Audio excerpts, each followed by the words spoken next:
I'm just a small-time director blacklisted by the industry. But in my quest to film realistic sci-fi short videos, I awakened a god-tier prop system. I thought building a mechanical dog was just a small hobby. But the video went viral and caught the attention of national research experts. They offered millions to buy my prop blueprints and begged me to switch careers to research. I refused. My dream is to make movies. But when I started preparing props for the first blockbuster sci-fi film, a terrified scream came from the laboratory. The Planetary Engine model I designed that could cover the entire city. It seems, the energy reaction is a bit too real. Chapter 1, 3 minutes. I want all his information. Tech-themed short videos? They're probably just using those cheap 50-cent special effects again. Hilarious. Are short videos really getting this competitive now? Even trying to ride the coattails of the tech trend. Please don't tell me it's another one of those I love inventions with zero technological substance. The barrage of comments exploded with sarcastic remarks. After all, short videos and cutting-edge technology are practically antonyms when placed together. This pairing reeked of clickbait sensationalism. Yet within mere seconds, the comments section erupted in collective astonishment. Seeing this, Sue Foam revealed a smile. Never expected it, right? I've got hacks. That's right. Sue Foam isn't a native of this world, but rather a transmigrator. A week ago, he transmigrated to this world where his identity was that of an obscure director who graduated from film school. He called himself a director but had no notable works to his name, and had even offended the renowned director Wang Dao right after graduation. Originally, he could only stay away from the director's profession and either deliver takeout or work as a factory laborer. But he awakened a cheat ability. The cheat ability's function is extremely simple. Creating short videos unlocks access to all technological products at the highest global scientific level in this world. Filming a movie unlocks all technological products featured in that film. The robotic dog in the short video completely exceeded their expectations, leaving everyone scrambling to react. Fake, right? Looks like some bargain bin special effects. Nonsense, it's obviously fake. If something like this were real, it would have been classified by the state long ago. How could it possibly be available for us to see? In the video, a small mechanical dog effortlessly carries a tiny rocket up and down, moving with complete freedom. It can even curl up and move swiftly, rivaling the tech showcased in Hollywood blockbusters. In fact, its effects look even more realistic than those in American films. Of course it's real, except that the miniature rocket is fake, just a simple model. The rest are all genuine technological products. The cutting-edge combination of technology isn't merely about assembling a bunch of mechanical parts together. Every aspect of the matter was quite complex, but with the system's assistance, it was all a piece of cake. As long as a client makes a request, Sue Foam is fully capable of creating technological products that don't exist in this world, provided the conditions are met. Sue Foam, if it's not working out, maybe you should just apologize to Director Wang.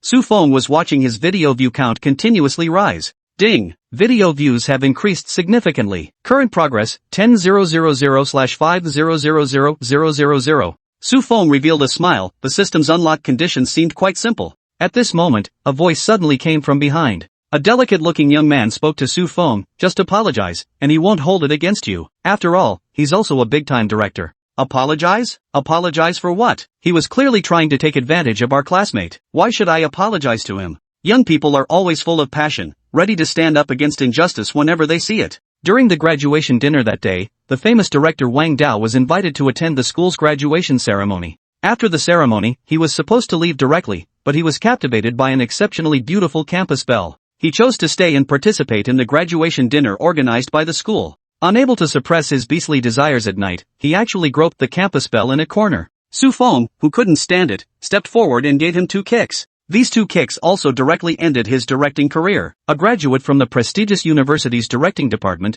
he could now only work as a small-time video blogger. Things can't just be judged by right or wrong. The arm can't twist the thigh. Look at Lu Ruyan, who swore she'd rather die than submit that day. Now she's actively throwing herself into director Wang's arms. If the parties involved don't care, why should you bother with these things? Zhang Liang let out a sigh. He had come today to persuade Sue Foam, partly out of concern for not being implicated himself. After all, Director Wang had issued a stern warning to blacklist Sue Foam across the entire industry. As his closest college buddy, he naturally got caught up in some of the backlash. Since Sue Foam had no intention of apologizing, he could only cut ties with him. Zhang Liang's expression turned slightly awkward. After hesitating for a while, he finally spoke up. Sue Foam, if you refuse to apologize, I'll have no choice but to ask you to leave this place. And regarding the money you borrowed from me, you'll have to repay every single cent by next week without fail. As a heavyweight in the industry, Director Wang's words naturally prompted countless people to curry favor with him by carrying out his requests. Zhang Liang was also forced into a corner. His business partners demanded that he sever ties with Sue Foam and make sure Sue Foam ended up homeless, wandering the streets.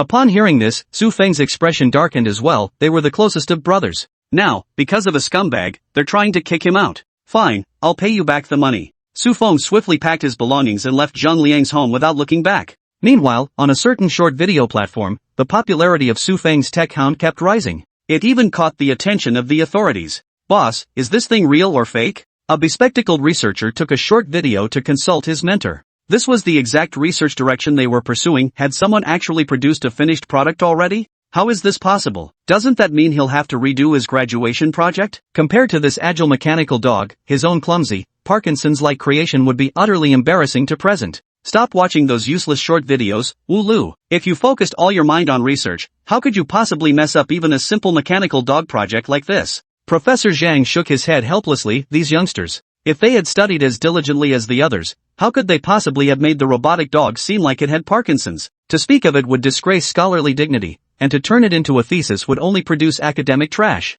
Though he said so, Professor Zhang still curiously glanced at the short video. He didn't actually believe someone had created a mechanical dog, as the technology required wasn't that advanced after all. However, the knowledge involved was still extremely complex, which is why the first-gen robotic dogs created by his students wobbled like they had Parkinson's when walking. These things require extensive experimentation and continuous refinement to achieve mastery. Damn, what kind of thing is this? These legs, this structure. It perfectly matches the design. Hiss. This structural transformation. You can even make structural changes like this? You wouldn't know until you saw it, and when you do, it shocks you. Professor Zhang was instantly captivated by this ingeniously designed little gadget, all his attention completely absorbed. He turned his head to look at the student, his eyes slightly reddened. 3 minutes. I want all his information. Chapter 2. Who's your mentor? Ah, what am I supposed to do about this? Su Feng let out a sigh. Right now, he didn't have a penny to his name. He was even driven out, standing under the overpass with all his belongings in hand, dazed.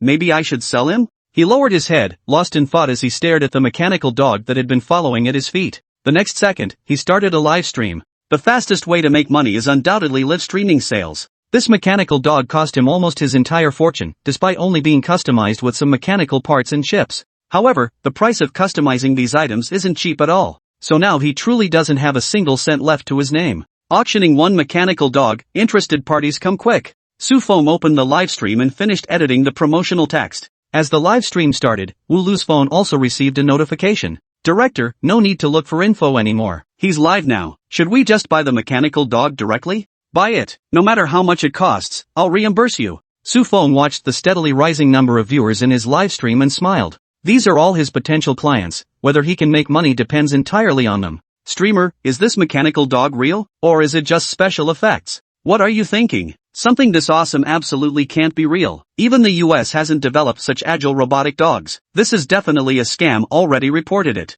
It's true that our country's scientific research capabilities indeed can't produce such things. After all, we only excel at exams. This kind of research requiring innovation has always been our weakness. We must acknowledge the gap and learn from foreign countries. Bullsh*T. Always going on about self-reflection. Get the hell out of China with that reflection nonsense. I think this thing is legit. Just tell us how much it costs. Post. The barrage of comments was in complete chaos, with everyone arguing non-stop. Most people believed Su Feng was lying, even though he had previously posted a video. But they all thought it was just special effects. How could such high-tech things be used for short videos? Definitely special effects. Su Feng glanced at the barrage, unfazed by their doubts. You can take it home for just 100,000 yuan. Su Feng spoke with a smile, as the most valuable aspect of this mechanical dog was actually its built-in system and seamless integration. The materials weren't particularly costly, with the entire manufacturing expense amounting to a mere 10,000 yuan. But Su Feng naturally couldn't sell it for just 10,000 yuan. He was in dire need of funds at the moment.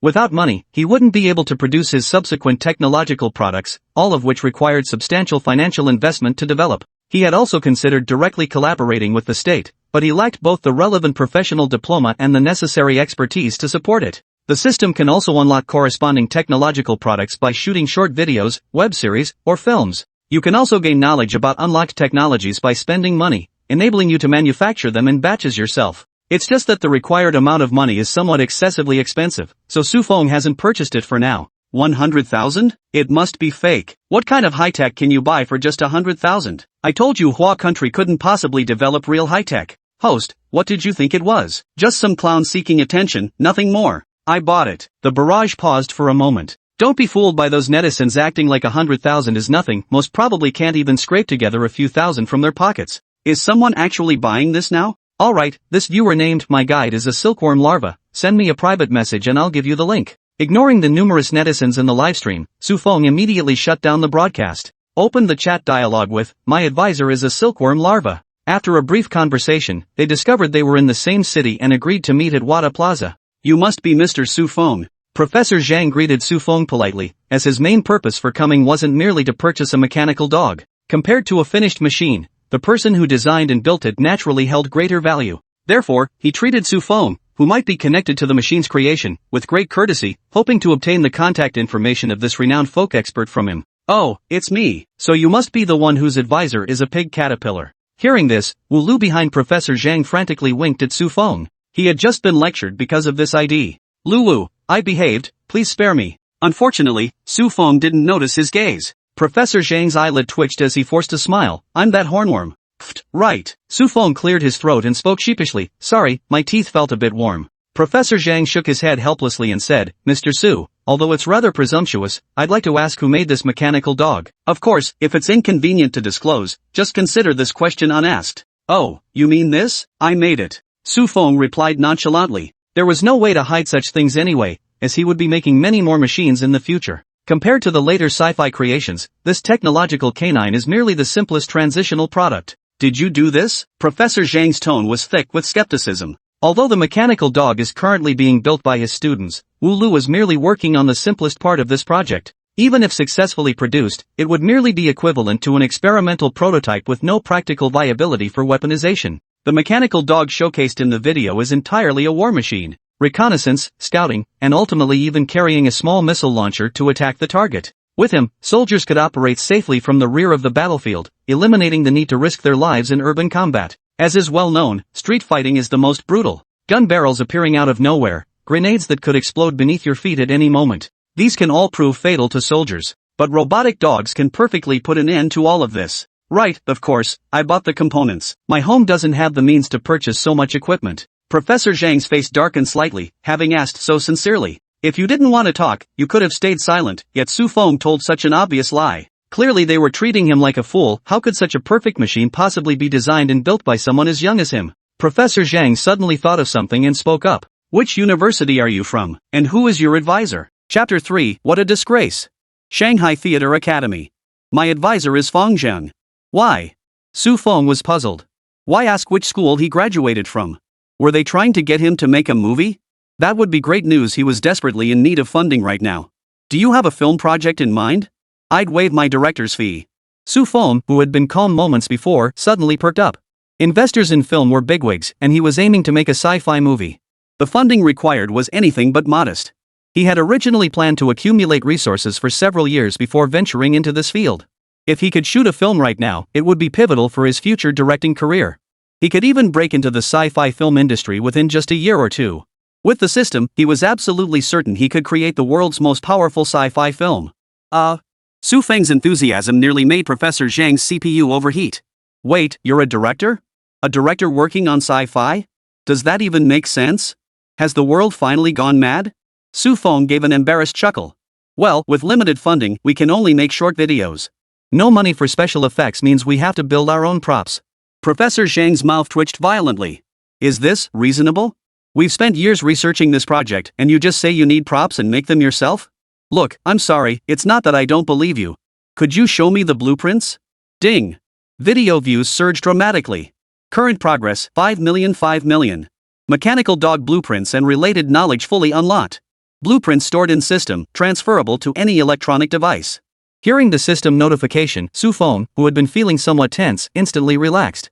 He pulled out his phone, opened the folder, and handed it to Professor Zhang. He wasn't worried about the blueprints being stolen after all. They were dozens of gigabytes in size. No human brain could possibly memorize them all. The blueprints are for sale too, but you can't make designs identical to mine. I plan to sell merchandise based on them later. Su Feng flashed a smile. Merchandise was his future cash cow. Professor Zhang didn't respond to Su Feng. His entire attention was absorbed by the blueprints. The blueprints covered not only external components, but more importantly, the sensor systems and intricate mechanical transmission data were all meticulously documented. So that's how it's assembled? He was now convinced this robotic dog was indeed Su Feng's creation. Such comprehensive blueprints were impossible for anyone but the designer to possess. Even designers rarely possess such a complete data system. Even when his students conducted research, they struggled to achieve this level of precision. Perhaps this was the reason behind Su Feng's success. Look at the research he's done, then look at yours. From now on, all your experiments must meet this standard. Professor Zhang said to Wu Lu. No way, Prof. Wu Lu stared at the densely packed experimental records and meticulously organized procedures, inwardly weeping. Are you selling this blueprint too? Professor Zhang beamed at Su Feng. With these complete blueprints, the entire experimental process, they could undoubtedly build an identical robotic dog. Moreover, the data and knowledge contained within would significantly advance other research fields. Yes. Su Feng held up one finger. 1 million, not too steep, right? After all, it's complete experimental data. Buy it, and you can start production. But it was useless to him, he couldn't decipher it. But with 1 million, he could acquire the relevant knowledge. The remaining 60,000 could serve as seed money for his next video. 10 million? Professor Zhang agreed without hesitation. No problem. I'll apply for the funding once I get back. 10 million. Holy crap, is this thing really worth that much? Su Feng fought to suppress the grin threatening to spread across his face. 10 million yuan. He'd only paid $100 to buy it from the system, and now he could flip it for 1 million times the profit. Wait a minute. Doesn't this mean he could skip all those minor short videos and web dramas and go straight for feature films? While 10 million was still a drop in the bucket for sci-fi blockbusters that easily cost hundreds of millions, his film didn't require that level of special effects. I have to ask, did you accomplish all this entirely on your own? Professor Zhang couldn't hold back any longer. He no longer doubted Su Feng was the designer. But he still suspected this was the result of a collective effort, as the sheer scale of the work was far beyond what one person could handle. Yes. Su Feng couldn't fabricate other contributors, so he had to take full credit for everything. What a disgrace! What a disgrace! Professor Zhang angrily slapped Wu Lu's thigh. Ouch! Why are you hitting your own leg in frustration? Wu Lu wept inwardly. Why did he always get the short end of the stick? Sending a scientific talent to make movies? This is nothing short of a major loss for our nation. Professor Zhang glared at Su Feng, causing him to take 2 frightened steps back. What are you doing? Su Feng felt a chill. Was that look of interest directed at him? Sure, he was handsome, but he was straight. Are you interested in becoming my graduate student? Ha? Graduate student? Me? Su Feng was completely bewildered. How had the conversation suddenly taken this turn? He was a legitimate film directing student. Mechanical engineering was completely beyond his comprehension. Although he could purchase specialized knowledge through the system, he had never considered pursuing research. After all, he knew his own mind, he simply wasn't cut out for research. After a moment's thought, Su Feng declined Professor Zhang's offer. After all, researchers didn't have the freedom he enjoyed now. Once he committed to that path, he'd never have time to shoot any movies. Without filming movies, he couldn't unlock new technological products. Without unlocking new products, he'd be nothing but a deadbeat. Sorry, I still want to be a director. Ah! Professor Zhang sighed deeply. Indeed, the compensation for researchers today pales in comparison to that of directors. Directors bask in endless adulation and acclaim, while researchers toil in quiet dedication. No wonder Su Feng didn't want to be a researcher. This is nothing short of a major loss for China's scientific community. Can we collaborate? I need some props made, could I borrow your lab?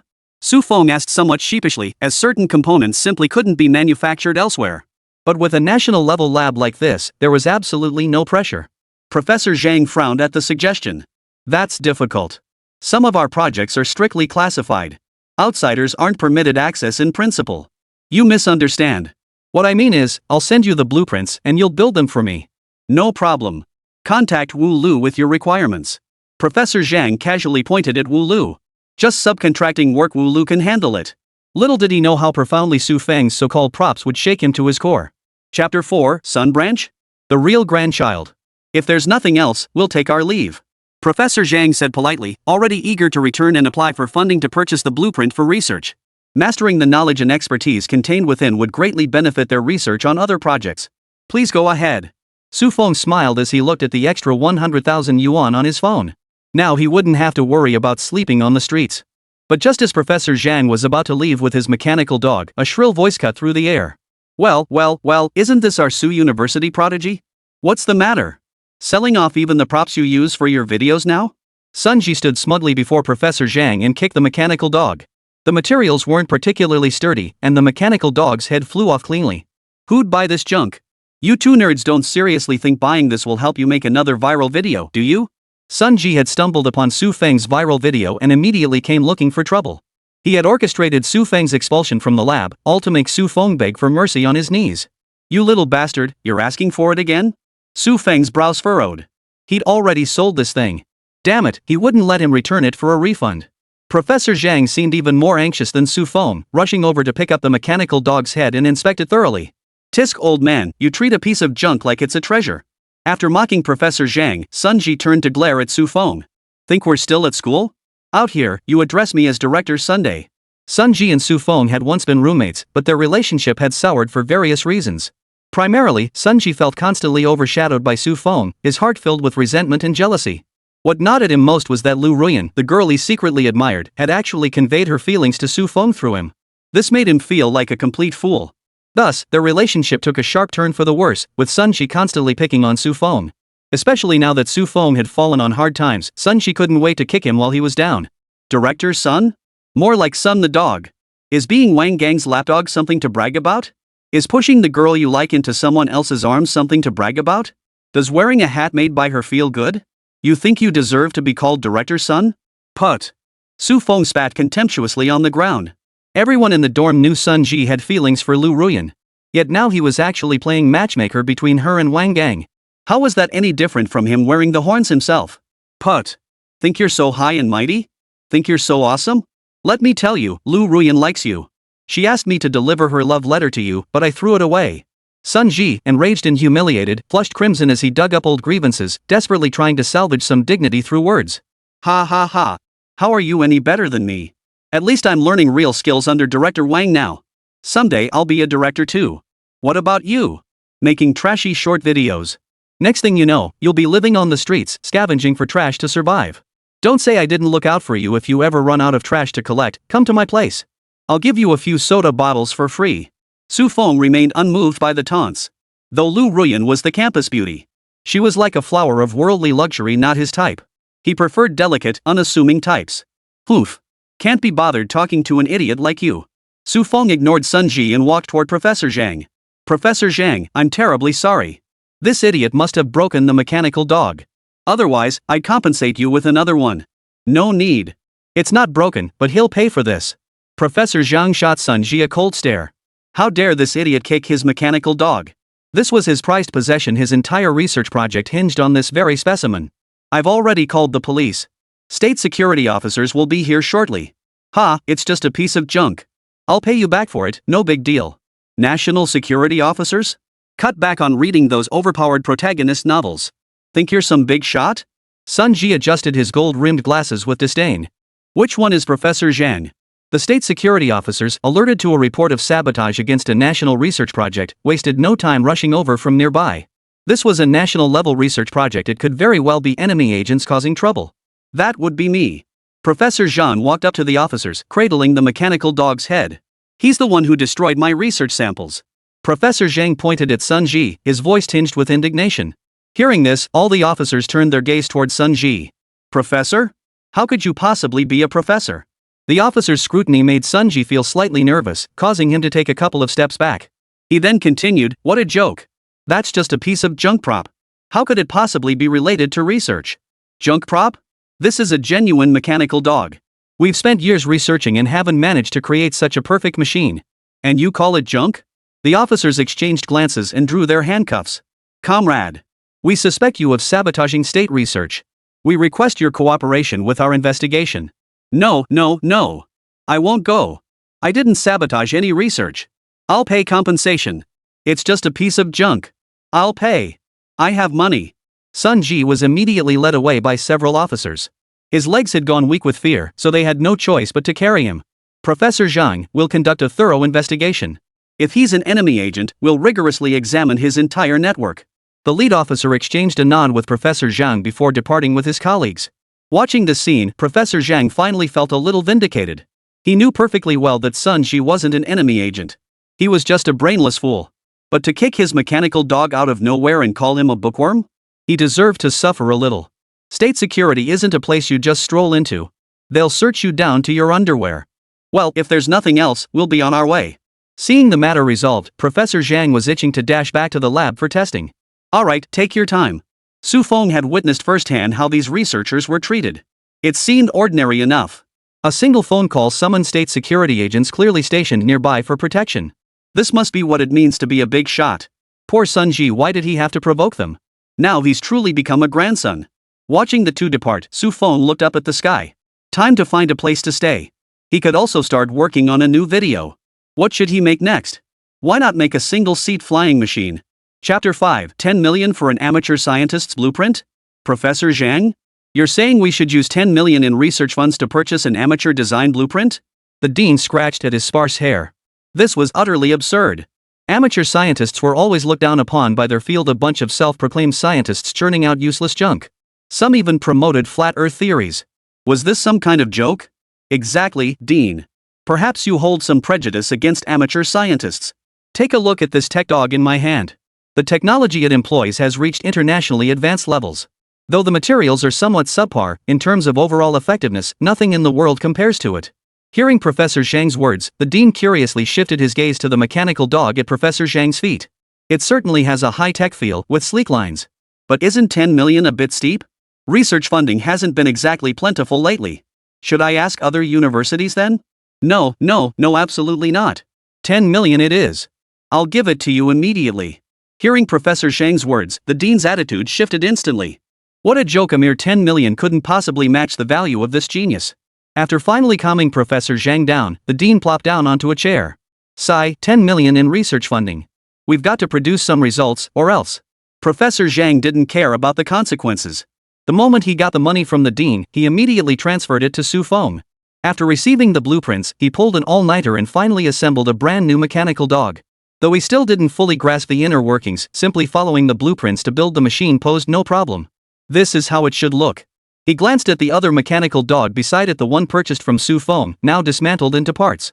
Professor Zhang shook his head. Though the structures were identical, the difference in materials was staggering.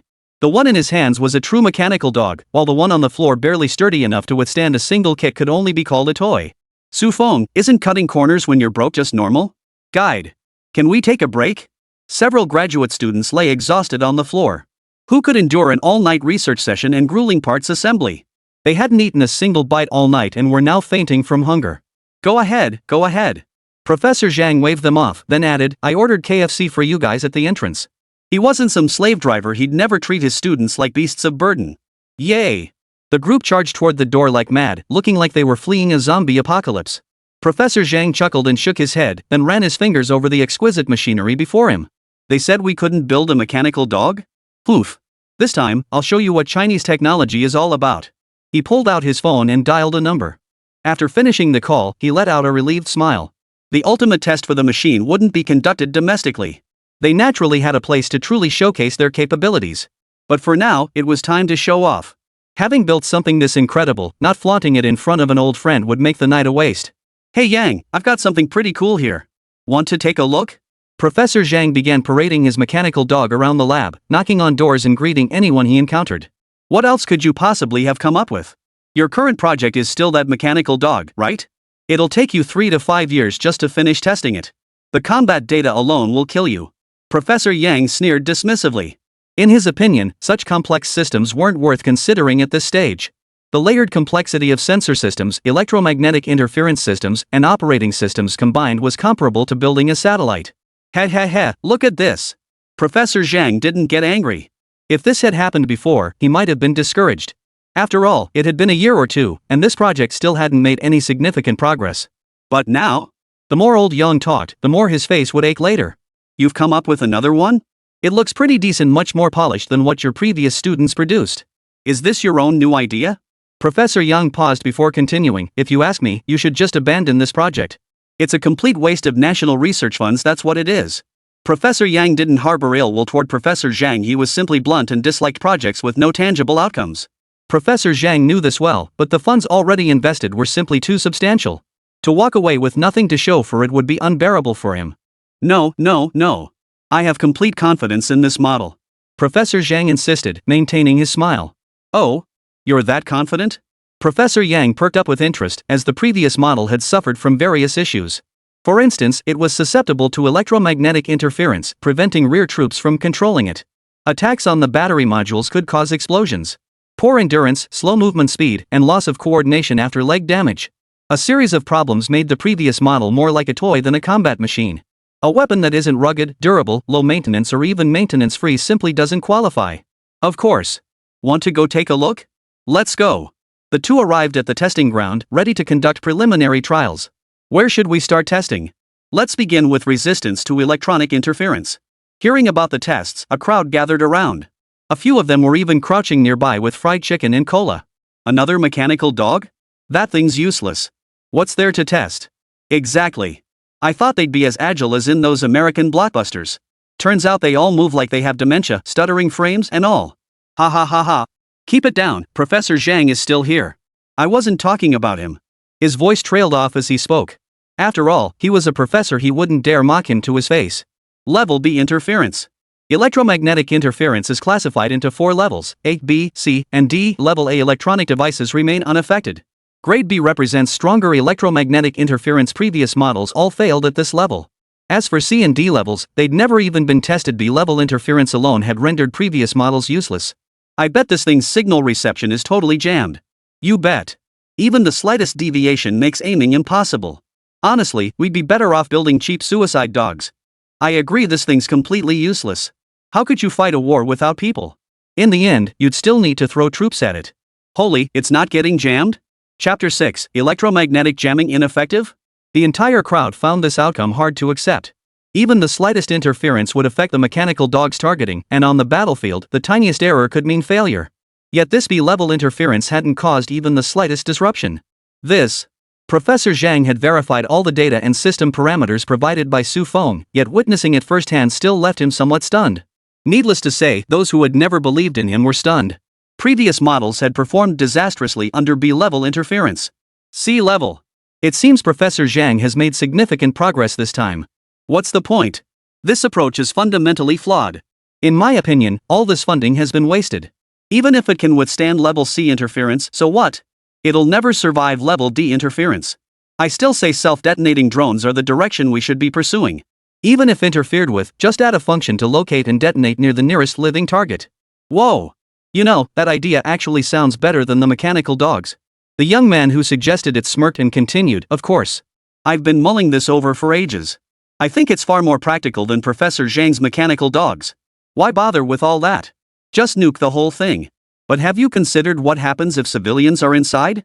Or if we need to destroy everything, wouldn't the rocket forces cluster rockets be more effective than your suicide drones? Well. Seeing him at a loss for words, everyone turned their gaze back to the testing ground. The state wouldn't invest in a meaningless project, it was just that my own perspective was too narrow. Grade D. The mechanical dog's performance remained remarkably stable, showing no signs of disruption. Real-time reconnaissance and fire support project test. Holy crap! Old Zhang, did you pump this mechanical dog full of adrenaline? It couldn't even handle Class B interference before, and now it's resisting Class D? And it scored perfect marks on the real-time reconnaissance and fire support project too? What did you do? Upgrade the materials? Or the system? Upgrading materials seems unnecessary, it's not mass-producible. What's the manufacturing cost of this robot dog? It can't be $500,000, can it?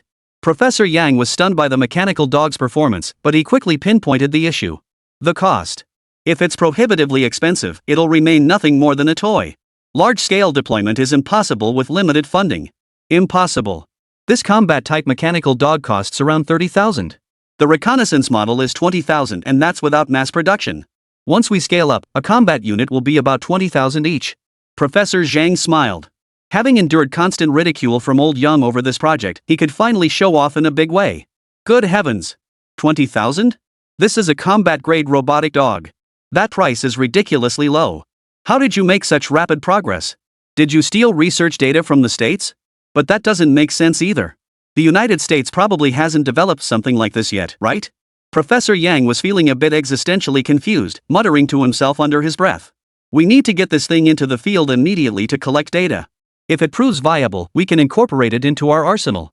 Professor Yang suddenly grabbed Professor Zhang's hand urgently. Though he'd previously dismissed this mechanical dog, judging by its current performance metrics, this thing was absolutely a street-fighting marvel. Oomph, as if I needed you to remind me. I notified them the moment it was built. The data and footage should be uploaded to their servers by now. Just wait, they'll be here any minute. Let's see who dares call my mechanical dog useless after this. At that moment, Su Feng encountered someone he hadn't expected. Inside the rental apartment, Su Feng heard a series of urgent knocks on the door. Who is it? He walked to the door with some impatience, having been typing a script on his open laptop. He had finally obtained 10 million credits. All props provided by the system could be recycled and repaired without consuming any resources. This drastically reduced costs. This also meant Su Feng could finally start filming movies. He was adapting a foreign script for the domestic market, tweaking parts that didn't make sense locally. But now someone was disturbing him, and he felt a bit impatient. Su Feng opened the door and saw someone he never expected. Su Feng, it's me. Standing at the doorway was a young woman dressed in a business suit. Though her features still held traces of youth, she radiated the allure of a mature woman. Lu Ruyan? What brings you here? Su Feng was puzzled, unsure why Lu Ruyan had come. I heard things haven't been going well for you lately. I'm so sorry, it's all because of me. I'm the reason Director Wang blacklisted you. Lu Ruyan looked deeply remorseful. Su Feng scratched his nose awkwardly. We're from the same school. I couldn't just stand by and watch you get bullied. Just because we're alumni? A flicker of loneliness crossed Lu Ruyan's eyes. 4 years of college, and she still hadn't managed to win Su Feng's heart. Forcing a smile, Lu Ruyan said, here's the thing, a bunch of us blacklisted by Director Wang decided to make short videos together. We're still missing a big-name director. Interested in joining us? As spirited youths, Su Feng wasn't the only one with a fiery temper. In fact, that night, more than one person had beaten Director Wang. This entire group had been blacklisted by Director Wang, actors and directors alike. Such a diverse bunch, they could form a small production crew on the spot. But due to the blacklist and funding constraints, they could only produce small self-media videos. Su Feng paused in surprise. Truthfully, since awakening the system, he hadn't given much thought to past events. Naturally, he hadn't known they'd been blacklisted by Director Wang either. I'm not making short videos anymore. Hearing Su Feng's words, Lu Ruyan assumed he was politely declining her offer. After all, Su Feng's short videos had gone viral and she'd seen them online. Now he was saying he wasn't making short videos anymore. Then I won't bother you. Tears welled up in Lu Ruyan's eyes. She lowered her head, unwilling to let Su Feng see her vulnerable state. Hey, wait. I have the money to make a movie now. Would you guys be interested in joining me? Lu Ruyan snapped her head up, meeting Su Feng's smiling face. Just like back in school, confident and dazzling. Sure. Lu Ruyan nodded repeatedly, afraid Su Feng might change his mind. So, shall we all get together? Su Feng wasn't in a hurry to finish the script anyway, it was nearly complete. He wanted to see what his classmates were capable of first. Sure. We're all together right now. I'll take you over. Chapter 7, filming begins. Su Feng, you said you're making a movie? A sci-fi movie? Did I hear that right? Are you secretly some rich kid? That's a sci-fi movie we're talking about. I'm out. Even though I'm blacklisted, I won't make trashy movies just for money. Even if it means only making meaningful short videos, it's better than a shoddy sci-fi flick. Hu Chen stood up abruptly. With his looks, even if blacklisted in the film industry, he could still carve out a path in the influencer world. Besides, he wasn't just a pretty face among his generation of actors, his acting skills were among the best. As an actor, he had his own aspirations, trash films weren't his path. Lu Ruyan rose awkwardly. Hu Chen, maybe we should hear Su Feng's plan. A low-budget sci-fi film doesn't need massive special effects, right? Hu Chen paused briefly before sitting back down. After all, they were alumni. Hearing Su Feng's proposal wouldn't hurt. If we're going to do this, we're going big. This will be a groundbreaking sci-fi film in the history of China. You might wonder why I'm so confident, just take a look at this production base and you'll understand. Su Feng hadn't just decided to start filming on a whim. In fact, he had already secured the filming location. Funding constraints meant the leased land wasn't particularly large. A mere 100,000 square kilometers, costing 1 million yuan. The lease was for 10 years. Since it was in a remote mountainous area, the rent wasn't exorbitant. Su Feng pulled out his phone to show everyone his filming base. The shooting area itself wasn't particularly remarkable, but it featured rows upon rows of drones and helicopters, along with an impressive array of firearms. Towering buildings, starkly contrasting with the surrounding landscape, were under construction. These look pretty realistic. Did you hire a props team? Seeing all these props, they no longer worried about Su Feng's funding or special effects. After all, this already demonstrated Su Feng's capabilities. Well, that's a trade secret. Su Feng gave a mysterious smile. The system was his prop department. Don't forget, shooting short videos allows free access to existing technological combinations. This feature wasn't useless in filmmaking either. At the very least, props related to technology no longer needed to be fabricated. This saves a significant amount of money. Though registering these firearms did cost Su Feng a favor from Professor Zhang. I think it's worth a try. Count me in. I'll give it a shot too. Seeing Su Feng's formidable strength, no one was foolish enough to pass up joining. Upon arriving at the filming base and seeing the actual location, everyone was a bit dumbfounded. What are these machines? Lu Ruyan stared blankly at a massive machine. That's a 3D printer. It's used to print all the structures we'll be filming with. Su Feng followed Lu Ruyan's gaze and immediately answered. Is this kind of technology even available to us? Lu Ruyan was puzzled. Even Hollywood hadn't heard of such a thing, had it? Don't sweat the small stuff. Su Feng had no intention of hiding this technology, especially given the lengthy filming schedule. It was impossible to keep it hidden from the entire crew forever. Better to showcase it openly from the start. That way, everyone would just assume it was some new technology from a national research institute. After touring the filming base, the open casting call began. After a month of auditions, filming finally commenced. Camera ready. All departments report status. The camera crew is in position. Lighting crew is ready. Sound crew is ready. Su Feng spoke into the walkie-talkie, clapperboard, quiet on set. Take 1, single shot. Action. Angel Fall opens with a breathtaking drone bombardment sequence, and the entire film is pure Hollywood style. It's all about individual heroism and dazzling special effects. Su Feng decided to open with the explosive sequence from the original film. The film's lead actor was Wu Chao, a veteran. A quintessential tough guy, he was handpicked by Su Feng from a sea of extras. His acting was solid, and his look perfectly matched the tough guy protagonists of American blockbusters. Su Feng intended to cast him as the lead in future films, as Hollywood protagonists were typically rugged heroes. All personnel evacuate. Secure the dummies and cameras.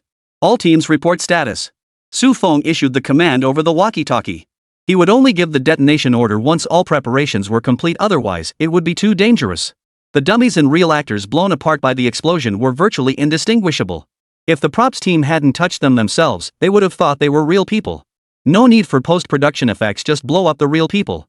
Any unsuspecting outsiders present would likely mistake this for a murder scene. Boom. Whoa. This isn't a fake explosion, is it? It feels like a real bomb to me.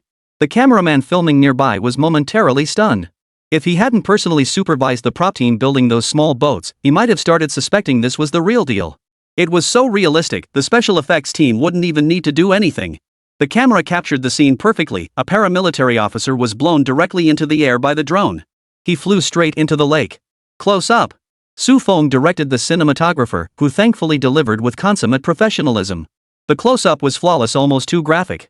A crimson mist of blood filled half the frame, creating a shocking and intense effect. Director Su, isn't this shot a bit too gory?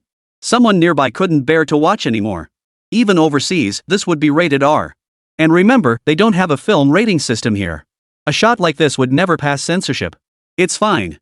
This is nothing yet. Su Feng waved his hand, signaling to continue filming. Sun Ji and his gang of thugs were crouched in an inconspicuous corner, watching the crew film.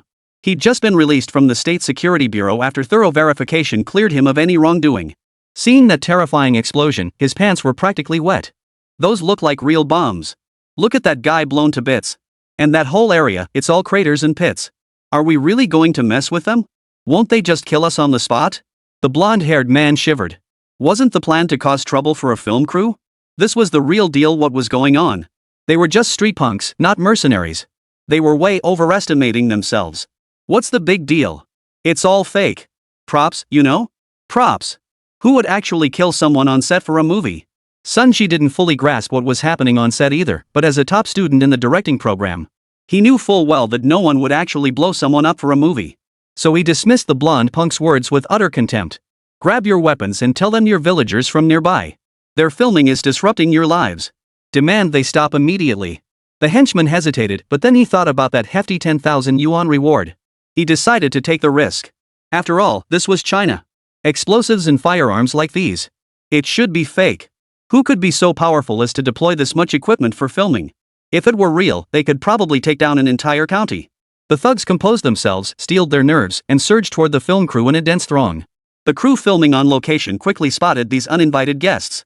What's going on here? Didn't we rent this location? Probably local thugs. Look at them, dyed yellow hair, tattoos all over. Clearly not good people. The nearby murmurs reached the ears of the group. A yellow-haired thug with a blue dragon on his left arm and a white tiger on his right retorted angrily, "What's that supposed to mean? What's that supposed to mean? So what if I smoke, drink, dye my hair, and get tattoos? Does that mean I can't be a good person? That's just your stereotypical prejudice. Su Feng frowned. The filming had just reached the most exciting part. But it was interrupted. Although the explosive scenes for this take had been captured, he only needed to wrap up the final shots. Still, the interruption left him feeling annoyed. Su Feng walked up to the blonde-haired guy, his voice tinged with irritation. You think I'm an idiot? This entire 10-kilometer radius is uninhabited territory. I'm a native here. How could I not know if anyone lived around here? The reason Su Feng could rent this location so cheaply was precisely because it was the original site of his village. But for certain reasons, the entire village had been relocated. Only a dilapidated village remained, and their filming base was built on the outskirts without disturbing the original settlement. Now someone was claiming their chickens and ducks had been scared to death? Did they think he was an idiot? The blonde-haired man froze, stunned that Su Feng was actually a native here. Fuming with embarrassment, he snapped, I don't care about that. Your explosion scared my chickens and ducks to death. Just tell me how you're going to fix this. Either compensate me 50,000 yuan, or get the hell out of here right now. Su Feng was speechless.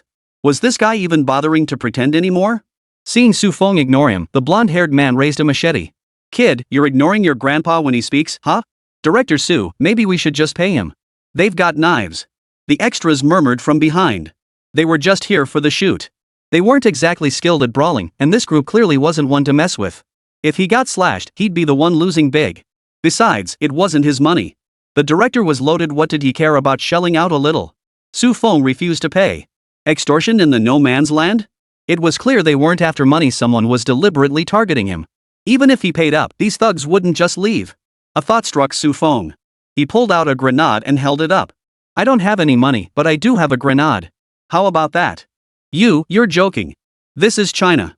That's just a prop, right? The blonde-haired thug showed no fear. He had already figured it out. In China, there's no way such an impressive thing exists. What grenade? It must be fake. He reached out, took the grenade, pulled the pin, and tossed it into the nearby river. You think this thing can scare me? Listen up, either pay up or get lost. Boom! A deafening explosion echoed, sending water spraying everywhere. Along with the water, fragments of rock fell from above. Holy! This ING thing is real. I'm calling the cops to report you. The blonde-haired guy was so scared he took off running, not even bothering to look back at his henchmen. What kind of people are these, using real bombs to film a movie? Those people must have been killed for real. This place is definitely a terrorist organization. No wonder they chose this deserted area for filming. This place must be a terrorist organization. Hey! What the hell is going on here? Your movie's making such a racket it scared my chickens and ducks to death. We don't want you here. Get the hell out of here right now. They don't treat people like human beings. Blowing so many people to bits and still filming calmly. They're even laughing and joking. This place is terrifying. Mom, I want to go home. Why did you run back? Sunji spoke up in confusion. He'd only seen the blonde guy go over and say a few words. Then something exploded, and the blonde-haired guy immediately ran back. Their grenades are real. Their guns might be too. Run! Or we'll be their targets next. Yellow Hair didn't care about the 10,000 yuan reward anymore. You need to be alive to spend money, after all. Are you kidding me? How could they be real grenades? Stop right there. Or you won't get a dime. You! Keep that money to burn paper offerings for yourself. Let's go! Yellow Hair urged his henchmen to drive, and the group sped off like they'd lost their parents. Su Feng watched their frantic escape with a hint of amusement. Then he noticed Sun Ji hiding in the grass. Su Feng walked up to Sun Ji, a hint of amusement in his voice. Hey, kid, can't beat me yourself, so you call for backup? Well, your backup's no good either. They didn't even fight before running away. You wait. This isn't over yet. Sun Ji dared not linger any longer. Su Feng had the numbers on his side. Beating him up would be pointless. These punks were utterly unreliable. They took the money but didn't deliver. Thankfully, he'd only paid 1,000 yuan deposit per person. Su Feng resumed directing the crew to begin filming. The afternoon shoot went smoothly without any interruptions. Late at night, Sun Ji refused to leave in disgrace. Taking advantage of the night when the crew was asleep, he returned with Huang Mao and his crew. These are the drones. Steal them all for me. Once it's done, I'll transfer the remaining 20,000 yuan to you immediately. Won't they notice? Driven by the promise of 200,000 yuan, Huang Mao and his crew turned back. No way. They're all asleep. A flicker of contempt crossed Sun Ji's eyes. What useless little punks. They actually believed Su Feng would dare to kill someone. Take them. Chapter 8, State Security in Such a Remote Place? Upon hearing the order, the henchmen scrambled to grab the drones and load them into the vehicle. Handling them with extreme care, they soon had all the drones packed and loaded into the vehicle. Hey, isn't that 200,000 yuan reward a bit on the low side? The blonde-haired man eyed the drones in the car, clearly not cheap equipment, his eyes gleaming with greed. These things were clearly worth way more than 200,000 yuan. With this many drones, he could probably sell them for over $1 million. Wasn't he being underestimated by only getting 200,000 yuan for his labor? Sun Ji's eyes flashed with contempt. A bunch of country bumpkins. As if you could actually sell this thing yourselves. But outwardly, he showed no trace of contempt. Instead, he offered a forced smile. These drones are all yours. I don't want them. And rest assured, your payment won't be shortchanged a single cent. Oh. You're quite the smooth talker, kid. From now on, in Yenzhou territory, just drop my name, Brother Long. I'll have your back. Huang Mao grinned smugly at Sun Ji's words.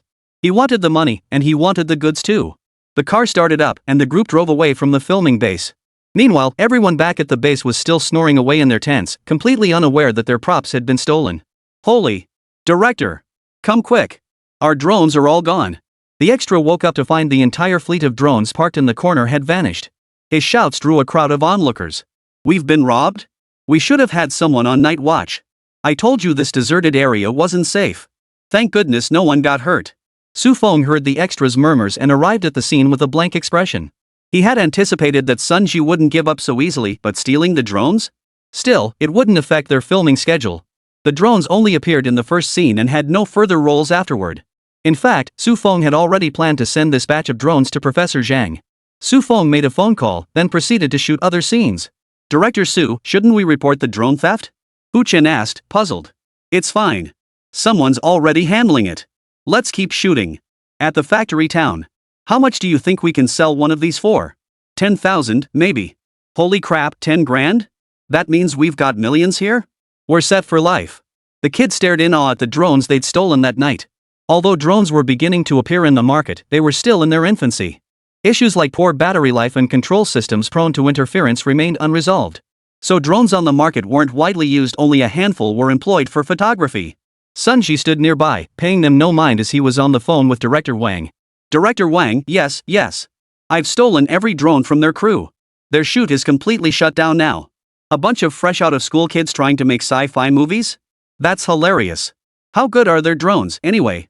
Sun Ji hesitated before deciding to be honest. Director Wang, the drones actually look pretty decent. Bring 2 over. I want to see them. Got it, Director Wang. Sun Ji hung up and turned to Brother Long, who was eating breakfast nearby. Brother Long, could you spare me 2 of those drones? I need them to fulfill my assignment. Long Go raised an eyebrow slightly. Fulfill your duties? But these things aren't mine, are they? You can take them if you want, but you'll have to pay.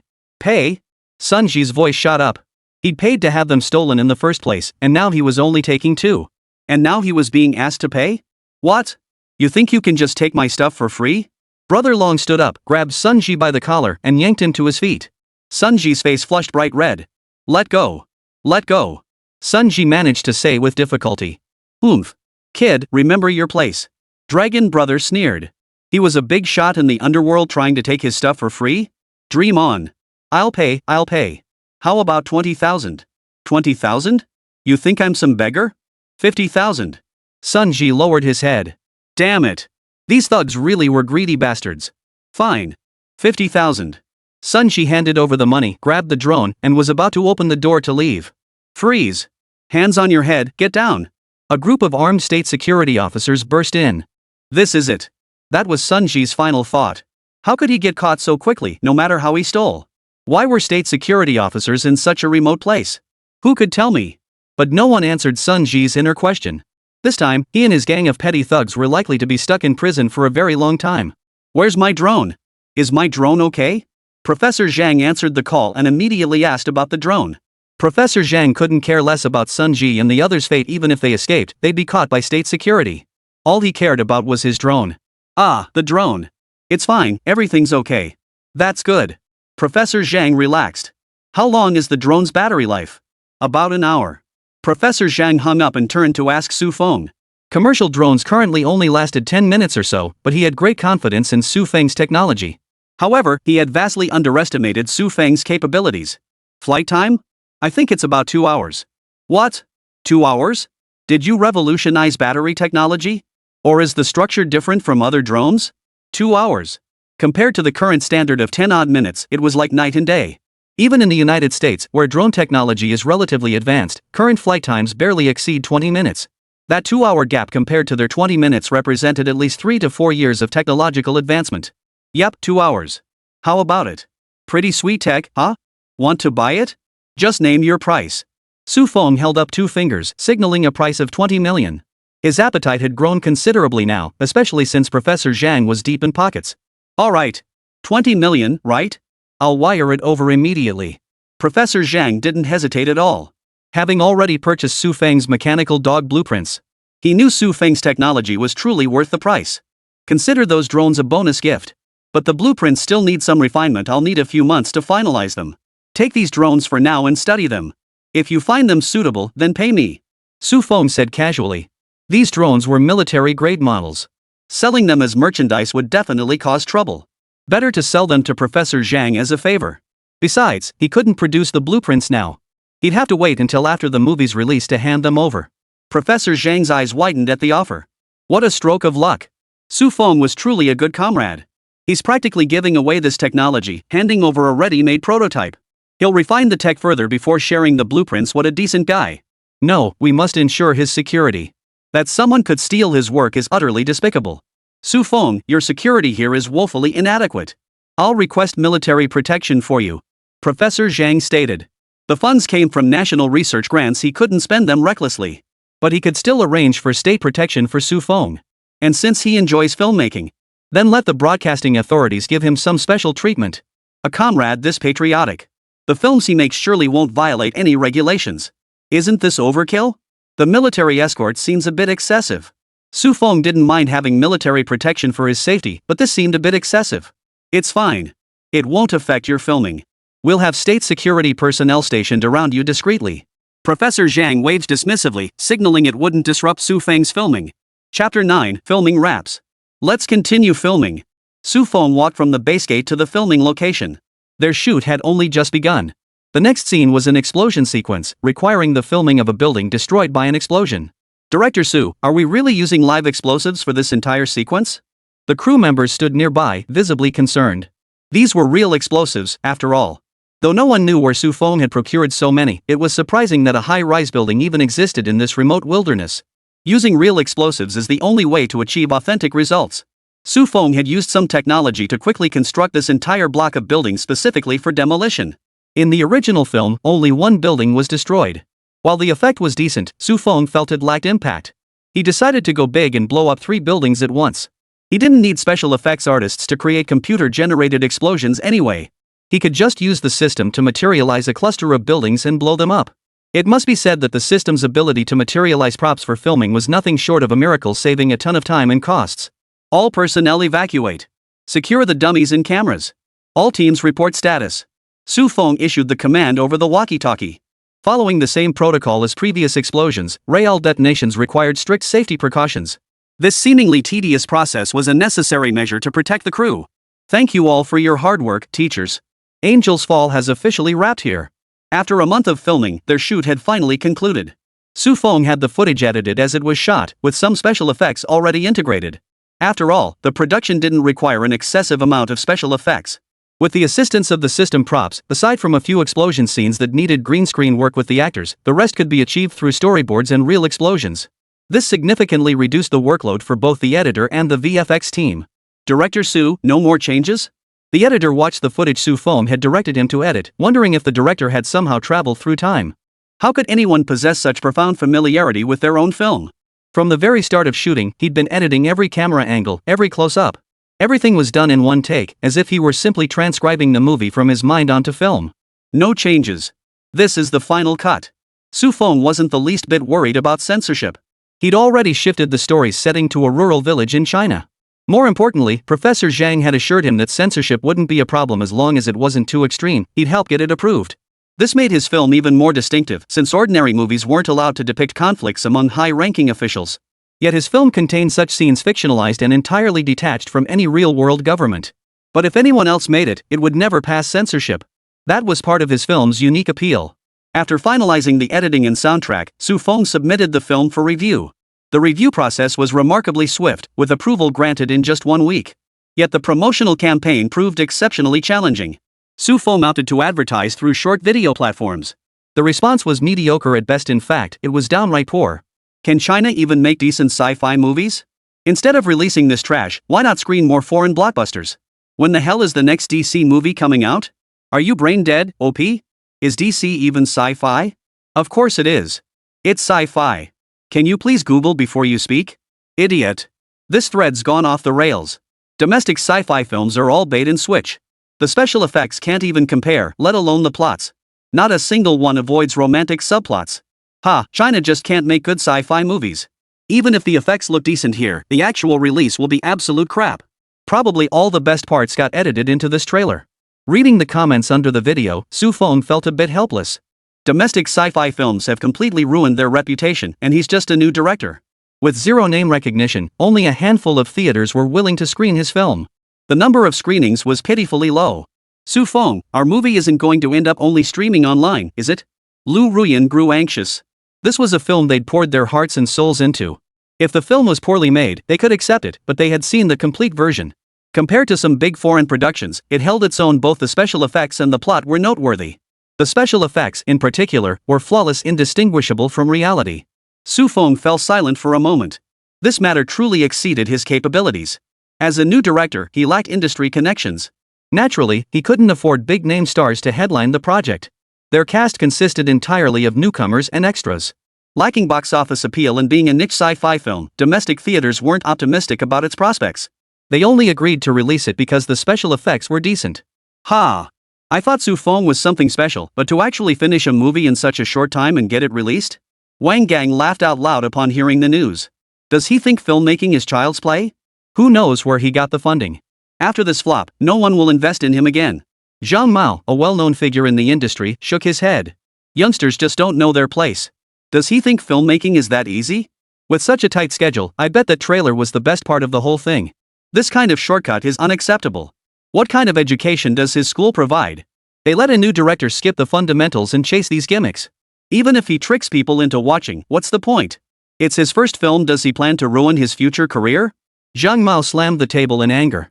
Domestic sci-fi films are in such a slump precisely because of this. Instead of focusing on making quality movies, they're filled with trashy directors resorting to underhanded tricks. Exactly. We must condemn this behavior in the strongest terms.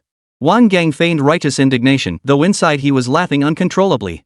Originally, the blacklisting of Su Feng was just his own initiative, but now with Zhang Mao joining in, it would absolutely make it impossible for Su Feng to survive in the industry. Not even actors would be willing to work with him. Exactly. We can't let them get away with this nonsense. A new trending topic quickly appeared on Weibo. Director Zhang expresses severe dissatisfaction with new director.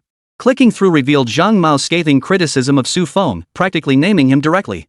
The new generation of directors aren't focused on making good films, they're obsessed with using CG to deceive audiences. I cannot tolerate this. I hope certain individuals will voluntarily pull their films from release and stop deceiving the general public. Chapter 10, Internet-wide ridicule? Wang Gang's like appeared under Zhang Mao's Weibo post. This has certainly stirred up the entire internet. Zhang Mao's stature was far beyond Wang Gang's reach. As a veteran director in the industry, he's even dubbed the national mentor. For a newcomer's film to receive such harsh criticism from him meant it was practically dead on arrival. Su Feng certainly paid the price. One film drew the ire of two heavyweights. Even though Su Feng flopped, his actions have been thoroughly shamed.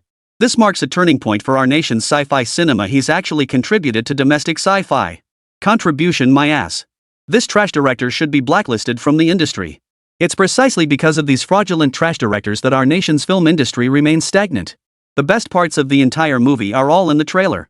You walk into the theater and realize what garbage you're watching. Su Feng's film itself didn't generate much buzz, it didn't even make the trending topics. But Zhang Mao and Wang Gang's reviews sent Angel Fall's popularity skyrocketing. Unfortunately, it wasn't for the better. Almost no one held high hopes for Su Feng's film. Even though the trailer showcased cool and lavish scenes. A film dismissed by two major directors couldn't possibly be any good. This is the power of authority. Director Su, we're done for. Hu Chen dropped his phone. The moment he saw the trending topic, he knew the film was doomed. We really couldn't compete with Wang Gang. He even brought Zhang Mao to criticize our film. Lu Ruyan's eyes were filled with despair. If it had been just Wang Gang, people wouldn't have taken him too seriously. Though he held considerable status, he was primarily a heavyweight in comedy. Zhang Mao's stature far surpassed Wang Gang's. Having hosted the Olympic opening ceremony, he held the title of National Mentor. His understanding of cinematic art was unmatched by anyone. To be criticized by him was tantamount to a death sentence. Su Feng's reputation as a director could be shattered in one fell swoop. In the public eye, he would become a frauded director who churns out trash films solely to rake in cash. Future films would likely never make it to theaters, as no one would bother watching them. Don't be so pessimistic. They don't know our film, but don't you know it? Our film's effects are pretty good, aren't they? Su Feng gave a helpless smile. It hasn't even been released yet, why give up already? He had complete confidence in his own film. With so many live-action shots, even Hollywood films might not match the quality of his special effects. His shots were solid, real-life footage completely different from those created with CG. Director Su. Check out this news. Su Feng picked up Hu Chen's phone and began reading. The headline on the screen read, "Regional combat erupts in Jiaoxi, government forces use high-tech drone swarms to annihilate entire rebel regiment." Scrolling through the comments section, a string of dog head emojis appeared. Yep, this is the might of a certain Eastern superpower dog head emoji. Exactly, that great nation is our brave and invincible white elephant kingdom dog emoji. Yeah, it was our white elephant nation. Dog head emoji. What are you guys talking about? Does the white elephant nation even have that kind of technological capability? Those in the know get it. Dog head emoji. Here's a link, check out this movie trailer. It looks strikingly similar to the leaked Battlefield footage. Holy. Seriously, what kind of sci-fi movie is this? Feels like a Battlefield documentary. Is this our country's sci-fi film? No way, even if it's a pile of, I gotta taste it. Count me in. Director Su, look, after this video leaked, the reception for our movie trailer completely flipped. But could this get us banned by the government? Isn't this exposing national military secrets? Wu Chao voiced his concern. If it affected their movie's release, it would be a huge loss. It wasn't our doing. Why would they ban us? Lu Ruyan spoke with some dissatisfaction, thinking Hu Chun was overreacting. Don't worry about it. Our movie won't get banned. Go leave comments under trending topics to generate some buzz for our film. Su Feng said calmly. Their promotional budget was a bit tight, so they had to rely on everyone to stir things up a bit. After all, they were influencers, actors, big or small. They did have their own fan bases. I'll go attract some traffic too. Su Feng hadn't been idle this past month. He produced a bunch of short videos featuring all those things he'd wanted to create in his previous life but hadn't really needed. This month, he turned them all into short videos. For instance, a flashlight that only glows under light, a bicycle for the blind, an automatic feeding robot, and a whole series of useless inventions. He became quite the internet sensation on Douyin, earning the nickname Useless Inventor. He had amassed 3 million followers. Welcome everyone to watch our movie. Oh, and by the way, I'm the director. Welcome everyone to watch our movie. Oh, and by the way, I'm the female lead. Welcome everyone to watch our movie. Oh, and I'm the male lead. After an hour of interaction, the comments section, once flooded with negative reviews, began to shift. Su Feng, I think we've actually pulled it off. Yeah, I see it. In just half a day, the video, which had barely reached 10,000 likes, suddenly went viral across the entire internet. Shares hit 500,000. The likes surpassed 1 million, even exceeding the total likes on Su Feng's own account. Netizens were amazed by this drone technology, which resembled something briefly leaked online. The criticism from directors Zhang and Wang only added to the mystery, fueling everyone's anticipation. Pre-sale tickets alone sold out the entire premiere, forcing major cinema chains to add more showtimes upon seeing the numbers. Even comedy films couldn't match the number of showings for this sci-fi movie. On Douyin, tickets for Angel Fallen sold out in under 5 minutes. Who knew we'd have to fight for tickets to see a domestic sci-fi film? What movie has the nation so obsessed? Opening night attendance hit 100%. A useless inventor turned director? What's the story behind this? Major marketing accounts jumped on the hype train, including not just entertainment influencers but bloggers of all stripes. I'm all about authenticity. When ticket hunting at midnight for Angel has fallen.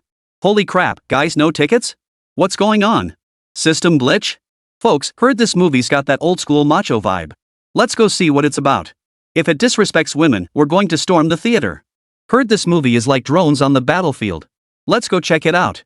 Though I think it's probably just a marketing ploy. Our country loves peace. How could we possibly give weapons to others to wage war? I bet all these leaked videos are just for the movie's trending topics. Beyond major bloggers, countless netizens also reacted in diverse ways. Some who managed to snag tickets happily shared videos, while others who missed out complained everywhere about whether scalpers were involved. Others complained about the theater scheduling so few showtimes that they had no chance to snag tickets. What kind of crappy movie is this, making me fight for tickets? Director Su, listen up, name your price. 100 tickets, and I want them now. Or else I'll die right here, wah wah wah. Finally, a big sci-fi movie made in China. Even if it's crap, I gotta taste it. Got tickets. 500 each. DM me if interested. Scalpers, go to hell. Tickets sold out. Please no spoilers. Spoilers get instant noodles without seasoning packets. While many netizens are complaining about not getting tickets, those who miss the premiere can always catch it the next day. So the resentment isn't particularly intense. The only one more frustrated than the netizens is director Wang. What the hell? What's that bastard Sunji up to? Didn't he say he stole all the drones? It's been ages, and not a single word. Damn it, that little must be teaming up with Su Feng to screw me over. Wang Gang grabbed the ashtray on the table and hurled it at the door with a loud thud. He then turned to glare at the minor celebrity standing nearby and snapped, "I'm pretty pissed off right now." Online buzz surrounding Angel Falling continued to surge, delighting Lu Ruyan and the others. As newcomers to the entertainment industry, this was their first film. To land a major film debut already surpassed 90% of actors. Not to mention the film showed signs of becoming a box office hit, which would rapidly elevate their status. The premiere date finally arrived, and long lines formed outside the theater. Most were male, as it was a sci-fi film. The vast majority were drawn by the drone gimmick, while a smaller group came specifically for Su Feng. They were curious to see what kind of film a blogger known for useless tech could actually produce. Soon the film began, and the auditorium was packed to capacity. Such a spectacular sight was rare these days, after capital had retreated from movie theaters. Ticket prices plummeted back to their original levels, cutting off a huge chunk of the audience. The murmurs soon died down as the opening sequence concluded, and the scene shifted. A lake came into view, with several boats anchored on the water. Several people were fishing, while nearby, a group of armed police officers stood guard. The seemingly ordinary scene was soon shattered as the sky filled with a dense swarm of tiny black dots. At first, it was unclear what they were, but after a few seconds, it became apparent, a swarm of combat drones. Holy! That's insane! Holy! This is terrifying. I thought a drone combat swarm was just a few dozen units, but this looks like thousands. Chapter 11, the movie begins. The film opened without any lengthy exposition, diving straight into an assault. Dense swarms of drones, armed with machine guns and bombs, launched a fierce assault on the people still on the lake. At this sight, everyone held their breath. After all, the presence of armed police clearly indicated these fishermen were high-ranking government officials, yet now they were under attack by unknown assailants. Audiences were eagerly anticipating the unfolding plot. Such storylines were rare in domestic cinema. This plot setup holds particular appeal for audiences with limited exposure to war narratives. They dared to film this? High-ranking officials under attack? How did this even get approved? Could it be set in an alternate universe? Maybe it's not even set in China? No way. Look at those armed police insignia, they're clearly from China's armed police force. A group of college students who had organized a screening couldn't help but whisper among themselves. Their voices weren't loud, but they still disrupted others' viewing experience. The group quickly realized this, apologized, and resumed watching the film. Su Feng, do you think audiences will accept a plot like ours? Lu Ruyan expressed her concern. The film's plot was unmistakably Hollywood style. The protagonist saves the day, though not as exaggeratedly as in the original. Instead of rescuing the president, it was changed to a provincial official. The most important thing is that it won't get pulled by the government for being too controversial. Hu Chen also shared her concerns. Plots involving high-ranking officials still made him uneasy. After all, such plots were easily banned by the authorities. Though he didn't know how Su Feng had gotten the censors to approve it, given the current heated climate, there were still risks involved. It's fine. The plot doesn't defame China. It's just an attack orchestrated by enemy agents. Nothing will happen. Su Feng shrugged it off. He knew Professor Zhang's standing. As a heavyweight among researchers, if he spoke up, the censors wouldn't dare give him trouble. Moreover, high-ranking military officials were backing him. Naturally, such matters couldn't be discussed with Hu Chen and the others. He didn't want any leaks that might attract foreign attention, which could jeopardize his plans to film abroad. Does my image come off as too formidable? After all, this isn't the United States, where heroism is glorified. If I single-handedly resolved this incident, might people assume we're filming a superhero movie? Wu Chao voiced his concern. After all, in some people's eyes, the beautiful country could have bulletproof, one against 100 war gods. But our country couldn't have such superhumans. Don't worry about their opinions, Su Feng paused, realizing he'd forgotten to mention this to Hu Chen. Future hero films would rely on Hu Chen, and negative comments like these would be inevitable. I'll plan ahead, you've got a whole roster of these roles to play. You've got to handle the pressure. Su Feng studied Wu Chao's expression. Though he believed Wu Chao had promising potential and had signed him to a long-term contract. But if Wu Chao couldn't handle the pressure, he'd have no choice but to seek new actors. Fortunately, Wu Chao showed no sign of fear. Instead, he flashed a hearty smile. I couldn't care less about that. I'm a veteran, after all. I don't buy that bull about how those pretty-ass Americans are stronger than us. When it comes to individual combat, I'm every bit their equal. Wu Chao's only concern was whether this style of film would resonate with audiences. Then there's nothing to worry about. We're making sci-fi. What's wrong with an overpowered protagonist? Even in realistic adaptations, the States has absurd films like First Blood. Why can't our heroes take on 100 enemies when there's due? Su Feng waved his hand, signaling the end of the discussion. The others had no objections either. After all, the director called the shots on set, and more importantly, they couldn't stand the whiny talk either. After the others left, Su Feng lay alone on the sofa, pondering what his next film should be. Ding! Video views have surged dramatically. Current progress, 10 million. The system notification sounded in his mind. Su Feng glanced at the dashboard. 10 million views. He hadn't priced the tickets too high, just 39 yuan each. That meant 390 million yuan in box office revenue to unlock the blueprint. In just half a day, nearly 400 million yuan worth of tickets had been sold. It was clear the drone news held immense appeal for the public. The system's unlocking criteria for film technology blueprints were consistent, 10 million views. Depending on the ticket price, it would only require a few hundred million in box office revenue. Later, when Marvel series, The Wandering Earth, and the Matrix films that had already exploded at the box office were released, these unlocking conditions became simple and effortless. Su Feng no longer focused on the premiere. The box office figures didn't really matter to him anymore. After all, what he valued most was unlocking the technology. Su Feng immediately sent the technology blueprints to Professor Zhang, who had been pestering him for ages. He'd been putting it off, using film preparations as an excuse and claiming the blueprints weren't finalized. Next time I won't give him the stuff early. That guy's nagging is driving me nuts. Su Feng pressed his forehead. If it weren't for securing some assistance, he wouldn't have rushed to give it to Professor Zhang. After all, once he handed over the physical prototype, the professor would inevitably demand the blueprints. While he would sell them to Professor Zhang, there was indeed a timing issue. He couldn't produce the blueprints until the movie reached a certain number of viewings. While Su Feng was still pondering what his next film project should be, many others were panicking. Director Wang had vented his frustration and was now sprawled on the hotel bed watching a live soccer broadcast. But a notification popping up on his phone made him jump up instantly. Angel Fallen's half-day box office hits nearly 400 million. Angel Fall breaks box office records. Can it save Chinese sci-fi cinema? What does the rise of Angel Fall signify? Angels are falling again. Damn angels falling. Wang Gang roared in fury.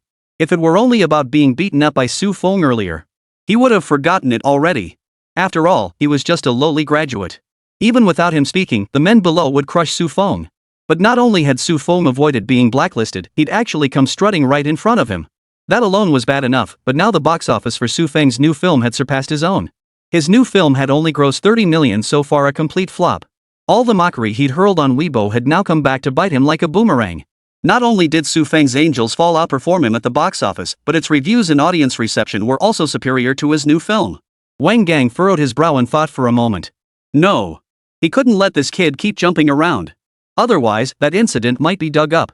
While he was at the peak of his career, no one dared cross him. But kicking someone when they're down was a hallmark of the entertainment industry. He dialed a number. Once connected, he cut straight to the chase. Zhenzhong, I need you to sabotage a movie. Chapter 12, The Troll Army Strikes. Oh? You mean that one, Fallen Angels? As the entertainment industry's top troll leader, Zhenzhong was well aware of the feud between Su Feng and Wang Gang. The moment Wang Gang spoke, he knew exactly who Wang Gang intended to target. Right. I'll give you $1 million. Make sure Angels Fall gets slammed across the entire internet. How you do it is up to you, but I don't want to see its box office numbers keep climbing tomorrow. Wang Gang made no attempt to hide his intentions. This wasn't their first collaboration.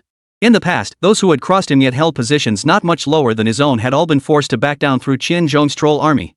They were practically old partners. 1 million won't be enough. This movie has tremendous momentum. Zhenzhong spoke calmly. Even though he was a long-time client, he couldn't offer a discount on this price. Then how much do you want? Wang Gang frowned deeply. Even blacklisting a top-tier celebrity hadn't cost this much before. It was just smearing Su Feng. How could it not be enough? He's just a rookie director. Why are you asking for so much? Zhenzhong snorted dismissively. Director Wang, this newcomer you speak of just set a new single-day box office record. This movie is absolutely the hottest release out there. Frankly, even if you hired trolls to bash it, its box office would still be sky high. So how much do you want? Wang Gang knew this well. If Su Feng were truly as weak as he claimed, he wouldn't need to hire trolls to smear him. He could have simply used his connections to blacklist him. It was strange, really. Where would an orphan get the connections to fund his filmmaking? As a major director in the entertainment industry, he had no clue who backed Su Feng's investments? It was beyond belief. 3 million. Qianzhong bluntly stated, tripling the price outright. Fine. I'll give you 1 million now. The remainder will be transferred once the matter is settled. Wang Gang hung up without hesitation. Damn it, what a money-grubbing bastard. Daring to ask me for 3 million? That piece of Su Feng. This time, I'll make sure you pay dearly. Qianzhong smiled smugly at Wang Gang's words. He's just a rookie director with no connections. Even if his first movie becomes a smash hit, so what? I'll show you what a paid troll army looks like. We'll turn every positive into a negative, every dead horse into a dead horse. Shaoli, go watch his movie. Find any points we can smear him with, then brief the team. This week, we're taking down Angel's Fall. I want him covered in negative news across all platforms. Oh, and find out who the other leads are. Dig through the paparazzi archives for any dirt by it if you find it. Especially anything on Su Feng. Don't hesitate to spend more if needed. I'm giving you 200,000 yuan for this. Pay the team 100,000 yuan for their efforts, 30 cents per comment. Get moving. After giving Shaoli his orders, Qianzhong reclined comfortably in his executive chair. Another 2.7 million in his pocket feels good. Shaoli listened to Qianzhong's orders, nodding in agreement while inwardly ranting like crazy. Damn it, taking 3 million and pocketing 270,000? What a greedy capitalist. I do all the work, you pocket the cash. Damn capitalist bastard. A day passed and negative news about Angel's Fall spread like wildfire. But there wasn't much dirt on the production crew, they were all fresh college grads with nothing scandalous to dig up. As for those cannon fodder characters? Even if dirt were dug up, no one would care. Who the hell is even watching Angel Fall? This trashy ripoff of foreign films has decent special effects, but the plot is as Thai as dog. How could someone build so many drones in a place as secure as China and directly attack a provincial official? It's an international joke. It's clearly just copied Hollywood's plot without even bothering to make it coherent. The protagonist is even more absurd. Are all those armed police just for show? They actually need a bodyguard to take down a spy behind the scenes? This is outright discrediting our national security forces. How did this movie even get released? Exactly. You'd think it's a Hollywood blockbuster. It reeks of Hollywood. The protagonist acts like some bulletproof superhero, single-handedly taking on a bunch of mercenaries and even tracking down the mastermind behind it all. It's like transplanting the US into China with this plot. Only brain-dead people would enjoy this. Or maybe they just love the special effects? If that's the case, they'd be better off watching Hollywood movies. The comments section, once filled with positive reviews, was gradually taken over by paid trolls. Countless negative reviews flooded the comments, with some even calling for a petition to get the movie pulled from theaters. This caused the previously rising momentum of Angel's Fall to falter. Oh no, oh no. There are so many negative reviews online it feels like paid trolls. Su Feng, what should we do? Lu Rian rushed to Su Feng's side, the once positive comments section now completely ruined. Even the marketing accounts that had been riding the hype to praise Angel's Fall were now jumping on the bandwagon to disparage it. Angel's Fall now resembled a beaten dog, with everyone eager to kick it while it was down. Everyone wanted to kick it while it was down, like that guy. Hitting them with a single insult could make you an overnight sensation. Jumping on the bandwagon to bash Angel Fall had become the new secret code for riding the traffic wave. A rising star? Just a poor imitation. Angel Fall suspected of leaking state secrets? Is this the hyped-up domestic sci-fi film you've been raving about? Angel Fall, the worst sci-fi film in history. These topics immediately trended, completely reversing the narrative. What was once hailed as a new milestone for domestic sci-fi cinema has now been branded trash.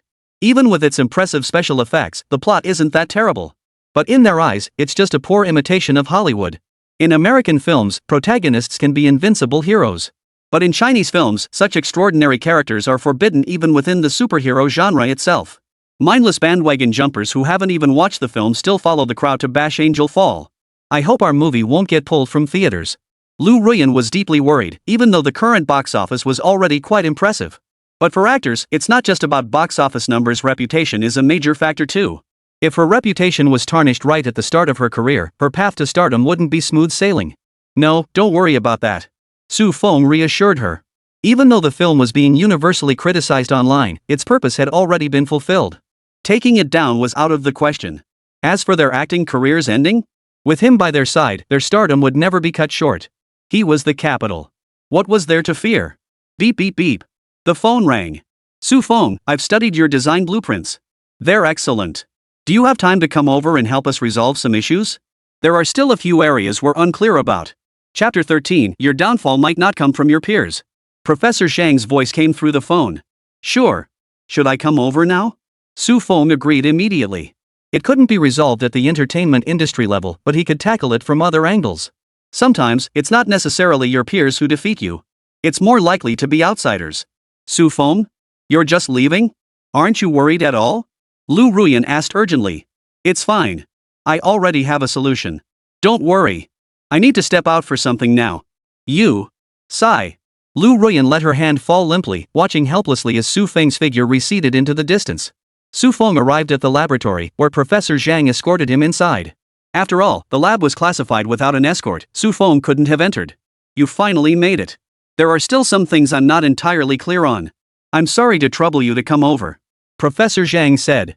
Su Feng spoke with a hint of embarrassment. Actually, besides helping you solve this problem, I also have something I'd like to trouble Professor Zhang about. Professor Zhang smiled. No problem. We're all in this together. Should we tackle my issue first?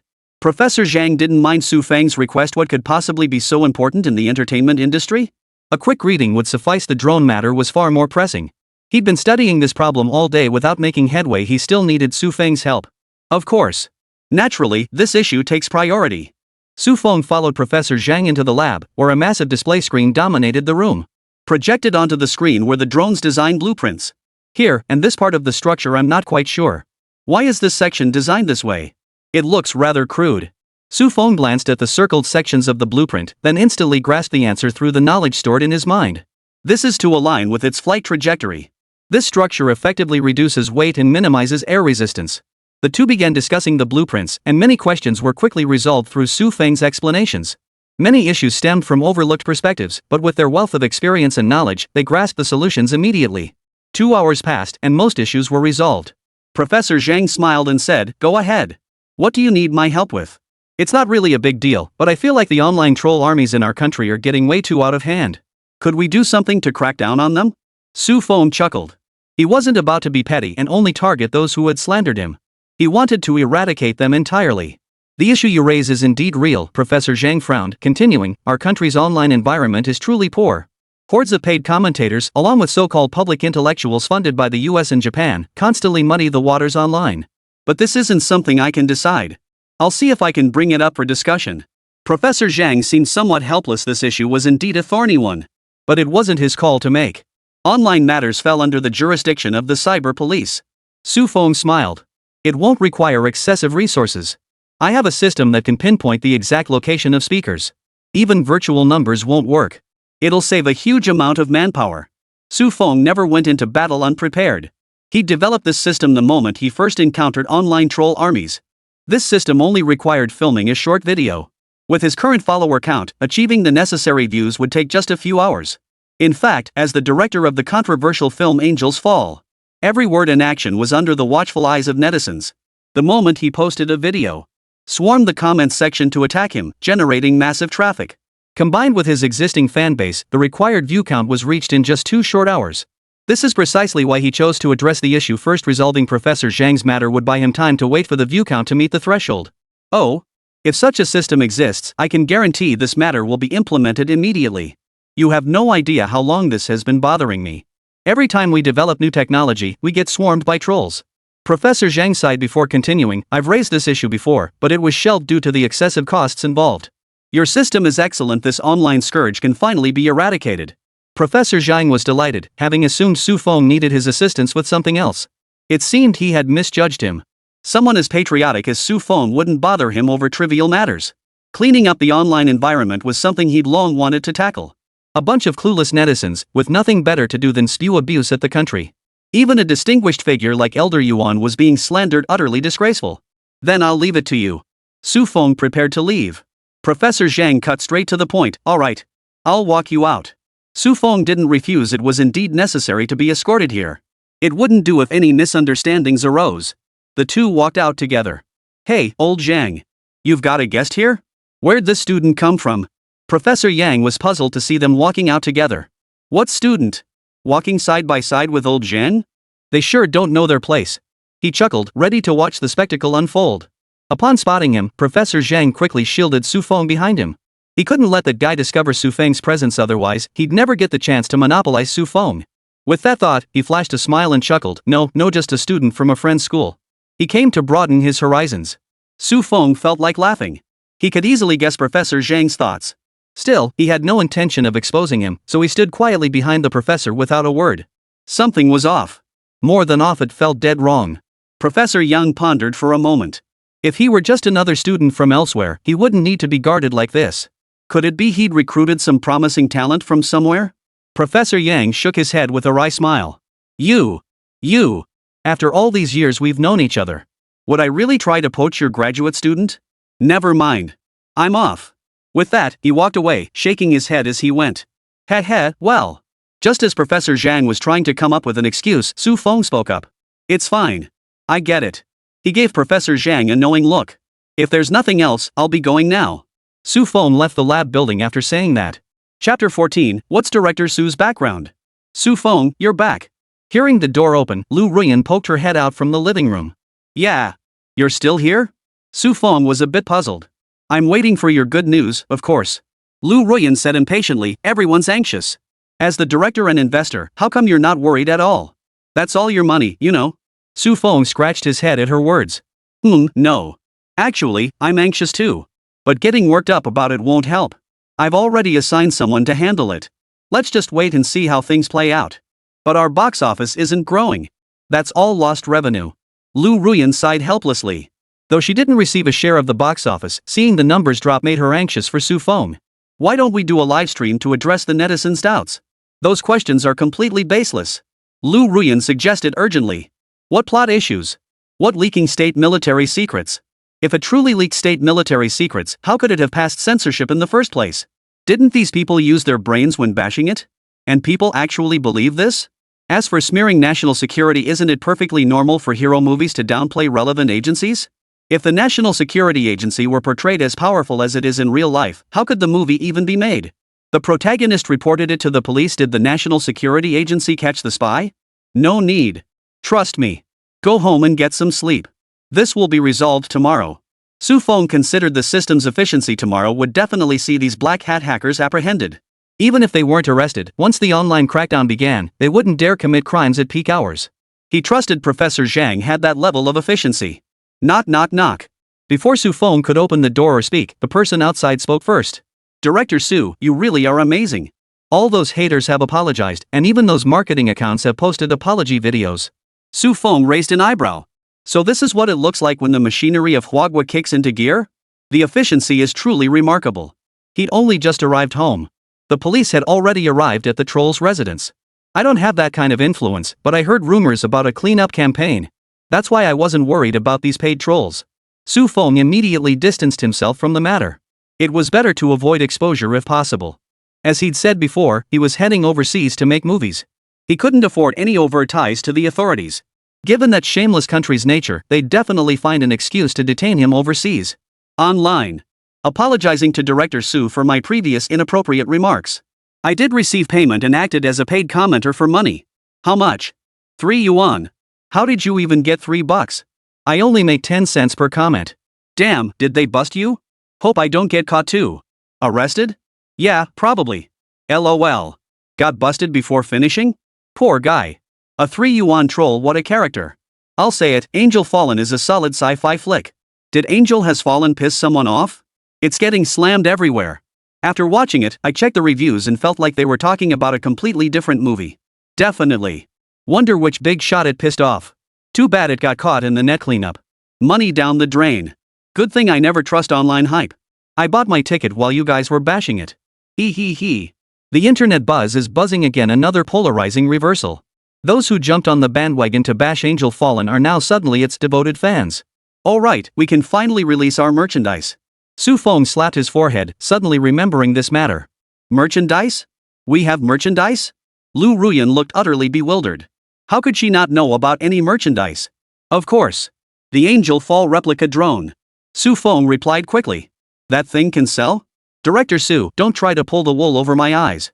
I watched the video. This is definitely one of those drones that appeared in Jiuji. Where did you even get it? Wu Chao at the door voiced his doubts. As a veteran, he was highly sensitive to such matters. The drones that appeared in Jiuji were undoubtedly the same ones used on Su Feng's film set, just repainted. If this thing got sold and leaked overseas, what would happen? At the very least, it would be a case of leaking military secrets. Why can't they be sold? Don't spout nonsense about that batch from Georgie. What does that batch have to do with our China? Those are clearly drones from the White Elephant Nation. Su Feng flatly denied the implication. Wu Chao remained silent, his gaze fixed on Su Feng. What are you staring at? I'm just selling merchandise. Civilian versions, you understand? Su Feng was getting flustered. Was his lie really that bad? He was a director, after all. Was his acting really that bad? Oh, the civilian version. Wu Chao nodded. He understood the civilian version. Just a watered-down version, right? Then the safety issues shouldn't be too bad. Everyone, remember to like my video and drop by the comments section. Also, let the other actors know. I'm going to shoot the video now. You can all leave. Su Feng dismissed them. He was hurt. His acting skills had been insulted. He needed some alone time. Not a single person had been fooled by his masterful performance. His heart was broken. Fine. Lu Ruyan pouted. That darned Wu Chao. She'd been hoping to stick around for dinner tonight. If only she could find an excuse not to go home. Now look. Everything was ruined. Su Feng closed the door. He had no intention of filming a video. He simply took some previously filmed behind-the-scenes footage, edited it together. He uploaded it to major online platforms and included a link. The Angel Fall drone is now available. This is not a model aircraft. Interested parties can check the link below. Clicking on the video, a crowd watched the drone in the footage identical to the one in the movie. Their minds were filled with question marks. Wait, they're actually selling this thing? Isn't this classified as military equipment? Buying this isn't leaking military secrets? They're selling drones now? Seriously, this thing is actually for sale? Isn't this classified military information? Why isn't anyone stepping in to regulate this? Stop reading those marketing accounts. The state news reported it. That's not even our country's drone, it's probably from the White Elephant Nation or the big furry one's place. I don't care about that. I just want to know one thing, is this drone actually useful, or is it just for show? Let me ask, can you buy this thing and attach bombs to it to blow up schools? Same here, can you buy one to hang bombs and blow up your boss? Same here. Can you buy one to hang bombs and bomb fish? Chapter 15, is Su Feng a super agent?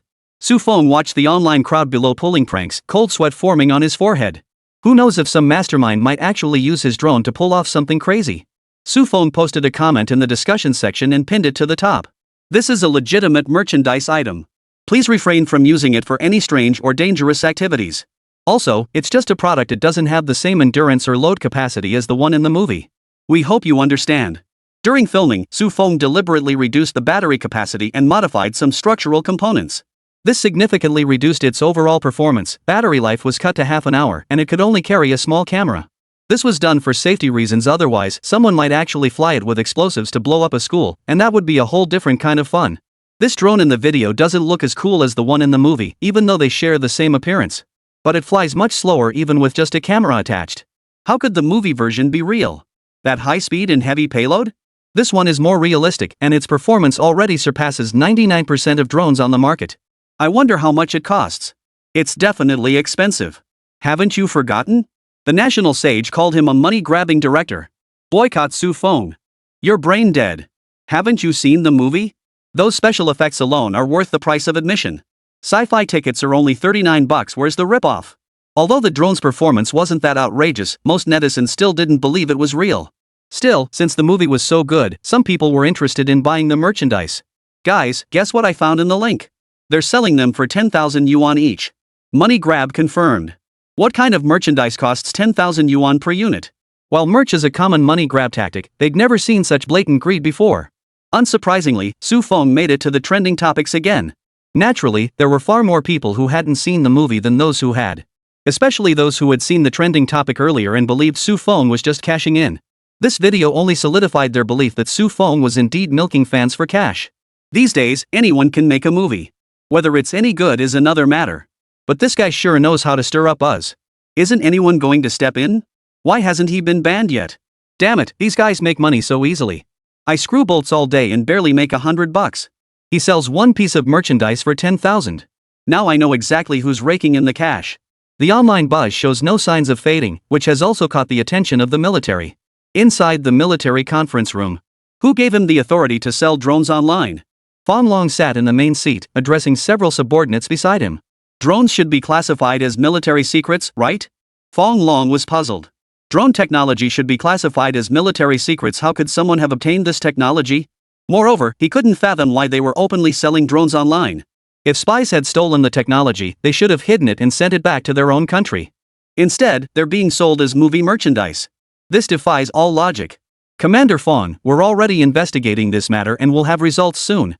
A man in military uniform stood up with a stern expression and answered the question. I wonder how your work is being done. If I hadn't happened to see this video online, would no one have informed me about this? Fong Long's expression was grim. This concerned military secrecy. If anything, it amounted to a serious dereliction of duty on their part.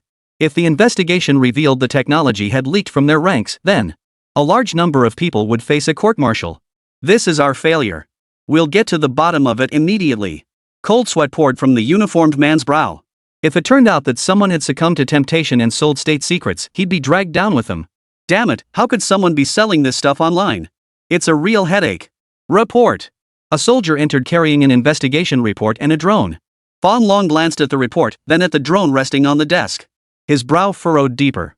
There's definitely something fishy here. A director selling a drone? Its performance actually matches the best on the market. While it can't compare to our military models, it's top tier among civilian drones. Send someone to investigate if there's been a technology leak. Soon, a military jeep pulled up outside Su Feng's rental apartment. Neighbors, unfamiliar with such scenes, filmed it and posted the video online. Though quickly taken down, the video went viral due to its connection to a director currently in the spotlight. The video spread like wildfire. I told you this tech wasn't civilian grade. See? They've arrested him. Holy crap, that means what he bought was real. I regret it so much I didn't buy a single one. What would you even do with it? Want to get a government job? LOL, even if you did buy it, the state would confiscate it anyway. Plus they'd investigate your family 3 generations back. Su Feng was taken to the military base. But they didn't torture him after all, he was somewhat of a celebrity. Besides, there was no evidence yet that he had stolen state secrets. Name: Su Feng. Age: 23. Why did you steal state secrets? What state secrets did I steal?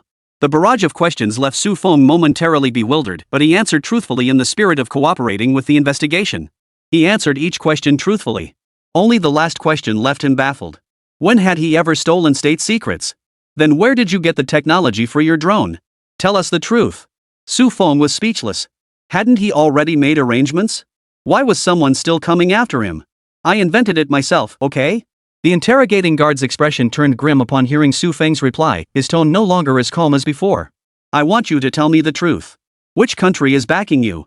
Originally, they had assumed Su Feng might have obtained partial technology from somewhere and then hired someone to reverse engineer the drone. But seeing Su Feng's composed demeanor and his nonchalant response, this was absolutely not the reaction of an ordinary person. No one could sit in a conference room and remain so calm. His identity was clearly extraordinary. He could very well be a top-tier super agent from some nation, or at the very least, a professionally trained spy. Moreover, his background was completely clean. This meant they might be in for a major commendation. No way, I'm a law-abiding citizen. Chapter 16, Su Feng is a good comrade. Director Su got arrested? Did this movie really leak state military secrets? Hu Chun panicked slightly. Leaking state military secrets was a serious crime. It meant jail time, and he certainly didn't want his acting career destroyed by landing behind bars. Even though he only played a minor role in Fallen Angels and wasn't particularly noticeable. What are you talking about? This was reviewed by the broadcasting authorities. How could it possibly leak state military secrets? Lu Ruyan was growing irritated. Did these people even think? If it really leaked state military secrets, would it even be allowed to screen? Then why did the military take Director Su away? Surely it wasn't to have him improve their drones. Hu Chen continued speaking, his skepticism evident. Hu Chen's eyes darkened as he pondered inwardly. Should I just report Su Feng directly to distance myself from this? Here I am, not even playing the lead role. My screen time is less than Lu Ruyan's. Might as well report Su Feng and go join Wang Gang's troupe as an actor. At least I wouldn't have to worry about getting arrested. With my looks, I could carve out my own path in stardom. This must be a misunderstanding. Wait a bit. I trust Su Feng. He'll definitely come back safely. Lu Ruyan declared firmly, though the others harbored conflicting thoughts. Hu Chen felt resentful that he hadn't secured the lead role. An outsider had snatched it from him. What standing did he have left in this team? Worse, Su Feng had declared Wu Chao would be the lead in his future films. Did that mean he was destined to play second leads forever, or worse, just walk on roles? Why should someone from the same school, someone who was once the golden boy, now be reduced to an extra? While Su Feng became a big-name director? No, this couldn't be right. Hu Chen made up his mind he would report Su Feng's actions to the police. Maybe he could even get 50,000 yuan for it. At this thought, Hu Chen let out a smile. Fortunately, everyone had dispersed, and no one saw his grin. What did you say? Su Feng was arrested? By whom? What was the reason? Professor Zhang was just stepping out of the lab when he overheard students discussing Su Feng's arrest. Prof, the military took him away. It's trending online. Now they suspect he leaked state secrets. Did he steal our drone technology? Nonsense. That can't be. No, I have to go see them immediately. Professor Zhang didn't respond to the student's question. He was in a hurry. He immediately dialed a number. Please connect me to Commander Feng. It's urgent. Professor Zhang's drone had been transferred to the military through Commander Feng. Though he didn't have Commander Feng's direct contact information, he could reach Commander Feng through the switchboard. Old Zhang, what brings you calling? Feng Long held Professor Zhang in high regard, as the professor's equipment proved invaluable to the military. Still, he was curious, what could he possibly need? Another new invention? That's a bit too fast. Commander Feng, I hear you've captured Su Feng. Feng Long frowned. Yes, we suspect he stole military secrets. Could it be that this technology came from you? This is state-level classified information. How could you just hand it over to outsiders? Professor Zhang slapped his thigh in exasperation before speaking up. This drone technology was his invention. What? Feng Long's voice rose a notch. You mean a director invented the world's most advanced drone? You're not pulling my leg, are you? This isn't something to joke about. Feng Long's expression turned serious. This concerned military secrets. Professor Zhang also grew serious, speaking solemnly. I stand by what I say. This is indeed designed and invented by Su Feng. And Su Feng is a good comrade. He sold me the technology at rock-bottom prices. We can't let such a good comrade suffer injustice. Alright, I'll relay the message.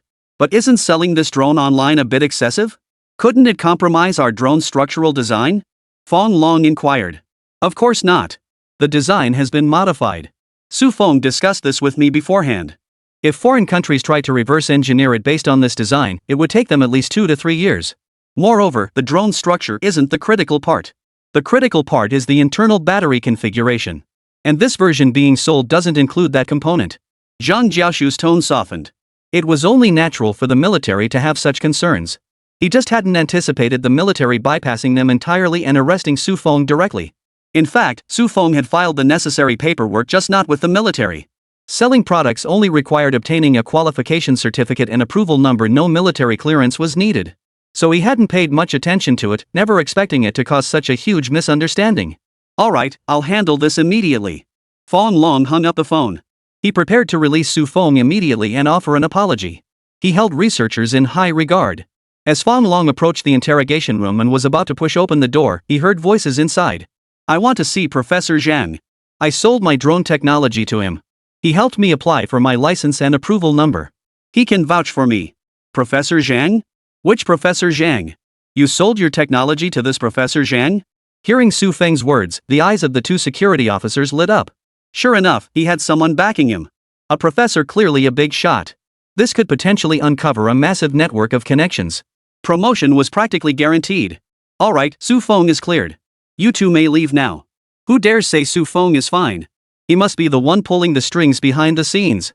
The 2 security officers glanced toward the door. Commander Feng. Alright, then there's no issue. Promotion is out of the question now. That first-class merit has flown away on wings. Yes, sir. The 2 stood at attention and saluted before closing the door and leaving. My apologies for the misunderstanding. Feng Long flashed a smile and approached Su Feng with a warm expression. Comrade Su Feng, I sincerely apologize. You've been wronged. I heard about your situation from Professor Zhang.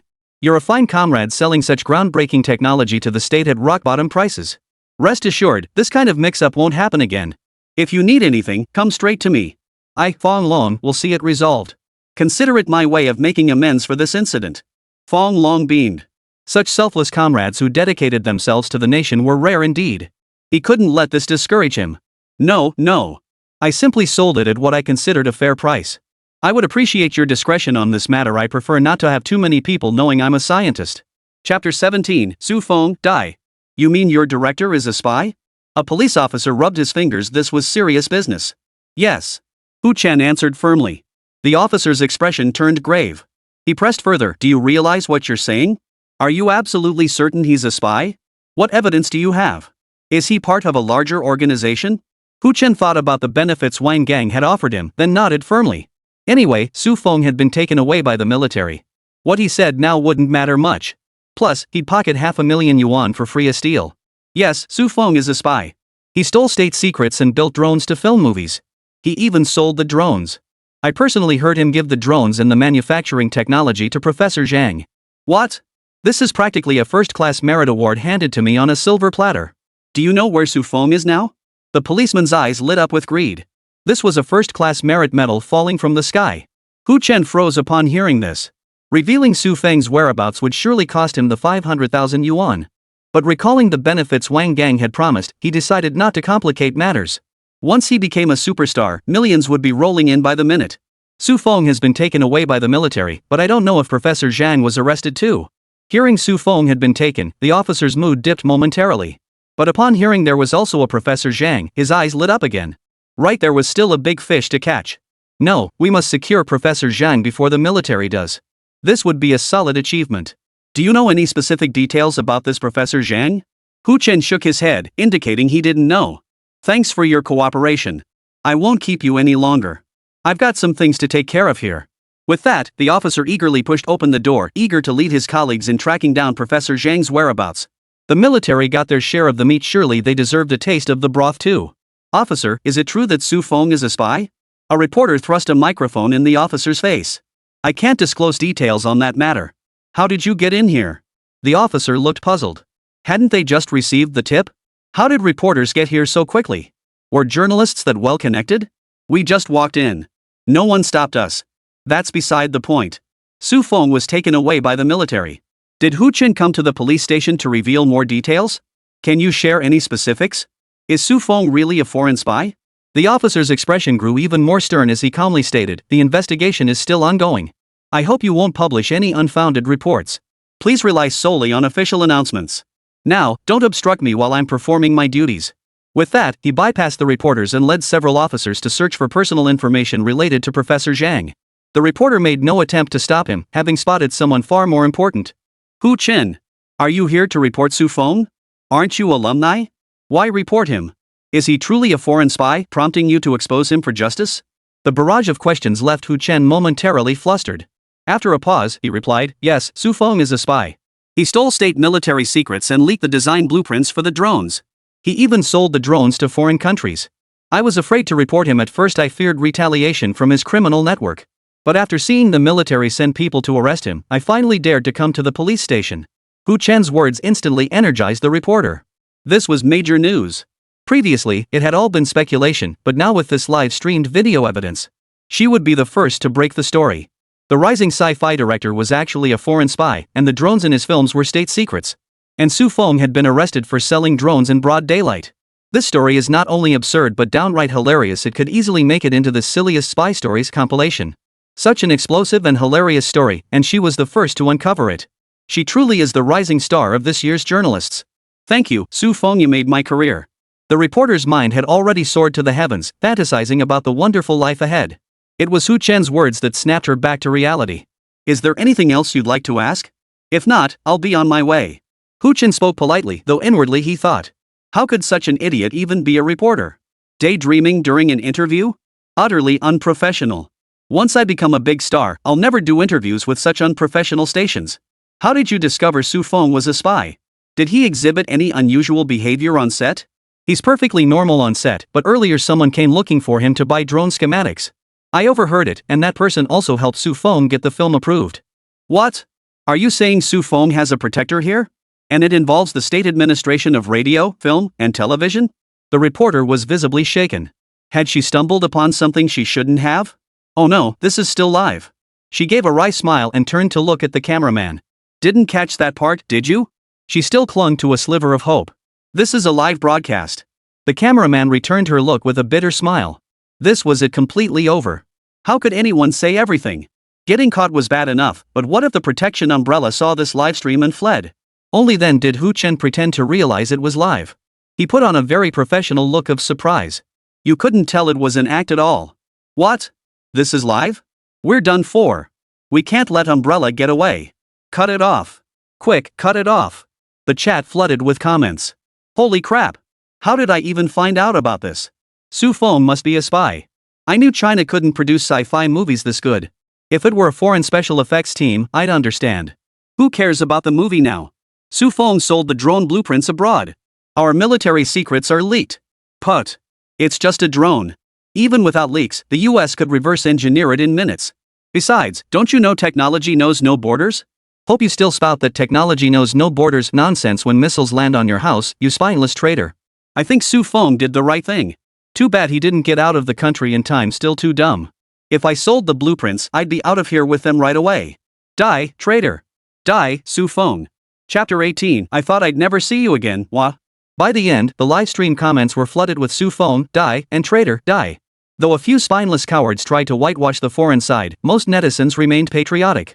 This completely unfavorable situation caused the 3 Sin Party members to immediately leave the livestream. We paid commentators never fight a losing battle. Hu Chen sidestepped the flustered reporters, slipping past unseen. He let out a satisfied smile. Su Feng, this time you'll be my stepping stone. You refuse to let me take center stage, this is your just deserts. You're getting arrested anyway, so at least add a little weight to my credentials first. Hu Chen had no concern whatsoever that Su Feng could escape the military's grasp. In his eyes, Su Feng was absolutely going to be executed this time. Leaking state military secrets, what an enormous crime that was. Meanwhile, he would receive Director Wang's patronage, transforming from an unknown extra into a superstar under the spotlight. Director Wang, everything's taken care of. The female secretary approached Wang Gang, bending her waist as she spoke softly. Su Feng, this time I will make sure you die. Wang Gang pulled out his phone and sent a text to Qianzhong before lowering it and glancing up at the secretary. He spoke impatiently, anything else? The secretary hesitated before speaking slowly, that young actress called looking for you. Wang Gang furrowed his brow, pondering. He couldn't recall scheduling anything with some obscure actress lately. He inquired, who is it? It's Hu Chen, the one who reported Su Feng as a spy. He said you promised to make him the male lead in your next film. Put. Some nobody thinks he can be the lead? Ignore him. If he calls again, tell him to get lost. Wang Gang said dismissively. Got it. If there's nothing else, I'll head down now. Wang Gang called her back. Wait, come help me blow off some steam before you go. At his words, the secretary flashed a seductive smile and slowly lowered her head. Ring. The phone rang. Wang Gang glanced at the name Hu Chen displayed on the secretary's phone and hung up immediately. What kind of trash dared to interrupt his good time? Did he really think he was worth anything? He was nothing but a mad dog biting its master. Damn it! Hu Chen dialed repeatedly, but all he got was a busy signal. Only then did he realize he'd been played. Damn, Wang Gang never intended to cast him as the male lead at all.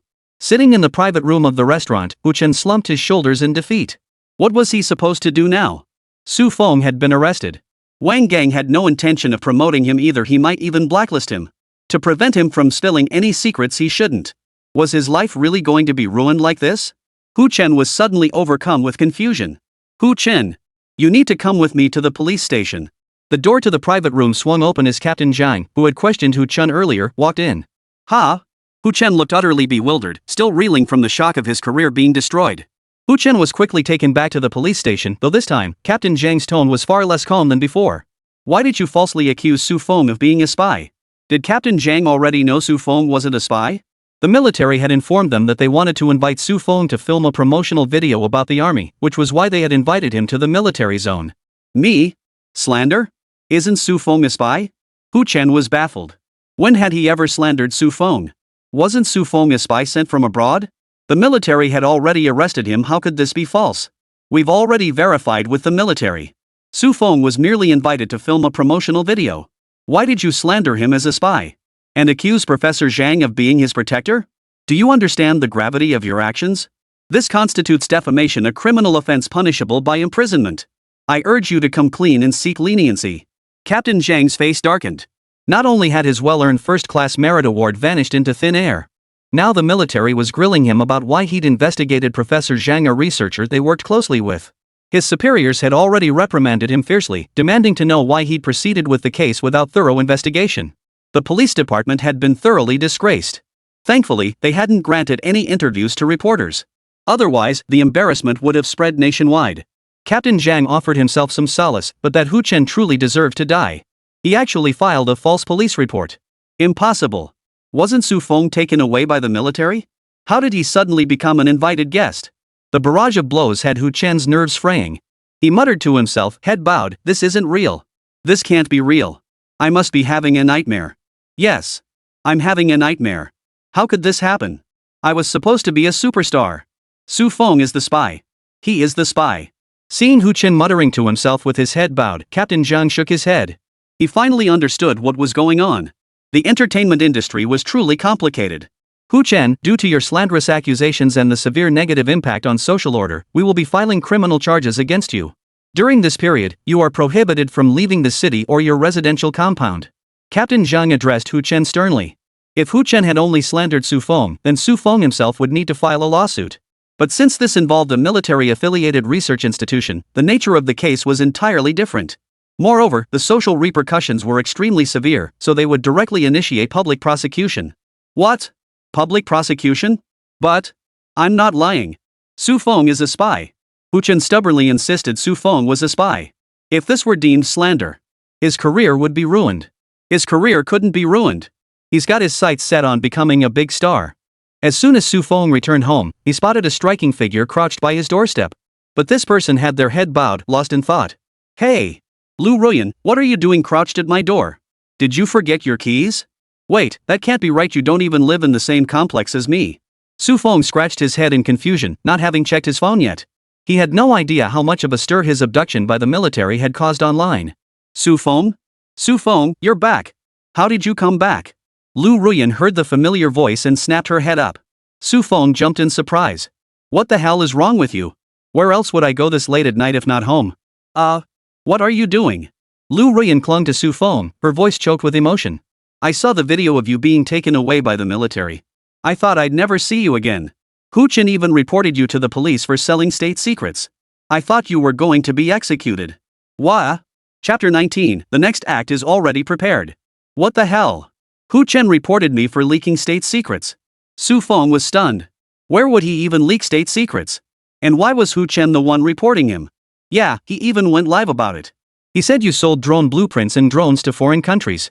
Lu Ruyan spoke indignantly.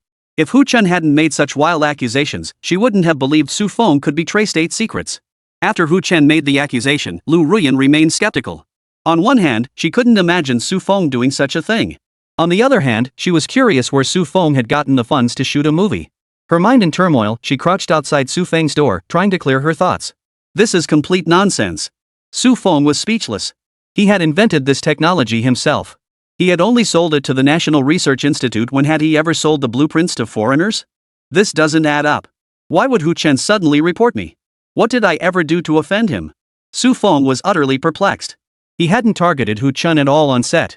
I don't know. Lu Ruyan shook her head, indicating she had no idea what had happened either. Could you let go of me first? Su Feng looked at Lu Ruyan. A man and a woman alone together like this late at night, it didn't feel quite right. He could distinctly smell the faint scent of perfume on her. The warm, soft sensation against his chest sent a tingle through him. Oh. Lu Ruyan sheepishly released her arms from around Su Feng, a faint blush spreading across her pretty face.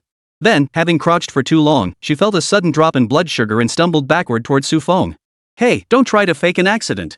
Su Feng watched Lu Ruyan collapse toward him, his voice tinged with alarm. Only after catching her did he realize she had genuinely fainted. Su Feng's eyes darkened as he thought to himself.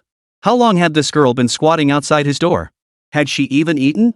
After over 20 years of hardening his heart, Su Feng felt a flicker of emotion stir within him. What a foolish girl. You're awake.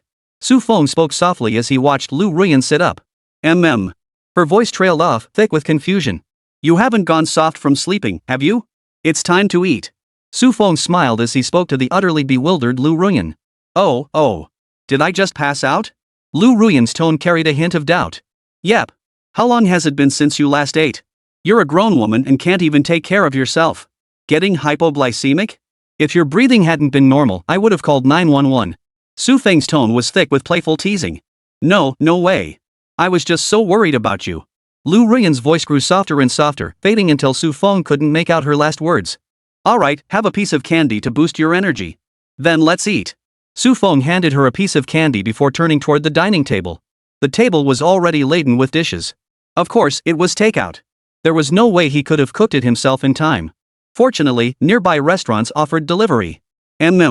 Lu Ruyan gave a soft nod, popped a piece of candy into her mouth, then stuffed the wrapper into her pocket before walking over to sit at the dining table. Nothing out of the ordinary happened on set, right? Su Feng asked. He hadn't thought it was a big deal. But the fact that Hu Chun had gone to report him suggested something might be amiss on set. It was already late at night and he hadn't called anyone else. So he could only ask Lu Ruyan. No, it's just Hu Chun who knows what got into him went and reported you. We're all still in the group chat berating him. He only replied that he's destined to be a big star someday and isn't in the same league as us. Then he left the group. Lu Ruyan was still fuming as she recounted it. They were all part of the same production crew. If it weren't for Su Feng bringing them together to make movies, they'd all be stuck making short videos for a living. Yet Hu Chun had the nerve to slander Su Feng as a spy. What good does that do him? Big star? Su Feng frowned and thought before speaking up. He must have been recruited by Wang Gang, just like that bastard. So that's it. No wonder he reported you. He's teamed up with Wang Gang. How could he do that? It's all because of Wang Gang that we can't break into the entertainment industry normally. Lu Ruyan grew even angrier upon hearing this. While it was true that everyone had come to resent Wang Gang because of her, it was less about her personally. Rather, it was because the young people couldn't stand the disgusting connections within the entertainment industry that they ended up at odds with Wang Gang. Now Hu Chen was voluntarily associating with the very type of people he once looked down upon. Wanting fame is normal. Maybe seeing me taken away by the military, he figured I couldn't make a comeback. So he hurried to find a new patron to latch onto. Su Feng spoke flatly. But that doesn't mean you should report him. You have no conscience at all. If it weren't for you, could he have landed a sci-fi movie right off the bat? Even if we hadn't been suppressed, we still started with minor roles. Who gets to be a movie actor right from the get-go? Lu Ruyan retorted indignantly. Even those who graduated from the Shanghai Theatre Academy didn't get to shoot films right away. Most people climbed the ladder step by step from small productions. Without connections, they might spend their entire careers as minor celebrities. Even veteran actors with solid skills often struggle to land roles. The entertainment industry doesn't guarantee success just because you're talented, especially for newcomers like them. Setting aside their shared alumni status, Su Feng was undoubtedly their benefactor. Alright. If it comes to it, I'll just stop contacting him. Don't get upset. Try this. The sweet and sour spare ribs at this place are delicious. Su Feng refused to waste his emotions on such a petty person. He was a man with a system destined to become a titan in both the film industry and scientific research. A mere bit part actor? He couldn't care less. Besides, judging by Wang Gang's way of thinking, Hu Chen couldn't possibly gain anything from him anyway. He was just a fool who ended up displeasing both sides. Fine. Seeing Su Feng's indifferent attitude, Lu Ruyan, who had been seething with anger, realized he didn't care much about Hu Chen. Yet deep down, Lu Ruyan thought to herself, Hu Chen, you two-faced scoundrel, just wait until you cross paths with this old lady. Otherwise, I'll make you understand what it truly means. The devil you know is better than the devil you don't. It really is quite delicious. Lu Ruyan exclaimed after tasting the dish. By the way, I've already prepared the next play. Chapter 20, the next project, the Netherworld. What? Already? Fallen Angel hasn't even wrapped yet, and we're shooting the next one? Lu Ruyan was taken aback. Even a donkey wouldn't be worked this hard. The current show hasn't even finished airing yet, and they're already preparing to shoot the next one? Don't you want to film it? Su Feng teased. If you don't want to film it, there's no need to force yourself. I'll give you some time off. Technically speaking, Su Feng was their boss. Naturally, he wouldn't train them without a contract. It'd be a real pain in the ass to end up with ungrateful ingrates. But that only applied to Wu Jun and Lu Ruyan. The others hadn't signed contracts. Truth be told, they weren't that important anyway. Su Feng could handle all their tasks single-handedly. He hadn't studied directing for nothing. Except for simultaneously directing and acting, he could handle every other task on set. He was the ultimate jack of all trades on set, versatile and skilled in everything. No wonder he could run the entire crew single-handedly. No, how could that be? I absolutely have to film it. Who would complain about a packed schedule? Besides, this is a film shoot for newcomers like them. It's all about building credentials. There's no way they'd pass it up. So will our next project be another sci-fi film? Lu Ruyan was curious. It wasn't time for settlement yet. The box office hadn't even recouped its costs yet. Was there really enough funding left to make a big-budget sci-fi movie? Yes, I've already written the script for the next one. It's called The Netherworld. The Netherworld? Lu Ruyan murmured to herself, then asked doubtfully, that doesn't sound like a sci-fi film. It sounds more like a fantasy epic. This Netherworld isn't that Netherworld. Finish your meal first, and I'll show you the script. Su Feng thought for a moment. Explaining it verbally was too much trouble. It would be easier to just hand the script to Lu Ruyan. All right. The two fell silent, focusing intently on devouring the dishes on the table. This is the script for The Netherworld. Take a good look. Su Feng handed the script to Lu Ruyan. Ghosts? Special operations weapons, passing through walls, traversing any barrier, hyperspectral goggles. So many novel concepts. Looks pretty interesting. Lu Ruyan paused, then cautiously asked, that machine that creates ghosts from human bodies isn't real, right? Su Feng's previous bizarre behavior had been witnessed by everyone on set. Especially after Su Feng was taken away by the military, everyone had come to their senses. Su Feng's props might not be mere props. They might be products of some research institute, and the film production could be funded by the state. The purpose was likely to showcase China's formidable military might through this medium. Su Feng hadn't anticipated the crew's suspicions, but in a way, their assumptions were quite close to reality. Though the sequence was reversed. Of course it's not real. Why would you think that? The drone incident was just a coincidence. Those are all props, you know that, right? Su Feng was puzzled. Was his acting really that bad? He'd explained countless times that they were props, why wouldn't they believe him? You're sure they're props, right? Lu Ruyan dared not dwell on it. This was practically human experimentation. If it were real, her perception of China would be completely overturned. Generally speaking, only the United States would conduct such inhumane experiments. Human experiments, bacterial experiments, and the like. Aren't those the exclusive domain of the United States? Of course. I even bought a bunch of machines for the special effects team. This time there's way more effects than the last film, so we need to expand the team. Thank goodness I have specialized software for effects, otherwise I couldn't afford them. Su Feng joked to himself. With only a few million to his name, he couldn't afford the tens of millions or even hundreds of millions required for such effects. But he had his cheat code. Because the ghost technology was too insane, Su Feng had no intention of creating it. After all, with so many powerful technologies already available, he didn't need to add ghost technology, especially not the kind portrayed in movies. It was simply too underwhelming. It would die if its energy supply was cut off, and it required a human to create a single ghost. It's also vulnerable to iron filings. These are all fatal flaws. It can't be considered a true ghost. Oh. Hearing Su Feng's words, Lu Ruyan finally relaxed. Indeed, her homeland wasn't that kind of deranged nation that would conduct such insane human experiments. Preparing the filming base will take some time. I plan to keep the previously restored buildings intact. We'll carve out a new area nearby to serve as the filming location for the new movie. Su Feng stated. He had spent considerable effort restoring the previously demolished houses. He planned to enclose them later and create a large theme park. By the way, your drone orders sold out completely. But they got taken down immediately. Can they be relisted now? Lu Ruyan suddenly remembered something and asked. Oh, right. I almost forgot about that. Shouldn't be a problem now. Su Feng pulled out his phone, made a few quick adjustments, and relisted the drones in his shop. He also posted a Weibo update. Previous drone orders were taken down due to force majeure. I've relisted them now. Click the link below if you're interested. Within minutes of posting, the Weibo exploded across the platform and major social media sites. Holy! How powerful is Su Feng's backing? Hard proof he can get away with selling state military secrets. I thought he'd been executed. Is there any hope left for this country? Someone openly selling state military secrets walks away unscathed and keeps peddling them. Forget it, I'm heading to the States. See ya, folks. Who's your brother, idiot? If you're leaving, renounce your citizenship first. 250 suits you perfectly, you 250.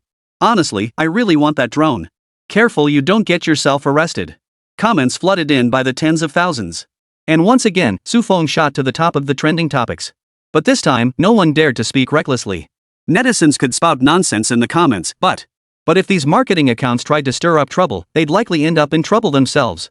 Previously, they dared to skirt the line only because Su Feng had been caught red-handed. But now that Su Feng emerged unscathed, they dared not spread rumors recklessly. It's too late. I'm scared to go home alone. Lu Ruyan gazed at Su Feng with her large, watery eyes, yet a hint of allure flickered between her brows.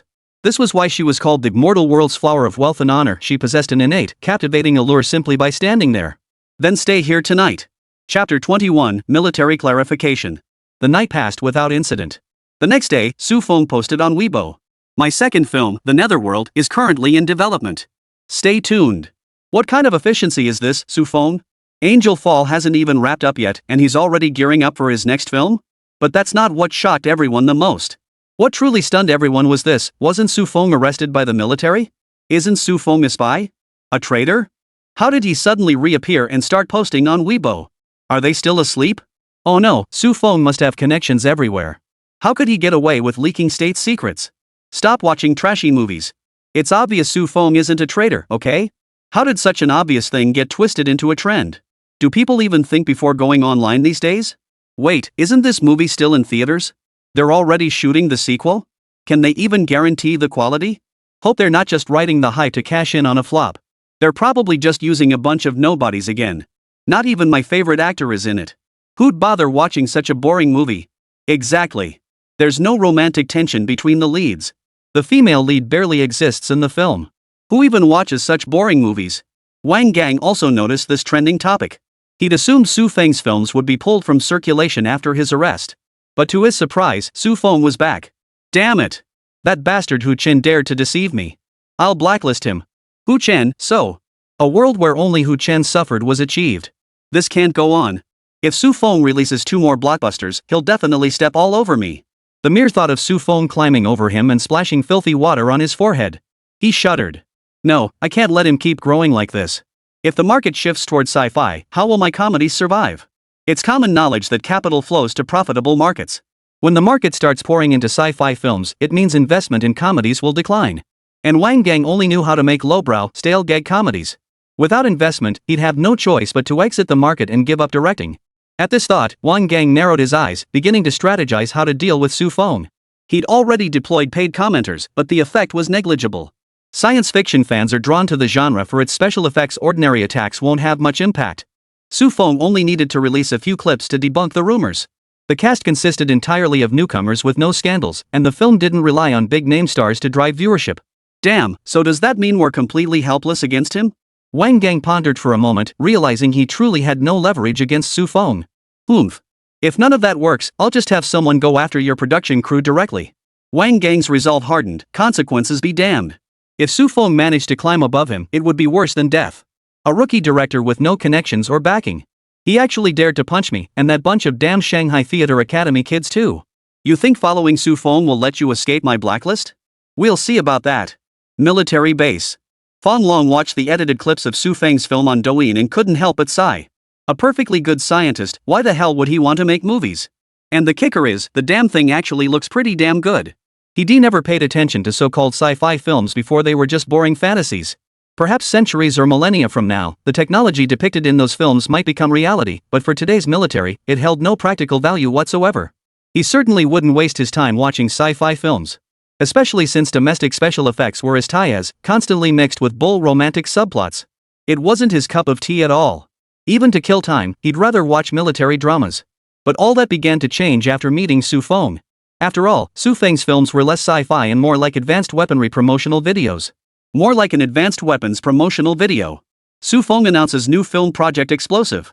The red explosive tag on Douyin piqued Fong Long's curiosity. Su Feng is making a new movie? I wonder if any new weapons will be invented. He thought for a moment and shook his head. Ha, I must be losing my mind. Even a donkey grinding grain couldn't develop new tech products this quickly. Probably just your typical sci-fi flick. Though he thought this, Fong Long still harbored a sliver of hope for Su Feng. Who knows? Maybe there really is some new tech product? Curious, he clicked into the comments section to see if there was anything worth his attention. But when he opened it, all he found were messages disparaging Su Feng. What the hell? Selling state military secrets? Wasn't that misunderstanding cleared up? How did they find out about this? Fong Long frowned. Arresting Su Feng was, after all, a military operation of some scale. How could it have leaked online?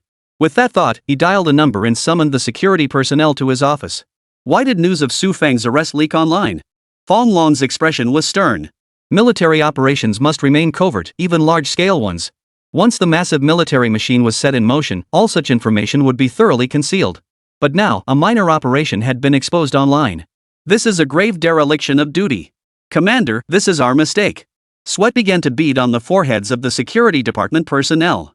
They hadn't anticipated Su Feng's high profile. During the arrest, they hadn't considered much beyond the order they received, fearing Su Feng might escape. They moved immediately, lacking the specialized expertise of state security. Thus, some errors occurred, leading to the leak of information. All of you will receive a major demerit.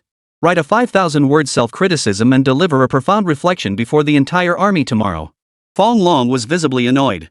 Perhaps too much prolonged stability had begun to erode their professionalism. This was absolutely unacceptable. Even a minor task could cause immense harm on the battlefield. Yes, sir. Their faces flushed crimson with shame over this blunder. By the way, send someone to the military propaganda office to clear up this misunderstanding. Don't let Comrade Su Feng be misjudged. Fong Long suddenly interjected. Yes. The group saluted and answered loudly before turning to leave. The military district's Weibo account posted an update tagging Su Feng. Comrade Su Feng was invited to film a promotional video. We hope everyone will not misunderstand. At Su Feng. Holy, it's flipped. I knew there was no way it was leaking state military secrets, they'd never release that. That's just insane. Wait, so that Hu Chen guy is spreading rumors? Accusing an alumnus of being a spy? That's pretty ruthless. Accusing someone of being a spy is illegal, right? I suggest we arrest him. Chapter 22, Military Participation. Netizens who quickly realized they'd been duped swarmed Hu Chen's Weibo, Douyin, and other social media platforms. They delivered some heartfelt greetings. A cowardly liar? Hu Chen, I know you're watching. If you're brave enough to spread lies, then show your face. What good is hiding like a turtle? Even if Su Feng doesn't bother suing you, we'll boycott every single one of your works. Accusing an alumnus of being a spy? Hu Chen, you're the most delusional actor I've ever seen. Despite the relentless abuse, Hu Chen remained silent. At this point, Hu Chen's personal freedom had been restricted, and he was forbidden from leaving his residential compound at will. He knew his actions would inevitably draw nationwide condemnation, so the resourceful actor had already uninstalled all social media apps. All phone numbers have been deactivated. He sat in his room contemplating life, though it seemed pointless to ponder anything.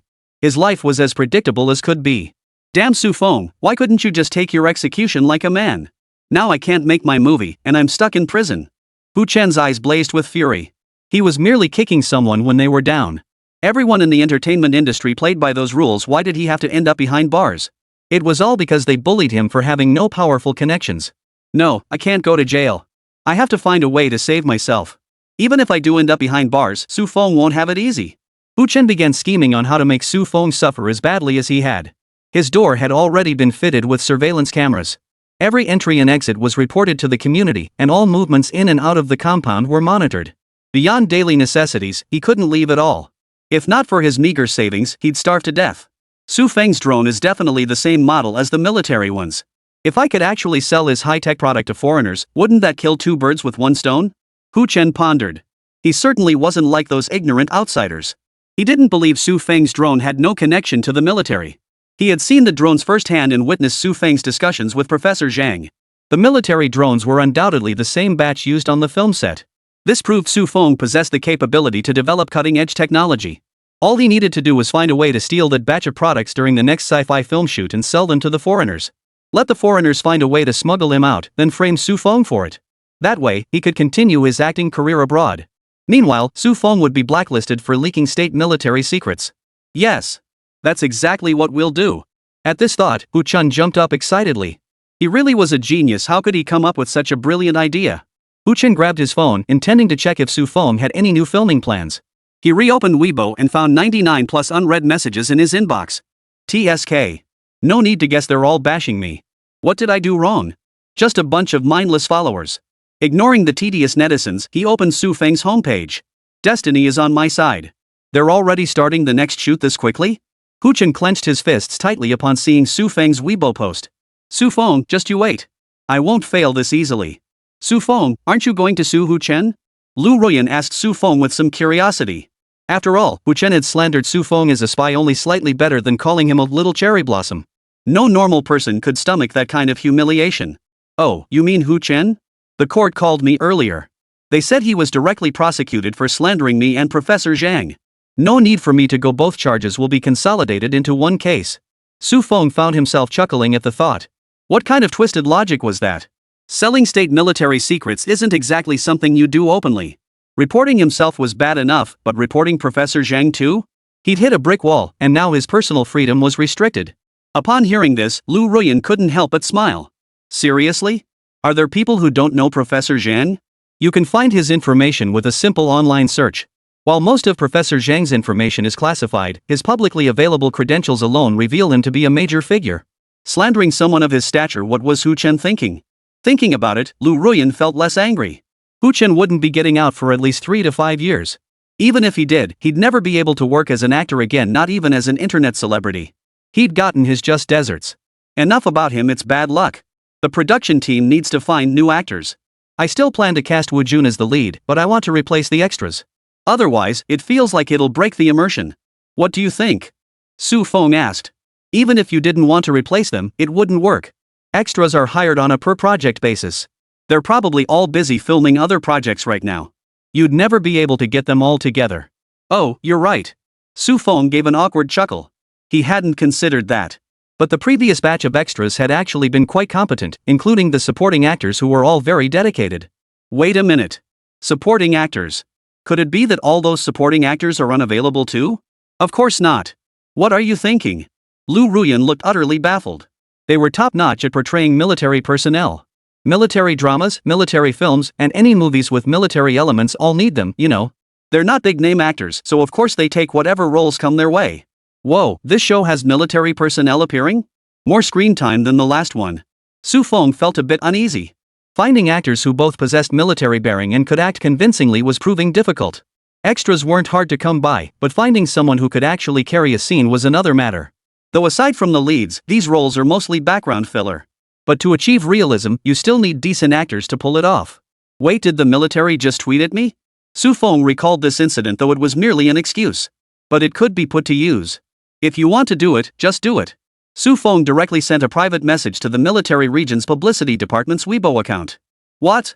Want us to film a movie? Fong Long was speechless. He'd only come up with a pretext. Now they were actually being approached for filming, and not just any military drama. Aren't military units just backdrops in sci-fi movies? Mobilizing the military for filming was such a major undertaking that the publicity department naturally dared not handle it directly. That's why they reached out to Commander Fong. Yes, Su Feng said he'd compensate us. The propaganda department staff looked utterly perplexed. Why would they pay us for a promotional film? Is Commander Fong that stingy? Of course, Commander Fong couldn't see his expression. After some thought, Commander Fong decided to agree to Su Feng's request. After all, it was merely serving as background scenery, it wouldn't take much time.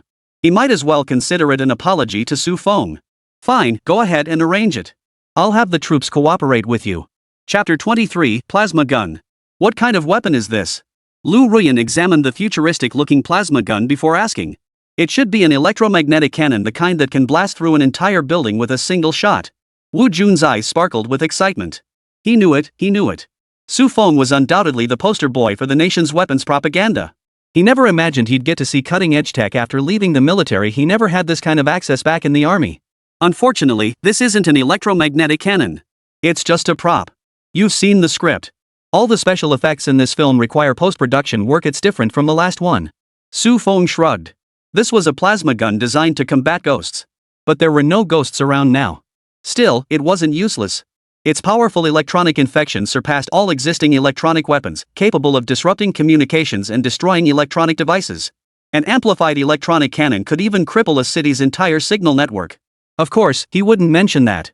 The drone incident had already made him a suspect. By pretending this was just an ordinary prop, he could lower his profile.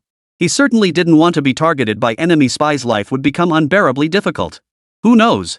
One day he might end up like that magnanimous former prime minister of Sakura Nation, biting the dust. Fan Long had come up with an excuse to see if Su Feng had any new weapons, but upon hearing Su Feng insist it was merely a prop and not an electromagnetic cannon, he felt a pang of disappointment. At the same time, he realized he was getting a bit impatient. Research isn't like cooking a meal, it can't be rushed. Nothing much. I'll be on my way. You guys carry on with the filming. Fan Long had arrived without revealing his identity, so the others present showed no reaction. Only Su Feng bid him farewell before escorting him out. Soon, everyone was back in filming mode. Act as if unseen enemies are attacking you. That's it. Su Feng explained the plot of the first scene, where an unseen enemy attacked them. However, the difficulty of performing this was indeed quite high, as it involved acting without physical props. Most of them weren't professionally trained actors, they were extras who had to figure out acting on their own. Your movements are too exaggerated. Don't steal the spotlight. Su Feng felt a bit frustrated. This scene was much harder to shoot than the last one. The previous explosion and enemies had been real, but this time the adversaries were invisible. They didn't even exist. He could only correct the actors' mistakes by explaining the scene over and over. Hold it right there. Su Feng called for a halt to filming. It wasn't their fault. The difficulty of acting without physical props was simply too high. They weren't seasoned actors, most were military personnel making cameo appearances.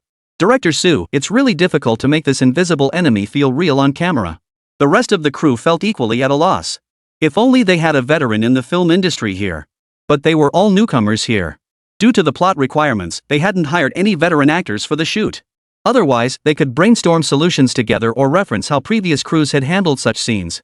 What exactly are you struggling with in this scene? Su Feng walked over to discuss with the actors. Sometimes, communication could resolve most issues. So Su Feng decided to first figure out exactly where they were going wrong. Director Su, we can visualize the invisible enemy in our minds, and your direction helps us align that visualization. But being knocked back by an invisible force is incredibly difficult to coordinate, especially when you demand realism. The actors were also at a loss. If it were purely physical acting without props, they could manage it after so many rehearsals. But achieving realistic flying effects? Using wirework simply couldn't meet Su Feng's standards. Su Feng pondered for a moment, recalling the props he had crafted earlier. Hold on, I'll go get the props. Props? The props team looked utterly bewildered. Why did they have no clue where most of the props on set came from? Were they even the real props team? With Su Feng's air propulsion device, their interaction with the wirework became far more realistic, allowing them to complete the first scene in one take. Props team, why don't I know about these props? Am I really part of the props team? After filming wrapped, Su Feng edited the behind-the-scenes footage and posted it on Douyin. Unsurprisingly, a wave of haters flooded in. This movie is nothing like the last one, it's all green screen. Are they trying to fool us with cheap post-production? Why are they shooting at thin air? Getting knocked back by invisible forces? Is this a ghost flick? Can't make heads or tails of what they're filming. Exactly. The last one felt like real filming. This one must be all CGI.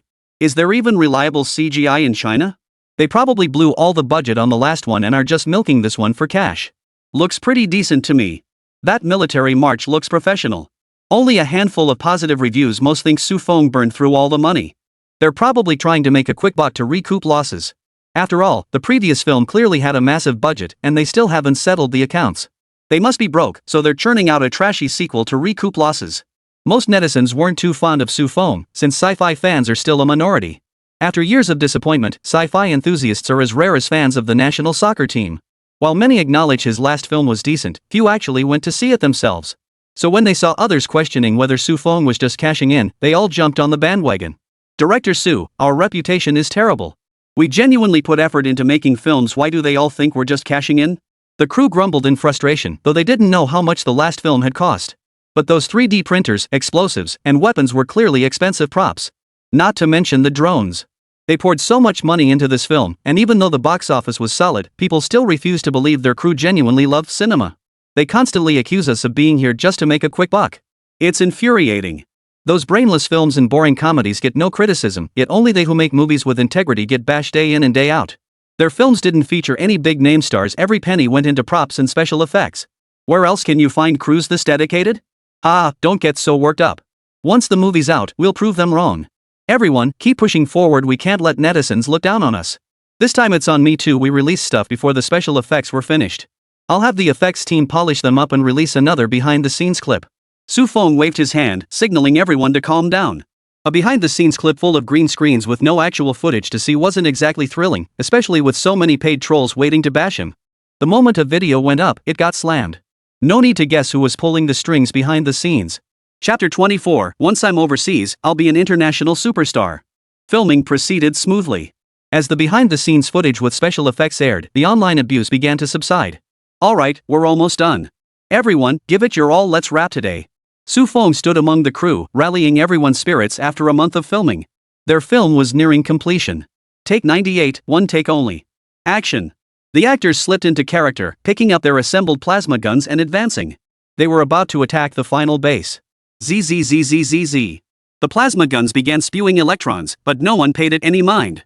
The director had made it clear these were just props. One actor's gun tilted, accidentally pointing toward the sky. Bang!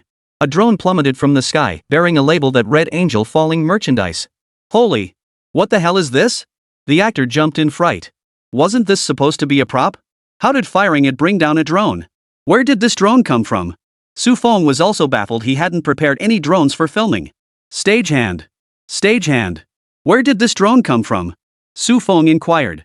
Director Su, it's not from our crew. Hearing this, Su Feng frowned. If it wasn't from his crew, then where did this drone come from? This was a no-go zone, how could someone be flying a drone here? Not ours. Then where did it come from? Captain Zhang, please look into it. Su Feng frowned, turning to the state security captain beside him for assistance. Captain Zhang was the squad leader assigned to protect him after communicating with Professor Zhang last time. Whenever they entered the uninhabited zone, they would stay close to Su Feng. However, ever since Su Feng was taken away by military personnel, they had also been providing covert protection for him daily within the city. Understood. Captain Zhang nodded and signaled 2 team members beside him to go search for suspicious individuals. The drones deployed in this area required manual operation, with a control range limited to within 1 kilometer. This area was entirely flat plains, with only a few patches of grass for cover. They should have results soon. 10 minutes later, the 2 officers returned. Captain, we didn't catch him. The guy drove off when the drone crashed. By the time we got there, all we saw were tire tracks. Captain Zhang frowned. This wasn't just some simple movie set. This place housed cutting-edge technology. That electromagnetic gun was clearly no prop. What kind of prop could shoot down a drone from hundreds of meters away? Su Feng, could this electromagnetic gun take down the armed drones used by the military? He wanted to first assess the severity of the situation. If even the military's drones couldn't withstand this one, then this would be a serious matter requiring an urgent report to higher-ups to request more personnel to apprehend the fugitives. Perhaps in the future, roads around the base would need to be blocked off to prevent unauthorized entry. Understood. While the drone's anti-jamming capabilities were strong, it couldn't withstand an electromagnetic gun powerful enough to take down a ghost. Understood. I'll report this immediately. Rest assured, that individual won't get away. Moving forward, we may need to have military units patrol the perimeter of the filming base. I hope you understand. Captain Zhang's expression turned grim. Weapons of this caliber absolutely must not be leaked. Security measures around the perimeter would also need to be strengthened. Hearing Zhang's words, Su Feng couldn't help but cough a few times. Ahem, ahem. It doesn't need to be this dramatic. It's just a drone, nothing major. Is deploying troops for patrols really necessary? It is necessary. You may not fully grasp the implications of your invention. Drones have become indispensable tools in small-scale combat operations, demonstrating astonishing effectiveness on overseas battlefields. Now, your electromagnetic gun can interfere with drones. We must implement strict confidentiality measures for this weapon. We request that it not be featured in the surrounding areas. Should it appear in subsequent storylines, please attribute it to props and special effects. Captain Zhang was serious. Drones were no longer just Su Feng's invention. They were now weapons of the armed forces, strictly speaking classified as state military secrets. This batch was indeed intended to be portrayed as special effects. Su Feng simply didn't want to remake the electromagnetic gun after filming, so he had the system materialize it directly. He hadn't expected this unexpected turn of events. Oh, right. If it's a peripheral device, it should have a serial number. Have Xiao Feng check who purchased this drone. Su Feng hadn't anticipated that the coding created for authenticity's sake. Now it had become a crucial lead. Oh, there's a code? That makes it much easier to track down. Xiao Feng, send me the info once you find it. I'll have someone go arrest him immediately. Hearing there was a lead, Captain Zhang breathed a sigh of relief. At least they wouldn't need to deploy massive manpower and resources to track him down. With this lead, they could pinpoint his location quickly. Unless he wasn't using a phone, but that was highly unlikely. Modern people are practically inseparable from their phones. Damn it, what the hell is that? Hu Chen couldn't help cursing as he scrambled to flee. He'd shelled out a fortune for that drone, only for it to get shot down by some weird-looking prop gun. Who knew how much trauma the sudden blackout and electromagnetic noise had inflicted on his fragile psyche? Damn it, Su Feng really did hold something back. The drone he sold was definitely defective. How else could it get shot down so easily? Hu Chen cursed under his breath. Fearing detection, he'd bought another drone. He'd bought it from a scalper, shelling out a whopping 50 grand. And now, after barely 2 days of use, Su Feng had shot it down. But I still found it. That gun is definitely a new weapon. If I can steal it and sell it to the foreigners, I'll absolutely escape China and become a star abroad. Hu Chen's eyes sparkled with excitement. His 50 grand hadn't been wasted before it was scrapped. It delivered some good news. Once he stole that weapon, he could continue his stardom abroad. Ha! I'm done with this trashy domestic entertainment industry. Once I'm abroad, I'll be an international superstar. Hu Chen began fantasizing about his future life of luxury. Beep beep. The phone rang. Hu Chen answered, "Hello? Did you find that military secret I asked about?" "Of course. Give me a few more days, and I'll get it to you. Don't forget your promise. As long as you hand over the secrets, we'll fulfill what we promised you." "All right." Hu Chen hung up the phone. He was confident about retrieving the props from the filming base, since it had absolutely no security measures in place. Once night fell, he could simply walk in, grab the props, and leave. Chapter 25, Hu Chen's Arrest. Oomph. Chinese scum are exactly what they are. Just throw them a bone and they'll do our bidding. The American spy who had just ended the call wore a look of contempt. The foolish spy had been sneaking in and out of major research institutes to steal classified information. Then get shot dead on the spot. But the clever one chose to develop a network of informants. With just a little money, he could make these Chinese obey like dogs. He masterfully employed every trick in the 36 stratagems. His specialty was the offensive of desire. Power, stardom, beauty, money, there was always something you craved. No one could resist the allure of his tactics, and his network of subordinates blossomed across the nation. Hu Chen was merely one among his many subordinates. Wonder what surprises this kid has in store for me. Based on his leads, Su Feng was undoubtedly deeply connected to the drones that had appeared in Jiaoji earlier. Though their appearances differed, the drones in the movie and those in Jiaoji shared similar functionalities. He didn't believe in coincidences. Every so-called coincidence was woven from intricate threads of connection. It was precisely at this moment that he contacted Hu Chen, who agreed to help procure the equipment. All he needed to pay was a small price, helping Hu Chen sneak into the United States. Then, he would help him become a big star. But of course, he had no intention of actually making Hu Chen a big star. The moment Hu Chen boarded that smuggling boat with the props in hand, it would be the end of his life. That's a wrap. The crew erupted in cheers and excitement. After yesterday's incident, the crew's pace had accelerated. With only a few remaining shots left to film, they worked overtime. They wrapped up filming quickly, avoiding any potential complications. Better safe than sorry. Though they didn't know what exactly the thieves were after, as long as they stayed away from the set, it wouldn't concern them. Moreover, once back in the city, Su Feng's security would be even tighter. Unlike on set, where the large crowd and numerous eyes made it difficult to maintain security, Su Feng didn't want to reveal his identity, so he only mentioned that team leader Zhang was hired as security. Neither Zhang nor his team carried firearms to avoid unnecessary misunderstandings. But back in the city, they could arrange for armed police to be on standby nearby at all times. They could rush to the scene at a moment's notice. Su Feng, aren't you coming back with me? Lu Ruyan asked with a hint of confusion. Ever since she had stayed overnight at Su Feng's place last time, she had naturally started staying at his place. Though they shared adjacent rooms, their relationship had progressed rather quickly. I still have some things to take care of. You go ahead and head back. Even though filming had wrapped, they still had to shoot the movie. If they didn't catch the person lurking in the shadows, Su Feng couldn't rest easy. After all the crew members had departed, state security and military personnel moved into the filming base. Su Feng, leave this to us. We'll apprehend that individual. Captain Zhang addressed Su Feng, though he made no attempt to persuade him to leave. With so many people here, if someone could still injure Su Feng, then they might as well all hang themselves. It would be a waste of the nation's resources. Alright, I'll leave it to you guys. Su Feng wasn't worried that the people lurking in the shadows would notice the crew had already left. During the day, there was nowhere to observe from around here, and at night, everyone was asleep in their rooms. They wouldn't be able to tell if someone was part of the crew or not. Late at night, Hu Chen crept in stealthily, careful not to disturb the crew. He had even purchased night vision goggles to see in the dark. Surveying the silent filming base, he let out a smile. Just as he expected, the place was as porous as a sieve, though that was only to be expected. Who would come to steal from an uninhabited area? But this time, I'm taking the drone. Ha! What's this? Hu Chen looked around the empty warehouse, puzzled. Weren't all the props stored here? Why are they gone? Freeze! A thunderous shout rang in his ears. Before Hu Chen could process what was happening, he was pinned to the ground. Lights flashed on as squad after squad surrounded him. Is he the only one? Captain Zhang asked.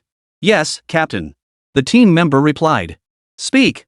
Who sent you here to steal military secrets? Captain Zhang demanded sharply. What military secrets? I just came to steal some stuff. Hu Chen naturally refused to admit it. Stealing military secrets carried the death penalty. There was no way he'd admit to it. Meanwhile, the team members had already identified Hu Chen through facial recognition. He handed it to Captain Zhang and whispered, Captain, we've got his file. Captain Zhang took the file and examined it closely. Hu Chen, don't even think about trying to wriggle out of this. We have all your movements and communication records. Do you really think whoever's backing you can protect you? Captain Zhang's gaze was piercing as he fixed it on Hu Chen. Hu Chen's face drained of color, yet he stubbornly insisted, I have no idea what you're talking about. Captain Zhang sneered coldly, then let me give you a hint. Where did you get the contact information for the person you were talking to on the phone? Your call records were tapped back when you slandered Professor Zhang last time. Do you really think there's anything you can hide from us? You still want to go abroad to be a star? Keep dreaming. Hu Chen's body trembled slightly, panic flickering in his eyes. Captain Zhang continued, if you confess honestly, we can consider leniency. Otherwise, you'll face charges of treason and theft of state military secrets. You know what those charges mean, right? He knew all too well. Treason and theft of state military secrets were crimes punishable by firing squad. Now he felt a twinge of regret not for stealing. He regretted not choosing his timing better, allowing himself to be caught so easily. Yes. He contacted me long ago. Initially, he only needed my help filming anti-socialist movies films exposing society's dark underbelly. He required me to connect with people at the school to assist with production. He promised that if I secretly aided them, they would help me in return. That I could advance further in my acting career. So you agreed to help them? No. I didn't. I refused them outright. Hu Chen's eyes blazed with fury. If it weren't for Su Feng, he'd still be that model student. He just wanted to be a big star. What was wrong with that? If Su Feng hadn't denied him opportunities, he wouldn't have reached out to that group again. Poof. You didn't refuse them. You just thought they were useless. But now you're still doing their bidding, aren't you? Captain Zhang sneered disdainfully. Before stepping into society, everyone thought they were righteous. Only after stepping into the real world did he discover the price of justice. Only then did he realize he was just an ordinary person after all. He'd seen plenty of people like that. Chapter 26, Weapons and Equipment Exhibition Competition. Ladies and gentlemen, welcome to the 13th Weapons and Equipment Showcase Competition. I'm your host, Xiaolu. Now, let's turn our attention to the weapon display platform. First up is White Elephant Nation, showcasing their 36-passenger motorized tricycle. Professor Zhang's long-awaited weapons and equipment showcase had finally begun. He arrived with his drone in tow. At the previous competition, his drone had been criticized as utterly worthless, dealing him a heavy blow. But this time, he would reclaim everything he had lost. Not only had he built the drone from Su Feng's blueprints, but he'd also incorporated a host of additional technologies. Building upon the original swarm technology, he integrated Firefly algorithm technology. Even under electromagnetic interference, the drones could autonomously lock onto targets and carry out bombing missions under command guidance. The division of labor was now more precise. Some drones specialized in harassment, others in reconnaissance, and still others in bombing, each fulfilling its designated role. Compared to the model provided by Su Feng, this batch of drones was far more refined.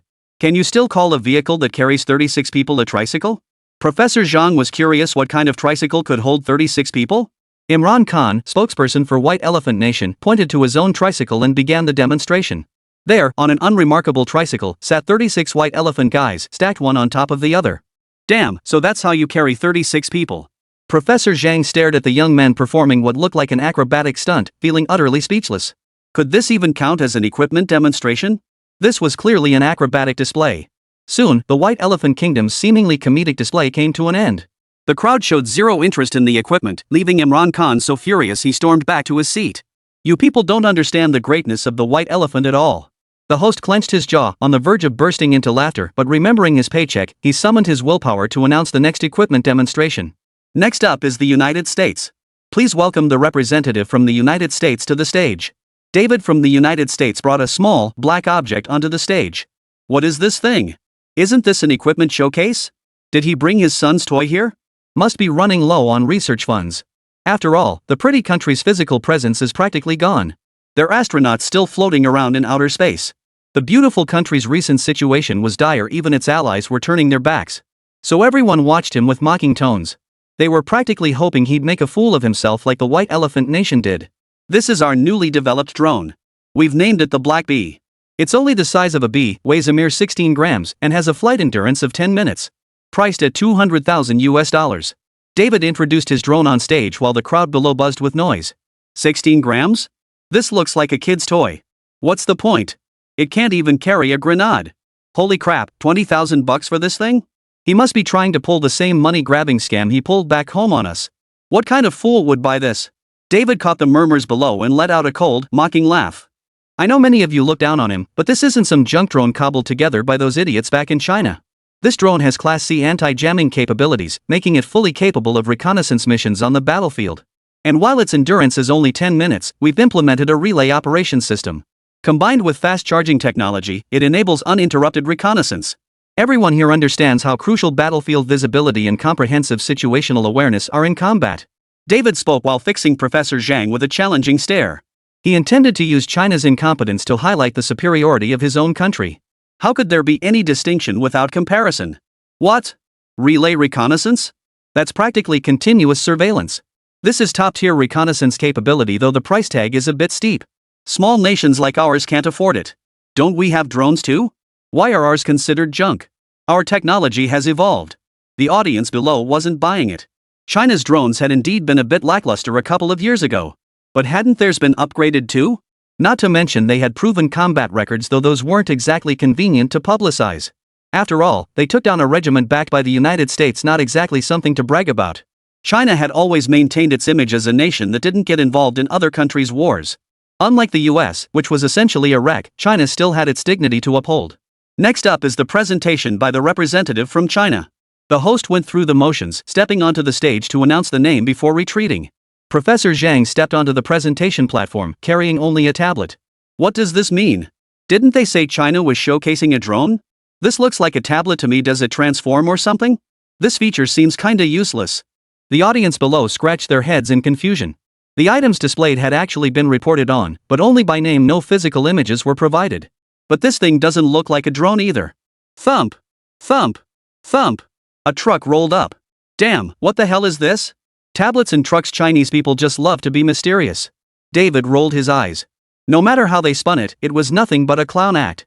His drone had cost a fortune to develop, nearly $10,000 just for the materials. At this launch event, he was undoubtedly the star of the show. Ha ha ha, don't tell me they're going to load the drone onto a truck. What's the point of that drone then? I told you this professor is out of his mind. It's a complete waste of national research funds. Even his own countrymen couldn't sit still now. How could something so absurd exist? Professor Zhang ignored them, instead tapping his tablet to instruct the truck crew to launch the drone. Whoosh! Whoosh! Whoosh! The drones swarmed out of the truck like bees leaving their hive. Holy crap, what is this? A swarm of drones? Is this the same swarm that appeared in Joji? Just like the videos, it's terrifying to watch. Ugh, my trypophobia is kicking in. David jumped to his feet, then paused and sat back down. It's fine. They only look scary. Their drones couldn't withstand any electromagnetic interference. One electromagnetic bomb would be enough to take the whole swarm out. David thought this through, and the knot in his stomach eased. Chapter 27. You've heard of Shaw's name too? Su Feng, look. It's a drone swarm. It looks just like something out of a movie. Lu Ruyan called out to Su Feng from the living room sofa. She didn't specify which movie because these drones emitted faint red lights. They were slightly different from the ones in the movies. Oh. They look pretty similar. Su Feng didn't try to cover it up. The more he hit it, the more likely he was to slip up. It was easier to just be straightforward. Isn't that Professor Zhang? Suddenly, Lu Ruyan pointed at Professor Zhang and spoke up. Ahaha, looks like it. Professor Zhang is at the exhibition too? Su Feng's mouth twitched. Great. No need to act anymore. With Professor Zhang here, the whole charade was over. He. Lu Ruyan chuckled but didn't press the matter, returning her attention to the live stream. The drone arrived at an open field ahead, where several targets were set up. The black ones were enemies, while the white ones were civilians. Professor Zhang made a few adjustments on his tablet, and the drone automatically targeted the enemies, commencing its bombing run. Boom! Boom! A deafening explosion echoed, filling the clearing with smoke. Do you think this thing can lock onto enemies? Doubtful. Didn't the previous model suffer from electromagnetic interference? There are plenty of infection sources here. The audience pointed to the surrounding signal transmitters, which were designed to simulate electromagnetic interference. Previous models suffered massive inaccuracies under this level of interference, which is precisely why no one bought them. Even a slight miscalculation on the battlefield could lead to massive casualties. After a long moment, the smoke cleared. This is it. The white mannequin representing civilians remained completely undamaged, while every bomb detonated precisely beside the black enemy figures. The margin of error was virtually non-existent. OMG. When did you achieve this technological breakthrough? You couldn't even operate it before, and now it's completely error-free? David was stunned. Hadn't they been unable to even control the system before? How could they achieve such precise control now? Moreover, he noticed something the others present had missed.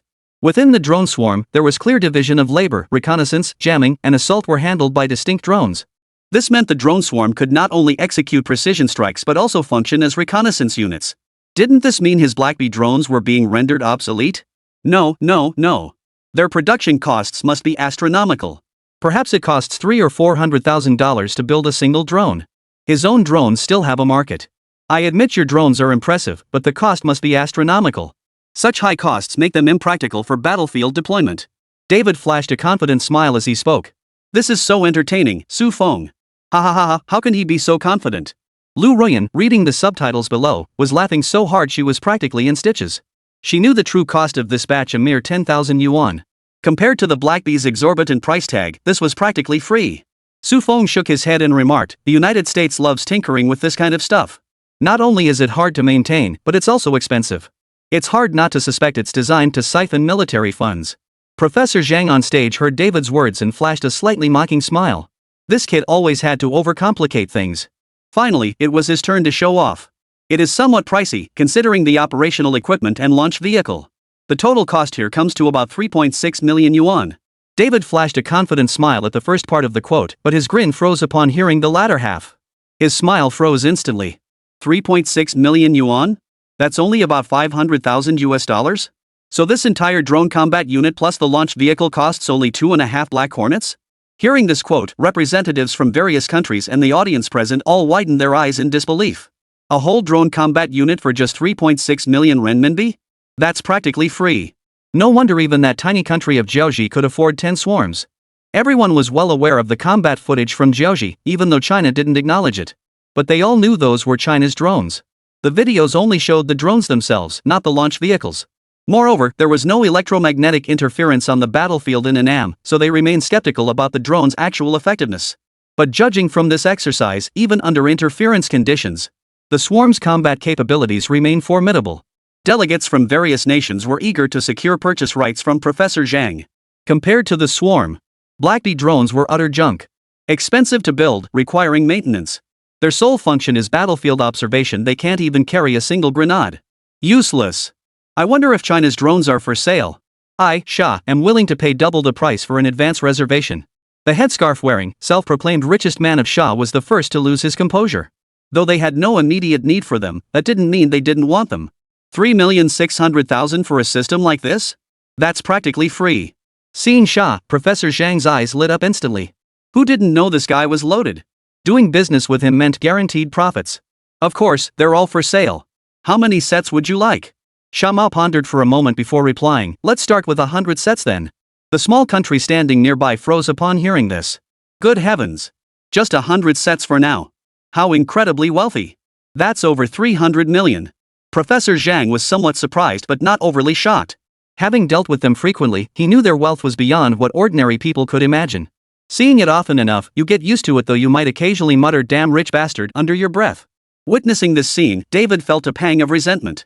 Their beautiful country was the most advanced nation on this blue planet. Why weren't these nations revolving around them anymore? This wasn't right. Something had definitely gone wrong. Why is your technology advancing so rapidly? Did you steal our experimental data? David strode up to Professor Zhang and demanded sternly. Steal yours? Professor Zhang froze. David, thinking he'd hit the nail on the head, grew even more arrogant. See? I was right. You're nothing but a bunch of thieves who only know how to plagiarize. Reading this, Lu Ruyan was furious. She pursed her lips and snapped, Su Feng. Look at these Americans, he's actually accusing us of copying him. Su Feng scratched his nose. How to put this? They had copied, though it was their sci-fi movies they'd plagiarized. But that wasn't the pretty country of this world, so he could claim it was all his own invention. Exactly. They're despicable. They can't invent anything themselves, yet they slander us. Chapter 28, Conference concludes, trending on hot searches. How dare you claim this is plagiarized from you? Do you even have swarms? Professor Zhang wasn't particularly angry, he only got upset when hit on a sore spot. But now China no longer needed to cross the river by holding the eagle's hand. The eagle had been stroked bald.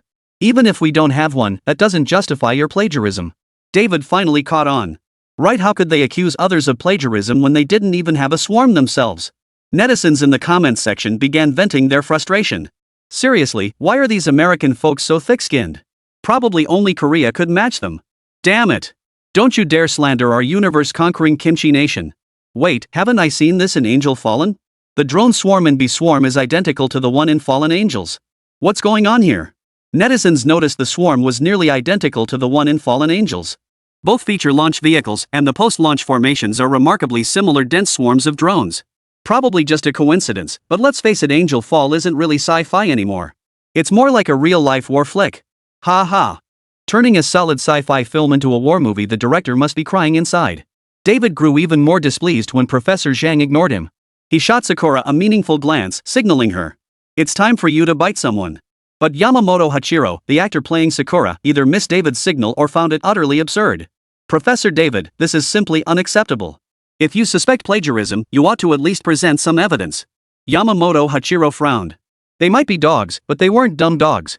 Even if they stood up for such an outrageous claim, they'd get slammed.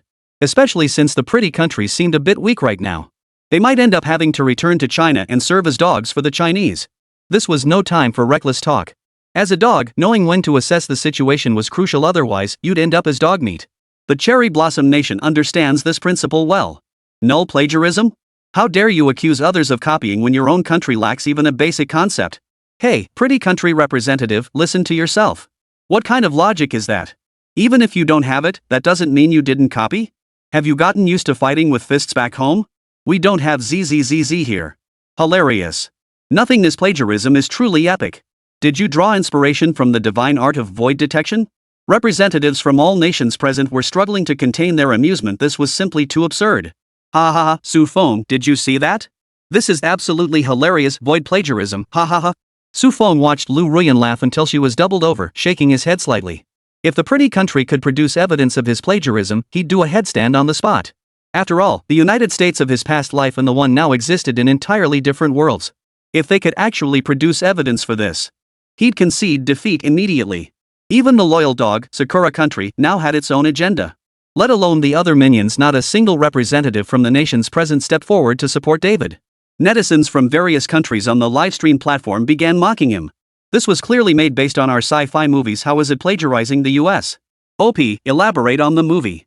Just search for Fallen Angels, it's no longer in theaters, so pirated copies should be easy to find. Good luck to you. I'm going to check out what movie could possibly inspire gear design. Seriously, David might be over the top, but you Chinese folks are even more ridiculous. Blaming this on sci-fi movies? Can't be bothered explaining. Just watch Fallen Angels yourselves. The comments were filled with mockery. Even Americans weren't backing David. After all, ripping off the void was just too ridiculous even if you'd made sci-fi movies before. At least you could call it stealing the concept, but when there's nothing to steal, you can't even do a brainless diss. David's face darkened as he chose to leave the conference immediately. Staying was pointless. No one would pay for their overpriced, useless drone. This conference had been completely overshadowed by China. Don't worry, you can place orders now. Our factory can produce them quickly. Professor Zhang beamed with delight. This meant more research funding for him. Later, various countries unveiled their own weaponry and equipment, though nothing particularly impressive emerged. And so, the conference concluded. China secured the most orders, making a substantial profit. This conference also sparked a massive uproar on domestic social media. Entries about the Angel Fall and Swarm drones flooded in one after another, shooting straight to the top of the trending list. Other topics like Wang Mao and traffic stars were completely overshadowed. The entire top 10 trending topics were dominated by news of the 13th Weapons and Equipment Exhibition. The untold story behind Angel Fall and the Swarm drones. China secures most orders at 13th Weapons Exhibition, outshining America's Black Bee. Compared to the Swarm, the Black Bee is utter junk. What secrets does Angel Fall hold that inspired the Swarm? These topics dominated the top spots across all major platforms. Sci-fi movies now dictate weapon design? This world has truly turned upside down. Anyone still calling Angel Fall trash? Come out now. Let's see who dares bark like a dog. Shouldn't Zhang Yimou and Wang Gang be the biggest hypocrites? They were the ones calling this a cash grab. Seriously, what makes the bee swarm so impressive? Any kind souls out there with live stream clips? The topic trended, but no drone footage appeared within the trending list. So some netizens are begging for resources. Got it right here. Trust me, it'll blow your mind. Dense swarms of drones, looks like you're surrounded by missiles. He attached the video link in the comment. Holy crap, is it really that insane? It looks exactly like the effects in Fallen Angels. This is insane. Way more effective than carpet bombing. Its precision targeting. Will we even need troops on the ground in future wars? Just sweep this thing around and wipe them all out. China rocks. China rocks. Lu Ruyan saw these posts too, and she puckered her lips. If these messages had surfaced when the movie first premiered, the box office would have been even more explosive than it is now. Definitely more than 2 billion yuan. Too greedy. Things like that don't just happen by coincidence. Su Feng offered a faint smile, though his heart was bleeding inside. If the system could provide the blueprints ahead of time, we could totally ride this wave of hype. Damn it. Chapter 29, Riding the Hype Wave. Ah, it's fine, it's fine. Our new movie is about to premiere soon too, so we'll get a piece of this buzz. Su Feng ended up comforting Lu Ruyan instead. That's just how the system's rewards work. There was no changing it. They just have to ride whatever wave of buzz they could get. So soon? Isn't there a ton of post-production work left? Lu Ruyan was taken aback. This film required extensive post-production work. All those scenes with the ghosts appearing, plus the underground sections of the base and the final battle, they all required special effects. Had it really been completed so quickly? That efficiency is astonishing. Su Feng, be honest, do you have some massive special effects team? How else could you possibly work this fast? Lu Ruyan stared at Su Feng with obvious suspicion. A small team simply couldn't achieve such high efficiency. Even shooting and editing simultaneously couldn't achieve this kind of speed. I suppose so. Could Su Feng admit he only had a supercomputer and an AI specifically designed for special effects? Of course not. No one would believe him anyway. Who would use a supercomputer and AI just for editing? Oh, wait. His fans might believe it. After all, this was one of those useless inventions that had appeared in short videos. Called artificial intelligence, it was merely an AI that followed commands to create special effects.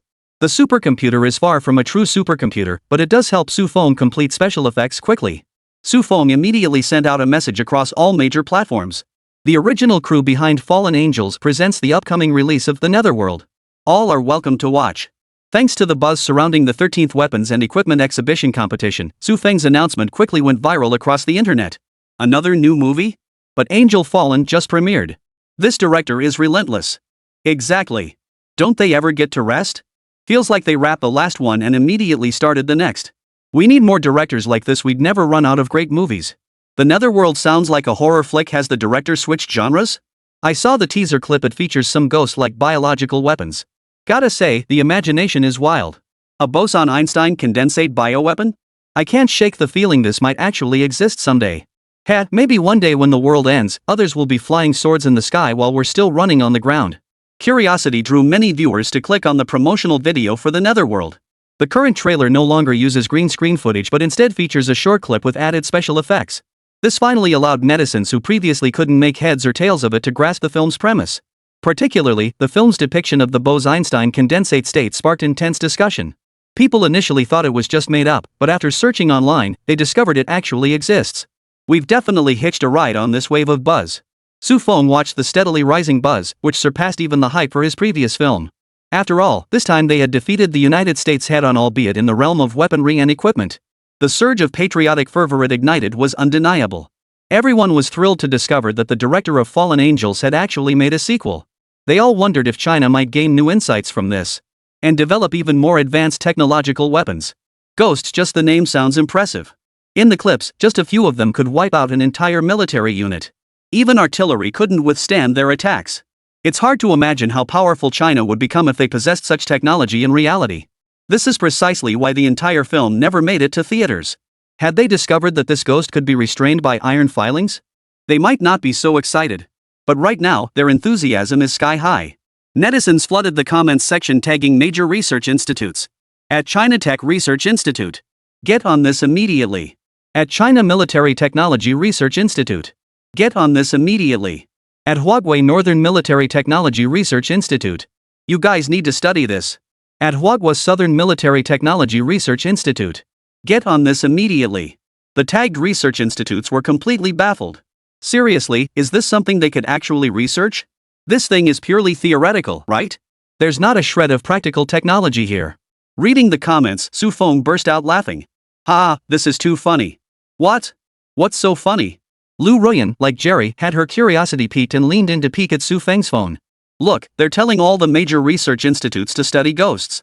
Lu Ruyan read the comments but didn't smile. Instead, she looked at Su Feng with a hint of wariness. That ghost is just something you made up, right? It's impossible to research, isn't it? Su Feng felt awkward. This thing. It was real, but he didn't want to develop such a cruel technology. Besides, the limitations of this technology were simply too vast, developing it wouldn't serve much purpose. Of course. How could such a cruel technology be real? I made it all up. Su Feng declared firmly. This thing absolutely must never be developed. In the final battle base, all those experimental instruments were nothing but empty shells. He feared someone might actually attempt to develop it after all, such a seemingly powerful weapon. But he had no desire to create this machine. The Star Destroyer cannon, Iron Man suit, and Superman serum that would come later. Which one wasn't more effective than this cruel and useless phantom? That's good, Lu Ruyan murmured as she sat on Su Feng's lap. Such a cruel thing should never have been invented. Otherwise, countless innocent people would have been dragged into it as test subjects. Right, I made that up. Don't take it too seriously. Su Feng ruffled Lu Ruyan's hair before continuing. Beyond the promotional videos, we're also launching offline roadshows now. Roadshows? Are we really that popular already? Lu Ruyan looked like a curious little kid. Weren't they just making Hollywood-style movies? They were visually stunning with cool special effects, but lacked memorable moments. You might not even remember who the lead actors were after watching. Of course we are. Don't underestimate your own looks. Su Feng looked at her seriously, then couldn't hold back a laugh after just a few seconds. Looks are everything. They don't call it the flower of human prosperity for nothing. Even those who are nothing but pretty faces can become famous. With Lu Ruyan's graceful presence and solid acting skills, how could she not have her own fanbase? Chapter 30, Roadshow. Ah. Senior Lu Ruyan, I love you. Sis Ruyan, you're the best. What's this? This gun looks kinda weird. The younger students were all thrilled to see Lu Ruyan. After all, she had once been the campus beauty. Having become a leading lady just 1 year after graduation, her popularity on campus hadn't waned, it had only grown stronger. As for Su Feng, while everyone admired him too, he wasn't exactly a beauty. Whether male or female juniors, they ultimately valued beauty more. Su Feng, we're fully behind you for this campus roadshow. Principal Wu Ji said with a smile. Su Feng, who had produced a blockbuster sci-fi film in his first year, was considered an outstanding alumnus even at the talent-rich Shanghai Theatre Academy. As long as he didn't make any major mistakes, he was certain to secure a place among the top directors of the future. That's why even the principal felt compelled to give Su Feng a little leeway. Thank you for the school's support. Su Feng also flashed a smile. You don't bite the hand that feeds you. It takes a village to carry a flower-adorned sedan chair. Though he knew the school had agreed to the roadshow primarily because of his promising potential. The two chatted sporadically until the film began, at which point they fell silent. Su Feng finally breathed a sigh of relief, thinking to himself. Phew, these old hands, not a single one was easy to deal with. Communicating with them was a real pain. The film opened. Within the shattered ruins, heavy extended-range tactical trucks rolled along roads piled high with abandoned vehicles. Soon the convoy entered the buildings and began their search. The audience was baffled. What connection could the underworld have to this scene? They had expected to see a realm of the underworld. After all, the underworld and the netherworld are often associated together. I thought it was going to be about the netherworld. Why isn't it that theme? Then why name it netherworld? There's not a hint of the underworld here. Could it be that Senior Su Feng ran out of ideas after making one movie? Hearing the students' whispered murmurs, Wu Ji also shot Su Feng a suspicious glance. Could this kid really have run out of ideas? If so, this whole endeavor would be a complete waste of time. And he'd brought a whole group of people all recruited by the student council at his request. If the film turned out to be trash, he'd definitely be the target of student complaints. Su Feng caught Wu Ji's gaze and returned it with confusion. Su Feng, ? Wu Ji pretended nothing was wrong, turning his head back to watch the movie. Fine, let's see how the movie actually is. If it really was trash, he wouldn't be able to piggyback on their Shanghai Theatre Academy reputation anymore. Wu Ji thought to himself. If you make it big, you're a distinguished alumnus of the Shanghai Theatre Academy. If you flop, don't come near us. As the plot unfolded, the soldiers discovered the rebels. But every single one of them had met a gruesome end, with the camera even zooming in for a close-up. One soldier lay on the gravel, his face deathly pale, eyes rolled back to reveal only the whites, an utterly unsettling sight. I get it now. This film is about the souls of fallen soldiers. Their brutal deaths prevent their souls from finding peace. It's an anti-war film. One audience member felt he understood Su Feng. This was an anti-war propaganda piece. Su Feng couldn't help but laugh upon hearing this. Lu Ruyan beside him couldn't help but laugh too. Ha ha ha, an anti-war film? His thought process is truly unique. Shu, don't laugh. Let them keep watching. Su Feng quickly stifled his laughter and whispered to Lu Ruyan. At that moment, the scene shifted again. The command vehicle alerted the squad to an anomaly in the bathtub on the second floor. The group immediately went on high alert, cautiously approaching the scene. What on earth is this? The audience's curiosity was thoroughly piqued. Su Feng's lips curved upward as he secretly anticipated their next reactions. Wu Ji also sat up straight, his expression focused on the screen, seemingly forgetting his earlier worries. One team member cautiously lifted the bathtub lid, while the others aimed their guns at it, ready for combat. The tension thickened as every spectator's attention sharpened. This doesn't seem like an anti-war film. Could it be a horror movie? The tension is certainly palpable, no wonder it's Senior Su Feng. The film's atmosphere is quite well crafted. A junior film student mused inwardly, then speculated that there was probably nothing beneath the bathtub. Then came the climax, the unexpected twist that struck when everyone had relaxed. This was a technique they'd learned, how to fuse the audience's psychology with the protagonists. The bathtub lid was lifted, and the audience's focus sharpened in that instant. A team member in need of rescue appeared before them. Phew, nothing scary at all. What is it? What is it? A freshman girl covering her eyes asked her classmate beside her. Nothing, just a person. Look at you, scaredy cat. What a wimp. The movie continued playing. What happened here? Why did both your squad and the rebels die? The team member inquired. But this survivor seemed to have been scared out of his wits. He stammered, "I saw ghosts. They were all killed by ghosts." "Oh, that's it?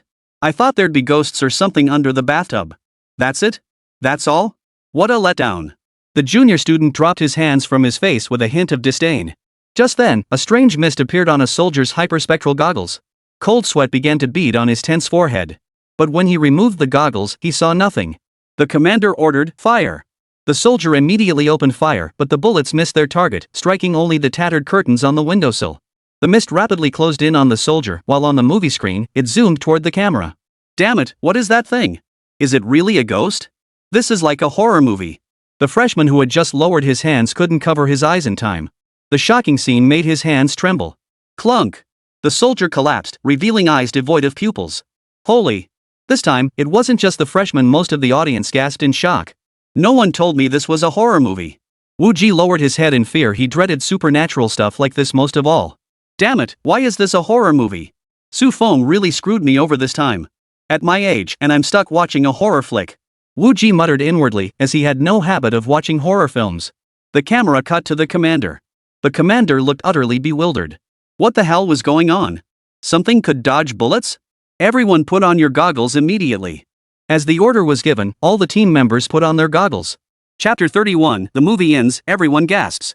The film continued to play, and the audience's emotions fluctuated with the unfolding story. At times they gasped, at others they trembled with fear. After all, ghosts are things that naturally inspire fear in everyone, though the intensity of that fear varies. When the film reached the moment where the protagonist discovered the ghost was Einstein's condensed state, everyone looked utterly bewildered. Einstein condensate? What's that? Never heard of it. I know. I saw a clip from the trailer and looked it up on Baidu. Bose-Einstein condensate refers to when bosonic atoms are cooled to extremely low temperatures, causing them to condense into the lowest energy quantum state. It's a state of matter, a completely new phase, the fifth state of matter after gas, liquid, solid, and plasma. You rattled off a bunch of stuff, but honestly, I didn't get it. So basically, it's not a ghost, but this fifth state thing, right? What a bizarrely brilliant idea, using science to explain ghosts. Wow, Senior Su's mind really is different from ours. I'd never heard of this Einstein condensate state. He actually linked it to ghosts and made a movie about it. The younger students buzzed with discussion, amazed by the film's concept. The special effects were impressive too, as if someone somewhere had actually researched and recreated ghosts. Thank goodness it's just a movie. Otherwise, this stuff would be terrifying. Sure, iron filings and electromagnetic guns can interfere, but if soldiers could enter this ghost-like state, they'd be unstoppable. Who could resist a weapon like that? Keep it down. The protagonist is about to enter the base. The true nature of this thing is about to be revealed. The camera followed the protagonist into the underground base beneath the nuclear power plant. Yet everything within the subterranean facility was beyond anyone's expectations. Even Lu Ruyan had never seen what the underground base looked like. The underground base used for filming was just a shell filled with empty machinery, nothing inside. All that was added later with special effects, so Lu Ruyan was also curious about what might actually be inside. While the protagonist explored the nuclear power plant's underground base, fierce combat raged above ground. The electromagnetic cannon unleashed dazzling bolts of electricity, instantly disintegrating the phantoms.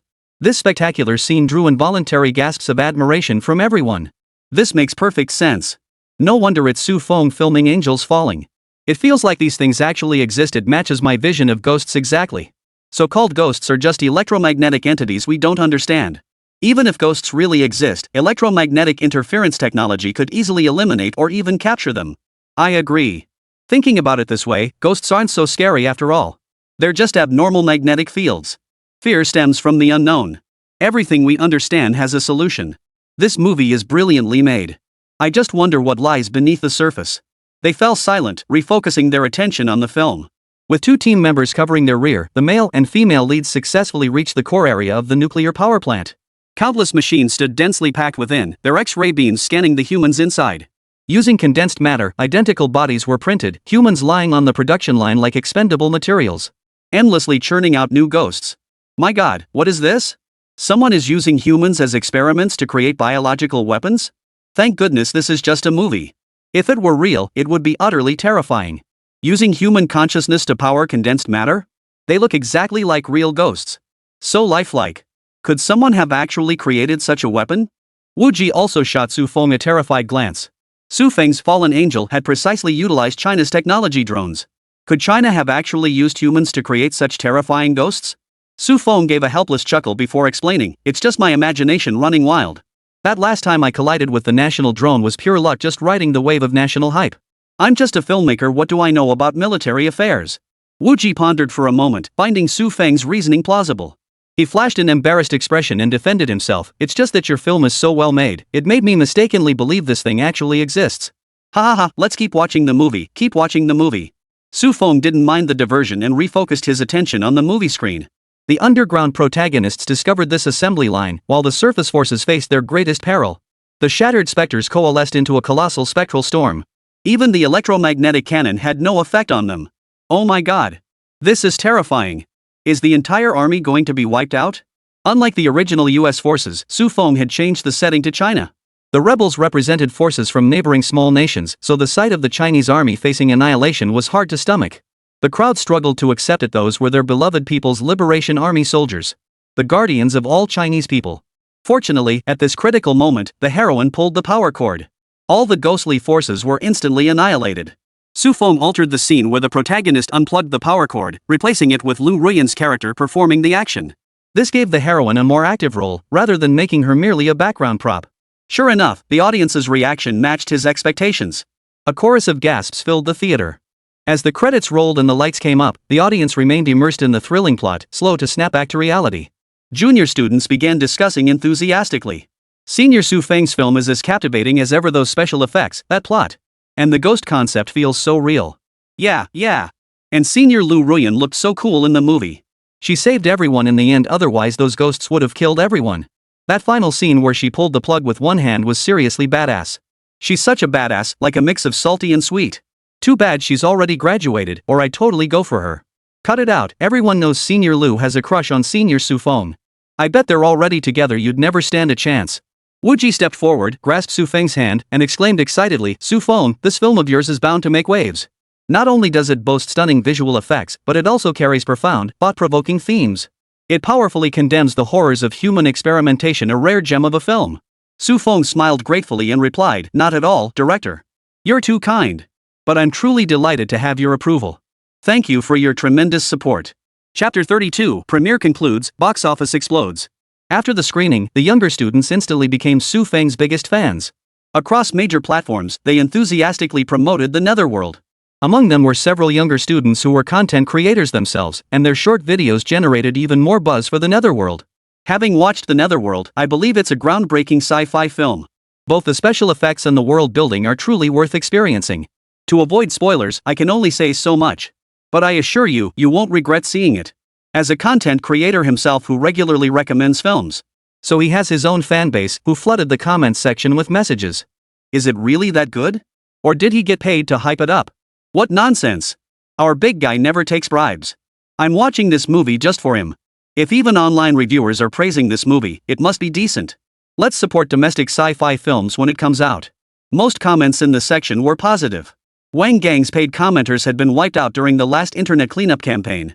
Various remotely cultivated troll accounts were also swept away, leaving the online environment vastly improved compared to before. With the enthusiastic recommendations from younger students, the buzz around the Netherworld kept growing. The production team finally breathed a sigh of relief. They hadn't been entirely confident in the film's success. They hadn't seen the full version themselves, only edited clips. But the steadily rising buzz proved this film would definitely draw a large audience. "Su Feng, how does your brain work? Every single one of your films becomes a hit," Lu Ruyan exclaimed. Even among veteran directors, it's extremely rare for both the first and second film to become massive hits. Most directors experience box office flops at some point. Even a director of Stephen Chow's caliber has faced box office disasters. Yet Su Feng had consecutively produced 2 blockbuster hits, and in the least favored sci-fi genre, no less. Just pay attention to the details. Su Feng started making excuses. He couldn't exactly admit he'd copied someone else's movie. With the release date set and buzz already skyrocketing, numerous distributors approached Su Feng, hoping to get a piece of the pie. Though distributors would take 10% of the profits, their distribution channels and marketing would drive higher box office returns. Su Feng wouldn't need to chase fleeting trending events anymore. Offline promotions alone would generate far greater exposure. Promotional posters for the Netherworld plastered bus stops, plaza screens, and subway stations. Cinemas nationwide have allocated screenings for the Netherworld. Unlike the first installment, Fallen Angel, the Netherworld immediately secured the highest screening rates upon release. Damn it, why does Su Feng get all the good stuff? Wang Gang slammed his teacup in frustration. The paid online commenters had just begun their campaign when they were all arrested during the net cleanup operation. Now, the Netherworld had just launched and already achieved a staggering 50% screening rate. Even he had only achieved such a screening rate for one film during its peak 2-day run. How dare this greenhorn punk get such treatment? Oomph. I don't believe you can keep churning out high-caliber sci-fi films. The higher the expectations now, the greater the disappointment when they crash later. Just wait for the box office to plummet when it hits theaters. Wang Gang was utterly powerless against Su Feng now. All he could do was hope for a backlash when the film hit theaters. The higher the expectations, the more painful the fall from grace would be. The premiere began shortly after. Quick, check the attendance rate. Lu Rian asked excitedly of Wu Chao, who was checking the data beside her. 100%. What? 100% occupancy rate? Lu Rian gasped in astonishment. Even their previous film had only managed a 70% occupancy rate. A mere 70% occupancy rate had already significantly boosted their screening schedule. Now, upon release, it had reached 100%, a sight rarely seen in film history. The only other time such an almost terrifying figure had been reached was by Shaolin Temple, long ago. This film is going to be a massive hit, even bigger than the last one. All eyes turned to Su Feng. It was this man who had led their group of film industry newcomers to achieve such astonishing results. What's up? Su Feng looked puzzled. Why were they all staring at him while chatting? It was kind of creepy. Su Feng, you're my god. Su Feng? What the heck is this? I don't get it, but I respect it. As the film continues to garner positive reviews, professional critics have also shared their perspectives. Some praise, some criticize, but the majority lean toward praise. Except for those hack critics trying to grab attention with outrageous claims. Beyond its visually stunning spectacle, the Netherworld delves into profound human themes that provoke deep reflection. Director Su Feng presents an imaginative world through a unique lens, offering a refreshing perspective. I find director Wang Gang's previous assessment of Su Feng completely biased, though I'm unaware of any misunderstanding between them. Su Feng is undoubtedly the leading figure in China's sci-fi cinema. I believe the praise for this film has been excessive. My opinion aligns with that of a veteran director. The film's core substance doesn't live up to the hype circulating online. It's merely a low-budget sci-fi production. To claim this film establishes him as the cornerstone of Chinese sci-fi cinema is far too generous. It's merely a minor entry in the genre, with most elements mirroring Hollywood tropes, specifically the hero-centric narrative, which starkly contrasts with China's people-centered storytelling. It's clear Su Feng's filmic core fundamentally diverges from our national values. I hope Su Feng will take my advice to heart and create a film that truly belongs to our nation. Zhou Fa-ling glanced at his lengthy commentary and smiled. What to do when you can't find flaws? Simply invent some yourself. I also think everyone's hyping this up way too much. This movie should be taken down. They actually used a close-up on that dead soldier. It nearly scared the crap out of me. Can a film that relies on jump scares to manipulate emotions really be considered good cinema? No idea how much they spent on trending topics and paid commenters. Calling this trash the pinnacle of Chinese cinema? Chinese film really has no hope. Seeing the comments section filled with people agreeing with him, he couldn't help but flash a smug grin. If everyone just praised it like everyone else, how could he get any traffic? Only by standing out with a different opinion could he get more attention. He was the one who truly understood how the internet worked. Joe Fallon watched his follower count climb steadily, his eyes brimming with self-satisfaction. Ultimately, whether the movie was any good was none of his damn business. As long as he had traffic and could make money, that was all that mattered. But ordinary viewers held opinions vastly different from theirs. I didn't have high expectations, but the Netherworld blew me away. Hooked from the opening scene, not a single dull moment. Director Su Feng is truly amazing. This film gives me hope for Chinese sci-fi cinema. First Angel Fall, now the Netherworld. Su Feng is truly the savior of Chinese sci-fi cinema. Compared to Angel Fall, the Netherworld is undeniably more compelling. I hope Su Feng keeps making more films. They're fantastic and I love them. Chapter 33, Selling Technology. Unsurprisingly, the Netherworld dominated the charts across major platforms. Countless people jumped on the bandwagon to comment on the Netherworld. Opinions varied, but praise still outweighed criticism. Only a few self-important netizens, following bloggers seeking controversy, went around bashing the Netherworld. Douyin, Yoming achieved 100% attendance on its opening day, shattering all previous box office records in Huagua. Weibo, is the Netherworld hit or miss? Master Fong Tong breaks it down for you. Shihu, is the Einstein condensed state in the Netherworld truly the legendary ghost phenomenon? Baidu Tieba, the Netherworld is a successful commercial film, but it's definitely not an outstanding sci-fi movie. Regardless of online praise or criticism, the Netherworld has exploded in popularity. Unlike the previous film Fallen Angels, which merely rode the wave of military hype. This time, the Netherworld has generated its own buzz entirely on its own merits. Soon, the system's voice echoed in Su Feng's mind. Ding! Video views have surged dramatically. Current progress, 5 million. Machine gun blueprints and related knowledge fully unlocked. Blueprints stored in system memory, transferable to any electronic device. But Su Feng did not bask in the joy of success as outsiders might expect. He was in the research lab with Professor Zhang, studying electromagnetic guns and electromagnetic cannons. You've developed something new again? Don't tell me you're using it as a movie prop once more? Professor Zhang stared at Su Feng in utter disbelief. This was beyond his comprehension, casually inventing new technology while filming a movie. What kind of feat was this? Even Einstein couldn't pull off something like this. He must be cheating. He was going to report someone for cheating. How were ordinary researchers like them supposed to compete with this? Su Feng scratched his nose sheepishly and explained, it was just a movie prop for a cameo. TSK, I'd love to dissect your brain, it feels like it holds more research value than Einstein's. Professor Zhang quipped, then crouched down to examine the electromagnetic gun closely. What kind of tech is this? An electromagnetic-powered gun? Professor Zhang hadn't been following Su Feng's movie projects lately. The recent success of his drones had reignited his passion for developing drone technology. He was currently researching new drone technologies, though his brain wasn't quite as sharp as Su Feng's. He was still stuck on a critical technological hurdle, with no clear timeline for its resolution. It's a pure electromagnetic gun capable of emitting powerful electromagnetic waves. It can disrupt electrical circuits and, at maximum power, even destroy circuit boards outright. Su Feng began explaining his electromagnetic gun technology. Oh? That impressive? Could we build an electromagnetic acceleration structure and modify it into an electromagnetic bullet gun? Upon hearing Su Feng's words, Professor Zhang's first instinct was to modify the technology. He realized that while the technology Su Feng provided was already formidable through technical analysis, the underlying technology could be developed into even more technological products. Whoa! Professor Zhang, you've got me thinking this electromagnetic tech could have so many more applications. Once the power output is stabilized, it could be used for things like magnetic levitation. Although Su Feng had absorbed the system's knowledge, compared to these researchers, his knowledge was more profound, but he was completely outmatched by this group of researchers when it came to development and utilization. This technology seems far more useful than I imagined, but I haven't thought of any practical applications yet. After all, I'm just a director, I don't understand technology. Su Feng stroked his chin thoughtfully before speaking. Not tech savvy? Are you even speaking human language? It's just useless for your movie props, so you can't be bothered to think about it. Professor Zhang couldn't help but mentally rant, unaware that all this tech knowledge had been implanted into Su Feng by the system.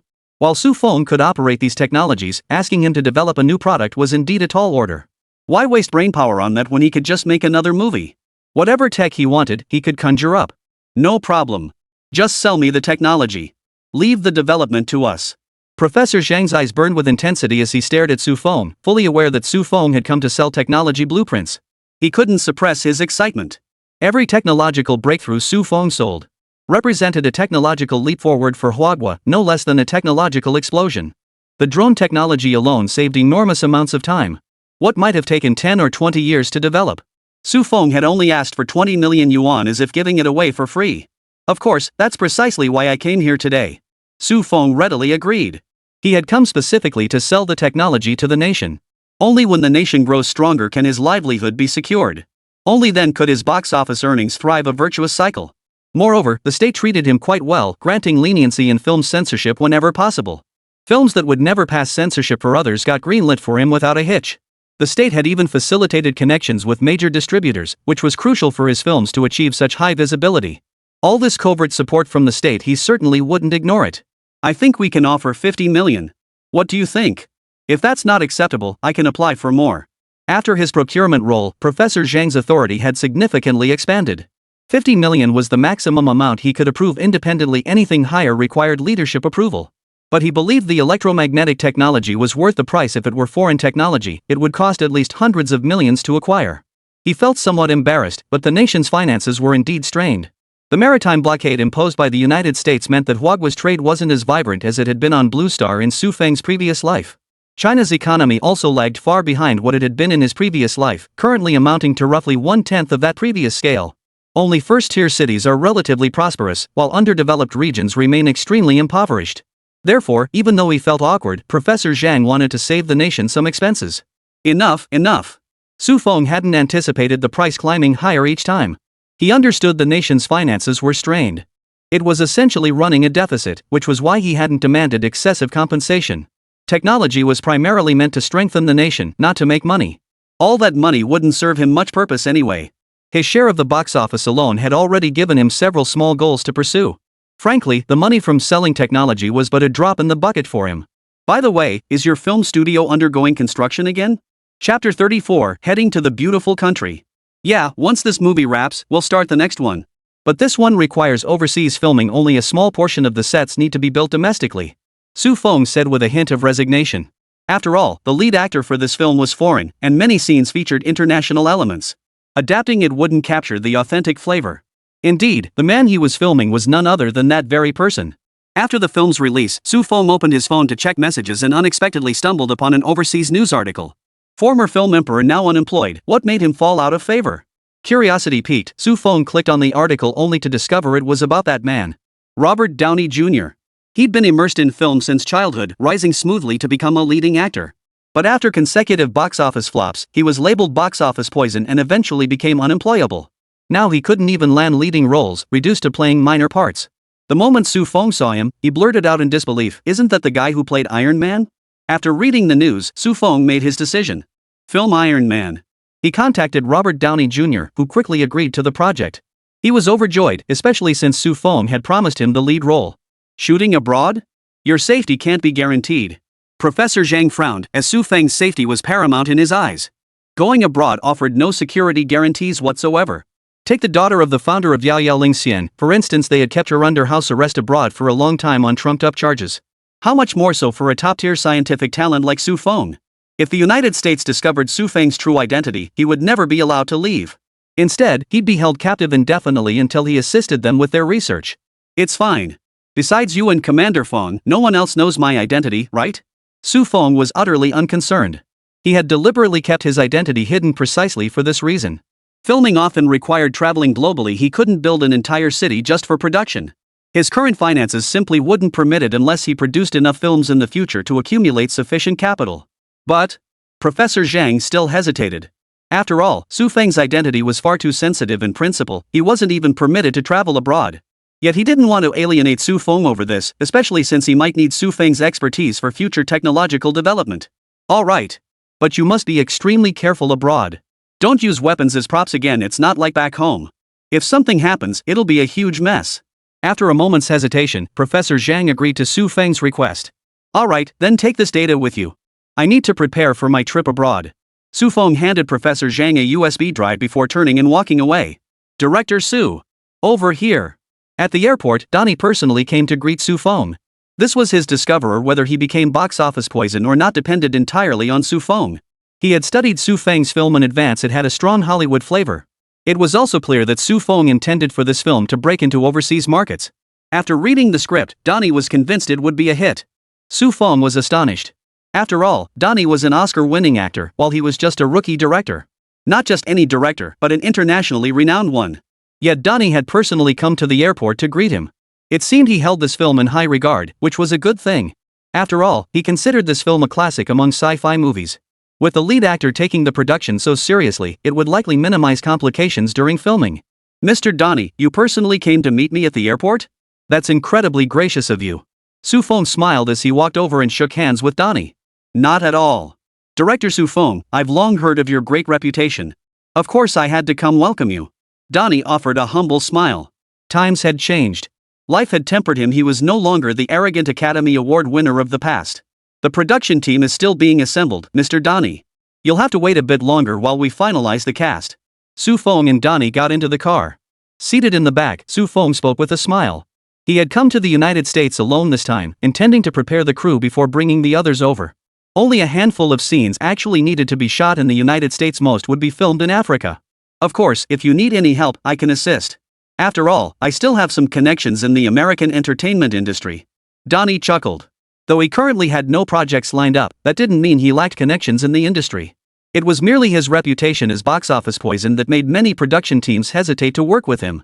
He still had many friends within the acting community. That's perfect. I have a list of actors needing auditions. If any of your friends are suitable, feel free to recommend them to me. Su Feng couldn't have asked for more. He had absolutely no standing whatsoever in the American entertainment industry. This was Hollywood territory, where foreign directors were largely overlooked. Except for a handful of exceptionally powerful directors, most filmmakers and stars considered it an honor to shoot movies in the United States. Some well-known domestic stars would even attend red carpet events just to gain the title of an international star. Of course, Su Feng didn't agree with this mindset, but he admittedly held no standing in the United States. Posting a casting call would likely go completely unnoticed. Alright, I'll be selective. Donnie looked serious. This was his only chance to shed his reputation as a box office poison. No one wanted to make this film a success more than he did. Beep beep beep. The phone rang. Su Feng answered. Hello? Su Feng, have you arrived? Is everything going smoothly over there? Lu Ruyan's voice came through, tinged with concern. I'm here. Everything's going smoothly. I'll let you know once I've found the actors. Su Feng smiled inwardly. It felt pretty good to have someone care. Okay. Just be careful. Things aren't the same overseas as they are back home. Lu Ruyan continued her concern. They chatted for a while longer before hanging up. Was that Mrs. Su? Donnie asked curiously. Though she spoke Mandarin, her voice sounded distinctly young. He speculated aloud. Not yet, but soon. You'll meet her later. She'll have a cameo in the movie. Su Feng replied with a smile. If Pepper's role hadn't been so crucial, Lu Ruyan might have been the lead actress. But Su Feng didn't want his girlfriend getting too close to anyone else, not even for a movie scene. Oh. I see. Donnie nodded as if he understood. Then he suggested, let's head to the hotel first. We can look into casting tomorrow. What do you think? He sought Su Feng's opinion, since Su Feng was the director after all. Alright, let's arrange it that way. Chapter 35, filming begins. Who is Su Feng? He's coming to the United States, and you still need to report to me? CIA Director Ryan narrowed his eyes at the agent before him and spoke. Reporting to the director, he is a science fiction film director from China. The agent replied respectfully. Holy. You're reporting a director to me? What do you think this is? A fan club? Ryan glared at the agent, his eyes blazing as if he wanted to bore a hole through his skull. The agent, feeling cold sweat break out all over his body, hurriedly explained, Director, the drones featured in that previous movie, Fallen Angels, are identical to the ones displayed at the weapons and equipment competition. Ryan's brow furrowed. Are you implying he has unusual connections to China's weapons research institutions? Yes, Director. I don't believe it's a coincidence. There's definitely an inseparable connection to China's weapons research facilities. Then what are you waiting for? Get him arrested immediately. Ryan asked, puzzled. What else would they do if not arrest him? On American soil, only the IRS holds more authority than they do. Arresting a mere director, did he really need to report this specifically to him? The agent lowered his gaze slightly, unable to meet Ryan's dazzlingly bald stare. I think we should see what he's here for first. We might even uncover Chinese spies hiding in our country. He can't possibly be here just to make a movie.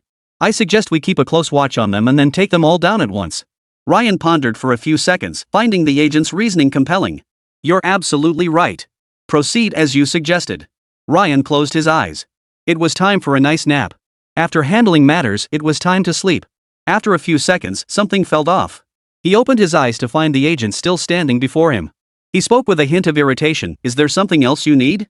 The agent stammered, Director, could you approve some funding for me? Ryan whipped his head around, cold glints flashing in his eyes. What expenses do you need funding for? Just come to the bureau afterward to report them. It was only now that he truly understood the cost of running a household. What kind of situation was this?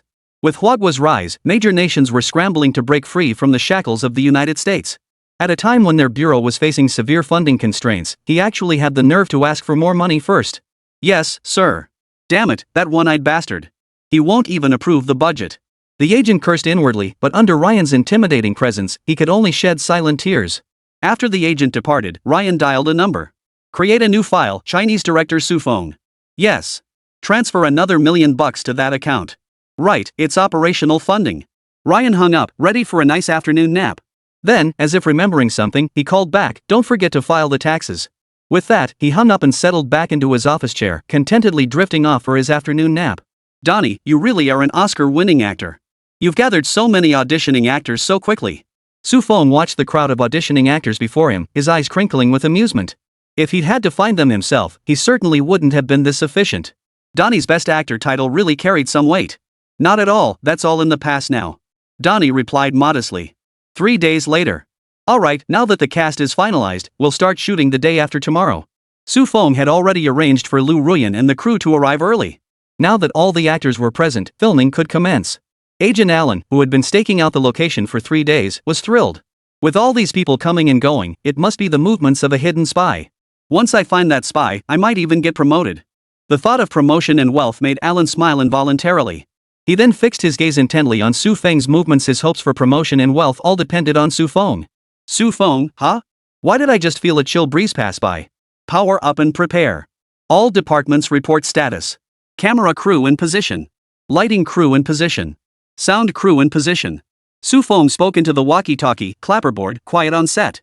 Iron Man, scene 30. One take. Action. Su Feng wasn't shooting in sequence. Except for shots with obvious American landmarks, he planned to complete all other filming in Africa. Filming in the United States came with numerous restrictions. One misstep could lead to misunderstandings, potentially barring his return to China. Su Feng was quite mindful of this, so after filing the necessary paperwork, he planned to use drones to shoot the scene where Iron Man dons his suit and soars over the city. Su Feng planned to composite and edit the footage, but he still intended to shoot the actual takeoff scenes. After all, the feel of live-action footage is entirely different from CGI. He only needed to intersperse a few shots of flight over American cities. Director, there aren't even any props here? Donnie frowned deeply at the empty set, devoid of anything but the drone. Even if they planned to add special effects in post-production, surely they couldn't be without the Iron Man suit itself. Even with effects, without props, it couldn't be that realistic. Could it be he'd been scammed? Was Su Feng actually just here to raise money abroad? Donnie thought suspiciously. Oh, this is just a snippet. Our main filming will take place in Africa and China. Su Feng explained. Alan, observing from the corner, waved his hands excitedly. Yes. This is definitely data collection. Filming without a single extra, not even the lead actors stepping in. They're just flying a drone around everywhere. Where have you ever seen filming done like this? This is definitely a spy. He excitedly called Director Ryan. Director, I've discovered Su Feng has been filming using a drone the entire time. Filming? Did he go to a military base? Or a research institute? Neither. He's in the city center. Holy, you dumbass. He's testing if anyone's tailing him. Don't blow your cover, keep tracking him. Wait until he slips up before we move in. Ryan was speechless. What kind of spy uses drones to secretly film in the city center? There's nothing there. What's there to spy on? This is definitely a test. Understood, Director. Alan broke out in a cold sweat. Right. Who would conduct espionage in the city center? There's nothing particularly important to spy on here. Damn Su Feng, his vigilance was ridiculously high. He'd been berated by that one-eyed bastard, and he couldn't let it slide. Just wait until you get caught. Alan thought to himself, punching the wall hard with his fist. Alright, that's enough. Let's fly to Africa. Chapter 36, Is This a Real Missile? Iron Man, first scene. One take. Action. This scene was the opening sequence of the film, where Tony Stark showed the military his missile launch. Tony Stark casually waved his hand. This gesture perfectly captures Tony Stark's character, confident and arrogant. Even when facing the military, he appears utterly unconcerned. Everyone's gaze follows his finger toward the missile. A missile launches under their watchful eyes, disintegrating mid-air into a dense swarm of smaller missiles. Tony Stark, wearing sunglasses and standing with his back to the impact zone, spoke in a matter-of-fact tone, "Enjoy the show." As his words faded, the missiles detonated with a deafening roar. The massive shockwave first slammed into Tony Stark, then blew everyone's hats off. The cast's inner thoughts? No way, how can this missile look so real? The explosion's roar and shockwave are so lifelike? Cut. Su Feng called cut as the scene wrapped up. But for the final few seconds, everyone's expressions turned eerily strange. They were all startled by the missile's power. But it wasn't a major issue. This wasn't meant to be a long take anyway, it required a cut.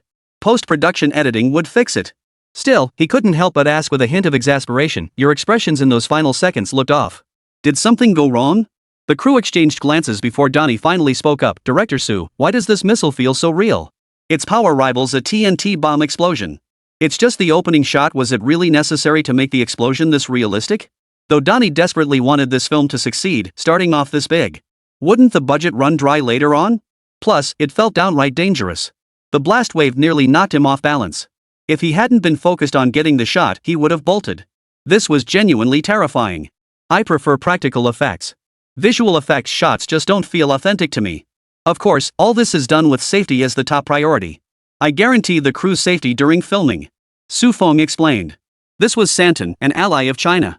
Its military personnel all graduated from China's two major military academies, making it a nation with exceptionally close ties to China. Su Feng's safety was fully guaranteed here, so he stuck to his usual approach of using real-life filming. The American actors, unfamiliar with Su Feng's approach, began breaking out in cold sweat. No way. Are we really going this big? They're actually using real explosives.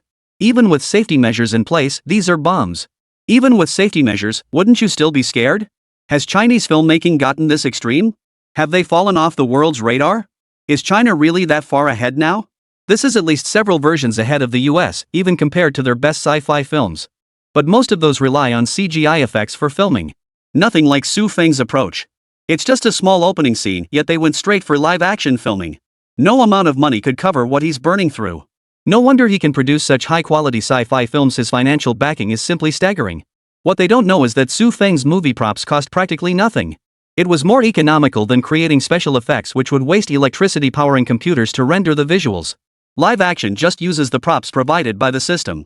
Director Su, you're not planning to shoot the car sweep and close-range bomb explosions with live action too, are you? Donnie was quick on his feet. He aimed to use this film to reclaim his former glory. But he certainly didn't want to go straight to heaven via this film. Machine gunning a car? One slip up and he'd be cosplaying Kennedy with his head blown open. Or perhaps become the magnanimous Mr. Chuanbei. He didn't want to cosplay either of those. Cosplaying anything else costs money, but cosplaying these two would cost his life. He certainly didn't want his final headline to read, "Former Best Actor Donnie died on set due to a filming accident." That would be a total waste. No need. We're a film crew, not a concentration camp. We wouldn't make you use your body as a human shield. Su Feng offered a somewhat strained smile, sensing that Donnie might have misunderstood him. He wasn't some devil who'd endanger actors for the sake of realism. Where special effects were needed, he'd naturally use them, just a matter of editing. No big deal. They just shoot some footage inside the car first, then test the machine gun sweep shots. Then it's just a matter of editing it together. Phew. Donnie exhaled deeply. Thank goodness. The director didn't seem intent on killing him. He'd almost thought this was the end. That shot's in the can. Everyone did a fantastic job. Let's move on to the next scene. All units, attention. We're rolling for the next take. Hold on.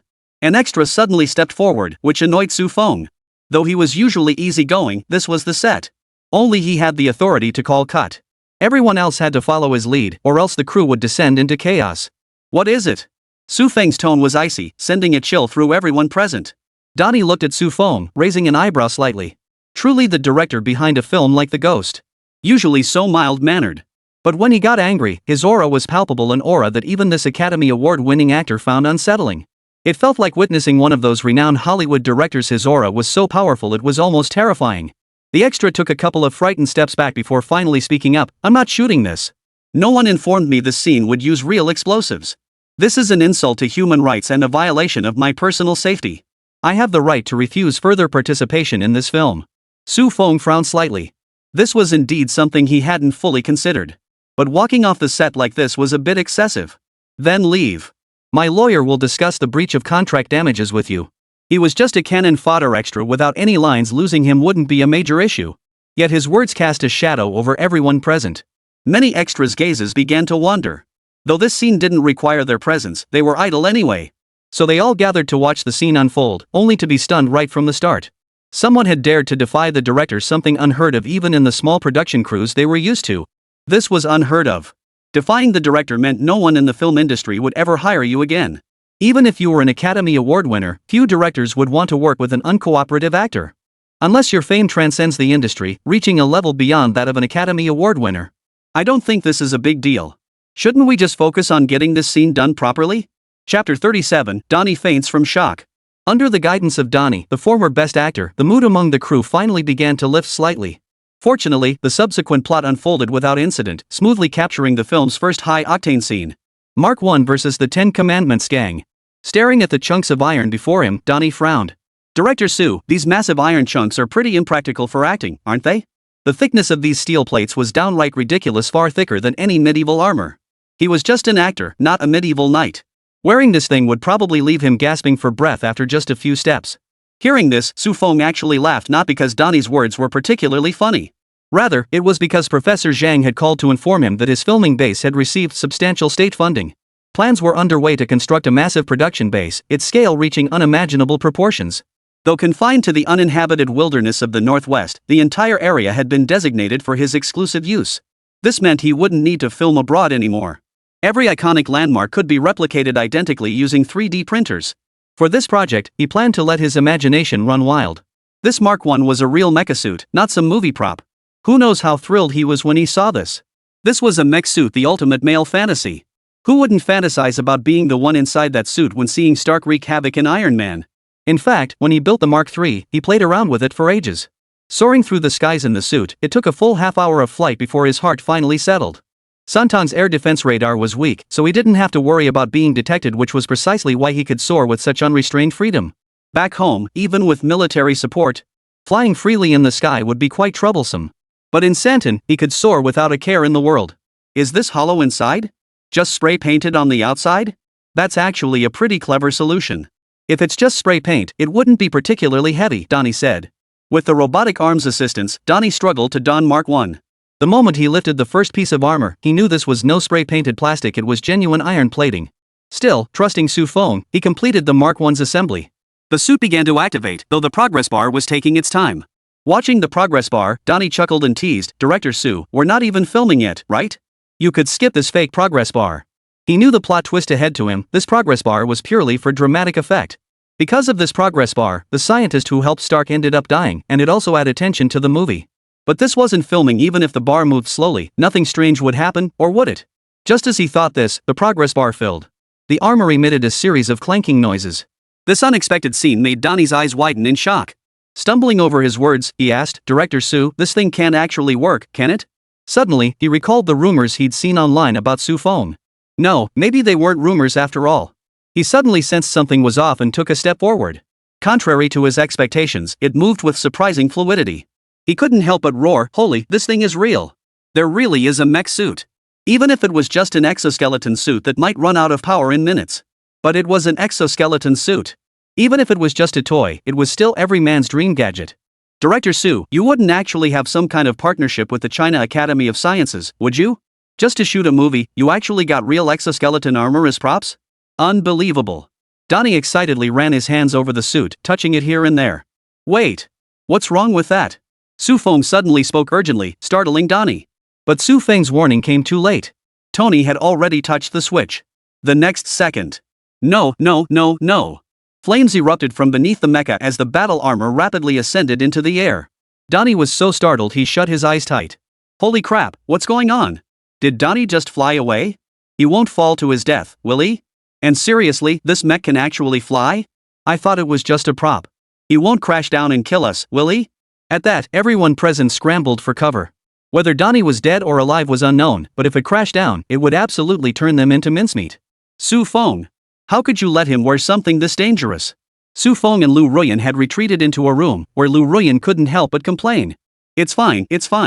Don't panic. I still have the Mark III. Without another word, Su Feng donned the Mark III suit, stepped out of the room, and soared into the sky. Jarvis. Lock onto Tony's flight path. Yes. Sir. Mark III swiftly flew toward Donnie, who had fainted from sheer terror. Being whisked into the sky without any warning, it was a miracle he hadn't scared himself to death. But one couldn't blame Su Feng. He hadn't known the boy would start fumbling around, accidentally hitting the flight button. It was all just an accident. He'd only intended for Donnie to familiarize himself with the device beforehand, never expecting this to happen. Sir, Donnie's location is locked. Estimated pickup time, 15 seconds. Jarvis's voice came through, easing Su Feng's mind considerably. As long as they could make it in time, it wasn't a big deal if they couldn't. Even if he fell, Donnie wouldn't suffer serious harm. The armor's protective capabilities were quite reliable. The real worry was not knowing where he'd end up, forcing them to search for him in the wilderness. That would be a real hassle, especially since Donnie was still unconscious. If he encountered wild dogs or something, he'd be in real trouble. A minute later, Su Feng returned to the filming camp with Donnie. But Donnie remained unconscious, so everyone helped him out of the armor.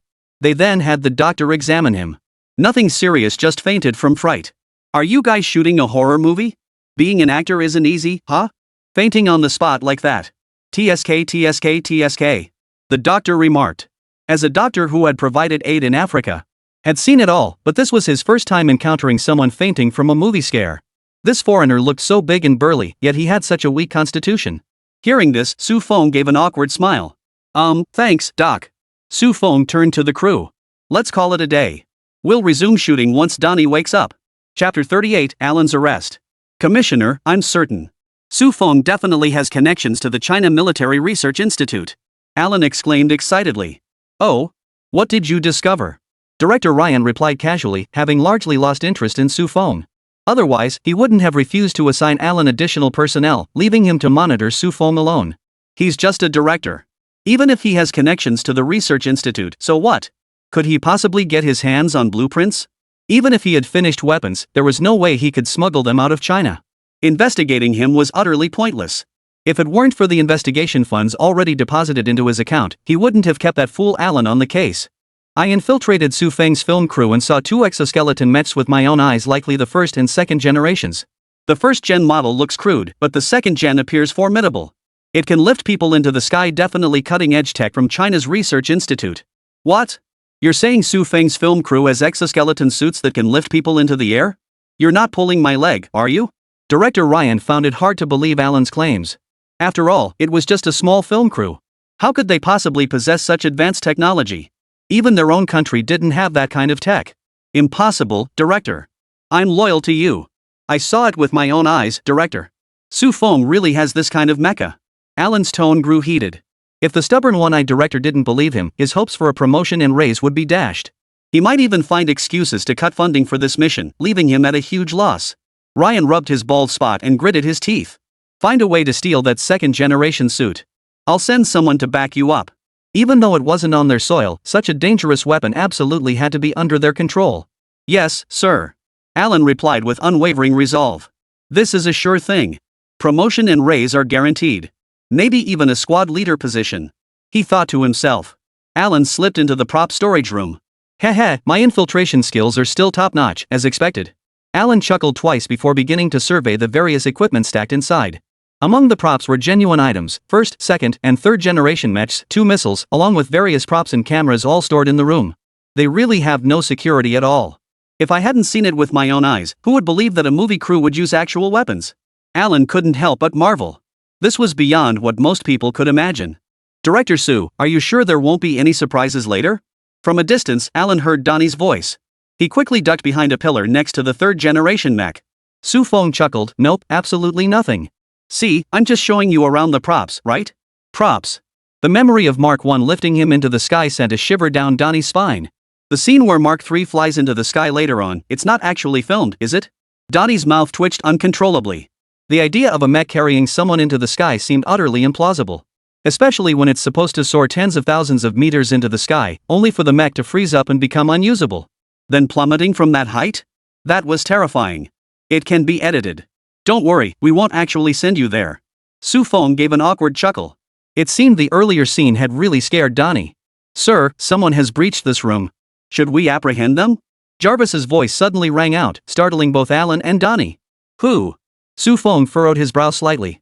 Jarvis was highly intelligent and would never mistake Tony for an intruder. This meant there was a third person in the room besides them.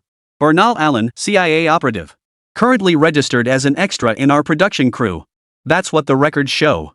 Jarvis's cold voice echoed, sending shockwaves through everyone present. A CIA agent? What's he doing here? This is Santon, not their pretty country. Get him arrested. As Su Feng's words fell, Jarvis immediately activated the battle armor. But he's a CIA agent. Isn't this a bit much? Tony hesitated. The CIA's reputation was legendary. The CIA, active since World War II, had left its mark on major historical events. Alongside MI6 with its cherry blossom emblem and the former Soviet KGB, they were world-renowned spy organizations. Even in peacetime, their authority was staggering. Now they were actually going after one of their agents. This made Donnie feel uneasy. Su Feng was planning to return to China. But they still had to return to the United States to live. If they got targeted by these people, life would be over. They'd likely spend the rest of their days under surveillance. I'm not a CIA agent. I just came to see the prop because it seemed magical. Director Su, please don't fire me. My family depends on this paycheck to get by. Though panicked, years of spy training made Alan cling stubbornly to his denial of being an agent. He had no idea why his cover had blown, but he absolutely couldn't admit to being one.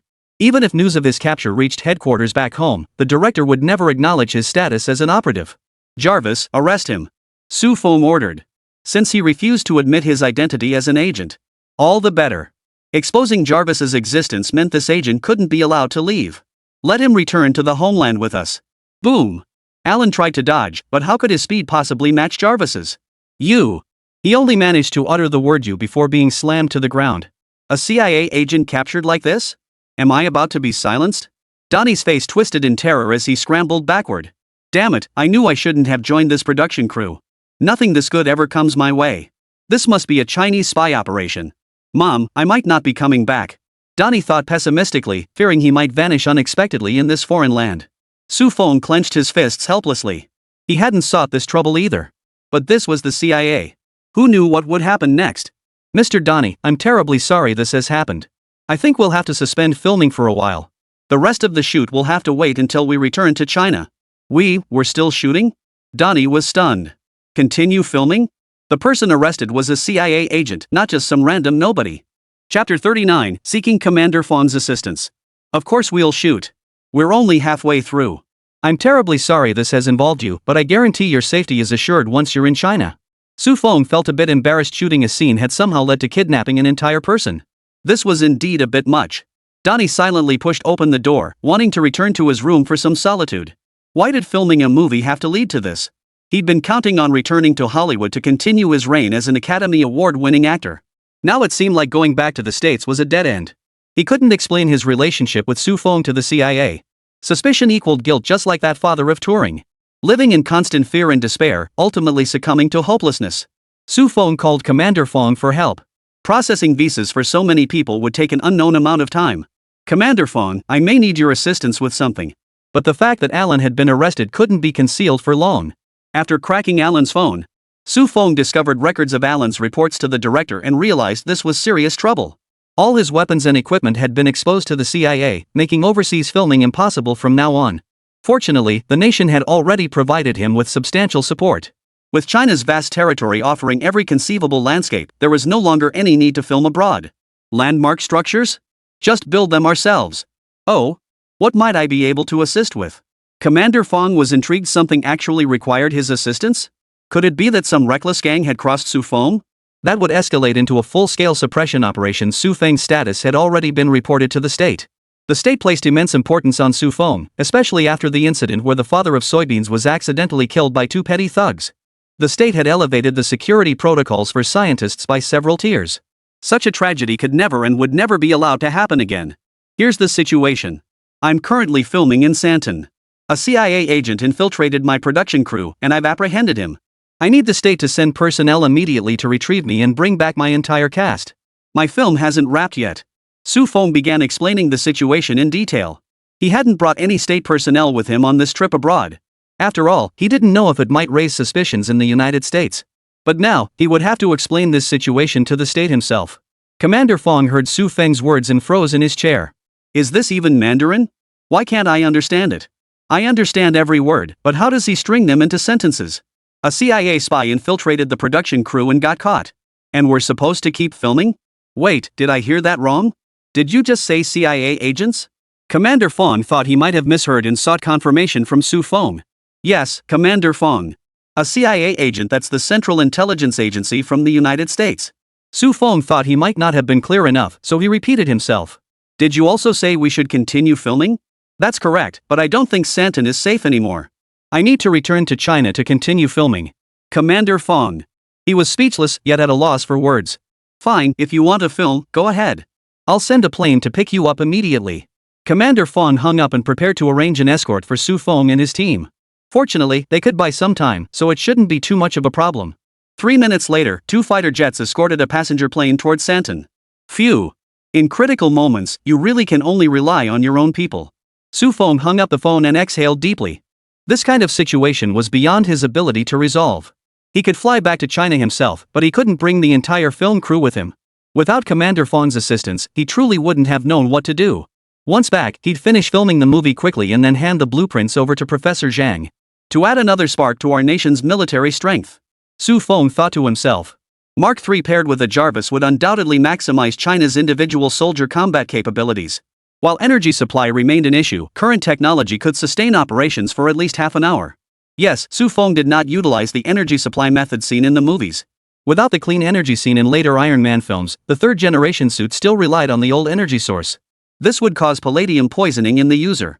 Su Feng naturally couldn't accept this. He wasn't Stark. A hole was cut in his chest, with shrapnel lodged in his heart. To willingly subject himself to palladium poisoning would be sheer madness. It's fine. Once Iron Man 2 and 3 are filmed, I'll get clean energy. I wonder if clean energy can even be created in reality, and how to manufacture materials like vibranium that don't exist in the real world. Su Feng's mind was a muddle. If technology could be manufactured, but how could non-existent elements be created? Even the movies didn't show how to create vibranium. Forget it. I won't dwell on it. We'll deal with these things when the time comes. If all else fails, I can always materialize a vibranium shield. Su Feng thought of Captain America's vibranium shield and couldn't help but smile. Su Feng stepped out of the room and walked to the center of the filming base. Everyone was gathered on set awaiting the start of filming, with even the extras without scenes sitting nearby, eager to observe the process. Spotting Su Feng emerge, Lu Ruyan was the first to approach him. What's wrong with Donnie again? He looks completely out of it, muttering something about not being able to go back to Hollywood? Lu Ruyan asked curiously. He seemed perfectly fine before going in.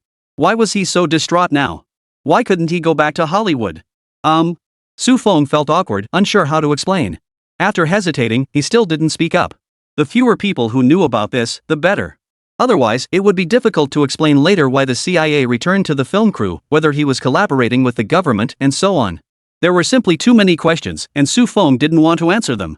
Besides, even if he had answered before, no one would have believed his tall tales. Everyone. Quiet, please. Listen to me. Due to unforeseen circumstances, we need to relocate the rest of the filming to China. We'll double everyone's pay. I hope you all understand. Su Feng stepped around Lu Ruyan and announced loudly. What? Double pay? Is there such a good thing? No problem, Director Su. Wherever you say, we'll go even to the Himalayas. At the mention of extra pay, no one objected. Money talks, after all. Who could possibly turn that down? Chapter 40, Don't look at me, I'm scared. But won't the visas be difficult to obtain? Someone hesitated to ask. Chinese visas weren't easy to obtain, especially for such a large group. It was impossible to get them all processed quickly. No worries. I pulled some strings with a friend and got us group work visas. Su Feng told a little white lie. He couldn't very well say they didn't need visas. Even a fool could see through that. I've also booked the flights. I chartered a plane. Su Feng preempted their next questions with his response. There's nothing else to do now. Everyone head back to your rooms. Crew, pack up our things, we're heading back tomorrow. Su Feng addressed the production staff, gesturing for them to start packing. The actors had no objections. Double pay for just changing locations? This was quite normal during film production. Some movies even required flying around the world for locations. The next day, everyone packed their belongings, and the production crew had arranged for the entire set's props and equipment to be packed up. Director Su, when will the plane arrive? An actor from the crew asked, unaware that this might be a one-way trip. With the CIA on their trail, returning to the States was now impossible. Soon, I suppose. Su Feng wasn't certain when the plane sent to retrieve them would arrive. Perhaps they'd have to wait a while longer? Hello? An unfamiliar call came in, and Su Feng answered. Mr. Su Feng, have you arrived at the airport? Our pickup team is already waiting for you there. If you've arrived, please contact the military personnel stationed at the airport entrance. Su Feng froze. Troops? This was Santon, after all. Why would military personnel be sent to pick him up? And that accent sounded odd. Could it be the CIA? Su Feng scanned the airport and spotted a squad of soldiers at the entrance, all armed with rifles. Standing there, Su Feng felt as if he were experiencing a hallucination. Black Chinese troops? Noticing Su Feng's gaze, the officer smiled and waved, striding purposefully toward him. Witnessing this scene, several actors nearby instinctively took a few steps back. The military, a pure instrument of violence. No one wanted to deal with these people except for the armed forces of China. Foreign armies were pure instruments of violence. Provoke them, and you'd get a hail of bullets.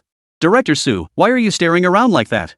Now you've gone and attracted this bunch of living demons. My God, I hope I don't get caught in the crossfire. Because they were a bit far away and dared not look around recklessly, they only saw Su Feng shake his head from side to side. Then an officer approached, though they couldn't see his expression. They dared not meet the officer's gaze, fearing it would bring trouble upon themselves. This was a hard-learned lesson from their time in the States. Never look where you shouldn't. If you accidentally made eye contact with a cop, they'd draw their gun and order you to put your hands up. One careless move could easily get you shot. Su Feng felt some confusion, but his panic didn't match theirs. Officers in Santon were all graduates of China's Shijiazhuang Infantry Academy, and the voice on the phone sounded like one of them. After all, he clearly made a motion to hang up, and as the call ended, the phone in his hand went dead. Mr. Su Feng, it's a pleasure to meet you. My name is Robin Hood, though you may call me by my Chinese name, Sandangju. The officer stepped forward and extended his hand. Su Feng naturally shook his hand before asking, Sand Orange, are you here to escort us? Oh, no. I'm just here on orders to escort you to the plane. By the way, aren't you curious why I'm called Sugar Orange? Is it because you love eating sand orange? Su Feng asked, suppressing a smile. Yes, Mr. Su Feng, you're quite clever. Go ahead and laugh. Even my instructor back in China laughed at it. Sugar Orange shrugged indifferently. I know using food for a name is weird, but I really love eating your sugar oranges. Too bad I'm not Chinese, otherwise I'd eat them every year. You said eating too many tangerines turned me into a yellow-skinned person. Does that mean I can stay in China forever? The Mandarin Orange cracked a humorous little joke, making Su Feng, Lu Ruyan, and the others burst into laughter. It seemed not all military units were so violent. This Mr. Mandarin Orange was quite humorous. The actors nearby couldn't understand their conversation, but seeing everyone smile put them at ease. Director Su sure has connections even in a small country like this. But why haven't I seen him before? Those two sci-fi films looked amazing, Hollywood-level quality. Why hasn't our country imported them? Heh, you know how our country is. No matter how good foreign stuff is, those old farts think nothing beats their own domestic products. It's normal. Even our national flag is made in China. But many people don't know that. Huh? What did you say?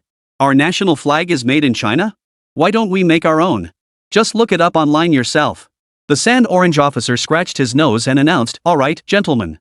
I see everyone's calmed down. Let's board the aircraft now. He stepped aside and extended a hand. Please. Su Feng nodded at him and walked toward the direction of his hand. With Su Feng leading the way, the entire crew followed his direction. After Su Feng passed by the Mandarin Orange-colored officer, the officer followed behind him. His gaze was sharp as he scanned the surroundings, as if he were a completely different person. Now he matched the American image of a soldier, his gaze sharp and resolute, radiating formidable authority. Those caught in his gaze immediately retreated from the area. Those following behind couldn't help but feel a sense of relief. Following Director Su truly carried weight, officers clearing the way, troops standing at attention. Even Su Feng's classmates and the entire Chinese film crew couldn't help but marvel inwardly. This level of prestige was truly impressive. Even the king of Lidong couldn't have done better. But when they entered the airport tarmac, they realized their astonishment had come far too soon. Holy, is that a J-20? No way, it must be some fighter jet that looks similar. This is Santon, not China. How could there be a J-20 here? Can't you see the 5-starred red flag on it? That's definitely a J-20. I've seen it online before. What's a J-20 doing here? On a mission? Seeing this won't get us in trouble, right? Hearing this, the group who had been about to pull out their phones to take pictures hesitated for 0.0001 seconds before shoving their phones back into their pockets. Chapter 41, I plan to build a film studio. Could this J-20 be here to pick us up? Su Feng pointed at the J-20, his voice trembling with doubt. Could it really be here for him? Had his status grown that much? No way. We're just a film crew, right? Maybe it just happened to be here on a mission. Director Su, what are you thinking? We don't have that kind of clout. The crew burst into laughter at the absurd notion. Even the mayor wouldn't get two J-20s escorting him on a trip. Much less them. The group scanned their surroundings curiously, wondering which VIP required a J-20 escort. Perhaps some high-level scientist was returning to the country. That kind of escort would be necessary. Could it be the father of XX again? Getting to see someone of that caliber would give you something to brag about back in China. Enough to brag about for at least 2 years. Yes, Mr. Su Feng is here to pick you up. Sand Orange's words shattered their fantasies and delivered a massive shock. Me? Us lowly nobodies deserve a J-20 escort? Oh, wait, he said Su Feng. But that doesn't make sense either. What qualifies Su Feng? He's just a sci-fi movie director, right? What's so great about that? Okay, fine, he is pretty great, but he's nowhere near the same league as the pillars of the nation. Whoa! Su Feng sucked in a sharp breath and turned to face the others. Don't breathe a word of this when you get back. You know the confidentiality regulations, right? Su Feng spoke with a hint of resignation, surprised at how high-profile Commander Fong had made this. He felt both flattered and overwhelmed. After all, he'd only presented a few inventions. They were nowhere near comparable to the pillars of the nation. Perhaps someday he could stand shoulder to shoulder with those great figures. But clearly, he wasn't qualified yet. Yet Commander Fong had deployed an escort of this caliber for him. This warmed Su Feng's heart. It was good to be among fellow countrymen.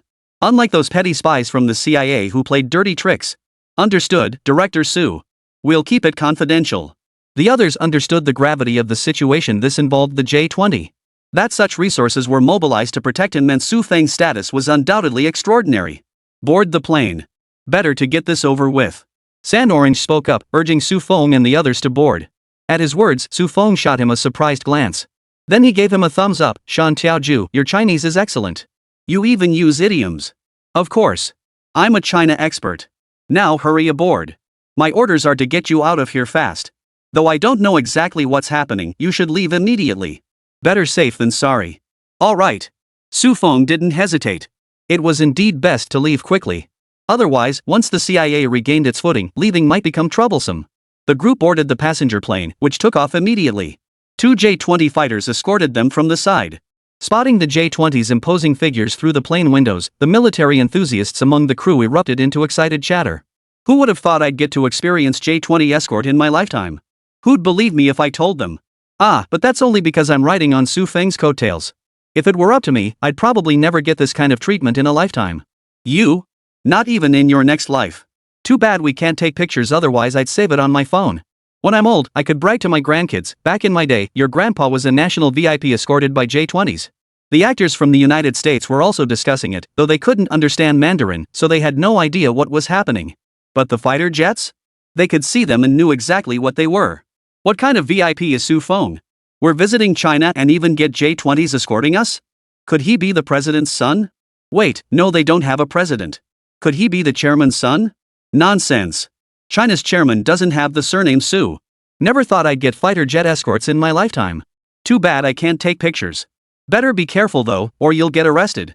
Their understanding of China was limited, pieced together from fragmented impressions gleaned online.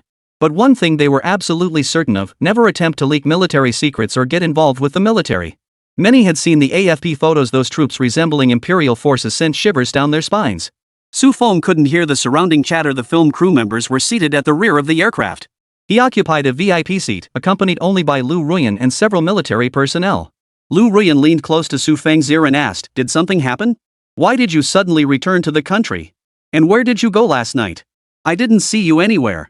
"Nothing serious. Some CIA operatives infiltrated the crew, and I apprehended them." Su Feng hesitated for a moment before deciding to tell Lu Ruyan about it. After all, they were now on the flight back to China, and no unexpected incidents were likely to occur. They had shared an intimate connection, and keeping it from her indefinitely felt wrong. Besides, he had no plans to leave the country again. As long as his identity didn't get exposed online, it didn't matter. CIA? Lu Ruyan nearly jumped out of her seat. She knew Su Feng's background was far from ordinary. But she never imagined that filming abroad would somehow draw the attention of the CIA. To someone of humble origins like her, that name felt as distant as the horizon. It felt like something from a completely different dimension. For most people, the CIA truly was a parallel line that would never intersect with their lives. Lu Ruyan's voice caught the attention of several military personnel seated nearby, though they merely glanced in her direction before returning to their tasks. Seeing that her outburst had drawn attention, Lu Ruyan flushed crimson. Su Feng smiled at the group. "Sorry, my girlfriend got a little excited." "No problem."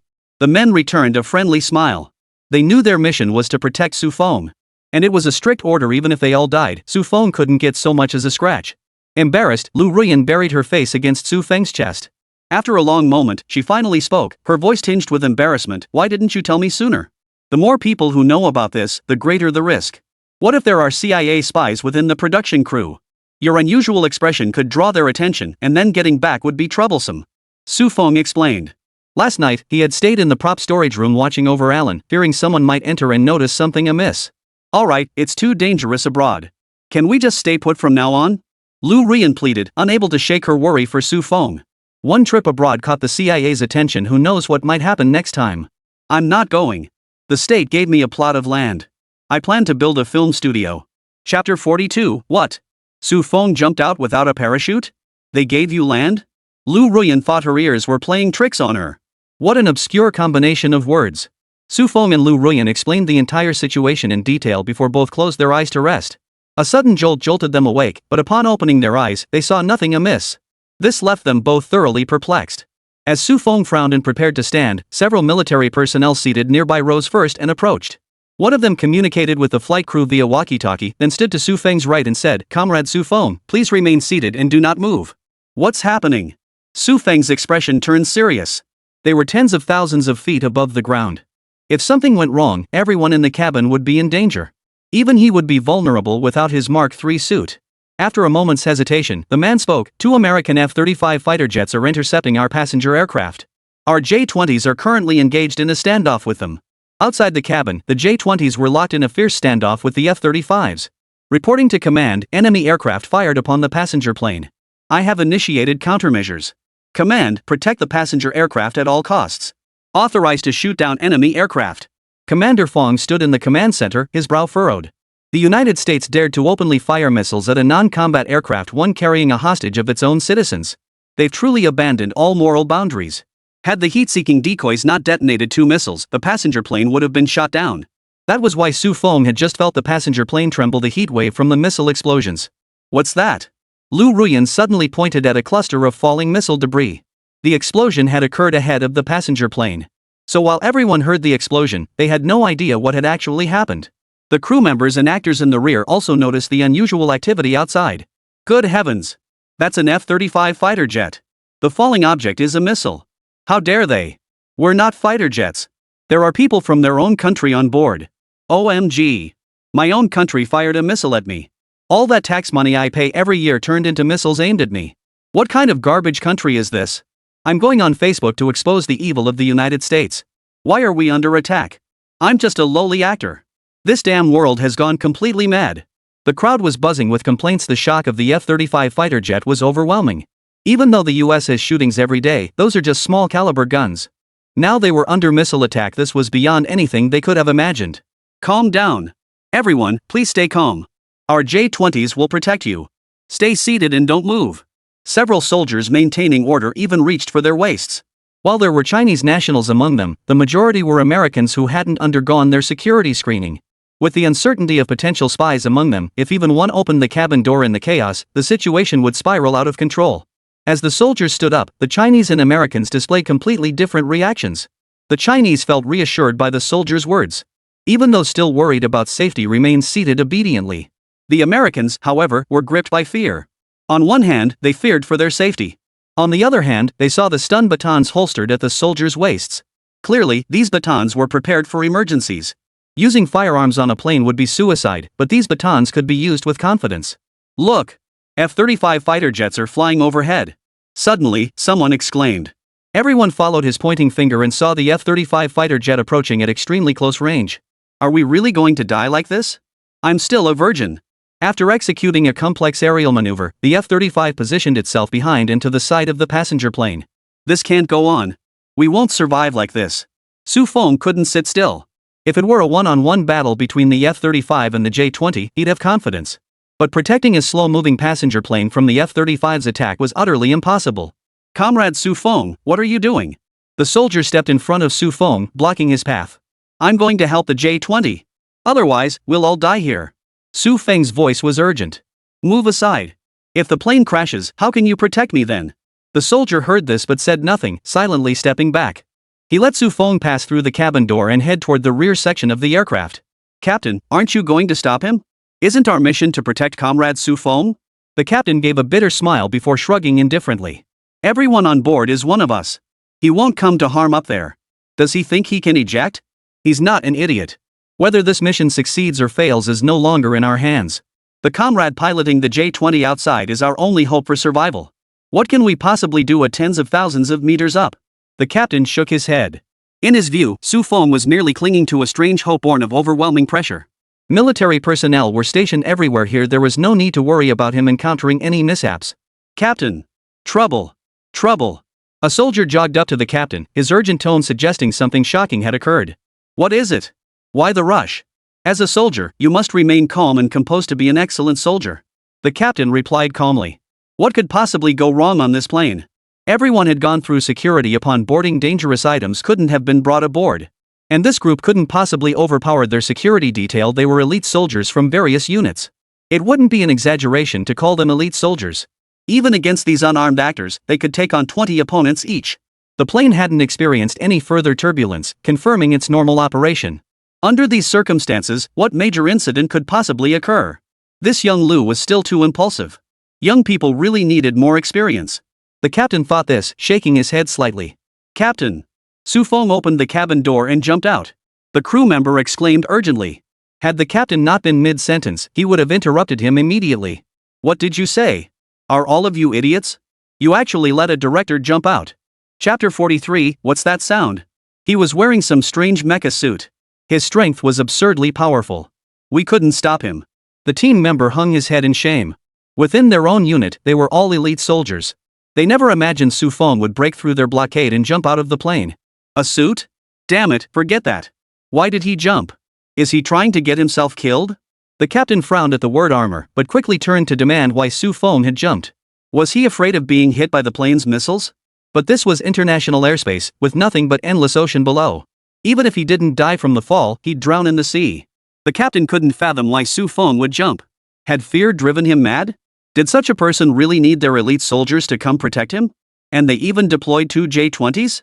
He simply couldn't wrap his head around it. But confusion aside, as a soldier, he immediately reported Su Feng's ejection to headquarters.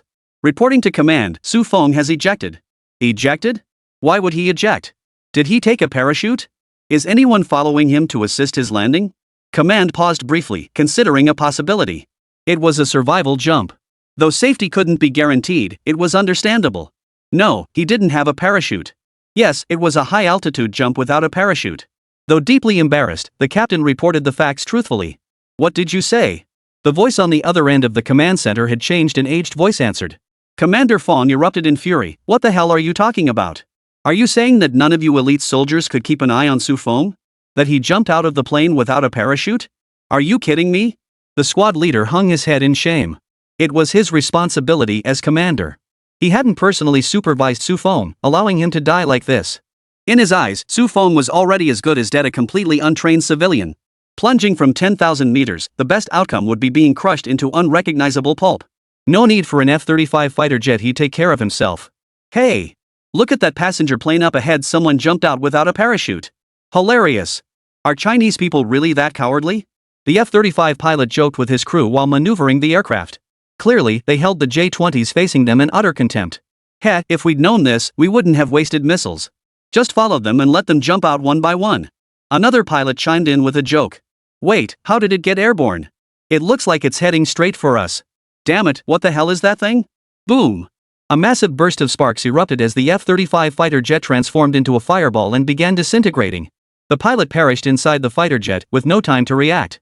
Damn it, what is this thing? Is this why the Pentagon sent us here? Damn politicians, not telling us about such a dangerous thing existing. Vincent, I'll avenge you. The pilot of another F-35 fighter jet spoke angrily. In his eyes, this was a conspiracy. Just like how the country deceived them about Iraq having dangerous weapons when it was really all about oil. Now it was the same thing. China had invented a new humanoid aircraft and sent them over to test just how powerful this weapon really was. They'd even lied to them before the mission began, claiming it was just to shoot down an ordinary passenger plane. They clearly didn't value their lives. He pressed the missile launch button, but the missile couldn't lock onto Su Feng's position at all. Su Feng's speed kept increasing, and he couldn't even see him with the naked eye. The only way to detect his location was through radar scans. Damn it, this mission is impossible. Missiles streaked wildly through the sky. He executed an emergency stop followed by a high-difficulty reverse turn, rapidly pulling away from Su Feng. Seeing several errant missiles heading toward the passenger plane, Su Feng had no time to pursue the F-35 fighter jet. Jarvis! Shoot down those missiles. Su Feng barked urgently. Lu Ruyan was still aboard that passenger plane. Roger that, sir. Jarvis's cold voice echoed, followed by several small missiles streaking toward the target. Ah! Missiles are heading straight for us. Looks like we're going to die here today. How tragic that I'm still a virgin before my death. This damn United States, they actually used missiles against civilians. I'll report them to the King of Hell. OMG. They really want to kill us. I can't believe this country is so insane. They don't even spare their own citizens. If I get the chance, I'll expose their atrocities on Facebook. Everyone had given up struggling, sitting quietly in their seats, awaiting the final moment. Some clutched Bibles, silently praying for God to save them. Others bowed their heads, tears streaming down their faces, wailing that they were still virgins, only to die like this. Boom! Boom! Boom! The sound of explosions echoed as the plane began to shake violently. Had it finally been hit? Our journey ends here, I suppose. I was hoping to return to Hollywood and become a big star. Guess I'll have to wait until next lifetime. After waiting a moment, Donnie didn't feel the plane plummeting downward. His confusion prompted him to open his eyes. Utterly unscathed? That was his first thought, then his gaze drifted to the window. Hi! Su Feng waved at him. Donnie's eyes widened in shock. Wasn't that Mark III? Had it saved us? Could it be that Su Feng was inside Mark III? Donnie's mind raced with thoughts, but Su Feng didn't linger there. The mech's energy supply was running low. He needed to get back inside the aircraft immediately. He pointed toward the cockpit door, signaling Donnie to open it. Knock, knock, knock. The cabin door was knocked, drawing the attention of several people standing nearby. What's that noise? One of them asked in confusion. It's Su Feng coming back.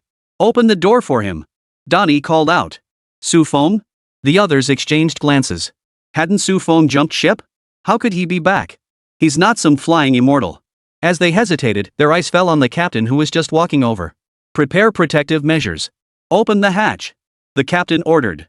He knew Su Feng could fly. He'd just witnessed him shoot down an enemy aircraft. That was precisely why he'd moved to the rear. The front offered no clear view. Chapter 44, damn it, he's a real hothead. The group secured ropes around their waists to prevent being blown away by the powerful airflow when the hatch opened, then swung it wide. Phew.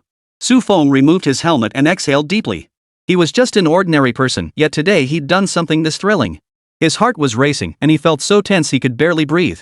Only upon returning to the cabin did he finally relax. Several people worked together to close the cabin door, and the turbulent air currents inside finally subsided. Su Feng, what were you? The captain approached Su Feng, but his words trailed off mid-sentence. Was he about to ask about the mech? But if headquarters hadn't informed him, it meant this was top secret. Command, shut up, I didn't know about this either. Su Feng smiled. One F-35 fighter jet exploded, another escaped. We're safe now. He didn't mention the mecha, explaining that would be too complicated.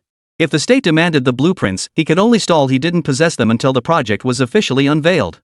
Oh, okay. The captain stammered, unsure what to say, and could only keep agreeing. Su Feng. Lu Ruyan rushed over then, throwing her arms tightly around Su Feng. Her eyes were red and swollen, clearly having cried just moments before. It's okay now, it's okay. It's all over. We're safe. Su Feng gently patted her back, soothing her with a soft voice. You scared the life out of me. Why did you have to do something so dangerous? What if you hadn't come back? Lu Ruyan's voice choked with emotion. Her trembling hands clutched his sleeves tightly, her eyes reddened with tears welling up, threatening to spill over at any moment. If the plane had exploded, we wouldn't have survived anyway. It was worth the gamble. Look, I'm back safe and sound. He gazed at Lu Ruyan, his eyes filled with heartache. Lu Ruyan bit her lip, struggling to steady her emotions. You always do this, only thinking of others, never yourself. If something had happened to you, what would I have done? Her voice trembled slightly, her body quivering as the lingering fear and dread had yet to dissipate. I'm sorry for scaring you. This won't happen again. We'll be safe once we're back in China. He gently pulled Lu Ruyan into his arms, trying to offer her some comfort. Lu Ruyan nestled into his embrace and murmured softly. Oh. Kiss her. Kiss her. After narrowly escaping death, everyone's emotions were running high. A few whistled excitedly, and the soldiers, smiling broadly, made no move to stop the commotion. They merely maintained a watchful eye, alert for anyone trying to take advantage of the chaos. The crowd's cheers made Lu Ruyan's face flush bright red instantly. She shyly buried her face deeper, and Su Feng also felt a bit embarrassed. The virgin guy beside them watched the pair with envy, muttering under his breath, look at how sweet they are. When will I ever get that kind of treatment? He scratched his head as he spoke, his eyes filled with longing and a hint of melancholy. Those nearby laughed and teased him. Hey, you need to find a girlfriend first. Don't end up still calling yourself a virgin later. Virgin guy's face flushed scarlet. Oh no, I didn't die this time. Feels like I'll have to move to another planet to live. Where's Su Feng? Get Su Feng to answer the call. The squad leader reported to headquarters that Su Feng was not only alive but had also destroyed one fighter jet and forced another to retreat. Commander Feng's eyes widened in disbelief. His mood today felt like a roller coaster. One moment up, the next down. But hearing Su Feng was still alive made him incredibly happy. Hello? Su Feng answered the call, curious who was seeking him. It's me, Feng Long. Feng Long's authoritative, straightforward voice boomed through the communicator. Then came a hearty laugh, ha ha ha. You chased off a fighter jet and shot down another. You really kept your cards close to your chest, kid. Looks like a bookish scholar on the outside, but turns out you're a fierce warrior inside. That's gutsy. You've really made us Chinese proud. Su Feng fell silent for a moment. When he had first seen Commander Feng earlier, he had been stern, but now he was cursing like a sailor. It was clear Commander Feng was overjoyed. No wonder, even though it wasn't wartime yet, he'd shot down a pretty country plane. Commander Feng, will this incident affect relations between the Chinese and the Americans? Su Feng hesitated before asking. After all, the United States was the most shameless country. Who knew how they'd spin this back home? After all, twisting the truth was their specialty. Moreover, they controlled virtually all media outlets except for TikTok, which had managed to break through the blockade in recent years. All other online platforms, print media, and every form of journalism remained firmly in the grip of capital. Don't worry about that. The state will handle this properly. Everyone on the plane will sign confidentiality agreements, so you needn't fret. In short, the state won't let heroes bleed and weep. Fong Long's voice rang out with unwavering conviction. He would never allow heroes to bleed and weep. As a civilian, Su Fong had stepped forward at a critical moment, risking his own safety to save everyone.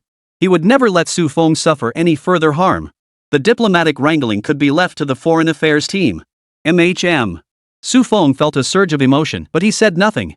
He only resolved to dedicate more technological advancements to his homeland in the future. Alright, you must be shaken up too. Get some rest.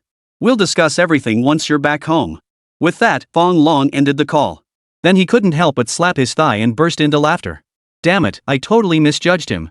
That bookish scholar turned out to be so fierce he could give old Zhao a run for his money.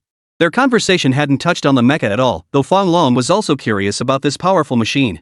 But out of trust in Su Fong, he only suspected there might be some flaws in the design. Therefore, Su Fong hadn't disclosed the mecha to the state. Nor did he threaten Su Fong to hand over the mecha. In his eyes, Su Fong was a thoroughly patriotic young man. Given the right circumstances, he'd gladly sell the blueprints to the state for a song. He trusted Su Fong as much as Su Fong trusted his motherland. This was a small understanding between them, a mutual trust shared among revolutionary comrades. Su Fong heard the communication disconnect and returned the communicator to the captain. Turning to Lu Ruyan, he said, I'll go disassemble this mecha first. Wait for me up ahead, I'll be back shortly. Lu Ruyan smiled faintly, her eyes sparkling like stars, and replied softly, alright. Chapter 45, I will never allow myself to be defeated. With the mechanical arms assistance, Su Fong dismounted the mech. He pushed open the internal hatch of the aircraft and stepped out. The once noisy cabin fell completely silent. Every pair of eyes converged on Su Fong. Two American F-35 fighter jets. Any ordinary person witnessing such a display would cower in a corner, waiting for death to arrive. Yet this man had charged forward in a mech they couldn't comprehend and shot down one. The pilot of the other fighter was so terrified he abandoned his mission and fled. This was utterly unimaginable during the era when the United States dominated the world. Even though the bald eagle's strength had begun to wane, its former might still lingered. Facing the nation's most elite fighter pilots, many lacked the courage to resist. But Su Fong did it. He fought two of them alone, defeating the most elite soldiers as a civilian. Director Su, tell me the truth. Donnie stood up, walked to Su Fong, and asked. Su Fong, ? Tell me what? Donnie's expression turned serious. Hey, you're not actually the real Iron Man, are you? Did you secretly save China somewhere, and now you're here to make your autobiographical movie? Su Fong rolled his eyes. Tony's question left him speechless. After all, in his eyes, Donnie was the perfect choice to play Iron Man. You haven't lost your mind from fright, have you? You're Iron Man. I'm Iron Man's director. Su Fong teased deliberately. Downey's eyes widened as he retorted, cut the crap, man. That air of mystery about you screams superhero hiding a big secret. What director brings a suit of armor to film? And your country doesn't even have that kind of tech, right? Su Fong shrugged helplessly and laughed, we don't do superheroes in China. Our people are the heroes. Enough chit-chat. I need to rest. That scare just now had my hands shaking like crazy. Su Fong wasn't lying. After all, this had been a life or death battle. Even with Jarvis's assistance, he couldn't guarantee he'd return unscathed. If he hadn't been unwilling to entrust his life to two Guardian drones, he wouldn't have suited up in the mech to fight. It might look cool, but he was still just an untrained civilian. He wasn't Tony Stark, able to leverage his brilliant mind in combat. Without the system, he was just an ordinary civilian, and the system wouldn't enhance his combat abilities either. This whole situation was purely out of necessity. Being a superhero just wasn't his calling. Being a simple director suited him far better. All right. Donnie shrugged, clearly aware that Su Fong refused to acknowledge his true identity. But in his eyes, Su Fong was nothing less than a superhero, his gaze brimming with admiration. Su Fong shook his head slightly, not wanting to engage with this overactive imagination. He was going to rest. Let Donnie think whatever he wanted. He strode toward the front of the cabin, drawing the attention of the soldiers seated nearby. They saluted in unison, their military gesture expressing respect and admiration. Su Fong felt a bit embarrassed. He gave a slight nod without saying much, then returned to his seat. What? You're saying our F-35 fighter jet was shot down by a mech that emerged from a passenger plane? One-eyed Ryan's eyes nearly popped out of his head. What kind of joke was this? It was just a mech. To think it shot down their most elite pilot flying their most advanced fighter jet? That's pure fantasy. Yes, director. We've interrogated the surviving pilot. It was indeed a mech that shot down the F-35. His missiles couldn't even lock onto it. He had no choice but to abandon the mission and return. The agent spoke with resignation, even more skeptical than the one-eyed Ryan. Unaware of the Mark III's existence, he assumed this was merely an interception of Chinese military personnel. The returning driver raged like a madman, cursing the Pentagon and denouncing those politicians as damned executioners. They'd caused his comrades to die on this mission. He was now detained, scheduled for psychological evaluation. Ryan hung up the phone and fell deep in thought. Is China's technology really this deeply concealed? Doesn't this make me, the director of intelligence, look utterly incompetent? He muttered to himself. As the head of the intelligence agency, his mission was to probe the secrets of other nations. Yet now, China's technology had slipped beyond his grasp. If it were merely insignificant details, that might be tolerable. But this was a mecha capable of shooting down their most advanced fighter jets. He would face severe accountability from Congress, possibly even immediate dismissal. No. I absolutely cannot allow this to happen. His gaze hardened into steely resolve. Dispatch every agent to Huagua. I need every detail about that mecha. He dialed a number, instructing his men to carry out the mission. Ryan hung up, his entire face hidden in the darkness. His dark complexion made him seem almost invisible, his expression somber as 1,000 thoughts raced through his mind. I've sacrificed so much for this country, I absolutely cannot step down now. How could some mecha, appearing out of nowhere, negate all my previous efforts? No, he vowed silently. I must fight back. I won't let this unexpected turn of events destroy years of hard work. The room fell into an eerie silence, broken only by his heavy breathing. Suddenly, he sprang to his feet, strode to the window, and gazed out at the city lights below. His eyes held unwavering resolve and determination. Just then, his assistant rushed in, his voice urgent. Director Ryan, the situation is turning against us. Congress is pressuring us. They're demanding answers about the origin of this mech, and they're furious about the loss of an F-35 fighter jet and 2 elite pilots during this mission. What should we do? Ryan whipped his head around, glaring fiercely at his aide. What are you freaking out for? As long as we control this technology, we can surpass China in power. Ruling the world with this mech isn't impossible. Go! Gather more intelligence that works in our favor. At any cost. The assistant, intimidated by his intensity, stammered, but won't that? Ryan cut him off. No buts. Everything I do is for the nation's future. Anyone who dares obstruct me will vanish forever. I will make everyone understand that everything I do is to restore this nation's greatness. No one will bring me down easily, he declared, his teeth clenched. Chapter 46, Su Feng is a genius. Su Feng, you're finally back. You have no idea how worried I've been these past 2 days. Professor Zhang waited at the arrivals gate, finally exhaling a sigh of relief upon seeing Su Feng. This man was the true backbone of their research institute, the one who proposed so many cutting-edge technological concepts and even provided physical prototypes for reference.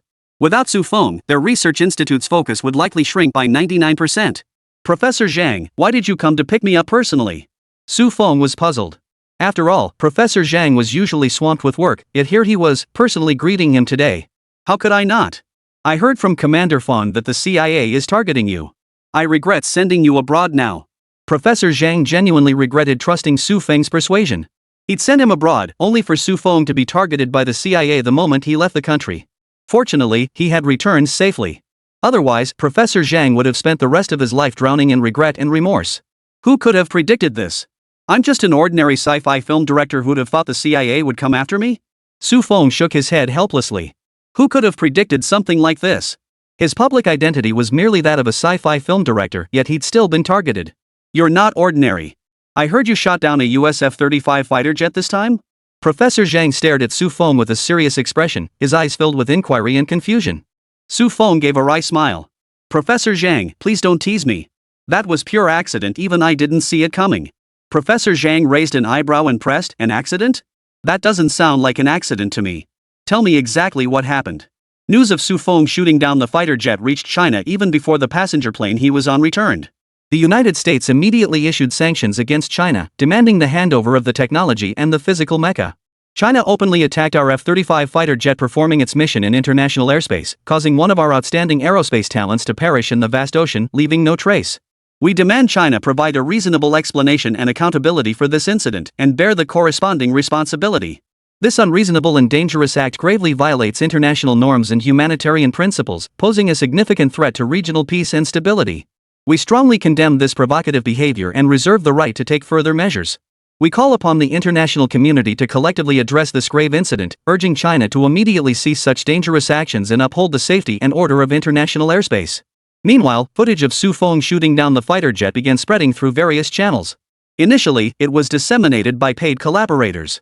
Yet under their carefully crafted narratives, an increasing number of people began sharing the footage. Huagua has finally surpassed the pretty country. Our single mech can defeat their 2 top-tier fighter jets. Huagua has risen. The tide has turned. If the enemy can go there, so can we. Amidst this wave of patriotic rhetoric and BGM-enhanced short videos, while Su Feng was still on the plane, the video had already spread across Huaguo overnight. At Professor Zhang's prompting, Su Feng unlocked his phone. After watching the video, all he could think to say was, "Damn, did I really look that badass?" It must be said that the netizens' editing skills were impressive. With the addition of stirring background music and some clever cuts, Su Feng appeared as fearless and heroic as Iron Man. The United States had intended to instill fear in the Chinese people toward their military, but the outcome backfired. The comments section erupted with people demanding their own suits like that. Is this mech really from China? It's so damn cool. What do I do if I suddenly want to enlist? I want to join this mech unit. This feels like a movie. If the US hadn't jumped in to condemn and sanction it, I'd have thought this was a movie trailer. Su Feng put down his phone and gave an awkward smile. Honestly, I'm not entirely sure what's going on either. I just returned to the film crew that day when I spotted the CIA spy. Realizing something was off, I contacted Commander Fong to arrange our return to China. Then what happened? Professor Zhang couldn't help but ask about the subsequent events. What made you engage in aerial combat with fighter jets? Well, the passenger plane was slow. Even with J-20s escorting us, I felt the risk of being shot down was still high. So I put on the mech and went into battle. Su Feng admitted sheepishly, acknowledging the recklessness of his decision. After all, his mech didn't have much energy supply, it could only sustain flight for half an hour at most. If anything went wrong, he'd end up as fish food. You're something else, kid. Suiting up in armor and charging straight at the US's most advanced fighter jet. Professor Zhang shook his head. He knew full well that most people, even knowing defeat meant certain death in such a situation. It was incredibly difficult to muster the courage to fight. Yet Su Feng had leapt from the plane without hesitation to engage the fighter jet in aerial combat. Such courage was beyond most people, truly the audacity of a newborn calf. If defeat means death anyway, why not die with some dignity? Even if the enemy is powerful, we can't lose the courage to draw our swords. Su Feng voiced his true thoughts. Since death was inevitable, a man should die charging forward, not cowering like a pig awaiting slaughter. Good. Well said. Commander Fong happened to walk by just then, overhearing Su Feng's words. He couldn't help but applaud. This is the courage our Chinese people should possess, to draw our swords even when we know we cannot prevail. Su Feng, you've done well and brought honor to our nation. You've seen the ridiculous sanctions imposed by the United States, haven't you? Rest assured, our comrades in the Ministry of Foreign Affairs are already handling the matter. You can focus on making your films with peace of mind. Fong Long was thoroughly impressed with Su Feng. As a staunch hawk within the military, he deeply disdained the current trend of effeminate young men. This was why he hadn't given Su Feng a warm welcome when they first met. A pale-faced intellectual pursuing a career as a film director, a profession he considered utterly meaningless. He thought Su Feng only made frivolous films. But all these preconceptions shattered as he got to know Su Feng. Su Feng truly stood apart from other young people, brave, kind-hearted, quick-witted, and highly intelligent. He could produce excellent films without neglecting his scientific research. He was a natural genius, operating on a completely different level from ordinary people. Professor Zhang, I came specifically to see you.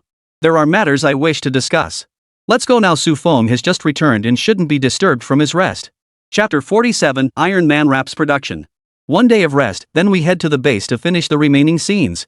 Su Feng turned to address the crew. We can still ride this wave of hype. There aren't many scenes left to shoot anyway. Hearing this, Donnie scratched his head in confusion. Director Su, we still have so much story left to shoot. And doesn't the post-production special effects work take time? Donnie was a bit puzzled. Film production cycles were inherently lengthy, though he'd witnessed Su Feng's remarkably fast shooting pace on set. But beyond filming, there was post-production editing, scoring, and most crucially, special effects creation. None of these could be completed overnight. For a low-budget comedy film, they could skip the special effects production and just focus on editing and music. But this was a sci-fi blockbuster. And judging by the style of Su Feng's previous two films, he wasn't the type of director to cut corners on special effects. How could it possibly be so fast? To ride this wave of popularity, they'd need at least half a month to complete everything: production, submission for review, and promotion. He simply hadn't considered how such a complex undertaking could be accomplished. It's a secret. Su Feng flashed a mysterious smile. Even the crew members didn't know who had actually handled the special effects production. In their eyes, it was like a magical studio, highly efficient and producing incredibly realistic effects. Crucially, the fees were likely reasonable too. When Su Feng started filming, he barely had a budget, yet the special effects were still completed. But Su Feng never revealed who had done the special effects work, and no wonder. A studio this good naturally couldn't be revealed casually. They assumed it was probably the National Research Institute assisting Su Feng with the effects, hence the need for discretion. Alright, let's head to the hotel for the night. We've got another long flight to the northwest tomorrow. Su Feng led everyone to the hotel without further discussion, and no one seemed particularly bothered. As actors, constant flying was a common occurrence. Besides, they had a day off this time. During previous hectic schedules, they'd worked non-stop, stepping off the plane only to rush straight into filming at the next location. Behind every profession's glamorous facade lies hard work and sweat. Filming location. Holy cow! There's the Eiffel Tower, the Louvre, and the Colosseum. And over there is that desert and ocean? How did they pull this off? It's nothing short of a world wonder. Am I still dreaming? These structures are full-scale replicas. How much manpower and resources must this have consumed? The entire crew stood gaping in astonishment. Is this the filming base you mentioned, Su Feng? Built this quickly? Lu Ruyan asked in astonishment, her cherry-like lips forming a wide circle of surprise. Yes, though it wasn't actually that fast. It took quite a while. Su Feng told a white lie. In reality, this entire area had been constructed in just 3 days. Construction only began when he received the notice, but with the assistance of the system's inventions, the efficiency was astonishingly high. Alright, let's set up and start preparing for filming. We've already wasted too much time these past 2 days. Su Feng clapped his hands, signaling the start of filming. The scene to be filmed now was a crucial moment in Iron Man's transformation. Sen's death in the cave had finally completed Tony Stark's metamorphosis. He was no longer just a wealthy playboy artist. Confirm all checkpoints are clear before following me out, okay? We still need more time. I'll buy you some time. Stark grew impatient, shouting, "Stick to the plan." Sen ignored Stark's command, charging toward the cave exit while snatching a firearm from the ground. Stick to the plan. Stark roared. He knew Sen would be certain death if he charged out now. He didn't want anyone to die trying to save him. But Sen charged out without hesitation, emptying a magazine to draw everyone's attention. Son. Stark was utterly frantic. He wanted to stop Sen, but he was trapped inside the mech, unable to move. He could only watch helplessly as Sen charged forward. He watched anxiously as the mech powered up. Soon it was mobile, and he eagerly piloted it to eliminate the enemies guarding the checkpoint. Stark approached Sen and said, "Hurry up, we need to leave." A hint of bewilderment flickered in Stark's eyes. Seeing Sen's current state had thrown him into a panic. Yet his sharp tongue only prompted him to utter words of urgency, making him seem somewhat unsympathetic. Yet, one only needed to observe his facial expressions to discern the panic he was feeling. "This was always part of my plan, Stark. You still need to see your family. Get up." His tone was deliberately light, but his heart was heavy. He knew his friend might be dying. Sen spoke weakly, "My family is dead. I'm going to join them." "It's okay, Stark." Only then did Stark realize Sen had long accepted his fate. He twitched his lips, exhaling sharply as he tried to force a smile, but the overwhelming sorrow made it impossible. His voice cracked as he managed, "Thank you for saving me. Don't waste it. Don't waste your life." With those final words, Sen closed his eyes forever. Stark's eyes burned with fury and anguish. In that moment, he grasped the preciousness of life and the weight of his own responsibility. He was no longer the playboy. Sen's death had shown him the true meaning of life. Stark stepped out of the cave entrance. The moment he emerged, he was met with a hail of bullets, but the thick armor completely absorbed the impact. Filled with rage, he raised both arms, and the flamethrower began spewing tongues of fire. In an instant, he eliminated all the enemies. Still unsatisfied, he used the flames to incinerate all the weapons and supplies. In his eyes, these weapons were evil tools that robbed others of their lives. Then, just as a massive explosion was about to erupt, he activated the flight switch. Click. Okay. That take, Mr. Donnie, your acting was superb. The emotional shifts felt incredibly natural. Thank goodness director Su didn't insist on filming this scene for real. I definitely wouldn't have dared to shoot it otherwise. Donnie quipped, though he genuinely feared Su Feng. Who could match Su Feng's recklessness? He dared to take on fighter jets in a mech. Even in a controlled environment, he wouldn't dare film inside a massive explosion. Haha, no way. Let's start shooting the next scene. The filming went smoothly. After a week of intense shooting, the production was finally wrapped up. Chapter 48, damn, they're more impatient than us. Su Feng's making another movie? That mecha looks exactly like the one that dogfought fighter jets the other day. Turns out Su Feng's movies aren't sci-fi, they're documentaries, right? Is Su Feng really not a propaganda director for the state arms trade? How come he's involved in every incident? He's clearly riding the hype train. He's gotten too comfortable riding the hype train, it's downright disgusting. Our nation's inventions get portrayed as American creations in his films. Does he really look down on us Chinese like that? I demand Su Feng be banned immediately. Su Feng uploaded the edited video to major platforms, instantly sparking a massive uproar. The buzz from the earlier incident of shooting down a US fighter jet hadn't even died down yet, despite the government cracking down on all kinds of rumors. But videos infused with patriotism spread like wildfire, impossible to fully suppress. Subsequent videos carried no hidden agenda, they were blatant attempts to praise someone to death. Yet, fueled by intense patriotic fervor, the Chinese public failed to recognize the manipulation behind it, mistakenly believing the videos were leaked from the United States. Su Feng scanned the comments below, yet unlike most people, he felt no discouragement. It wasn't that he couldn't make domestic sci-fi films, it was simply that in his previous life, China had no truly competitive sci-fi productions. Even if one were made, it likely wouldn't meet the lowest box office expectations and would only tarnish his reputation. He certainly couldn't be expected to direct trash like The Fortress of Shanghai. No, the next film. Su Feng paused. His original plan had been to make Captain America. Now that these haters were already threatening to strip him of his citizenship, making an American superhero film would likely get him torn apart. But he wasn't about to change his mind. In his past life, American sci-fi films were undoubtedly the most numerous and highest-grossing genre. He wasn't a screenwriter, he couldn't craft original stories. All he could do was adapt the blockbusters from his past life. Go ahead and criticize. Criticize to your heart's content. When my identity as a scientist is exposed, you'll all have to apologize to me. Su Feng couldn't help but recall a video he'd seen in his past life, an elderly man who had demanded someone give up their seat. It turned out the person he demanded give up their seat was disabled, and the old man spent the rest of his life saying, "I should have died." The thought of these netizens likely cursing themselves for life once his identity surfaced amused him. Su Feng paid no mind to the insults hurled at him. In his view, once his true identity was revealed, everything would turn around. And if he really went viral online, he'd definitely get arrested by the cyber police. Right now, it's just some harmless little haters. Feng, are you okay? Lu Ruyan approached with a look of concern, having seen the comments from that group of netizens on her phone. She worried whether Su Feng could handle the blow. After all, he was the one who invented these technologies. Now he was being subjected to abuse. Lu Ruyan already knew the source of Su Feng's technology, she wasn't stupid. Professor Zhang had approached Su Feng to purchase the technology blueprints. Given the relationship between Professor Zhang and Commander Feng, it was clear Su Feng was far from just an ordinary director. An ordinary director couldn't possibly have the military deploy an elite squad of soldiers and 2 J-20 fighters to escort him back to the country. The answer to this question was simple. Su Feng was the scientist who invented these technologies. It's fine. What could possibly go wrong? A hint of mischief lingered at the corners of Su Feng's mouth before he composed himself. Seeing Su Feng smile, Lu Ruyan pondered for a moment before realizing what he was thinking. She couldn't help but giggle. Su Feng?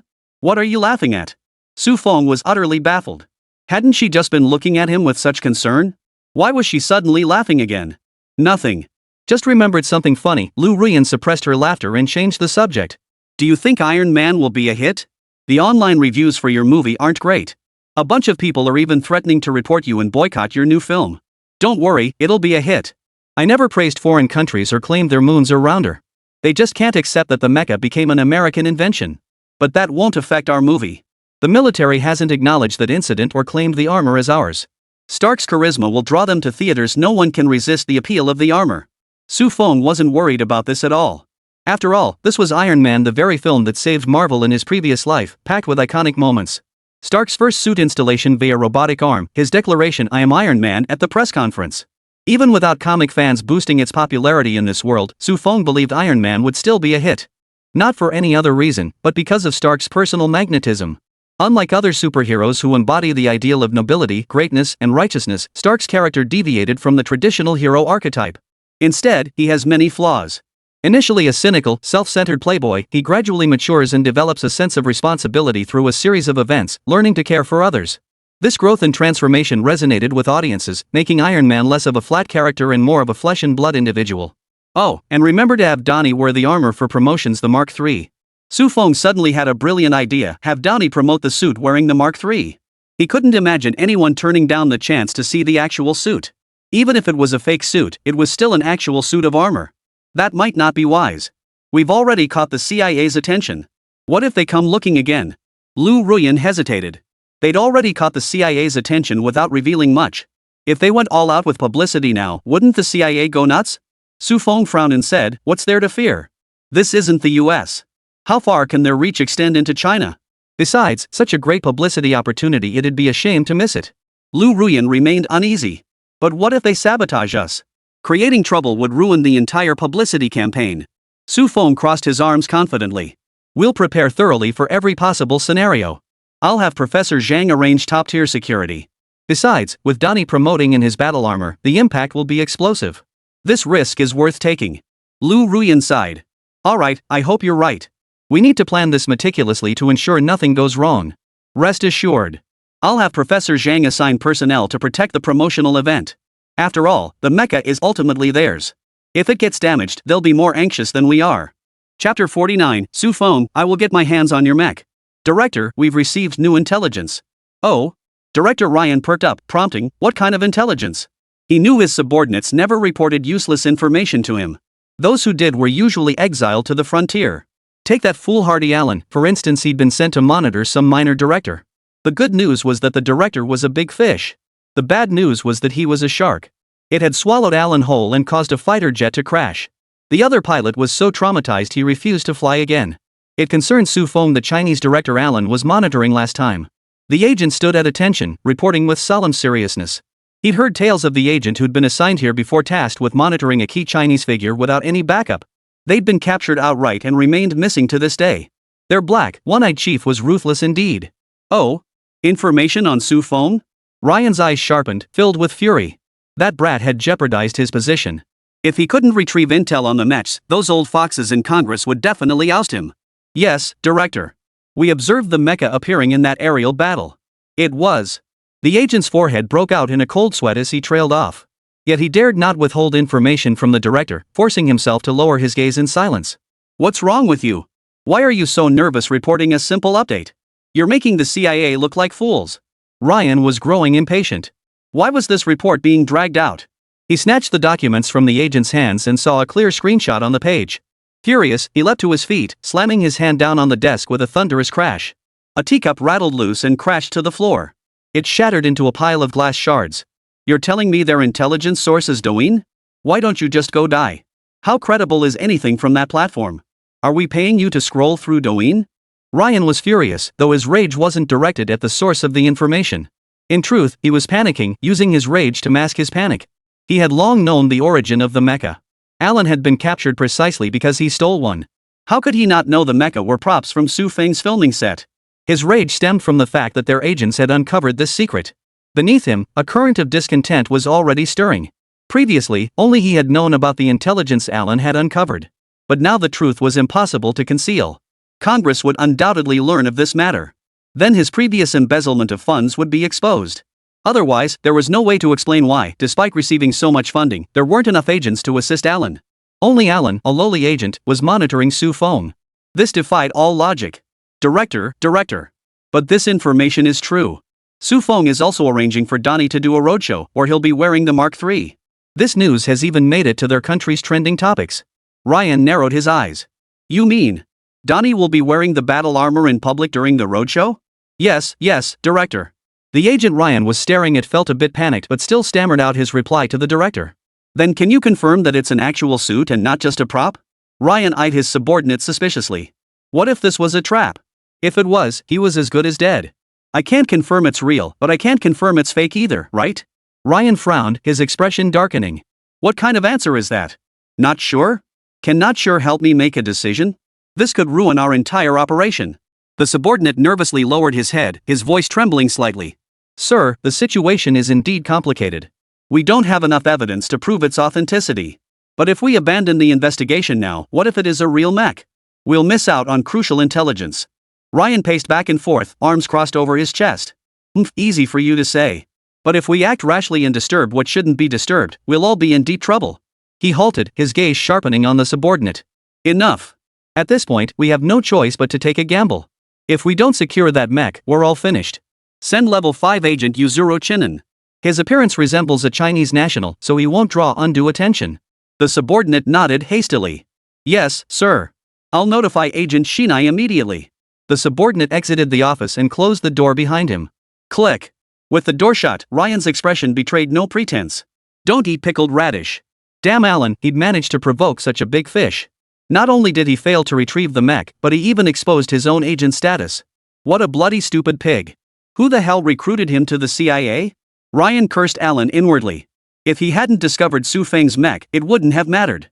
As the high-ranking CIA director, he didn't fear those politicians in Congress. But Alan discovered the mecha and allowed Su Feng to escape unhindered. This exposed the CIA's operational incompetence, and the leaked footage also made it impossible to conceal his embezzlement of funds.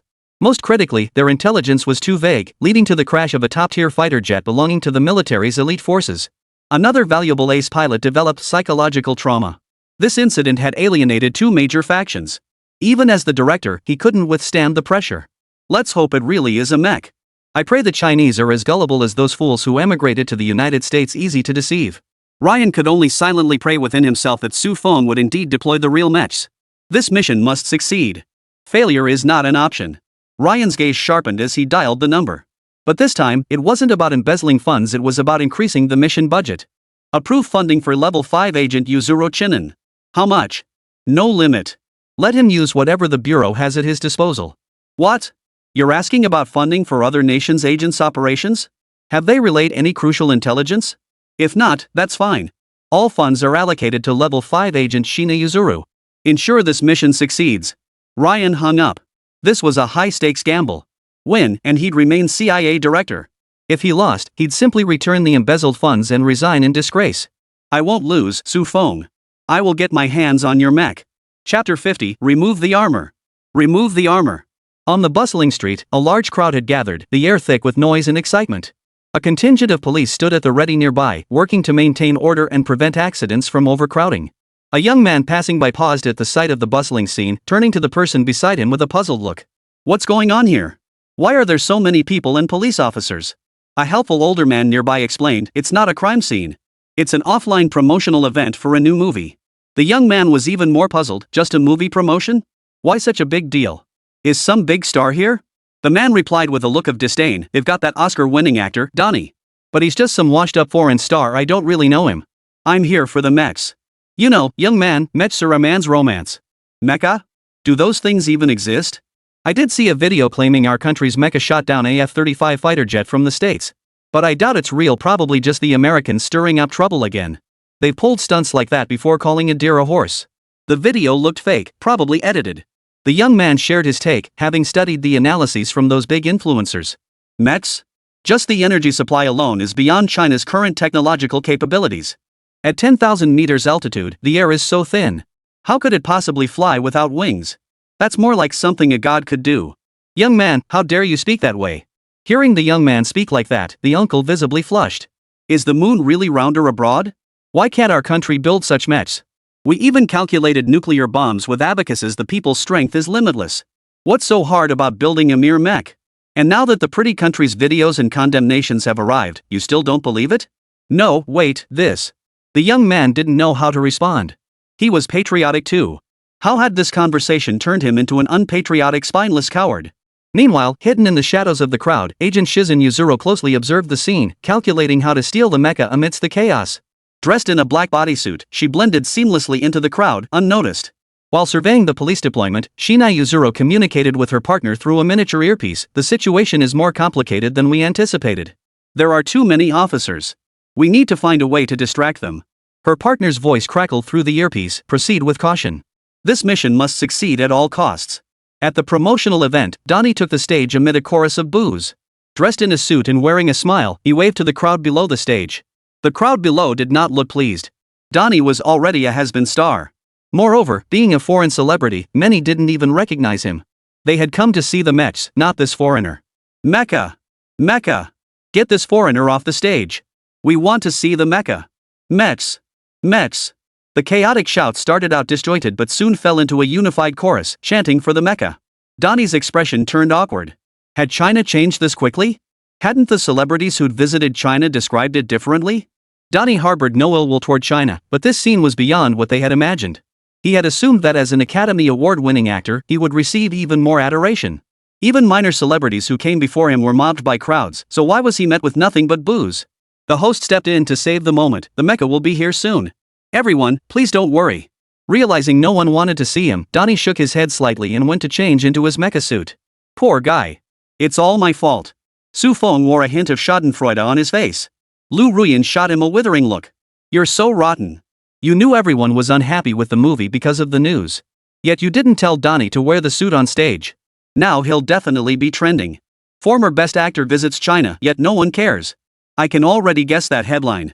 Su Feng shrugged. You can't say that. If I hadn't let Donnie appear, he'd definitely blame me. Earlier, he was excitedly telling me about meeting fans and wondering if we should hire some security to protect him, just in case enthusiastic fans stormed the booth.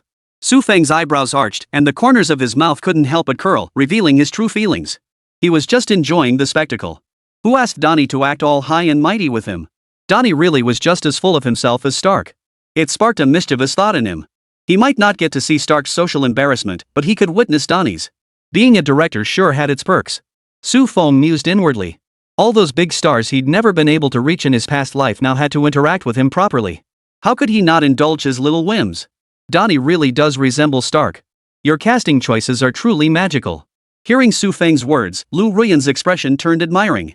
This man was simply extraordinary. How could he find actors who fit their roles so perfectly? It felt like Donnie was born to play Stark. Stark changed into his armor and returned to the display platform. Su Feng had removed the weapon systems just in case he didn't want any accidental missile launches causing chaos. This time, the crowd's reaction was entirely different, erupting into gasps of wonder. What is this thing? Armor? Looks pretty cool. Is this some ancient war movie? An elderly woman asked curiously. She'd spotted the crowd while shopping for groceries. She thought they were giving away eggs, so she'd waited patiently. Now, seeing armor standing on the display platform, she found it intriguing and turned to ask a young man nearby. It's a mech. A mech. The ultimate man's fantasy. Ooh. Look here. Look here. Donnie, look over here. The young man was thrilled. It was a mech, a moving mech at that. The color scheme, the sleek lines. Even if it's just a prop, it could make any man's blood boil. The middle-aged woman took a couple of frightened steps back. What had gotten into this kid? This world was beyond her comprehension. She hurriedly left the exhibit. Scared. The world of young people is beyond comprehension. Donnie took the stage once more, finally earning applause and cheers. Beneath his mask, Donnie couldn't suppress his smile. No one could see his expression anyway. Awesome. This was the treatment a true Academy Award winner deserved. Flowers, applause, cheers. He was back on top today. After 10 minutes, the crowd's enthusiasm began to wane.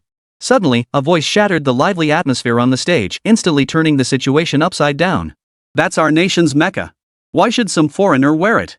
Take it off. Take it off. Chapter 51, Cool. Yuzuru Shinai relayed the plan through his miniature earpiece. Judging by the crowd's reaction, the plan was working perfectly. Take off your armor. Take off your armor. Most people weren't optimistic about this movie to begin with, claiming their country's invention as something invented by the United States. What else could this be but weak knees? This sparked a fierce online war of words, with little pinkies and exquisite elements locked in heated debate. The crowd stirred up by Yuzuru Chinen grew increasingly agitated, their shouts swelling louder as chaos escalated. Undercover SWAT and military personnel hidden within the crowd were frantic but dared not resort to force, doing their utmost to maintain order and prevent further escalation. Calm down. Everyone, keep your heads. This is just a publicity stunt.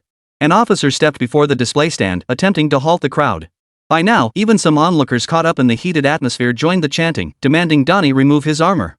Those still retaining some reason tried to dissuade them, but their voices were quickly drowned out by the tide of anger. The peripheral personnel arranged by Yuzuru Shina began causing disturbances. They stormed the display platform, shouting loudly, "That's our Huagua's mecha. How dare you, a foreigner, wear it? Get out of there." Shirzane Yuzhen watched it all unfold with smug satisfaction, secretly delighted that her plan was succeeding. She continued issuing commands through her earpiece to the outer perimeter personnel, further escalating the chaos. Amidst the utter chaos, police reinforcements finally arrived. They swiftly established a perimeter, separating the agitated crowd. Simultaneously, officers addressed the crowd through loudspeakers, attempting to explain that this was merely a movie promotional event with no wrongdoing involved. This is just a movie promotion event. Everyone, please calm down. We can discuss any issues. Stop storming the booth. Overcrowding could cause a stampede. However, the enraged crowd was now deaf to any explanation. They continued shouting incessantly, the tension on site reaching a breaking point. Wah! Mommy! Where are you? A little girl, separated from her family in the chaos, cried out in terror. Her cries were completely drowned out by the chaotic roar of the crowd. Donnie witnessed this scene, his expression darkening as his brows furrowed. His eyes burned with anxiety and worry.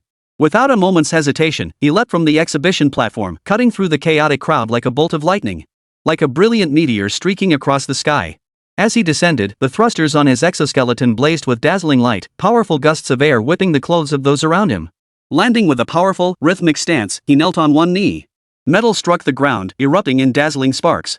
The metallic texture of his armor was fully revealed, the crisp clanging sound pleasing to the ear.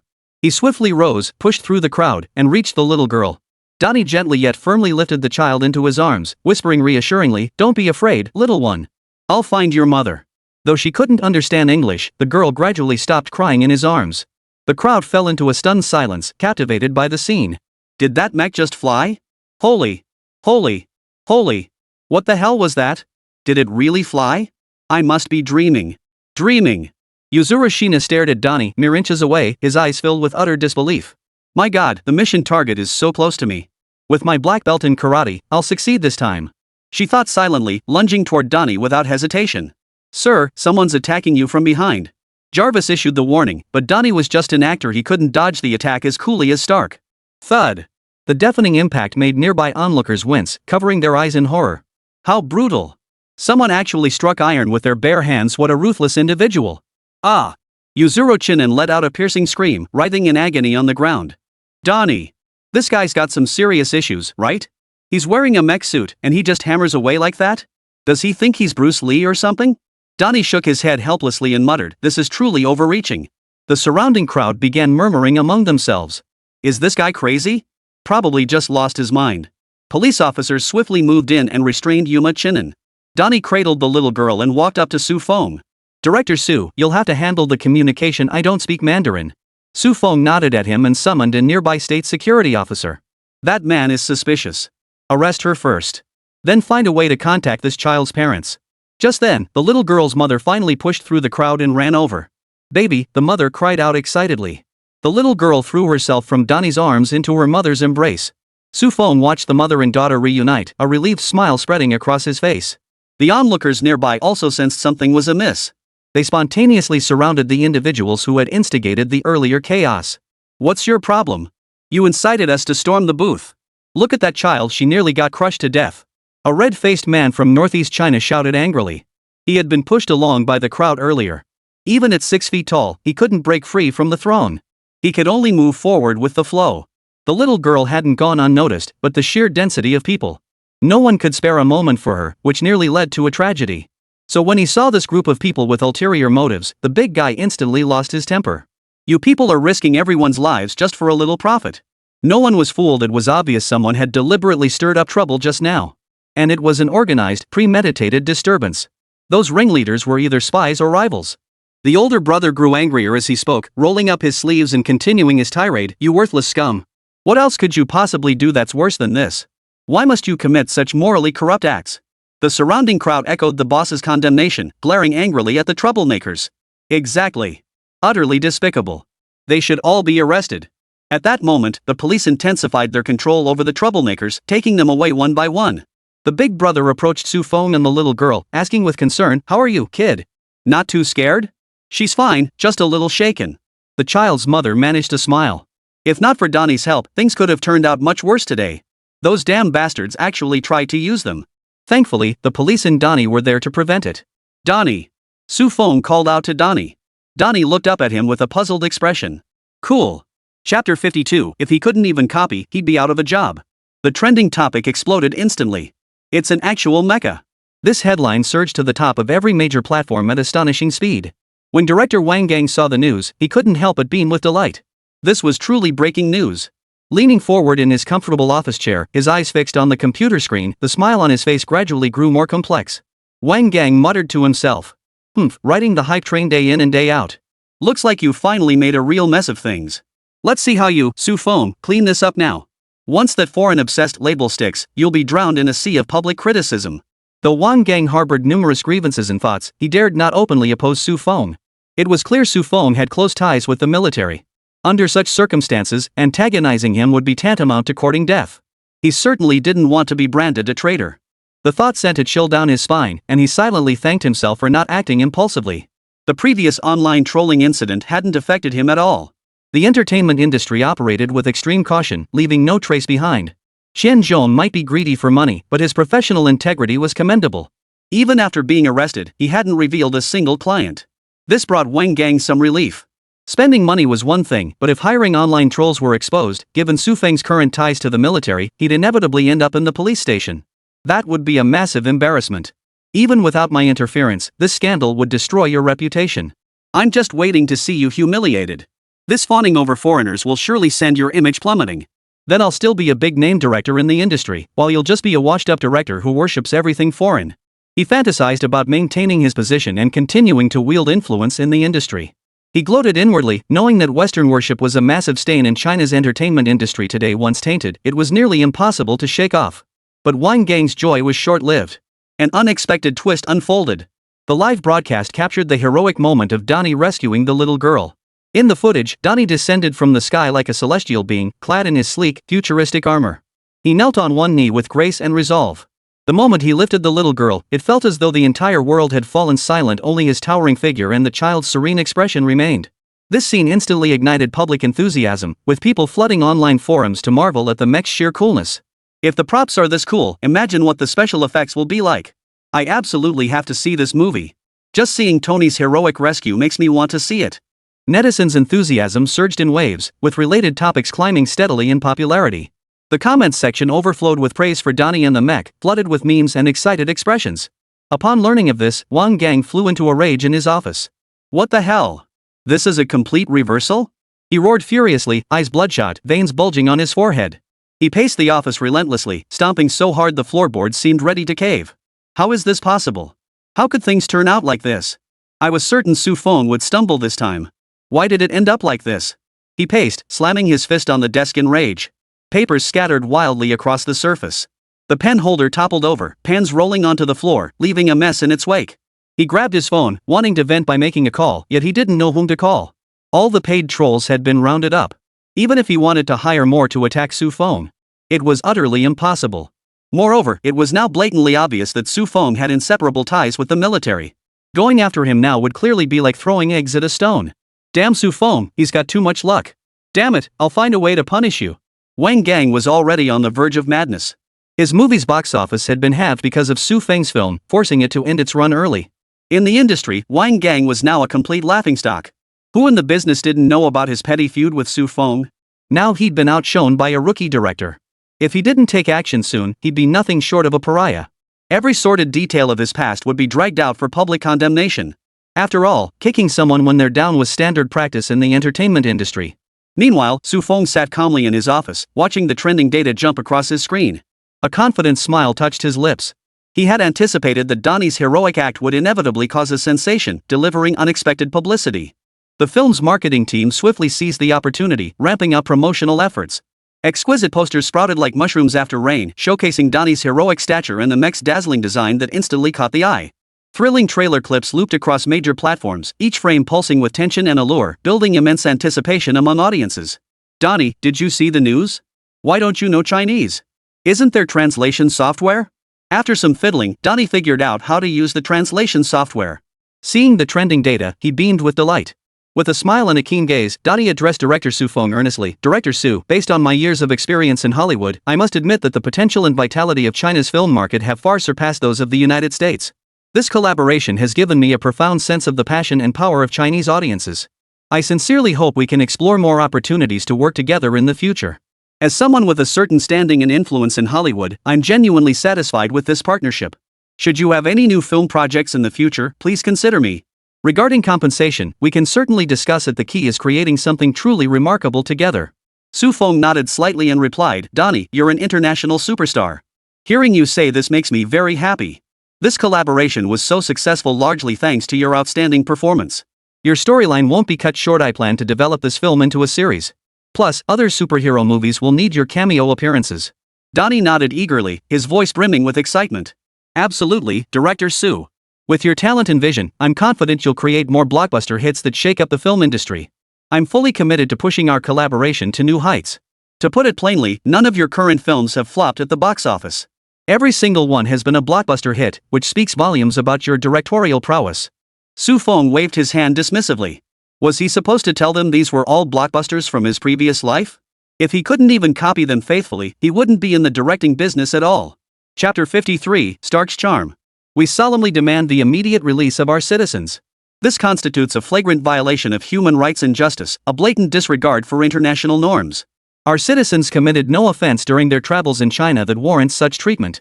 The United States has always upheld the principles of freedom, democracy, and the rule of law.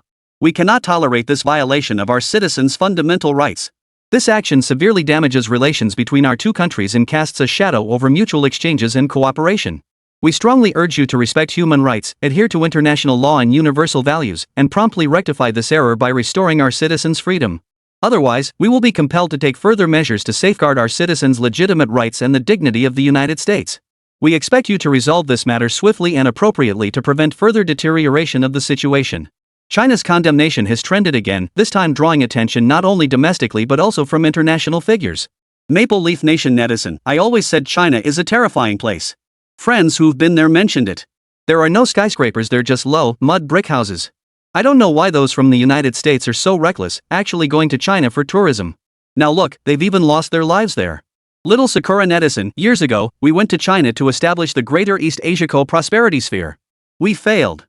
That nation truly is a disgrace. Kimchi Nation netizen, your Greater East Asia Co-Prosperity Sphere. Your entire race shouldn't even exist. Kimchi Nation and Little Cherry Blossom started their daily bickering. Beyond these comments, most were attacks on China by human rights activists, some even affecting tourists planning trips to China. Seeing this situation, the Ministry of Foreign Affairs immediately responded. Regarding your request for the release of your citizen, we clearly state that all actions taken by our side are lawful and compliant. In the relevant incidents, we strictly followed our national laws and procedures. Our legal system is fair, transparent, and consistent with internationally recognized principles of the rule of law. We conducted comprehensive, objective, and impartial investigations and trials for every case and individual involved. Throughout this process, we have fully safeguarded the legitimate rights and interests of the individuals involved, adhering to the procedures and norms established by law.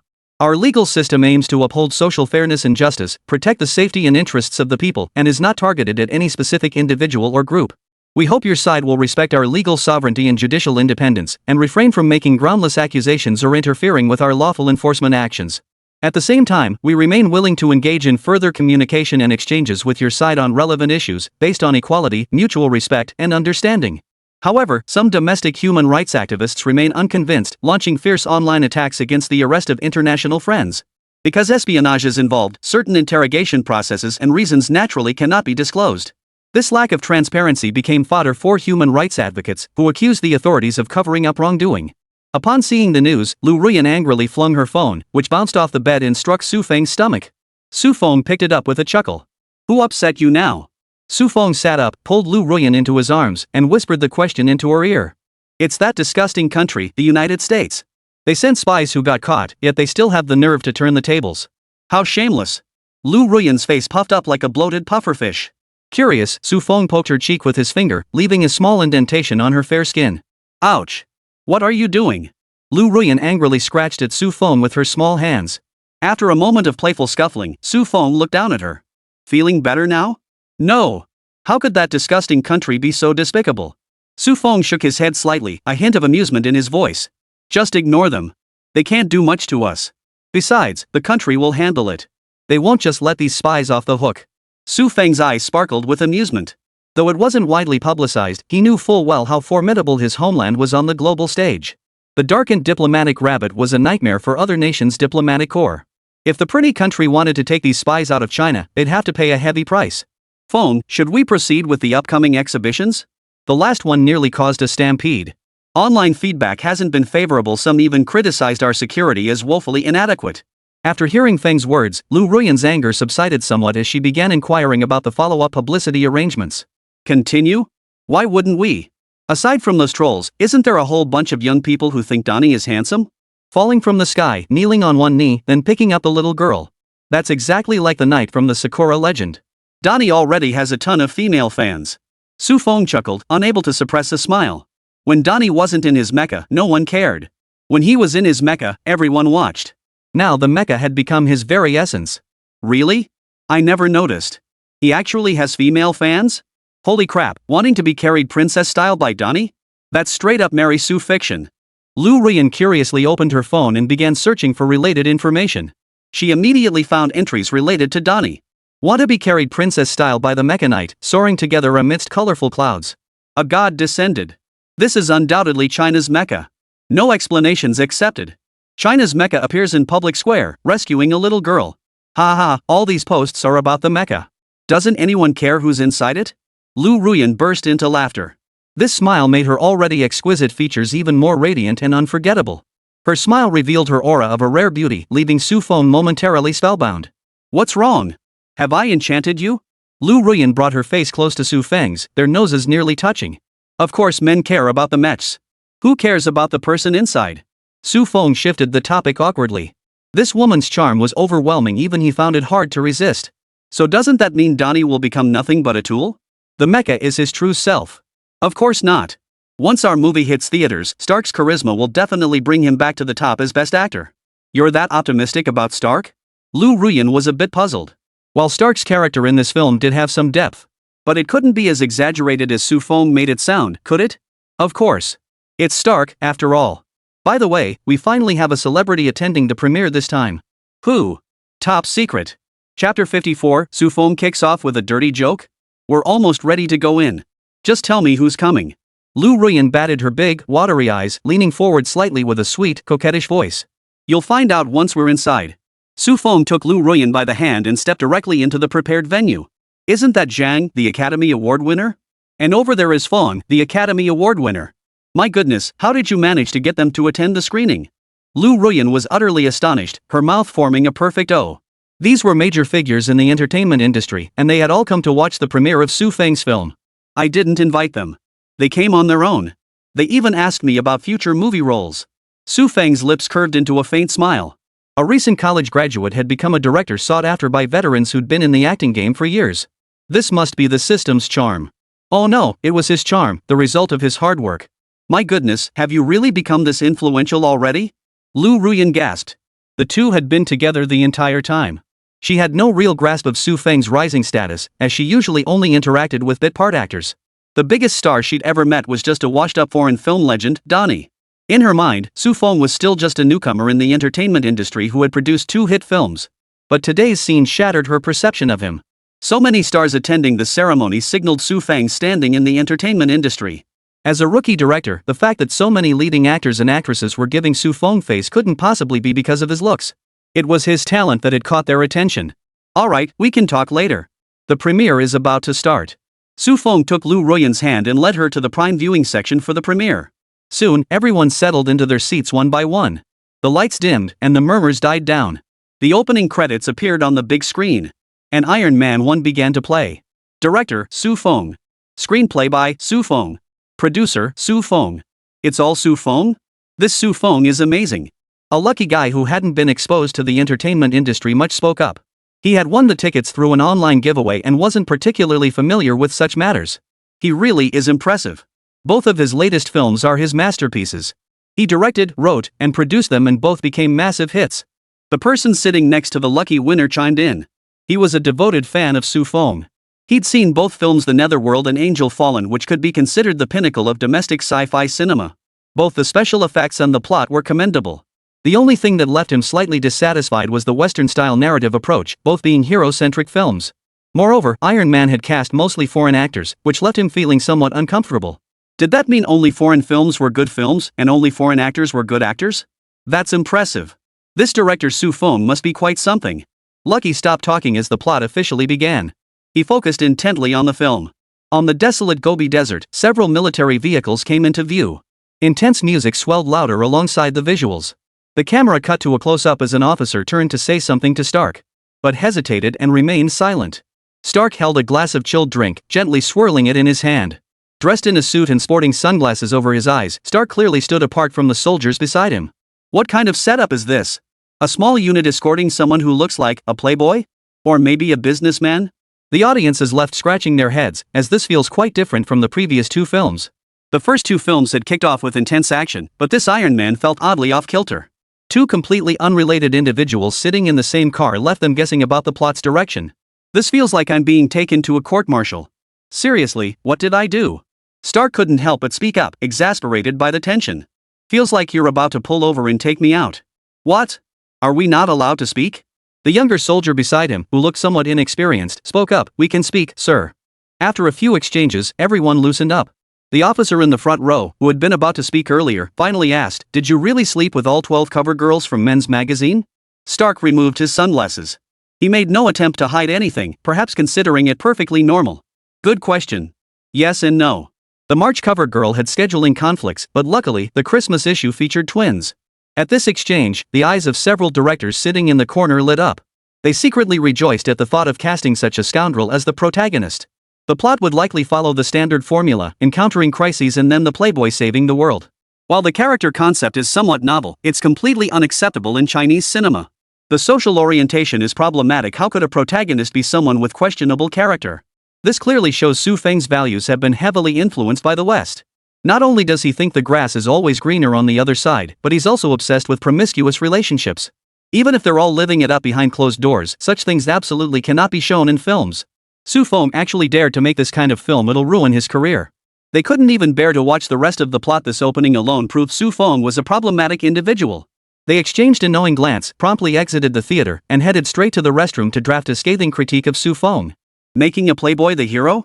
What kind of values is this? Science fiction director Su Feng blatantly objectifies women in his new film. Su Feng's new film opens with dirty jokes. How did this even get approved? Though the group left, the film continued playing. Su Feng watched the film, unaware that the internet was already erupting in controversy. Everyone assumed the car would head toward a military base or research facility. But the scene unfolding on screen was something no one had anticipated. The military vehicle leading the convoy suddenly exploded. This unexpected scene startled the entire audience. Holy! That explosion looks so damn real. I seriously doubt Su Feng used anything but actual footage. This explosion is terrifying no matter how many times I see it, especially when it's so sudden. Weren't they just cracking dirty jokes a moment ago? Now it's suddenly war? The entire audience was startled by the explosion. They were all curious about what would happen next. Chapter 55, Damn, I'm the Clown. Bullets raked relentlessly, wiping out every escort soldier. Stark frantically ducked for cover, only to turn and see a missile emblazoned with Stark Industries land right beside him. Boom! The missile exploded, knocking Stark unconscious. If I saw correctly, that missile had Stark Industries engraved on it, right? And the protagonist's name is Stark, isn't it? So he got blown to bits by his own missile? What a cold, hellish joke. Blown away just like that? No comeback at all? I thought Stark would rise up and slaughter everyone, just like the male lead in Underworld. 1 against 100 looks like this Stark is a total wimp. The scene shifted. Stark was now strapped to a chair, surrounded by gun-toting thugs. An angry voice boomed from off-screen, though it was hard to make out clearly. He got captured? What are they yelling? Why no subtitles? Damn it, the Riddler's gone. What the hell happened next? Why did the scene jump back 36 hours? The scene shifts to Stark and Pot's conversation, further highlighting Stark's jerk persona. The directors, who had just returned to their seats, exchanged knowing glances and smiled. This is it. This is the one. With its westernized values, this will absolutely nail Su Feng. Then they, the junior directors, could climb over Su Feng's corpse to reach higher circles. The plot unfolds as Stark arrives in the Seven Islands province to showcase his latest weaponry to the military. Tony Stark casually waved his hand. All eyes followed his finger toward the missile. A missile launched under their watchful eyes, disintegrating mid-air into a swarm of smaller missiles. Tony Stark, sunglasses on and back, turned to the impact zone, spoke in a matter-of-fact tone, "Enjoy the show." As his words faded, the missiles detonated with a deafening roar. The massive shockwave first slammed into Tony Stark, then blew everyone's hats off. Stark's true character shone through in this moment. Audience members who had just dismissed him as a coward. At this moment, they witnessed his charm as fellow men. Such a handsome, confident, and wealthy man made the male audience members below the stage envious. If only I could be as cool as Stark. He's got money and women. This missile's power is insane. It actually breaks apart and explodes in a cluster, amplifying the blast's destructive force exponentially. Damn, that's impressive. This is exactly what you'd expect from a Su Feng sci-fi film. How much explosives did they use to create this effect? Su Feng really has deep pockets, willing to spend so much on special effects. The audience marveled at the explosive power and how perfect Stark's life seemed. He had both money and beautiful women. It was the life every man dreamed of. However, female viewers weren't quite as impressed. Stark's treatment of women as mere playthings sparked their disapproval. This even made the female audience members like Su Feng start to feel a bit disgusted. How could Su Feng make a movie like this? It's outright objectifying women. Seriously, it's harmful to children. Everyone will see this film. What if kids start thinking that money alone will make women throw themselves at them? Exactly. It's blatantly corrupting young minds. After the screening, I'm reporting him. How did this even get approved? Did he grease the palms at the broadcasting authority? Stark was trapped in the cave. Without Insen's help, he might have died right there. Soon the plot reached its emotional climax. Stark killed the brutal bandit guarding the cave. But Insen was shot and dying. His final words moved everyone present. This was always part of my plan, Stark. You still have to see your family. Get up.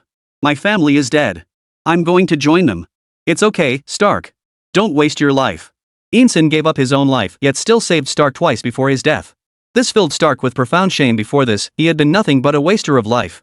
A flash of sorrow and grief crossed his face. The audience present was deeply moved by this man's death, even though his screen time had been brief. Yet in these moments, the audience had already come to empathize with Stark. Trapped in a small cave, he secretly forged his hope for escape. Racing against time to complete his armor, only to lose a comrade just as success seemed within reach. Especially since all of this had been meticulously planned by Ensign, this detail brought tears to the eyes of many female viewers with a soft spot for emotional moments. Why? Wah! It was the very last moment. They could have escaped. His family is dead, wah, and he still helped Stark. Ensign was such a good guy, and he just had to die. Su Feng, I hate you. Why couldn't you write him a happy ending, wah? Even male viewers had tears welling up at this scene. Ensign was truly a loyal brother. Stark's expression hardened as he reattached his mask and walked toward the cave's exit. The audience knew all too well what followed, a brutal confrontation. As expected, Stark slaughtered all the bandits with overwhelming force and burned every last piece of military equipment. At the very last moment of the explosion, he soared into the sky. As Stark soared into the sky, everyone held their breath. A tense atmosphere began to spread throughout the theater. Stark, could he escape unscathed? Stark, you have to survive. Ensign sacrificed his life to buy you time. Hang in there, Stark. You can do this. The mech plummeted from the sky, and Stark crashed into the sandy ground. Stark laboriously removed his visor and struggled to his feet. In an instant, the entire arena erupted. He survived. Ensign's sacrifice wasn't in vain. Stark really pulled it off. Is this the appeal of the mech? I think I get it now, surviving against 100 opponents. That's just too powerful. Does our country really have mechs like this? That's incredible. I wonder if I'll ever get the chance to wear one myself. The audience was overcome with excitement, as if they themselves had endured the kidnapping and escaped with their lives. The emotional pacing was spot on, the atmosphere crafted to connect the audience's feelings with Stark's. Stark's escape brought collective relief and exhilaration to the audience. It felt like they'd achieved some monumental feat. The directors watching, however, all turned grim. Wait, what? This can be whitewashed? What about that long post I wrote? Oh no, I'm the laughingstock now. X3. Chapter 56, His Iron Man is truly awesome. This suit looks different from the video released by the US. What's going on? It's also different from the one shown during the roadshow. Maybe it'll get upgraded later. True. There must be more story to come. This movie is totally worth it. The first half alone could be a standalone film, and there's still more plot left. Stark returned to headquarters without incident. His first move was to convene a press conference. His unilateral announcement to cease weapons production caused a massive stir in the United States. Jeff was furious. This company is half mine. How dare he just decide to stop making weapons? The company's stock is going to crash. Fuming, he confronted Stark. Stark said little, merely pulling open his shirt to reveal the miniature arc reactor embedded in his chest. Jeff pulled off a Sichuan opera-style face change, buttoning Stark's shirt with a broad smile. Listen, Stark, we're on the same team, got it? With us working together, nothing is impossible, just like back when your father and I. The audience burst out laughing at this scene.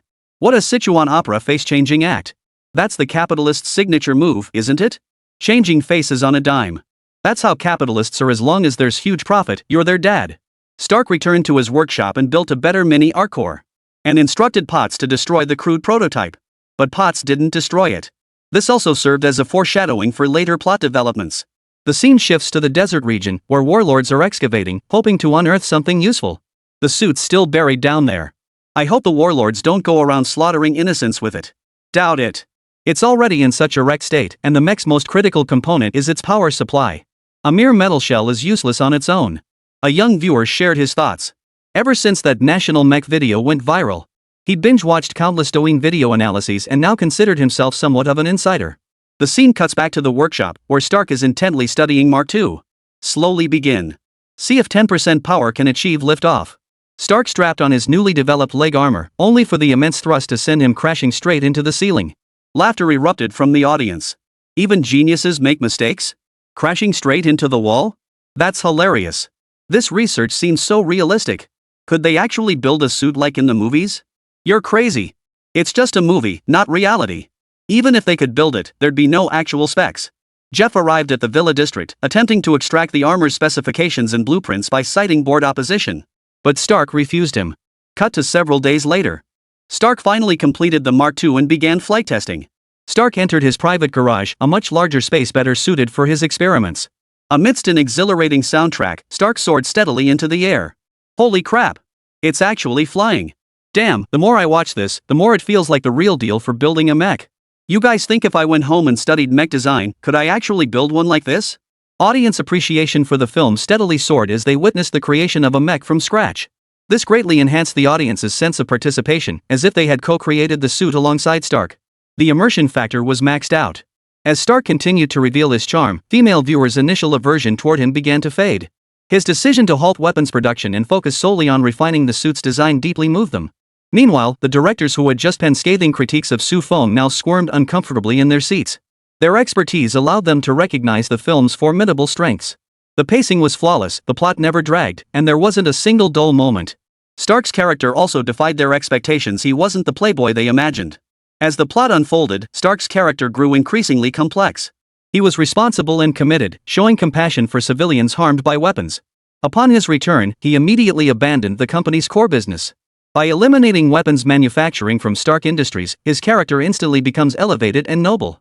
It's not the playboy saving the world story they imagined. Their little essays had completely turned into pillars of shame for them. They could already imagine the reactions of audiences and peers alike after the credits rolled. It was over. This would make him look like a complete clown. They slumped in their seats, unable to focus on the rest of the film. This time, they truly dug their own grave. Even deleting their little essays now would be too late. Their comments had already ridden the wave of Su Feng's movie hype to trend on social media. They had been gloating, never expecting the boomerang to come back so swiftly. The intelligent assistive mechanical arm was fitted with alloy armor components, perfectly molding to Stark's physique. The camera began to rotate, fully showcasing the armor's cool and hardcore design to the audience. Amidst the intense BGM, the armor moved with the camera, as if breaking through the dimensional barrier to stare directly at the audience. So cool! So cool! This is the armor of my dreams. This is the real deal. Do they make merch for this thing? If they do, I'm buying everything they make. They should release merch. If they don't, I'm going to camp out at Su Feng's doorstep. Wait, isn't Su Feng here today? The group exchanged glances, their eyes brimming with uncontrollable excitement. Decided. They'd block Su Feng's exit later. If he didn't release merchandise, they'd kneel before him, clinging to his legs and refusing to let him leave. Su Feng had no idea what they were scheming. He remained comfortably reclined in his theater seat, engrossed in the film. The special effects in this film felt more real than those in Iron Man from his previous life, even though Su Feng had directed, filmed, and edited it himself. Watching it in a theater still had its own unique charm, even though he had a Mark III in his room. Watching it still sent his adrenaline surging. Stark really outdid himself. This armor was just so damn cool. Even as the director, he was getting excited watching it. How could the audience not jump out of their seats? He glanced around the audience, catching the gaze of those few who had intended to block the way. Su Feng flashed a friendly smile, and the others smiled back. Su Feng, we finally found you. Su Feng smirked triumphantly, glancing at the audience whose eyes were brimming with uncontrollable anticipation. His movie really was something else. Chapter 57, We Must Block Su Feng. In the night sky, Mark II streaked toward the heavens, trailing a brilliant contrail. The dazzling Ferris wheel and the city lights twinkling below steadily shrank in his field of vision, a sight that made every spectator's pupils dilate. Was this the view one could see when flying in a mecha through the skies? Flight had always been humanity's dream. For humans without wings, flight seemed utterly impossible. Yet through generations of relentless effort, the airplane was invented. Humankind could finally explore the skies, yet it felt entirely different from a mecha taking flight. This very scene fulfills humanity's fantasy of soaring freely. So this is what it feels like to soar through the air? Alright, let's see what this thing can do. What's the record for the strongest reconnaissance aircraft in the Americas? Stark, clad in the Mark II, saw a virtual panel appear before him. He asked Jarvis. The altitude record for fixed-wing flight is 85,000 feet. Jarvis's cold, mechanical voice echoed. As Stark's intelligent AI butler, his original function was to block unauthorized individuals, particularly women attempting to enter the villa complex and others. Now his duties had expanded to include serving as the intelligence system for Stark's armor. He assisted Stark in piloting the armor, analyzed data, and took control of the suit's operations when necessary. Records are meant to be broken. Come. The suit surged skyward. As altitude increased, temperatures plummeted rapidly. Frost formed on the suit's exterior, immobilizing it completely. Even the intelligent butler Jarvis froze solid and shut down. Oh, just like an iPhone. Shuts down when it gets cold. This isn't funny at all. He won't just plummet down, will he? I can't even watch. How could he survive a fall from this height without ending up in pieces? The audience held their breath as the camera plummeted downward, their hearts sinking with it. Oh, this shot feels like I'm falling from 10,000 feet. No, this is way too intense. Su Feng's camera work here was even more intense than the original movie, allowing the audience to truly feel how perilous Stark's situation was. Stark activated the emergency flaps, slowing his descent. Phew, that scared the hell out of me. I thought we were going to smash into the ground. That would have been too much for my poor heart. As the descent slowed, Jarvis had time to reboot. Finally, just before impact, the suit rebooted and ascended back into the air. The audience breathed a collective sigh of relief. The camera angles were so immersive, they felt like they'd nearly crashed to their deaths too. Thankfully, the crisis was averted. Stark returned to his workshop, still shaken by the thrilling ordeal. Hopefully no more adrenaline-pumping scenes. I need a moment to catch my breath. The audience rubbed their hearts. Though thrilling and exhilarating, they couldn't handle such intense excitement for now. Fortunately, the rest of this segment wasn't particularly thrilling. In fact, it was quite heartwarming. Stark unwrapped Potts' package to find a glass-encased miniature arc reactor core inside. It was the very core that had guided his escape earlier. Potts hadn't destroyed it. Instead, she had carefully encased it in glass. Attached was a note. Tony Stark's heartfelt proof. The plot shifted from intense suspense to heartwarming moments, with the suspension bridge effect drawing every viewer into the story. So romantic. He actually kept the core intact. Tony Stark's heartfelt proof. Oh, that line just hit me right in the feels. I bet this secretary ends up with the main character, and Tony Stark becomes the perfect boyfriend. I hope it's a happy ending, please, no bad ending. If Potts dies, I'll send Su Feng a razor blade. Several hostile glances fixed on Su Feng. Su Feng sensed the murderous intent and couldn't help but shiver. What's up? Why are you threatening me? Su Feng was utterly baffled. This plotline seemed perfectly fine, didn't it? So heartwarming. The movie continued playing. Stark redesigned the suit, adding weapon systems, an ice removal system, and even small lasers in the palms. The moment Stark slipped into the suit with the assistance of the intelligent robotic arm, the entire audience erupted. This was the moment they had been waiting for. Is this our nation's suit? It's so cool, 100 times cooler than Mark II. This is what real manly charm looks like. So cool. When will our country form an armored suit military? I'm definitely signing up. I'm too old now. Joining the military isn't really realistic. Su Feng sensed another pair of eyes on him and scanned the viewing gallery, his eyes widening. Seriously, who is it now? Can't people just watch the movie? Su Feng's alertness heightened as he sent a text message. I sense someone's been watching me. Captain Zhang, check it out. I fear something might happen soon. Got it. Only after seeing the reply on his phone did Su Feng finally relax. Ruyan, don't leave right after the movie ends. Let's wait a bit. What's wrong? Is something wrong? Lu Ruyan turned her head in confusion to look at Su Feng. She had sensed something was off earlier too. Su Feng kept scanning the surroundings, as if someone nearby was watching them. She hadn't paid much attention, assuming it was just fans glancing their way. But now that Su Feng mentioned it, she wondered if there might be danger lurking nearby. Su Feng leaned close to Lu Ruyan's ear, his warm breath brushing against her skin. Not sure yet, but I keep catching people glancing my way. Better be cautious. Once the movie starts, stay put. Captain Zhang's people are nearby. Don't worry about safety, we'll wait until everyone leaves before moving. Lu Ruyan nodded, and the two resumed their casual demeanor. Meanwhile, several individuals planning to ambush Su Feng later had no idea how many people had already thoroughly investigated their ancestors back to the 8th generation. Captain Zhang, these individuals show no suspicious activity. No recent ties to foreign entities, and their financial transactions appear clean. A team member reported their findings to Captain Zhang. Then it's strange. Why are they always watching Su Feng? Captain Zhang scratched his head. Their backgrounds were clean, and there were no suspicious financial transactions. Why were they constantly watching Su Feng? Never mind that. Better safe than sorry. Tell the guys around Su Feng to be extra vigilant. If danger arises, even if it means taking a bullet, protect Su Feng's safety. Captain Zhang issued the order with a stern expression. Su Feng's safety far outweighed their own. Yes, Captain. Chapter 58, Killing and Breaking Hearts? Stark piloted the Mark III to annihilate the Desert Bandit forces, then engaged in a standoff with the military reconnaissance aircraft. Witnessing this scene, everyone wore a slightly peculiar smile. Killing people, and then crushing their spirits too? Su Feng is utterly despicable. Claiming the mech was developed by his own country? That plot twist is way too ruthless. Haha, in the movies, Stark invented the mech but didn't hand it over to the military. Outside the movies, China developed the mech, and the US tried to steal it but failed, even losing a fighter jet in the process. The corners of the audience's mouths twitched involuntarily. This was truly killing both body and soul. It took a while for everyone to snap out of this cheerful atmosphere and refocus on the movie. The film had now reached the scene where Jeff arrived at the gang's hideout and took away the crude Mark I. Holy crap, he's the villain? I never saw that coming. Are the thugs really that weak in front of him? Wiped out with a single command? Is this what a tycoon from the States looks like? So powerful. But is this iron bucket even worth studying? Stark built it by hand, and it feels less precise and functional than Mark II and Mark III. Doesn't that just prove how amazing Stark is? A suit he whipped up on a whim, and even Jeff, a fellow executive, treats it like a treasure. Awesome.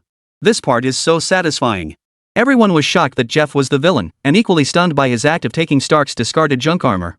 They all agreed they got the thrill point. A suit casually crafted by Stark garnered their utmost attention. What could be more satisfying than that? The scene shifts to Stark, who also begins to suspect Jeff. He instructs Potts to go copy the evidence. Seeing his scheme about to be exposed, Jeff hurried to the Ark testing zone. Once the Ark was completed, Stark would no longer be needed. With this plan in mind, he heads to the Ark testing facility. But the engineer brought him no good news. Your request seems to have encountered a minor obstacle. For the mech's functionality, sir, that technology doesn't exist yet. Jeff pointed at the massive arc reactor. William, this is technology. I only asked you to make it smaller. The engineer spoke hesitantly. We're trying our best, but honestly, it's impossible. Jeff exploded at those words. He'd been waiting for the arc reactor to be developed so he could kick Stark out of the picture. Now they tell him it can't be made? Stark built one in a cave. Jeff's finger jabbed furiously at William, who stumbled backward, startled by the sudden outburst. Jeff continued, using a pile of junk. The implication was clear. If Stark could build it with junk, how could you claim the most advanced technology couldn't replicate it? What the hell are you even doing here? Inside, the engineer was seething with frustration. That's Stark, the legendary genius. How could he, a mere engineer, possibly replicate it? Sorry, I'm not Tony Stark. The engineer just threw in the towel. It's like your boss pointing at you and telling you to take down the entire Monkey King crew. If I had that kind of skill, I wouldn't be doing your menial work. Hilarious. This engineer's reaction is so spot on. Reminds me of my boss pays me a few thousand but expects me to pull in millions in sales. So true, so very true. Stinking capitalists squeezing every last drop of surplus value out of us. Can't handle it? Just give up. That engineer perfectly captures my current state of mind. The audience was doubled over laughing at the engineer's brutally honest display. Jeff heard the engineer's words and inwardly sighed at what a bunch of useless people they were. Then he shifted his focus to Stark. Stark has a miniature arc reactor right on his chest, doesn't he? If I can't build it, I'll just steal it. Late at night, he infiltrated Stark's residence. While Stark was on the phone, he used a tech-based sonic wave that induced temporary paralysis, rendering Stark immobilized and helpless. Breathe. Relax. Jeff spoke softly as he gently laid Stark onto the sofa. You remember this, right? Too bad the government didn't approve it. The uses for inducing temporary paralysis are so versatile. After speaking, Jeff stepped from behind the sofa to face Stark, pinching his chin with his fingers. Tony, when I send someone to kill you. Stark's pupils dilated at those words. He never imagined his uncle would actually try to kill him for money. It was just money, why go to such lengths? Jeff continued speaking. I was worried I'd killed the goose that lays the golden eggs. As he spoke, Jeff pulled out a small device and slipped it onto his hand. But Jeff aimed the device at Stark's chest, where the arc reactor lay. That was fate. You just happened to survive. The scene made the women in the audience close their eyes in fear. It was utterly terrifying, your uncle of many years attempting to kill you for money. Chatting casually while using a device to remove the arc that sustains your life. It was utterly cruel. You must give up your last golden egg. With those words, Stark's arc was removed. Stark's face turned deathly pale, as if he might die at any moment. Jeff, however, wore a wicked grin. He had never regarded Stark as family, but merely as a money-making machine. Did you really think that just because you came up with an idea, it belonged to you? Jeff continued to ramble on about his plans, even contemplating killing Potts. This filled Stark's heart with rage, but he was unable to move. Oh, this is so cruel. Could Stark really die like this? This Jeff is truly despicable. How could someone be so cruel? Stark actually treated him like family before. Jeff didn't kill Stark. In his view, Stark would die without the Ark's life support. He saw no need to waste energy on killing Stark. So he placed the arc reactor into a box and walked away. The film was nearing its conclusion at this point. The foreshadowing planted earlier now came to light. The initial mini arc reactor left behind by Potts saved Stark's life. Witnessing this scene, the audience was utterly stunned. So this arc reactor had this function? I thought it was just a keepsake. I guess Potts saved Stark this time. The film continued, culminating in the detonation of the large arc reactor with Potts' assistance. This finally defeated the main villain, Jeff. Oh my god. Potts is so incredibly important, it all came down to her to defeat the enemy. Ha! The movie isn't over yet? Chapter 59, Standing Shoulder to Shoulder with the Gods in Mortal Form. The scene shifted to an official press conference.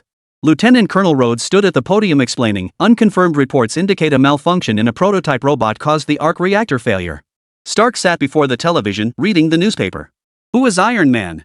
Stark murmured to himself upon seeing the headline. Then, Stark arrived at the press conference venue. I clearly wasn't cut out to be a hero. I have a whole bunch of character flaws, I've made so many mistakes, and I'm very public. The audience watched this scene, somewhat baffled. Shouldn't a normal movie end with defeating the villain and winning the girl? Why was the protagonist suddenly engaging in self-criticism?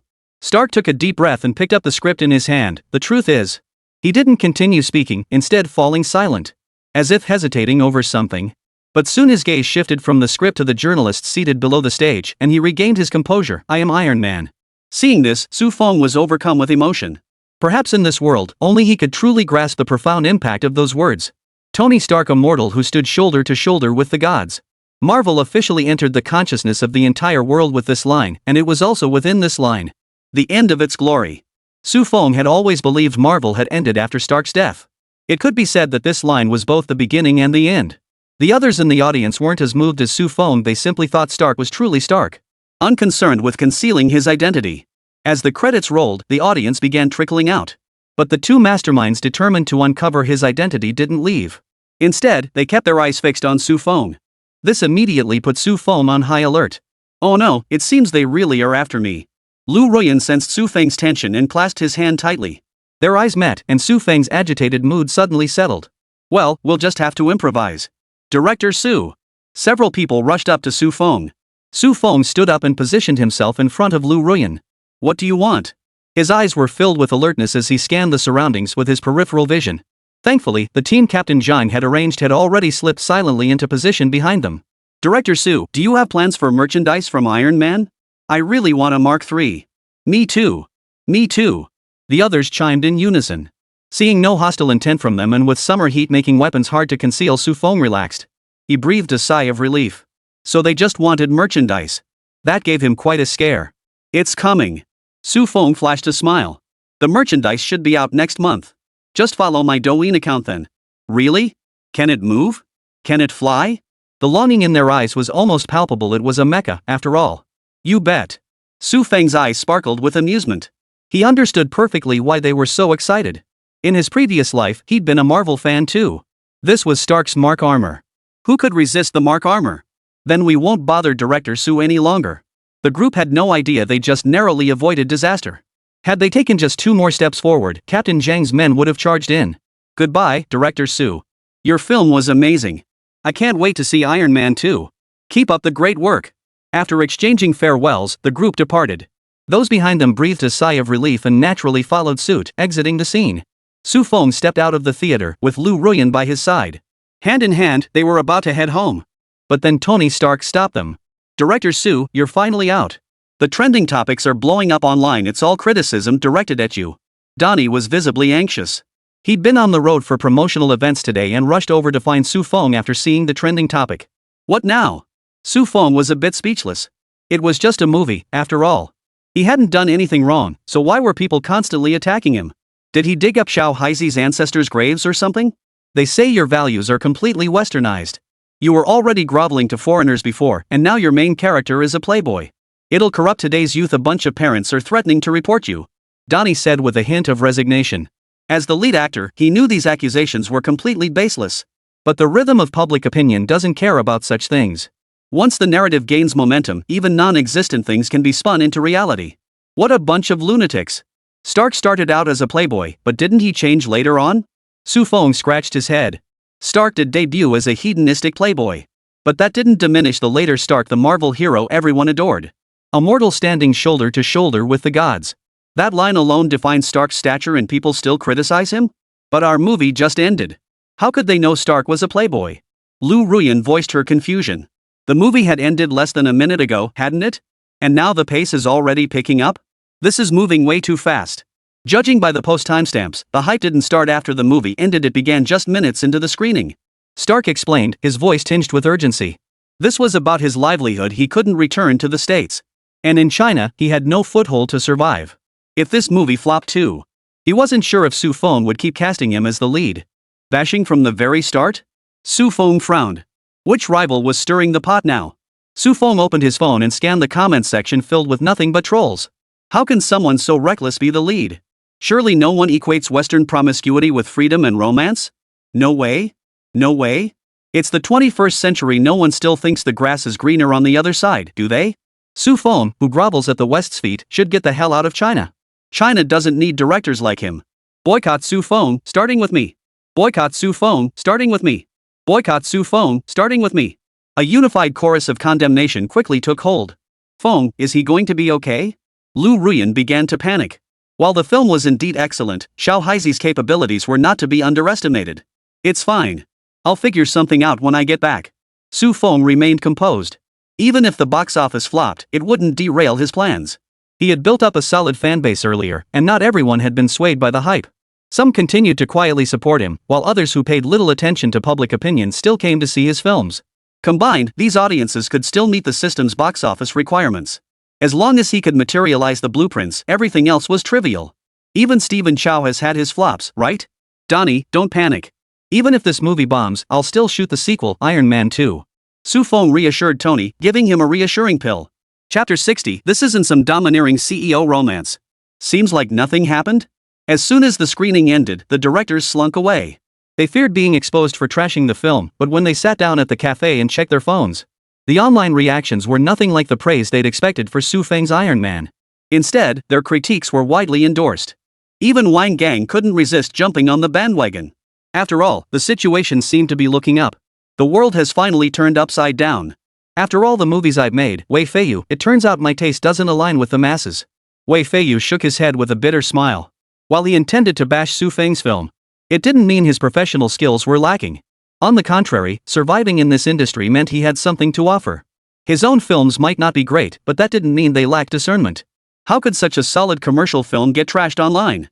Another director began questioning his own existence. Had all those years of study and practice gone to waste?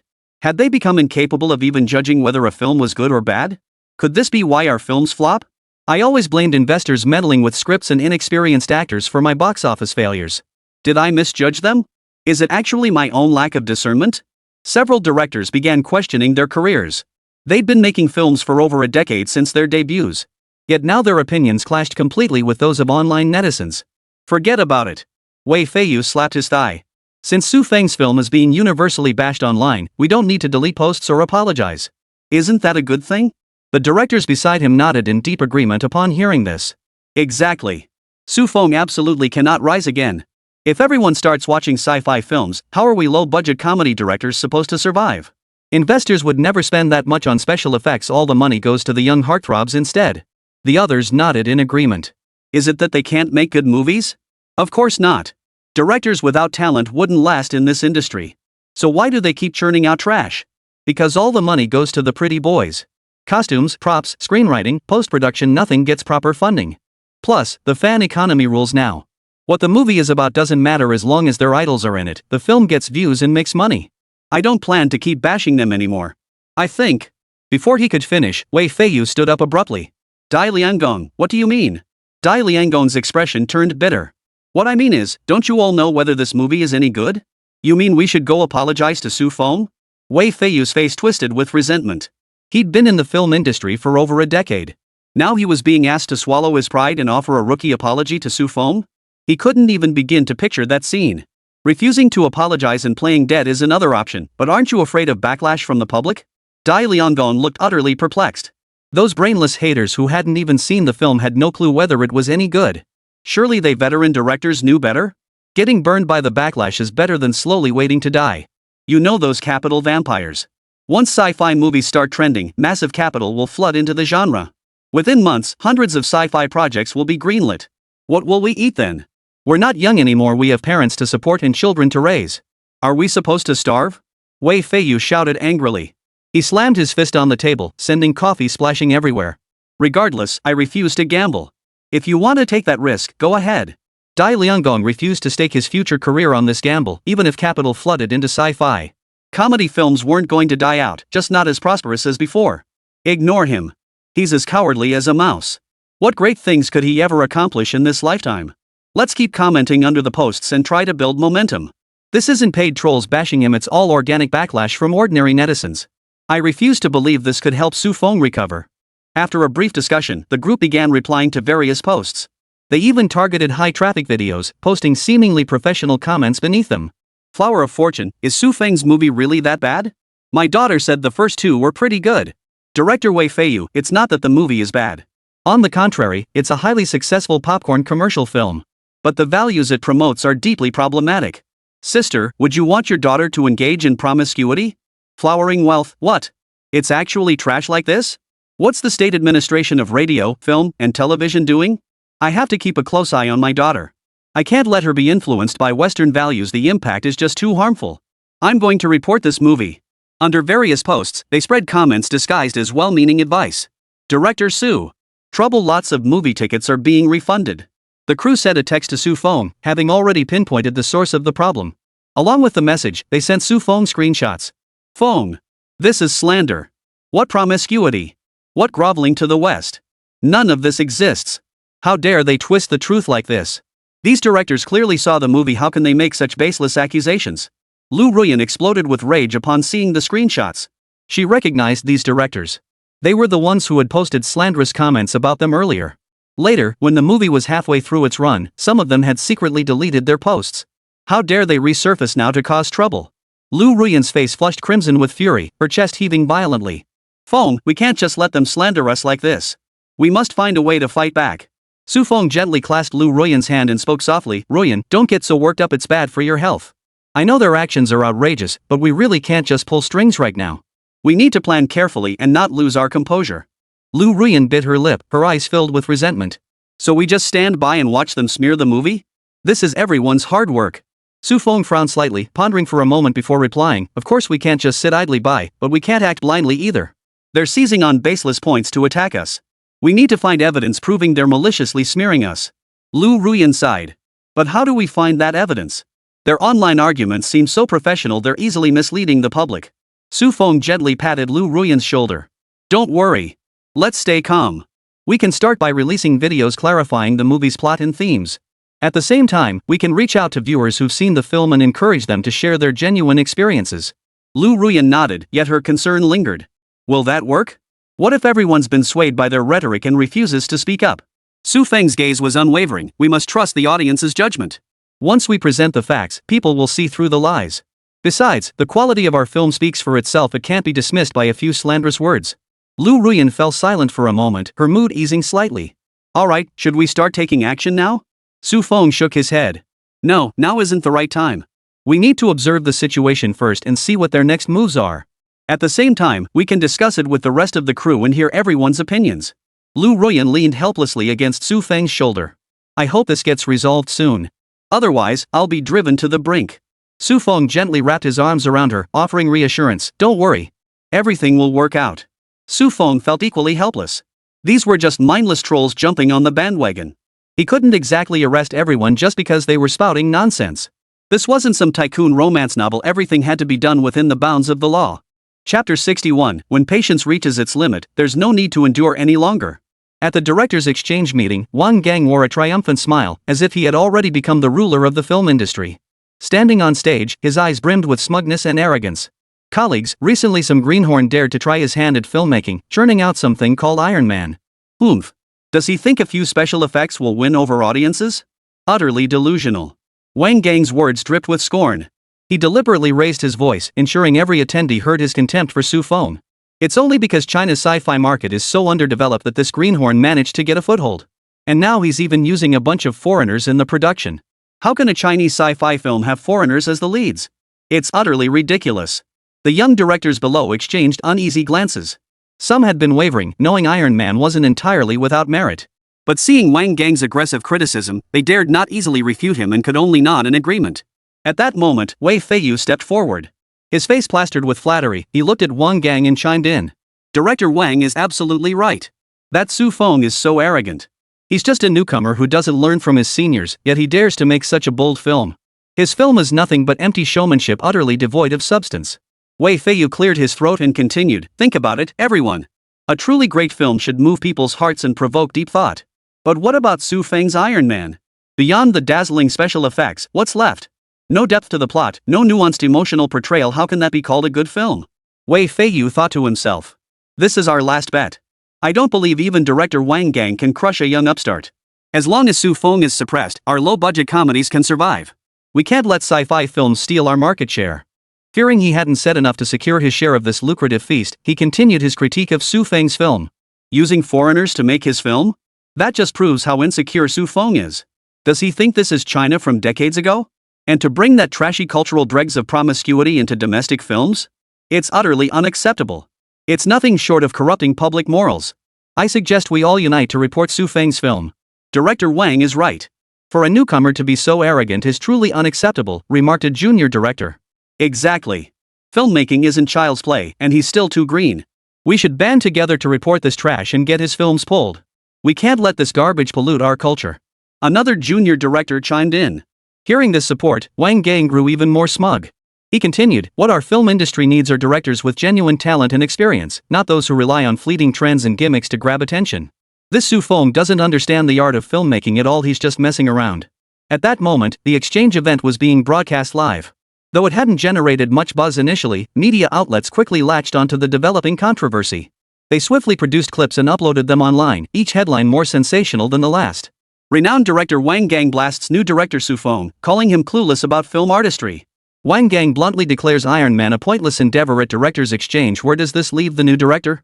Director Wei Feiyu blasts Su Feng's Iron Man 4 overloading Western cultural dregs. Is this true? These snippets spread rapidly online, sparking widespread attention and debate among netizens. Even viewers who had previously held neutral views on Iron Man began questioning Su Feng's film under Wang Gang's influence. Who is this Su Feng? After hearing director Wang Gang's comments, his film really doesn't seem that great, one netizen remarked. I think he's just trying to ride the sci-fi hype to promote himself. New directors these days are so impatient, another netizen chimed in. Some netizens even began fabricating stories to discredit Su Feng. I heard this Su Feng was extremely domineering on set, barking orders at actors with zero respect. I heard he cut corners on props and sets to save money. All those special effects were slapped on in post-production, they look totally fake. And get this, apparently he secured all that funding through improper dealings with investors. Otherwise, who'd back some greenhorn like him? These fabricated stories spread like wildfire online, tarnishing Su Feng's reputation among unsuspecting audiences. Those who were already skeptical about Iron Man only solidified their opinions, flooding the comments sections with negative remarks. Looks like this movie really isn't worth watching. If the director's character is questionable, how good could the film possibly be? I'll never trust these newbie directors again. Stick to established filmmakers with proven track records. However, some rational netizens raised doubts. These are just rumors, right? You can't make accusations without evidence. I don't think we should dismiss a film based solely on director Wang Gang's one-sided account. You have to see it for yourself to judge its quality. I've seen Su Feng's previous films, they're nothing like what people say, just exploiting loopholes. Su Feng's films are clearly high quality, on par with Hollywood productions. Besides, movies are just movies, why drag politics into it? Isn't watching films just for entertainment? Those of you who haven't seen Iron Man, please stop talking nonsense. I've seen Iron Man, and it's clearly fantastic. You guys have no clue about Tony Stark's charm. Just watch the movie once and you'll understand what a sci-fi superhero film is all about. But those who'd actually seen the film were in the minority, mostly drowned out in the comments sections. People have a herd mentality, they'd rather believe what the authorities say. Those directors had far more fans than Su Feng. Decades of hard work don't go to waste. They were making family-friendly comedies, so their fan base was far larger than Su Feng's. In the wave of online public opinion warfare, Su Feng held no advantage whatsoever. Director Su, we really need to figure something out. Daily box office is already down to 50 million. If this keeps up, I'm afraid we won't even recoup our production costs. The crew was deeply anxious, this was their heart and soul. They traveled tirelessly across locations to shoot this film. If it turned out poorly, they could accept that. But this was all fabricated nonsense. They couldn't accept such baseless accusations being the reason for the dismal box office. It's time. Let's put this matter to rest. Su Feng spoke calmly, his eyes darkening. He hadn't intended to pull strings, but these people had gone too far. They were even threatening to strip him of his citizenship. He simply couldn't tolerate it any longer. Chapter 62, You don't know you're wrong, you know you're. Director Feng, our cyber police department has already identified the online activity. We've dispatched officers to execute the arrests. As soon as Su Feng contacted Captain Zhang, the latter guessed what it was about.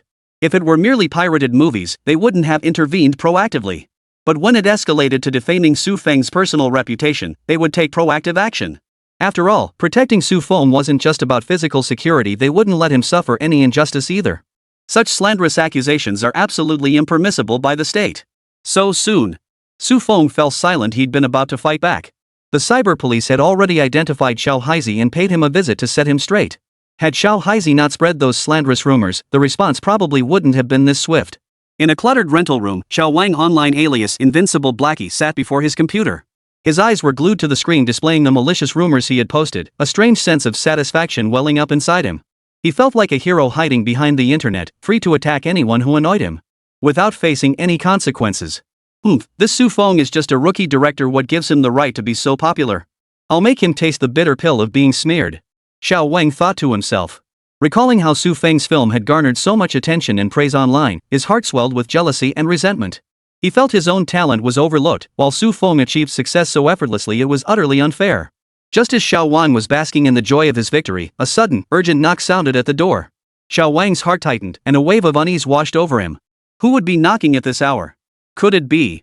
He dared not finish the thought, hesitating whether to open the door. When the door was forced open and police officers appeared before him, his face instantly drained of color. His mind went blank, feeling as though his entire world had collapsed in that instant. You're Invincible Black, right? Because you've been spreading malicious rumors and slandering others online, you're coming with us now, the police officer said sternly.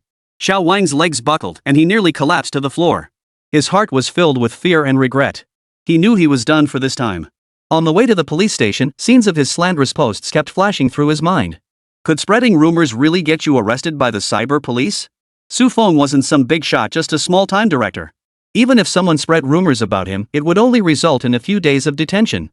Spreading rumors about Su Feng couldn't be that serious, right? He pondered this, preparing to test the waters with his words to gauge the severity of his predicament. I truly regret my actions. I shouldn't have spread false rumors just to attract attention. I thought I could do whatever I wanted online, but I never imagined the consequences would be this severe, Xiao Wang said regretfully. The police officer beside him shook his head indifferently. He knew that for people like this, they weren't truly remorseful, they were just scared. Casually slandering and spreading rumors to grab attention was one of the few ways they could gain attention. Getting caught made them afraid, but it wasn't regret over their actions. They only regret not hiding their identities well enough to avoid getting caught. The only way to deal with them was to increase the cost of spreading lies. Yes, the consequences this time will be severe. The police knew full well that Officer Wang was testing the waters with this remark, so they didn't tell him and took the chance to intimidate him a bit. After all, he'd been the one to pile extra work on them, suddenly being dispatched to apprehend a rumor monger. It was a real headache. Wouldn't it be more valuable to use this time to catch a few more spies? This guy was wasting his precious time. So serious? Xiao Wang trembled so badly his legs gave way, nearly toppling over. With his limited education, he knew nothing about the law. After getting arrested, he could only guess how long he might be sentenced based on news stories he'd seen before. I don't know the law. Ignorance of the law is no excuse, officer. His terrified shriek made the officer frown. This kid, how could he be so easily frightened? In wartime, he'd be nothing but a traitor and collaborator. Whether you're guilty or not isn't up to you to decide. Once we get to the station, you'll give us a full account, then issue an apology statement to Su Feng. Then we'll see if Su Feng chooses to pursue charges against you. The officer spoke calmly, his voice devoid of any emotion. He believed this approach best demonstrated his impartiality and strictness. It also instilled a sense of pressure in the offender. Meanwhile, in an office in another city, a man known online as Professional Critic was also taken away by the police. His face was frozen in shock, utterly unprepared for such consequences from his actions. Xiao Li had always believed he was merely posting sharp comments online, unaware that he had crossed the legal line. I will be more careful with my words and actions in the future and abide by the law, Xiao Li sincerely expressed his remorse. Many other online trolls like him have been arrested for fabricating rumors in pursuit of a little attention. Subsequently, they all issued apology statements. Each apology letter was heartfelt, filled with reflection on their wrongdoing. I sincerely apologize to Director Su Feng. My rumor mongering has caused you immense harm, and I feel deeply remorseful. I will make amends through concrete actions and hope for your forgiveness. I apologize to society for my irrational actions. I will learn from this experience and become a law-abiding netizen. I will use my words and actions to spread positive energy, not to maliciously attack others. Dozens of apology statements quickly spread across the internet, causing a huge stir. Netizens flocked to the posts, condemning the rumor mongers while expressing sympathy and support for Su Feng. I never imagined these people would go this far. Thankfully, the cyber police stepped in. The internet isn't a place for them to run wild, they must be held accountable for their actions. Director Su Feng's film being nominated for the National Film Festival proves its exceptional quality. These people just can't stand seeing others succeed. Spreading malicious rumors is utterly despicable. Netizens were even more shocked when rumors spread about the cyber police's swift response. Su Feng's film being selected for the National Film Festival and scheduled for broadcast on CCTV's movie channel after its theatrical run is undoubtedly a high honor. What kind of film could stir up such a storm? I absolutely have to see it. The fact that CCTV movie channel accepted Su Feng's film proves it couldn't possibly be pro-foreign or misguided in its values. Chapter 63, If you still have the energy, go ahead. Wang Gang was hanging out with a few young directors. They were satisfied with the morning exchange session, and Wang Gang praised Wei Feiyu's comments as professional. Your critique was spot on. The new generation of directors really needs guidance from us veterans. Look at that Su Feng, what kind of example is he setting? Just because he got lucky and made one or two good films, he starts looking down on us directors. He shows no respect for his teachers. We're all his seniors, and it wouldn't be wrong to call us teachers. How dare he defy us? Do you think we can't tell what makes a good film? Wei Feiyu hurriedly raised his wine glass, bowed slightly, and said with a fawning expression, Director Wang, you flatter me. I just couldn't stand Su Feng's arrogance, so I couldn't help but say a few words. As a newcomer, he really should learn more from us veterans. A young director beside him chimed in, exactly, Director Wang is right. That Su Feng has no sense of propriety. Just because he's had a bit of success, he thinks he can act like he owns the place. We veteran directors have been in this industry for so many years, what kind of situations haven't we seen? His skills are nothing compared to ours. Another junior director chimed in, we need to make him understand that the film industry isn't run by him alone. The opinions of us veterans still carry weight. If he ignores them, he'll fall flat on his face sooner or later. Wang Gang nodded in satisfaction, took a sip of wine, and continued, we must unite and not let these newcomers disrupt the established order. We need to make them understand that film is an art form that requires experience and accumulated knowledge. They can't think they're something special just because they got lucky once. The young directors nodded in agreement, drinking and discussing how to keep suppressing Su Feng. They seemed to already envision the scene of Su Feng being crushed under their attacks. They were chatting happily, but one person's expression turned grim after glancing at their phone. Without saying a word, he walked straight out. Hey! Old Zhang, what's up with you? You're not even giving Director Wang any face, just walking off without a word? Wei Feiyu immediately intercepted him. This was his chance to curry favor. The other directors, mindful of their own reputations, wouldn't go out of their way to curry favor with Wang Gang. At most, they'd offer a few words of agreement. Even if this attempt to suppress Su Feng failed, no one would remember them. But he was different, he was the vanguard. If he didn't secure sufficient benefits this time, he'd be at a huge disadvantage. You'll see it in the news. I've got other business to attend to. I won't linger here. If you're still interested, feel free to chat longer. Old Zhang didn't elaborate further, merely instructing them to watch the news. He shoved Wei Feiyu aside and stormed out of the private room. What's gotten into old Zhang? What news could there possibly be? Su Feng's been crushed by us. Box office revenues have plummeted from over 200 million on opening day to just 50 million today. It won't be long before it gets pulled. The online market in Huagua still belongs to us. Wei Feiyu felt uneasy inside, as he was one of the few who had actually seen the movie. He could only console himself with these words. But he still opened his phone to check the news. The moment he opened the news, his hand trembled. The phone fell to the floor, its screen shattering into pieces. This can't be possible? He uttered in disbelief, then collapsed onto the floor. What's the big deal? Look how scared you are. The director beside him scoffed. What could possibly scare someone like this? It's not like World War III broke out. Director Wei's composure still leaves something to be desired. He thought to himself as he opened Douyin. The moment it loaded, his pupils dilated as if he'd witnessed something horrifying. He froze, as if the app had crashed. What's the news that's got you two so shaken? The director beside him leaned in curiously. He wondered to himself, could it be that something they did behind the scenes had been exposed? Otherwise, why would they look like they'd seen a ghost? Su Feng? Su Feng actually pulled off an upset? How is that possible? What qualifies his film for the National Film Festival? And CCTV movie channel actually included his film? The moment he spoke, everyone present lost their composure. They frantically pulled out their phones to check the news. They scoured every major platform, fearing it might be fake news. But after a few minutes, they gave up hope. Major platforms all reported that the National Movie Channel had included Su Feng's film. Wang Gang and several young directors exchanged stunned glances, their faces frozen in disbelief. Just moments ago, they had been smugly discussing how to suppress Su Feng, yet the situation had reversed so dramatically in the blink of an eye. Wang Gang's hand trembled slightly as he gripped his wine glass tightly, as if trying to draw strength from the cold glass. How could this happen? How could a new director achieve such success? Wei Feiyu slumped to the floor, his eyes vacant as he muttered to himself. It's over. Everything is over. We shouldn't have crossed him. The other junior directors were also panicking, blaming each other. It's all your fault. You insisted on joining director Wang Gang in suppressing Su Feng. You're no better. What good does blaming each other do now? Just as chaos erupted, one relatively composed young director spoke up. This isn't the time for finger pointing. We need to figure out how to handle this situation. What can we possibly do? Su Feng's films have been selected for the National Film Festival and picked up by CCTV Movie Channel. We've got no chance left. Another director said despairingly. Wang Gang clenched his teeth and declared, no, we can't just sit here and wait for disaster. We have to find a way to turn this around. We can't let Su Feng succeed so easily. Director Wang, what's the point of saying this now? We're completely out of options. Wei Feiyu said dejectedly. No, we still have a chance. We can unite with other directors to boycott Su Feng. We can issue a statement in the media questioning the quality of Su Feng's film and the fairness of its selection for the National Film Festival. A flash of ruthlessness flickered in Wang Gang's eyes. He knew the power behind Su Feng, but at this point, their relationship had become one of mutual destruction. He couldn't let Su Feng grow any further. This was his only chance. He must bring Su Feng down, or else his own misdeeds would be exposed to the public. That would be the end of him. Director Wang, we're just small fry with little influence. We'll pass on this one. Several directors began backing out. This was the National Film Channel, after all. Pissing him off would likely cost them their livelihoods. Better to make a clean getaway now. Get out. Wang Gang forced out a single word. These fickle opportunists deserve to be damned. Chapter 64. If Dub says he's bad, he's definitely no good. Su Feng is just a greenhorn kid. He has no roots in the entertainment industry.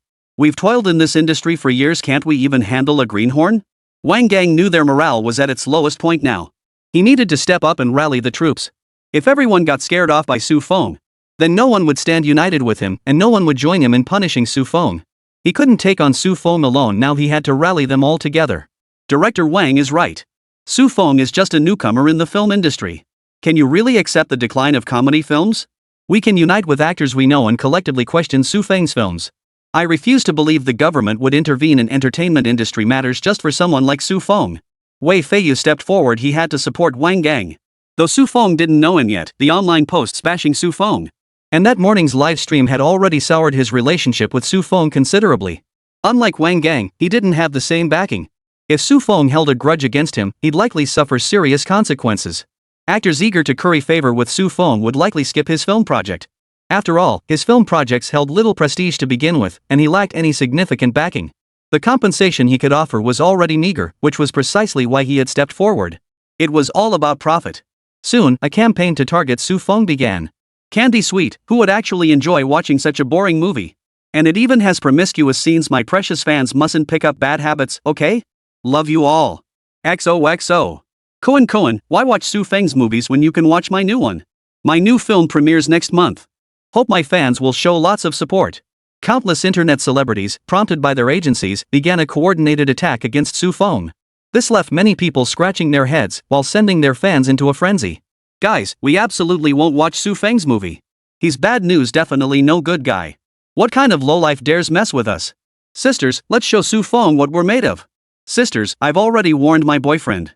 If he dares watch Su Feng's movie, I'm dumping him. Sisters, you rock. We can't let our dove lose face. In an instant, Su Feng's situation seemed to have reversed. Once again, he became the target of everyone's wrath, leaving the entire crew deeply troubled. Director Su, when did you cross these popular stars? Their fans are like madmen. Look at the online comments, they're just like before. They're tearing us apart. At this rate, our movie will probably get taken down. There's been a surge in complaints too.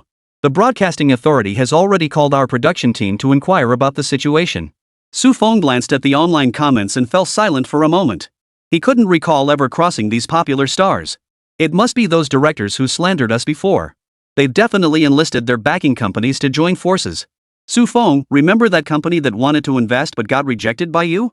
Lu Ruyan spoke up, instantly guessing who was behind the trouble. Su Feng was with him every day, he simply didn't have time to provoke those internet celebrities. Besides, even though their last two films had been hits, they still weren't big enough to attract the attention of those internet celebrities. After all, the pay was too low. Su Feng was still a new director. If the film flopped, it would be a huge loss. It was far quicker to cash in by appearing on a couple more variety shows. Su Feng stroked his chin, recalling the memory from his mind. I think that's how it went, but I wasn't short on money or actors. I just didn't agree, and they didn't seem too upset about it at the time. Su Feng spoke with some confusion. Back then, that group had been calling him Director Su with such warmth. Why were they now kicking him while he was down? Lu Rian frowned slightly and said, people in the entertainment industry have always been like this, one thing on the surface, another behind the scenes. Since you refused their investment offer, they see you as blocking their money trail. Naturally, they'll look for chances to retaliate. Su Feng snorted coldly. Do they really think this will bring me down? Utterly delusional. The rest of the crew voiced their discontent as well. These people have gone too far, they'll stop at nothing for their own gain. We can't just let them bully us like this. We need to find a way to fight back. Su Feng pondered for a moment before saying, let's not panic. We should observe how the situation unfolds first. Their attacks may be fierce, but Iron Man is still airing on CCTV movie channel. With official backing for our film, even if those brainless fans launch mindless attacks, I don't think the impact will be that significant. But we can't just sit back. We need to ramp up our promotional efforts. Release more edited clips across major platforms. Turn every breathtaking scene from the movie into short videos. Under Su Feng's movie entries across major platforms, the comments sections were flooded by crazed fans. Yet the results fell short of Wang Gang and his team's expectations. By the third day, Iron Man's box office had rebounded to 200 million yuan. How could this happen? Where did we go wrong? Wang Gang and his team gathered, utterly baffled as to why the fan effect that had worked flawlessly before had failed this time. Logically, with so many popular stars speaking out, Su Feng's movie should have been completely crushed. How come the box office is rebounding? Wei Feiyu frowned deeply, rubbing his hands nervously. Could it be we underestimated the quality of Su Feng's film? Are audiences who actually saw it starting to speak up for it? A young director voiced his speculation. Wang Gang shook his head firmly. Impossible. How many people have actually seen the movie? Even if they speak up, they'll be drowned out by the brainless fans. Something definitely went wrong. We need to analyze this thoroughly. They began meticulously reviewing the entire operation, trying to pinpoint the issue. However, no matter how hard they thought, they couldn't make sense of it. Meanwhile, online, some rational voices gradually emerged. I was initially swayed by those popular stars' comments and didn't want to watch Su Feng's movie. But then a friend told me it was actually pretty good, so I went to see it and I was genuinely blown away. The plot was tightly paced, and the special effects were spectacular, nothing like the terrible thing those celebrities made it out to be. Don't let celebrity opinions mislead you, we should form our own judgments. Su Feng's film is genuinely good. I suspect it's just another case of competitors smearing others because they couldn't make money off it. As more and more viewers shared their genuine reactions, the reputation of Su Feng's films began to gradually recover. Chapter 65, I don't want to die yet, I want to go home. This mission is to pressure China into handing over our CIA operative. And that mech suit. The commander of the pretty country recalled the words spoken when the military dispatched him. The blatant incursion of American warships into Chinese waters ignited fury across the nation. Meanwhile, Su Feng's electromagnetic cannon had just been deployed to the Navy, becoming a formidable sword guarding China's maritime borders. Inside the Chinese Navy Command Center, the atmosphere was tense and solemn. The general's eyes burned like torches, fixed intently on the movements of the American warship displayed on the large screen. If they dare come, let them taste our electromagnetic cannon. A young officer declared with unwavering resolve. His eyes blazed with fury and fighting spirit, his heart aflame with rage at the United States' provocative actions. China today is not the China of decades past. We have guns and cannons now, and we have this electromagnetic cannon. If they dare to come, we absolutely cannot let them leave easily. We won't let them trample our territory and territorial waters with impunity like they did before. The commander nodded slightly, his expression stern. This is a grave provocation against our national sovereignty. We must respond decisively. Notify all vessels to enter combat readiness and prepare to engage the enemy at any moment. Across the vast expanse of the sea, the Huaguo Navy fleet stood ready for battle. Soldiers on the ships were focused in tents, carrying out various combat preparations. They knew this battle concerned the nation's dignity and territorial integrity. There could be no room for complacency. Meanwhile, aboard the American warship, the commander appeared somewhat arrogant. He believed the Chinese Navy would not dare to confront them lightly, viewing this operation merely as a demonstration of American military might and hegemonic dominance. The Chinese won't dare do anything. Our warships are the most advanced in the world. They'll have no choice but to retreat. The American commander sneered coldly. We could move freely anywhere in China before, and we still can now. I really don't know what the purpose of this trip is. There's no oil here. However, he was unaware that China had already equipped Su Feng's electromagnetic cannon. This new weapon possessed immense destructive power and unique jamming capabilities, posing a significant threat to the pretty country's warships. As the American warships gradually approached Chinese waters, the Chinese naval fleet issued a stern warning: this is Chinese territory. You must leave immediately, or we will take necessary measures. The American warship ignored the warning and continued advancing. Fire! The commander of the Chinese fleet issued the order decisively. Instantly, the electromagnetic cannons aboard the Chinese naval fleet unleashed powerful energy beams.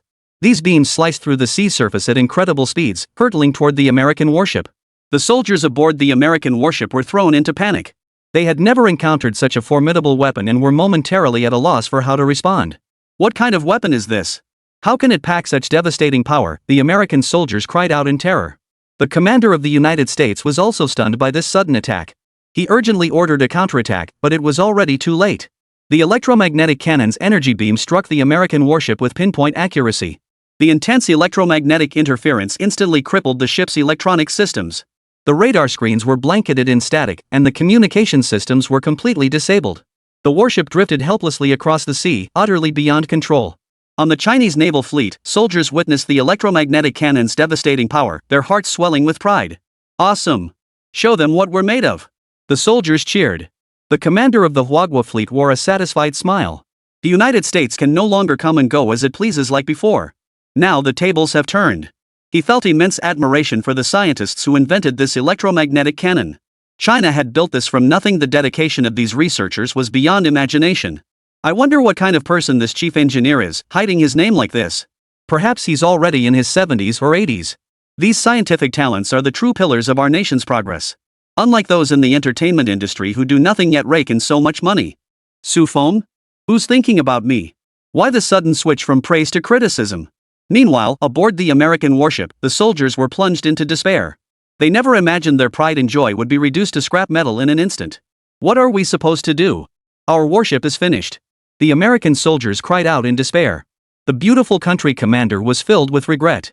He realized he had underestimated China's strength, and this act of provocation was a grave mistake. We need to request reinforcements immediately, one soldier suggested. However, under the electromagnetic interference, their communication systems had completely failed, making it impossible to contact the outside world. The Chinese Navy did not stop there. They continued monitoring the pretty country warship, preventing any further actions. Should they dare make another move, we will launch another attack, the Chinese commander declared with unwavering resolve. By this point, the soldiers aboard the American warship had begun to feel despair. Adrift on the boundless ocean, communication severed. It felt no different from being dead. We're not going to die here like this, are we? No one will ever know what happened to us. They felt utterly hopeless. Their mission itself sometimes required prolonged silence. Even if the US military detected their communication failure now, they'd likely assume it was routine radio silence.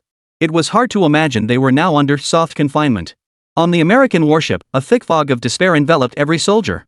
Gazing out at the vast ocean, their hearts were filled with fear and unease. Are we really just going to wait here to die? A young soldier's voice trembled as he spoke. His eyes betrayed profound terror as his hands gripped the railing tightly, as if it were his only lifeline. The veteran beside him sighed and said helplessly, "There's nothing we can do now. All we can do is pray that someone discovers our plight." His face bore the marks of exhaustion and despair. Years of military service had exposed him to countless perilous situations, yet this one left him feeling more helpless than ever before. The warship's commander struggled to maintain composure, though anxiety gnawed at his core. He knew the situation was critical. If communications weren't restored soon, they might truly be doomed. Everyone, stay calm. We must trust that the nation will detect our anomaly and send help. The commander attempted to boost morale, but his voice sounded feeble in the atmosphere of despair. Meanwhile, the Chinese Navy maintained vigilant surveillance of the American warship. They understood that although the American warship had temporarily lost its combat capability, they could not afford to be complacent. Keep a close watch on their movements. Prevent any unexpected actions from them, ordered the Chinese commander. His eyes were filled with vigilance, ever ready to respond to any potential emergency. On board the Chinese naval vessels, soldiers were also discussing this unexpected battle. Who knew our electromagnetic cannon was so powerful? It took down the American warship in one shot. One soldier exclaimed excitedly. Yeah, this time we showed them what we're made of. Let's see if they dare act so cocky again. Another soldier chimed in. However, the Chinese commander remained unmoved by the victory. He knew this battle was only the beginning. The United States would certainly not let it rest. We must prepare for further actions from the United States. We must remain vigilant at all times to defend our national waters, the commander said solemnly. As time passed, the despair among the soldiers aboard the beautiful country warship grew increasingly intense. They began recalling their families and friends, their hearts filled with guilt and reluctance. I don't want to die yet. I want to go home. Chapter 66, Surrender. Should we annihilate this entire fleet? Commander Hong Dayao stood at the command console, his gaze fixed on the screen where the beautiful country fleet appeared trapped like beasts in a cage. His inner conflict raged fiercely. On one hand, annihilating this fleet was undeniably a tempting option. This fleet had brazenly violated China's maritime territory, constituting a grave provocation against national sovereignty. They were now utterly defenseless, like fish on a cutting board. With a single command from him, concentrated artillery fire could obliterate them completely. Moreover, the cost would be negligible. A single barrage would be sufficient to reduce them to ashes. It would deliver a powerful blow against American hegemony, demonstrating to the world China's unwavering resolve to defend its sovereignty. Yet, on the other hand, Hong Dayao was well aware of the consequences of war.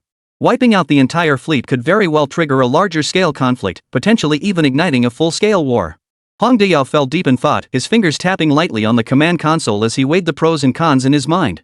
If we annihilate this fleet, the United States will certainly not let it rest. They may resort to even more aggressive retaliatory actions. But what if I employ a strategy of persuasion? Hong Dayao's mind was filled with doubts. In the command room, other officers waited anxiously for the commander's decision. They knew this decision would determine the nation's safety and future. Commander, we cannot let them go. Their provocative actions this time must be severely punished, or they will invade our waters again. A young officer declared firmly. But if we annihilate them, it could escalate into a larger conflict. We must consider the consequences of war and seek a more prudent solution. Another officer voiced a differing opinion. Hong Dayao listened to the officer's debate, his heart growing heavier with each word. Whatever decision he made, this battle would impact not only the entire Huagua but the entire world. Finally, Hong Dayao took a deep breath and made a difficult decision. We will not pursue total annihilation, but we cannot let them off lightly either. Issue them an ultimatum, they must immediately lay down their arms and surrender. Should they refuse, we will take further action. Hong Dayao declared solemnly. Though the officers were somewhat surprised by this decision, they understood their commander's reasoning. They swiftly carried out the order, delivering the ultimatum to the pretty country fleet. On the American warships, the soldiers heard China's ultimatum and were once again filled with dread. They knew their fate now lay entirely in the hands of Huagua. Sir, should we surrender? On the American warship, the soldiers' eyes turned to their commander in unison, tension and unease thick in the air. The commander's face darkened, his inner turmoil equally intense. He understood clearly that choosing surrender would bring immense pressure and blame upon his return home. But if they refused to surrender, they had almost no chance of victory and might face total annihilation. We cannot surrender so easily. This concerns the dignity of our nation. The commander clenched his teeth. We must seek other solutions. The soldiers exchanged glances, their fear deepening. They understood that under the current circumstances, finding other solutions was no easy task. Meanwhile, in the command center of Huagua, Hong Dayao closely monitored the reaction of the pretty country fleet. Time ticked by, yet no response came from the beautiful nation fleet. Commander, what should we do if they refuse to surrender? An officer asked. Hong Dayao's gaze was unwavering as he replied, if they refuse to surrender, we will take further action to demonstrate our unwavering resolve to defend our national sovereignty. However, we must also avoid triggering a full-scale war.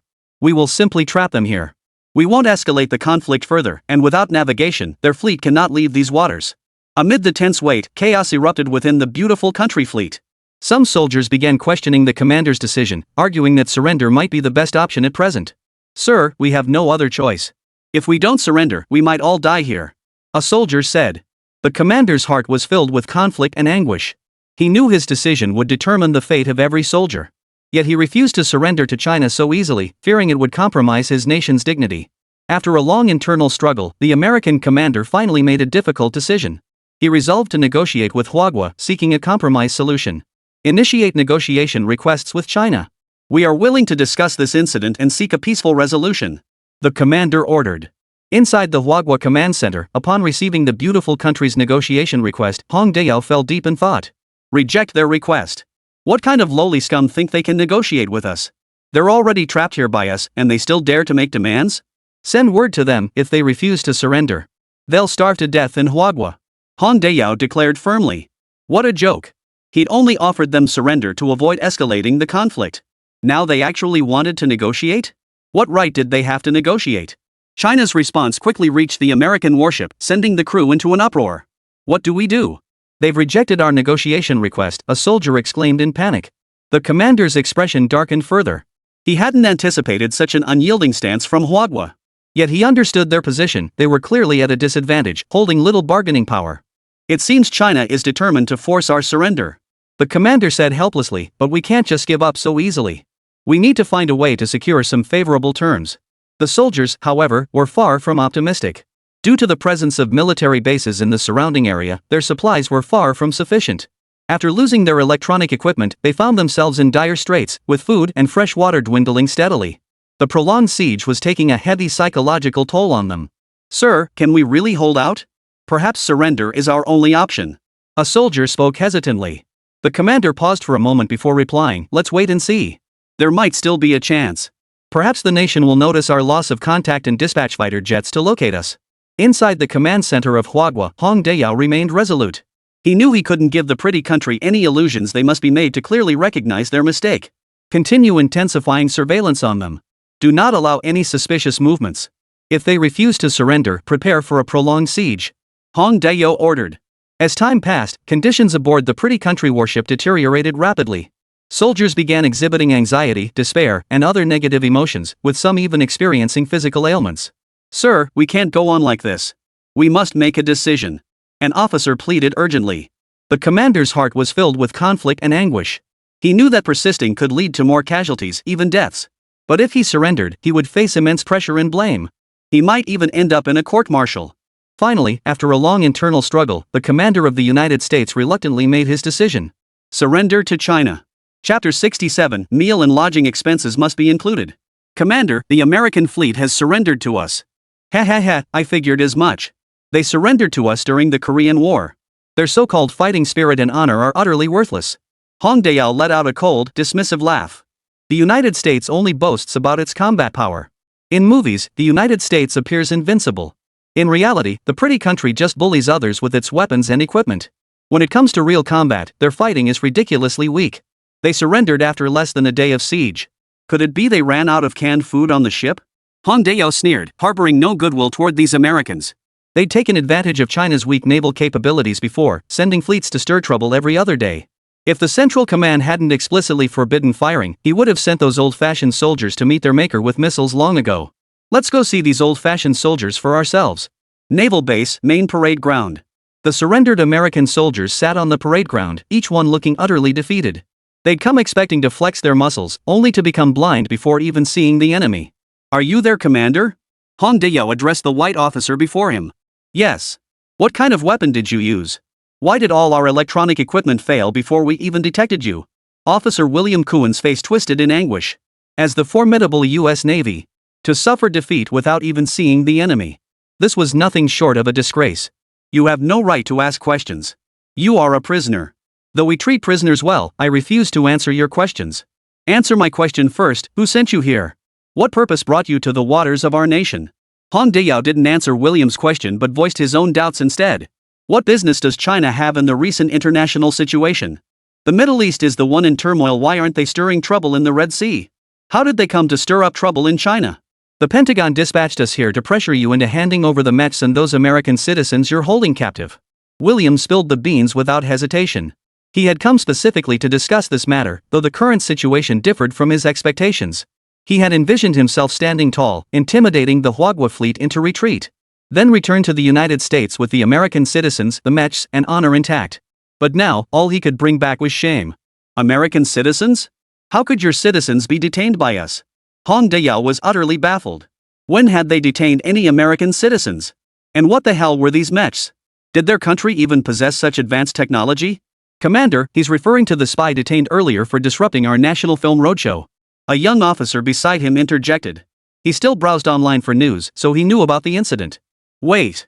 Am I getting old and hard of hearing? What did you just say? Harassing a film roadshow? And a spy? How do those words even form a sentence? Hong Deyao almost thought he'd misheard. How could the terms movie roadshow and spies possibly be linked together? Yes, sir. The officer stood ramrod straight, his expression solemn.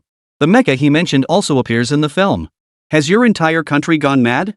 Sending spies for a mecha that doesn't even exist in reality? And deploying a fleet? Isn't your military budget a bit too generous? Hong Deyao spoke in disbelief, utterly unable to comprehend the situation. Who in their right mind would mistake movie stuff for reality? Stop trying to pull the wool over my eyes. I may have lost this battle, but I'm not an idiot. William shot him a look that screamed, "Don't treat me like an idiot." Hong Deyao? What are you even talking about? Hong Dayao was utterly baffled. Was he the one who'd lost his mind, or had the whole world gone mad? Your mech shot down one of our fighter jets. How can you still hide the existence of mechs now?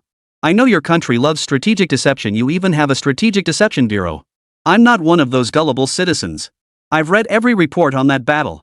You won't fool me. William's expression was heavy with anger. This failure would surely land him in a military tribunal back home. He didn't know if he'd even survive this. And this Chinese man actually tried to deceive him. He dared to deceive a man facing imminent death. What battle? I know nothing of this. Hong Dayao turned to the officer, signaling for him to clarify the matter. It was somewhat ironic, really. As the commander of this army, he should have been the first to know about this military intelligence, yet now he had to rely on the internet to find out. It was a video from earlier. The mecha in it destroyed a F-35 fighter jet from the United States. Oh, right, the mech from that movie. Exactly the same. Here's the video, sir. Take a look. The officer explained. Are you sure you're not mistaking movie scenes for reality? Hong Dayao looked at William, still unable to believe such a thing existed. Even after watching the entire video, he still couldn't fathom that such a mecha was invented by China. This thing felt way ahead of its time. Didn't this kind of thing usually only appear in American movies? How had China managed to develop it first? And as a division commander, he had absolutely no knowledge of its existence. I told you, don't treat me like an idiot. Don't insult the honor of our military. William glared furiously at Hong Dayao. This man was simply too much. He actually tried to pull the wool over his eyes. Go. Inquire about the mecha. If they really exist, remember to secure some slots for our division. Hong Dayao frowned. William didn't seem to be bluffing. This mecha business was getting interesting. That there were weapons and equipment in Huadhui he didn't know about, that he had to learn about them online. Which unit was hoarding this exclusive advantage? Hong Dayao would never tolerate anyone monopolizing such resources. Such superior equipment must be shared with his division. Yes, sir. The officer beside him saluted and jogged off to make a call inquiring about the mech. All right. You'll just have to wait. Once we've finished negotiations with your country's embassy, we'll send you back. Wait, that's not right. We'll have to feed you too. No, when we negotiate terms later, we'll have to factor in your food and lodging costs too. Hong Dayao muttered under his breath as he walked away with his hands behind his back. Chapter 68, only half an hour? Sir, we've found it.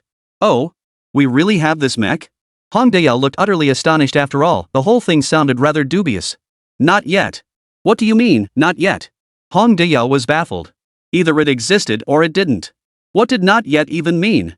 They confirmed the mission exists, but its classification level is beyond my authority to inquire about. Didn't you mention me? The officer looked troubled, lowering his head to steal a glance at Hong Dayao. He remained silent. What does that mean? I'm not even qualified to know? Hong Dayao laughed bitterly. He was, after all, a division commander.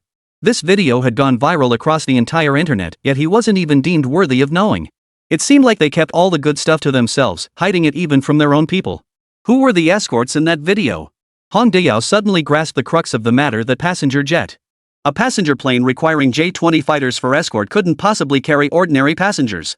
And since the mecha emerged from that very aircraft, uncovering the identity of its passengers would unlock all the answers. Sir, is this really the right course of action? On the other end of the line, the operator hung up the phone. The officer standing beside him looked at Fong Long with a complex expression. What's wrong with that? He just wants the mecha, right? Hey! We don't even have this thing ourselves, and he wants it? No way! Fong Long bellowed, his voice brimming with authority. We're neighboring units. This doesn't look good. The officer looked troubled, though one was Navy and the other Army. Not from the same military region, but both still part of China's armed forces. He felt this wasn't quite right. So what? So what? When the Navy gets new gear, they don't share it with us either. They even said the Army's gear is just new shoes. Fong Long protested loudly, then chuckled. No one said we wouldn't give them any. We'll equip one regiment first, then distribute the rest to them. Did William say anything? He did. The guy on the plane is Su Fong. Su Fong? That name sounds familiar. Hong Dayao scratched his chin, feeling the name was indeed familiar. But for the moment, he couldn't recall where he'd heard it before. He's the director of that movie we mentioned earlier. Director? How come everything keeps involving him? Wasn't he the only one on that plane? Hong Dayao asked, puzzled by how Su Fong seemed to be involved in everything. A movie director should stick to making films instead of meddling in all sorts of nonsense. Entertainment industry folks really do have too much time on their hands. Besides him, there were just some actors and crew members from the film production. Then the problem must lie with this Su Fong. But why would the state place such importance on a director? Hong Daiyao was baffled. Do we have his contact information? He decided to get straight to the point. As a soldier, he disliked beating around the bush. When there's an issue, find the root cause and resolve it. Director Su, someone's here to see you. Who is it? He says he's the division commander from the South China Sea Theater.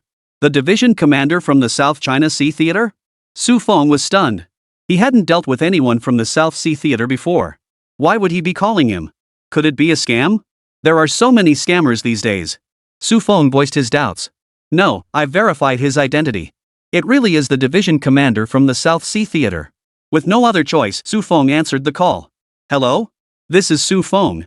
What can I do for you? You built the mecha, didn't you? Su Feng was startled. How did he know about this? The mecha hadn't even been built yet. How did you find out? Haha, I knew this mech had something to do with this kid. I knew Fong Long was up to no good, always wanting to hog all the good stuff for himself. Hong Diao roared with laughter, though he'd only been half suspicious. So he tried to bluff Su Feng, only to accidentally bluff the real deal out of hiding. You sought me out for the mech? Su Feng instantly understood what Hong Daiyao was after. Yes. I'll take whatever you have available. As for the price, I'll pay 10% more than what Fong Long offers. Hong Daiyao was being sneaky, trying to keep the good stuff for himself, huh? Well, I won't leave you a single one. Su Feng frowned and spoke up. You may have misunderstood. I'm not a military factory. I don't have the right to manufacture or sell military-grade items. You little bastard, you're not teaming up with Fong Long to screw me over, are you? Hong Daiyao asked suspiciously. Of course not. Besides, these mechs have some significant flaws. If you need them, you can contact Professor Zhang at the University of Electronic Science and Technology. But you'll need to wait a while. This batch is still in the research phase. Su Feng had already delivered the blueprints and mechs to Professor Zhang, but he chose not to send the actual mechs. As one of the earlier iterations of the Iron Man suits, he wished to keep it for his personal collection. So he had merely lent them to Professor Zhang. Flaws? What flaws? Hong Daiyao frowned deeply. As a military officer, he naturally intended to use the mechs for combat. He wouldn't dare accept it if it had any fatal flaws. Its endurance is too poor. It can only sustain high-intensity combat for half an hour. Su Feng explained, noting the difference from the mechs depicted in movies. He hadn't used the arc reactor. It was common knowledge that earlier generations of arc reactors caused palladium poisoning.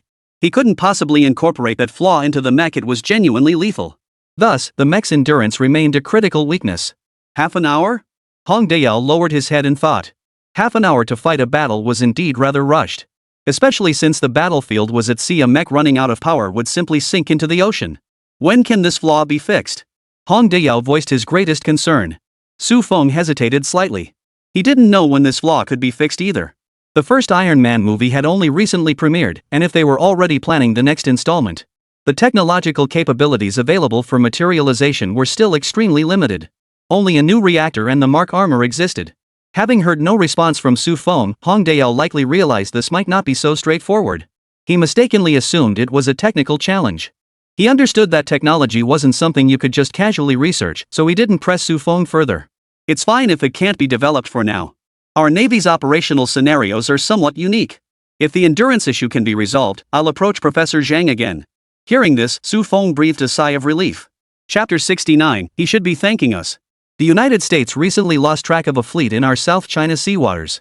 Our Navy has now located and rescued this fleet. These two brief sentences sent shockwaves rippling across the internet. So the pretty country really did lose a fleet here? I thought they were just looking for an excuse to attack. You actually believe that? They definitely came to attack us. Then how come we rescued them? Bro, you should get your head checked. Can't you read Chinese? Don't you understand the tone? We took the prize. The comments below this honest kid were full of head shaking. How could someone be this naive? How will he survive in the real world? Besides these two netizens, there were also some obsessed individuals who remained skeptical about the incident. They doubt everything about the country. They're convinced everything is a lie from the government. You've got to be kidding me. That's the US Navy fleet. How could we possibly take it down? Maybe it really did get lost. How could you think so badly of our allies? It's the 21st century. Where would you even find war? All that's just to fool people like you who've never left the country. Bro, you're unstoppable. If you want to know if there's war, just go abroad and see for yourself. You're brain dead. When has there ever been no war? Your pretty country's daddy is fighting wars everywhere. It's only because our China has grown strong that we haven't gotten dragged into it. Speaking of which, is our China's tech really that advanced now? You guys notice they rescued this fleet, meaning everyone on board is still alive, right?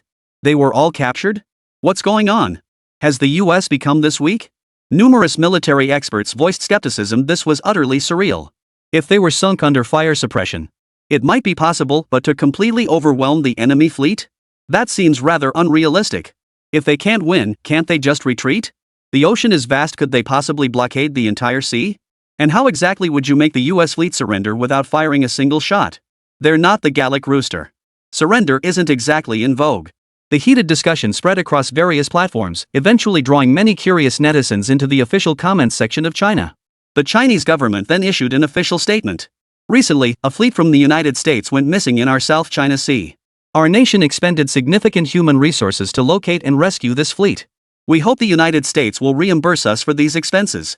This cheeky announcement sent shockwaves across the internet. What kind of nonsense is this? Getting beaten up and still having to pay? Not only should they pay, they should thank us. How wicked. I love it. Love it. Love it. When our country acts like a rogue on the world stage, I feel at ease. The US really got screwed this time. Not only did they lose their fleet, but they have to pay us too. TSK, what a mess. I'm still curious what kind of weapon could silently take down an entire fleet. And they didn't even suffer any casualties? Damn, I'm just too curious. They didn't reveal it because they don't want anyone to know. Maybe the pretty country got wiped out before they even saw the weapon. Otherwise, why wouldn't they reveal it? You're right. It's terrifying when you think about it. Honestly, I dread the day we're still stuck in the Stone Age when interstellar travel becomes reality. Our country is just too good at keeping things under wraps. Who knows how much advanced tech they're hiding? Many netizens expressed astonishment at our nation's advanced weaponry. They kept asking what the heck this thing even was. Unfortunately, no one has clarified it for them. The buzz kept growing, and netizens' speculations about this weapon pushed the topic to the top of the trending charts. Even the record-breaking box office of Su Feng couldn't draw attention away. Everyone was fixated on what this weapon actually was. What about the US? Why haven't they made a move? We saved one of their fleets, right? They're not going to stiff us on payment, are they? No way, no way. The so-called world's strongest nation, the pretty country, wouldn't even cover this tiny bit of search and rescue costs? No wonder their astronauts are still floating in space. Seeing the pretty country play dead, netizens everywhere switched into entertainment mode. After all, it's rare to see the pretty country get the short end of the stick. Especially when they have to swallow their pride and say thanks. This had the trolls collectively buzzing with excitement. What did you expect them to say? Actually say thank you? That'd be embarrassing as hell. Don't be too mean, kid. No thanks, no return of their men. We saved their entire fleet, how could they not even say thanks? Exactly. We spent so much manpower and resources on this search and rescue mission. How can they not say thanks? Even thugs should have some sense of decency. Decency? You're talking about a country whose founding and existence combined don't even match the length of a single dynasty in our history. How could you possibly grasp something as complex as decency? Aren't you being a bit too hard on them? Cut it out, you guys are genuinely awful. Think about international image, you know? We're a major power. A great nation should show magnanimity. Meanwhile, the United States convened a meeting. Scientists, CIA agents, and State Department officials all gathered in a large conference hall. Presiding over the gathering was Dennis D'Elia, Deputy Secretary of State. Her face was etched with anger and worry. The repercussions of this incident were truly devastating. It had dealt a direct blow to the global perception of the United States. For years, American military forces had been portrayed as invincible through countless films and television shows. That concept had now been utterly shattered. An elite fleet had been annihilated without a trace. This outcome was utterly unforeseen and hard to believe. After failing to contact the fleet all night, they reluctantly accepted reality upon receiving the nighttime group photo sent by China's fleet personnel. It was only upon seeing the nighttime social gathering photos of the entire fleet's officers and crew that they reluctantly accepted the reality. Director Ryan, can you explain what happened here? Our fleet was captured en masse by some unknown weapon. And we never got a proper explanation for the mech incident last time either. Dennis's face was filled with anger. As the director of the CIA, such critical weapons. They had no intelligence whatsoever. Last time they caused the F-35 fighter jet to be shot down, and this time they let an entire fleet get captured. Each incident was more outrageous than the last. Ryan's forehead was covered in cold sweat. He sat in his seat, unable even to stand up. The State Department had already been deeply dissatisfied with him after the previous plan's failure. Now, with such a severe military setback, the military would undoubtedly pin the blame on him. Damn it, how could this fleet be so vulnerable? Chapter 70, he actually said thank you. Madam Secretary, I bear undeniable responsibility for this matter. Ryan did not shirk responsibility, it was a burden he could not cast off. Though American politics was notoriously known for shifting blame and shamelessness. If he dared shirk responsibility this time, his fate would be far from pleasant. 2 failed military operations had caused incalculable losses. And it all stemmed from his mission. Had he not pursued Su Feng, none of this would have unfolded. If he dares to shirk responsibility again, the military will tear him to shreds. The State Council wouldn't let him off lightly either. And then? Dennis stared coldly at Ryan.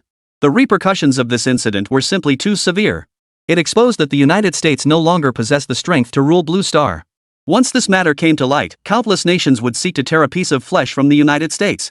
You wouldn't dare think a simple bow like Sakura's would make this whole thing disappear, would you?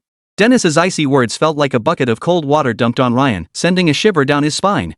Madam Secretary, I believe resolving the current situation takes precedence. 5-star General John Walker stepped forward. Though he too wanted to eliminate this useless, incompetent director. But right now, their priority was resolving the current crisis.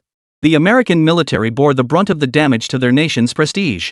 As a force constantly stirring up trouble around the globe, if everyone sought to tear a piece of flesh from its body, the consequences would be terrifying. Alright, so what suggestions do you have for this situation? Dennis immediately shifted the topic. Killing a bureau chief offered her no advantage whatsoever. Had it not been for the need to pin the blame on someone for these 2 failed missions, she wouldn't have taken the initiative. A deathly silence fell. Dennis scanned the room in confusion. She realized everyone was staring at the table in front of them. As if it were some kind of special table. Why isn't anyone speaking? Dennis's gaze grew colder. A bunch of useless fools. Not a single one stepped forward when trouble arose. When it comes to reaping benefits, they're all eager beavers. But now that trouble's hit, not a single one dares speak up. Is taxpayer money spent to support a bunch of useless people like you? Dennis gave no quarter, his voice crackling with fury. Should we find another opportunity to settle things with China? 5-star General John spoke hesitantly. At times like this, only strength matters. Empty talk is meaningless. Now it was up to their armies to step up. Agreed, but victory must be guaranteed. Dennis composed himself slightly before responding. I'll consult the president on this matter. John, prepare a plan of action. Our nation expresses its gratitude to China for rescuing our lost fleet. The embassy will dispatch a team to provide full live coverage, ensuring the safe return of our soldiers. Simultaneously, the enduring friendship between our nations remains steadfast. The costs associated with this rescue operation will be transferred to the official account of the Republic of China. This announcement sparked widespread laughter, filling China's online sphere with a joyful atmosphere. They're actually thanking us? I can't take it, this is too hilarious. What a shameless liar, yet they still insist it was a lost fleet. How could such advanced satellite technology lose track of a fleet? Who would believe that? Hong Deyao shook his head upon seeing the message from the United States. What's wrong, Commander? Is something amiss? The officer looked at Hong Deyao with confusion. Shouldn't this be a complete victory for China? Why did Hong Deyao not seem particularly pleased? They appear to have lost face this time, but what they said afterward is the real point. Hong Deyao spoke calmly, yet his words only deepened the officer's confusion. Later? They said they'd live stream sending them back. What's wrong with that? Of course there is. That statement carries 3 meanings. First, it promotes the human rights of the United States, showing they value the lives of their soldiers. Second, it promotes the narrative of the Chinese threat, implying soldiers aren't guaranteed safety in our country. Most crucially, if it's broadcast live, we won't be able to seize their fleet or fighter jets. Hong Deyao's tone was icy cold. This was his prize of war. Now they were trying to rip it from his throat and take it away. What? How can this be? Isn't this our prize of war?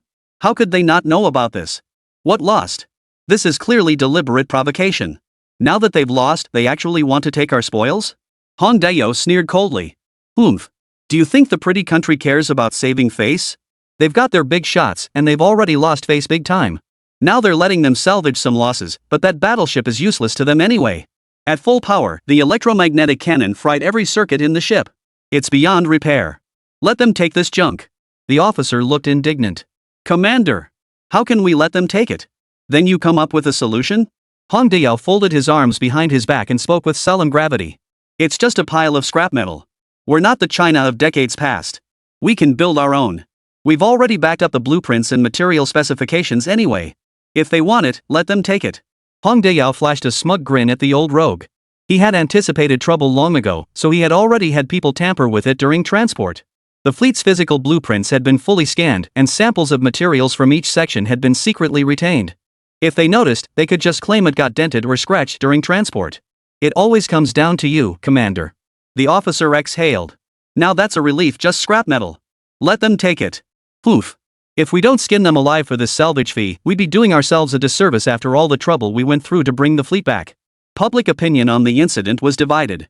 The United States truly lives up to its reputation as the beacon nation willing to spend vast sums to rescue its soldiers.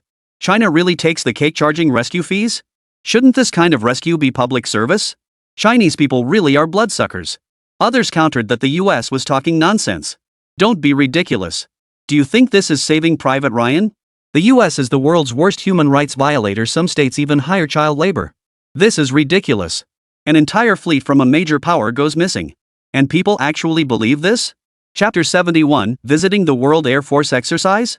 What? An invitation to observe the World Air Force drill? Su Feng was taken aback. What on earth was going on? He wasn't even an active government official. How could he possibly qualify? You really should go. You don't have any plans lately anyway, so just come with me. Professor Zhang pleaded. How else could Su Feng spark his inspiration? Although the mecha could fly, it still fell short compared to fighter jets. Professor Zhang wanted Su Feng to witness the world's most advanced fighter jets firsthand, hoping inspiration would strike. Then he planned to make a sci-fi film about fighter jets and build one for him. That's true, but can I really go? My position isn't exactly suitable for such a trip. Su Feng felt a bit awkward.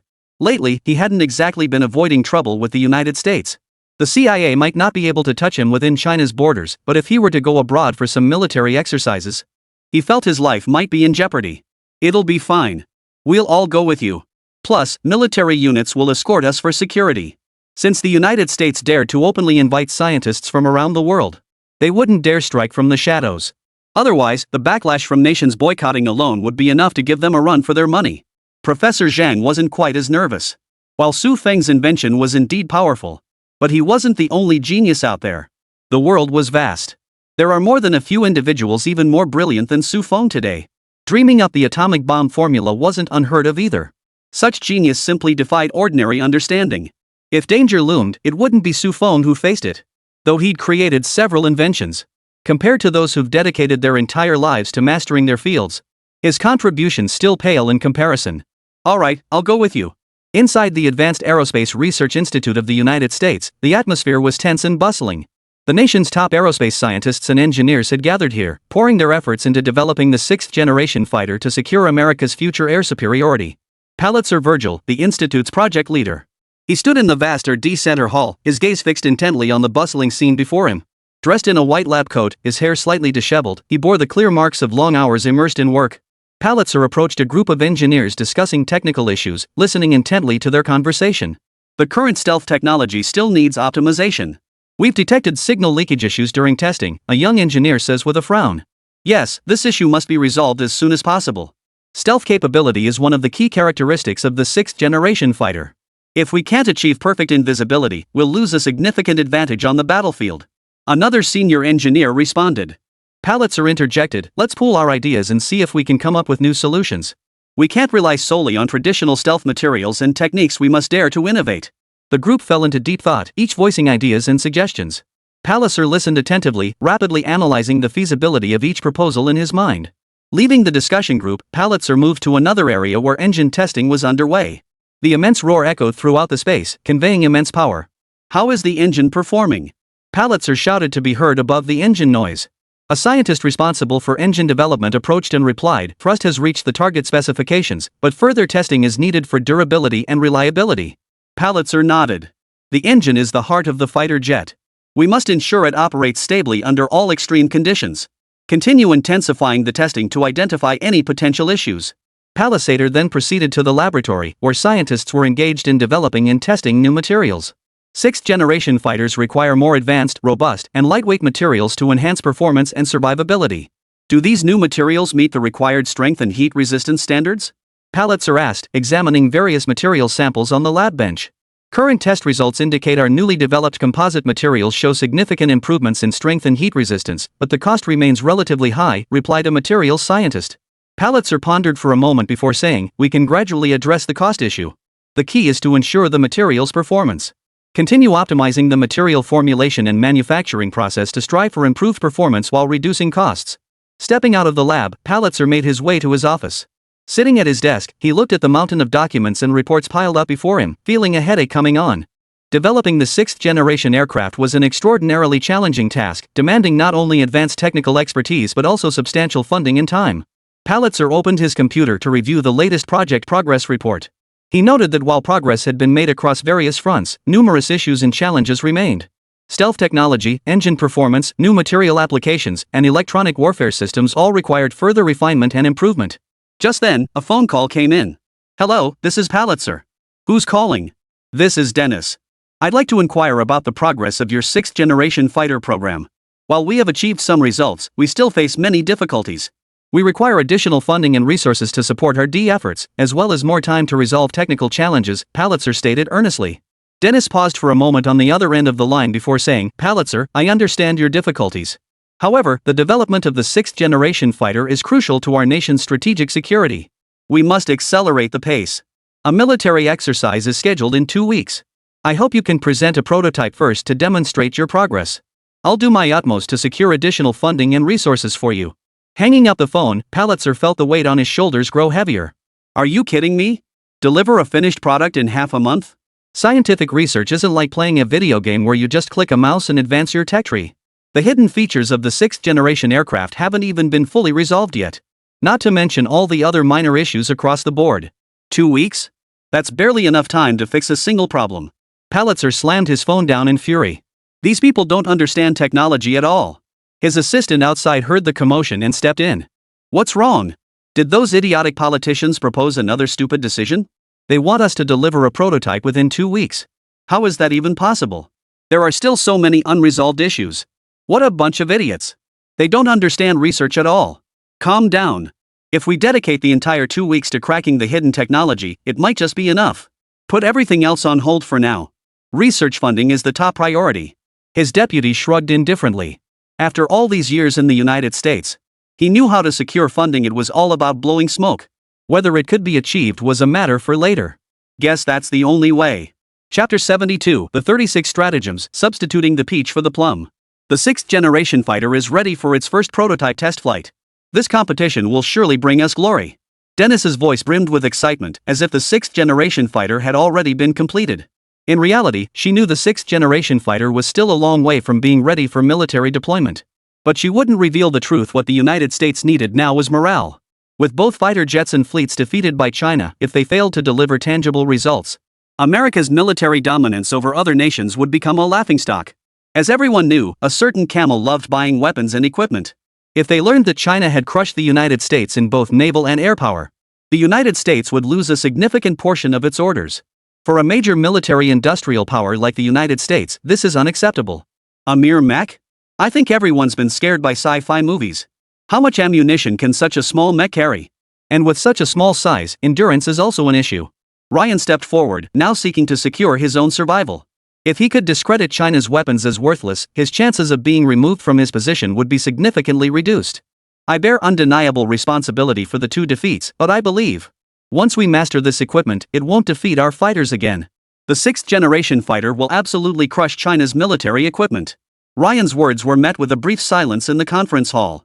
Dennis looked at Ryan, understanding his anxiety and unease. After all, consecutive defeats had severely challenged their standing on the international stage, and as the primary responsible party, Ryan naturally bore immense pressure. "Ryan, there's some truth to your point.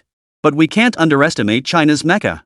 Its emergence is no accident. It must have undergone extensive R&D and testing. We can't underestimate its capabilities just because of its compact size." Dennis spoke slowly. Ryan frowned and replied, "I know we shouldn't underestimate our opponents, but we also shouldn't overestimate them. The sixth-generation fighter represents the pinnacle of future aerial combat. I believe it will demonstrate our capabilities in this competition." Dennis nodded slightly and continued, "You're right, the sixth-generation fighter is our hope. But we must also recognize that China's technological advancement is equally astonishing. Their breakthroughs in naval and air force capabilities force us to reassess our strategy. We cannot rely solely on past advantages. We must continuously innovate and advance."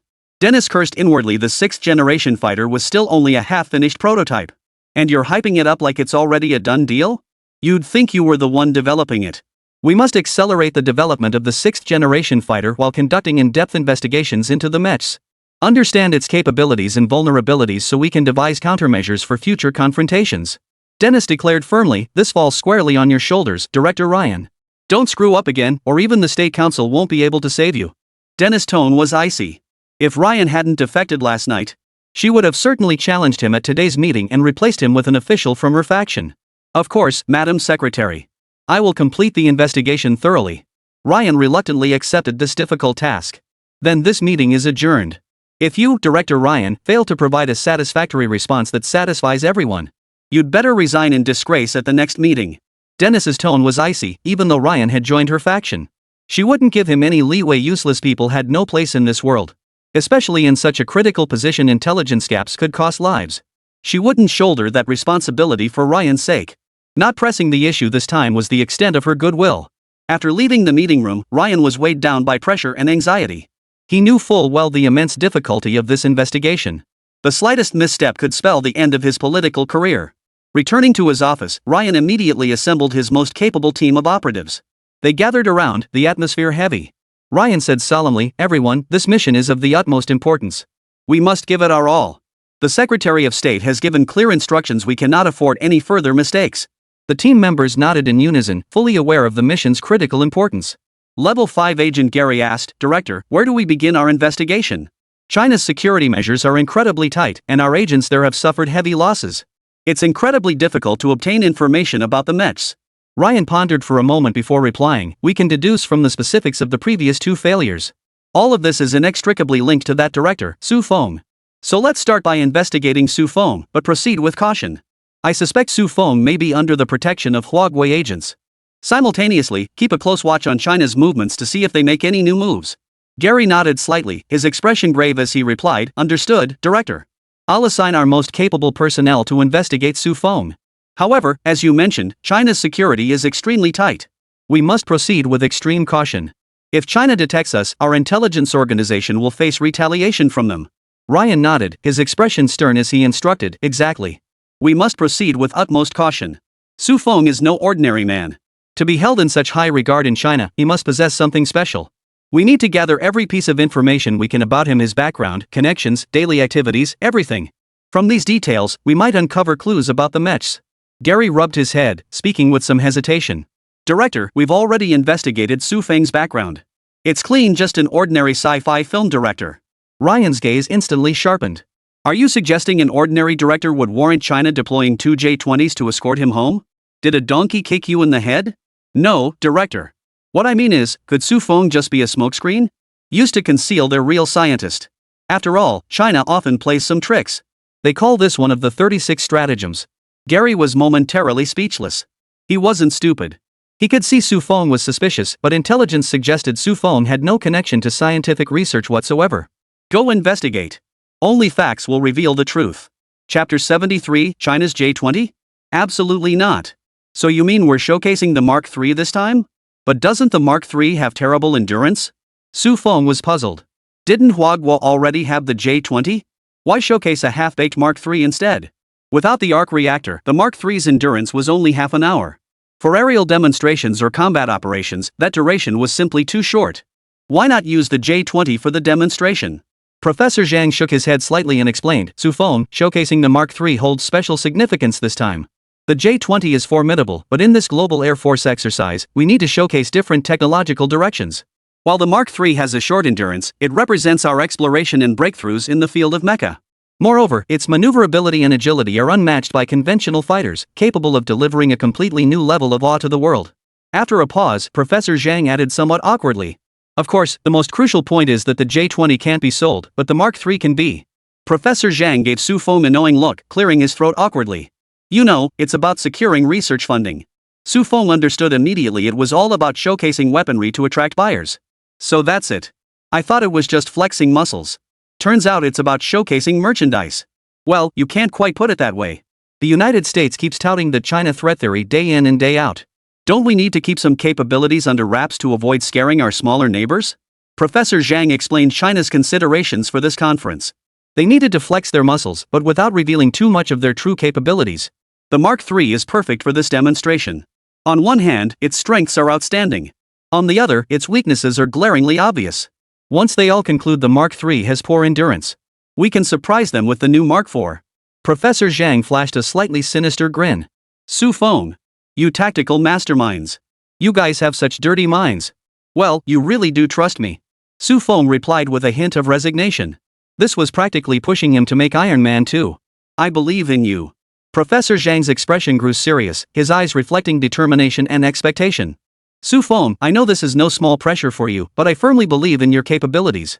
Your creativity and talent have been fully demonstrated in your previous work. I trust you can build a suitable energy core. Su Feng felt a sudden wave of embarrassment. This feeling of being trusted. It felt pretty good, actually. Of course.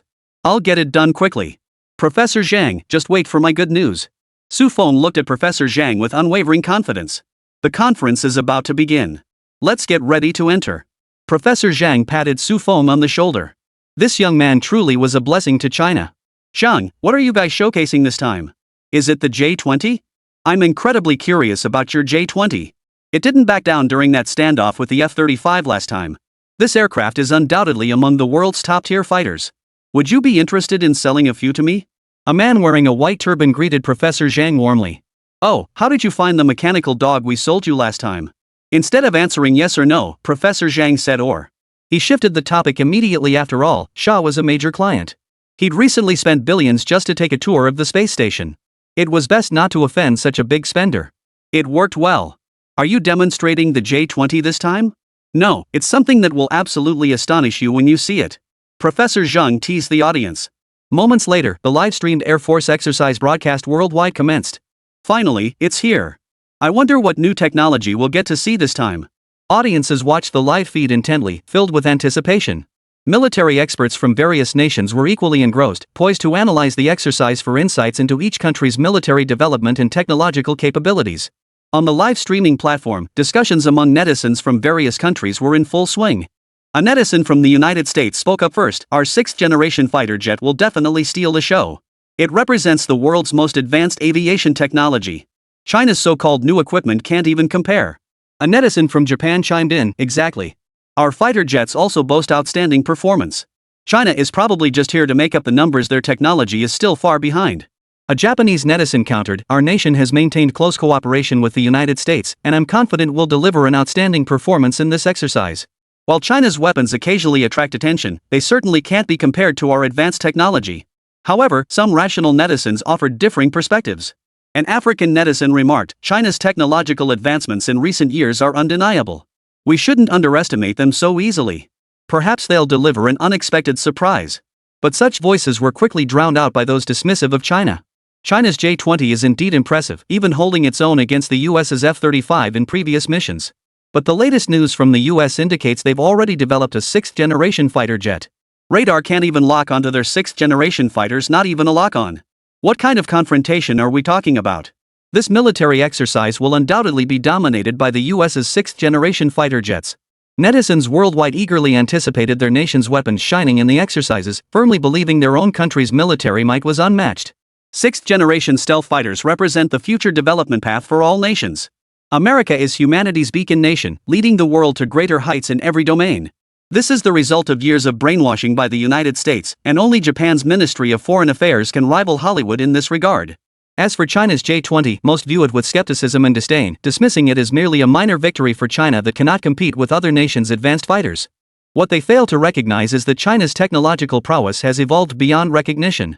The Mark III mecha possesses unique advantages and untapped potential, ensuring this Air Force exercise will be filled with surprises and challenges.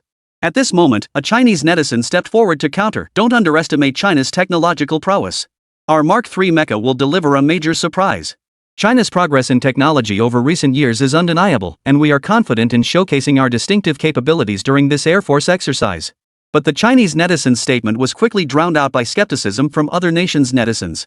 A netizen from the United States retorted, humph. Just one mech? How much combat power could it possibly have? Our 6th-generation fighter jets are the true champions. Chapter 74, Bringing Out the Old Relics to Make a Spectacle of Ourselves? After the speeches concluded, the conference officially commenced. Russia took the lead, showcasing their Su-57 fighter jet. The Su-57 sliced through the sky like a fierce eagle, its unique appearance and powerful aura instantly capturing everyone's attention. It demonstrated exceptional agility in the air, executing a series of complex maneuvers that drew gasps of awe from the audience. Delegates from various nations whispered among themselves, acknowledging Russia's capabilities. Russia's Su-57 truly lives up to its reputation. Its performance is truly outstanding, remarked a delegate from the United States. Indeed, the Su-57's debut reaffirms Russia's formidable strength in aviation, echoed the representative from Vietnam. However, the representatives from the United States expressed disdain. A U.S. official smirked, sneering, "Humph, the Su-57 is all flash and no substance. Compared to our advanced fighter jets, it falls far short." Another American representative chimed in, "Exactly. Our F-22 and F-35 are the true rulers of the skies. The Su-57 can't hold a candle to them." The American mockery drew discontent from some national representatives. The representative from Sanmao interjected, "The United States shouldn't dismiss other nations' efforts and achievements so lightly. The Su-57 has its own strengths and characteristics, it shouldn't be dismissed with sweeping generalizations." But the American representatives dismissed this, saying, "The Su-57 does have its merits and is quite good among fifth-generation fighters. But we've already developed sixth-generation fighters, and you're far behind us now. Only our beautiful country is humanity's beacon of light. Only we can lead the world toward a brighter future." At this point, the representatives from the Great Bear heard the beautiful country's mockery, and their expressions darkened. A Russian general stepped forward solemnly, "America, do not be overly arrogant. The Su-57's capabilities have been proven in combat. Its performance and combat effectiveness are in no way inferior to any adversary. We Russians are confident the Su-57 will demonstrate its worth on future battlefields." Perhaps that's true, but on paper, your Su-57 is utter trash. Against our sixth-generation fighters, it likely wouldn't last a single round. David from the United States sneered. "We've already developed sixth-generation fighters. You're still clinging to fifth-generation tech like it's gold. The Gulf War revolutionized the entire world's combat systems. Now, sixth-generation fighters will revolutionize the world's combat systems once more." David from the United States thought to himself, his gaze growing increasingly arrogant. His sweeping gaze seemed to declare, "All of you here are fools. Poof. I'll be watching to see just how formidable your beautiful country's sixth-generation fighters truly are." The Russian representative snorted coldly, sitting back down while his gaze remained fixed on David of the United States, still filled with hostility. If the timing had been right, he probably would have punched him a couple of times. The conference proceeded, and next up was Sakura's fighter jet demonstration. Little Cherry Blossom unveiled their F-2 fighter jet. When this relic from the 1990s entered view, the room fell silent before erupting into uproarious laughter. "Ha! Is Little Cherry Blossom here to make a joke? Showing off such an antique?" A representative with a nasal voice mocked openly. "How old is that F-2 fighter jet? Its technology is long outdated. What a disgrace to bring it out now," chimed in the French representative. David, the representative from the United States, laughed most unrestrainedly. "Look at this thing, it's just a knockoff of our F-15. All these years and still no progress." His face was etched with contempt, his eyes brimming with disdain for the Little Cherry Blossom. As a dog that could bite at any moment, the United States tightly restricted Japan's military-industrial development. Otherwise, this dog might bite the hand that feeds it at any moment. This policy was rooted in the United States' perception of the inherent flaws within the Little Cherry Blossom nation. Little Sakura's representatives flushed crimson, so embarrassed they wished the ground would swallow them whole. They had hoped showcasing the F-2 fighter jet would earn them some attention and recognition, only to become the laughingstock of the entire venue. Meanwhile, representatives from other nations murmured among themselves. Little Cherry Blossom must have nothing worthwhile to show if they're trotting out such an outdated model. Looks like Little Cherry Blossom's aviation sector has fallen seriously behind. Meanwhile, the Big Bear representatives watched Little Cherry Blossom's awkward predicament with schadenfreude, thinking to themselves, "See what happens when you follow the pretty country's lead? Now you've made fools of yourselves. To be a dog with no self-awareness daring to join the fray at a global military competition like this. It's nothing short of courting humiliation." Viewers from various countries watching the livestream erupted in a flurry of comments upon seeing such outdated aircraft. "Wow, is Little Cherry Blossom joking? Bringing out the F-2 fighter jet? That thing is ancient," commented a viewer from the Americas. "This is just for laughs. I was expecting to see some impressive gear," expressed another disappointed viewer. "Can't Sakura show some innovation? Always copying others' fighters, and now they're trotting out this ancient junk," a netizen from the White Elephant Nation complained. "Ha, compared to the pretty country's fighters, this F-2 is way too weak," chimed in a Korean netizen. "Seems like Little Cherry Blossom still lags far behind in air power," analyzed a netizen from the Korean peninsula. "Still better than yours. Your strongest force is just the US military stationed in Korea, right?" Cherry Blossom netizens felt a bit embarrassed. As a defeated nation, their military tech development was indeed slow. But what right did Korea have to criticize them? At least Japan had its own self-defense forces. As if your country doesn't have the Cherry Blossom forces stationed there. "Don't laugh at others when you're no better," a White Elephant Nation netizen offered a fair assessment. This only drew mockery from both Sakura and the "Still better than your White Elephant country, even lizards would cover their butts around you," mocked a Korean netizen. That motorcycle stunt you showed off last time was pretty impressive, still fresh in my memory. Bet you hang hundreds of people off your fighter jets too, huh? Little Cherry Blossom temporarily abandoned bashing Korea and turned to attacking White Elephant Nation. As viewers from other nations watched their country's trade insults, they flooded the chat with hahaha, proving that, overall, the internet is still full of people who love a good laugh. They might not be able to properly analyze weapons and equipment, but when it comes to digging up other countries' dark histories, they're quite organized about it. Cut the crap, look, the US has unveiled its 6th generation fighter. Chapter 75, Mecha? What a joke. The United States unveiled its 6th generation fighter jet, a steel colossus that seemed to emerge from the future, instantly capturing everyone's attention. It sliced through the sky with breathtaking force, its hull shimmering with enigmatic light, as if proclaiming America's supremacy in aerospace to the world. Delegates from various nations gasped in awe, eyes wide and mouths agape, stunned by this advanced 6th generation fighter. The representative from White Elephant Nation stared wide-eyed, his face etched with disbelief as he whispered to his companion, "America's 6th generation fighter is beyond imagination.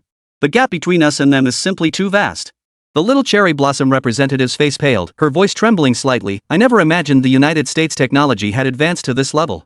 Our F-2 fighter jet looks like a toy compared to this." The representative from the land of the morning calm frowned deeply, his tone grave. "This move by the United States puts immense pressure on us. It seems we must accelerate our pace, otherwise we'll be left far behind in the field of air power." The Korean representative looked envious. "If only we could have such advanced fighters. The United States' capabilities are truly astonishing." The White Elephant Nation representative added, "The pretty country has always been at the forefront. We need to find ways to secure some technological support from them." The little Cherry Blossom representative nodded in agreement. "Exactly. Our country has collaborated with the United States for so many years now, we must strengthen that cooperation to achieve technological advancement. I wonder if the United States could share some 6th generation fighter jet data with us." Little Sakura thought to herself, a droplet of drool forming at the corner of her mouth. David, however, looked at little Sakura with utter disdain. A dog dreaming of acquiring something as advanced as a 6th generation fighter jet? Pure fantasy. Representative Dai approached David, speaking with a hint of flattery. "I wonder if the 6th generation fighter could be developed in cooperation with our nation. We could offer resources in exchange." David flashed a friendly smile. Europe remained a united front for them, so they wouldn't treat them like dogs. "Certainly. Should the need arise, you may consult with our State Council." Seeing an opening, European nations swarmed forward, eager to secure their share of the machines first. The representative from Sakura, pushed aside, glared with venom but dared not speak up. Even that old aircraft model was only replicated with the United States' approval. Little Sakura now lacked any real power to resist the United States, resorting at most to underhanded tactics behind the scenes. David, surrounded by the crowd, wore a look of pure satisfaction. Indeed, he deserved this treatment. Applause and glory belonged to the United States, while failure was reserved for other nations. His gaze swept the room before locking onto his target. "Hilatinivsky, doesn't your big country want to buy fighter jets from us?" His smile was warm, yet beneath it lay nothing but contempt and mockery. Hill's eye twitched. If this weren't a global broadcast, he would have stomped his size 11 feet right into David's forehead. His face turned ashen as he struggled to speak, his tone straining to remain calm. Yet the anger in his voice was unmistakable. "We don't need them. We have our own fighter jets." "Oh, that's good. We wouldn't sell them to you anyway." "Ha ha ha ha ha." David's smug expression infuriated Hill to no end. Yet he was powerless to do anything about it. "Damn thieving scum, look how smug he is. Damn it, how did they manage to invent a 6th generation fighter?" Hill gritted his teeth, deeply dissatisfied with this reality. The development levels of all nations were now on par with each other. After all, this wasn't the Cold War era anymore. Now, every country was worse than the next. The pretty country couldn't even bring back their own astronauts. How could fighter jets suddenly advance so rapidly? Everyone was developing 5th generation fighters, and then suddenly a 6th generation appeared. "Professor Zhang, what is China planning to showcase this time?" Hill pinned his hopes on China. After all, the two nations were strategic allies now. Better for China to shine than for the United States to take the spotlight. At least we wouldn't have to endure David's smug, petty-minded expression. "We're showcasing mecha. They're not as advanced as the fighter jets others are displaying. China hasn't developed any particularly impressive fighters recently, so we won't bring them out and embarrass ourselves." Professor Zhang was being modest. In truth, aside from the United States' 6th generation fighter being superior to China's, no fighter could surpass China's J-20. The J-20 undoubtedly stood as the undisputed leader among 5th generation fighters. Whether in endurance or stealth capabilities, it stands at the pinnacle. "Mechs? This is an Air Force weapons demonstration competition. You're actually bringing a mech?" David smirked sarcastically. "Everyone else is showcasing fighter jets. You bring a mech? That's not fitting at all." Besides, aren't mechs supposed to be ground combat weapons? Even if no such mecha exists globally yet, using this as an Air Force fighter is downright ridiculous. Upon hearing this remark, Representative Damao felt a pang of doubt well up inside him. They turned their gaze toward the representative of Huagua, their eyes filled with complex emotions. A mech? Isn't that something only seen in sci-fi movies? And aren't they all used for ground combat? Although the much-discussed video did show mechs in combat, the vast majority still refused to believe such technology existed. They argued that the energy supply was inadequate and the ammunition capacity far too low to meet combat requirements. No one was researching this field at all unless there was a breakthrough in power sources. Otherwise, no one would bother with such a useless thing. It only shines in the movies. Representatives from Sakura and White Elephant immediately seized this opportunity to curry favor with the United States by mocking China. The White Elephant Nation representative thought to himself, if we can win the favor of the United States, we'll gain more support in regional affairs. Now is the perfect time to make our move. With a fawning expression, he addressed David. Indeed, Mr. David is correct. China's mecha was nothing but a laughingstock during the Air Force demonstration. Our fighter jets are the true masters of the skies. The little Sakura representative wasn't about to be outdone. Eager to demonstrate his loyalty to the United States, he declared loudly, China is just messing around. How could a mech possibly compare to advanced fighter jets? We should firmly oppose such unconventional practices. Who says Air Force weapons have to be fighter jets? Chapter 76, you're actually bringing out a movie prop? Could it be they're too scared to show their J-20 after seeing the 6th-generation fighter? The little cherry blossom representative feigned skepticism. What's wrong with the J-20? It's still 1,000 times better than your outdated fighters. You actually have the nerve to display last century's relics? You cherry blossoms really have no shame left. Hill spoke with utter disgust. In his view, such disgusting things should be dragged off to Siberia to dig potatoes. Hill's words dripped with contempt for the little cherry blossom representative, his furious eyes practically shooting flames. The little cherry blossom representative's face flushed alternately pale and crimson at Hill's retort. Yet, desperate to curry favor with the pretty country, he stubbornly persisted, humph. So what? If China dares not unveil the J-20, perhaps they're hiding something. Just then, a faint commotion arose from the Chinese delegation's area. All eyes turned to see the Chinese representative slowly unveiling a colossal machine, the Mark III mecha. As the Mark III mecha came into view, the entire hall fell into an instant silence. Then, the live stream exploded with reactions from viewers worldwide. What is this? Isn't this a mecha from a movie? What is China doing? Chinese netizens flooded the chat with shocked comments. China actually brought out movie props for display? That's ridiculous. European viewers flooded the comments with their astonishment and skepticism. Has China run out of things to show off that they're resorting to props? Netizens from other Asian countries joined in the mockery. Netizens from other countries erupted in an uproar, with waves of skepticism and ridicule flooding the livestream. Yet China's netizens remained unfazed. One Chinese netizen commented, "Hold your horses before jumping to conclusions. This mech actually shot down a US fighter jet before." The moment David, the American representative, saw the Mark III mech, he was struck dumb, his face turning ashen. Images of the American fighter jet shot down by that mysterious mech flashed through his mind. His trembling finger pointed at the Mark III mech as his voice rose sharply. This is the mech that shot down our fighter jet. Professor Zhang, you must give us an explanation. David's eyes burned with fury and accusation, as if China had committed some unforgivable act. Shooting down their fighter jet was bad enough, but now they weren't even bothering with a cover-up? They're just parading it around now, completely disregarding the friendly relations between our two nations? Professor Zhang of China stepped forward calmly, a smile on his face, his eyes revealing a hint of disdain and sarcasm. Professor Zhang spoke slowly, "Gentlemen, please calm down. This is merely a case of similar appearance, it is not the same mech. Our nation has always upheld the principles of peace and development and would never attack another country's fighter jet without cause. This Mark III mech represents a new achievement in our nation's technological advancement, intended solely to showcase our innovation and progress in the scientific field." David clearly didn't buy Professor Zhang's explanation. His eyes widened in anger as he shouted, "Similar? That's too much of a coincidence. When that mech shot down our fighter jet, there were two J-20s right beside it." Professor Zhang remained calm as he continued, "China's technological development is open and transparent. This Mark III mech was developed through the tireless efforts of countless researchers. Its purpose is to advance global technological progress, not to provoke conflict." Delegates from other nations began murmuring among themselves. Some representatives voiced support for David's skepticism, deeming China's explanation far-fetched. Others maintained that China had consistently acted as a responsible global power and would not launch unprovoked attacks. At this tense moment, the representative from Russia stepped forward. Clearing his throat, he stated, "I trust China's explanation.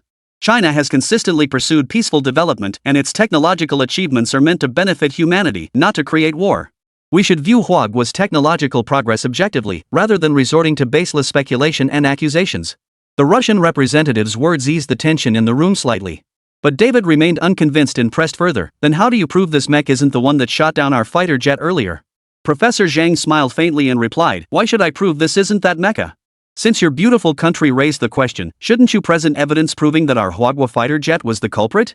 Moreover, China has full confidence that our technological advancement is rooted in principles of peace and innovation, posing no threat to other nations. A hint of amusement flickered in Professor Zhang's eyes. Yes, this is the mech that shot down your fighter jet. But what proof do you have that it was that particular mech? There's no distinctive markings from China engraved on this mech. David was momentarily speechless.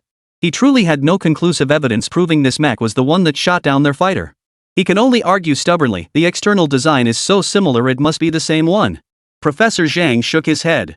Similar appearance doesn't prove it's the same mech. As technology evolves, different nations may develop similar design concepts, but that doesn't mean they're identical. Delegates from other nations began whispering and murmuring among themselves. Some delegates agreed with Professor Zhang, arguing that China shouldn't be accused without proof. Others sided with the United States, insisting China's mech was suspicious. The representative from Big Fur stepped forward again. I agree with the Chinese professor, he stated. We shouldn't make accusations without evidence.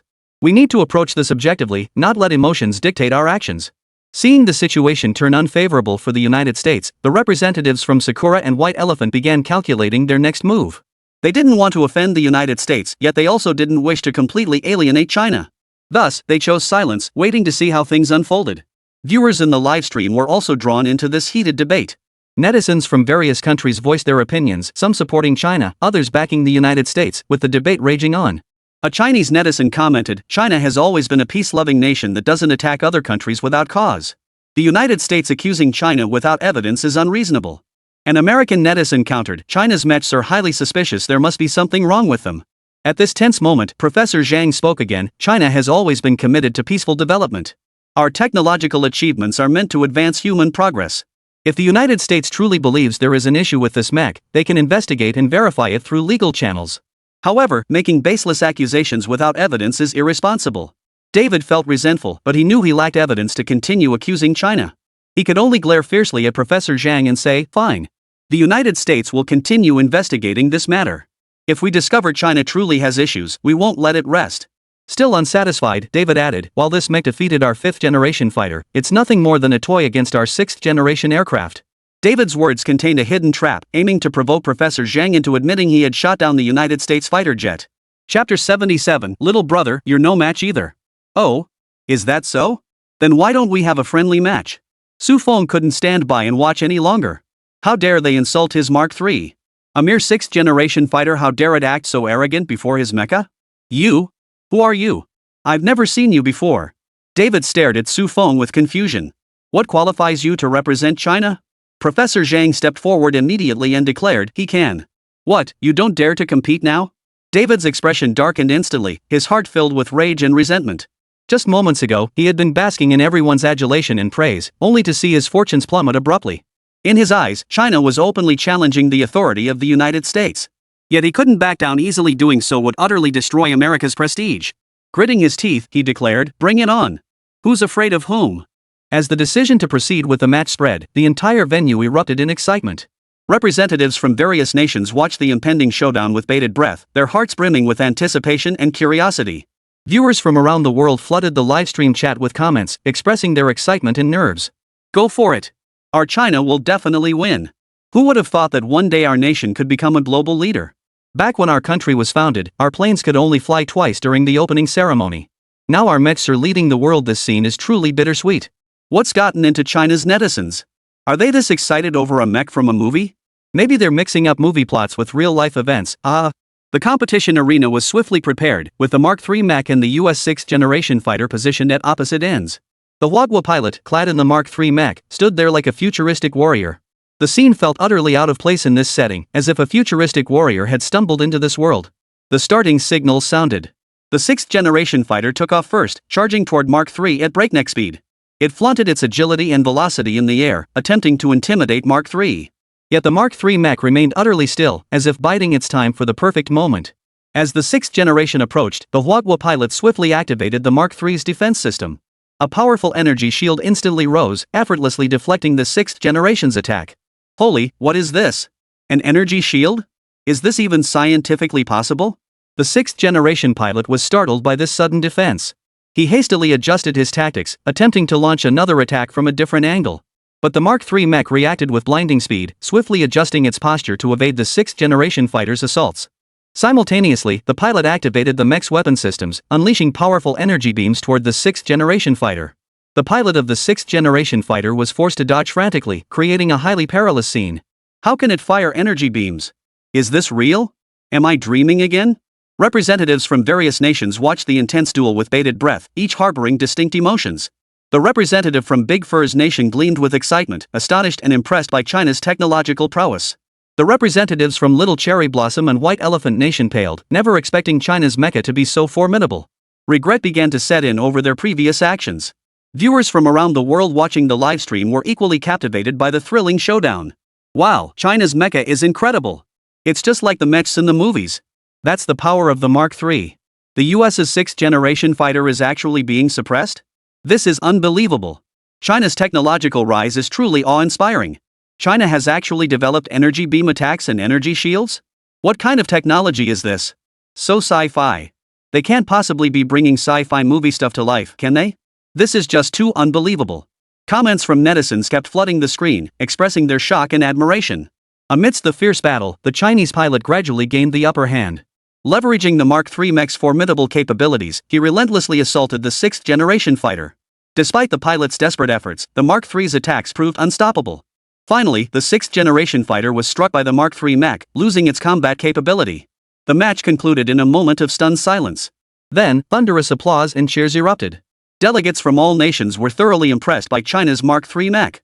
They rose to their feet one after another, offering congratulations to the Chinese delegation. David's face turned ashen. He couldn't accept this outcome.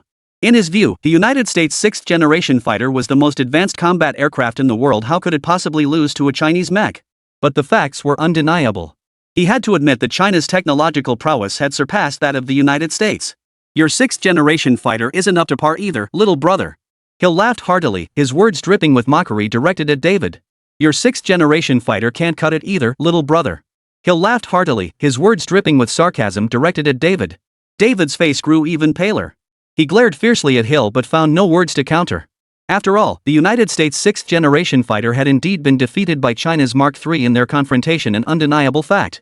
At this moment, the reactions of the representatives from various nations varied. The representatives from the Great Bear wore satisfied smiles. They had long resented the arrogance of the United States, and now, seeing America suffer a setback, they naturally felt a sense of satisfaction. They reasoned that China's rising technological prowess might help balance the international landscape to some extent, which wouldn't necessarily be a bad thing for Russia.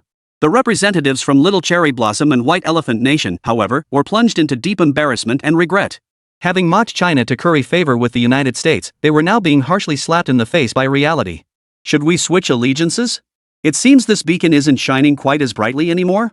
Amidst the shock, representatives from other nations began reassessing China's standing on the global stage. A smirk touched the lips of a certain Arab figure. This development was favorable to him. If he could buy firecrackers, he could certainly buy this mecha. It was merely a matter of price, and money was the last thing he lacked. In the livestream chat, netizens from around the world erupted in excitement. Wow, China is so impressive. Even the sixth generation fighters from the US can't match them. Looks like we can't underestimate China's technology after all. China's Mark III mech is simply unbeatable. The comments overflowed with admiration and respect for China. He'll continue to taunt David. Well, little buddy? Still think your sixth generation fighter is unbeatable? David gritted his teeth, suppressing his rage. This was just an accident. Our beautiful country's technological prowess remains unmatched worldwide. Hill roared with laughter. Stop talking tough. The facts are right before your eyes. China's Mark III mech has proven its worth. Chapter 78, suspend him for 2 months and he'll be in line. As the conference drew to a close, some rejoiced while others grieved. David, who had been treated like a king surrounded by courtiers, found himself back to being a lone figure. Apart from his few loyal followers, everyone else had flocked to fawn over Professor Zhang. The livestream comments took a sharp turn too, shifting from universal disdain for China's mechs to marveling at this godlike technology. Mechs, once confined to the realm of science fiction, had materialized in reality. And without losing any of their power, they took down the world's most advanced sixth-generation fighter jets the moment they appeared. What kind of technology is this? Energy shields and energy beams? It doesn't look like anything that could possibly exist in reality. I bet they stole it from my country, Korea. Everyone knows Korea is a space superpower.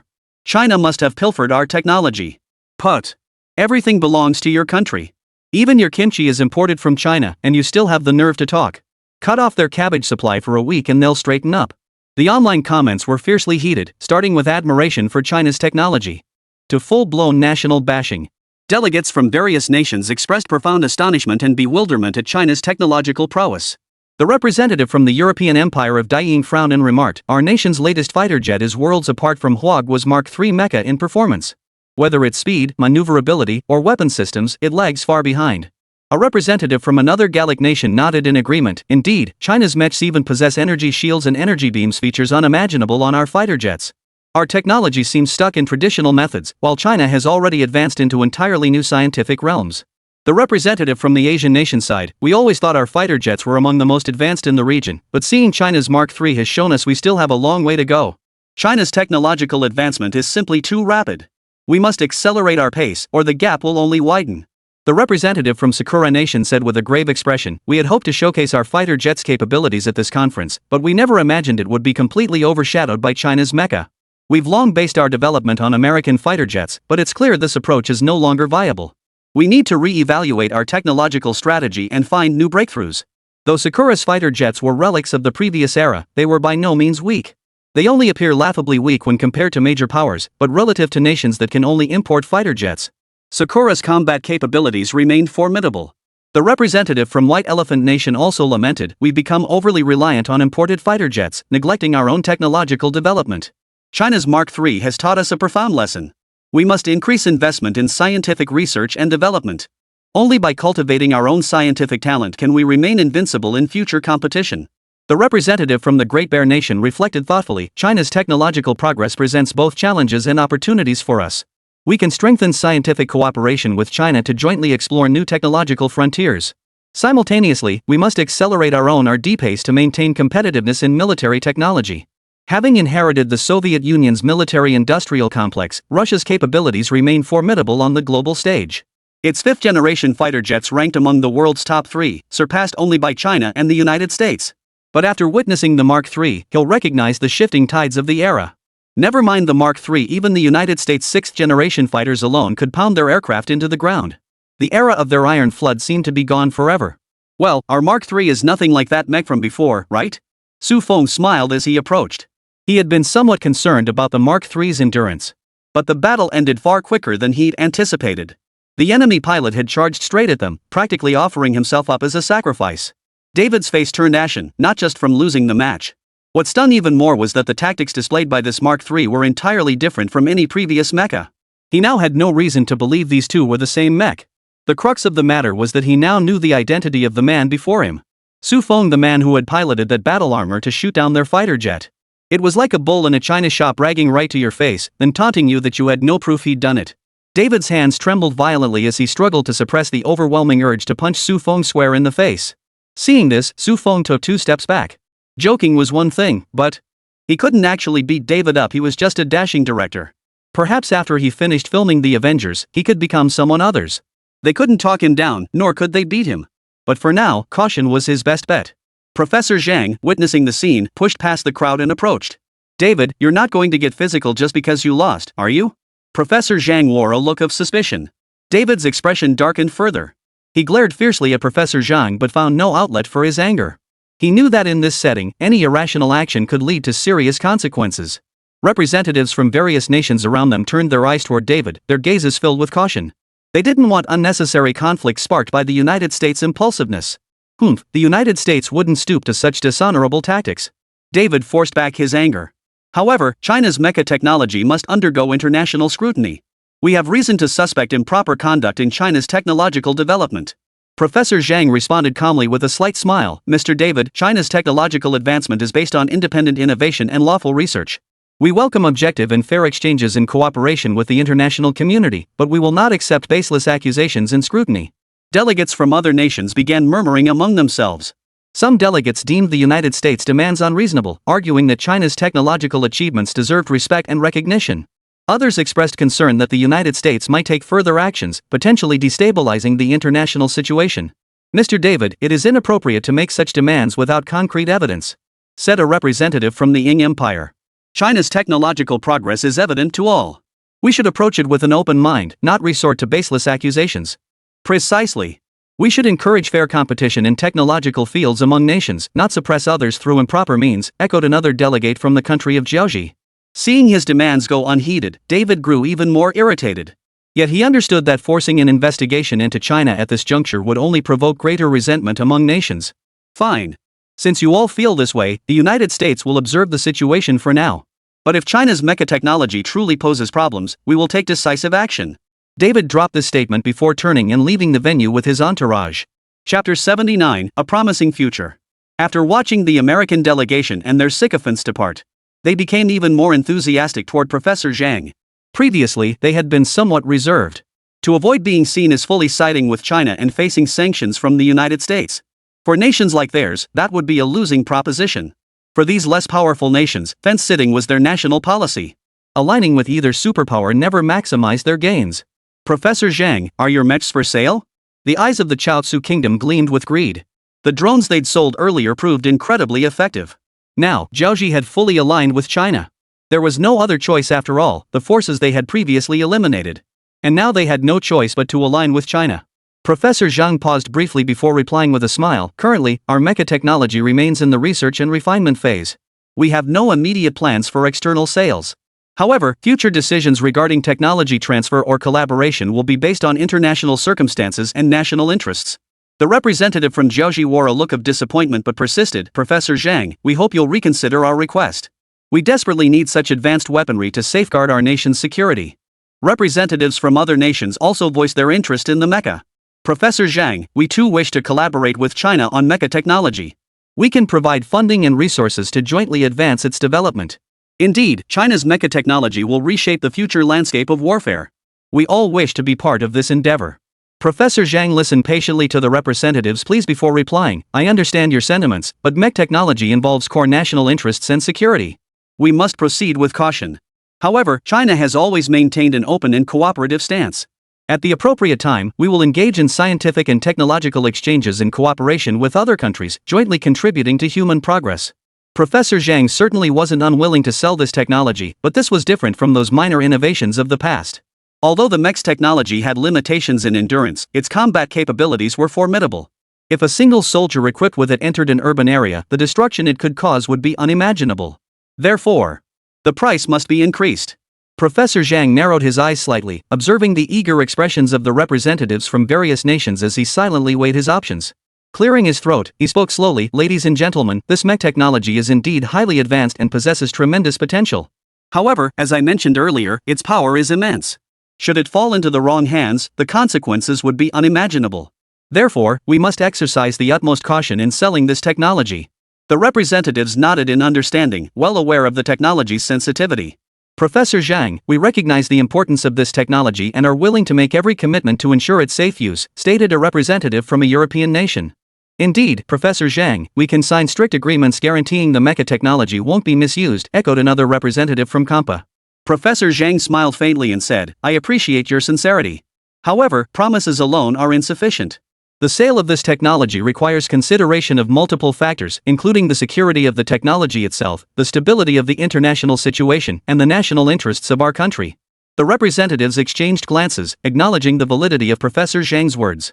Yet they were reluctant to relinquish the opportunity to acquire this advanced technology. Professor Zhang, what do you suggest we do to acquire this technology? Asked a representative from an African nation. Professor Zhang paused briefly before replying, you'll have to pay more. The room erupted in an uproar. Representatives from all nations wore expressions of astonishment, having never anticipated such a demand from Professor Zhang. Professor Zhang, how much money is required? A representative from an American country inquired. Professor Zhang shook his head and said, ladies and gentlemen, this isn't about money. The sale of mech technology involves core national interests and security. We must ensure the technology is used safely and distributed appropriately. Increased payment is merely one condition. We also require rigorous vetting and oversight of purchasing nations to prevent misuse of the technology. The representatives fell into deep thought, acknowledging the reasonableness of Professor Zhang's demands. Yet they also feared the exorbitant price might deter them. Moreover, the prospect of scrutiny and oversight made them hesitant, as it effectively meant aligning closely with China's stance. Professor Zhang, we need time to consider your demands, stated a representative from an Oceania nation. Professor Zhang nodded. Very well. You may return and deliberate thoroughly. But I must remind you, the value of mecha technology is immeasurable. It will reshape the future landscape of warfare and the international order. I hope you will make a wise choice. As the representatives departed, the conference hall fell silent. Professor Zhang knew that the sale of this technology would trigger a series of chain reactions and have profound implications for the international landscape. Yet he remained confident that China's rise in the technological sphere was unstoppable, and that the sale of mecha technology would bring both greater opportunities and challenges to the nation. Professor Zhang sure is popular. Su Feng remarked with a smile. Seeing representatives from so many nations scrambling to curry favor with Professor Zhang filled Su Feng with immense satisfaction. China was finally no longer that obscure nation. The treatment their representatives received abroad was vastly different from before. Once, on the international stage, China's voice was often overlooked, and the efforts of its representatives didn't always receive the attention they deserved. But now, with the rise of Huagua's technology, especially the stunning debut of the Mark III mecha, nations had no choice but to reassess Huagua's standing and capabilities. Now, as a leading figure in Huagua's technological advancement, Professor Zhang was being courted and fawned over by nations worldwide. This is not merely respect for Professor Zhang personally, but recognition of China's technological achievements. Su Feng watched this scene unfold, his heart swelling with pride. This is all thanks to you, Su Feng. From the drones before to the Mark Mets now. You've made me the center of attention at these conferences, and the orders are pouring in non-stop. Professor Zhang said with a smile. Su Feng waved his hand dismissively and replied, Professor Zhang, this isn't just my achievement. It's the result of our entire team's hard work. Moreover, our goal is for the nation's development and the world's progress, not to show off. Professor Zhang nodded thoughtfully. Well said, Su Feng. But being too modest isn't good either. Your invention came from nothing, and we merely made some improvements based on your work. China's technological strength is growing stronger by the day, and our standing on the international stage continues to rise.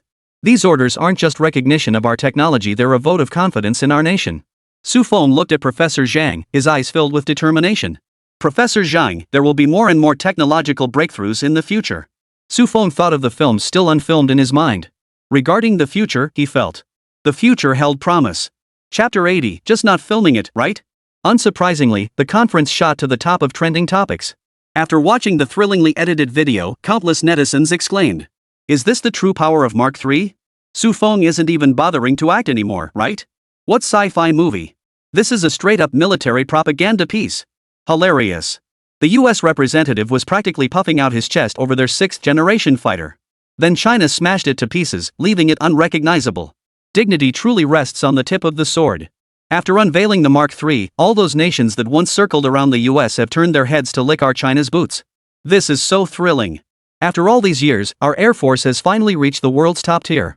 No more watching other countries' fighter jets flying freely over our airspace. Isn't this a machine developed by our country's scientists? Why are you discussing a sci-fi movie director? I don't quite get it. What's the connection between the two? Just watch Su Feng's movies and you'll see. He used to change his appearance, but this time he didn't even bother pretending.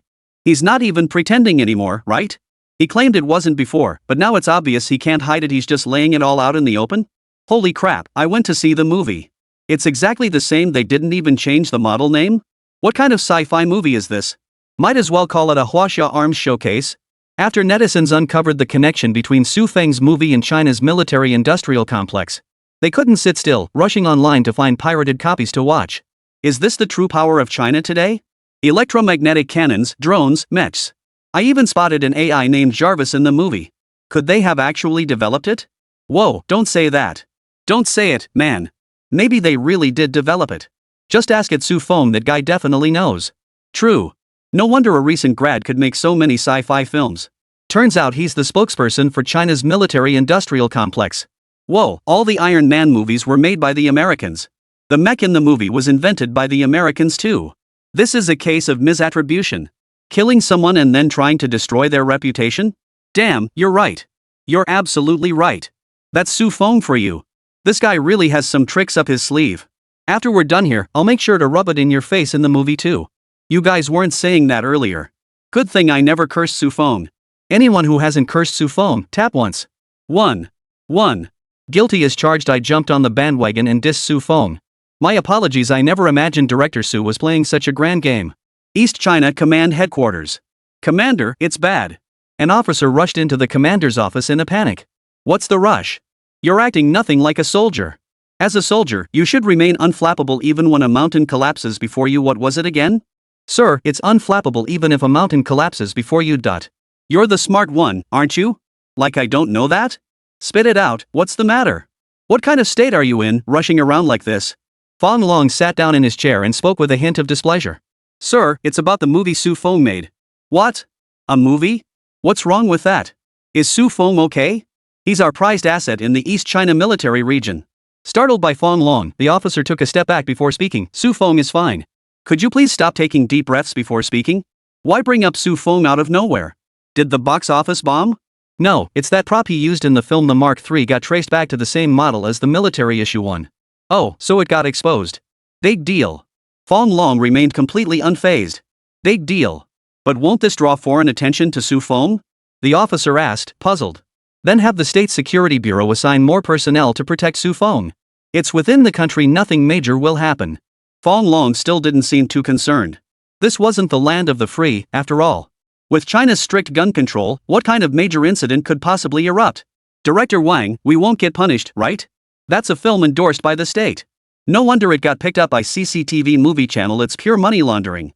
No wonder Su Feng, a rookie director, could make such a great film. Turns out the whole country was backing him. Director Wang, say something. Director Wang. Director Wang passed out. Director Wang, you can't pass out. With that, Wei Feiyu slapped him twice across the face. Faking unconsciousness now? Even if you're dead, you'd better crawl back up. I've staked my entire fortune on this. Wei Feiyu was furious, not holding back any of his strength. Ouch. Which bastard just knocked out 2 of my teeth? Wang Gang leapt to his feet, eyes wide as he glared at the others around him. You've got time to worry about that? If we don't figure out a way out soon, we might all end up behind bars. Wei Feiyu wasn't the least bit afraid of Wang Gang at this point. They were all equally guilty, they might even end up sharing a cell. What can I do? Do you think I'm some kind of all-knowing genius? I'm just a comedy actor, for God's sake. Wang Gang was furious. If he had a solution, why was he pretending to be unconscious? Then take us to Su Feng. I don't care, you must give us an explanation today, or we'll have no choice but to push you out. Wei Feiyu and the others exchanged glances, their words dripping with menace. At this point, whether he could survive in the film industry no longer mattered. What mattered now was self-preservation. Life outside was far better than tears behind bars. What did you say? Wang Gang's eyes widened in disbelief as he roared. We all did this together. You were the one leading the charge. I never ordered you to do anything, you volunteered. Now you want to dump all the blame on me? Wei Feiyu smiled faintly. Me and Su Feng? We've got no beef. Who'd buy that? You bastard. You're asking for it. Wang Gang's rage boiled over and he lunged at Wei Feiyu. But the others weren't just sitting around, they pinned Wang Gang firmly to the ground. At that moment, the door swung open. A squad of police officers entered and frowned at the scene. These photography enthusiasts all seem to have that major issue. Why are they even bothering the old man? Are they having an orgy here? This is truly painful to watch. You, what are you doing here? Wei Feiyu's voice trembled slightly. Could they be here to arrest them? No, they must be here for Wang Gang. These guys were just duped. He tried to convince himself. Officer, you're here to arrest Wang Gang, right? We've got him pinned down. Just take him away. You all come along too. We need your cooperation with an investigation. Chapter 81. As national power grows, it seems every country improves. As time passed, new hot topics replaced the buzz around the empty rehearsal. But now that a large portion of the audience knew about director Su Feng, the film's subsequent box office performance was guaranteed to be strong. Because this was no longer just a simple sci-fi film. It was an arms propaganda film. Its status rivaled that of cigarettes. With the explosive popularity of the Sky Show's Marco III, China's international standing has risen to new heights. Especially after Professor Zhang hinted that these Mets could be sold, more nations began courting China's favor. A wave of nations proactively returned cultural relics, sending this news trending once again. In the spirit of our Gallic Empire, we have decided to return cultural relics. In accordance with our Gallic Empire has decided to return cultural artifacts. Good heavens, is this what the world looks like after becoming a superpower? Suddenly these rogues all know what decency and morality are. Ha, they just want the Marco III mech. They don't give a damn about decency, all they know is freedom. Only know freedom, haha bro, you're a genius. Hope our developing nation can progress faster. Wonder when we'll truly unite all nations into one. Is this what they mean by a developing nation? Countries' stances toward China shifted based on their positions. Those already friendly are shifting entirely toward China, especially the staunch allies. They'd practically merge with China to form a new nation. Most interestingly, some Middle Eastern countries have started criticizing China, leaving Chinese people utterly baffled at first. China and the Middle East haven't had any substantial dealings, so why the criticism? Upon inquiry, it became clear they blamed China for failing to fill the power vacuum left behind by the United States. In their view, this constituted irresponsible behavior. What a bizarre theory, yet it somehow feels satisfying. How is that possible? Maybe because we're now a major power ourselves. But China doesn't interfere in other countries' internal affairs. Otherwise, taking over might actually be a viable option. China's global influence kept expanding, even showing signs of subtly overshadowing the United States. The United States is suffering terribly from this wave, but the one suffering the most isn't the United States. It's that unlucky guy, General John. His proposed air exercise aimed to use the still unfinished 6th-generation fighter to gain an upper hand over China. Instead, they were shot down outright, leaving them utterly humiliated. Previous incidents had already cast doubt on the United States' military prowess globally, and this latest debacle has only compounded the embarrassment. Especially since they aren't even selling their 6th-generation fighters, instead trying to peddle 5th-generation models. Now, not only have they failed to develop a fully functional 6th-generation fighter, but even if they did, no one would buy it. The Mark III is significantly cheaper than their 6th-generation fighter. Their international influence has plummeted dramatically. Some nations that have purchased Chinese technology are now itching to test their capabilities. Even powerful naval fleets like aircraft carriers couldn't withstand a single shot from an electromagnetic interference cannon. America's standing in the world is now precarious. A military video on TikTok has drawn countless viewers. The video is titled, "If you could choose 3 weapons, which 3 could dominate the world?" The video analyzes various weapons and equipment from around the world. The undisputed top choice is the nuclear bomb. Second place goes to the electromagnetic pulse cannon. Third place goes to the Mark III. Guys, if you possess a nuclear bomb, you gain the leverage to negotiate with major powers. If you possess the second and third ranked weapons, you could even stand your ground against the United States. Just think about it, American warships won't dare enter your territory. And if their troops try to march in, your electromagnetic pulse cannon will take out all their machinery. What does that mean?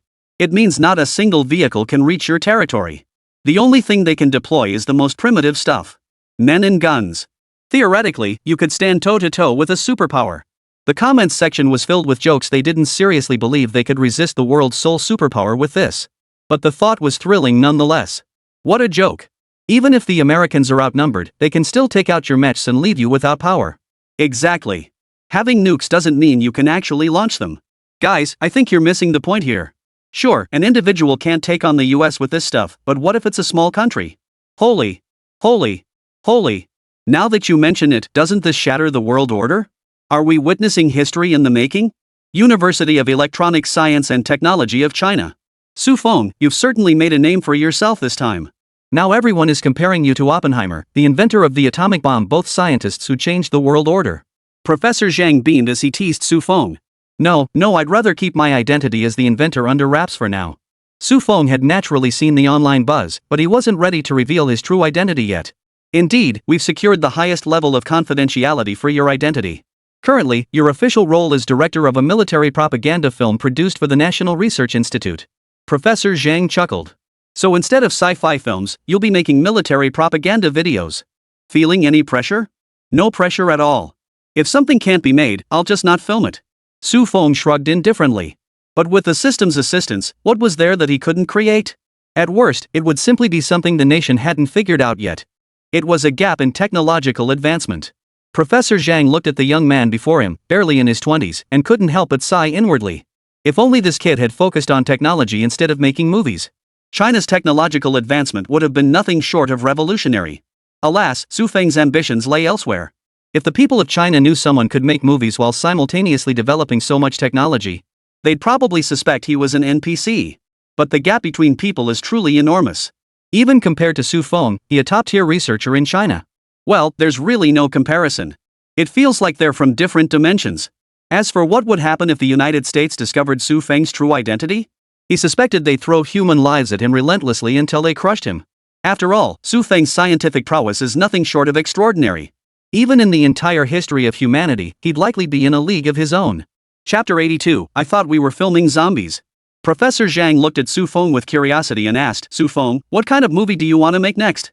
Su Feng's eyes sparkled with excitement as he replied, Professor Zhang, I want to make Pacific Rim. Professor Zhang looked puzzled and asked, Pacific Rim? What movie is that? I've never heard of it. Su Feng explained with a smile, Professor Zhang, Pacific Rim is an incredibly thrilling sci-fi film. It tells the story of humanity creating giant mecha warriors to battle monsters emerging from the depths of the Pacific Ocean. These mecha warriors are towering and formidable, equipped with various powerful weapons, engaging in fierce battles with the monsters. The visuals in the film are incredibly breathtaking, and the special effects are outstanding. After listening to Su Feng's explanation, Professor Zhang nodded thoughtfully and remarked, sounds intriguing. Are they large-scale mechs? Indeed, large mechs prove more formidable on the battlefield. Su Feng pondered the mechs from Pacific Rim, then recalled the Mark series mechs. This is hard to judge. Why does Stark's mecha feel stronger? The Mark series definitely has superior firepower. The mechs in this film are primarily designed to combat giant monsters. Su Feng hesitated, but ultimately voiced his thoughts. After all, there's a gap between different sci-fi universes. Compared to the Marvel universe, the mechs in Pacific Rim just don't measure up. Monsters? Does our planet even have such things? Professor Zhang's mind was filled with question marks. He'd lived this long. No one had ever told him monsters existed in this world? No. But giant mechs would be great for mining. Su Feng paused for a moment, but quickly realized the practical use of large mechs. That's mining. Mining? Professor Zhang furrowed his brow, then relaxed his expression. Mining is good. There aren't as many wars these days. Functional inventions serve China better. Professor Zhang hesitated before uttering these words, though he firmly believed defense development remains superior. But compared to war, life itself is humanity's eternal imperative. Civilian applications were a sound choice. Have you secured the filming location? Not yet. We need quite a few extras. Should I consider shooting abroad instead? Su Feng pondered the cities featured in Pacific Rim. If they relied solely on extras, China probably couldn't muster that many foreign extras. What? No way. Professor Zhang flatly refused Su Feng. Do you realize how delicate your current situation is? The CIA has been keeping a close eye on you. But we need that many extras. Don't worry about the extras. You have that device that prints buildings, right? Build the city you need, and I'll arrange for extras to assist you. Professor Zhang considered it. Sending Su Feng abroad was out of the question. His identity was far too sensitive. If the CIA were to capture him, that would be a major national loss. A few extras? At most, a few tens of thousands. Just recruit people who look foreign from places like Xinjiang. Several days later, at a filming base in China. This was China's largest film studio complex, more akin to a film city than a mere production site. It could comfortably house an entire city's population, complete with every conceivable amenity. Most astonishingly, it featured distinct landscapes. Each district boasted a distinct style: Nordic zones, desert landscapes, oceanic settings. It could be described as a miniature version of the globe. At this moment, the city gates swing open, letting in a throng of people. They appear to be foreigners, yet the language they speak is not English. Is this where they'll be filming movies from now on? They actually built an entire city this big just for filming? How much money did they have to make to afford that? Are we actually going to be in a movie of this caliber?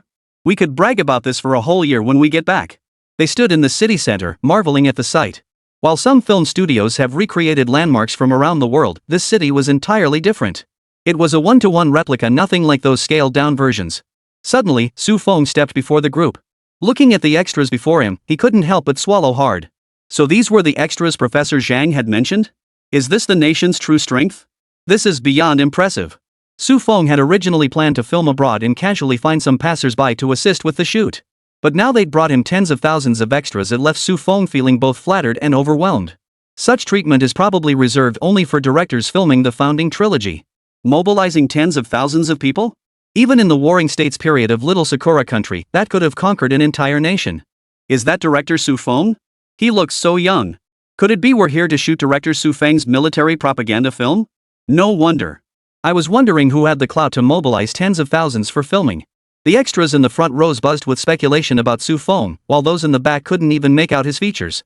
They could only speculate about what kind of film they were actually shooting that required mobilizing such a massive crew. Do you think we're here to shoot something like the Founding Trilogy? No idea. They said it paid well, so I came. They never mentioned what kind of film it was.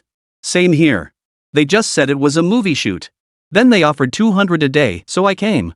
Probably not the Founding Trilogy. That one uses the military for filming, right?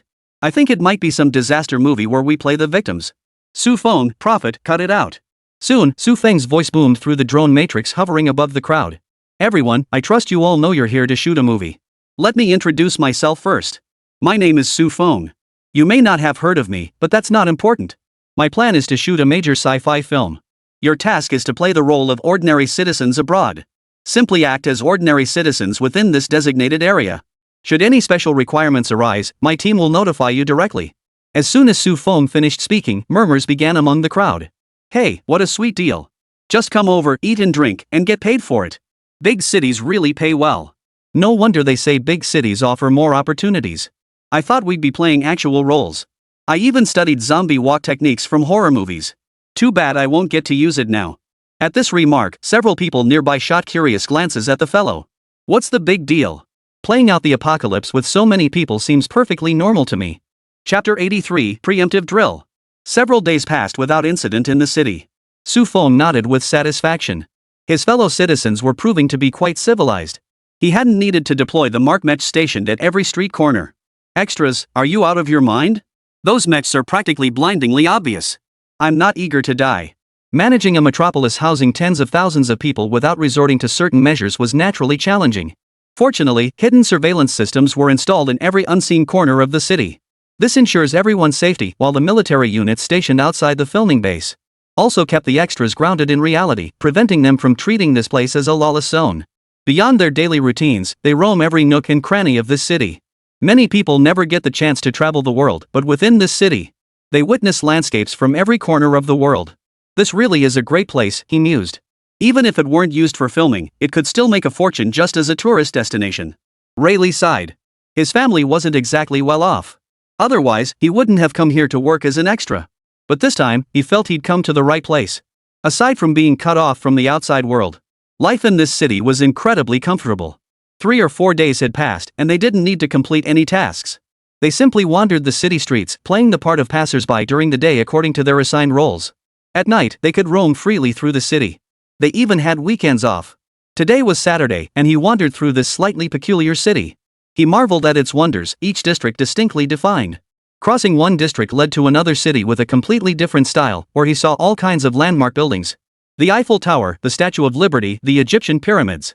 It was almost like fulfilling his dream of traveling the world. Director Su, coordinating so many extras must be quite a challenge. Wu Jun asked. It's fine. Haven't they been doing a pretty good job these past couple of days? Su Feng looked at Wu Jun with some confusion, unsure why he was saying this. But the next scenes require them to flee, right? That could easily cause a stampede. Wu Jun hesitated before speaking. Stampedes were terrifying. If someone fell to the ground, they could be trampled to death. If such an incident occurred during filming, it would undoubtedly cause extremely negative repercussions. Maybe we should just use special effects for the later scenes? Wu Jun's fear of a stampede stemmed primarily from Su Feng. Su Feng insisted on using live-action footage for all his shots. Even if calculated to avoid injury, people lose control when gripped by fear. Su Feng heard this and furrowed his brow slightly. It was indeed possible for such an incident to occur. So, how about we start rehearsing now? Su Feng considered it before speaking. Rehearse? Wu Jun looked puzzled. How could one rehearse something like this? Su Feng's tone was firm as he began explaining his plan to Wu Jun. Yes, rehearsal. We can blow up that wall directly. First, we'll select several dozen people to run through the drill. This will let them experience the tense atmosphere in advance and allow us to observe their reactions so we can make adjustments in time. Wu Jun frowned, his voice laced with concern. But isn't that too risky? What if something goes wrong? Su Feng shook his head. We'll prepare thoroughly to ensure safety. Besides, fear stems from the unknown. Once they get used to this scenario, they won't panic as much during the actual shoot. We can start with simpler scenarios and gradually increase the difficulty. No sooner said than done, Su Feng quickly selected dozens of extras and explained the purpose and rules of the rehearsal. Though initially nervous and uneasy, the extras decided to give it a try under Su Feng's encouragement. The rehearsal began, and a deafening explosion shattered the city's tranquility. The extras instantly fell into panic. Wait, we're actually filming an explosion scene? This is way too realistic, someone couldn't help but shout. A small commotion began to stir among the crowd as people chattered, expressing their shock and concern. What if someone gets hurt by accident? This explosion is real, right? Forget about realism, what if it blows me to bits? However, Su Feng and the crew sprang into action. Shouting for everyone to stay calm, they swiftly moved through the crowd, reassuring the panicked extras. Everyone, stay calm. This is a rehearsal, and we have comprehensive safety measures in place. Su Feng's voice was firm and resonant, cutting through the noisy environment with remarkable clarity. Crew members chimed in unison, "That's right, everyone.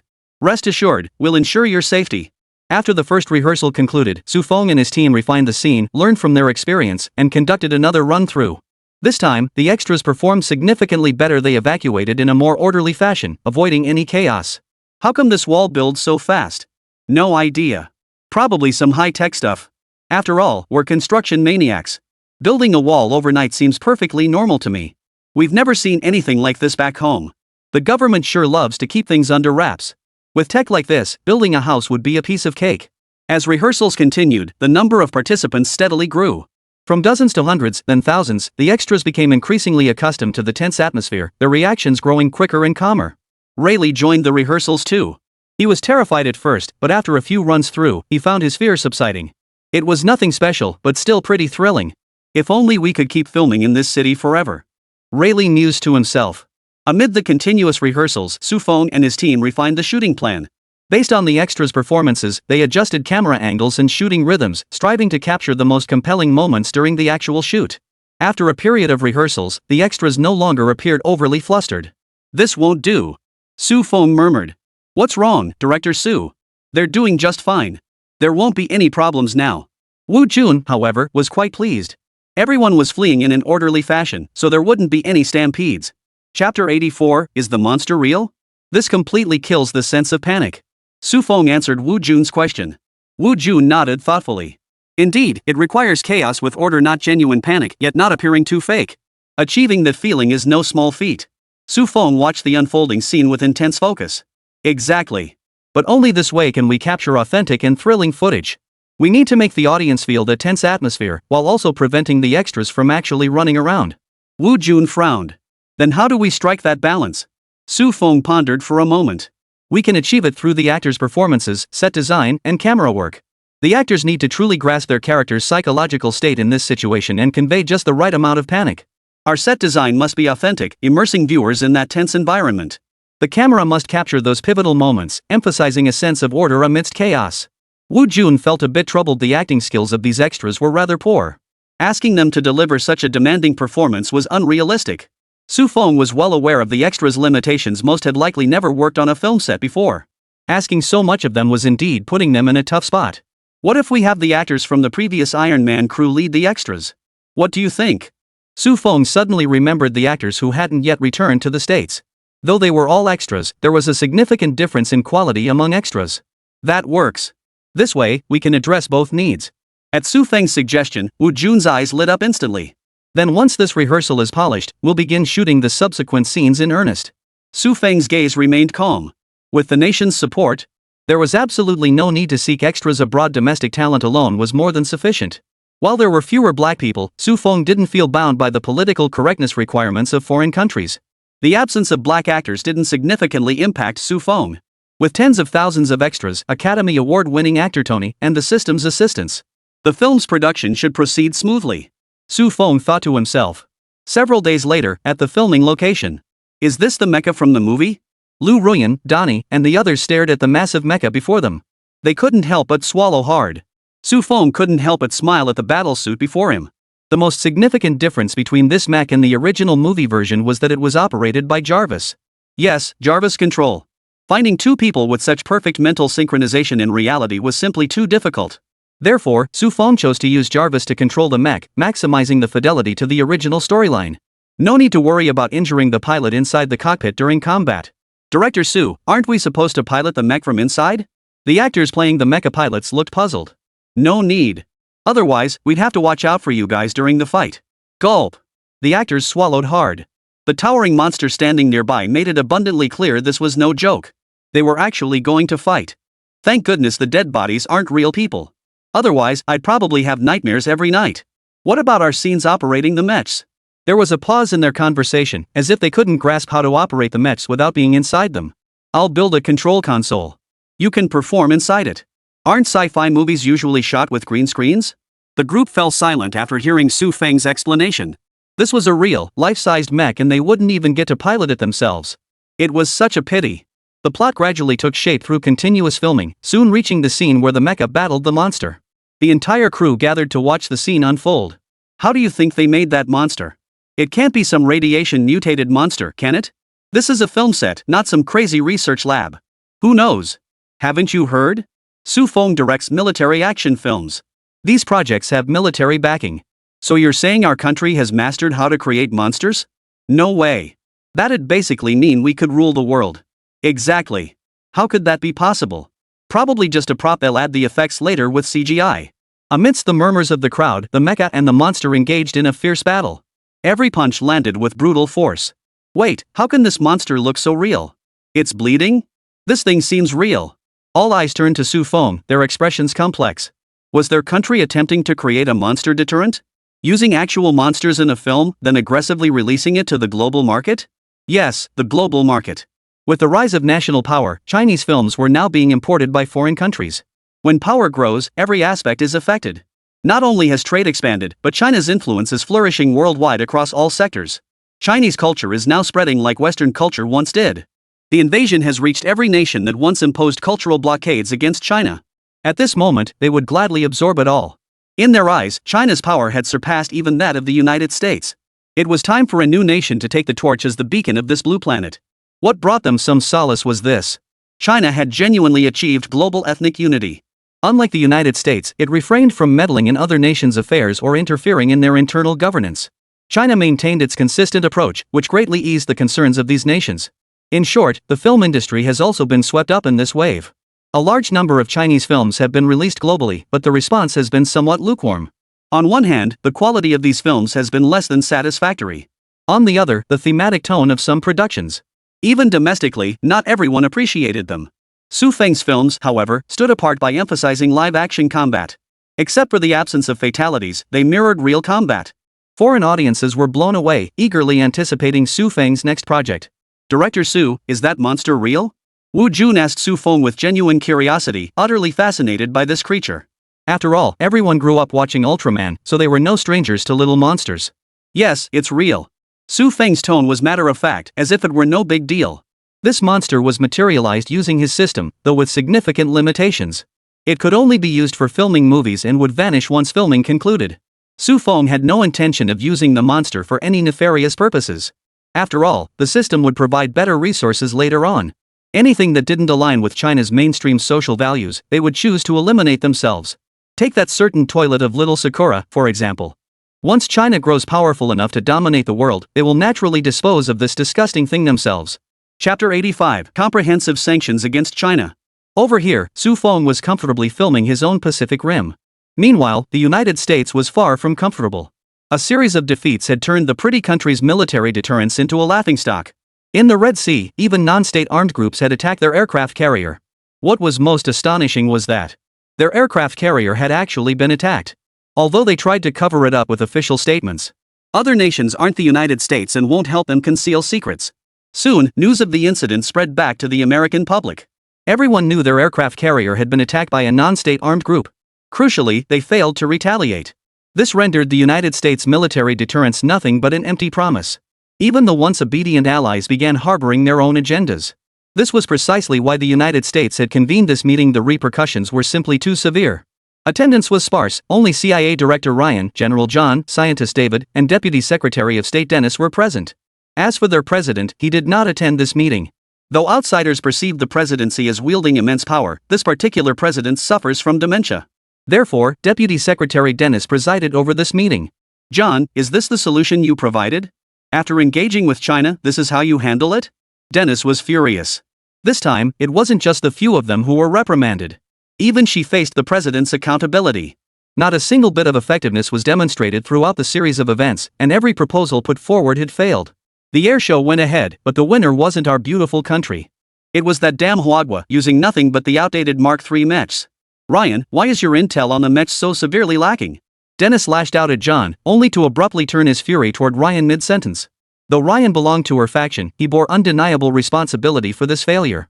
Ryan's face turned ashen. He had wanted to gather intelligence. But hadn't all the agents been wiped out? The few stragglers left had been swept away by China's follow-up operations.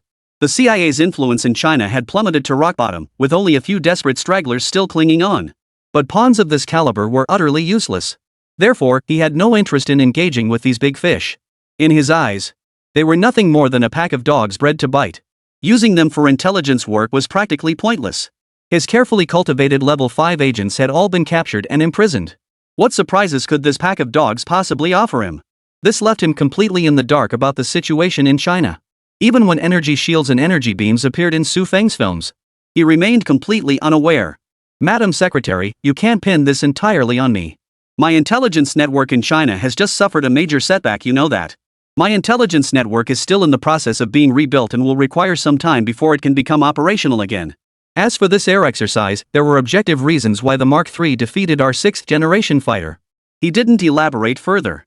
As the head of intelligence, he was well aware that the 6th generation fighter was far from perfected. Dennis understood this as well. That was precisely why she had immediately stepped forward to accuse the two. Ryan wasn't foolish enough to bring this up. But he wouldn't accept being forced out over it either. Even a dog has its own mind. Joining Dennis's faction wasn't about contributing to the faction. Dennis's gaze grew increasingly icy. Her voice was icy as she spoke. Are you implying this is my fault? Not at all. It's just that this matter really has little to do with me. If we must assign blame, David bears the greatest responsibility. David, who had been quietly eating melon nearby, was suddenly spluttered at. His eyes widened involuntarily. Director Ryan, what does this have to do with us? While I oversee research and development, I'm not the project lead. Moreover, it was you who forcibly shortened the development timeline, which is why the 6th generation fighter's performance is severely inadequate. David looked utterly aggrieved. While he was indeed in charge of research and development, the 6th generation fighter's development had nothing to do with him. If anyone was to take the fall, it should be the subordinate managers. Moreover, this was clearly a task assigned by those few individuals he hadn't been involved at all. How could they possibly blame him? How could it not concern you? The national funds allocated to you every year, you've squandered so much of that pie. And what's the result? What exactly have you developed? Look at China's scientific achievements over the past year, don't you feel ashamed? The group's faces turned bitter, each harboring their own heartache. Ryan felt utterly heartbroken. Earlier, we agreed to help rescue the group of agents who were detained. If the agents had been rescued, would he be completely in the dark in China now? 5-star General John wore a bitter expression, feeling a sense of alienation toward this nation. Where had the once invincible American military gone? Why did nothing go right under his command? Even a non-state armed group dared to attack their carrier strike group. As for David, these recent military equipment exercises and demonstrations had utterly humiliated him. Back when he traveled abroad, he was surrounded by adoring crowds, always the center of the world's attention. Now, hardly any nations acknowledge him, only those few lapdogs he keeps still follow him. What on earth is happening? Could it be that our nation's destiny has come to an end? The group sighed helplessly. The situation over the past few years was completely different from when the nation was first founded. Even back then, there was no sign of any coherent development policies from that group. Why has the nation fallen into such disarray under their leadership? We must take action. China is already showing signs of suppressing us. This absolutely cannot be allowed. Dennis understood clearly that the United States was currently in a state of turmoil. Its domestic real economy was virtually non-existent, entirely reliant on financial speculation. They were exploiting the world using one hand to print dollars and the other to wield military force. Once this cycle is broken, the United States would crumble to dust in an instant. America had never truly been a nation, merely a gathering place for capital conglomerates. They would never abandon America itself. Should they lose this fertile ground? Their assets would face restrictions, something they cannot tolerate. The financial cabal has already expressed dissatisfaction with Congress. To appease these true masters of the United States, they must take corrective action to halt China's continued advancement. Then we have no choice but to impose comprehensive sanctions on China. Chapter 86, Unthinkable, Too Terrifying. Soon, the United States sanctions were fully implemented. They imposed brutal sanctions on China across all fronts, aiming to curb its development through these measures. Advanced technologies faced comprehensive restrictions: chips, scarce raw materials, education. The US is throwing another tantrum. Just look at this headline. Release the innocent American citizens being held captive and hand over dangerous technology. How amusing. Su Feng stroked his chin before speaking. Looks like these folks still haven't figured out what kind of tech took down their aircraft carrier last time. Our counterintelligence work is doing a pretty good job, huh? Su Feng's eyes sparkled with amusement. If they found out it was an electromagnetic interference cannon that destroyed their fleet, the United States would have explicitly pointed it out in their condemnation, rather than vaguely referring to dangerous technology. But this crazy move by the US has still caused too much damage to our country. Those bastards are truly harming others without benefiting themselves. Professor Zhang spoke with evident indignation. In terms of national strength alone, China fears no nation. Yet the Western capitalist powers have formed a collective. They suppress third world nations, unwilling and unable to tolerate those they exploit rising up. China's military strength is beginning to outpace the United States, but Western nations have developed for so many years. No matter how formidable China's strength becomes, it cannot possibly dominate the world in every aspect of technology. Many areas lack sufficient resources for development, or simply lack the time needed to advance. Under the suppression of Western nations, China has still suffered significant setbacks. Surely the government has a solution for this? Su Feng inquired of Professor Zhang, though he wasn't particularly concerned about these sanctions. After all, this wasn't the first round of sanctions they'd been ongoing for years with little respite. Don't worry. Their alliance isn't monolithic. Many countries still depend on our products. Even the United States, if we really decided to flip the table, they wouldn't be able to buy a spoon to eat with. Professor Zhang was visibly angry, though anger alone wouldn't solve the problem. Our country still cares too much about saving face. Su Feng stroked his chin. While Western nations could impose high-tech embargoes on China, China could retaliate by sanctioning them with everyday consumer goods. Western light industry is fundamentally in shambles. The reason was simple: their labor costs were simply too high. This kind of low-skill labor simply lacks competitiveness. Enough of this gloomy talk. What about that giant mech we're building? Let me take a look. Professor Zhang was eager to see it, even though it wasn't a weapon of war. Men have a certain obsession with giant mechs. Having grown up watching mechs, everyone harbors a certain curiosity about these colossal machines. That was one reason Professor Zhang had come this time. It's over there. Su Feng pointed toward a section of the base. As they walked along the road, Professor Zhang glanced around curiously. This city of yours looks pretty impressive. You didn't actually replicate every famous building in the world, did you? Professor Zhang's tone betrayed surprise, especially given the distinct architectural styles he could see in the surrounding areas at a glance. It's all such different styles. Of course. Traveling abroad isn't convenient these days. Since we can't go on location, we have to build them ourselves. Su Feng made no attempt to hide his intentions. He planned to open this place as a tourist attraction later. Wow, even their replicas are scaled-down versions. And you're building this at a 1:1 scale? Professor Zhang was taken aback. Even with all the box office revenue earned so far, wouldn't be enough to build this city. Not to mention that vast expanse of ocean and beach.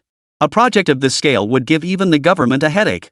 That Su Feng managed to accomplish it single-handedly left him somewhat baffled. Do you have some kind of construction?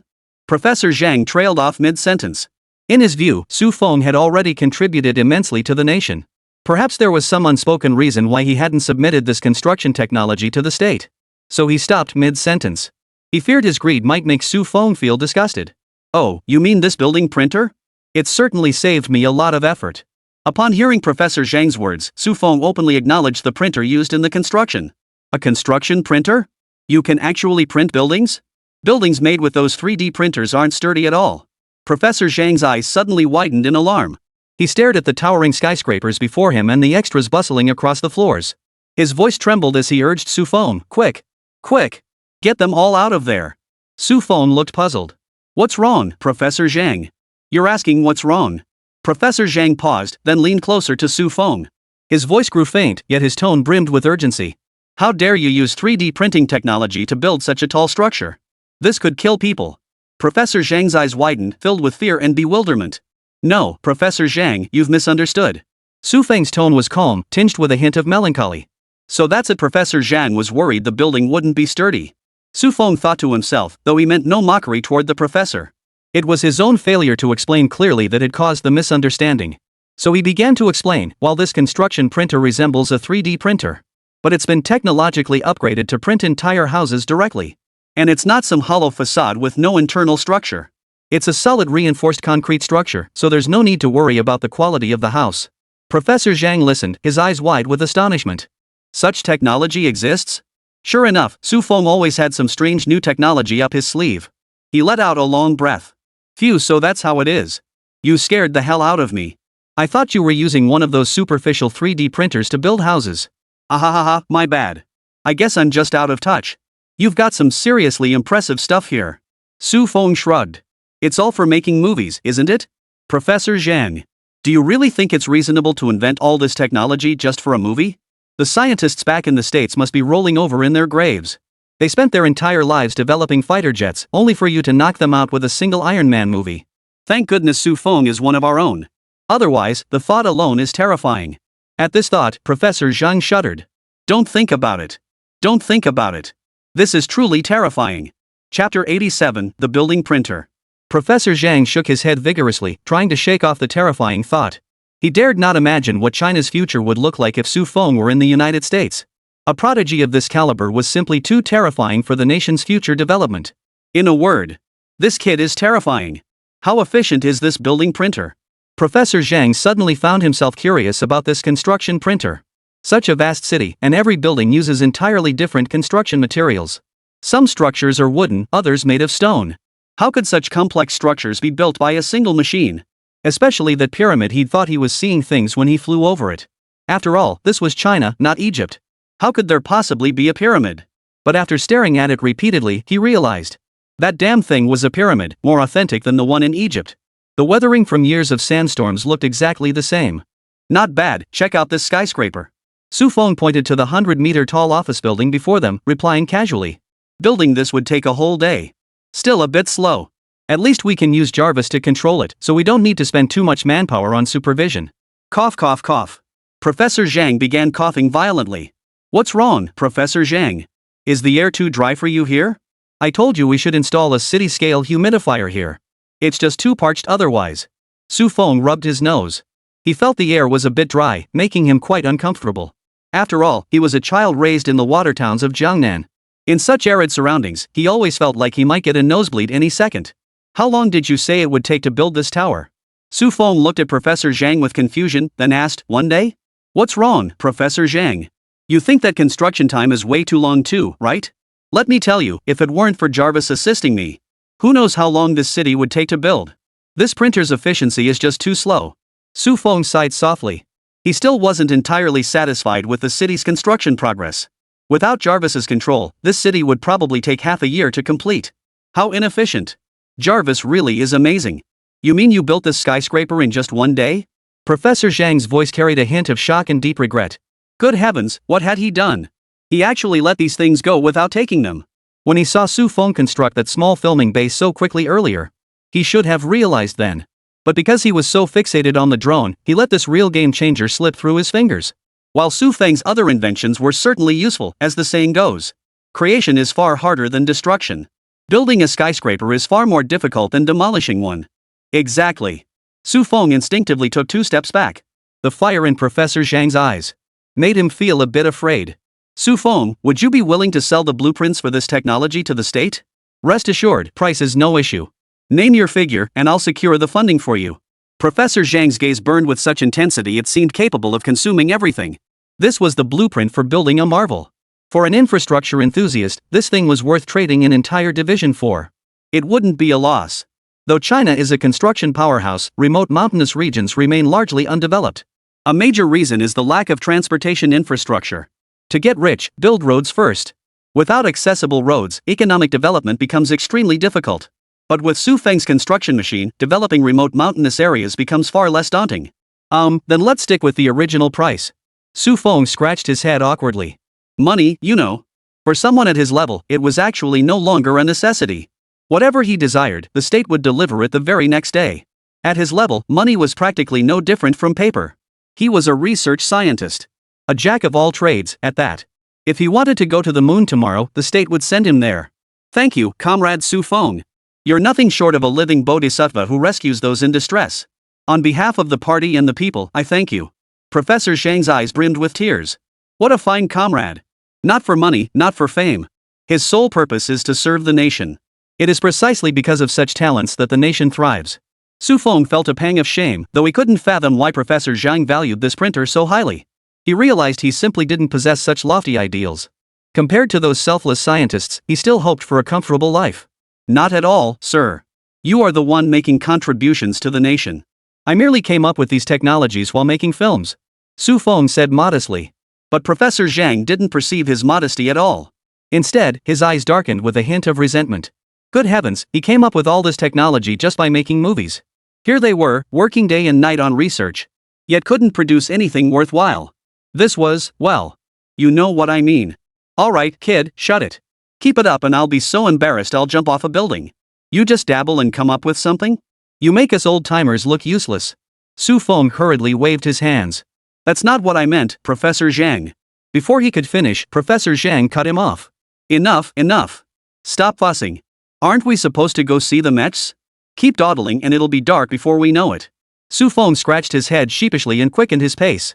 Oh, let's get moving then. Soon, the two arrived at a base that radiated a distinctly high-tech vibe. Zhang Jiaoshu couldn't help but exclaim, "This place looks more like a research institute than our own institute does. I really don't know how your brain works, kid. You actually came up with a base this futuristic." Su Feng smirked, a hint of pride in his voice. Of course I did. I'm a sci-fi film director, this stuff comes naturally to me. Professor Zhang stared at the youthful teenager before him, momentarily lost in thought.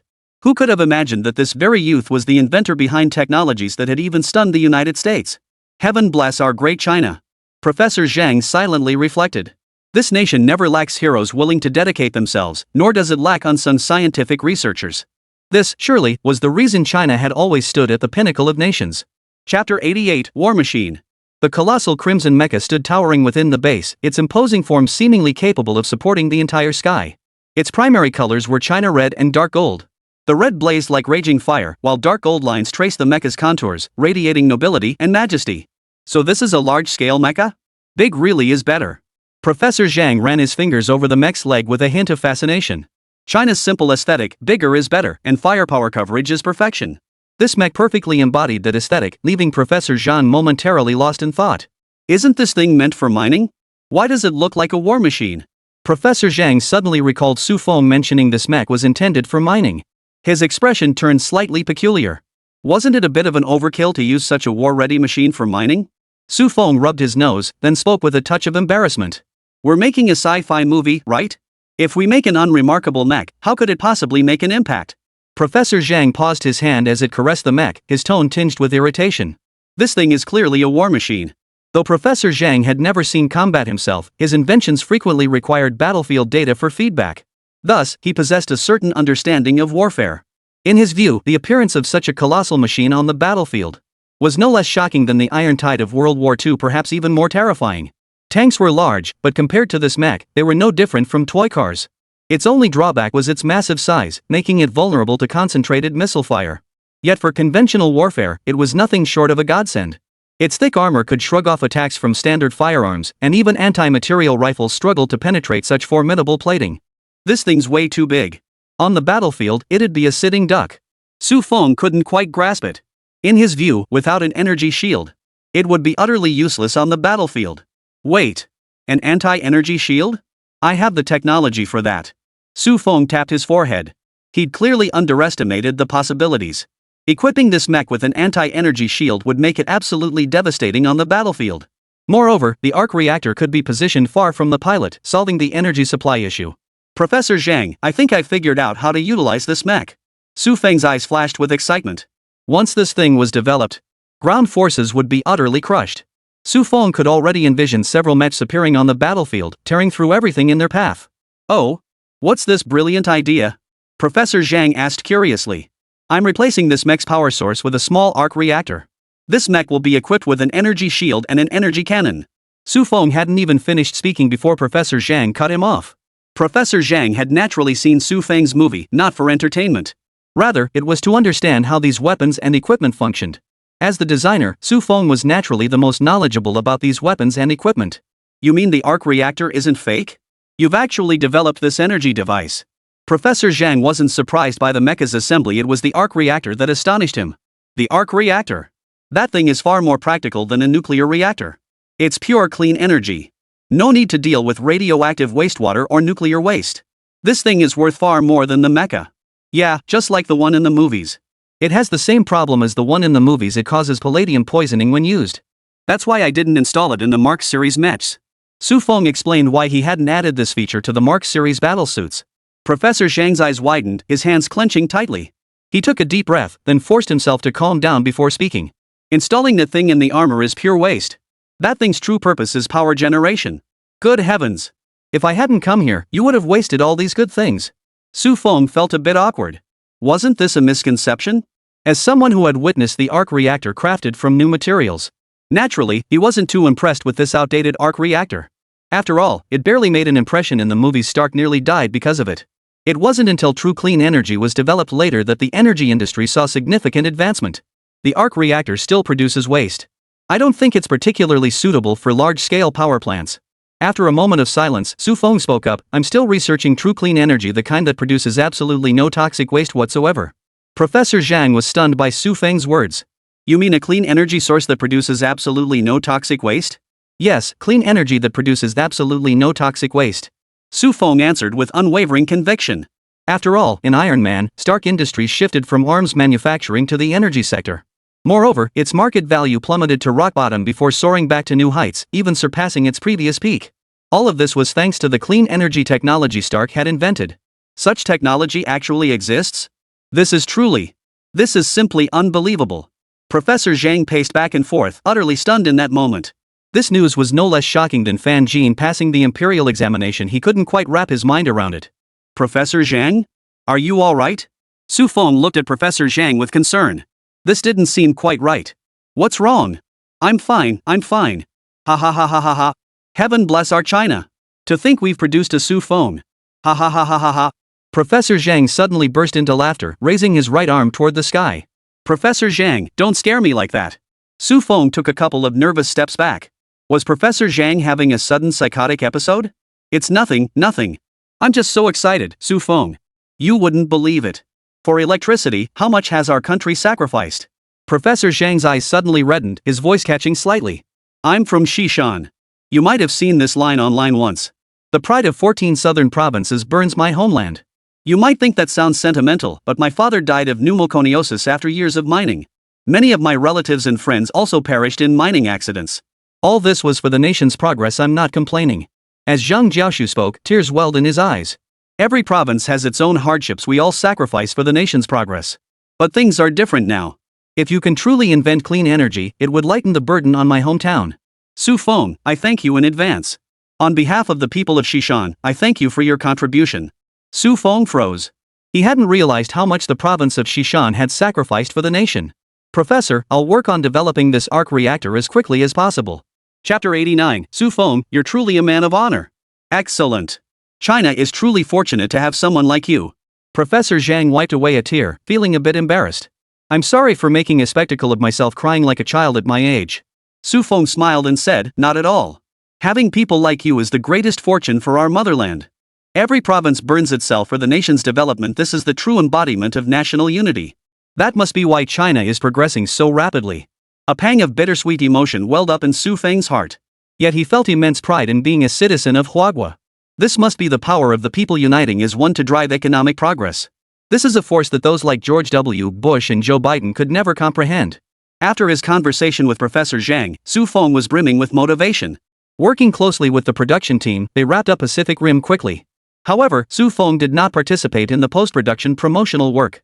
Instead, he gathered the crew and began shooting another film. Feng, why the rush to shoot Iron Man 2? Lu Ruyan was puzzled. Films should be made one at a time, shouldn't they? Why rush into Iron Man 2 immediately after finishing Pacific Rim? Was it really necessary to rush like this? Su Feng paused briefly before sharing his conversation with Professor Zhang with Lu Ruyan. Did you know? I had no idea Xishan province had made such enormous sacrifices for the nation. Since the founding of the nation, Xishan's cumulative coal production has reached 13 billion tons. Of that, 9 billion tons were shipped out of the province, accounting for over a quarter of the nation's total output and more than 70% of the country's net interprovincial coal exports. Can you imagine that in a major coal-producing province, elderly people still freeze in winter because they can't afford coal? Su Feng's voice trembled slightly. These facts weighed heavily on his heart. What? How could that be? But isn't there a lot of coal in Xishan province? Didn't you just say it produced 13 billion tons? Lu Ruyan was puzzled. A province producing such vast quantities of coal. How could they not have money to buy coal? Logically speaking, shouldn't whatever a place produces be relatively cheap there? How could they not be able to afford coal? I didn't know either at first, but I found out after looking into it. For coal mines in Shanxi, locals pay double the price compared to outsiders. Lu Ruyan heard this and looked utterly incredulous. Why is that? Su Feng's eyes reddened as he choked out, because their coal mines supply other provinces. Their miners descend into shafts over 1,000 meters deep. Each time, they squeeze through the narrow cage doors and work continuously for dozens of hours. Lu Ruyan covered her mouth in shock upon hearing Su Feng's words. Then, incredulous, she asked, work for dozens of hours? Yes. That's why I feel I need to do something for them. Su Feng replied calmly. He wasn't particularly concerned about potentially exposing the fact that he'd obtained technology through filmmaking. First, the idea was simply too far-fetched. No sane person would see any connection between the two. This wasn't some fictional world where someone could just make a movie and gain technology. Second, Su Feng wasn't afraid of the state finding out. His value far outweighed the risk of being confined for research purposes, at least from the state's perspective. The value of the technology he creates far outweighs the value of dissecting him. After all, anyone with basic tech knowledge knows dissection is the worst research method. So he wasn't afraid of the state finding out, he just wouldn't volunteer the information. He didn't want to burden the state. The wealth he earned from filmmaking was sufficient to fund the films he wished to create. But what does this have to do with filmmaking? Lu Ruyan found it hard to grasp the logic behind Su Feng's statement. If it's research, shouldn't you find a lab and start experimenting? You don't get it, filming stimulates my creativity. Su Feng said jokingly. Stimulate inspiration? You mean just by filming a movie, you can create clean energy? Lu Ruyan's mind was filled with question marks. Why don't you listen to yourself? If making movies could lead to scientific breakthroughs, why spend all that money on research then? Why not just have everyone go make movies instead? Others can't, but I can. Su Feng spoke with absolute confidence. Of course others couldn't pull it off, but he was a man with a system. Fine. I'll handle the subsequent promotion and distribution then. Lu Ruyan sighed. What else could she do with her man but spoil him? She'd take on the promotional work herself. After all, she had Su Feng's golden brand to rely on. Major PR firms would be more than happy to take it on. The workload wouldn't be too heavy either. Then I'll be off. Su Feng flashed a gentle smile and pressed a kiss to Lu Ruyan's forehead. Director Su, are we really not taking a break? After Lu Ruyan left, the rest of the crew gathered around, asking with some confusion. Even a donkey shouldn't be worked like this. Even donkeys need a break. This is non-stop work. Shooting Pacific Rim alone took them half a month. Now, barely wrapped, they're diving straight into Iron Man 2. Donnie was actually quite pleased he didn't have any scenes in Pacific Rim. He'd watched Su Feng shoot for ages with envy, but hadn't pressed him to start Iron Man. After all, he was essentially a guest in someone else's home now, so he could only look at Su Feng pitifully, praying for the day he could finally shoot Iron Man 2. I'll give you bonuses, double bonuses. Su Feng knew the quickest way to communicate with them. Chatting about trivial matters was a waste of time. To boost their work enthusiasm, the only way was to pay them more. Yes. Long live Director Su. Overtime. Overtime. I love overtime. This set is my home, I'd shoot for a year straight if I had to. The crew's mood instantly transformed from dead quiet to boiling excitement. The crew's compensation was already decent, and now they were offering double bonuses. What more could anyone ask for? Su Feng himself had come straight to the shoot without rest. His workload was the heaviest on the entire crew, and now they were offering double bonuses. The crew's grievances vanished instantly. Preparations for the next film's production began. With tears welling in his eyes, Tony spoke up. Director Su, thank you. I never expected you to think of me. He never expected Su Feng to be so loyal. He hadn't expected filming for his scenes to start so soon, thinking he'd have to wait much longer for Su Feng to finish the script. Yet here he was, less than a month later, with another film role in hand. Chapter 90, Why Su Feng Should Direct the Military Propaganda Film. Since setting up the scenes took time, Su Feng decided to shoot the film in sequence. Excited, Tony Stark arrived on set only to be told he wasn't the lead in this scene. Director Su, didn't we agree I'd star in all the Iron Man films? Donnie looked genuinely aggrieved. How could the lead not appear? Su Feng found it somewhat amusing, suppressing a smile as he addressed Donnie. Don't worry, you're still the lead. It's just that you won't be opening this film. You'll still have plenty of screen time. Donnie was skeptical. In this kind of superhero narrative film, how could the protagonist not appear? Could it be that he'd just be a background character, only to die off for some reason? The Iron Man mantle passed to someone else. Faced with Donnie's skepticism, Su Feng had no choice but to pull out the script. Here's the script. Take a look. Since filming was decided on short notice, Su Feng had only finished writing the script yesterday after 2 hours of work. No one had seen the full script yet, the crew only knew about today's first scene. There were no scenes for Tony in it. Su Feng ignored Donnie and began organizing the shoot for the first scene. After so many shoots, the crew's experience had gradually caught up. Su Feng no longer needed to be as hands-on as before. He could simply monitor the actors' performances on the small monitor. Except for a few unsatisfactory moments requiring discussion and reshoots, he no longer needed to worry about the rest. The crew was steadily improving. Su Feng reflected, and he wasn't the only one. The crew was steadily maturing. Perhaps that's what they meant by practice makes perfect. While Su Feng enjoyed a peaceful pace, steadily advancing the filming schedule. Meanwhile, Wang Gang was on the other end, overwhelmed and stressed. Chen Maizi's sordid affairs were being dug up one by one. Fortunately, though morally corrupt, he hadn't committed any crimes like murder or arson. He'd merely used his position to sleep with a few actors. Such matters, being consensual, wouldn't incur legal liability. The most serious issue was tax evasion. This round of back taxes came with the maximum penalty. His fortune vanished overnight. As a high-income, high-spending individual, his wealth was substantial, but compared to his extravagant spending habits, barely kept pace. This tax repayment has left his household penniless. Years of hard work had vanished into thin air. Damn it, this is a huge loss. Wang Gang grimaced as he watched the court seize his villa and luxury cars. The auction prices were absurdly low, the very reason he couldn't pay despite his otherwise solid assets. Normally, he would have been given time to raise the funds. As long as he paid the back taxes within a year, then everything would be settled. But this time, he was clearly being made an example of, so no grace period was granted. His real estate was auctioned off immediately. This government is going to get its comeuppance sooner or later. How dare they go after people's personal assets? Wang Gang sat slumped on the roadside, cursing under his breath. He couldn't even afford bus fare now. This incident had fueled immense resentment toward the government within him. He knew Su Feng's background was unusual, but he never imagined that just waving a flag and shouting slogans, it had ruined his family. Thankfully, it hadn't cost him his life. This is an outright violation of private property. This is outright robbery. No wonder people call the ruling party bandits. This is banditry. Wang Gang chattered on, but he never considered it. Even in the United States, his so-called sacred land, taxes were still required, and the amount owed was certainly no less than in China. The tax agency in the United States is practically an army. Failure to pay taxes would get you crushed by the military. China's tax system is actually quite lenient compared to the United States. But these capitalists never think about that. In truth, no matter which country they're in, they'll vehemently criticize the ruling party, because no matter which country it is, the ruling party will tax them. A shadow suddenly appeared before Wang Gang's eyes, growing larger and larger. He looked up in irritation. Who's there? Can't you see someone's here? What kind of manners are these, standing right in front of someone who's crouching down? He glanced up and saw an unremarkable middle-aged man. The entire outfit probably didn't cost more than 300 yuan. This only made him more impatient. What kind of penniless bum was this? Though he was penniless now, he knew that with just one more trashy movie, he'd rake in tens of millions again. So he still considered himself upper class. The man didn't speak, just glanced around to make sure no one was paying attention. He pulled out a sack and pulled it over Wang Gang's head. Damn it! Are you brain dead? Can't you see the court seal? I don't have any money right now. Why the hell are you kidnapping me? Wang Gang was furious. Damn it, if he could afford to hire bodyguards now. This asshole middle-aged guy would have been beaten to a pulp by his bodyguards. The man ignored Wang Gang, hoisting him onto his shoulder and jogging a few steps. Then he slammed him into the trunk of the van. Wang Gang was stuffed into a sack, his hands and feet bound. Complete darkness enveloped his vision, though he could sense the van kept moving.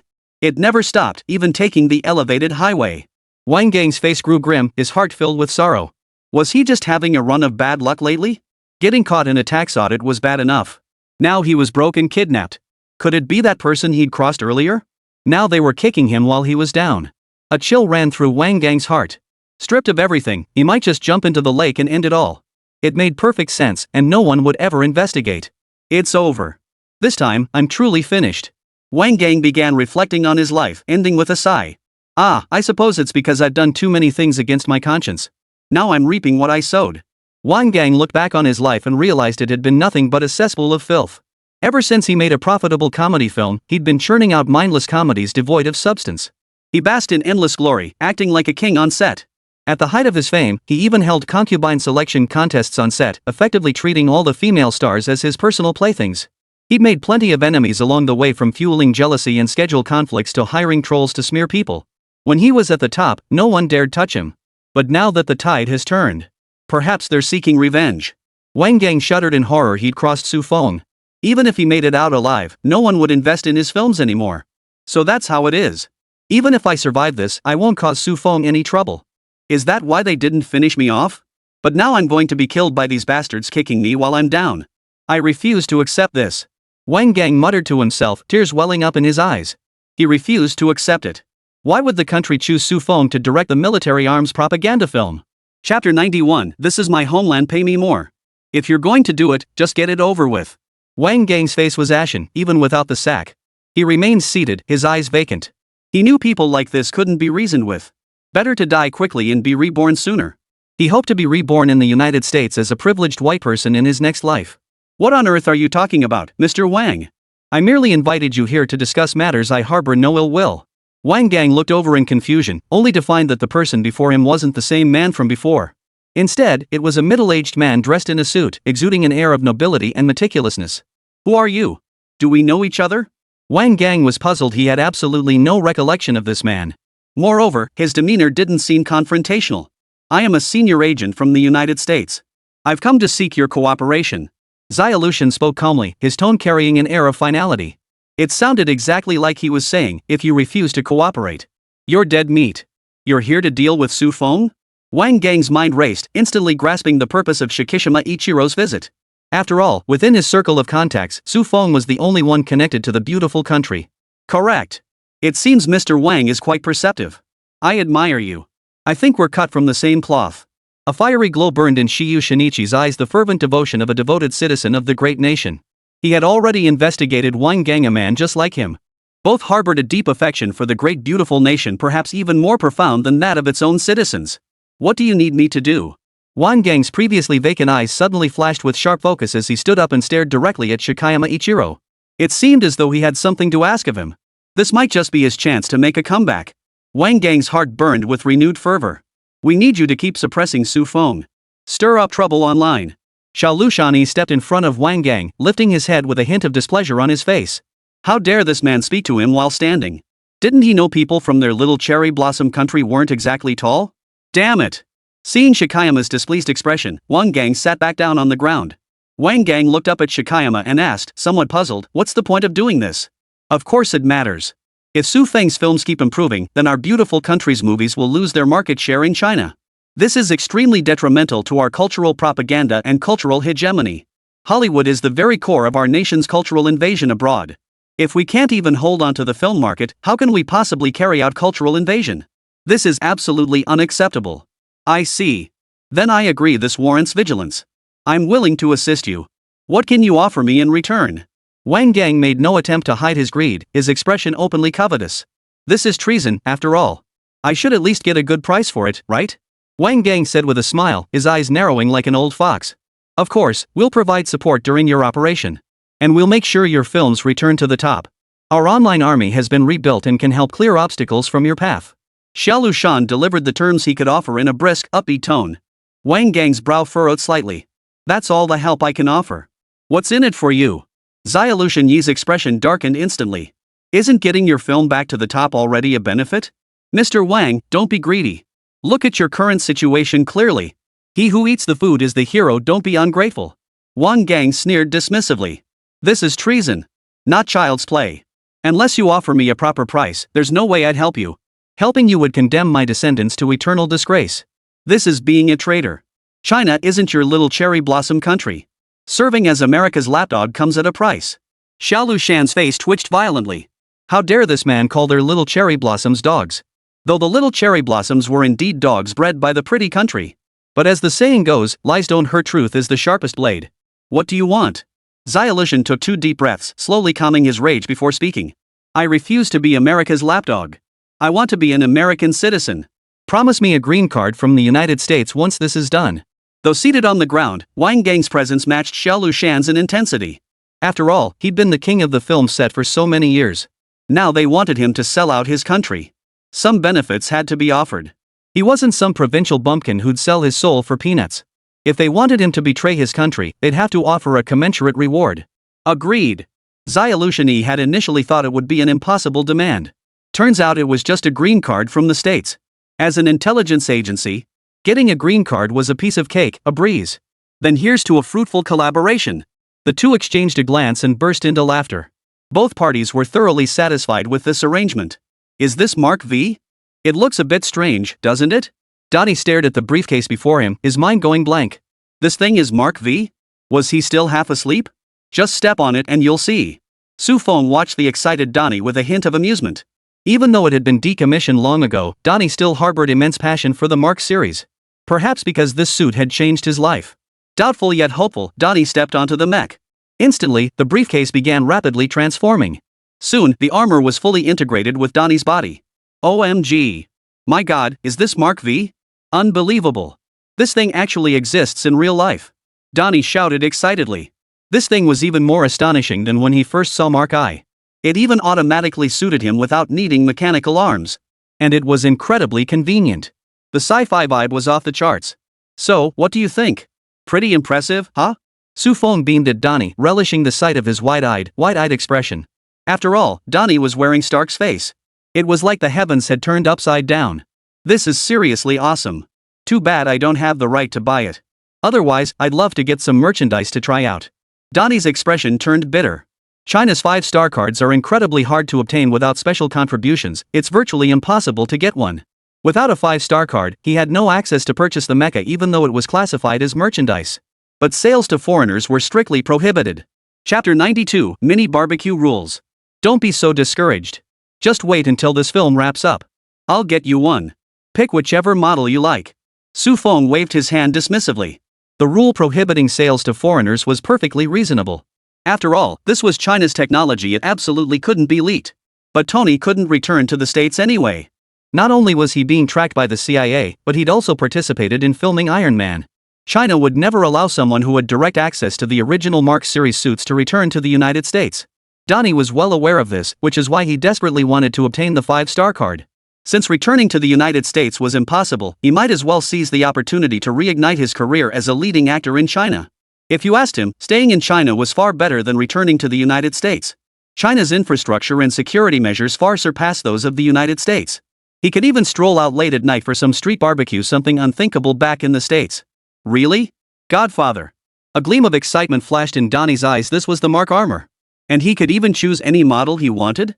Holy crap. Su Feng. You sure spend a lot of time online.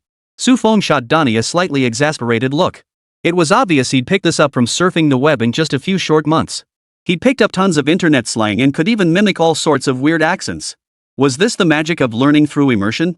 It really does prove that to learn a language, you have to go to its homeland. This progress is way too fast. He's even picked up internet slang. Also, cut back on those late-night barbecue snacks. Look at all that flab.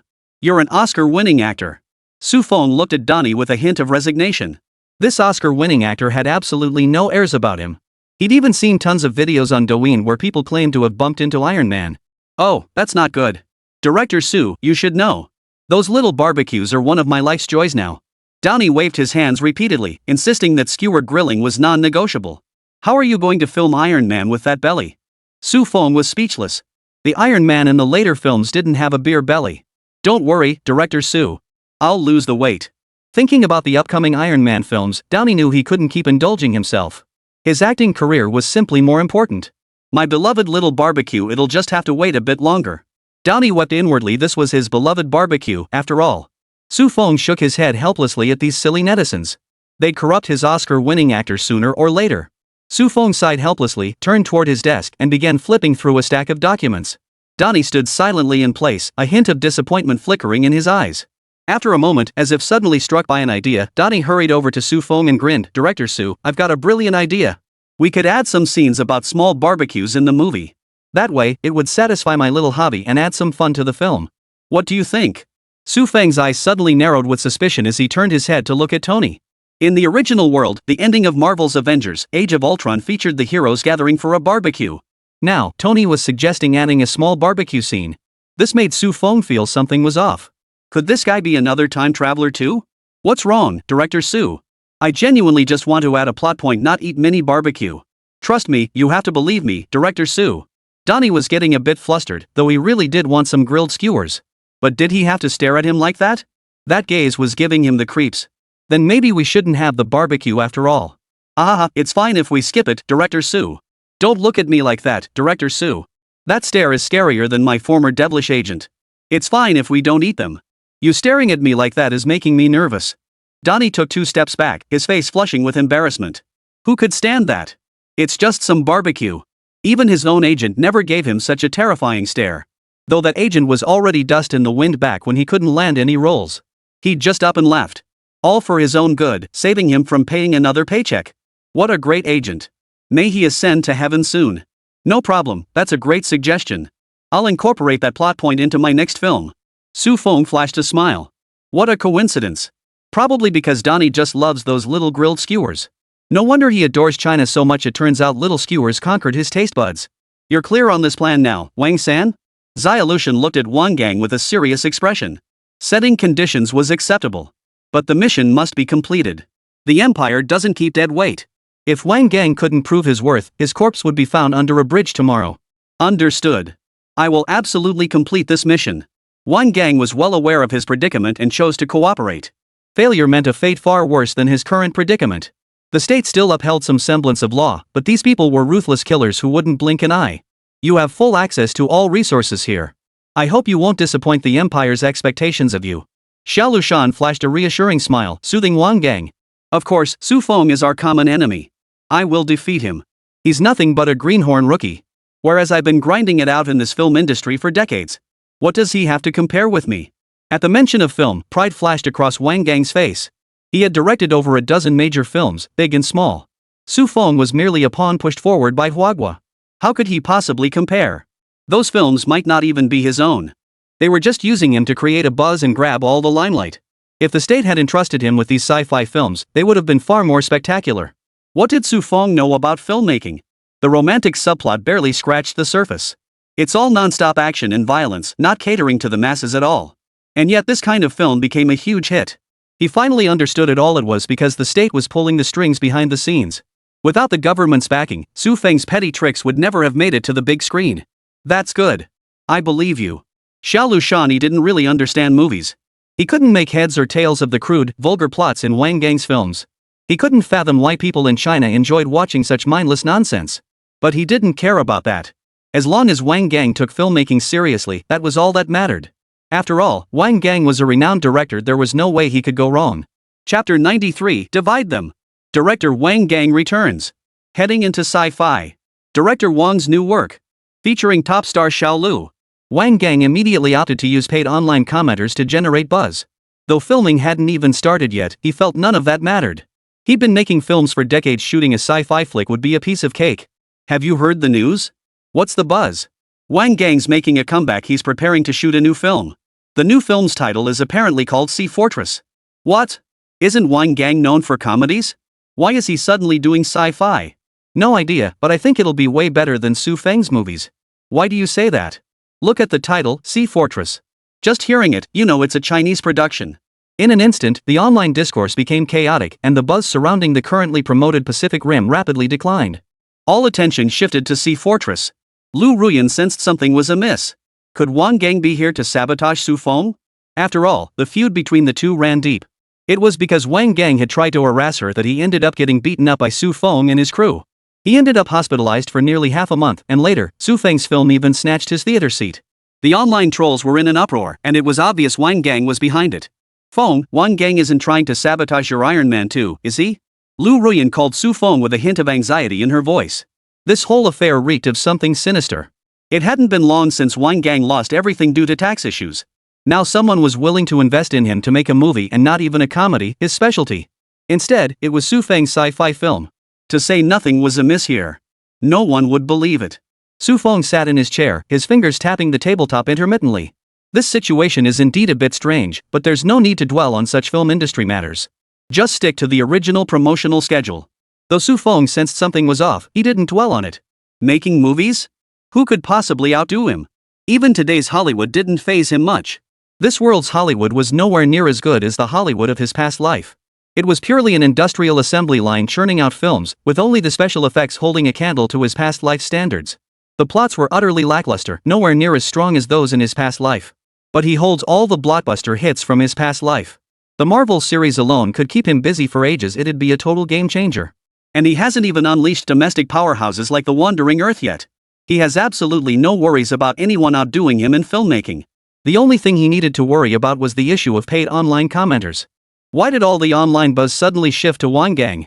And it's all positive reviews? Didn't this guy just get exposed for tax evasion? Now it's completely flipped?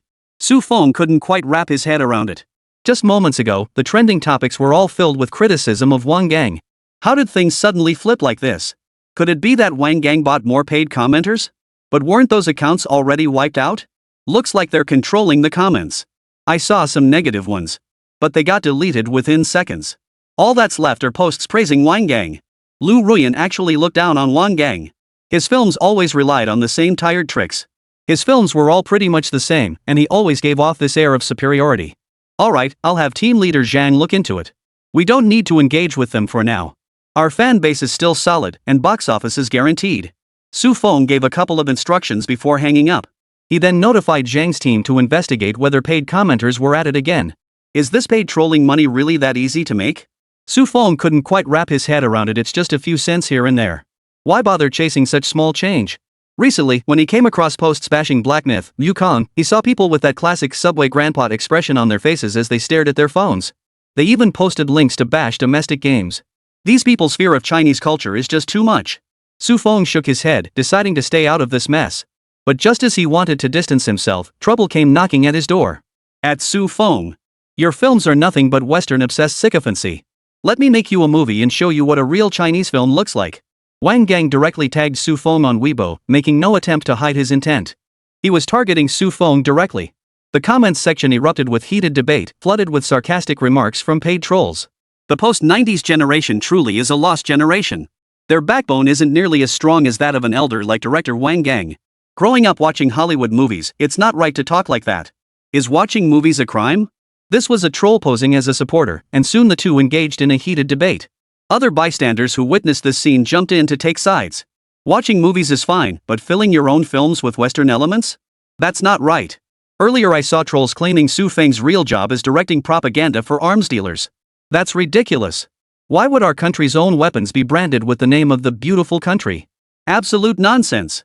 Young people these days, not only are they reckless, but they also resort to underhanded tactics.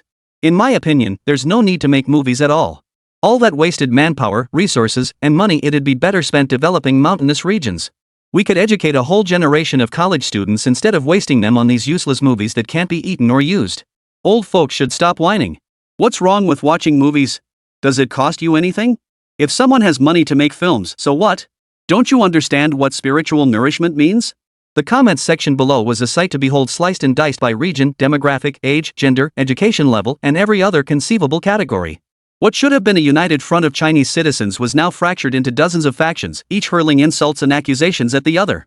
Well done, our long-cultivated troll army truly lives up to expectations. Their combat effectiveness is impressive. Xiao Lushan watched the chaotic brawl in the comments section and smiled with satisfaction. Unity is China's greatest strength, yet now they're tearing it apart. Keep it up. Keep arguing and fighting. The final victory will surely belong to our great and beautiful nation. Xiao Lushan watched the scene with great satisfaction and decided to stoke the flames further. Issue the order, produce more videos fueling division and discrimination. Let their heat rise even higher. Chapter 94, Wrapping Up Sea Fortress. Wang Gang's filming of Sea Fortress was in full swing. With the addition of top-tier star Xiao Lu, the entire crew was under intense scrutiny. Xiao Lu's fans were thrilled to learn their idol was starring in the film. They pledged their full support across social media platforms. They formed a powerful fan base, closely following the film's production progress. When the first promotional clips were released, they instantly caused a huge sensation online. Xiao Lu's fans immediately flooded the comments section, expressing their admiration. Wow, Xiao Lu looks so handsome. This clip is absolutely amazing, can't wait for the movie release. Just watching this teaser has me on pins and needles. Xiao Lu's acting has improved so much, this is bound to be a box office smash. For Xiao Lu alone, this movie deserves our support. It feels like it's going to be a super epic blockbuster. Way better than any movie Su Feng has ever made. This is the kind of sci-fi film our country deserves. Support China. Support director Wang. Support Xiao Lu. The comments section was flooded with passionate praise from Lu's fans, overflowing with declarations of support and admiration. Not only were they actively promoting it themselves, but they were also rallying their friends to follow the film. In no time, Wang Gang's Sea Fortress became one of the hottest topics online. Buoyed by their fervent support, the film's popularity continued to soar, drawing increasing attention from audiences. This left Wang Gang deeply satisfied. He understood the power of fan economics, and Xiao Lu's immense popularity undoubtedly laid a solid foundation for the film's success. Sure enough, even without state backing, even just relying on my understanding of film, this movie won't flop. Su Feng, just you wait. What's Iron Man 2? Just some playboy, a foreign playboy at that. Wang Gang dismissed Su Feng's film with disdain, though he conceded the special effects were quite impressive. But the story was nothing special. He believed his own Sea Fortress was every bit as good. Damn those cherry blossoms, giving such a measly budget. Wang Gang cursed under his breath. Most of Shikayama Ichiro's budget had gone to the paid commenters. For now, these paid commenters held more value than Wang Gang, at least in Shikamaru Ichiro's eyes. Based on his understanding of Chinese consumers, even a pile of all sorts of marketing accounts and paid commenters could spin it into the world's most amazing thing. The movie just needed to be passable. There hadn't been any great sci-fi films before. They still made money, didn't they? As long as the marketing was good. He wasn't worried about lack of viewers as long as it annoyed Su Feng. Xiaolu Shani didn't intend to use this film to take down Su Feng. This is merely a test run. Once those bigwigs in the States spot the business opportunity here, they'll naturally be willing to invest more capital. The quality of subsequent films will improve. This is the beginning of victory. Xiao Lushan thought to himself. But Wang Gang couldn't grasp his thoughts. He only knew he felt like a minor demon from Journey to the West. With just a little money, he was trying to play the Monkey King. If it weren't for the fact that domestic online troll armies were now useless, and no one would invest in his films anyway, he would have fled long ago. Before filming even started, he'd been full of ambition. But after seeing the script and the funding, his head started to ache. He wasn't stupid, he could tell a good movie from a bad one. This film isn't just bad, it's the worst of the worst. It's purely relying on deceptive editing and the star power of top-tier celebrities to deceive the public. But the timing is all wrong. If this had happened a few years ago, it would have been dismissed as a bad movie, and even with fan support, it wouldn't have caused much trouble. But times have changed. Now Su Feng's films are out there for everyone to see. Damn it, this is making me look like a fool. Wang Gang began to regret his hasty threats. After some thought, he decided he still needed to call and discuss it with Mr. Lu Shan.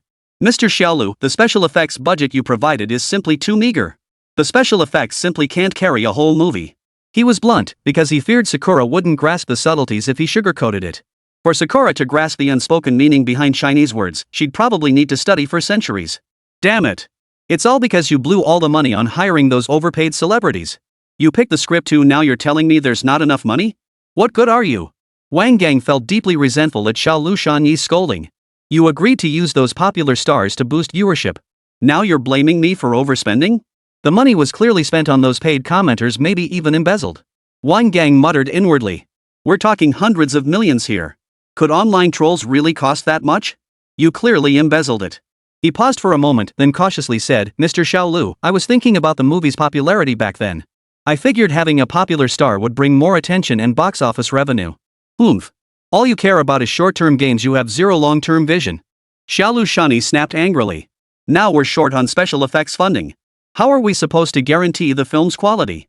What good is having a popular star if the quality is lacking?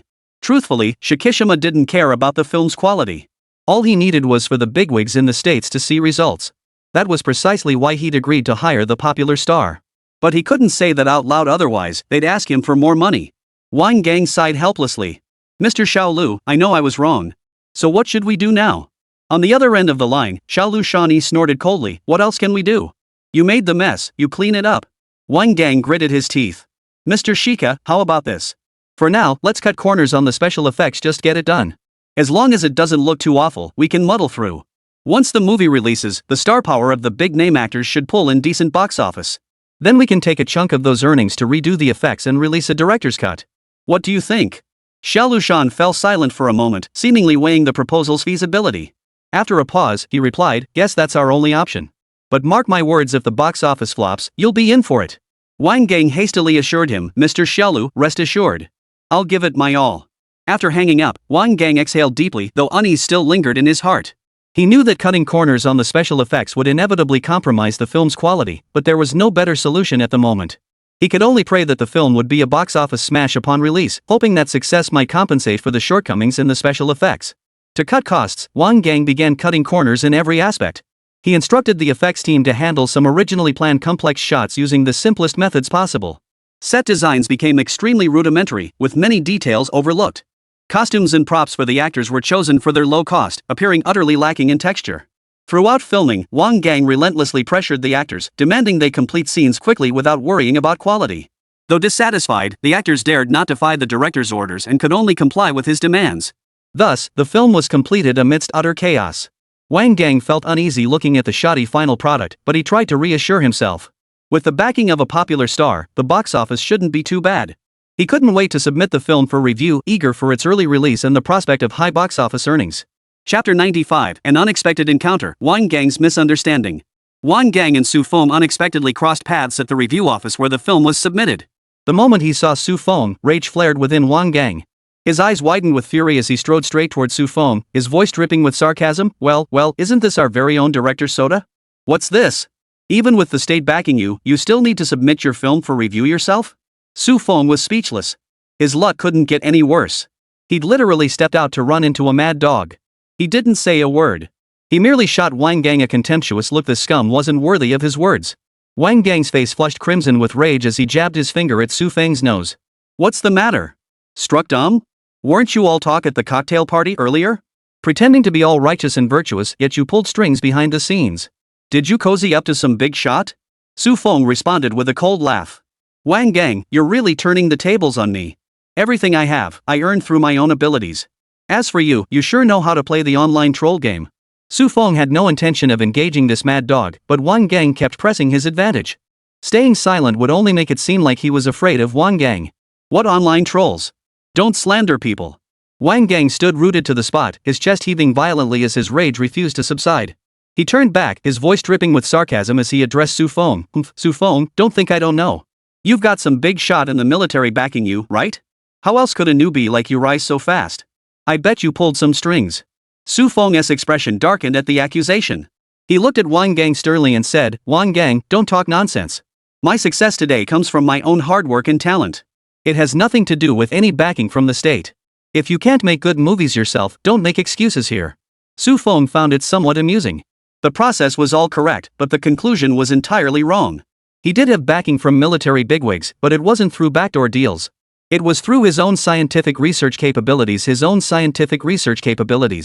Who said inventions granted by the system didn't count as his own scientific achievements? Wang Gang persisted relentlessly, continuing, effort and talent? Who knows if you truly possess them? Maybe it's all just packaging someone else did for you.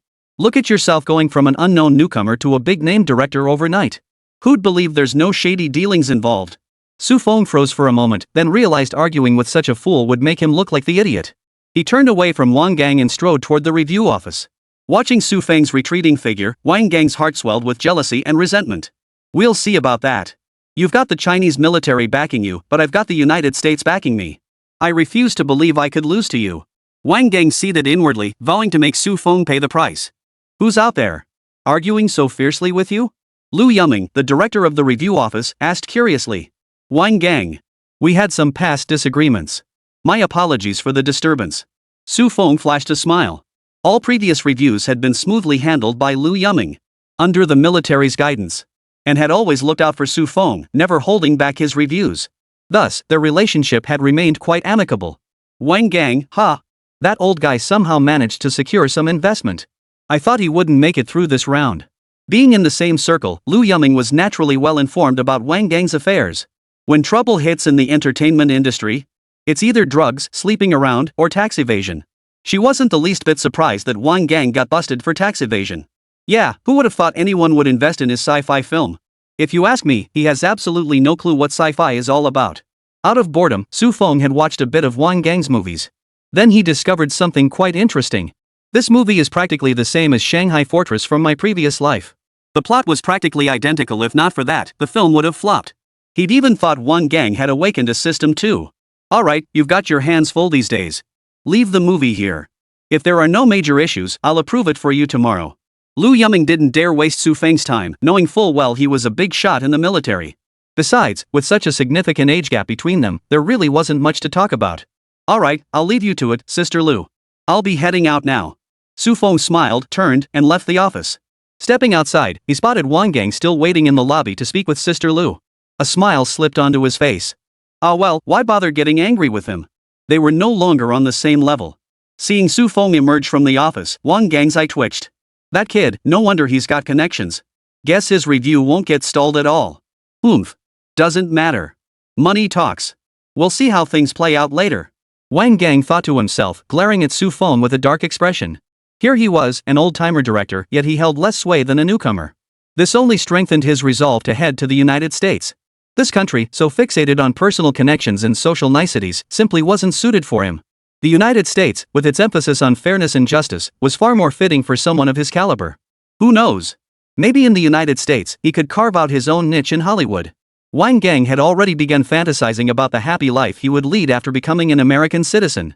Su Feng returned home and opened the door to find Lu Ruyan sitting on the sofa, looking distinctly unhappy. He gave a mischievous grin, walked over, and sat beside her, pulling her into his embrace. He asked softly, "Honey, what's wrong? Who upset you?" Lu Ruyan pouted, pouting playfully, "The popularity of Sea Fortress is so high. It feels like it's completely overshadowing us." Su Feng quickly reassured her, "Oh, don't worry about it. I've seen it, it's just a terrible movie." Lu Ruyan rolled her eyes at him and said, "Humph, it hasn't even been released yet. And you already know it's a piece of trash. So you can predict flops before they even happen?" Su Feng smiled and kissed her cheek, whispering, "Let me tell you a secret, I'm actually a prophet." Lu Ruyan sighed. "I know you're just trying to comfort me. There's no such thing as prophets." Su Feng fell silent. How to explain this?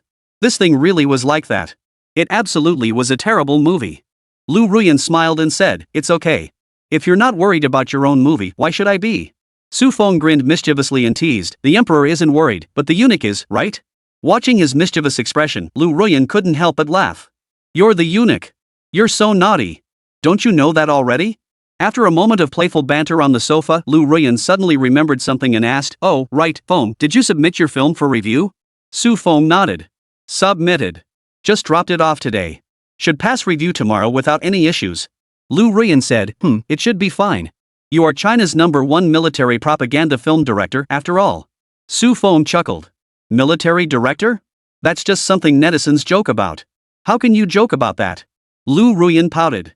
"Don't you know it yourself?" Fine. I am the arms propaganda film director." Chapter 96, Constantly Getting Slapped in the Face, Doesn't It Hurt? Good news, my film Sea Fortress has passed censorship. Set for release on October 1st. Hope everyone will support it. Wang Gang posted this Weibo, and for a moment, everyone looked a bit awkward. Because Su Feng's Iron Man 2 was also set for release on October 1st. Was this a blatant head-to-head showdown? Just as netizens were pondering this, Wang Gang's next move sent excitement soaring. Wang Gang directly tagged Su Feng. "Director Su, how about we go head-to-head at the box office?" Such an overt showdown thrilled the spectators who love a good drama. Holy crap, they're at it again? This is great. The more they compete, the more awesome movies we get to see. Go Director Wang. Best case scenario, Su Feng releases one movie a day. Evil grin. 6, one movie a day? You want Su Feng dead, huh? Even printers aren't meant to be used like that. It's not like he's shooting short videos daily. Fine, one movie a month then. I'm not some kind of monster. 6. Both casual viewers and die-hard fans hope these two keep bickering. Ideally, they'd go all out. China's sci-fi film market is practically stagnant. A fierce battle would be perfect after all, it's not like the losers would be the ones losing face. Su Feng saw this Weibo post and found it rather amusing. Pitting the Sea Fortress against Iron Man 2 in a showdown? Seriously, where did Wang Gang get the nerve? Was it Liang Jingru? He certainly wasn't going to indulge Wang Gang, responding directly. Fine. Even without stakes, netizens collectively got excited. Who do you think will win? I think Wang Gang has the edge, he's been a veteran director for so many years. I agree. Having a veteran actor direct a top-tier star is always a formula for drawing attention. This formula always draws big audiences, lots of directors use it. The box office results have been solid. Su Feng's foundation is still too shallow, he doesn't have any big-name stars. Only Robert Downey Jr. has gained a decent following in China thanks to Iron Man. But that's still not even a fraction of what Xiao Lu has. Comparing some old geezer to our little dear? Our brother is a top-tier star, he's got the looks and the acting chops. What does some old geezer have to offer compared to our brother? Beyond netizens stirring up trouble underground, major celebrities also jumped into the fray to support their sides. It was a way to ride the wave of attention and curry favor with the esteemed director Wang Gang. Wang Gang's standing in the industry had begun to waver after his bankruptcy. But he's made a swift comeback and even elevated his standing. This has given everyone a clearer understanding of Wang Gang's standing. Consequently, people have become even more attentive toward director Wang Gang. Renowned comedian Xiao Yangshan, congratulations to director Wang on his career's second spring. Renowned crosstalk artist and actor Chao Jin, never heard of Su Feng? Director Wang, you'll definitely win. Renowned comedian and director Jia Lin, shifting from comedy to sci-fi is a huge leap, but I transitioned from acting to directing. I believe you can break through the barriers too. Wishing Sea Fortress huge box office success. A host of renowned actors and directors expressed their support for Wang Gang, yet not a single one sided with Su Feng. This was understandable. After all, though Su Feng was a director, he had never interacted with the rest of the entertainment industry, leaving others with a less than favorable impression of him. Naturally, no one stepped forward to support Su Feng at this moment. Su Feng found himself facing a situation where everyone piled on when the wall fell. Feng. Look at these people's comments. How can they do this? Our movies are clearly great. Lu Ruyan couldn't understand it. How could they blatantly lie like that? Su Feng's films had clearly achieved solid box office results. Angel Fall, Ghostly Realm, Iron Man 1, Pacific Rim. Which one flopped? Compare that to Wang Gang. Not only is he just now transitioning into sci-fi films, even his signature comedies have produced several duds. Why had all these actors sided with Wang Gang? Some were even actors she used to admire, but now they've all lost their luster. Maybe it's because even though I'm a director, I've never used big-name stars from the industry. Su Feng gave a helpless smile. After pondering, he understood their motives. Some were trying to curry favor with Wang Gang, while others likely wanted to show Su Feng their influence. After all, with so many actors present, even without counting the haters, there were plenty of die-hard fans. With so many standing united, Su Feng witnessed firsthand how a lie gains credibility when repeated enough. Before the film even premiered, they'd already decided Su Feng was doomed to fail. Audiences who were satisfied with Iron Man 1 were too scared to stand up for Su Feng. After all, those fans weren't ones to mess with, especially Xiao Lu's supporters. They were all underage girls. Once they got worked up, they'd do anything. They might even get their hands on it, leaving them to silently swallow their pride. They'd wait until the movie's release to show their support for Su Feng. What good are empty words from a bunch of underage kids? We'll see whose box office numbers come out on top. That's what they were thinking inside, making them even more excited for the upcoming October 1st. Not just because they were looking forward to Iron Man 2, but also because of their resentment toward this group of internet trolls. They'd turned the internet into a cesspool. Donnie, I hope everyone comes to see director Su in my Iron Man 2. We absolutely won't disappoint you. The movie is truly fantastic. In Su Feng's comments section, amidst a sea of haters and onlookers, only Donnie stood in support. It felt rather bleak. Su Feng saw Donnie's comment and shook his head. Donnie's comments section is going to get absolutely trashed. Deer's fans already can't stand him.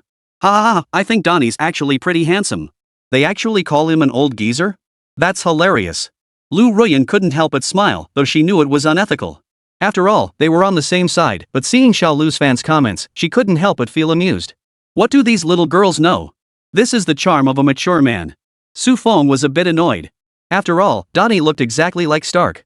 How could anyone say Stark wasn't handsome? If they criticized Donnie's acting, he wouldn't care. It wasn't Stark they were insulting anyway. Downey, so? Am I just some stray dog they picked up off the street? So much drama before the movie even releases. These netizens seem a bit immature. Weren't they the ones who got called out before? Lu Ruyan couldn't fathom their mindset. Didn't their faces hurt from getting slapped so often? Chapter 97. At this moment, a joker quietly shattered. Who knows? Maybe they just enjoy getting their faces slapped. Su Feng shrugged. How could he possibly know what these idiotic netizens were thinking? After all, when birds get big enough, they end up in all sorts of forests. Now that the country's developed, it seems anyone can get online. Su Feng shook his head. These people really had it too easy. That's why they spend their time trolling online for no reason. Yet, an unexpected turn of events unfolded. Major research institutes began lining up to support Su Feng, further inflaming the already heated comment sections. University of Electronic Science and Technology Research Institute, looking forward to the tech from Iron Man 2. East China University of Science and Technology Research Institute, did you guys develop the tech for Iron Man 2 again? At USTC Research Institute. North China University of Science and Technology Research Institute, did you guys cook up something else? At USTC Research Institute. Huazhong University of Science and Technology Research Institute, be honest, did you steal some alien tech? At USTC Research Institute. Huaguo University Research Institute, how can a single university research institute be more impressive than us? At USTC Research Institute. Only Professor Zhang and the UESTC team knew that all the technology was invented by Su Feng. But after seeing USTC's comments, other research institutes jumped into the fray. They weren't siding with Su Feng, they didn't even know who he was. But they were filled with envy and resentment toward UESTC. It turned out that UESTC had previously only achieved some accomplishments in certain branches of electronic technology. Now it was flourishing everywhere. One wonders how they've managed to climb their tech tree. Which research heavyweights have suddenly stepped up their game?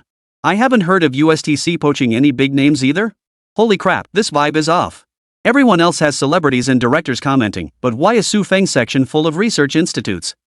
Feels like they're not even on the same level. Oh no, how do we fight this?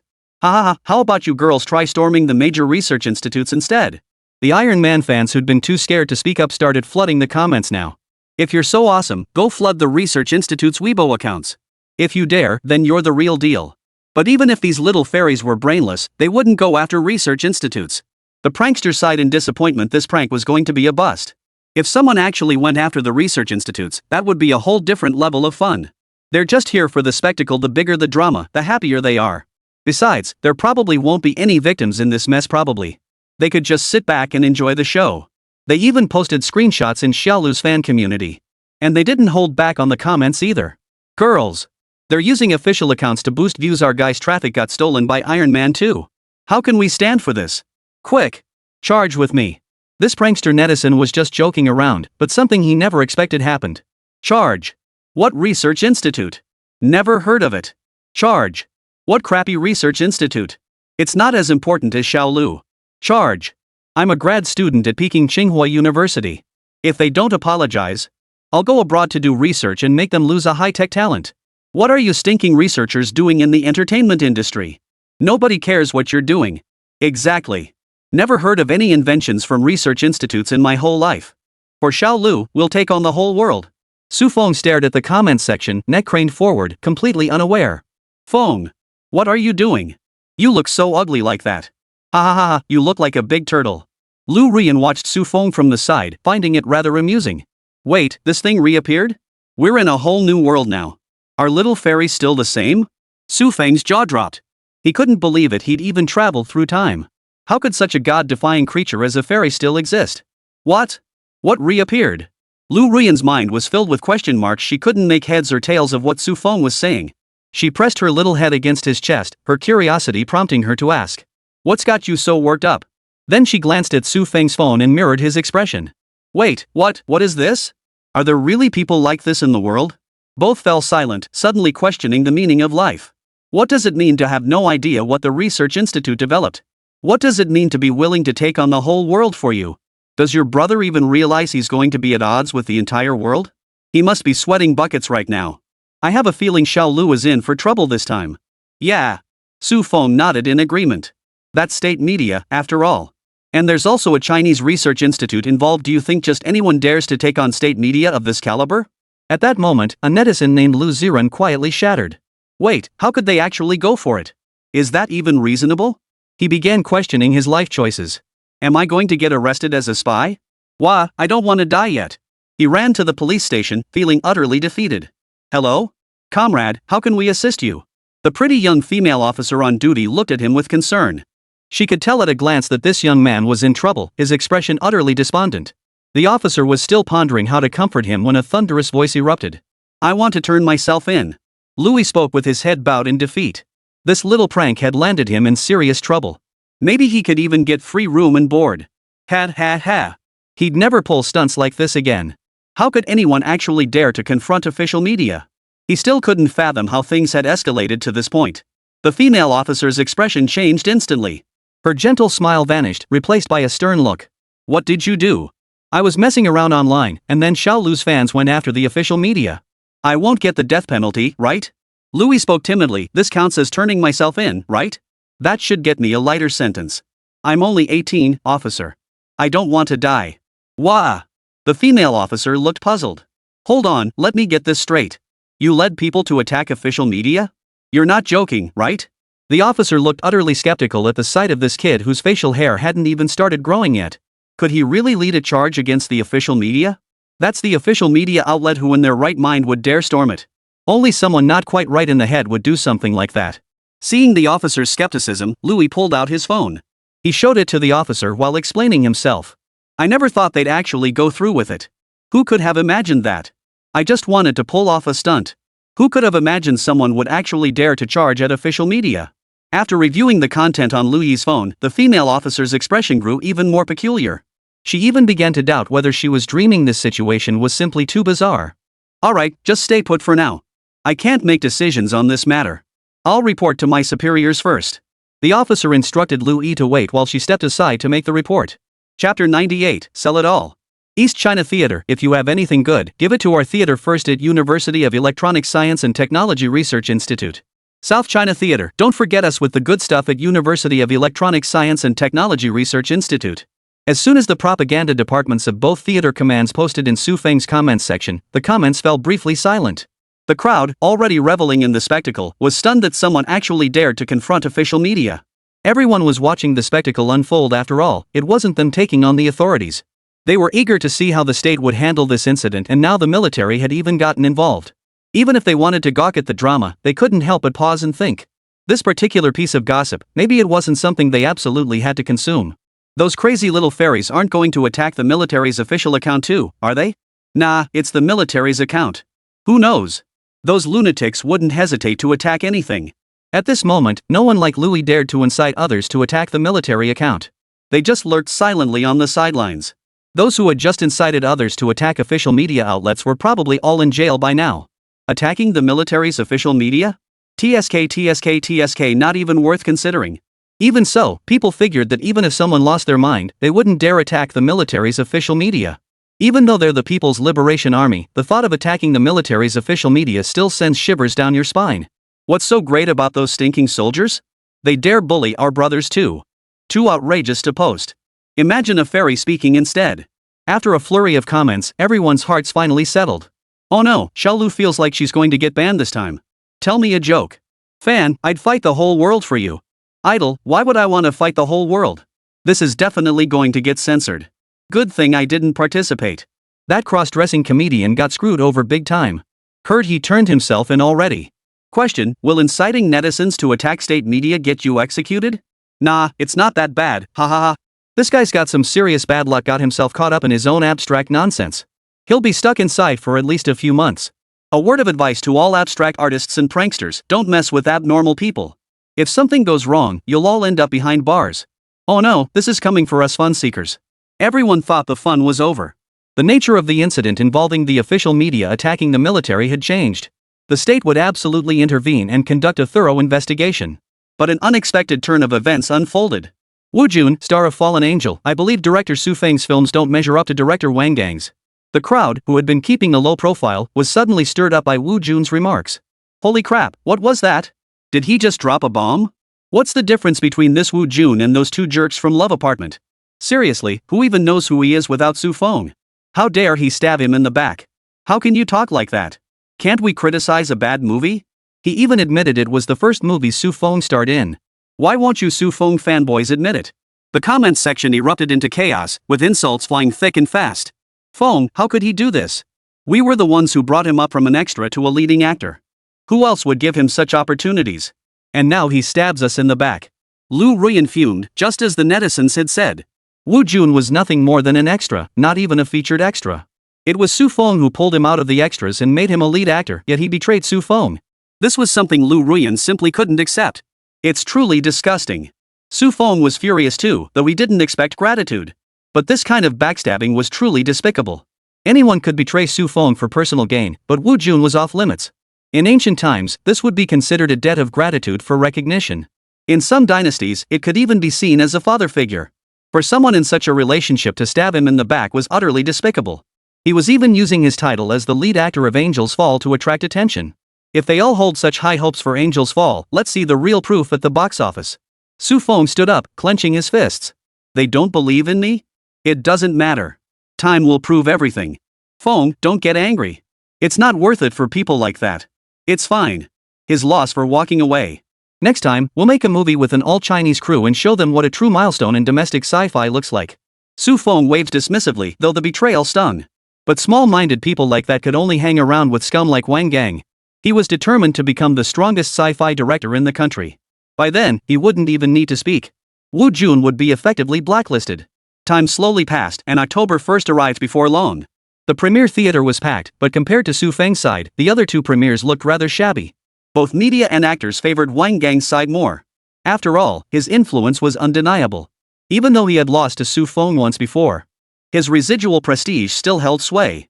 Soon, the film began to play, with the main creative team seated among the audience. Except for Su Feng, the others all looked rather grim. While the buzz was building, it wasn't the kind of buzz they were hoping for. As the film began, everyone's attention shifted to the screen. Holy crap! Is Stark going to die? This opening feels ominous. He can't actually die, can he? As the plot unfolded, the story took an unexpected turn. Stark discovered the treasure his father had left him and used it to create a new element. He replaced the arc reactor in his chest, and the palladium poisoning completely dissipated. Thank goodness, thank goodness. Stark didn't die. The audience finally breathed a sigh of relief. Is this what a SHIELD agent looks like? So cool. And that physique is pretty impressive too. The film concluded swiftly, leaving everyone fascinated by the array of incredible sci-fi gadgets featured. During the Q&A session, reporters posed the questions everyone was most eager to hear. Director Su, has the arc reactor featured in the film actually been built? It has been built. Su Feng answered without hesitation. The arc reactor is currently housed at the filming base, protected by 3 regiments of soldiers stationed outside. There's absolutely no need to worry about anyone stealing it. What about Mark V and Mark 6? They've been manufactured. Will peripheral components continue to be produced?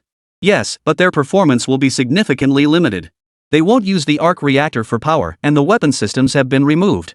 The flight systems require approval before activation. We hope everyone understands this. Su Feng answered every question thoroughly. These media outlets all had good relations with him. Otherwise, they wouldn't have chosen to interview him over Wang Gang. Thus, their attitude toward Su Feng was exceptionally favorable. Chapter 99, as if the past were repeating itself. After the premiere, interviews from both sides of the media trended on social media. However, compared to the intense comment moderation surrounding Sea Fortress, Su Feng's side garnered even more attention. Setting aside the film's quality, the news alone was enough to stir excitement. New Iron Man merchandise released? Damn it, I missed out on the last one. Now they're requiring a 3-generation criminal background check for this thing? Ah, just like civil service exams. You need a political review. Funny, my ancestors were impoverished peasants for 3 generations. Now I'm a successful businessman, a patriotic entrepreneur. I should get a piece of that mech, right? Sigh, even if I qualified to buy it, I still couldn't afford it. It's way too expensive. While Su Feng's movie audience focused on merchandise, Wang Gang's side was promoting box office numbers.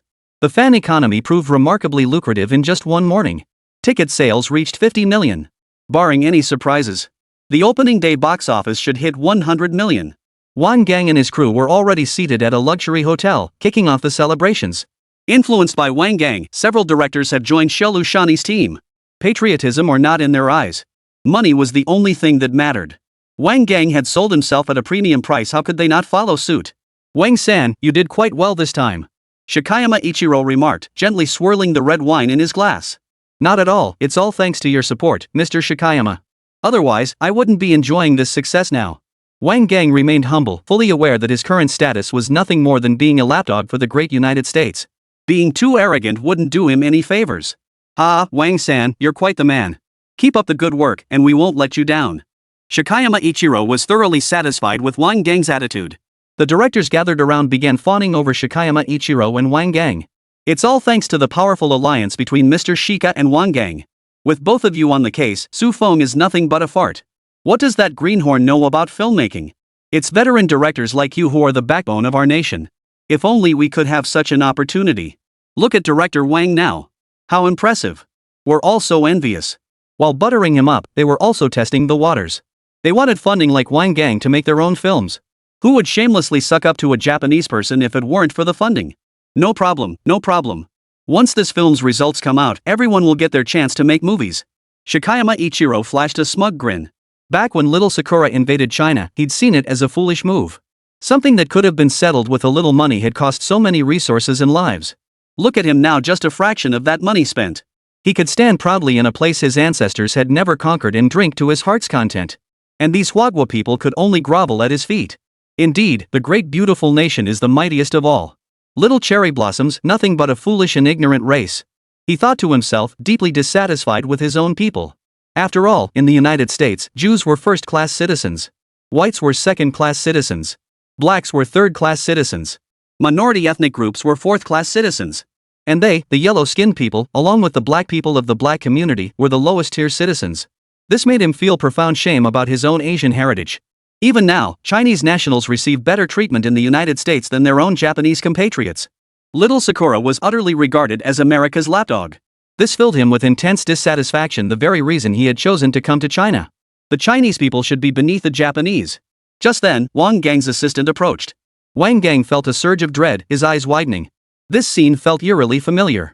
When he had previously targeted Su Feng, an unexpected reversal had sent him crashing to rock bottom. It even led to a tax investigation later on, wiping out his entire fortune in an instant.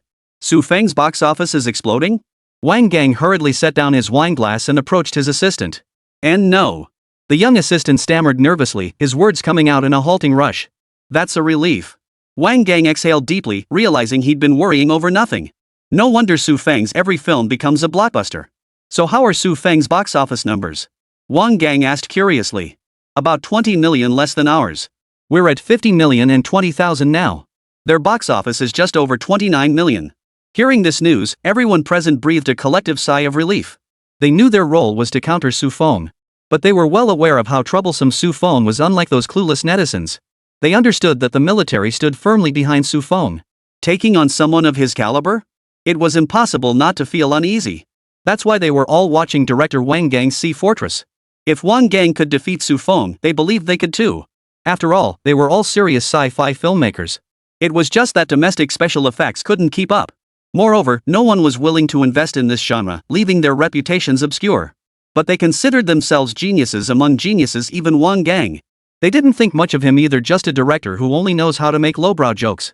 If he can beat Su Feng, imagine what they could do. They'd absolutely crush him. That was the mindset they all held while watching this unfold. Congratulations, Director Wang. You finally redeemed yourself. Exactly. When you lectured Su Feng on Weibo, he didn't listen. This time, your words have finally come true. Disregard the advice of elders and suffer the consequences. Old wisdom never fails.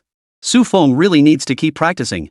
Wang Gang couldn't help but smile at the sound of their flattery. All his relentless filming over the past period hadn't been in vain. Though he felt the film's quality left something to be desired. The market response was still quite positive. He'd been overthinking it. The market still prioritized popularity over substance. It hadn't shifted toward quality. He really needed to use more popular stars. Just as these thoughts crossed his mind, his assistant spoke up again. Director Wang, our box office growth is starting to slow down. I came in just to discuss this. The assistant paused slightly. She knew full well that bringing this up now was like slapping everyone present in the face. But if she didn't say it now, the truth wouldn't stay hidden for long. What? How could that be? The premiere has just begun, and the box office growth is already slowing down? Wang Gang frowned. This was not a good sign. Chapter 100, No Punishment for the Masses? You tell me if it's punishment or not. Wang Gang took the phone and began checking the box office figures. 10 minutes passed, then 20. The box office figures remained completely stagnant. How could this happen? Wang Gang was at a loss. Hadn't the box office been growing rapidly before? This was the opening day. How could the growth be so slow? Shouldn't the first day's box office be steadily climbing? Weren't online reviews being controlled? Even if the movie wasn't good, shouldn't it take longer for that to become apparent? It should at least hold steady until tonight, right? He opened his phone and searched for terms related to Sea Fortress. Wang Gang was utterly perplexed by this situation and sought answers online. Clunk. The phone fell to the floor, its screen shattering into pieces. Wait, that was my phone. His assistant muttered under her breath, that's worth a month's salary. She smashed it to pieces like that. Why didn't she smash her own phone instead? What a moron. Damn brainless fans. Brainless fans ruined me. Curious about what happened, everyone pulled out their phones to check. Due to the severe prevalence of fan culture, after careful consideration, we have decided to implement stricter management measures. Currently, loose fans have engaged in attacking official media and promoting unhealthy trends. As a result, we are imposing a 1-year ban on him and removing all his films and TV series from distribution. Those present exchanged bewildered glances. They were aware of the previous attacks on official media outlets. But seeing no further action, they assumed the matter would be dropped. The state didn't want to stoop to their level, but unexpectedly, they struck hard right off the bat. Seriously, this is brutal. All the promotions are done, the theater chains are booked. And now it's being pulled? The government really is the government. When they want to take us down, it's as easy as squashing a bug. Seeing Wang Gang's fate, many began to doubt their own decisions. Not everyone was thinking about emigrating abroad, some just wanted to make a quick buck. To make money on Chinese soil, dealing with the government was inevitable. Could they really make money this way? Damn it! Wang-san, is this how you manage your production crew? Xiaolushan panicked. This was all about money. If the investment went south, how could he possibly explain it to the bigwigs back in the States? Wang Gang didn't know what to say.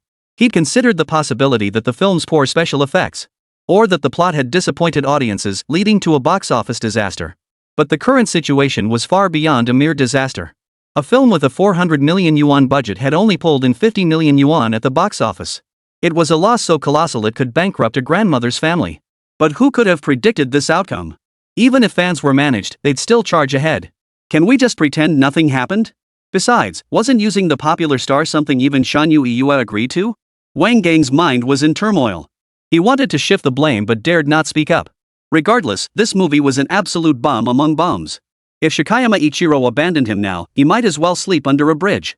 Koyama Ichiro scanned the expressions of everyone present and realized the gravity of the situation.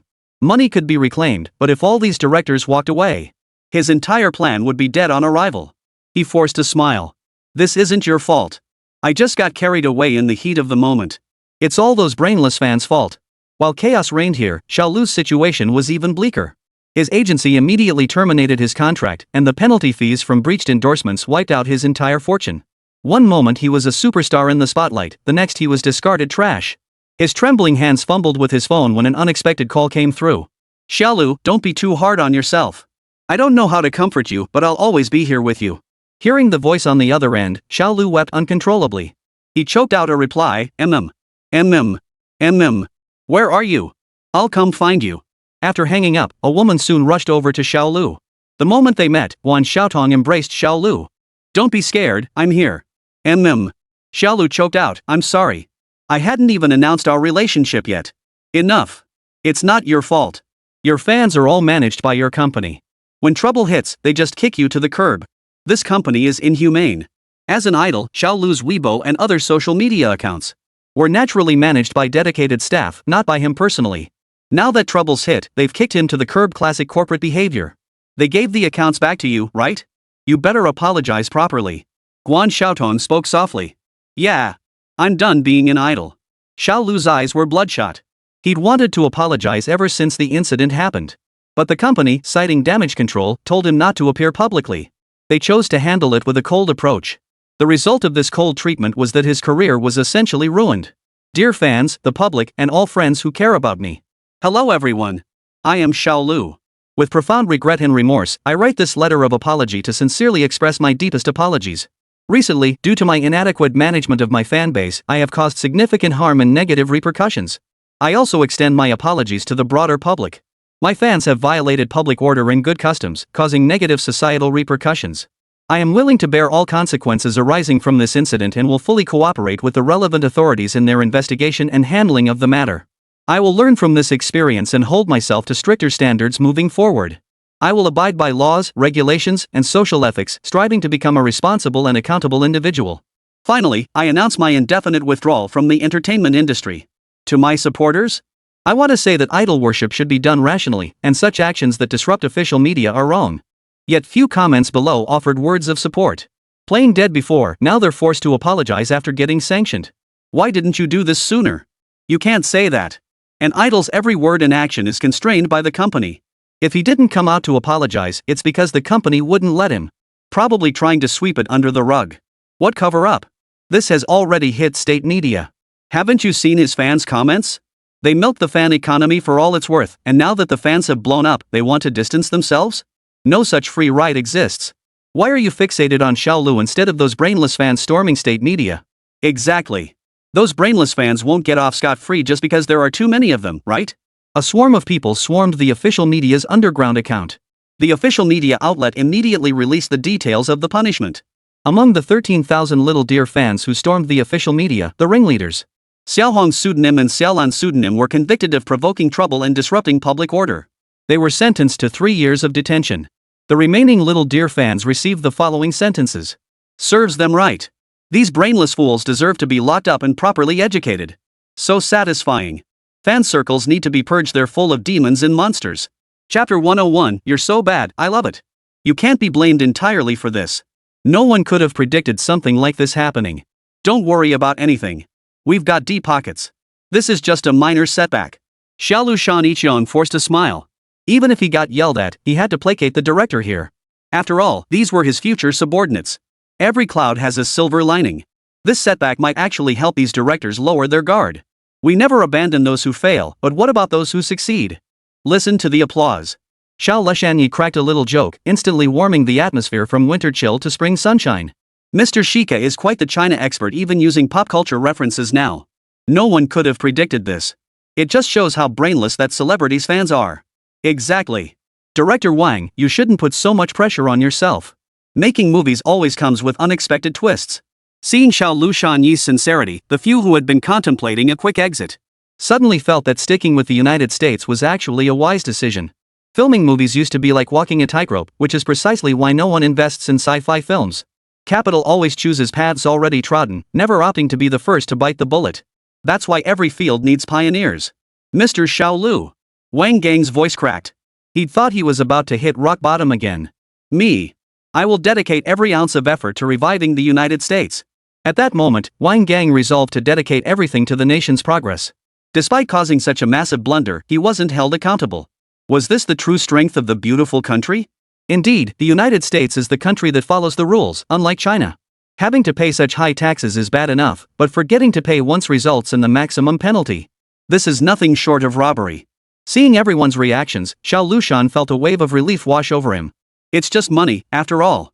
With so many people supporting us. Worth it. My mastery of human manipulation truly knows no bounds. The ancient Chinese saying holds true, fortune and misfortune are intertwined. This turn of events might just be a blessing in disguise. Xiao Lushan's thoughts raced. He'd already mapped out how to report this to the bigwigs back home. Handling emergencies is a skill in itself, isn't it? This time, the big boss wouldn't get to scold him, he might even get a commendation. Feng, look. Wang Gang's movie got taken down. Ha? Su Feng looked utterly confused. Hadn't the movie just premiered? How could it be pulled so suddenly? What's going on? Didn't it just premiere? Su Feng leaned closer to Lu Ruyan, peering at her phone with confusion. Whoa, they've banned it for a whole year. Su Feng was genuinely shocked. To be honest, the fan community's hypersensitivity wasn't anything new. But in his previous life, he'd never seen these people actually punished. Was China really this powerful now? They were banned outright. If I recall correctly, the idol's account is managed by the company, right? Su Feng asked Lu Ruyan uncertainly. Though he was a director and technically part of the entertainment industry, he hadn't really interacted much with the entertainment world. His usual dealings were with research institutes or the military. This felt like a whole different ballgame. Su Feng's thoughts drifted away. Yes, that's right. Why do you ask? Lu Ruyan looked at Su Feng with curiosity, unsure why he'd suddenly brought up the question. But aren't Xiao Lu's fans also managed by the company? Why haven't I seen the entertainment company behind her punished when something goes wrong? Su Feng asked in confusion. This punishment seemed misdirected. Even though Xiao Lu's fans caused the trouble, since they're managed by the company, shouldn't the company bear the responsibility? The public doesn't know these details, and Xiao Lu is an idol star. Everyone's calling him a pretty boy who'd listen to his side of the story? He himself gave up defending himself, didn't he? Su Feng paused before speaking. True. Netizens don't care about the truth either. As long as their sense of justice is satisfied.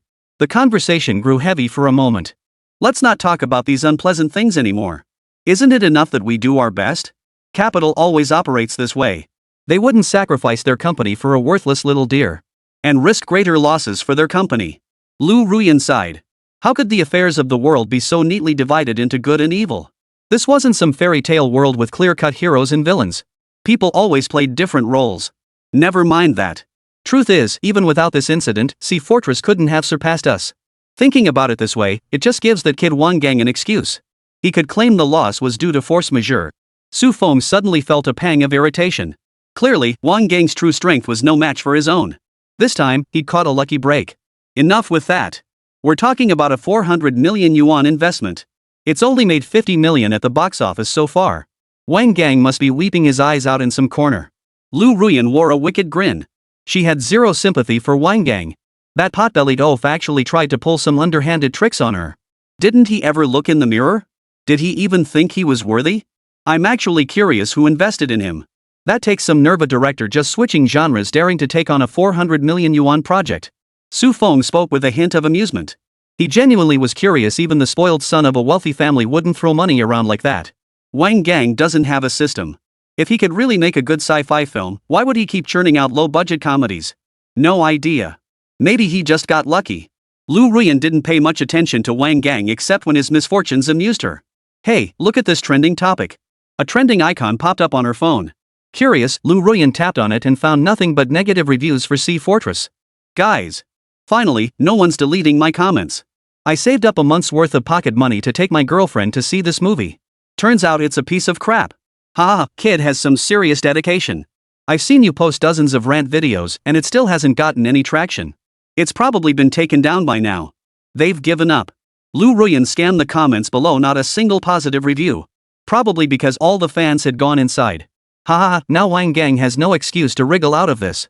I'm going to tag him right now. Su Feng suddenly perked up. After all, he was still young. He was quite interested in kicking someone when they were down. You're so mean, I love it. Chapter 102, It Can Change the World Order. At Wang Gang. Director Wang, where's your movie? I saw it just now, but now it's suddenly gone. Are you performing magic? As soon as Su Feng's Weibo post went up, a crowd of jokers gathered. What the hell kind of magic is this? Su Feng sure knows how to diss people. Ha ha ha ha, magic. Ha ha ha ha. At Wang Gang. Director Wang, where's your movie? At Wang Gang. Director Wang, where's your movie? At Wang Gang. Director Wang, where's your movie? Lu Ruyan was laughing so hard she was shaking. Hey, you guys. Ha ha ha ha ha ha ha. You guys are so easy to provoke. Aren't you afraid Wang Gang will have a stroke from anger? Su Feng scratched his head. What does him having a stroke have to do with me? I'm just showing some professional concern for his film, right? This must be some kind of record in the film industry, right? Released and pulled the same day. Pfft, don't play dumb with me, Lu Ruyan curled her lip. You're a real troublemaker. Where exactly am I bad? Spill it. Wang Gang's phone buzzed incessantly. He apologized and stepped aside to check his own. Ah. How dare you? Put. The director beside him cast a puzzled glance over. Oh no.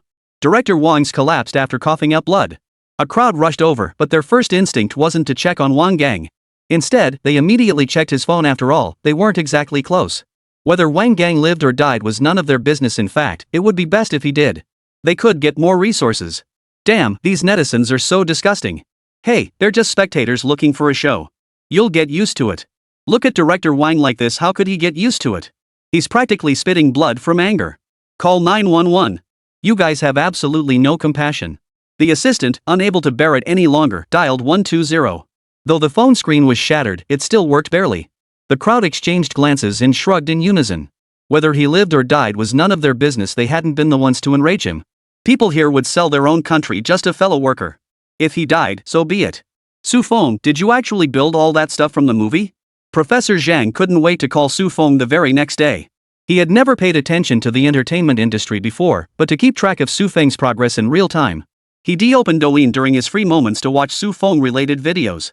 After finally finding free time yesterday, which was already past midnight, Professor Zhang was so excited he couldn't sleep all night. He called Su Feng at 7 o'clock sharp.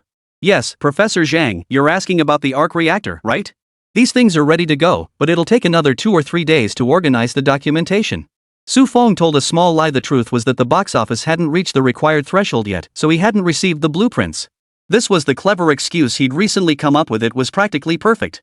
Professor Zhang didn't seem to notice the implication in his words. Completed? May I take a look? Of course. You can go directly to the filming base to see them. I haven't brought them out yet. Su Feng smiled. He understood Professor Zhang's feelings. Decades of arduous struggle, generation after generation of miners had sacrificed their youth and lives for the coal mines. The sheer excitement upon hearing about a new energy source was beyond what most people could imagine. All right. That's wonderful. Su Feng, on behalf of the people of Xishan Province, I thank you. Professor Zhang's eyes welled up with tears. How little time had passed since then. Su Feng had developed the arc reactor. How much energy had he poured into it during this period? This was a new energy source that no one else had fully grasped yet Su Feng had managed to complete filming. And he'd managed to develop it so quickly. No need to be so formal, Professor Zhang. I'm also a member of the southern 14 provinces. It should be me thanking the people of Xishan Province. You've sacrificed so much for this nation. Compared to your contributions, my contribution is utterly insignificant. Su Feng meant every word. Xishan Province's contributions to the nation were beyond measure. Without their sacrifices, the nation's progress would never have been so rapid. Only in Huagua could such an extraordinary thing happen. Sitting on a gold mine yet living in poverty. If this were any of those Middle Eastern countries, would have amassed immense wealth long ago. While coal mines cannot be compared to oil in value, they remain an indispensable pillar of modern industrialization. At the very least, they wouldn't end up like Xishan. The reason our own people cannot afford coal isn't due to external factors. Rather, it stems from Xishan's selfless dedication to national development, a sacrifice that seems almost incomprehensible by modern standards. Yet it was precisely these pillars of selfless dedication that underpinned China's rapid advancement. This nation achieved miraculous growth precisely because of them. No, Professor Zhang replied, his gaze piercing and his tone unwavering. Your invention will usher our nation into a new era. Professor Zhang's eyes blazed with intensity, his tone unwaveringly resolute.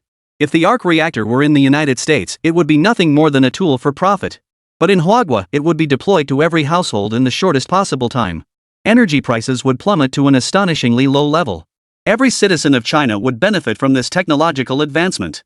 Then I won't disturb you any longer. I'll go take a look at the arc reactor.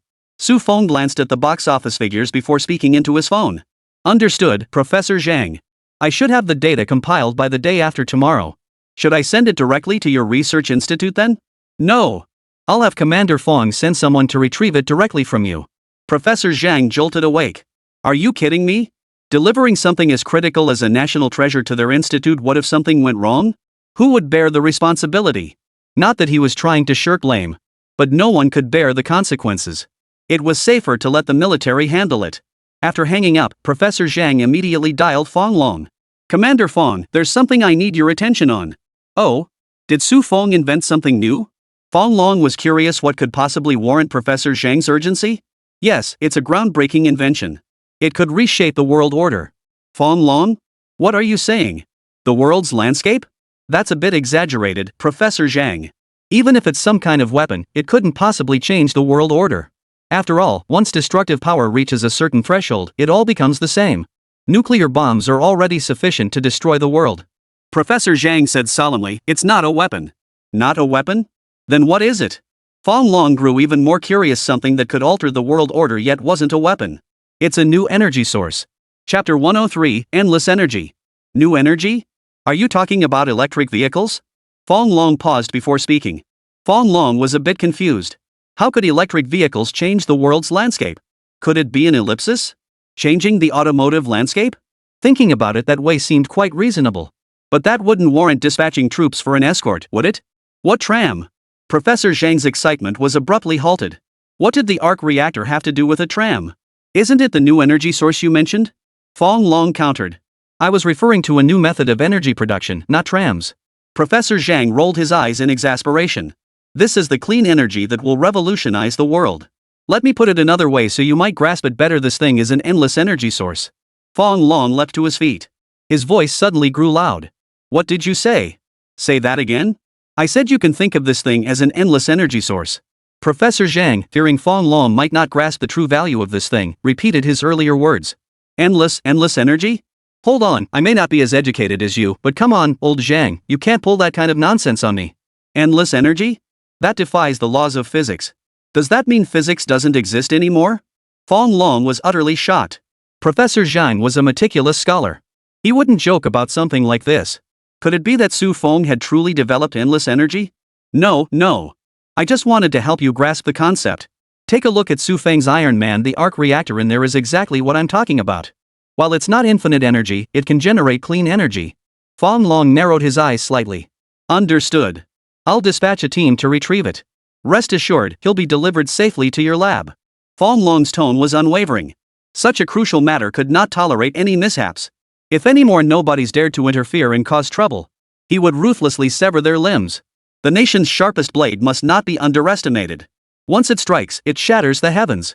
No, it's not safe to keep something this important in my lab. Besides, our university's research focus doesn't quite align with this. Send it to the Huagua Research Institute instead. Professor Zhang decisively rejected Fong Long's suggestion. Keeping something this vital on campus, he simply couldn't feel at ease. Moreover, their university lacked the expertise in this field. Such a precious discovery. It must be put into practical use as soon as possible. It can't just sit in the lab forever. Better to let the National Research Institute handle it. They have more multidisciplinary talent. Security measures there are also well established. There's no need to worry about data theft. Is that so? All right. I'll go find Su Feng right now. Fong Long was an impatient man. He hung up the phone and immediately dispatched someone to retrieve the documents. No, Su Feng's materials haven't been organized yet. Professor Zhang quickly interrupted. I need you to prioritize the arc reactor here first. It's located within Su Feng's filming base. Deliver this to the China Academy of Sciences first. Wait for Su Feng to call you before picking up the documents. Fong Long was momentarily speechless. The thing was already built. How could the research data not be ready yet? Don't scientists usually establish theoretical foundations before conducting experiments? Why is it reversed when it comes to Su Feng? Fong Long simply couldn't grasp this logic. It was like building an airplane first, then studying its relationship with aerodynamics and such afterward. This is nonsense, it's not like the old days. Back then, you could stumble upon new inventions by chance. But today? Everything's high-tech. What's the difference between this and rolling a nuclear bomb by hand? I'm not sure about that. Maybe the data is just too advanced. The stuff Su Feng's compiling, we can probably understand that. But last time with the mecha, we didn't really get it. At least we have the entire manufacturing process and production data. Professor Zhang felt a bit embarrassed. The technological gap was indeed significant. He placed the items before him and provided the supporting documentation. He hadn't fully grasped it either, which was precisely why he hadn't pressed Su Feng for answers. It was simply beyond comprehension. Is Su Feng that good? Fong Long's eyes widened in astonishment. He couldn't even grasp the research Professor Zhang and his team were working on. Yet Su Feng's research was so advanced that even they couldn't comprehend it. What did this mean? It meant Su Feng's research was undoubtedly at the absolute pinnacle of the world. Yes, compared to Su Feng. Our research level is like that of prehistoric humans. Professor Zhang showed no hesitation in his admission, nor did he feel the slightest embarrassment. If he were losing to ordinary people, he might feel ashamed. But when measured against Su Feng, defeat felt only natural. In his mind, Su Feng had already surpassed every scientist. After all, he'd never heard of any 20-something kid who could simultaneously direct world-class films, while simultaneously developing world-leading technology. He was truly a prodigy among prodigies. Heaven bless China. Fong Long sighed, feeling his own age when he looked at Su Feng. The modern era was beyond his comprehension. Who would have thought the world's most promising scientist would be a sci-fi film director? Indeed, may heaven bless China. With prodigies like Su Feng emerging, our generation can finally rest assured. Professor Zhang remarked with a smile. The weight on their shoulders had finally lightened a bit. Alright, I'll keep an eye on this matter. Professor Zhang, you should go back to your work now. Professor Zhang chuckled and replied, I'm actually taking some time off right now. Taking a break? You still take breaks? Fong Long exclaimed in disbelief. They'd known each other for decades, and Professor Zhang had never once mentioned taking a break. Yes, I'm heading to Su Feng's filming base now. I want to see the arc reactor. Though Professor Zhang didn't explain why he wanted to see the arc reactor. As his longtime friend, Fong Long knew the reason well. All these years of Shishan's dedication are finally paying off. The burden on our West Mountain's shoulders will finally be a little lighter. Fong Long said softly, as a fellow native of Shishan province. He understood well the sacrifices Shishan province had made for this nation. Yes, our Shishan province can finally catch its breath. All thanks to Su Feng. This time, I absolutely must secure him a favorable arrangement. Chapter 104, I think these two are perfect for Su Feng. Good terms? Fong Long was a bit confused. How should one approach the matter of benefits? Su Feng wasn't a formal member of the National Research Institute. Relying solely on Professor Zhang, it was difficult to secure any favorable terms. The previous arrangement for external experts was practically the best Professor Zhang could manage. After all, Professor Zhang had primarily focused on his own research projects. When it came to the political arena, his influence in political circles was still somewhat lacking. I'll apply with you. Fong Long didn't hesitate for a moment. Su Feng was the most outstanding researcher he had ever encountered. For someone of his caliber, no compensation would be excessive. He would contribute his share for Su Feng as a way to repay him for inventing the arc reactor. Fong Long's eyes burned with resolve. He understood the vital importance of scientific talent like Su Feng to the nation. Alright, then once Su Feng's credentials are ready, we'll head to the China Academy of Sciences. Professor Zhang paused briefly before continuing. Not just for Su Feng, but more so for this invention itself. Professor Zhang knew they would value this invention, given his standing in the academic world. But he felt this invention deserved faster nationwide implementation. That would require greater exposure and more support. His efforts alone were simply insufficient. So he decided to go to the Huaguo Research Institute himself to tell those people about the remarkable nature of this invention, encouraging them to dedicate more resources to its research. At the same time, he would bring them along to endorse Su Feng. This would accelerate the nationwide deployment of the invention. Not only would this promote the arc reactor, but it would also elevate Su Feng's status. He believed that titles like National Outstanding Science and Technology Worker and a recipient of the National Science Fund for Distinguished Young Scholars. These two titles would be highly fitting for Su Feng. However, their selection required the approval of many people, so he needed to build Su Feng's reputation. As long as Su Feng remained behind the scenes, no one would know that the scientist Su Feng and the film director Su Feng were one and the same. By the time the awards were announced, Su Feng's dual identity would likely be impossible to conceal. At this moment, Su Feng remained unaware of all the groundwork Professor Zhang had laid behind the scenes for him. He was still busy with the film's promotional tour. Post-release roadshows served dual purposes, promoting the film and expanding one's influence. Did you get tickets? What tickets? Tickets for the Iron Man Roadshow, of course. Dude, are you as dumb as that reporter? How dare you curse at me? Where are we? The movie theater. What's the problem? Who else would be standing in line for Iron Man 2 tickets if they hadn't bought them? Well, you've got a point. I just didn't think about it at first. The person being scolded scratched his head, looking a bit embarrassed. But seriously, Iron Man 2 was something to look forward to. I hear the plot's even more thrilling this time, and the special effects are mind-blowing. Of course it is. Iron Man is one of the most charismatic superheroes out there. That high-tech suit of armor is just so damn cool. The other person perked up, their eyes sparkling with anticipation. The line moved slowly forward, and the crowd's excitement grew with every step. Everyone was enthusiastically discussing the movie's plot and characters, as if they were already immersed in that world of technology and adventure. Finally, it was their turn to get their tickets checked and enter. Stepping into the theater, they found their seats and settled in, eagerly awaiting the film's start. The lights dimmed gradually, and trailers began playing on the big screen. The breathtaking visuals and stirring music instantly captured the audience's hearts. Everyone was immersed in the movie's atmosphere, eagerly anticipating the main feature's spectacular presentation. When the film officially began, its compelling storyline instantly drew everyone's attention. Even though we've seen the trailers, watching the actual movie feels completely different. Iron Man is just so cool.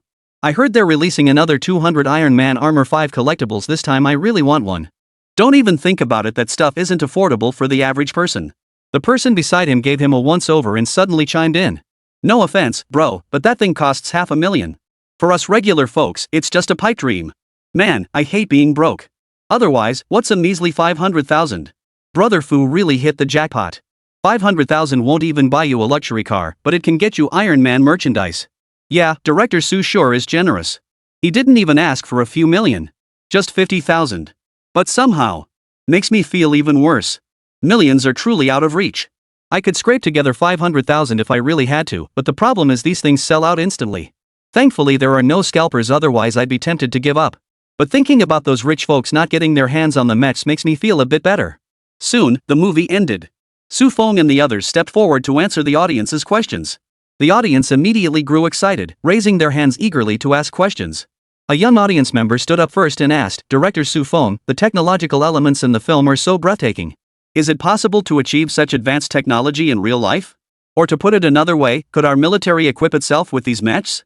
Are you really the director of a military propaganda film? Su Feng smiled as he replied, the development of technology is limitless.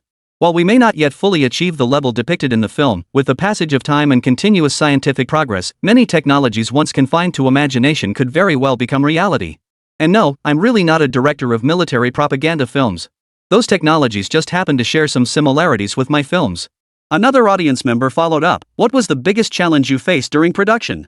A crew member nearby answered, one of the biggest challenges was authentically presenting those complex technological scenes. We had to ensure visually stunning effects while adhering to scientific logic, which required extensive research and innovation. His inner monologue, honestly, the biggest problem was getting used to explosions. After all, Su Feng really does blow things up. A young child timidly raised their hand and asked, I really love Iron Man. He's so brave. How did you create such a hero? Su Feng ruffled the child's hair and said, Iron Man's bravery comes from his inner conviction and sense of responsibility. Through this character, we hope to show everyone the importance of facing difficulties bravely and protecting others. Chapter 105, you should donate this technology to the United States. Director Su, hello. I'm Lu Qingqing from China Daily. May I ask if you plan to donate the giant mecha from Pacific Rim and the Iron Man suits? The moment those words were spoken, the buzzing noise in the room seemed to hit pause. I'm sorry, I don't understand what you mean. Could you explain that? Su Feng looked utterly bewildered. What did she mean by donate? Donate them to whom? To the world. You should know there are many miners in this world. They risk their lives mining minerals. With your mechs, their safety could be guaranteed. And for filling mountains and building roads, your mechs could be of tremendous help. Silence. Su Feng didn't want to speak. He hadn't expected that even in his own country there were now people resembling the white liberals of the United States. These people were all about being unreasonable, always demanding sacrifices from others. The most notorious example of these white leftists is the well-known environmental organization. Director Su, why aren't you speaking? Lu Qingqing, who had been smiling moments ago, suddenly grew somber. You switched from you to you. Are you unwilling to donate these two technologies that could benefit humanity? The audience beside them was a bit confused. Wasn't this supposed to be a movie roadshow? How did the topic suddenly shift to donating technology? But it sounded kind of reasonable, didn't it? Benefiting miners sounded like it could be meaningful. Do you know how harsh the conditions are for miners? The air they breathe while working is filled with dust. Countless people have died from pneumoconiosis. Collapses frequently occur in the mines they work in, and when they do, people die. If they're 10 minutes late coming home from work, their wives and children worry about their safety. And you? You have a mech with air recirculation technology. It could save them from pneumoconiosis and prevent them from being crushed by falling rocks. Yet you refuse to share this technology. You're nothing but a selfish little bastard. By the end, Lu Qingqing was practically screaming. Oh, are you talking about the whole world? Who am I supposed to give this technology to? Su Feng felt a headache coming on, but he still wanted to confirm. He didn't want to end up yelling at the wrong person. Of course, the United States. The United States is humanity's beacon. Mechs aren't quite suited for miners yet. You'll need the United States to help refine them. You should pay them an improvement fee. Lu Qingqing's tone had calmed slightly as she spoke with a hint of smugness. Her slightly raised chin revealed her current satisfaction. So you're saying I should hand over my technology to the United States? Ask them to improve it for me, and then I have to pay them too? Su Feng now understood clearly, Lu Qingqing was a complete idiot. But this was public, after all, and the matter needed to be clarified. Of course. It's for the benefit of all humanity. With all the money you've made from your movies, shouldn't you donate some to contribute? You wouldn't have scientists from the United States working for free for you, would you? Lu Qingqing looked utterly self-righteous. Why would I hand over the technology to the United States instead of my country? Su Feng looked utterly perplexed. It's common knowledge that China's research capabilities aren't as advanced as America's. Such advanced technology should naturally go to the United States. Lu Qingqing declared with righteous indignation. Security. Where is security? Please escort this lady out. Su Feng was speechless. He had actually tried to reason with these white leftists. It seemed like he'd gotten water up his ass while showering last night. Su Feng. What do you think you're doing? Are you trying to take away my freedom of speech? Security had already politely lifted her up and was escorting her out. What are you doing? This is harassment. Su Feng, you have no moral compass whatsoever. I'll publish an article condemning you. I will definitely publish an article condemning you. As her voice faded into the distance, Lu Qingqing was escorted out of the venue. After this commotion, the atmosphere at the venue grew strangely tense. The audience below began murmuring among themselves. I think Lu Qingqing has a point. Contributing this technology would be a good thing. It would benefit humanity. But kicking someone out like that is way too harsh. Doesn't China have freedom of speech? If you two are so compassionate, why not donate all your family's money to the Red Cross? Watch your tone. Su Feng has more money than he can ever spend. My family hasn't even achieved financial freedom yet. What am I supposed to donate? Exactly. We're not rich people. If I had as much as Su Feng, I'd donate $1 million or $2 million every month. Su Feng watched the audience below the stage buzzing with discussion but didn't bother to defend himself. There was no point in arguing here. Once Lu Qingqing's article went live, the internet would be flooded with negative rumors. Sorry, but this roadshow will end here. Su Feng apologized and led Donnie and the others out of the theater. The incident quickly trended online. Su Feng acting like a diva? He actually had security escort reporters out during the roadshow. Su Feng dared to expel a China daily reporter. Su Feng refuses to donate technology that could benefit humanity. Reflecting on Xishan province's contributions to Huaguo over the years. 4 consecutive trending topics dominated major platforms, while Lu Qingqing's article also surged into the top 10 rankings across platforms. Suddenly, everyone began discussing Su Feng. Seriously, why should he donate his own technology to the United States? Isn't that robbery? What kind of nonsense are you spouting? If not donated to the US, it could have been donated to China. Look at Su Feng, he keeps it all for himself. He doesn't give a damn about the miners' lives. Exactly. Didn't you see that trending topic? Xishan province has sacrificed so much for the nation. Doesn't that deserve some action from Su Feng? Even if it means selling his technology to the state? Su Feng is the epitome of greed. I propose we all boycott Su Feng's movies. Just watch his movies and you'll see they're all about foreigners. You can tell he's no good. How could a big shot director possibly understand the struggles of ordinary folks? Boycott Su Feng. Boycott Su Feng. Boycott Su Feng. A new wave of anti-Su Feng sentiment surged online, leaving the masterminds behind the scenes Frog and Little Deer Mountain grinning from ear to ear. You know what? You're absolutely right. Su Feng really manages to make enemies everywhere he goes. Just sending a reporter to stir things up a bit and look, it actually worked. Xiaolu felt a surge of satisfaction. This plan was unfolding far too smoothly. Since we can't take you down at the box office for now, let's strike at you on moral grounds. He truly is a genius.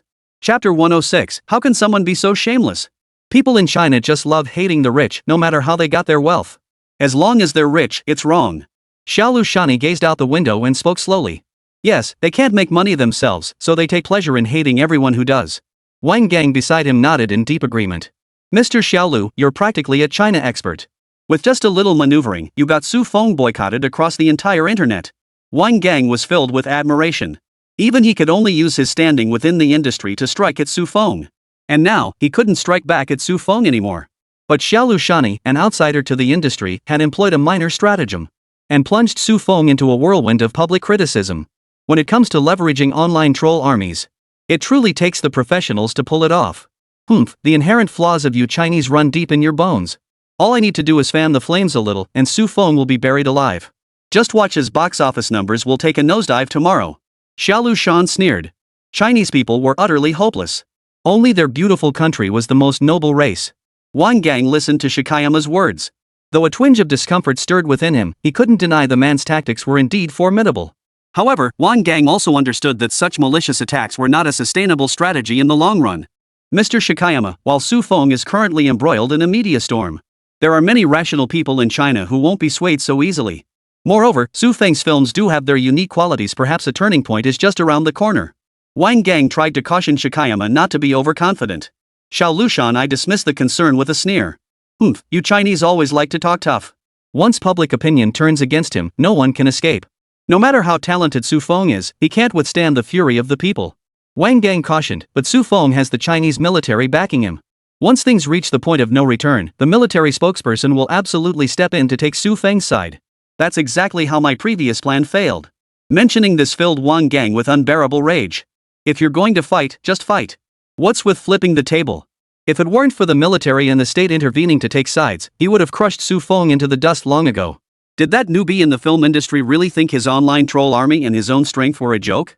A newcomer to the film industry, he wanted to manipulate him. There were 99 ways to do it. No problem. It's better that the military got involved. Xiaolu Shan flashed another mocking sneer. Even with the military involved, the narrative can still be controlled unless they suppress all public voices across the entire internet. That would actually work in our favor. One Su Feng traded for a decline in the Chinese government's credibility. This is a surefire win, no risk, all gain. A smug grin spread across Xiaolu Shanyi's face. Su Feng was merely the director of an arms propaganda film. A mere pawn.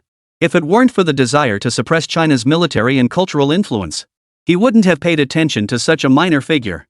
Trading one Su Feng for a nation's credibility. Even a fool knows which choice to make.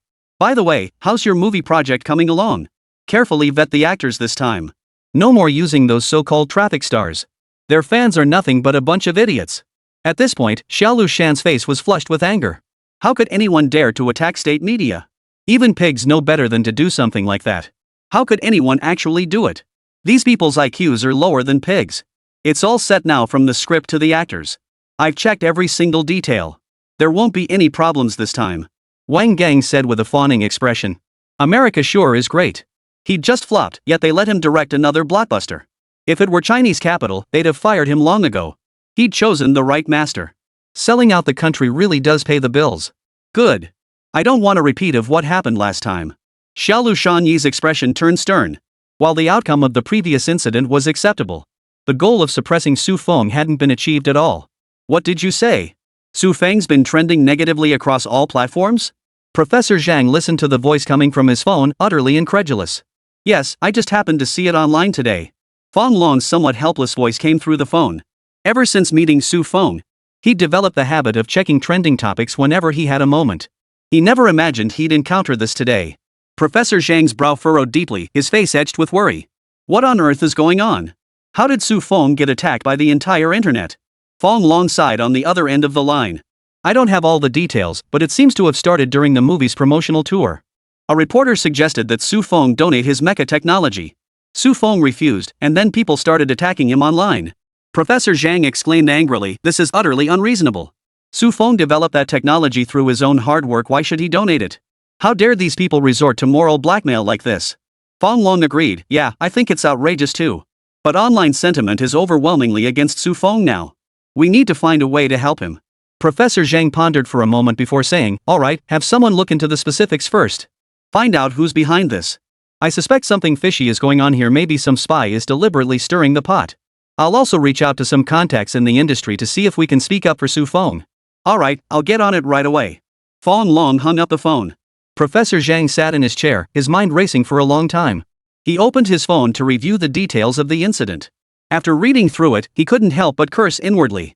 If it's not technology, can it be donated for free? How shameless could these people be? Even the government had paid for the technology purchased from Su Feng. And he even felt guilty that the payment wasn't substantial enough. Fortunately, Su Feng didn't care about any of this, which already filled him with immense admiration. Now these people are casually demanding Su Feng hand over the technology to the United States? And they expect him to pay some kind of technology fee? How utterly shameless. Professor Zhang stood up, paused to think. Then he dialed the president of the Xishan Province Mining Association. Hello, this is Professor Zhang. Regarding that mech we discussed last time, we've nearly completed our research. Let's find a time for me to bring Su Feng along and hold a ceremony. Alright. Let's set it for the day after tomorrow. Professor Zhang exhaled deeply. This group must pay for their words and actions. Those who stuck to the facts could be forgiven, but those who took the opportunity to attack? They'll all get a visit from the cyber police for a little chat. Chapter 107, Let Them Come. Who on earth is having the entire West Mountain Provincial Mining Association turn out to welcome them? And even summon so many government officials, the provincial governor, the mayor, the district chief to accompany them? The miners standing nearby were astonished. All these officials whom they'd only seen on TV were lined up at the mine entrance to greet them.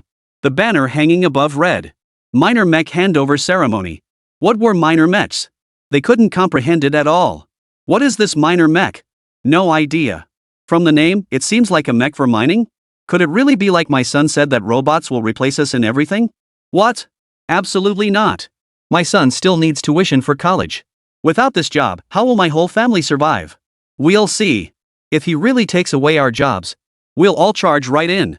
Su Feng and Professor Zhang arrived at the mine entrance just then, though they sensed an eerie atmosphere inside. Professor Zhang, look. They don't seem too thrilled to see us. Su Feng whispered to Professor Zhang. How could that be? We're here to deliver mechs to them. Professor Zhang dismissed Su Feng's concern. How could such a thing happen? They were here to assist the miners should be grateful to them. How could they possibly be hostile? Miner Li Dishing stepped forward first and shouted, What exactly are you here for? What's this about miner mechs? Are you here to take our jobs? This job is how we feed our families. Zhang Debiao chimed in, That's right. If you want to take our jobs away, we won't stand for it. The other miners nodded in agreement, their emotions growing increasingly heated. Su Feng hurriedly waved his hands to explain, Everyone, please don't misunderstand. We're not here to take your jobs. This miner suit is designed to help you work better and improve safety. However, the miners remained skeptical. Li Dishing snorted, That sounds nice, but who knows what you're really up to? Machines are replacing people everywhere now.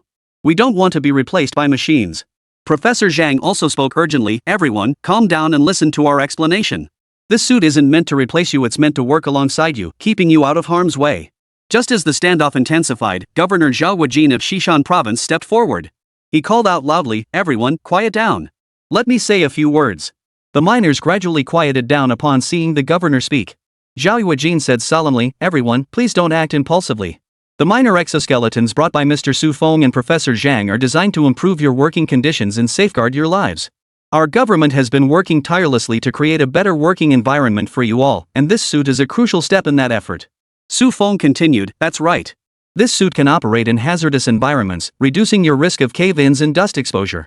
Moreover, with the assistance of the suits, your work efficiency will improve and your income will increase. The miners began to waver, though doubts lingered. Zhang Debiao asked, Really? But won't we lose our jobs? Su Feng patiently explained, No, you won't. The mechs require human operators and maintenance, which will actually create more job opportunities. Moreover, the mechs come equipped with an intelligent voice-operated system. You'll adapt to them in no time, no extra training needed. Hearing this, the miners' attitudes gradually softened. However, some still doubted Su Feng, as a few had already searched for information about him online. What they found was nothing but negative reports. Harassing actresses on set, churning out trashy films to rake in cash. The most recent scandal was refusing to donate the mecha to the state. Wait, this latest scandal seems off. Zhang Debiao, the miner who uncovered the latest scandal, found himself at a loss. If Su Feng hadn't donated the technology, then what was the purpose of today's welcoming ceremony? People online seem a bit unreliable. Check out this news. I don't think the online reports are very reliable either. Zhang Debiao, the miner, turned to Li Dishing beside him and said, Online news is a mix of truth and lies, but so many people are bashing Su Feng. This Su Feng must be up to no good. We can't let him fool us. After discussing it for a while, the group made up their minds. No matter how fantastically Su Feng spun his tales, they simply refused to believe him. The mayor, provincial governor, and others were blocked at the gate entrance, while Su Feng and his group were separated from the crowd outside. Seeing the shift in the miners' expressions, Su Feng realized they still didn't trust him. He couldn't help but feel a pang of disappointment. What had caused this situation? Should he not have come at all? Professor Zhang, maybe I shouldn't have come. This mech itself was modified by your team. Not only did my presence fail to assist you, but it actually hindered your efforts. Su Feng didn't mind being misunderstood. After all, there was plenty of negative information about him online. Though untrue, those unfamiliar with him could easily be misled. He didn't blame these miners, they were simply anxious about their jobs. Nor were they targeting him intentionally. No, Su Feng, how could you say that? If it weren't for you, how would we have developed the new mecha? Let me explain to them. Professor Zhang stepped forward, facing the miners with sincere words. Fellow workers, I too am from Xishan. My father was a miner here too, his name was Zhang Jianhua. You might still remember my name, Professor. That name sure got me teased by my classmates growing up. At this point, Professor Zhang let out a wry smile. Su Feng couldn't help but chuckle too. Calling him professor did sound a bit odd. Several miners nearby chuckled too, while a few older men exchanged knowing glances. So it's old Zhang's kid. He's all grown up now. Hard to recognize you now. It's been tough. Old Zhang raised the child all by himself. The boys really made her proud, becoming a professor. Getting old, my eyes aren't what they used to be. I didn't even notice Professor Zhang had returned. The old men walked forward, and the others parted to make way. Young Zhang, tell us old folks the truth. Is this robot really not here to replace us? You know many of us never got much schooling in our lives. Plus, many of us are getting older, and when it comes to electronic devices, they just can't learn it. Professor Zhang's eyes reddened slightly as he stepped before the old man. Uncle Lu, what are you saying? I'm from Xishan province too. How could I harm you? The old man slowly nodded. All right. That's all I needed to hear. Make way for them. Chapter 108. We all owe you a deep debt of gratitude. At the miner mech handover ceremony, the miners' emotions gradually stabilized. Their anticipation for the miner mechs began to slowly replace their earlier worries and misunderstandings. Governor Zhao Yuejin's face was grave as he slowly approached Su Feng and Professor Zhang, bowing deeply. This gesture startled everyone present. After rising, Zhao Yuejin bowed his head slightly, his face filled with shame as he said, Professor, I am truly deeply ashamed. This handover ceremony should have been a joyous occasion, a blessing for the miners. Yet due to our inadequate preparatory work, we failed to fully consider the miners' genuine concerns. This nearly plunged this significant event into an irreparable predicament. Su Feng immediately stepped forward, reaching out to help the governor up. Governor Zhao, please don't say such things. This was merely an unfortunate misunderstanding. Now that it has been resolved, everything is moving in a positive direction. Zhao Yuejin lifted his head, his eyes flashing with determination. He remarked with emotion, but this incident has also sounded a heavy alarm for me. While vigorously advancing technological progress and development, we must not focus solely on technical issues. We must place greater emphasis on communication and interaction with the public. We must help people truly understand the benefits and significance of these new technologies, rather than letting misunderstanding and fear arise from ignorance. Only then can we ensure technology better serves the people, allowing everyone to truly reap the benefits of technological progress. He looked once more at the gleaming new mining mech, his tone unwavering as he declared, from this moment onward, we must redouble our efforts and excel in every task. We must not only increase investment in technological research and development, but also put significant effort into communication and outreach. I believe that with our united efforts, we will undoubtedly build a brighter future for Xishan province, ensuring every citizen benefits from it. Governor Zhao was sweating buckets inside. This was a nationwide live broadcast, after all. The reporters were all filming. Thankfully, the situation had been resolved smoothly in the end. Otherwise, this good deed would have turned into a disaster. The image of Xishan province would have plummeted. When someone kindly offers you technology, it's one thing to decline. But to block them at the gate? The reputation that would spread would be utterly disgraceful. The organizer of this event would be branded with shame. Then he reflected on his own words and realized they weren't half bad. At least he'd salvaged the situation. Thankfully, Professor Zhang and the others weren't upset. Then let us commence the handover ceremony. We've prepared 50 units this time. Governor Zhao, please take a look. Professor Zhang gestured for his team to maneuver a machine out of the cargo compartment. As the massive miner mech slowly emerged from the cargo compartment, the scene fell into a moment of silence before erupting into waves of astonished gasps. Miner Li Dishing's eyes widened, his mouth gaping in disbelief. This is incredible. I've never seen a machine this big before. Zhang Debiao nodded repeatedly beside him, his voice trembling with excitement. This thing can actually help us mine? It looks like something straight out of a sci-fi movie. Governor Zhao Yujin was equally stunned by the sight before him. He stepped forward to examine the mech closely, his eyes brimming with delight. This is truly an astonishing technological achievement. I never imagined our Xishan province would welcome such advanced equipment. Mayor Lubo added with emotion, this will undoubtedly revolutionize our mining industry. District Chief Fang Jiu exclaimed excitedly, with these mechs, our district's mining productivity will undoubtedly surge and safety will be significantly enhanced. Wu Changhua, president of the Mining Association, was so moved his hands trembled slightly. This is a major breakthrough for our industry. With these mechs, our mining brothers won't have to work under such high risks anymore. The crowd gathered around the mech, discussing its functions and capabilities. Professor Zhang patiently explained the suit's technical features and advantages. This miner suit incorporates cutting-edge technology. Not only can it operate efficiently in harsh environments, but it also maximizes operator safety. The head unit incorporates an air circulation system that purifies the air through this mechanism. This will help reduce or even prevent pneumoconiosis. At this point, Professor Zhang's eyes welled up with tears. If only this machine had been available sooner, his father wouldn't have passed away so young. His mother wouldn't have had to struggle so hard to raise him. She hadn't enjoyed many years of happiness before her overwork and exhaustion took her too soon. Young Zhang, you've done a great job. You've made a tremendous contribution to us. We all owe you our deepest gratitude. As he spoke, an old man knelt before Professor Zhang to express his gratitude. The invention of this mecha. It could be said to have saved every miner's family in Xishan province. Such immense kindness was beyond repayment. The scene descended into chaos, and it took considerable effort to calm the old man down. Only then could the presentation resume. This exoskeleton prevents burial and constantly monitors safety conditions. It will issue advance warnings if collapse is imminent. As Professor Zhang continued his presentation, the group's understanding of the miner mech deepened and their awe grew more intense. They seemed to glimpse a brand new future for mining development in Xishan province with such high-tech machinery. Safety would be assured from now on, no longer spending entire days buried in dust. We truly owe you an immense debt of gratitude. Professor Zhang waved his hands hurriedly, his face flushing as he replied, not at all, not at all. This is simply our duty. We developed this miner suit precisely to make your work safer and your lives more secure. Governor Zhao Yujin stepped forward solemnly. Professor Zhang, Mr. Su, your contributions are recognized and deeply appreciated. This is not merely a technological achievement, it is a profound gift to the countless mining families of Xishan province. We will cherish and utilize these suits to their fullest potential. Mayor Lubo nodded in agreement. Exactly. We will fully cooperate, handle the follow-up training and management. To ensure the safe operation of the mechs. District Chief Fang Jiu also pledged, our district will actively implement all measures to create a better working environment for the miners. Wu Changhua, president of the Mining Association, spoke with emotion, with these mining suits, our industry will embrace new opportunities. We will strengthen self-discipline, standardize operations, and make the miner mechs a shining emblem of Xishan province's mining industry. Miners Li Dixing, Zhang Debiao, and others chimed in, we will diligently master the operating techniques, utilize these mechs effectively, and live up to everyone's expectations. Chapter 109, is the outside world advancing this rapidly? Live broadcast of miner mech handover ceremony. The handover ceremony between Su Feng and Professor Zhan was broadcast live in its entirety, yet it failed to generate significant buzz. No one cared about the handover itself, people only cared about news with entertainment value or explosive content.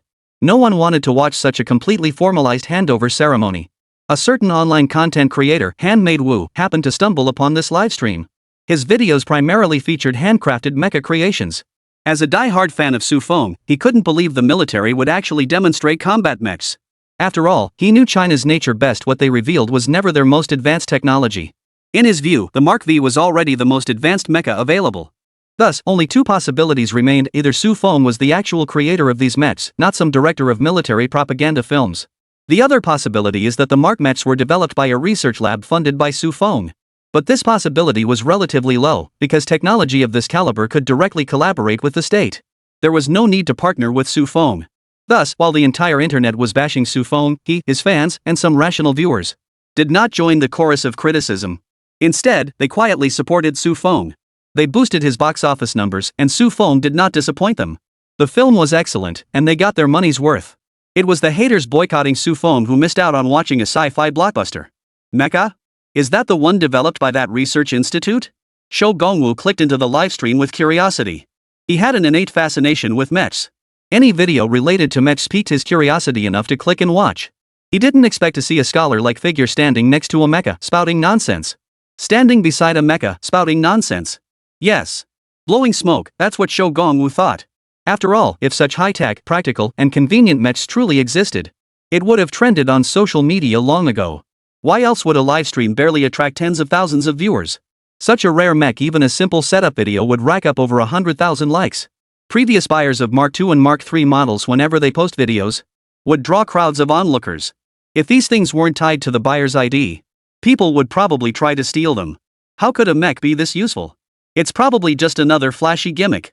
Shou Gongwu casually began examining the mech standing nearby. You know what? It actually looks pretty legit. Shou Gongwu began analyzing the functions of each mech component. The helmet should have a filtration system to keep dust out of the lungs. It also needs a certain level of strength and shock resistance, otherwise someone could get knocked unconscious if a rock hits them in the forehead. The mech torso doesn't fully encase the wearer. Is it similar to an exoskeleton? This design likely conserves energy, otherwise the overall weight would be too great. As he studied it by hand, analyzing it with each glance, his eyes grew increasingly uncertain. Whoa, this thing actually looks legit? Could it be they've actually built a mech? Wait, what about the energy supply? Shukuwu suddenly realized the most critical flaw: energy supply. If it required expensive energy to power this mech, the cost would be prohibitively high. It wouldn't be practical at all. But if powered by electricity, given current technological standards, battery safety is a critical concern that cannot be ignored. In a mine, if an explosion or fire were to occur, the loss would extend far beyond a single mech. Surrounding miners could perish alongside it. Such losses would be incalculable. This is precisely why electric vehicles are prohibited from charging inside buildings. The scholars soon address the issue of battery safety. The battery section is powered by the arc reactor, though it isn't directly installed on the mech itself. After each shift, they can be collected and stored in the warehouse to recharge using these energy blocks. Professor Zhang pointed to the energy blocks stored nearby, which contained vast amounts of power. They could directly power the mechs, making batteries the most fitting description. They were also removable batteries, making them extremely convenient to use. When depleted, simply swap it out. Safety protocols are rigorously ensured. At the very least, they won't explode like regular batteries. Has technology advanced this far already? Looks like we've truly been left behind. The miners stood there dazed and bewildered. When did the world evolve to this point? Weren't we all still using coal, wind, solar, and nuclear power for electricity before? How come we don't even need electricity anymore? Doesn't that make mining coal much less meaningful? No, everyone still uses electricity. We haven't evolved to the point of not needing electricity yet. Su Feng interjected with a smile. The world still relied on electricity, it was just that his mecha was powered by the arc reactor. He couldn't possibly make the entire world abandon electricity overnight and switch entirely to energy sources. It would require a gradual transition, and frankly, he had little interest in pursuing it. Is that so? I thought you'd been living underground like a rat for so long. The world has evolved into something I barely recognize. Miner Li Dishing spoke with a bitter smile, his tone dripping with self-mockery. His education was limited, and a generation gap had already formed between him and his son. On days when he wasn't underground, he'd just shoot the breeze with his co-workers or play chess. He wasn't very adept with smartphones, so his understanding of the outside world lagged behind. This very fear drove his earlier desperate attempts to block Su Feng and the others. Truthfully, if he weren't mining, he didn't know what else he could do. A vast chasm had opened between them and the modern era, filling them with dread toward the outside world. They dreaded becoming like discarded scrap, burned out, used up, then cast aside in some corner. Left to fend for themselves. Things will only get better. With the mechs, we won't have to work such long hours anymore. Our bodies won't be wrecked like before. Things will get better. Su Feng repeated twice that things would improve for these miners who had devoted most of their lives to the mine. He didn't know what else to say, a strange ache welling up inside him. They had sacrificed so much for this country, yet remained nameless and forgotten. It's all thanks to you. We truly owe you our deepest gratitude. Li Dishing expressed his sincere gratitude. Whoa, isn't that Su Feng? Only now did Shou Gongwu notice Su Feng standing nearby, seemingly invisible. Chapter 110, Who's the Real Idiot? At that moment, Shou Gongwu had no doubts whatsoever about the mecha's authenticity. After all, it was his idol Su Feng. What reason was there to doubt a mecha built by Su Feng? But Su Feng was really low-key, huh? He actually let the slander fly without clearing his name. He handled things privately. But as his die-hard fan, he absolutely couldn't let this happen. How could a good deed be kept hidden without being reported? If this continues, who would want to do good deeds anymore? That's just wrong. Lei Feng even kept a diary about his deeds. Shou Gongwu decided to help Su Feng spread the word about this. Guys, check out what I found today. Shou Gongwu edited the video and uploaded it to major platforms. As a blogger with tens of millions of followers, his videos spread rapidly. What? Su Feng secretly donated the mecha behind everyone's backs? Judging by the timing, he must have finished building the mecha before being morally pressured into it, right? I feel guilty I actually criticized Su Feng. You're done for. You'll be slapping yourself awake in the middle of the night. The flood of comments began rolling in, leaving Shogongwu shaking his head and chuckling.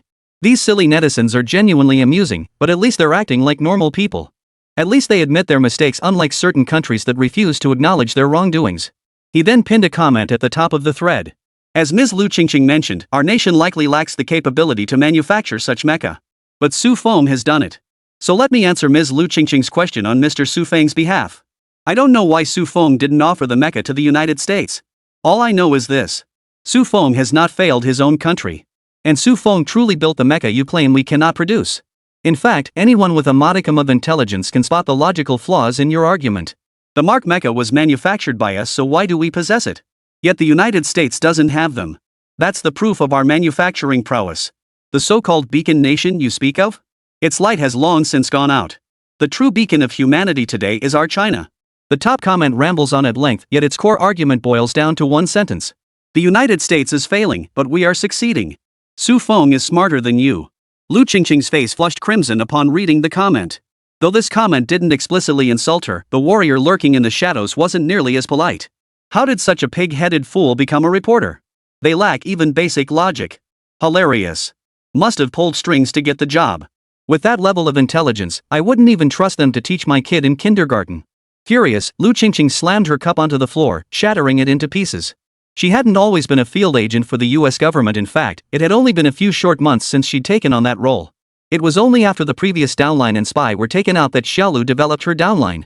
So this whole backdoor business is pure fiction. You bunch of dumb pigs, you're the real pigs.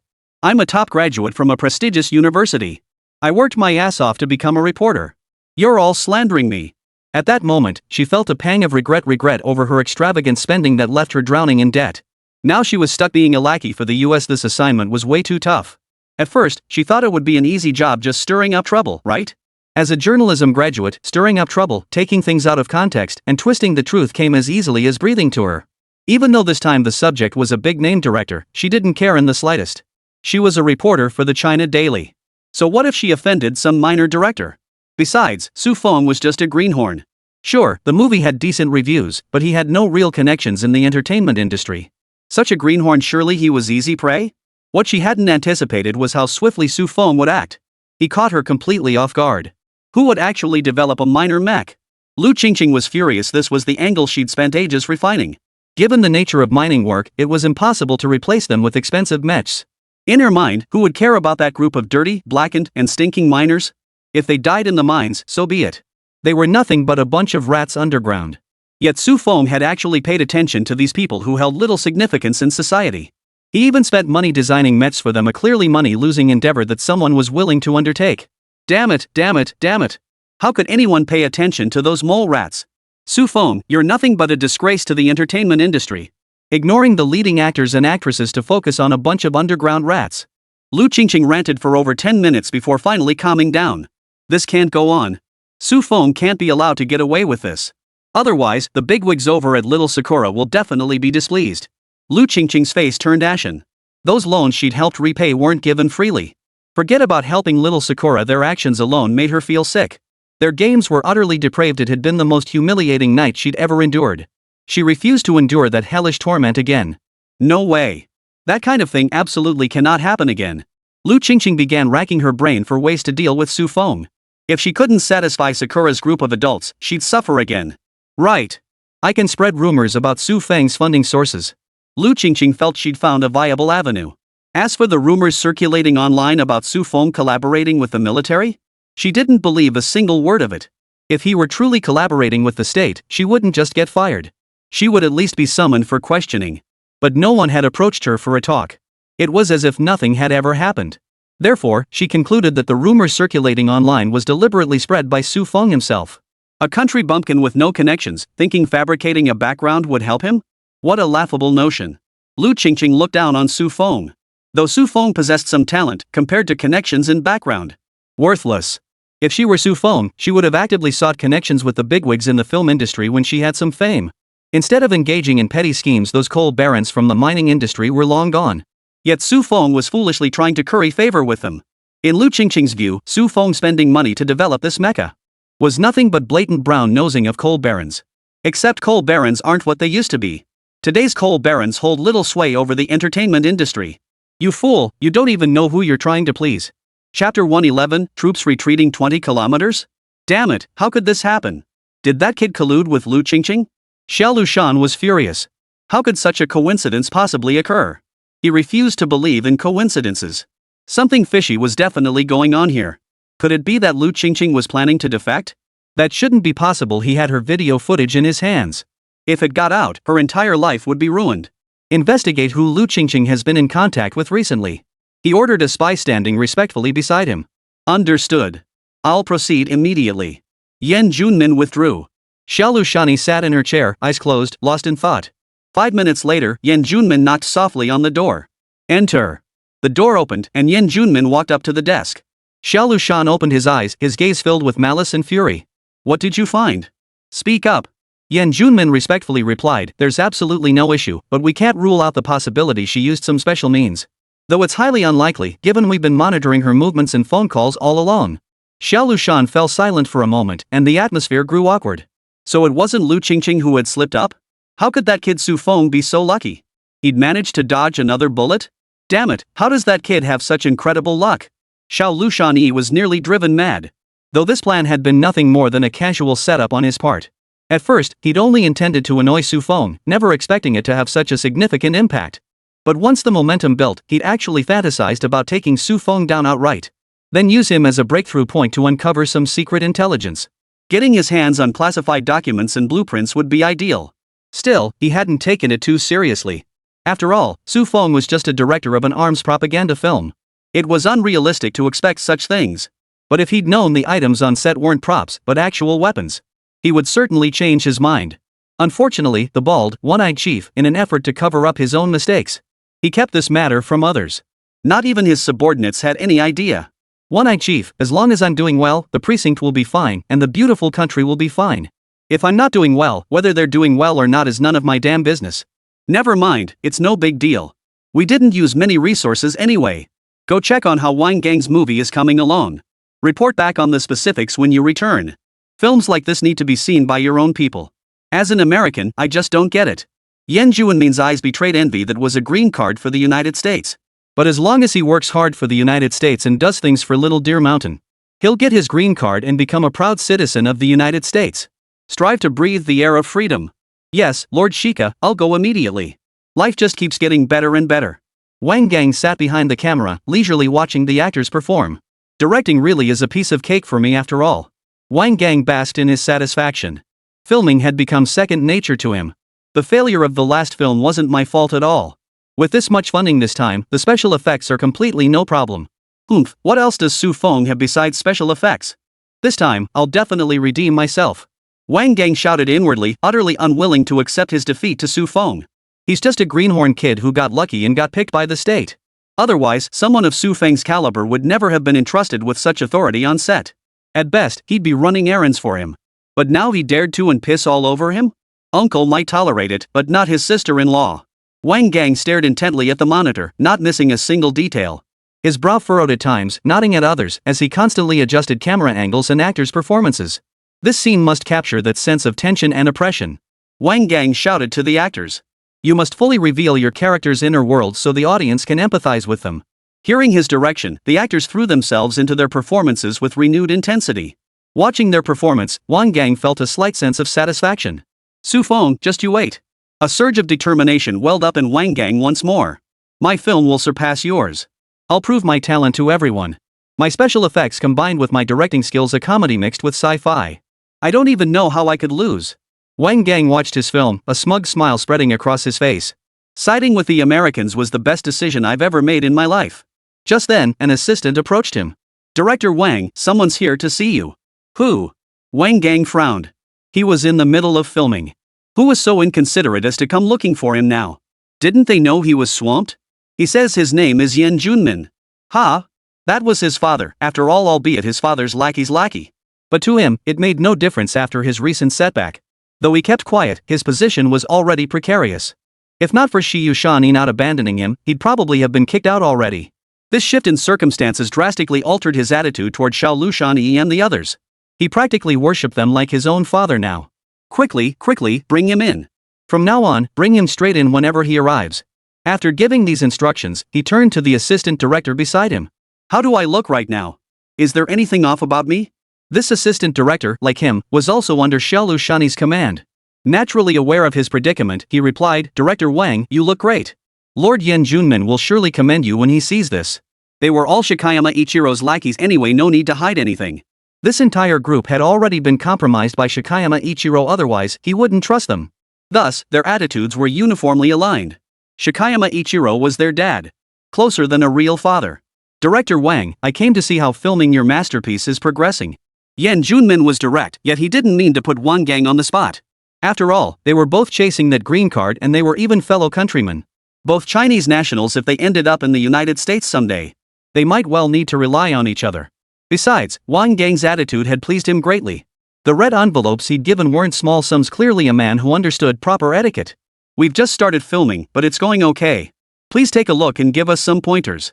Wang Gang was very polite, even though he was currently quite useful. But you never know when someone might replace him. It was wise to cultivate good relations with someone like Yen Junmin. After all, he was a trusted lackey of Xiaolu Mountain's #1. He understood the principle that even a lowly gatekeeper at the Prime Minister's door holds a rank of 3rd grade. So he couldn't afford to offend him, he needed to curry favor. Yen Junmin nodded slightly, walking over to the camera to observe the scene being filmed. Looks pretty good. But Director Wang, you'll need to step up your game, this is a crucial assignment. Wang Gang quickly responded, of course, I'll give it my all. Rest assured, I won't let anyone down. Yen Junmin smiled and said, that's good. By the way, Director Wang, how confident are you this film will succeed? Wang Gang pondered for a moment before saying, I believe the chances are quite high. We have ample funding this time, the special effects are well covered, and I've put a lot of effort into the plot and performances. I'm confident audiences will love it. Yen Junmin said with satisfaction, excellent. But you mustn't let your guard down. Even though Su Feng is being smeared by us now, he's not someone who can be easily defeated. We must ensure our film completely overshadows his. A flash of ruthlessness crossed Wang Gang's eyes as he declared, rest assured, I'll make sure Su Feng knows exactly what I'm capable of. He beat me last time, but I won't lose again this time. Yen Junmin patted Wang Gang on the shoulder. Good. With that promise, I'm at ease. Do your best. Once this is accomplished, you'll get your share of the rewards. Wang Gang's heart leapt with joy. He hurriedly replied, thank you for your consideration. I won't let you down. Don't mention it. We're all working for the sake of the United States, after all. Besides, we're all Chinese. Once we're in the United States, I'll probably need your help too. Wang Gang beamed, replying, you're too modest. Once we're in the United States, it'll be your time to shine. How could I possibly look after you? I'll be the one relying on your guidance. But inwardly, he was calculating, Yen Junmin might be speaking kindly now, but who knew what would happen once they were in the United States? Still, he couldn't afford to offend him now, he had to go along with what he was saying. Yen Junmin waved his hand dismissively. Director Wang, you're too modest. We're all in this together, helping each other out. You'd better make this film a success. If it does well, our lives in the United States will be much easier. But inwardly, he thought, Wang Gang is sensible enough. Give him a taste of success, and he'll work even harder for the United States. Wang Gang nodded repeatedly. Rest assured, I'll give it my all. I too hope this film succeeds. Let's carve out a future for ourselves in the United States together. Yen Junmin looked at Wang Gang and said, alright, then I'll be waiting for your good news. If you need any help, just let me know. Wang Gang replied gratefully, thank you in advance. Hearing that gives me much more confidence. If this film flops, my future's bleak. I'll have to work twice as hard. Otherwise, it's a death sentence. Wang Gang didn't believe a word these people said. They were traitors, didn't he know exactly what kind of scum they were? Their hearts were utterly blackened. They dared betray their own homeland, mere co-workers at best. If they held no value, they'd certainly meet a grim end. They might just meet an accidental death because they knew too much. The thought sent a chill through Wang Gang's heart. Outwardly, however, he remained composed, smiling warmly as he saw Yen Junmin off. Director Wang, this film looks like it's going to be a winner. Lord Yen is quite pleased with your film. The assistant director beside him offered a flattering smile. Of course it is. This time I fused comedy with sci-fi, it'll absolutely crush Su Feng into the ground. Wang Gang was supremely confident this film was arguably his masterpiece. As a director, you can be reckless, you can be unethical. You can churn out trashy films just to rake in cash. But you absolutely cannot be incompetent. Incompetent fools simply cannot survive in this industry. What made the troops retreat 20 kilometers? Su Feng, isn't that entire filming base big enough for your set? Fong Long shouted in disbelief upon hearing Su Feng's voice on the other end of the line. That's an area the size of a city. And you want to expand it? Su Feng scratched his head sheepishly. This time, he wanted to film the wandering Earth. Everything else could be done with CGI. But the space elevator? He genuinely wanted to build one.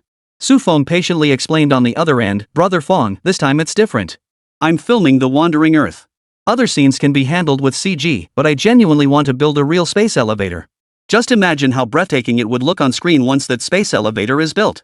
Fong Long still found it hard to believe. You mean build a space elevator? That's a massive undertaking. And what else do you plan to do? Su Feng continued, the planetary engines are another massive undertaking. But if we can build a physical prototype, the impact would be unparalleled. Then audiences won't just see mere special effects, they'll truly experience the grand sci-fi spectacle. Fong Long sucked in a sharp breath. Planetary engines? What on earth is going on in your head? How much money would that cost? How much manpower and resources would it take? Wait, can this thing even be built? That doesn't sound remotely scientific. Su Feng spoke with unwavering conviction. Commander Fong, I know this is incredibly difficult, but I want to take on the challenge. I believe that if we succeed, this film will become a classic among classics, delivering an unprecedented visual impact to audiences. Fong Long fell silent for a moment. Though he thought Su Feng's idea was crazy, he couldn't deny its undeniable appeal. Su Feng, you're really planning something big here. But having the troops retreat 20 kilometers, that's no small matter. Su Feng replied, Commander Fong, I know it's difficult, but to perfectly realize this film, I believe it's worth the attempt. And I believe that once the film succeeds, everyone will agree it was all worth it. Fong Long fell into deep thought once more, his mind already envisioning the spectacular sight of the space elevator and planetary engine completed. Finally, he sighed helplessly. Alright, Su Feng. You always come up with astonishing ideas. I'll contact the military district over there and have them pull back 20 kilometers. Chapter 112, Old Zhang, where did you get this good stuff? In the laboratory at the University of Electronic Science and Technology, Professor Wang Ziyuan and his assistant Zhang Ling were intently studying a 3D printer delivered by Su Feng. Their faces radiated curiosity and anticipation, yet a hint of skepticism lingered. Professor Wang Ziyuan, a scholar with profound expertise in materials science, had slightly graying hair and eyes that radiated wisdom and steadiness. Gently stroking the printer, he pondered silently, is this printer truly as miraculous as Professor Zhang described? They say it can process various materials, even a new molecular compound for constructing buildings, making construction incredibly fast. That sounds utterly incredible. Zhang Ling, Professor Wang Ziyuan's assistant, his eyes sparkling with excitement. Professor, is this printer really that powerful? I find it hard to believe. Is there really such advanced technology? Even the United States doesn't have technology this advanced, right? If this is real, wouldn't we be able to print buildings directly? Wang Ziyuan frowned slightly. Let's not jump to conclusions. We need to study this carefully. From what we've seen so far, it does seem hard to believe. But technological progress often outpaces our imagination.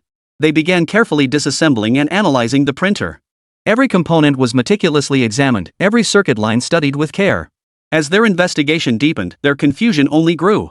Professor, I simply can't make sense of this printer's construction. Its design seems vastly different from commercial 3D printers. Could it really possess such extraordinary capabilities? Zhang Ling asked while fiddling with a component. Wang Ziyuan paused for a moment. Let's examine the data and design blueprints. Perhaps the key lies in its software system or the material formula. They began an in-depth study of the printer's control system. When they opened the software interface, they were stunned by the complex parameters and functional options. Professor, this software is way too complicated. It feels more advanced than any 3D printing software we've ever seen. Zhang Ling exclaimed. A hint of surprise flashed in Wang Ziyuan's eyes. It seems this printer is truly no ordinary machine. But we still need to verify its capabilities further. After all, the data could be fabricated. Next, they prepared to conduct actual printing tests. They selected common materials like plastic and metal to feed into the printer. As the printer activated, they watched the printing process intently. When the first printed object appeared before them, their eyes widened instantly. The precision and quality of this object far exceeded their expectations. This is just too perfect. Zhang Ling couldn't resist picking up the object for a closer look. Professor, this print quality is astonishing. Wang Ziyuan was also deeply impressed. It seems this printer truly has its unique qualities. But we still can't be certain if it can actually use the new material to construct buildings. In the printer's material storage area, Wang Ziyuan discovered some seemingly ordinary powders. But when they analyzed the powders, they uncovered astonishing results. Professor, the composition of these powders is extremely complex. They contain a molecular structure we've never encountered before. Zhang Ling exclaimed excitedly. Wang Ziyuan's heartbeat quickened. Continue analyzing it. Let's see what the properties of this new material are. Through a series of tests and analyses, they gradually unraveled the mystery of this novel material. This novel material exhibited extraordinary strength and toughness, coupled with excellent thermal and acoustic insulation properties. Even more astonishingly, it was remarkably lightweight, making it immensely promising for the construction industry. Professor, this new material is nothing short of a revolution in construction. If it can truly be used to construct buildings, the speed of house construction will increase dramatically. Zhang Ling exclaimed excitedly. Wang Ziyuan was also filled with emotion. That's certainly true. But we still need to further verify its reliability and safety. After all, the construction industry concerns people's lives and safety. They began conducting more rigorous tests, including simulations of various harsh environmental conditions and load tests. Throughout the testing process, this new material demonstrated remarkable stability and durability. Professor, I believe we can now confirm the viability of this new material. It is entirely suitable for constructing buildings. Zhang Ling declared with confidence. Wang Ziyuan nodded. It seems our discovery will have a significant impact on the construction industry. But we still need to report this discovery to the relevant authorities so more people can understand and research this new material. It's truly unimaginable that someone could invent such technology. Wang Ziyuan wore an expression of utter astonishment, and he was a leading figure in this very field. Yet he remained profoundly astonished by this innovation. In fact, he was even more astonished than laypeople, who could only recognize its awesomeness. They had no idea how profoundly this would shake the foundations of building materials science. They certainly wouldn't grasp how this tiny powder and a printer could disrupt the entire industry. Won't this technology lead to mass unemployment? Assistant Zhang Ling voiced his concern. Whenever technological innovation occurs, a wave of people left behind by the times would be abandoned, losing their original jobs. Sometimes they're even abandoned by the times forever. Hearing Zhang Ling's words, Wang Ziyuan also fell silent. With other technologies, it might be debatable, but this one would undoubtedly cause unprecedented disruption to the existing construction industry. A building that takes dozens of workers a year or half a year to construct could be completed by this machine in just 1 or 2 days. This would undoubtedly deal a fatal blow to the industry. This isn't our concern. Let the national authorities handle it. As researchers, we can't throw the baby out with the bathwater. We cannot abandon technological advancement out of fear of change. After a moment of silence, Wang Ziyuan spoke earnestly to Zhang Ling. Yes, Professor. I understand. Zhang Ling felt a little relieved. Indeed, as researchers, they didn't need to consider so many things. They weren't sociologists, nor were they economists. Their mission was to develop new technologies. Oh, I haven't asked Professor Zhang where he got this machine from. Wang Ziyuan suddenly remembered this question, though he hadn't paid much attention to the material before. He'd assumed it was just some new material with novel advantages. Who could have imagined it was a nuclear bomb? Old Zhang, where did you get this machine? Chapter 113, Su Feng? Who is Su Feng? You want to know, huh? Professor Zhang asked with a teasing tone. Of course I want to know. Why else would I call you? Cut the nonsense. Just tell me where you got it. Wang Ziyuan's tone carried a hint of impatience. He genuinely wanted to know. Who on earth invented this technology? It made his own research project feel like a joke. He was still researching a material with one advantage, and now this was slapped in his face. A material with nothing but advantages? Was that even possible? Come over here. You'll see when you get here. With that, Professor Zhang hung up the phone. Wang Ziyuan stared at the distant, remote address displayed on his phone, lost in thought. What's he up to now? Could it be some new project? But that doesn't make sense either. I'm the professor of materials science. Why would Professor Zhang contact me? He muttered to himself, utterly baffled by the situation. Professor, are you going? Zhang Ling asked curiously. Of course I'm going. Why wouldn't I? I'm dying to see which big shot came up with this technology. I was just pondering how to discuss this with higher-ups. Guess I was overthinking it.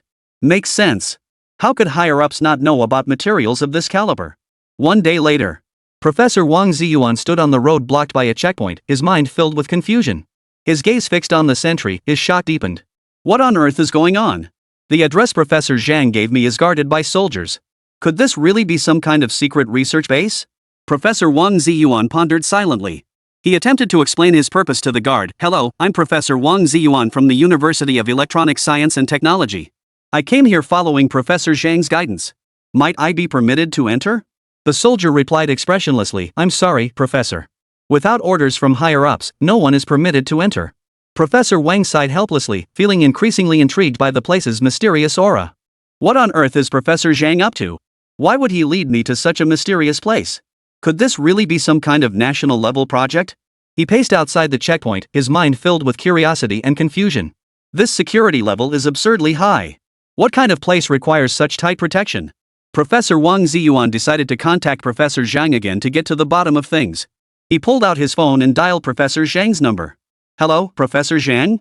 What exactly is this address you gave me? I'm stuck at the checkpoint, can't get in. There are military guards here. Looks like some kind of secret research facility. Could this be some kind of classified national project? Professor Wang Ziyuan asked anxiously. Professor Zhang chuckled on the other end of the line. Old Wang, don't worry. Hold on a moment. I'll try to coordinate and see if I can get you in. Professor Wang Ziyuan hung up, but his curiosity only deepened. He grew increasingly curious about what made this place so special that it required such high security measures. A moment later, Professor Zhang called back. Old Wang, just tell the guard on duty, and they'll let you in. I've already submitted your request. Professor Wang Ziyuan approached the checkpoint once more and stated his name to the guard. After the soldier verified his information, he was finally granted passage. Professor Wang Ziyuan entered the filming base with a sense of unease, unsure what awaited him. Could this really be a top-secret national project? Could I make a significant contribution to the nation like my predecessors? A surge of excitement filled Wang Ziyuan's heart. He had even envisioned the scene before his death. My son. Even in his old age, he participated in the construction of the XXX project. This secret has been buried in your father's heart for over a decade. Now it's finally been declassified, and I can finally tell you. The more he thought about it, the more excited he became, his face flushing crimson. This was a contribution to the nation, the highest honor imaginable to him. To be able to brag about it to his grandson before passing away, this was the crowning achievement of his life. Soon, he arrived by car at the base entrance. Construction was still underway at the facility, where printer after printer hummed as if printing something. This only reinforced his belief that this was undoubtedly some kind of top-secret national project. Just like how the nation had secretly developed nuclear weapons before, this must be some kind of covert engineering project. This also explained why Professor Zhang could pull out such a marvelous device at a moment's notice. These must all be new pieces of equipment developed within this project. Is it our turn now, building materials science? I'll definitely study hard. He pumped himself up after seeing the new materials Professor Zhang had given him. His passion for research burned fiercely within him. He feared no project's difficulty, only the absence of worthwhile projects. Even the most challenging projects could be overcome with a solid theoretical foundation. Researchers fear failure no more than anyone else. Soon he spotted Professor Zhang. As soon as they met, he blurted out eagerly. Old Zhang, what kind of place is this? Why all the secrecy? There's even military personnel on guard duty. Did the government ask me to work on some important project? Professor Zhang stifled a laugh and teased, why don't you take a guess first? Wang Ziyuan sighed helplessly. Old Zhang, that's not fair. Just tell me already, what exactly is this place for? Professor Zhang remained unhurried. Think carefully. What kind of place does this seem like to you? Wang Ziyuan scanned the surroundings and analyzed, with such tight security, it must be conducting some major research project. Could it be a new weapons development base? Professor Zhang burst out laughing. You have quite the imagination. But nope. Try again. Wang Ziyuan grew even more puzzled and ventured another guess. Could it be a repository for state secrets? Professor Zhang shook his head. Nope, nope. Why does your mind always jump to such serious things? Here's another hint, it's related to technology, but not the kind of national project you're thinking of. Wang Ziyuan racked his brain but couldn't figure it out. Exasperated, he said, Old Zhang, stop torturing me. Just tell me already. Professor Zhang found Wang Ziyuan's impatience highly amusing and teased him further. Here's another hint, it involves Su Feng. Wang Ziyuan looked utterly confused. Su Feng? Who is Su Feng? He didn't follow the entertainment world and had no idea who Su Feng was. Professor Zhang chuckled, ha! He's the inventor of the material you're holding. Chapter 114, I think Su Feng can do anything. Su Feng? Never heard of him. Which research institute is he from? Or is he some big shot who returned from a foreign research institute? Seeing Wang Ziyuan's face brimming with curiosity, Professor Zhang couldn't help but laugh. If he knew Su Feng was just a film director, he probably wouldn't believe it at all. Su Feng is a film director who graduated from the Shanghai Theatre Academy. Professor Zhang didn't hold back. He wanted to see the expression on Wang Ziyuan's face when he heard the news. It would be quite amusing, after all, this news was indeed a bit hard to swallow. Wang Ziyuan's eyes widened in disbelief. What? The inventor of the material is a director from a film academy? How is that possible? Seeing Wang Ziyuan's stunned expression, Professor Zhang's smile grew wider. Ha! I couldn't believe it at first either, but it's true. Wang Ziyuan pressed urgently, who exactly is this Su Feng? How could he have such an incredible invention? Professor Zhang shook his head. He truly is a director who graduated from the Film Academy. Wang Ziyuan frowned, his mind filled with doubt. How could a director possibly invent such advanced materials and 3D printers? It defies all logic. Professor Zhang patiently explained, though it's hard to believe. But I've been in contact with Su Feng from the very beginning. The robotic dog was the first piece of tech he sold me. Wang Ziyuan remained skeptical, then how did he end up on the path of invention? Film directing and technological innovation are completely unrelated fields. Professor Zhang replied, it might sound far-fetched, but it's because he needed to create movie props.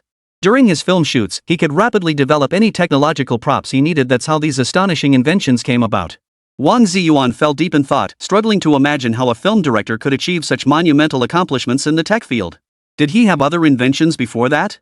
Professor Zhang nodded. Indeed. All the inventions I publicly disclosed were also provided by Su Feng.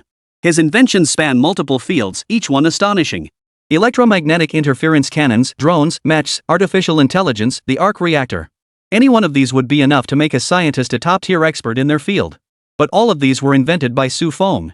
Wang Ziyuan was once again stunned into speechlessness. A whirlwind of questions and speculations swirled through his mind.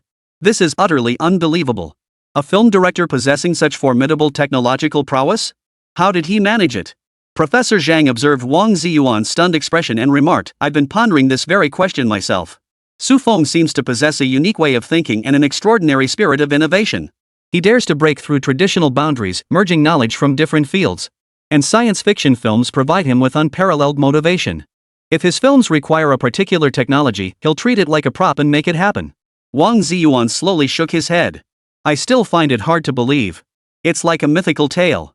A film director becoming an innovator in the tech field? Professor Zhang smiled. It's a miracle in real life. Su Feng has proven through his actions that creativity knows no bounds. Wang Ziyuan fell silent for a moment before saying, I absolutely must meet this Su Feng. I want to understand firsthand how he achieved all this. Professor Zhang replied, I believe you'll be even more astonished after meeting him.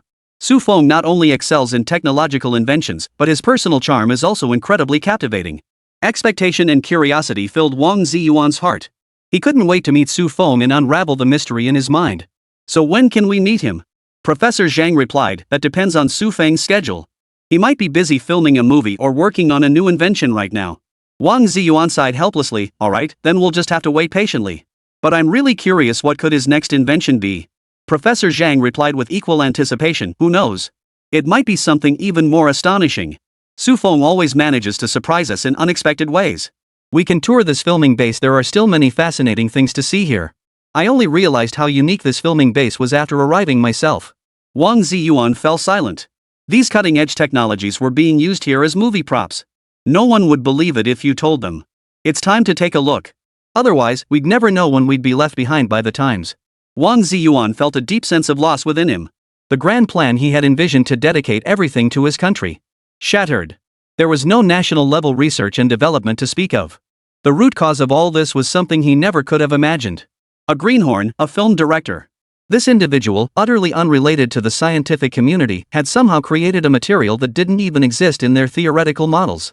Is the gap between prodigies and ordinary people really this vast? Right now, I feel the same way I did back in elementary school with my classmates. Wang Ziyuan uttered a soul-searching lament. He, who had been a prodigy since childhood, now found himself experiencing the same feelings as his classmates.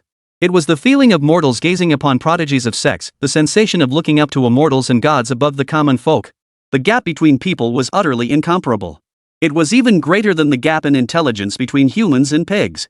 He had never understood why problems that seemed so simple to him appeared so difficult to his classmates. Now he understood, the gap between people was a vast chasm. A lifetime of effort had only revealed the sheer magnitude of the gap between himself and those prodigies. Me too, ever since I met Su Feng. I feel like my brain isn't much different from a pig's. Professor Zhang let out a bitter laugh. Compared to Wang Ziyuan, his shock was actually far greater, given that he had interacted with Su Feng more extensively. When Su Feng declared he wanted to develop the arc reactor, he actually managed to create the arc reactor while simultaneously filming a movie in such a short time. While filming a movie, he'd actually built the arc reactor. He was utterly stunned. He had assumed Su Feng would need months or even years to complete the research. Instead, it took merely a month without even delaying his film production schedule. Honestly, I'm skeptical. If I were to ask Su Feng to move our Earth, he'd come up with a plan. Chapter 115, The Shift has begun. The two began surveying the filming base. First to catch their eye was the electromagnetic interference gun displayed in a glass case. Wang Ziyuan stared wide-eyed at the uniquely shaped electromagnetic interference gun. He cautiously stepped forward to examine it closely. He was utterly stunned. The design of this electromagnetic interference gun was so exquisitely crafted, it seemed plucked straight from a sci-fi movie. Its futuristic appearance sparked endless imaginings in his mind. He began pondering the underlying technology. What kind of innovation could possibly create such an extraordinary weapon? Is this the electromagnetic interference gun? I'd only heard rumors that you invented this device. Oh, wait, Su Feng invented it. Wang Ziyuan realized his slip and quickly corrected himself. How powerful is this technology? He asked Professor Zhang. Previously, since it wasn't his field, he hadn't delved too deeply into it. But now he wanted to know more. After all, it was invented by a prodigy. It must be equally extraordinary. An amplified electromagnetic interference cannon. A single shot could fry every circuit in a small city.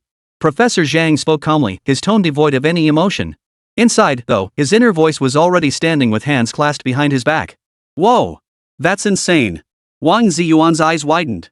While he knew little about electromagnetic interference, he knew just how insane this thing was. His curiosity about other things grew, and he quickly walked toward other areas. Mr. Wang, this way please. A mechanical voice sounded. Who's there? He felt a twinge of fear. He hadn't noticed anyone following him all this time. Don't be nervous. It's Jarvis, the artificial intelligence invented by Su Feng. Professor Zhang reassured him, though a faint smile tugged at the corners of his mouth. He had invited Wang Ziyuan alone purely to watch the spectacle unfold. At this moment, he felt utterly satisfied. Wang Ziyuan's reactions throughout the journey had been nothing but entertainment. Artificial intelligence? Has it advanced this far already? He stared at the arrow floating in the air, his mind drifting away. Following the arrow, the two arrived at a designated area. Wang Ziyuan looked up at the drone circling overhead, filled with admiration. The compact, agile frame and precise flight control made him take notice of its technological sophistication. These drones possess such exceptional capabilities. Whether in filming or other fields, they hold immense potential. Their stability and maneuverability truly showcase the power of technology. I heard they can even carry weapons? Jarvis, is that right? He tentatively addressed Jarvis. He wanted to see if this artificial intelligence was merely programmed or possessed genuine intelligence beyond that. Yes, Sir Wang. These are previous combat recordings, along with classified battle footage from various nations. Countless images began to appear, revealing footage from hidden battlefields. You can hack into other countries' networks? At that moment, not only Wang Ziyuan but even Professor Zhang gasped in astonishment. The technology provided earlier included artificial intelligence, but the sheer scale of the database had left them utterly overwhelmed. Even when several professors from the China Academy of Sciences collaborated, they made little progress. They were still in the exploratory phase. Who would have thought that Jarvis could actually hack into other countries' classified information databases? This capability was simply too powerful. Calling it the god of the internet wouldn't be an exaggeration. Yes, Sir Zhang. I can hack into other nations' databases. The cold mechanical voice sounded again. Whoa! Whoa! The two had contributed to the global cooling. Terrifying indeed. They exchanged a glance. The implications were crystal clear to both of them. It meant China was essentially unrivaled across the entire world. Unless it was some hidden place not connected to the internet. As long as there was an internet connection, Jarvis could come and go as he pleased. They immediately changed the subject, unable to fathom why the government hadn't informed them of this. They dared not think about it, dared not dwell on it at all. Ahem, let's go. We should inspect the city's energy supply center. Professor Zhang wiped the sweat from his forehead, his voice tinged with unease. They came here to show off, but how did it turn into such a big deal? Let's go, let's go. Wang Ziyuan wiped the cold sweat from his own forehead too. He couldn't shake the feeling that his neck felt uncomfortably cold right now. Better find somewhere else to relax. The two men walked up to a landmark building. The Stark Tower. They approached the arc reactor, its dazzling blue glow illuminating their faces. Wang Ziyuan's eyes brimmed with awe and contemplation as he spoke slowly. Old Zhang, this is all simply unbelievable. This arc reactor represents a level of technology that surpasses my wildest imagination. Professor Zhang nodded slightly. Yes, old Wang. When I first saw this, I was just as stunned as you are now. Su Feng's creativity and imagination are truly admirable. Wang Ziyuan approached the arc reactor, feeling the faint warmth emanating from the blue glow. Countless questions surged through his mind. Just how high is this reactor's energy conversion efficiency? How stable is it? And what kind of technology enables it to generate such immense power? Professor Zhang replied, these are questions I've been pondering as well. Based on what we've uncovered so far, the arc reactor demonstrates exceptionally high energy conversion efficiency and remarkable stability. As for the specific technical principles, only Su Feng himself would know for certain. Although Su Feng had provided the blueprints, they hadn't yet produced a finished prototype. To be precise, they still hadn't grasped the process, even if they were merely copying the blueprint. They hadn't even begun to grasp the concept. Wang Ziyuan paced slowly around the arc reactor, as if trying to find answers in its appearance. This Su Feng, how did he manage it? A film director creating such advanced technology? Could he have a background or special experiences we're unaware of? Professor Zhang chuckled and replied, I've looked into Su Feng's background too. He really is just an ordinary film school graduate with no remarkable history. But he possesses such talent and creativity that one can't help but admire him. Wang Ziyuan halted, gazing at the blue glow as he fell deep in thought. Perhaps that's the allure of genius. They always manage to create astonishing miracles without even trying. Professor Zhang remarked, Su Feng's inventions aren't merely technological innovations, they're explorations into the future. He shows us the perfect fusion of technology and art. Wang Ziyuan nodded. Exactly. If these inventions can be further developed and applied, they will profoundly impact our lives. They already have both in military and civilian sectors. The military applications speak for themselves, you've likely heard about them. You might not know about the civilian applications. Xishan province has already deployed our upgraded minor exoskeletons. The proposal to replace thermal power generation with arc reactors has been approved. Once we build them, arc reactors will be deployed nationwide. Chapter 116, Wu Jing joins. In a spacious, well-lit office, Su Feng and Lu Ruyan sat across from each other, their desk piled high with documents and materials. They were grappling with the film's casting lineup. Su Feng frowned slightly. Ruyan, I want to use domestic actors, but I don't have many connections in the entertainment industry. Do you know any top-tier actors? Lu Ruyan also looked troubled. I haven't really been involved in the entertainment industry either. After being blacklisted by Wang Gang, even my former classmates avoid me. Su Feng sighed deeply. They were about to start filming The Wandering Earth. Even as a director who's now somewhat well-known domestically, he couldn't find actors. What a mess this has become. Ugh, it was giving him a headache. What if we just hold an online casting call? Su Feng ventured, sounding uncertain. After pondering for a moment, Lu Ruyan said, Su Feng, I just thought of something we could ask my teacher for help. Among my alumni seniors, there are quite a few famous celebrities in the entertainment industry. I was blacklisted by Wang Gang before, but my teacher never cut ties with us. We could ask him to connect us with those alumni. They'd likely give him the courtesy he deserves. Su Feng's eyes lit up. That's a great idea. Let's contact your mentor right away. Lu Ruyan nodded and picked up her phone to call her mentor.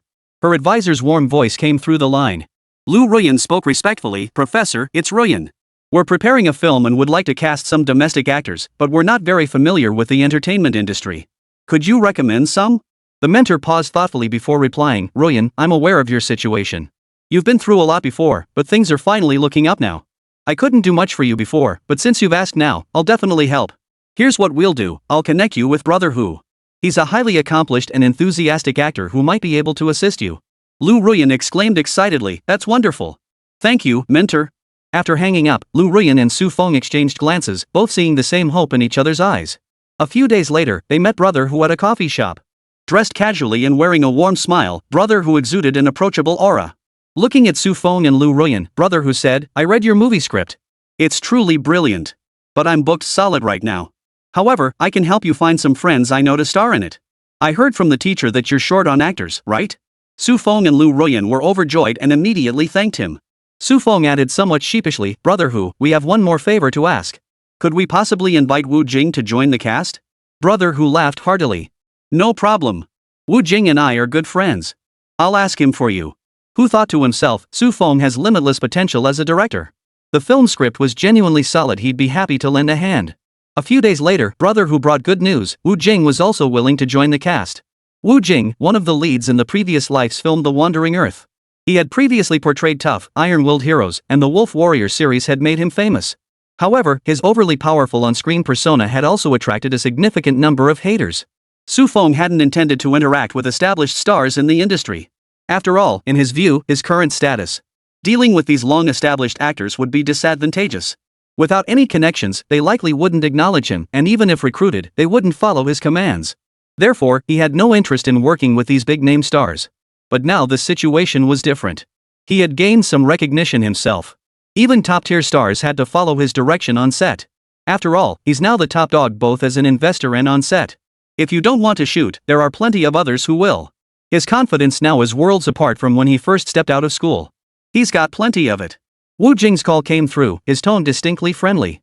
After all, Su Feng was part of the same circle as him, even though he'd previously had some reservations about him. After all, the films he made always featured foreign actors in the lead roles. But after reading the script for The Wandering Earth, he realized Su Feng was absolutely not the type to worship foreign cultures. The spirit of China embodied in the screenplay was nothing short of the finest interpretation of global unity. Director Su, I've read your script. I really like that character in it. I wonder if I could play the role of Liu Peiqiang. Wu Jing had his eye on the role of Liu Peiqiang from the start. He felt he was perfectly suited for the part, but since he wasn't familiar with Su Feng, so he couldn't just ask for the role outright. Instead, he hinted at it with a playful tone. Of course, I also think this role is perfect for you, sir. Su Feng was polite. After all, Wu Jing was a veteran in the acting and directing circles. Besides, Liu Ruyan had recommended him. No need for formalities. Just call me Brother Wu. Wu Jing laughed heartily. Director Su, your film has me really excited. The scenes in this script are grand, and the story has incredible tension. Su Feng nodded in agreement. Brother Wu, you flatter me. Having a powerhouse actor like you on board will undoubtedly elevate this film to new heights. Wu Jing narrowed his eyes slightly, pondering thoughtfully. This role of Liu Peiqiang carries immense responsibility. I feel that the sense of mission and duty embodied by his character will deeply resonate with audiences. Su Feng agreed, exactly. Liu Peiqiang is indeed one of the pivotal figures in this story. He not only faces countless dangers across the cosmos but must also make agonizing choices between family bonds and duty. A gleam lit up Wu Jing's eyes as he declared, I thrive on challenging roles like this. I'm confident I can bring Liu Peiqiang to life with depth and authenticity. Su Feng smiled. I have every confidence in your talent, Brother Wu. With you playing Liu Peiqiang, audiences are in for a unique treat. At that moment, Liu Ruyan approached with a smile. Brother Wu, we're truly honored to have you join us. Wu Jing waved his hand dismissively. Not at all. I was drawn in by this brilliant script myself. And I'm delighted to collaborate with such talented young people as you all. Liu Ruyan added, Brother Wu, with your wealth of experience, we'll definitely need your guidance throughout filming. Wu Jing laughed heartily. We'll all learn from each other. I'm looking forward to discovering new things through you all. You're the top sci-fi director in the country, far more accomplished than I am. The two chatted pleasantly, quickly finalizing roles and compensation. Chapter 117, another Hollywood-style story? I heard you have a film studio city, Su Feng? Wu Jing asked curiously, having overheard this rumor by chance. Who knows if it's true or not? It's an entire city, after all. While Hangdian World Studios is a filming base, it still falls short of a real city. And it's a shared filming base, no less. Does Su Feng own an entire film studio city by himself? He found it hard to believe, but since they'd already met, he couldn't help but ask. Of course. The set construction for The Wandering Earth is already underway. The set design is quite complex, it'll probably take about a week to complete. Su Feng nodded with a smile. Yes, Angkor. Since sci-fi films require such grand-scale settings, ordinary filming locations simply couldn't meet the demands. That's why we built this entire production base city. Wu Jing marveled, what an immense investment of manpower, resources, and capital. Director Su, your vision is truly remarkable. Su Feng replied calmly, to create a great film, it's all worth it. Moreover, I believe the visual impact of this film won't be any less than the previous ones. It might even be more breathtaking.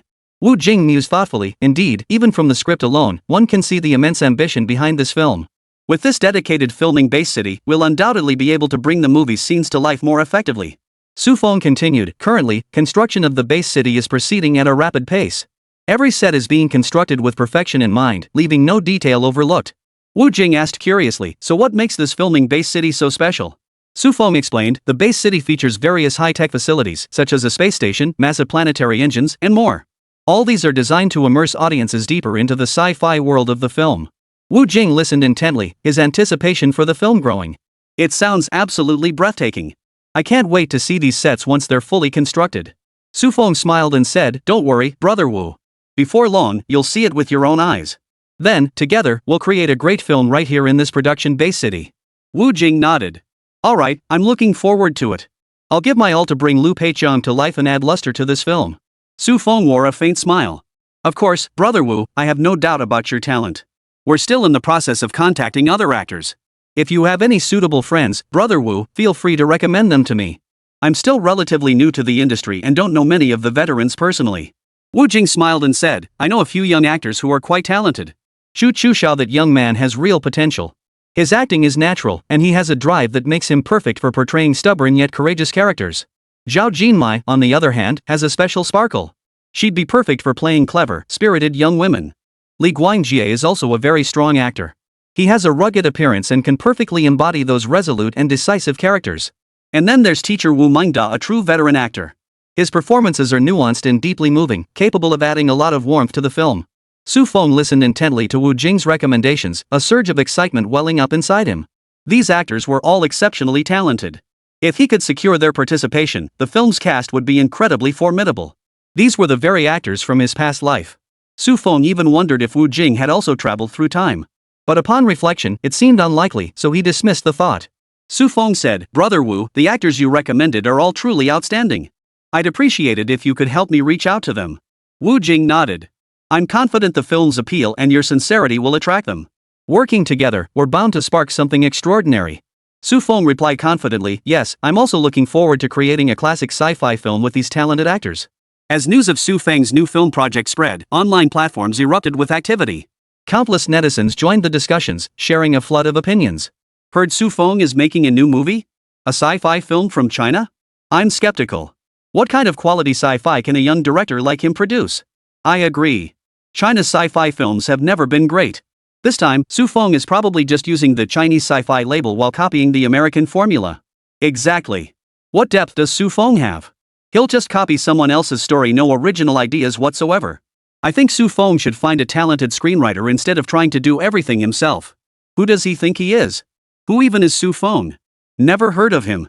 How dare he try making sci-fi? It's just a waste of time. Directors these days are so impatient. They think sci-fi movies are easy to make?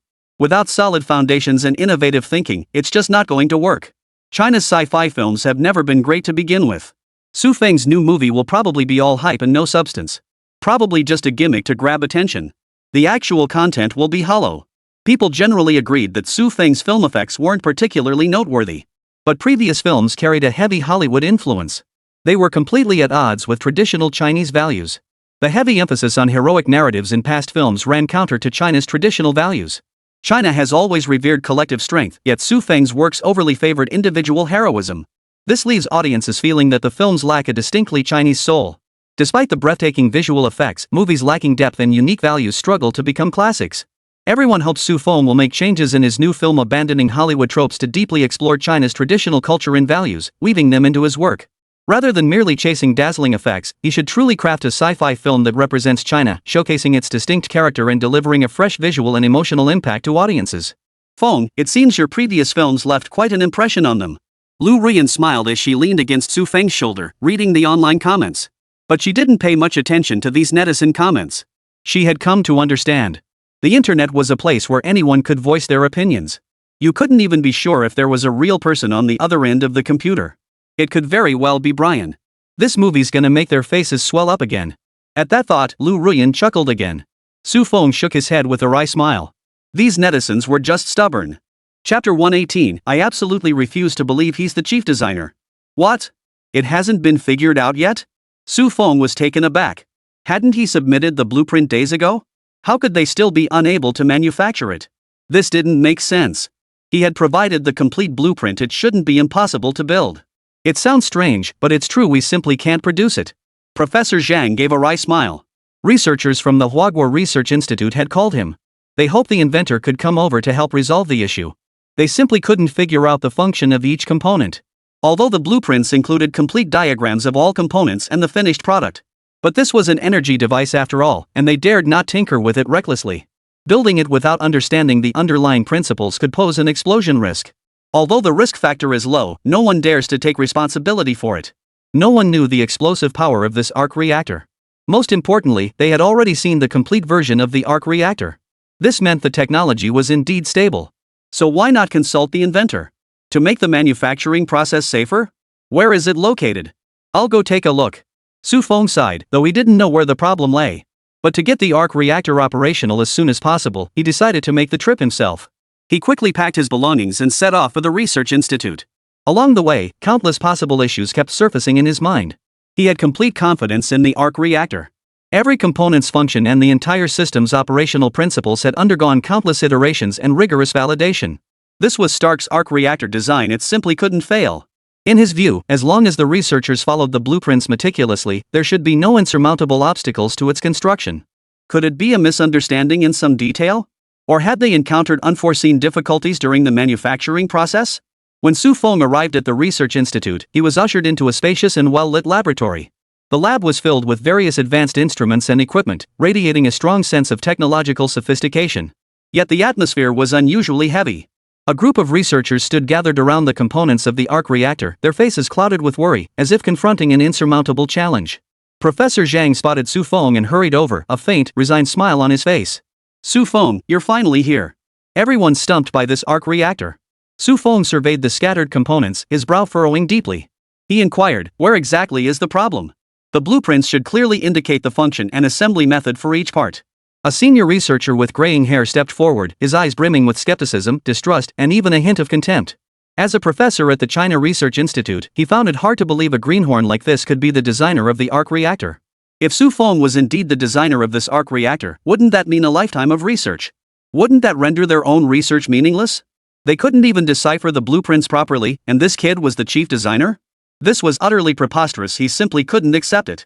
This wasn't some fantasy novel where a protagonist with no scientific background could just conjure up such a reactor. "Young man, though you provided the blueprints, we've encountered numerous practical challenges during implementation. We don't believe such a complex energy device could be easily manufactured based solely on a blueprint. And are you truly the creator of this invention? Don't pretend to know what you don't and waste our time." The other researchers nodded in agreement, clearly harboring deep doubts about both the arc reactor's design and Su Feng's credentials. In their view, how could such an advanced energy device possibly be created by someone who looked so young? Perhaps a more experienced team was secretly backing him. If Su Feng truly was the chief designer, wouldn't that make them look like complete fools? Su Feng froze for a moment, but he understood the researchers' cautious stance. After all, this was an energy device. If something went wrong, the consequences would be unimaginable. Moreover, his age was indeed deceptively young. A young man like him would be considered an intern at best, not even worthy of being called an assistant.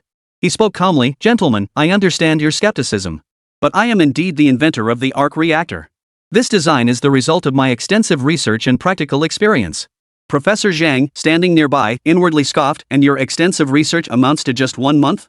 If I hadn't known how long it took you to invent this arc reactor, I'd have been completely fooled." The researchers remained skeptical. One of them asked, "Then tell us, what is the core principle behind this arc reactor? Why do we keep encountering problems with critical connections and debugging when following the blueprints?" Su Feng walked over to the components, picked up a seemingly ordinary yet crucial part, and began explaining patiently. "This component controls energy output, and its connection method is crucial. Improper connection could cause energy instability or even trigger hazards. The core principle of the arc reactor is to utilize a specialized energy conversion technology, transforming new energy sources into stable and powerful energy output." However, the researchers remained unconvinced. One retorted, "That's too vague. What about the specific technical details? How do we know you're not just making this up?" Su Feng narrowed his eyes slightly, inwardly exasperated. Wasn't all this clearly marked on the blueprints? Could they genuinely not understand? Stark's intellect truly transcended the comprehension of this era. He continued his detailed explanation. "The nature of this new energy source dictates that it requires a specific reaction environment and control mechanism. Every annotation on the blueprints is meticulously considered. From material selection to structural design, everything is grounded in scientific principles." But the researchers still shook their heads, their skepticism mounting. "Talk is cheap. Do you have any concrete evidence proving you're the inventor?" Su Feng's gaze hardened with resolve. He decided to respond to these doubts with action. He then began guiding the researchers through the manufacturing process again. He carefully picked up a component, demonstrating the correct installation method. "This part connects like this, pay attention to the angle and pressure to ensure a secure fit." The researchers gathered around, intently observing every move Su Feng made. Though doubts lingered, they began to hope he might deliver a surprise. As the work progressed, the prototype of the arc reactor gradually took shape. Su Feng stood nearby, offering constant guidance and suggestions to ensure every step was executed flawlessly. He alternated between inspecting component connections and adjusting instrument parameters, fully immersed in the manufacturing process. However, just as everyone thought everything was going smoothly, a new problem suddenly arose. A critical component seemed to be malfunctioning. The researchers plunged back into confusion and anxiety, with skeptical voices rising once more. "See? He's no good either. I told you he couldn't be the chief designer. If he were, we'd all be useless. A young assistant voiced his true feelings. Their disbelief stemmed from the fact that they themselves were the cream of the crop. They couldn't fathom anyone surpassing their own mentors. All their years of study had only landed them menial jobs at the research institute, doing menial tasks. And this guy, the same age as them, was already the chief designer? They simply refused to believe such a thing. Chapter 119, alright, I believe it. Su Feng remained unflustered, calmly analyzing the problem. He quickly discovered that a component hadn't been secured properly, preventing energy from flowing normally. Su Feng swiftly fixed the issue and attempted to start the machine again. You can't start the machine here. Just as Su Feng was about to flip the energy transmission switch, he was stopped. Su Feng frowned. Why? Assistant Wang Chuanli spoke sternly, this is the outskirts of the capital. What if something goes wrong with the arc reactor? It explodes, and none of us can shoulder that responsibility. Su Feng narrowed his eyes slightly, studying Wang Chuanli's stern expression as his mind raced. After a moment, he spoke slowly, you have a point. This location is indeed unsuitable for activating the machine. But we can't keep delaying indefinitely. We must determine as soon as possible whether the arc reactor can operate normally. Wang Chuanli also fell into deep thought. He knew Su Feng was right, yet the risks were undeniable. But even the slightest risk means none of us can bear the responsibility. Wang Chuanli glanced at his mentor, who had just signaled him to step in and stop the operation. If anything went wrong after he intervened, his mentor could smooth things over. After all, as a junior assistant, his intervention was the most appropriate course of action. Su Feng's eyes narrowed as he said, we'll find a relatively safe location for testing. But before that, we must conduct a more thorough inspection of the reactor to ensure absolute safety. Thus, Su Feng and Wang Chuanli led the research team in conducting a meticulous inspection of the arc reactor. They scrutinized every component and circuit, repeatedly verifying stability and safety.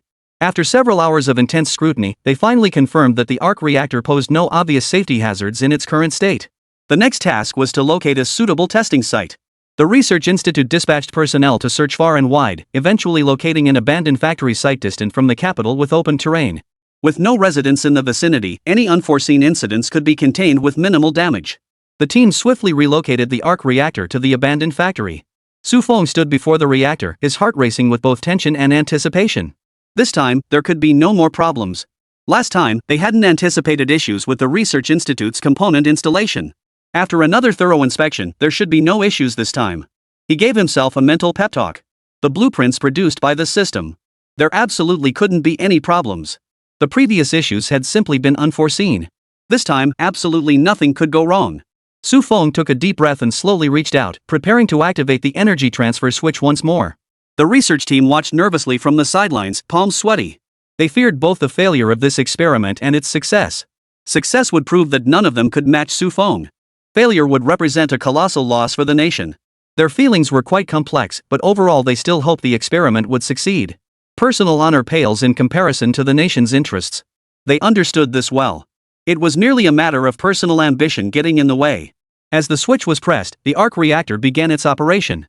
Indicator lights flashed, and the hum of energy flow echoed distinctly through the silent factory. Su Feng, Wang Chuanli, and all the researchers stared intently at the reactor, holding their breath. Second by second, the arc reactor grew steadily more stable. A blue glow emanated from the reactor, illuminating the entire factory. A weight lifted from Su Feng's heart. He knew he had succeeded. Wang Chuanli's face broke into an excited smile as he exclaimed, wonderful. We've succeeded. Now we can confidently put the arc reactor into operation. But the excitement was quickly replaced by a wave of shame. They couldn't believe they had doubted Su Feng out of selfish motives. The research team members exchanged glances, their faces flushed with shame as vivid as the evening sunset.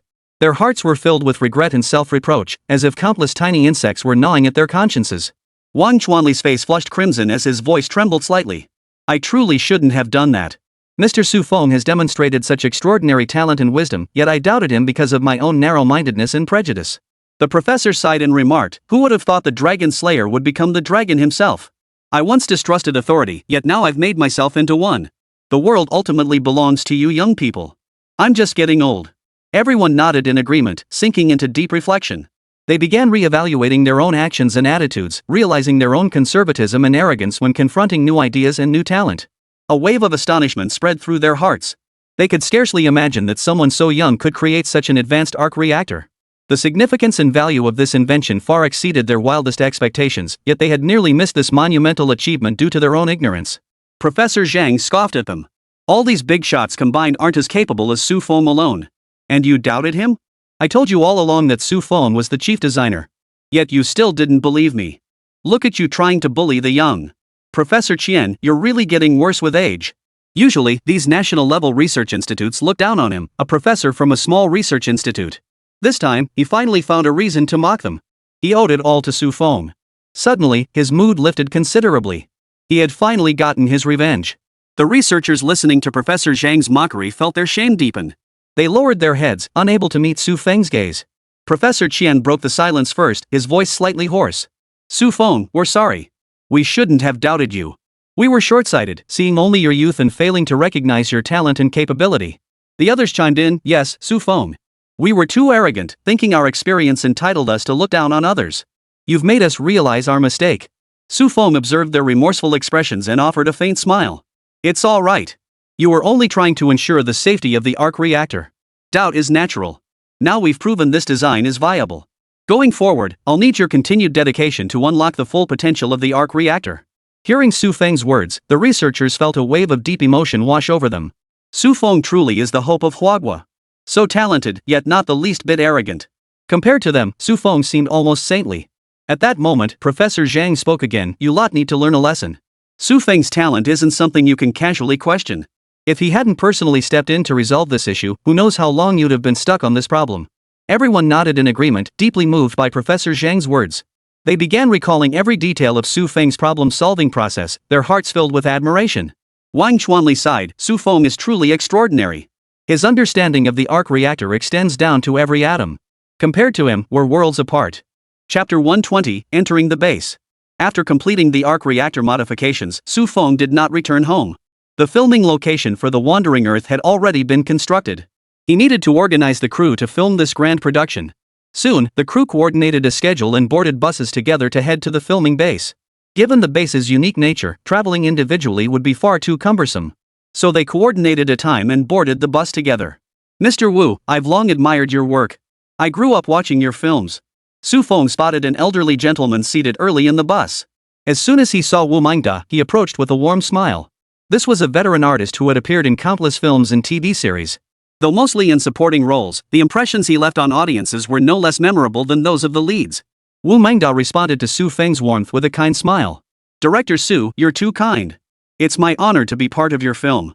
Su Feng continued, Mr. Wu, it's truly wonderful that you could join us. I've always admired your acting skills.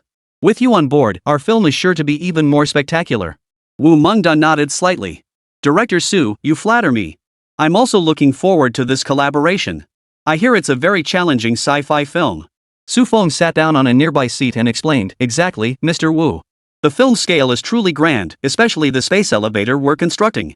It's bound to deliver breathtaking visual effects for the audience. A flicker of anticipation crossed Wu Mingda's eyes. Oh? A space elevator? Sounds fascinating. I can't wait to see it. After some conversation, everyone had gotten acquainted. Soon, everyone arrived, and they boarded the bus heading to the filming location. Sitting in front of Su Feng, Wu Jing asked curiously, why are we all going together? Is it because the base is in such a remote location? Su Feng smiled faintly and explained, Brother Wu, it's not solely because of the remote location. The main reason for bringing everyone along is to let you experience the atmosphere and scale of the entire filming base in advance.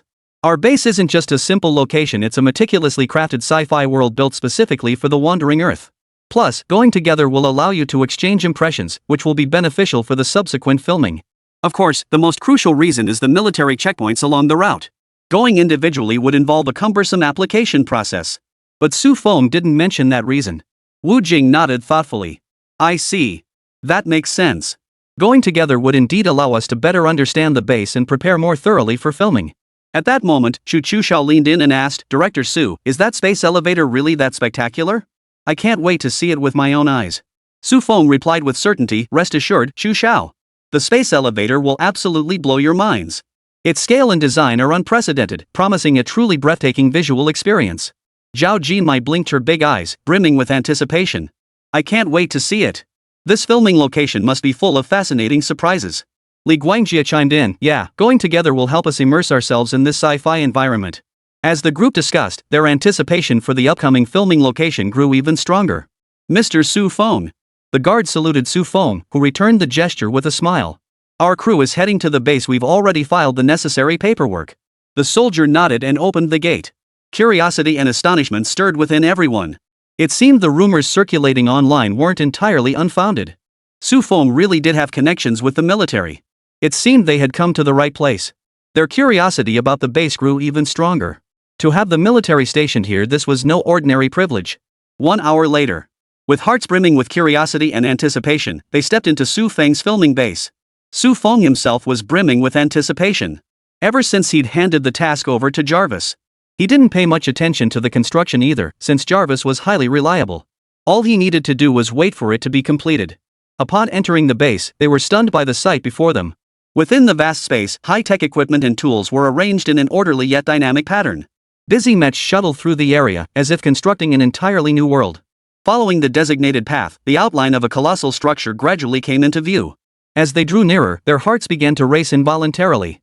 When they finally got a clear look at the structure, everyone was stunned. It was the Planetary Engine. Soaring skyward like a mythical pillar of heaven, it radiated an aura of mystery and immense power. Though visible from the moment they entered the filming base, only up close could one truly grasp the sheer scale of this colossal structure. Could they truly grasp the sheer visual impact it delivered? Wu Jing's eyes widened in disbelief. This is absolutely spectacular. I never imagined witnessing such a breathtaking sight in real life. Director Su, this must have cost a fortune, right? Wu Jing asked curiously, wondering how extravagant they were being just for a movie. It was simply hard for him to believe. Even more extravagant than his own projects, Su Feng seemed to take filmmaking to a whole new level of madness.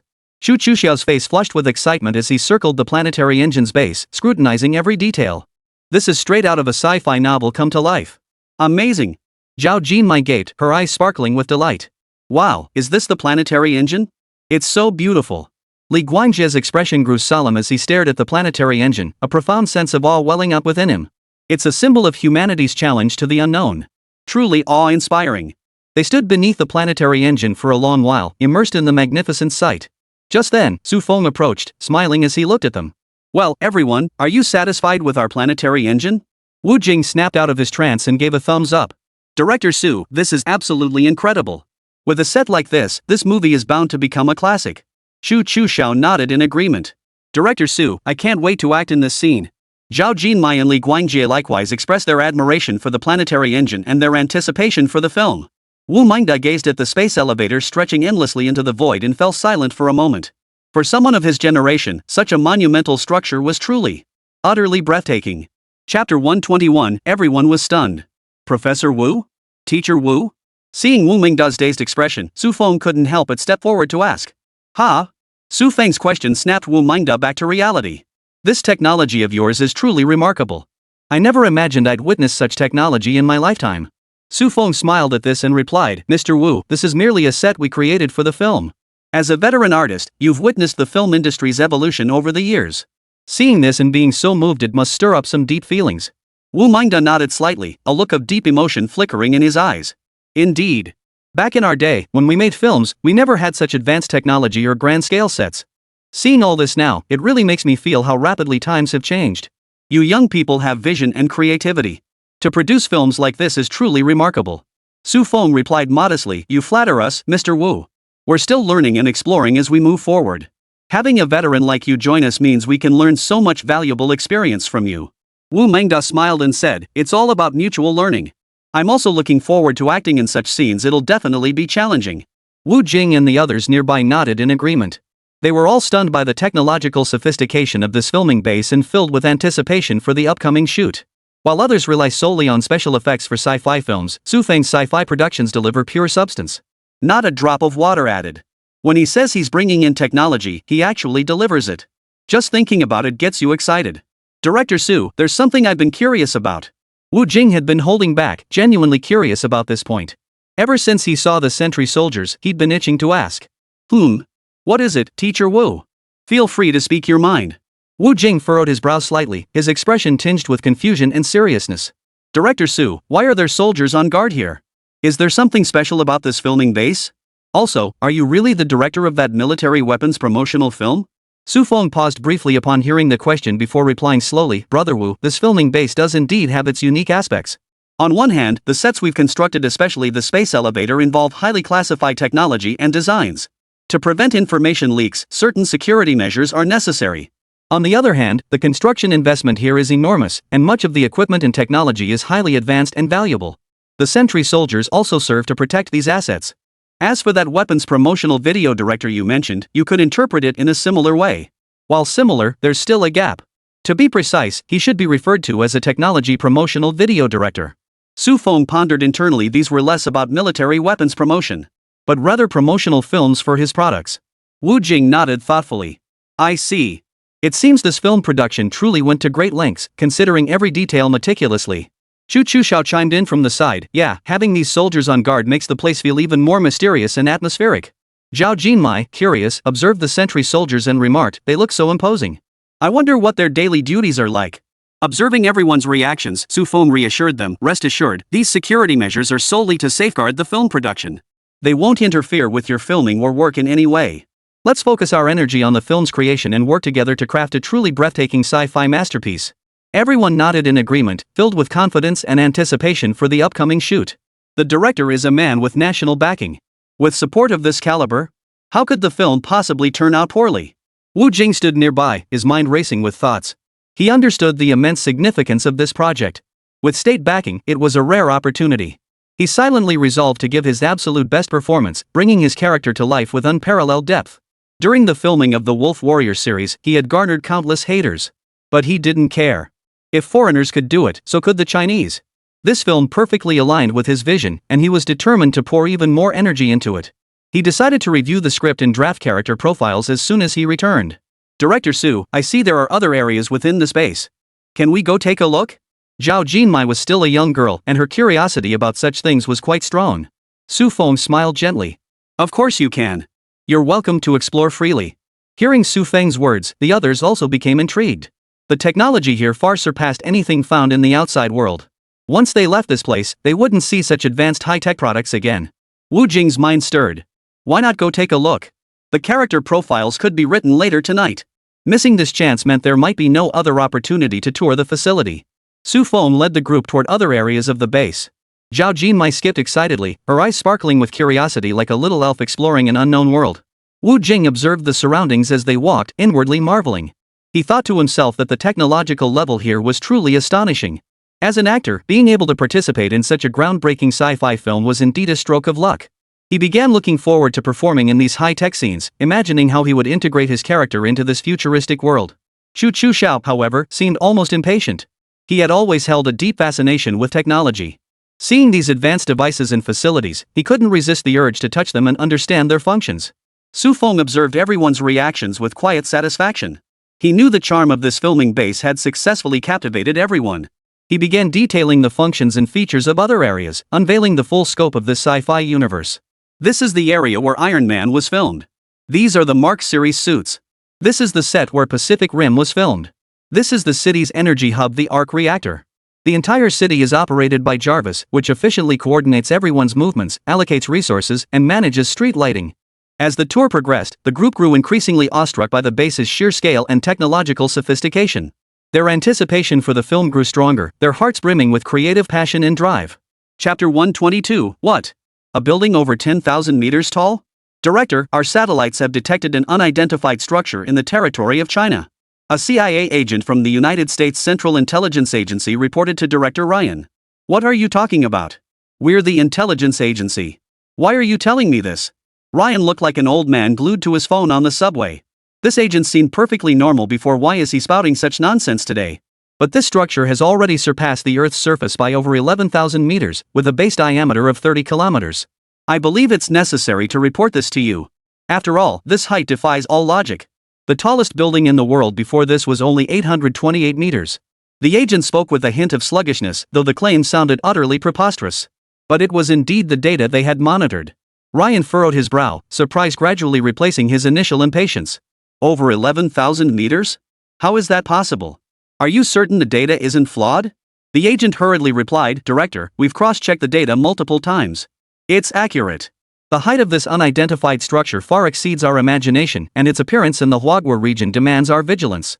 Ryan rose to his feet, pacing back and forth in his office as he processed the astonishing news. Immediately assemble experts to analyze this unidentified structure. I need to know its purpose, construction objectives, and potential implications for us. Simultaneously, intensify intelligence gathering on Huawei to determine if they have any other similarly astonishing initiatives. The agent nodded in agreement. Yes, Director. I'll arrange it immediately. Ryan gazed out the window, his mind filled with doubt and unease. The emergence of this unidentified structure shattered previous understandings and plunged the United States intelligence agencies into a state of heightened alert. They must uncover the truth about this structure swiftly to formulate an appropriate countermeasure. His position was already precarious after several recent failures. If not for his godlike maneuvering, he'd likely be scrubbing floors in prison by now. This anomalous incident demanded his full understanding of the truth. Soon, waves of spies infiltrated the area surrounding the filming base using every conceivable method. What they hadn't anticipated was that they couldn't even get close. They were stopped far away at checkpoints. When they tried to advance on foot, they soon discovered the entire perimeter was under military surveillance. News of this reached Ryan's ears almost immediately. Upon hearing the news, Ryan's expression darkened further. He realized that China was protecting this mysterious structure with extreme vigilance, which only heightened his curiosity about its true purpose. It seems China places great importance on this structure. Our espionage operation has failed. But we cannot give up now. Keep finding ways to gather intelligence. Ryan instructed his subordinates standing nearby. His subordinates exchanged glances, feeling immense pressure. They knew that obtaining intelligence would be extremely difficult given China's tight security.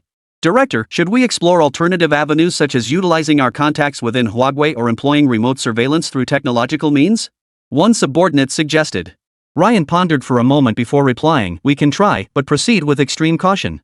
We must not be detected by China. This mysterious structure must conceal a major secret. We must uncover it as soon as possible. Perhaps we could also leverage online public opinion to assist us. Another subordinate voiced his suggestion. Online sentiment? Ryan raised an eyebrow, deep in thought. Elaborate on your idea. The subordinate cleared his throat. Director, we could create buzz and discussion online to spark public curiosity and skepticism about this mysterious structure. For instance, we could release blurry photos and information claiming China is conducting dangerous experiments or secret military operations. This could draw international attention and pressure, forcing China to respond and giving us an opportunity to gather more intelligence. Ryan nodded slightly. It's a good idea, but we must be careful not to overdo it. We can't be too obvious, lest China discern our intentions. Simultaneously, we must closely monitor online reactions and adjust our strategy accordingly. Soon, this directive reached Xiao Lushan. Xiao Lushan, who had been discussing the newly filmed movie with Wang Gang and planning to directly target Su Feng when his film premiered. But now he received new orders. A building over 10,000 meters tall? Has the director lost his mind? Xiao Lushan found it hard to believe. Any sane person would dismiss such a tall structure. The inherent stress in the materials alone would cause the entire structure to collapse. The ground couldn't possibly withstand such immense pressure either. Yan Junmin beside him also wore a skeptical expression. This is truly absurd. But since it's an order, we have no choice but to carry it out. But how do we make people believe it online? Xiao Lushan frowned and pondered for a moment before saying, we can start with some sci-fi forums and niche communities. Post some ambiguous photos and discussions to attract the attention of sci-fi enthusiasts. Then gradually expand the scope, guiding more people into the discussion. But we must be careful with our wording, nothing too exaggerated. We need to make people feel this is a possible mysterious phenomenon, not just pure rumor. Yan Junmin nodded. This approach is viable, but we must also prepare for potential countermeasures from the Chinese side. They'll definitely detect our actions, and they're becoming increasingly adept at managing online discourse. Xiao Lushan sighed helplessly, there's no choice. We'll just have to take it one step at a time. Let's hope the director's decision isn't a mistake. The two immediately plunged into work, meticulously orchestrating this online battle of public opinion. The momentum began to build incrementally, while Su Feng, still in communication with Professor Zhang, remained completely unaware of these developments. He was still applying to Professor Zhang for permission to launch the space station. For the scenes involving the space station, he wanted to film them in the actual outer space. Su Feng was fully focused on his conversation with Professor Zhang, eagerly anticipating approval to launch the space station. This would add the most authentic and awe-inspiring effects to the space station scenes in the film. In his mind, Su Feng had already sketched out those breathtaking scenes, actors in spacesuits, immersed in the vastness of space, portraying a tense and moving story. It would be an unprecedented feat in cinematic history, guaranteed to deliver an extreme visual impact and profound emotional resonance to audiences. Meanwhile, online buzz was quietly building. Discussions about the mysterious 10,000-meter structure spread across every corner, with people speculating wildly about the true nature of this legendary edifice. But Su Feng remained completely unaware of all this, his entire focus centered on communicating with Professor Zhang and creating the film. Professor Zhang listened attentively to Su Feng's proposal, carefully weighing its feasibility and risks. After all, taking a film shoot into actual space was an extraordinarily challenging endeavor. It required not only overcoming technical hurdles but also ensuring the safety of the crew and the quality of the footage.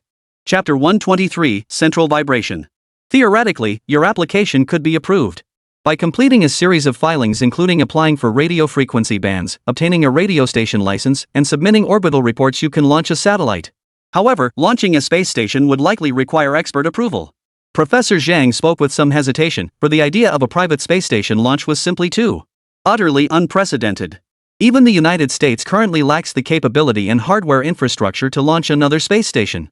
For a private entity to achieve such a feat was nothing short of a fairy tale.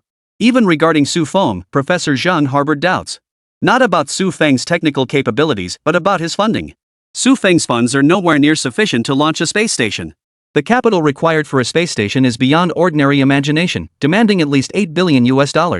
Based on Professor Zhang's understanding of Su Feng, while his recent films had all been box office hits, his net worth was nowhere near $8 billion. But my space station is already built.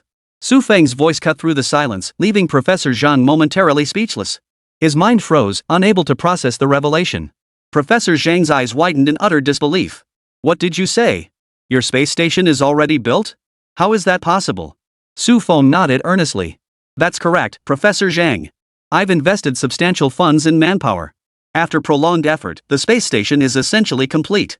Now it only requires launch authorization to send it into space. Inside, Su Feng felt a tinge of resignation. If the system needed this thing for a movie, it could materialize it as a prop. It didn't cost a dime. Beyond his shock, Professor Zhang began weighing the feasibility and implications of this development. This is truly unbelievable. How did you accomplish this?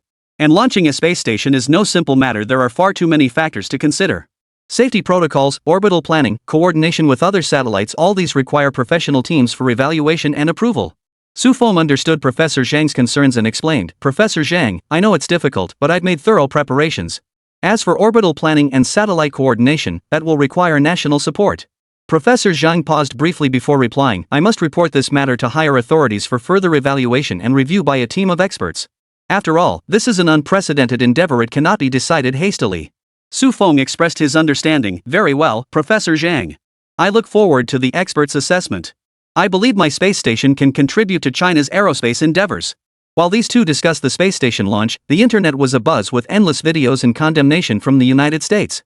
The situation had become a major uproar. Recently, our country discovered that China has constructed a massive unidentified structure. Its diameter alone spans 30 kilometers, with a staggering height of 11,000 meters. We have reason to suspect this involves extraterrestrial technology. On behalf of the United Nations, I request authorization to initiate an investigation to prevent potential threats to human safety.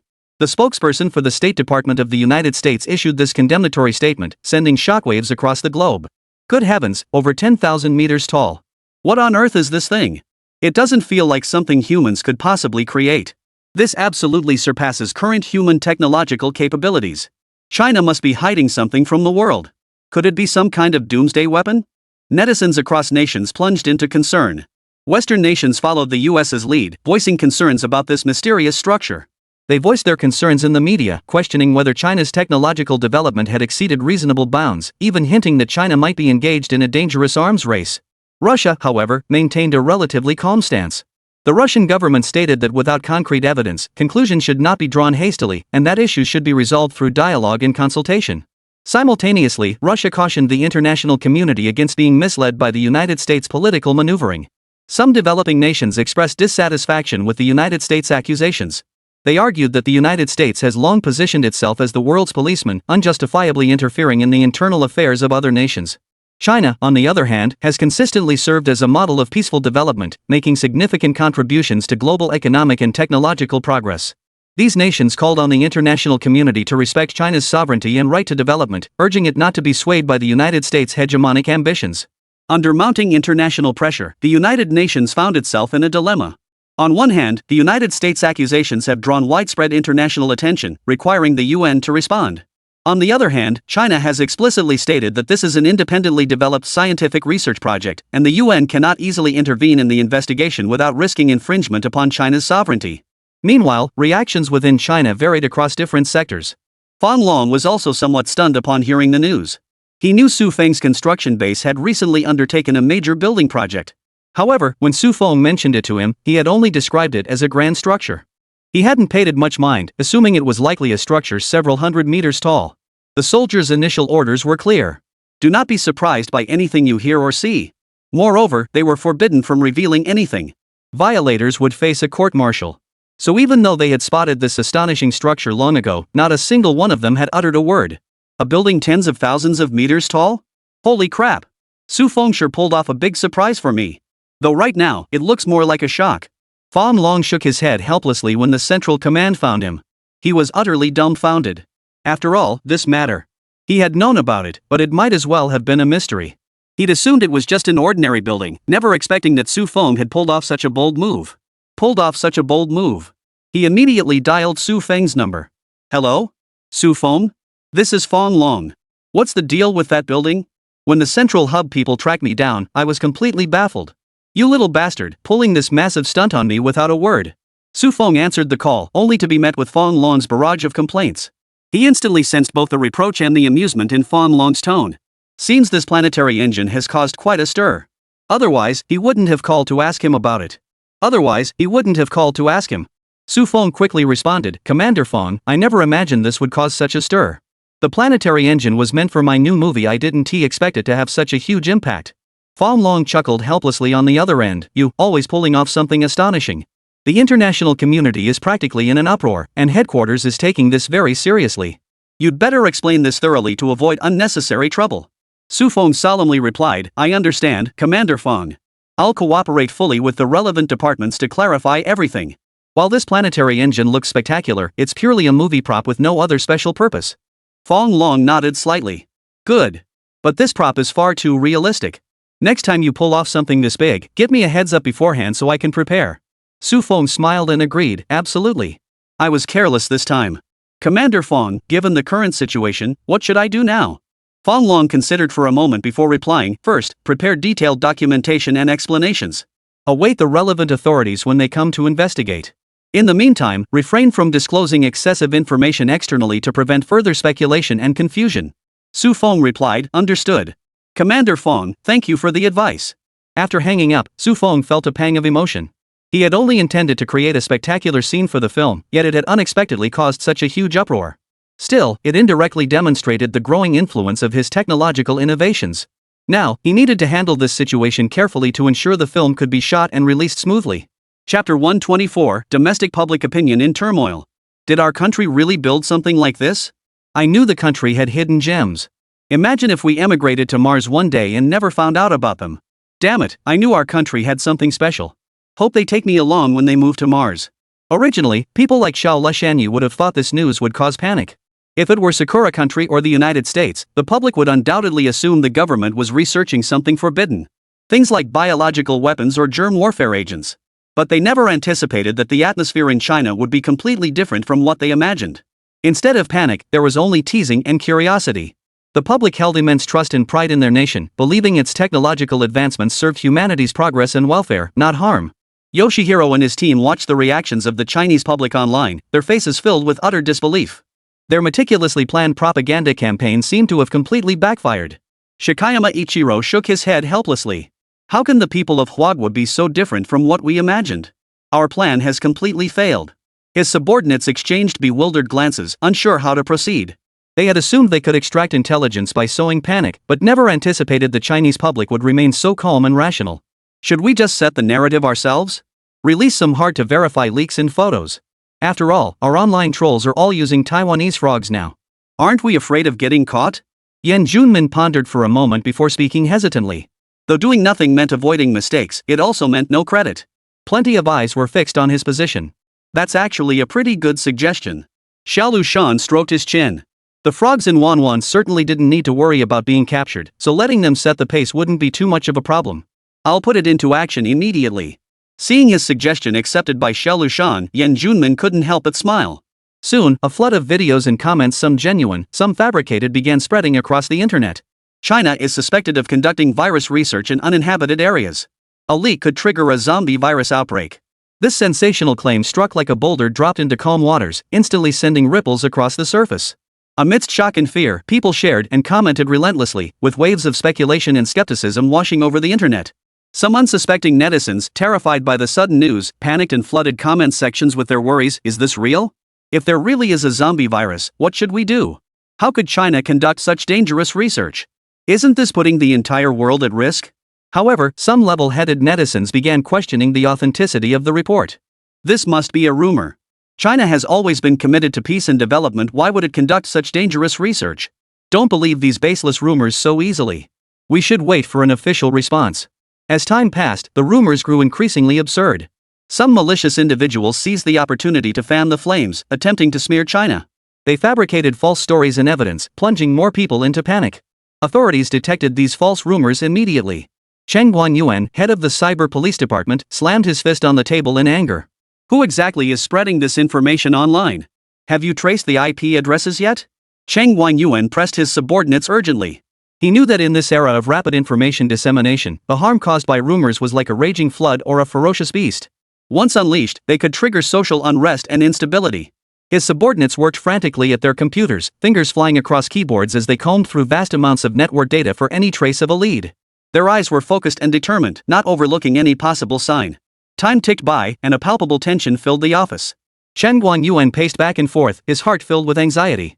He knew they had to find the rumor monger quickly and stop the spread of misinformation. Finally, an excited subordinate exclaimed, "Director, we found it." Chen Guanyuan immediately stopped pacing and hurried over to the subordinate's computer. The screen displayed a complex network tracking diagram, with IP addresses highlighted prominently. Launch an immediate, thorough investigation into these IP addresses to identify the rumor monger. Cheng Guanyuan issued the order decisively. Director, we've found it. With the assistance of Su phone technology, network tracing had become remarkably straightforward. No complex procedures were needed to pinpoint the IPs. Virtual IPs posed no obstacle to their investigation. Where? Cheng Guanyuan asked with a hint of urgency, curious where these online trolls had suddenly emerged from.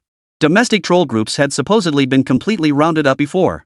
Nationwide resources had been mobilized for a week-long operation to apprehend them all. So where did this new batch of trolls come from? Taiwan. What? Cheng Guanyuan's expression darkened.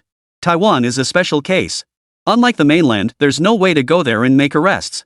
This is getting tricky. Cheng Guanyuan paced back and forth, visibly agitated. If we issue a denial, is there any chance of turning this around? Cheng Guanyuan didn't dwell on how to communicate with Taiwan. He knew such matters couldn't be resolved overnight. But the damage was done, and immediate action was required. Otherwise, the chaos online would only escalate. Director, we need to coordinate with the military on this matter. If that really is a secret base, I don't think there's much hope. Hearing this response, Cheng Guanyuan felt his headache intensify. If it truly was some kind of secret research facility, it would indeed be difficult to demand disclosure. Damn it, how could this happen? Cheng Guanyuan was furious. The situation, where neither side was willing to cooperate, left him deeply frustrated. Now that the situation had arisen, he absolutely couldn't ignore it. Otherwise, he might as well step down. But neither side was easy to deal with. He couldn't interfere with a national project, but the Taiwan region was indeed a special case. Let's call the military first to discuss this. Cheng Guanyuan said helplessly. Understood, Director. I'll handle it immediately. What? They want to disclose my filming base? Su Feng responded with some curiosity. Hadn't they said earlier it wasn't suitable for public disclosure? He had even planned to turn it into a tourist attraction. That way he could make some money and give unemployed extras something to do. He had envisioned building a city like Disney, though this one would be far superior. The technological products alone were something Disney couldn't even begin to compete with. Chapter 125. The situation has changed somewhat. Fong Long spoke with a hint of embarrassment. Previously, keeping Su Feng's identity concealed was for safety reasons. But now the domestic public sentiment has become overwhelming. Moreover, the international media was relentlessly amplifying the heat. This was no longer solely a domestic issue. Neighboring countries and European nations were all closely monitoring the situation. They feared China might trigger a major crisis, especially since the China threat theory had been actively promoted by them.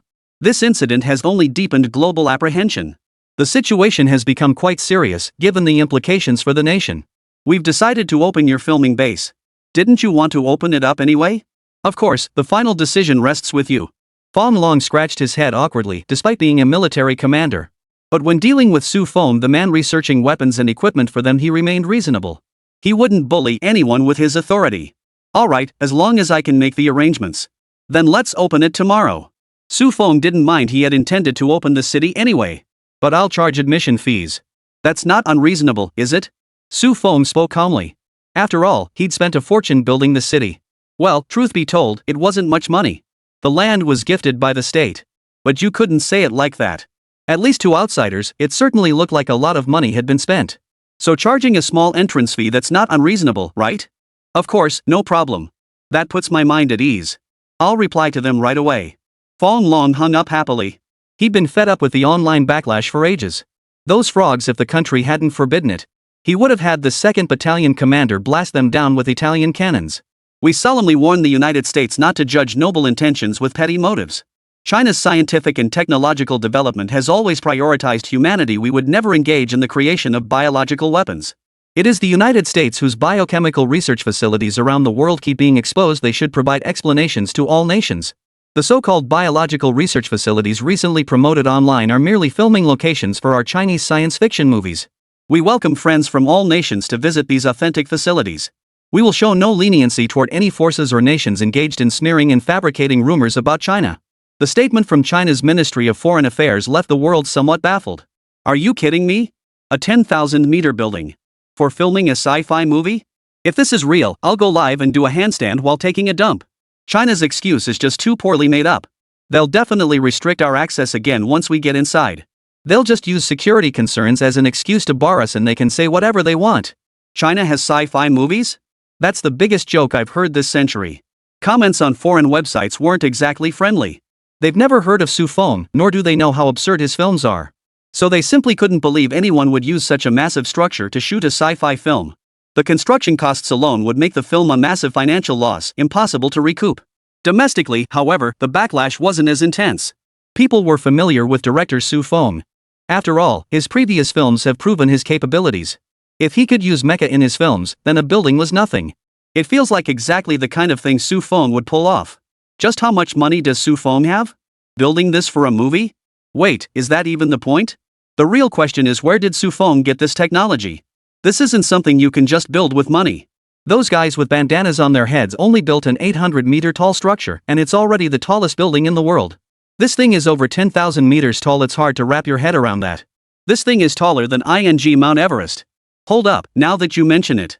Wasn't that thing I glimpsed in the sky just a mirage? As he spoke, the netizen posted an image in the comments section. A cylindrical structure could be faintly discerned, standing tall and piercing the sky. Holy crap, no wonder they say it's taller than Everest. If it's visible from this far away, how much must it have cost to build? Can we actually go visit it? The moment this question was raised, everyone's attention shifted to Su Feng's various social media accounts. Su Feng had just posted an image. Su Feng filming base. Ticket price, 150 yuan. 100,000 tickets sold daily. Click the link below to purchase. Netizens who saw this photo were stunned. Wait, you can actually tour the set? Damn, how did you guys get tickets so fast? Exactly, tickets vanished in seconds. Damn it, I wanted to go too. Are there any scalpers selling tickets? I'm going. Netizens expressed envy and frustration toward those who snagged tickets. After all, it's the filming base of Su Feng, the guy who claims to shoot everything live. No need to guess, the base is undoubtedly packed with all kinds of cutting-edge tech. At that moment, the extras at the filming base received a message from Jarvis. It informed them they could livestream or film scenes inside the base. This news filled them with overwhelming joy. They'd been bursting to share their experiences. Now, finally, they could. Time to show off. Check out my room, guys. Sigh, it's only a measly 80 square meters. But look out the window, you can see the Stark Tower right there. This Marco mech is so annoying, buzzing around here day after day. I'm sick of seeing it. The outside world is so much better. No Marco mechs in sight. Their Versailles-style videos instantly went viral across major platforms. The idle extras weren't just a handful. There were thousands upon thousands of them. Most extras didn't want to return to their hometowns after filming. They weren't extras by trade, just ordinary citizens. Compared to their hometowns, the city was undeniably more vibrant. So most of the extras chose to stay in the city. Wait, you guys can actually live there after filming? Damn it, Director Su, look at me. I don't need pay, I want to be an extra too. Look at me, I can do it too. +1. Plus 10,086. How dare you stay in my house? Get out. This is my city. Netizens watching these videos couldn't stop drooling. That's a Mac mech, something even the wealthy might never get to see. Yet at Su Feng's filming base, they were everywhere, as common as streetlights. And the entire city looked just like a futuristic metropolis. All kinds of sci-fi inspired machinery weave through its streets, and even their beloved Jarvis serves as the city's administrator. Wasn't this the city of their dreams? I want to go too. Chapter 126, we're all just dogs they keep. Who can tell me why this matter is tied to Su Feng again? Xiao Lushan angrily smashed everything on the table. No one had told him this mission was connected to that damn Su Feng again. How could that bastard Su Feng be everywhere? Sir, every cloud has a silver lining. Yan Junmin waited until Xiao Lushan had vented most of his anger before approaching him. What do you mean by that? Xiao Lushan had vented his anger, and now his mind began to work again. Yan Junmin's words sparked a flicker of curiosity and confusion within him. How could this situation possibly be considered a blessing for them? Sir, isn't our objective to uncover the secrets within the structure? Now they're opening it up voluntarily. Yan Junmin beamed with a smile, unaware of what Xiao Lushan was so angry about. They weren't trying to sabotage China, though that would be a bonus. But that wasn't their duty. As spies, wasn't their most crucial role gathering intelligence? You have a point. Xiao Lushan had been fretting about how to explain this to the foreign masters, but now he realized how foolish his own concerns had been. Was failing to blacken China's name really a problem? No. They'd accomplished their mission objectives flawlessly. Future operations were no longer their concern. Let the CIA send their agents. With that thought, Shikayama Ikiru let out a satisfied smile. Yen-san, you've done well. With another 2 years of effort, your abilities might just replace mine. Though his face was smiling, a ruthless glint flickered in Shikayama Ichiro's eyes. Having subordinates more capable than oneself was never a good thing. It's all thanks to your guidance, sir. Yan Junmin bowed his head, plastering on a smile. He knew the old fox, Shikayama, was already growing dissatisfied with him. But how could he climb the ranks without showcasing himself? As long as he maintained the facade, it wasn't a major issue. Now that we have the chance to explore inside the structure, we must formulate a plan immediately. Shikayama Ichiro said sternly. Yen-san, you will gather more intelligence on this building and Su Feng's connection to it. Ensure there are absolutely no oversights. Yan Junmin bowed respectfully. Yes, sir. I'll immediately assign personnel to gather intelligence. He turned and left the room, his mind already plotting how to maximize his own contributions to the mission while skillfully navigating Shikishima Ichiro's growing suspicion. In the days that followed, both men were consumed by their respective tasks. Shoichi Shikashima maintained constant communication with his superiors, reporting developments and awaiting further instructions. Meanwhile, Yan Junmin led his team in gathering intelligence through various channels, attempting to uncover the secrets within the building and Su Feng's role within it. Sir, we bought 5 tickets from scalpers. And I've uncovered the connection between Su Feng and this building. Yan Junmin reported to Xiao Lushan with great excitement. Xiao Lushan was overjoyed, immediately stepping beside Yan Junmin. His initial wariness melted into admiration amid the joy. Yen-san, well done. Quick, tell me what exactly is Su Feng's connection to this building? A look of satisfaction spread across Yan Junmin's face as he cleared his throat. Sir, according to our investigation, online rumors suggest this Su Feng is the builder of this structure. However, after investigating those extras, we discovered that Jarvis was responsible for overseeing the construction of these buildings. And Jarvis is a pseudonym for artificial intelligence, so I suspect this is the military's doing. Xiao Lushan narrowed his eyes slightly, pondering the connections. In that case, Su Feng is the key figure for us to understand this building. We must make good use of these 5 tickets. Hand them over to the agent who just arrived. They should arrive tomorrow. You'll accompany me to greet them. Yan Junmin nodded in agreement. Understood, sir. Wagwa's development is quite impressive. It's just a pity this place reeks of dictatorship. Indeed, the people here lack freedom.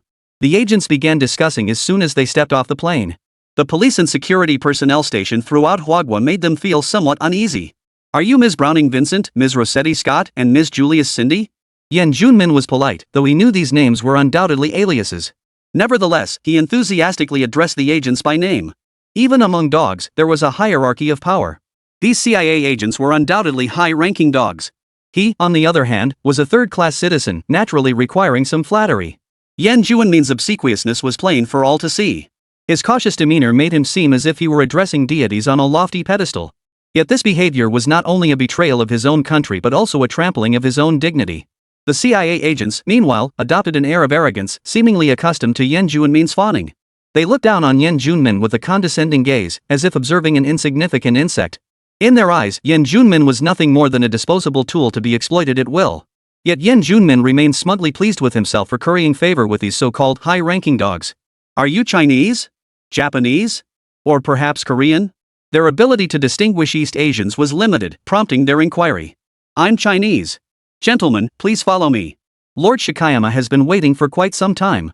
Yan Juanmin's reply dripped with servility and flattery. Hearing this, the CIA agents flashed a look of contempt. In their eyes, Yan Junmin was nothing more than a pawn to be manipulated at will. The CIA agents followed Yan Junmin, their hearts brimming with contempt for this so-called Chinese person.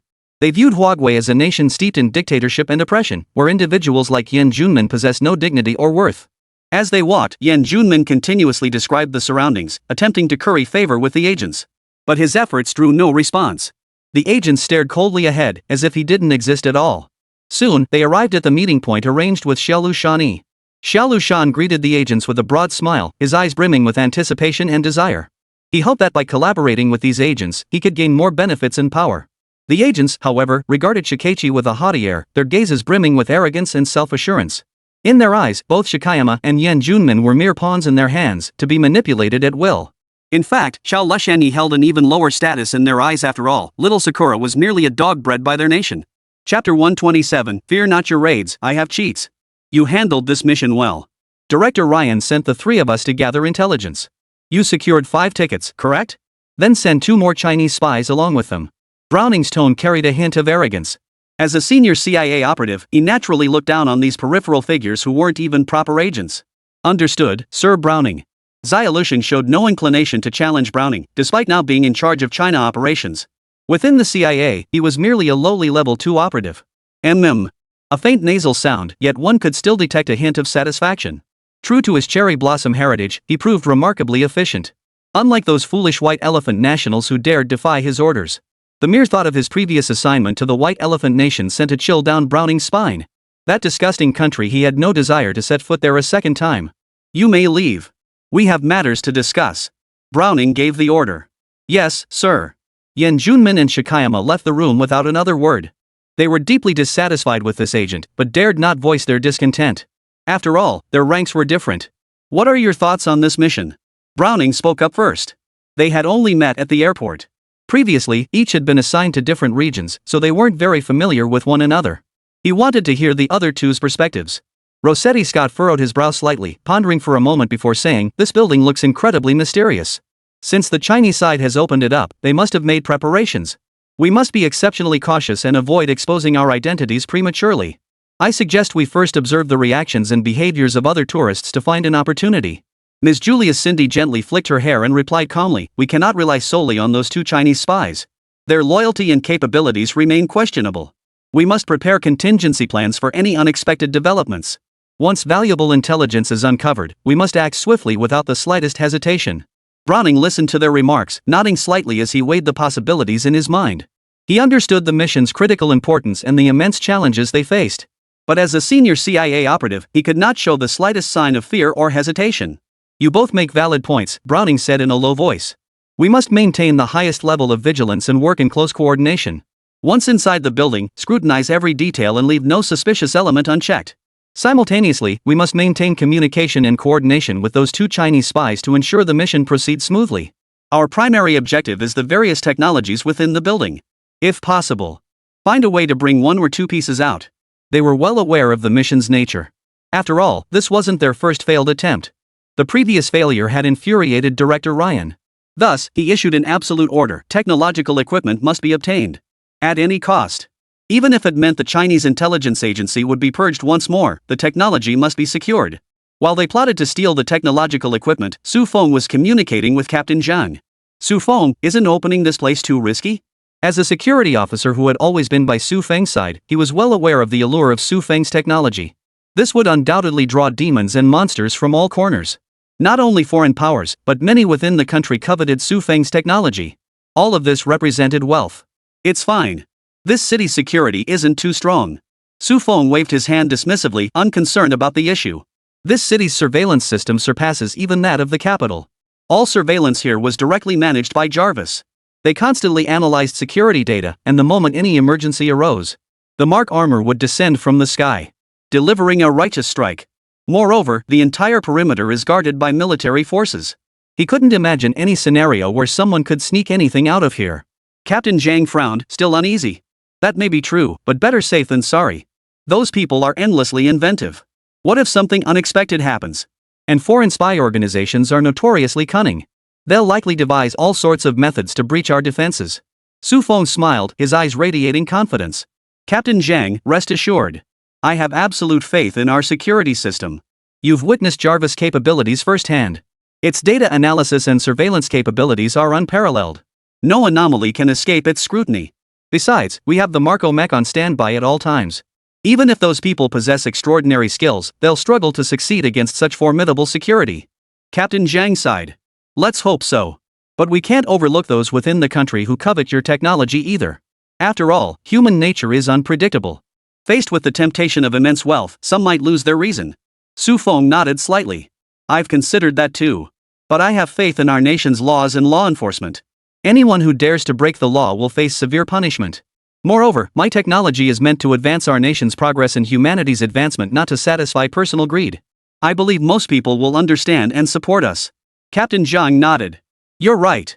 The majority of our nation's people are conscientious. Nevertheless, we must not lower our guard. We must remain vigilant at all times. After all, wealth can corrupt hearts, and we must remain vigilant against corrupt elements within our own ranks. Su Feng patted Captain Zhang on the shoulder. Rest assured, Captain Zhang. The military in Jarvis will safeguard the technology here. Su Feng was confident that if anyone harbored ill intentions, they would inevitably be detected by Jarvis. And within this city, once noticed by Jarvis, escape from this city would be utterly impossible. After all, the security here was so extensive it could be described as a net with no gaps. This was precisely why he dared to open up the city. He wasn't afraid of anyone stealing the technology. They couldn't steal it at most, they could photograph some technological images. But such things? Giving them away wouldn't matter. He was a man with a system. Let them spend 5 or 10 years studying current technology. 5 or 10 years would be more than enough for him to advance his tech tree to interstellar jump capabilities. Chapter 128. Fortresses are rarely breached from the outside. Getting in was surprisingly easy. Browning shook his head slightly, expressing disdain for China's methods of manipulating public opinion. That a bunch of civilians' comments could expose a major national project? It was utterly foolish. Getting in is easy, but getting out is another story. Rossetti spoke flatly, having surveyed the surroundings upon entering. Guards stood every 5 paces, sentries every 10. An ironclad formation encircled the area completely. Don't worry, someone will cover our exit. The group stood in a relatively uncrowded spot, whispering their plans. What they didn't know was that once they entered the filming base, every move they made would be under Jarvis's surveillance. Except for the living quarters, every corner outside was under surveillance. Of course, the extras knew this. It was just information kept from outsiders. The strongest fortresses are rarely breached from the outside.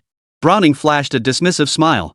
These Chinese people with no scruples give them the slightest incentive. They'll open the fortress gates for us themselves. Julius furrowed his brow slightly. Don't underestimate them. China has risen remarkably fast these past 2 years. The spineless ones are still in the minority. Those fanatics will genuinely fight to the death for glory and honor. Julius found the arrogant Browning somewhat vexing. Admittedly, this level 5 agent had earned considerable credit for the CIA, but excessive arrogance could invite disaster. The captured Shirzainyuzhen was a stark example. His fate remained unknown to this day. But having been captured by China's state security, he likely has little chance of survival. Oof. Hearing Julius' words, Browning recalled the Chinese agent he had encountered earlier. He remained silent for a moment. He had to admit, they were a particularly troublesome bunch. Next, we'll split up to avoid being caught all at once. Whoever gets what they want should make their own way out. There will be someone waiting outside to guide you. The final contact signal will be provided to you when the time comes. No one challenged Browning's orders, even though they were all operatives. But no one could predict what would happen after capture. That kind of torture was beyond human endurance.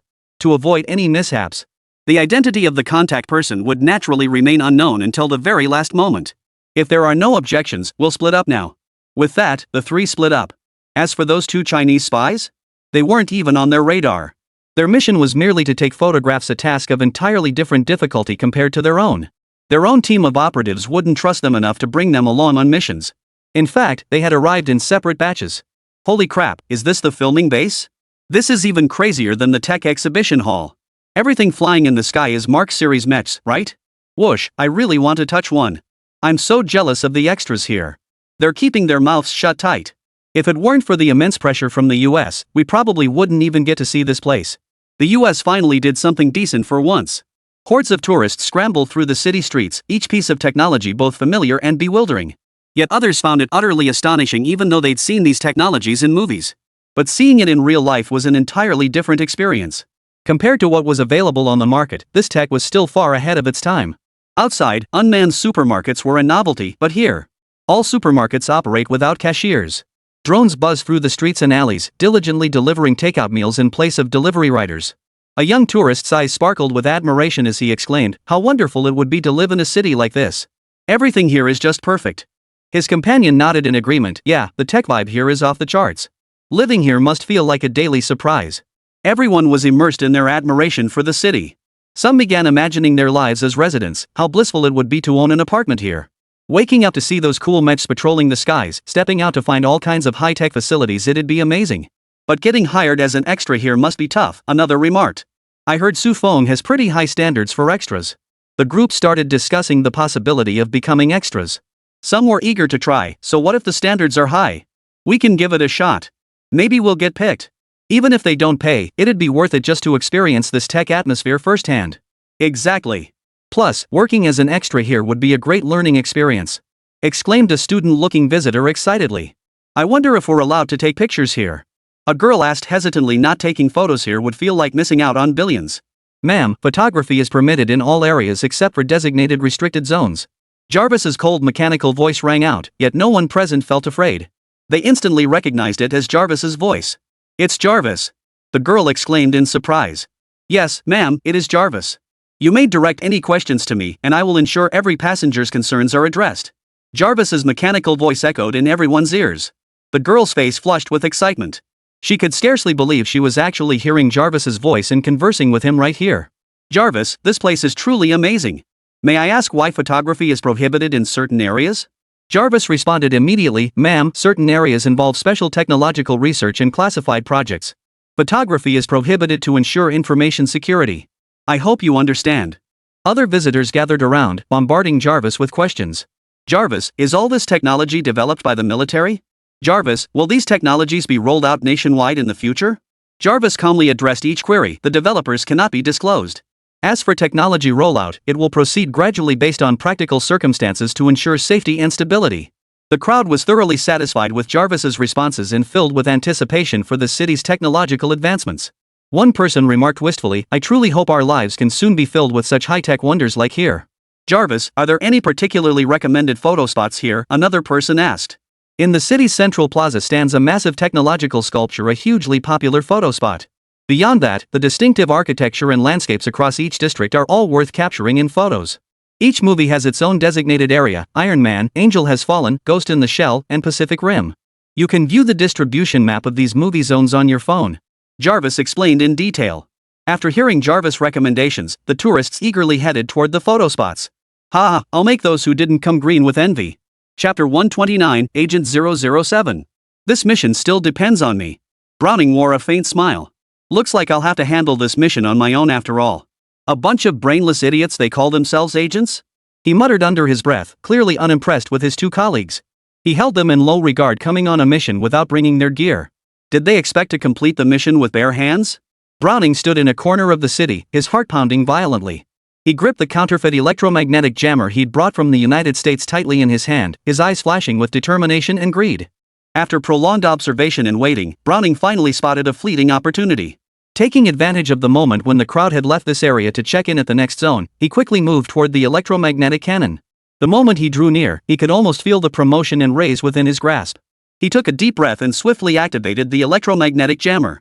The device emitted a faint hum as it began releasing powerful electromagnetic interference waves outward. Instantly, the surrounding surveillance feeds flickered and distorted, while the alarm system emitted chaotic signals. Browning seized the opportunity to move swiftly, expertly disassembling the electromagnetic cannon into several components and stowing each into specially prepared containers. But just as he was about to complete the task, Jarvis's cold, mechanical voice suddenly echoed around him. Abnormal electromagnetic fluctuations detected. Activating emergency protocol. Instantly, the security system in this area upgraded comprehensively. Red warning lights flashed incessantly, and alarms blared in rapid succession. Markmechs rapidly converged on the electromagnetic cannon storage area. Brown's heart tightened. He knew his time was running out. Gritting his teeth, he accelerated his movements. Sweat trickled down his forehead, but he had no time to wipe it away. By now, the mechs were closing in. They combed every passageway, leaving no corner unexamined. Hiding in a dark corner, Browning listened intently to the sounds outside. No suspicious personnel found in this area. Expand the search perimeter. The cold mechanical voice echoed through the corridor. Browning gripped the container tightly in his hand, mentally mapping out escape routes. He knew every step was critical now. The slightest misstep could plunge him into an abyss of no return. Browning moved cautiously, trying to evade the Mech's search. But with every step, he could feel danger closing in. Suddenly, he heard footsteps approaching his direction. Browning's heart leapt into his throat. He darted behind a massive piece of equipment, holding his breath. The footsteps of the Mechs grew louder and closer, and he could even see the blue light flickering on their bodies. Just as the Mechs were about to spot him, Browning had a sudden idea and activated the electromagnetic jammer once more. The powerful electromagnetic waves from the jammer instantly disabled nearby electronic devices. Seizing the opportunity, Browning swiftly fled the scene. Weaving through the intricate corridors, he had only one thought: he had to get the electromagnetic cannon out. Meanwhile, under Jarvis's control, the Mark Mech swiftly adjusted its strategy, continuing its relentless pursuit of Browning. A tense atmosphere permeated the entire city as a breathtaking chase unfolded. This guy's pretty interesting, huh? He actually upgraded the electromagnetic interference technology. Su Feng had long known these people harbored sinister intentions. With nothing else to do, he sat on the sofa with Lu Ruyan, watching the chase unfold like a grand spectacle. Su Feng picked up a strawberry and popped it into Lu Ruyan's mouth. He then grabbed another one for himself, speaking with a mouthful. You know what? It kind of feels like a James Bond movie. If he knew he was being treated like a movie, he'd probably go nuts. Lu Ruyan happily munched on her strawberry. She loved watching this too. This was far more real than any movie who actually got to see agents on missions. Browning sprinted through the corridor, his heart pounding like a drum. He clutched the special container holding the electromagnetic cannon components as if it were his only lifeline. Just as he thought escape was within reach, a deafening roar erupted from the sky. He looked up in terror to see several towering Mark Mechs flying toward him. Their metallic bodies gleamed coldly in the sunlight, while the scorching air from their powerful thrusters made the surrounding atmosphere feel like it was on fire. Browning's face instantly drained of color. He knew he was trapped. The Mark Mechs swiftly locked onto Browning's position. A mechanical voice echoed through the air: target acquired. Preparing for apprehension. Despair washed over Browning as the Mark Mech closed in. Gritting his teeth, he activated the electromagnetic jammer once more. This time, however, the jammer seemed to have little effect on the Mark Mech. Mark's systems were specially shielded to withstand a certain level of electromagnetic interference. Browning turned and sprinted in another direction, but his speed was insignificant against the Mark Mech. Soon, a Mark Mech landed in front of him, blocking his path. Cease resistance. You have nowhere left to run. A cold voice boomed from the Mark Mech's loudspeaker. Refusing to be captured so easily, Browning drew a pistol from his coat and fired at the Mark Mecha. However, the bullet struck the Mark Mech's armor, merely sparking a few sparks without inflicting any damage. Other Mark Mechs swiftly closed in, surrounding Browning in the center. Browning looked around in despair, knowing escape was impossible. Just then, a desperate plan formed in Browning's mind. He decided to use the electromagnetic cannon components in his hands to attempt assembling a makeshift electromagnetic weapon for a final stand against the Mark Mechs. He hastily opened the container and began frantically assembling the electromagnetic cannon components. Sweat drenched his forehead, yet his hands remained steady. The Mark Mechs did not act immediately, seemingly waiting for the optimal moment. Meanwhile, Browning raced against the clock to assemble the electromagnetic weapon. A tense atmosphere filled the air, as if it could explode at any moment. Oh, the ultimate showdown. Wonder who'll come out on top. Su Feng grew visibly excited, his eyes fixed on Browning. Director Su, what are you watching? Donnie approached curiously, only to see the surveillance feed. His expression instantly turned gloomy. Director Su, don't you love me anymore? Su Feng? What are you talking about? I'm not. My partner is right here. Don't slander me. Chapter 130, everything was already predestined. Donnie still wore that aggrieved expression as he looked at Su Feng with pleading eyes. Director Su, you're about to start shooting this new big-budget movie, and you're not using me? Su Feng gave a helpless smile and explained, Donnie, you're overthinking it. This isn't a movie shoot, it's real surveillance footage concerning our security here. You're Stark. The Iron Man series absolutely needs you. Donnie looked at Su Feng skeptically and asked, really? Director Su, you're not pulling my leg, are you? So, any new movie projects coming up? I'm ready to sacrifice myself for art anytime. Su Feng patted Donnie on the shoulder. Don't worry. If there's a suitable role, you'll be the first I think of. But for now, let's focus on this situation. Look at that Browning still causing trouble. We need to make sure everything stays under control. Donnie nodded reluctantly, glancing back at the surveillance feed. The guy's surprisingly resilient, but he's no match for us. Director Su, do you think he could assemble an electromagnetic cannon? Su Feng frowned slightly, pondering, hard to say. Even without blueprints, we can't afford to be complacent. Jarvis, monitor his assembly progress closely and report back immediately. Understood, Master. Jarvis responded. At that moment, Lu Ruyan approached and suggested, Feng, should we take measures to disrupt his assembly? Or send someone to apprehend him directly, just to be safe? Su Feng shook his head. No need to rush. Let's see how far he can actually go. Mark's mech is monitoring him. If he makes any suspicious moves, Mark's mech will act immediately. Besides, all this is evidence. We can take it to the United Nations later to expose the United States' malicious actions. Su Feng wasn't in a hurry to apprehend Browning. Even though he was a level 5 agent at the national level, the impact he could cause was negligible, though he might inflict significant damage. But for China, the gains from capturing him were incomparable to the benefits of exposing the United States' treachery. Besides, this was a tightly woven net. There was no way he could escape. Might as well enjoy the spy show. Donnie grew tense upon hearing this and exclaimed, Wow, this is so thrilling. I'd better watch closely, maybe I can pick up some tricks to use in my movies later. Everyone refocused their attention on the surveillance feed, where the tension remained palpable. Browning was still sweating profusely as he assembled the electromagnetic cannon. He seemed acutely aware of the pressing time constraints and immense pressure, yet he showed no signs of giving up. After a moment, Jarvis reported, Master, Browning is encountering difficulties with the assembly. He seems unsure how to connect the internal components, and progress is currently slow. Su Feng exhaled in relief. All right, keep monitoring. But don't let your guard down, he might try something else. Donnie chuckled, Ha! I told you he couldn't handle it. Director Su, once this is over, how about we throw a celebratory party? Su Feng shot him a look and said, Let's get this resolved first.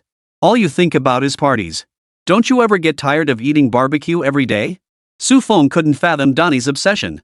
A leading actor who actually enjoys eating little grilled skewers. No one would believe that if you told them. Of course, Su Feng didn't mean to disparage barbecue. He enjoyed it himself, but couldn't fathom how someone could eat it day in and day out, without ever getting sick of it. It baffled him. Could people's constitutions really differ that much? Damn it! Fuck! Fuck! Fuck! Why is the structure inside completely different from our country's electromagnetic interference devices? Browning roared in fury, nearly dropping his tools in his agitation. Veins bulged on his forehead as his eyes locked onto the intricate electromagnetic cannon components before him, filled with anxiety and despair.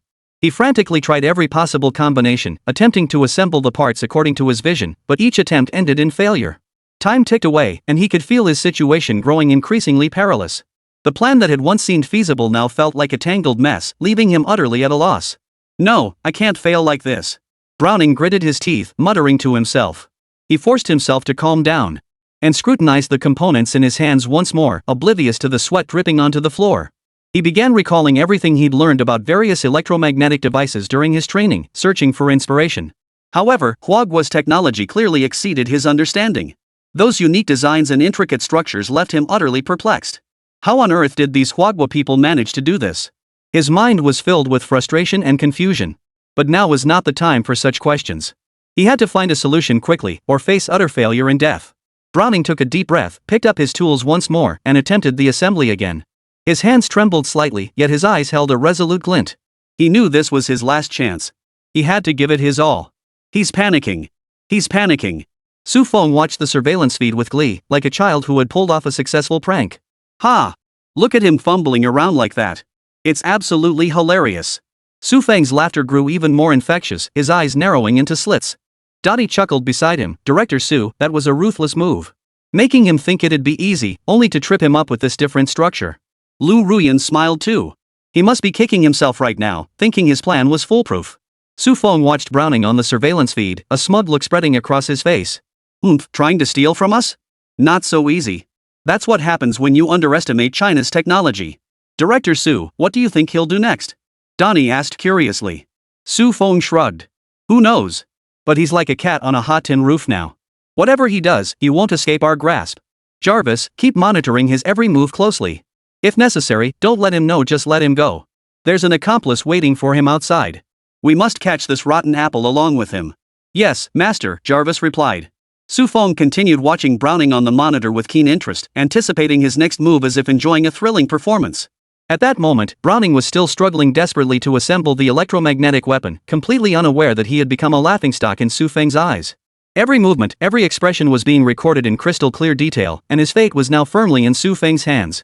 This seemingly tense and thrilling showdown had, in truth, been a foregone conclusion from the very start. Browning's defeat was inevitable.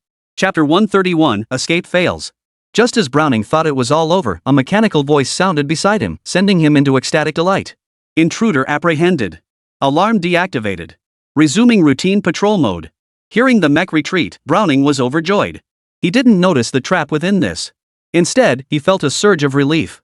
It had been the right move to let those fools draw attention. Suppressing his inner euphoria, Browning cautiously pressed onward. He felt incredibly fortunate to have successfully escaped from this seemingly impenetrable place. What he didn't know, however, was that Jarvis was watching his every move. His movements, his expressions, every subtle gesture was being recorded in crystal clear detail and transmitted to the monitoring room where Su Feng and the others were stationed. Su Feng watched Browning on the screen, a faint smile playing at the corners of his mouth. The bait has taken the hook. Now we just wait for him to lead us to the bigger fish. Donnie rubbed his hands excitedly. Director Su, that was a brilliant move. He'll never guess he's become our pawn.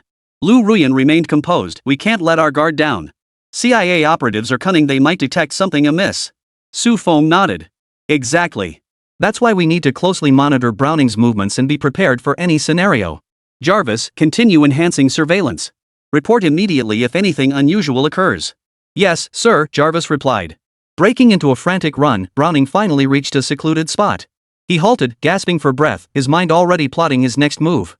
He needed to deliver the electromagnetic cannon components to the CIA as soon as possible in exchange for a generous reward and recognition. He pulled out a small communicator, attempting to contact his superiors. Little did he know, this device had long been monitored by Jarvis. Every word, every signal was intercepted and analyzed. Hello, this is Browning. The mission is complete.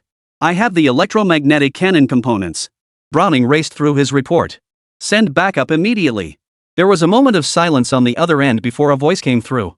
Understood. Don't try any tricks. We still have leverage over you. Browning's tone was icy. I won't. The voice on the other end was dry and hoarse, clearly tormented by immense inner turmoil. 10 minutes later, a military vehicle pulled up in front of Browning. A slight sense of relief finally washed over Browning. You made the right choice. Browning smiled, opened the door, and settled into the rear compartment. Maybe so. The soldier in the driver's seat shook his head with a bitter smile. He knew this was treason. But he'd been set up outside, saddled with a massive debt to loan sharks. After a period of agonizing struggle, he reluctantly chose to work for them. The car started up and headed toward the base exit. As a member of the garrison stationed here, he naturally knew how to evade patrols and sentry posts. After all, the area was vast, and there were always routes out. But outsiders simply couldn't evade the overt and covert sentries here. That old saying rings true, the strongest fortress is often breached from within. This time proved it once more. Su Feng, can we arrest them now? Captain Zhang stepped before Su Feng, his voice tinged with urgency. If we don't arrest these two now, they'll truly escape. Arrest them. Jarvis, send the Marco mech.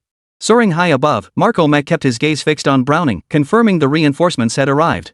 Su Feng knew this charade was finally coming to an end. So there's a traitor within the military? Su Feng shook his head helplessly. He had assumed the error lay elsewhere, never expecting the problem to be right here. Captain Zhang's face flushed crimson. This was the People's Republic of China's military. To discover a traitor among them was an insult to their very honor. We will not let a single traitor who betrays the nation's interests go unpunished. Captain Zhang's face flushed crimson. The presence of a traitor within the ranks. He absolutely could not tolerate it. The nation's interests came above all else. As Su Feng's command echoed, the mark mechs in the sky sprang into action. Powerful thrusters expelled searing jets of air as the mechs streaked toward Browning's vehicle like bolts of lightning. Browning and the soldier remained immersed in the exhilaration and tension of their impending mission, utterly unaware of the approaching danger. Suddenly, a massive shadow loomed over the vehicle. They looked up in terror to find the mark mech hovering directly above them. Freeze! You are surrounded, boomed the authoritative voice from the mark mech's loudspeaker. Browning and the soldier instantly turned ashen-faced, knowing it was all over. The soldier closed his eyes in despair, his mind filled with regret. But Browning's eyes widened in disbelief. His meticulously planned escape had been shattered so easily. How could this be? My plan actually failed? When did they start tailing me? Browning was baffled, having detected no sign of being followed. Where exactly did things go wrong? Soon, Captain Zhang arrived at the scene with a team of security personnel. They swiftly escorted Browning and the soldier out of the vehicle. Captain Zhang glared at the soldier and barked, "As a soldier, you betrayed your own country. You will pay dearly for your actions." The soldier hung his head, silent, his eyes red-rimmed and his face ashen. He knew he had committed an unforgivable crime, and his heart was now filled with guilt and self-reproach. Su Feng watched the scene unfold, his heart filled with emotion. He knew well that national interests took precedence above all else, and anyone attempting to harm them would face severe punishment. He addressed Captain Zhang, "We must thoroughly investigate this matter, uncover the mastermind behind it, and ensure the nation's security." Captain Zhang nodded firmly. "Rest assured, Director Su. We will get to the bottom of this matter and give the nation and its people a proper account." Brown and the soldier were then led to the interrogation room. There, they would face rigorous interrogation and legal consequences. "Let's go back. This matter ends here." Su Feng spoke, then turned and walked back into the base. Donnie, Lu Ruyan, and the others followed closely behind, their moods all somewhat complicated. Although this incident had concluded, the problems it exposed were extremely serious. Someone had managed to smuggle firearms into the filming base. It was well known that firearms were prohibited in China, and this was a heavily guarded area. Clearly, security measures needed to be upgraded. Chapter 132, Electric, I'm free now? Inside the interrogation room. Browning, Rossetti, and Julius exchanged glances before being led to their respective private rooms. Could it be that all three of us have been wiped out? Each silently sighed inwardly. It seemed this mission had ended in complete failure. Name?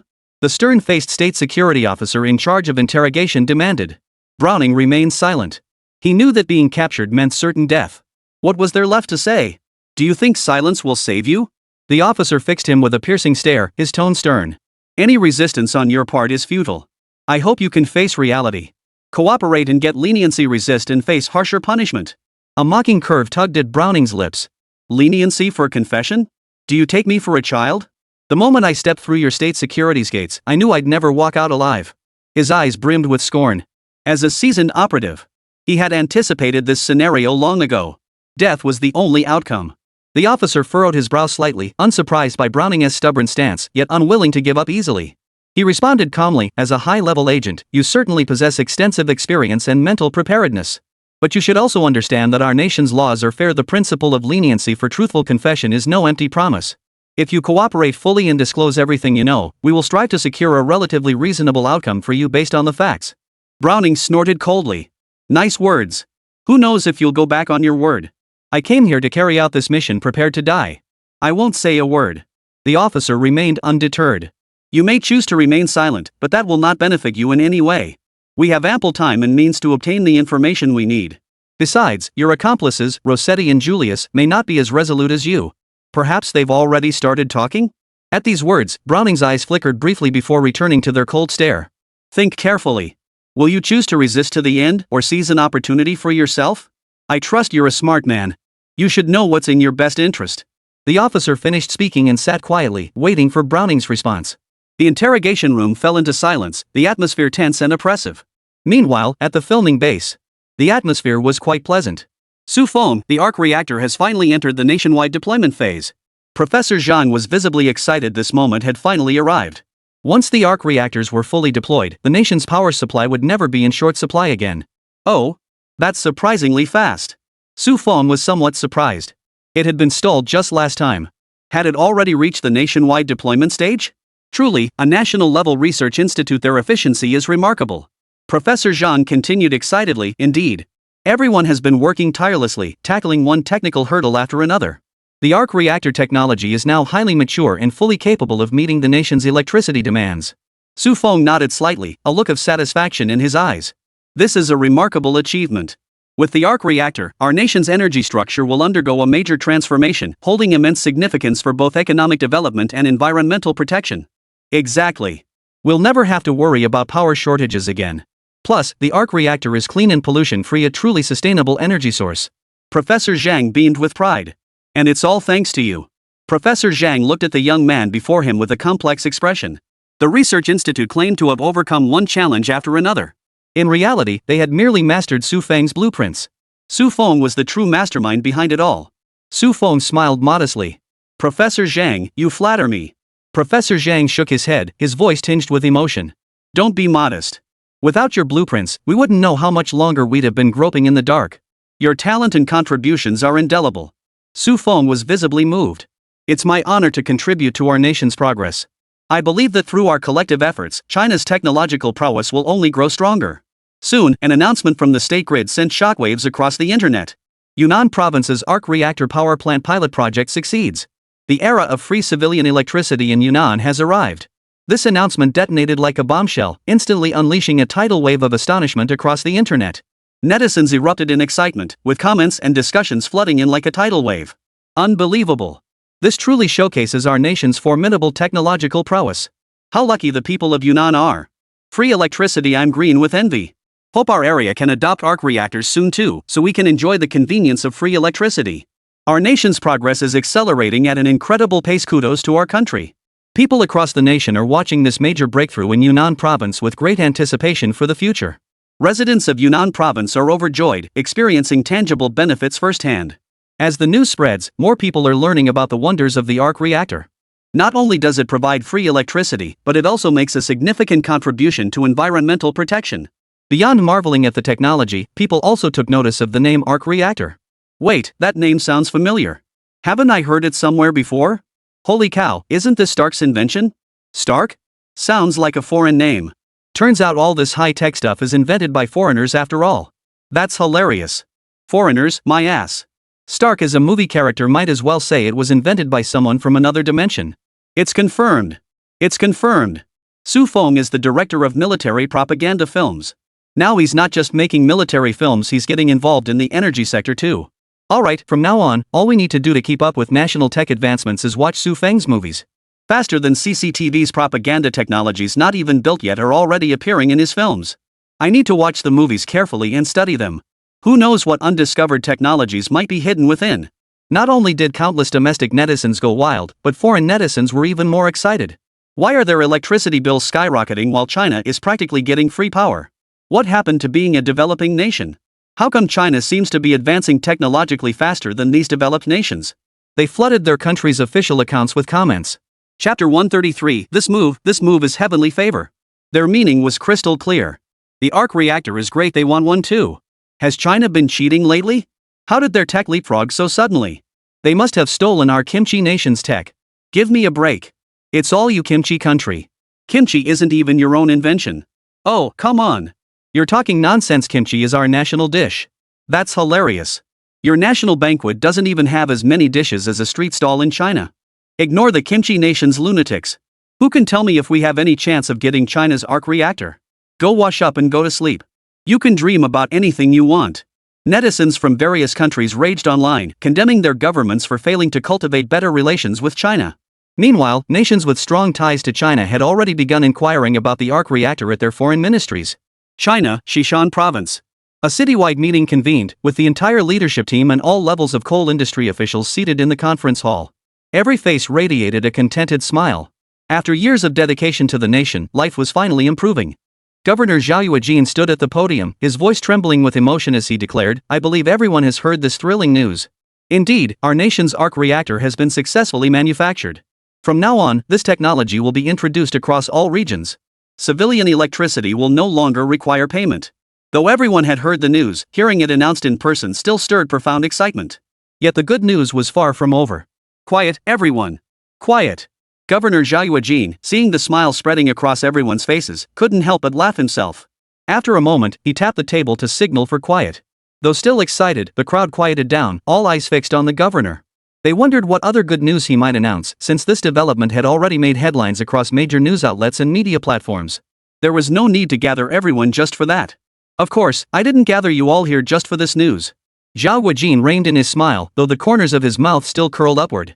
Thanks to our efforts, the second pilot project for the arc reactor power plant has been designated for our Xishan province. The reason for gathering everyone here today is to discuss the optimal location for this power plant. As Zhao Yuejin finished speaking, a deathly silence fell over the room. Zhao Yuejin, who had been reading from his notes, looked up in confusion. What's wrong? Wasn't this tremendous news? If it weren't for the central government recognizing Xishan province's years of dedication to the nation, this pilot project wouldn't have been assigned to Xishan. He scanned the audience of leaders and representatives seated below the stage, only to find their faces frozen in blank expressions. Only then did his heart settle back into his chest. So they were stunned by this good news? He had thought they were reluctant to build the power plant. This is a project that benefits both the nation and its people. Mayor. Let us have it in Longqing City. Bull. Why does every good thing always go to you? This time, it absolutely has to be our turn in Phoenix City. What are you all arguing about? Your conditions aren't suitable. It has to be our Yongning Prefecture.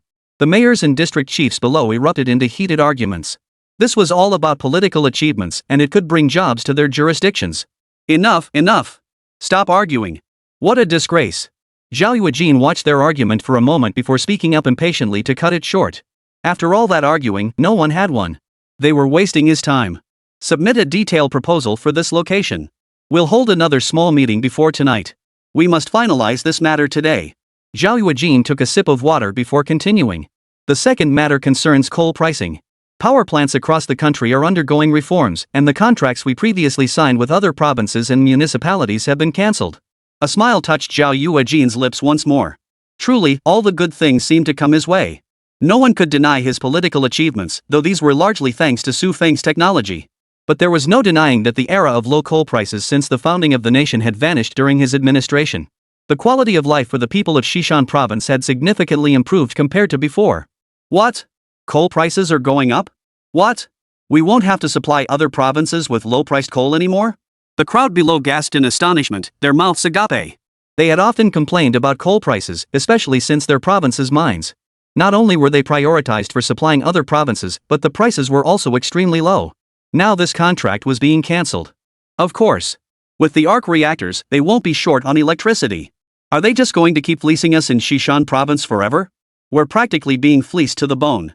Zhao Yuejin laughed as he spoke. Contributing to the nation and prioritizing development was perfectly fine.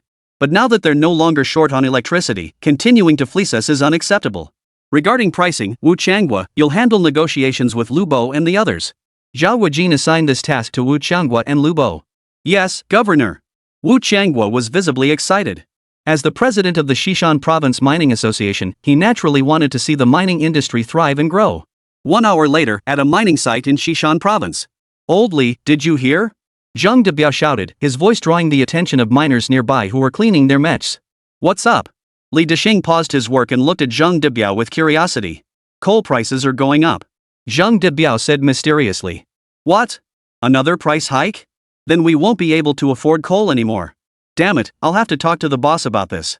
Coal production is higher now than before, so why raise prices again? Li Dexing's face flushed red at the mention. This was outright bullying. This price is already sky high. Many elderly folks can't afford coal anymore. Another hike? That'd be like taking their lives away. No, no. Hold on. Zhang Debiao knew trouble was brewing. If Li Dexing went to complain to the boss, he'd be in for a world of trouble. What? You're backing down? I'm not backing down. My family has been working class for 3 generations. Justice prevails everywhere. No matter what, we can't raise prices now. Li Dexing wouldn't let it go. While others feared the bosses, he certainly didn't. It's not the provincial price hike, it's the coal mines supplying other provinces raising their rates. Word is they're now charging market prices. Zhang Debiao knew that if he didn't explain himself, Old Li might actually go to the boss and make a fuss. He quickly recounted everything he knew. What? Are you serious? There's such a thing? Chapter 134, Life really is getting better and better. How could that be possible? Li Dexing's eyes widened in disbelief. That had been the policy all along. Even during the toughest times, it had never wavered. How could it possibly change now? You're not pulling my leg, are you? Li Dexing wore a look of utter disbelief. This utterly unbelievable news made Li Dexing suspect Zhang Debiao was pulling his leg. Of course not. It's true. I heard it directly from the director. Zhang Debiao didn't get angry when he saw Li Dexing doubting him. The news was indeed hard to swallow, even he had taken some time to accept it himself. Really? Li Dexing stared intently at Zhang Debiao, tears glistening in his eyes. His gaze seemed to convey the turmoil within a shock at having his established beliefs suddenly shattered. It's true. Upon receiving the affirmative answer, the doubt in Li Dexing's eyes dissolved into sheer delight. Coal prices within our province will drop too. Zhang Debiao delivered another piece of good news. What? Li Dexing was reeling from the barrage of unexpected news. What was going on? Had Huagui unified the world? Or was he still half asleep? I'm telling you, we can lower the coal prices in our province now. Zhang Debiao repeated the good news once more. Li Dexing pinched his thigh hard, wincing at the pain to confirm he wasn't dreaming. His eyes widened in disbelief. Stammering, he asked, This is so sudden. If coal prices drop, will our lives get easier from now on? Zhang Debiao nodded with a smile. Probably. But we'll have to see how things actually play out. Still, it's a good start. Li Dexing scratched his head, trying to process it all. So is this good news or bad news for us miners? Will lower prices hurt the mine's profits? Will our jobs be affected? Why are coal prices dropping? Does the country not use coal for power generation anymore?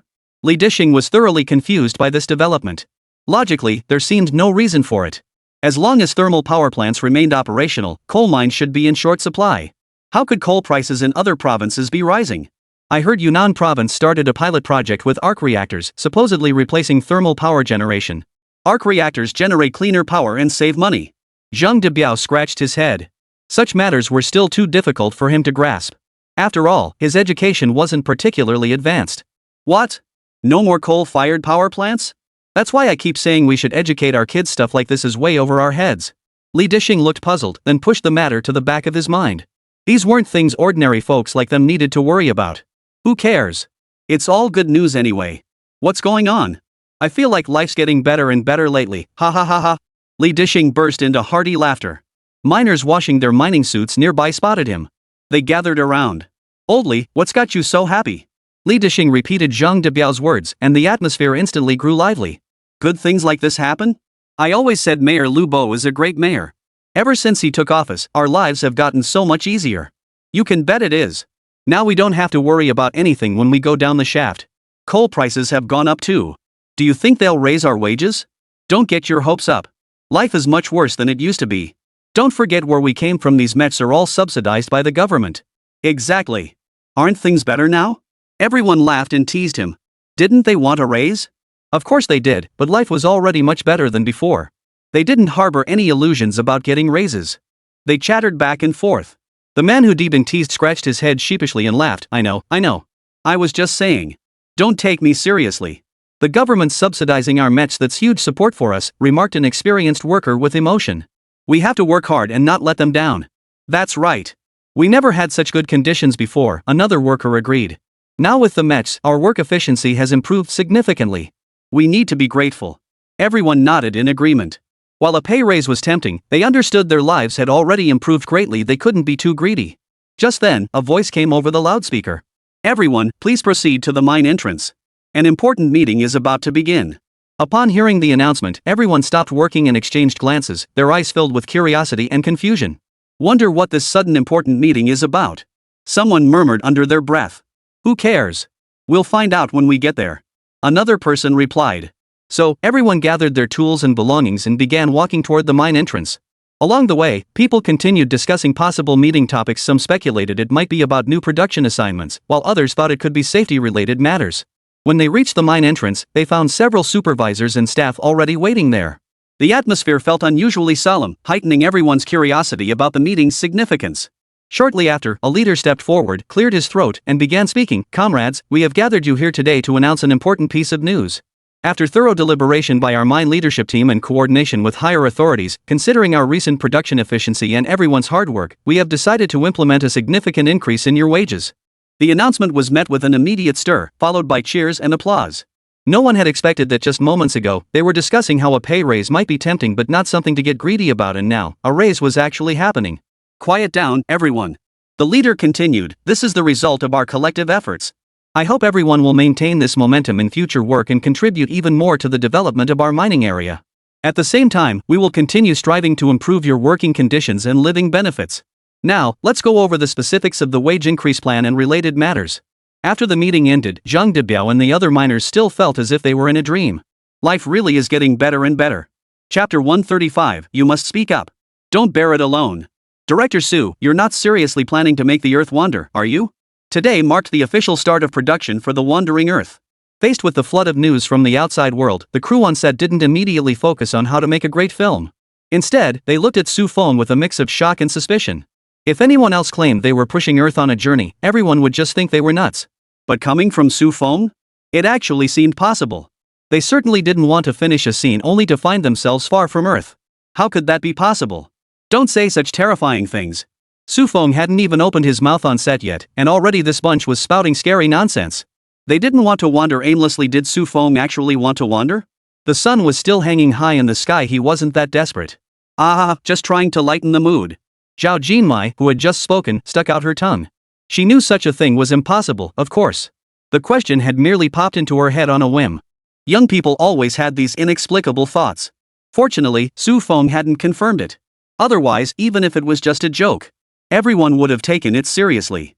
Even if Su Feng wasn't the scientist who invented these gadgets, his position certainly granted him access to state secrets unknown to others.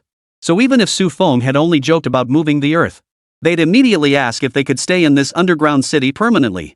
After all, who would dare gamble on something like that? Alright. Today is the official launch day. Everyone, let's get serious. Once the launch ceremony concludes, we'll begin filming immediately. By the way, that space station has actually been launched into orbit. It happened the very next day after the arc reactor test succeeded. Su Feng's plan was approved by the central authority. In the eyes of the current government, Su Feng must seem like an all-powerful scientist. Even if Su Feng announced he was setting off on an interstellar expedition tomorrow, the government might just have to convene a meeting to deliberate on it. The launch ceremony proceeded smoothly, and the Wandering Earth officially commenced filming. Prepare for filming. All departments report status. Camera crew in position. Lighting crew in position. Sound department is ready. Su Feng spoke into the walkie-talkie, clapperboard, quiet on set. Take 1, single shot. Action. At the command, the crew began filming. Lu Qi, played by Chu Chuxiao, and Han Duo, played by Zhao Jinmai, took advantage of the Spring Festival to rent 2 sets of equipment from the black market. They also fabricated fake ID badges, blending seamlessly into the team heading to the surface for work. As the hatch opened, the temperature on the adjacent display plummeted instantly to -84 degrees Celsius. This was the result of gradually moving away from the sun. The surface had transformed into a world of ice and snow. Lu Qi quickly located his grandfather's designated vehicle, number 373.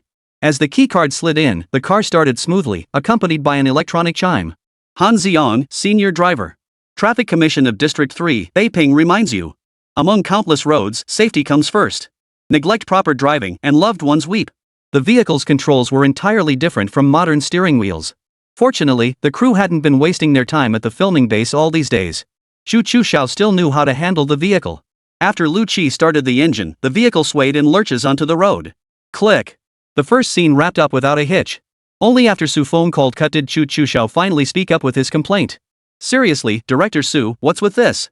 Why is it so cold outside? It's not even winter yet, is it? This stuff. Saying this, Chu Chuxiao brushed some snowflakes beside him and exclaimed in shock. How come this looks like real snowflakes? Chu Chuxiao was dumbfounded. Yeah, it's real snow. If the temperature hadn't actually dropped to -85 degrees Celsius, it would have caused some uncontrollable factors. I was planning to actually go with -85 degrees Celsius. Su Feng spoke with a hint of resignation, though he was striving for authenticity. But he also had to ensure everyone's safety. -85 degrees Celsius. Forget about safety measures. Even with full protective gear, he wouldn't dare attempt it. If anyone got brushed against by that thing, they might just kick the bucket. Wait, you're serious about this level of detail? Chu Chuxiao was stunned. This was his first time working with Su Feng, though he had researched Su Feng's filming style online. But this level of meticulousness was beyond his expectations. Is it really necessary to be this picky? All this snow must cost a fortune, right? Chu Chuxiao couldn't quite wrap his head around it. Even with money, you wouldn't go to such lengths, would you? It's just a wide shot. Did you really go all out with snow? He lifted his head and gazed up at the sky. Then he pointed at the sky and said, Director Su, you didn't arrange this too, did you? Yeah, it's just artificial snow. Is that so unusual? Su Feng waved his hand dismissively. As far as he knew, this technology wasn't unusual at all. Chengdu had this technology too, and it seemed even more advanced than his own. They could make snow fly in the middle of summer, and it would get even hotter afterward. They could even create artificial typhoons. He even suspected someone might be developing weather weapons. It's not exactly rare. No, wait. This isn't about whether it's unusual or not. Why can they decide whether or not to make it snow? Even big-name directors who want rain for their films use water trucks instead. Why is it just snowing here, for crying out loud? Huh? What's wrong with that? Su Feng was thoroughly puzzled. Why couldn't he make it snow if he had the money? Besides, it barely cost him anything. Whenever filming required it, the system would sponsor props to make it happen. This was the weather manipulation he achieved using system props. As this thought crossed his mind, Su Feng suddenly realized something. Wait a minute, this thing actually seemed pretty useful. Staring at the tiny machine soaring above the clouds, Su Feng fell deep in thought. This thing is essentially a weather weapon. After pondering for a moment, Su Feng sighed again. It still had limitations. It could only be used for filming movies. Without the blueprints, it couldn't be repurposed for anything else. Otherwise, it would have been perfect for giving little Sakura a little surprise. And no. Chu Chuxiao hesitated, deciding against voicing his criticism, fearing this might be yet another classified national project. Oh no. Knowing such top-secret information, wouldn't he get arrested and have his memory wiped? Chu Chuxiao's face instantly drained of color. This startled Su Feng. Are you okay? Is it too cold? Should I raise the temperature a few degrees? The more Su Feng spoke, the more terrified Chu Chuxiao became. This thing must be a weather weapon. The fact it could even fine-tune temperatures was downright terrifying. Damn it, why is my brain so damn sharp? Chu Chuxiao's mouth twitched twice before he said, it's fine. I'm just a little out of sorts for now. I'll be fine in a bit. Su Feng eyed him suspiciously. His face was deathly pale, yet he insisted he was fine. But he couldn't really say anything, so he spoke up. If something's wrong, you have to tell me. Don't just tough it out. Chapter 136, Blasting Off into Outer Space. Chu Chuxiao wore a mournful expression, forcing a smile. It's fine, Director Su. Don't worry about me. Su Feng nodded and prepared to move on to the next scene. He couldn't help but sigh inwardly. The younger generation of actors really lacked physical stamina. It was only 3 or 4 degrees below zero, yet they were already frozen like this. He was definitely right not to go with the 85°C setting. Otherwise, something bad might have actually happened. He was indeed quite clever. Soon, the second prison scene wrapped up, and Su Feng wasted no time preparing for the third. The crew approached Marco's mech, with Su Feng leading the way. Wu Jing asked curiously, Director Su, where are we shooting this scene? Where'd that space capsule model from earlier go? Su Feng glanced back at him with a puzzled look. Space capsule model? That was the real space capsule. Wu Jing thought Su Feng was joking and laughed. A space capsule has to be in space, right? There's no such thing as a space capsule on the ground. Su Feng smiled as he spoke. Aren't we heading to space right now? Wu Jing thought he'd misheard and pointed at himself. Me? I'm going to space? Su Feng nodded with a smile. That's right. I was planning to keep it a surprise, but I guess you figured it out right away. You're amazing, you can actually predict the future. Wu Jing froze, unable to speak. His mind was a complete mess. Wasn't he an actor? Why could he go into outer space? He hadn't even eaten any Zizalong jelly.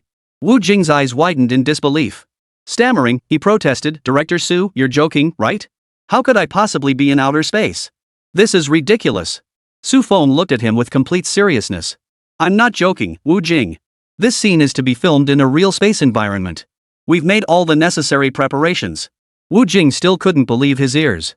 Scratching his head, he protested, but Director Su, how is that even possible? I'm not an astronaut. I haven't had any professional space training. Su Feng chuckled, patting his shoulder. Don't worry. We have a professional team and equipment. You just need to follow our instructions during filming. Besides, this will be an incredibly unique filming experience. It'll add a bold stroke to your acting career. Just think about it, you'll be the first actor to film a movie in space. It'll go down in history. Wu Jing felt both nervous and excited, with a hint of worry. He took a deep breath and said, Director Su, I trust you. But I'm genuinely scared. What if something goes wrong in space? Su Feng reassured him, there won't be any problems. We have comprehensive safety protocols in place. Trust our team, and trust yourself. This is a rare opportunity. Together, we'll create a truly breathtaking masterpiece. A sci-fi film that belongs to China. Wu Jing felt a surge of passion welling up inside him at Su Feng's words. He felt his heartbeat quicken, and the tension and worry seemed to fade a little in the rush of that blood. He clenched his fists tightly, his gaze hardening with resolve. Director Su, you're absolutely right. For the sake of China's sci-fi cinema, I'll give it my all. Wu Jing declared loudly, as if rallying himself. Though he'd never been to space himself, he placed considerable trust in Su Feng. Let's not even get into it. Did any other director have the capability to film in space? For that reason alone, Wu Jing was willing to take the gamble. No need. It's perfectly safe. Su Feng chuckled cheerfully as he spoke, simultaneously suiting up in his mech. Let's go. I've already had Jarvis take control of the suit. Don't worry about operating it. Jarvis will safely transport us to the space station. Su Feng stood waiting for everyone to suit up. The crew members stood in stark contrast to the actors. After spending time with him, the crew had long grown accustomed to Su Feng's unique style and unconventional arrangements. In their eyes, Su Feng always seemed to bring unexpected creativity and challenges, and through repeated experiences, they had gradually adapted and come to trust him.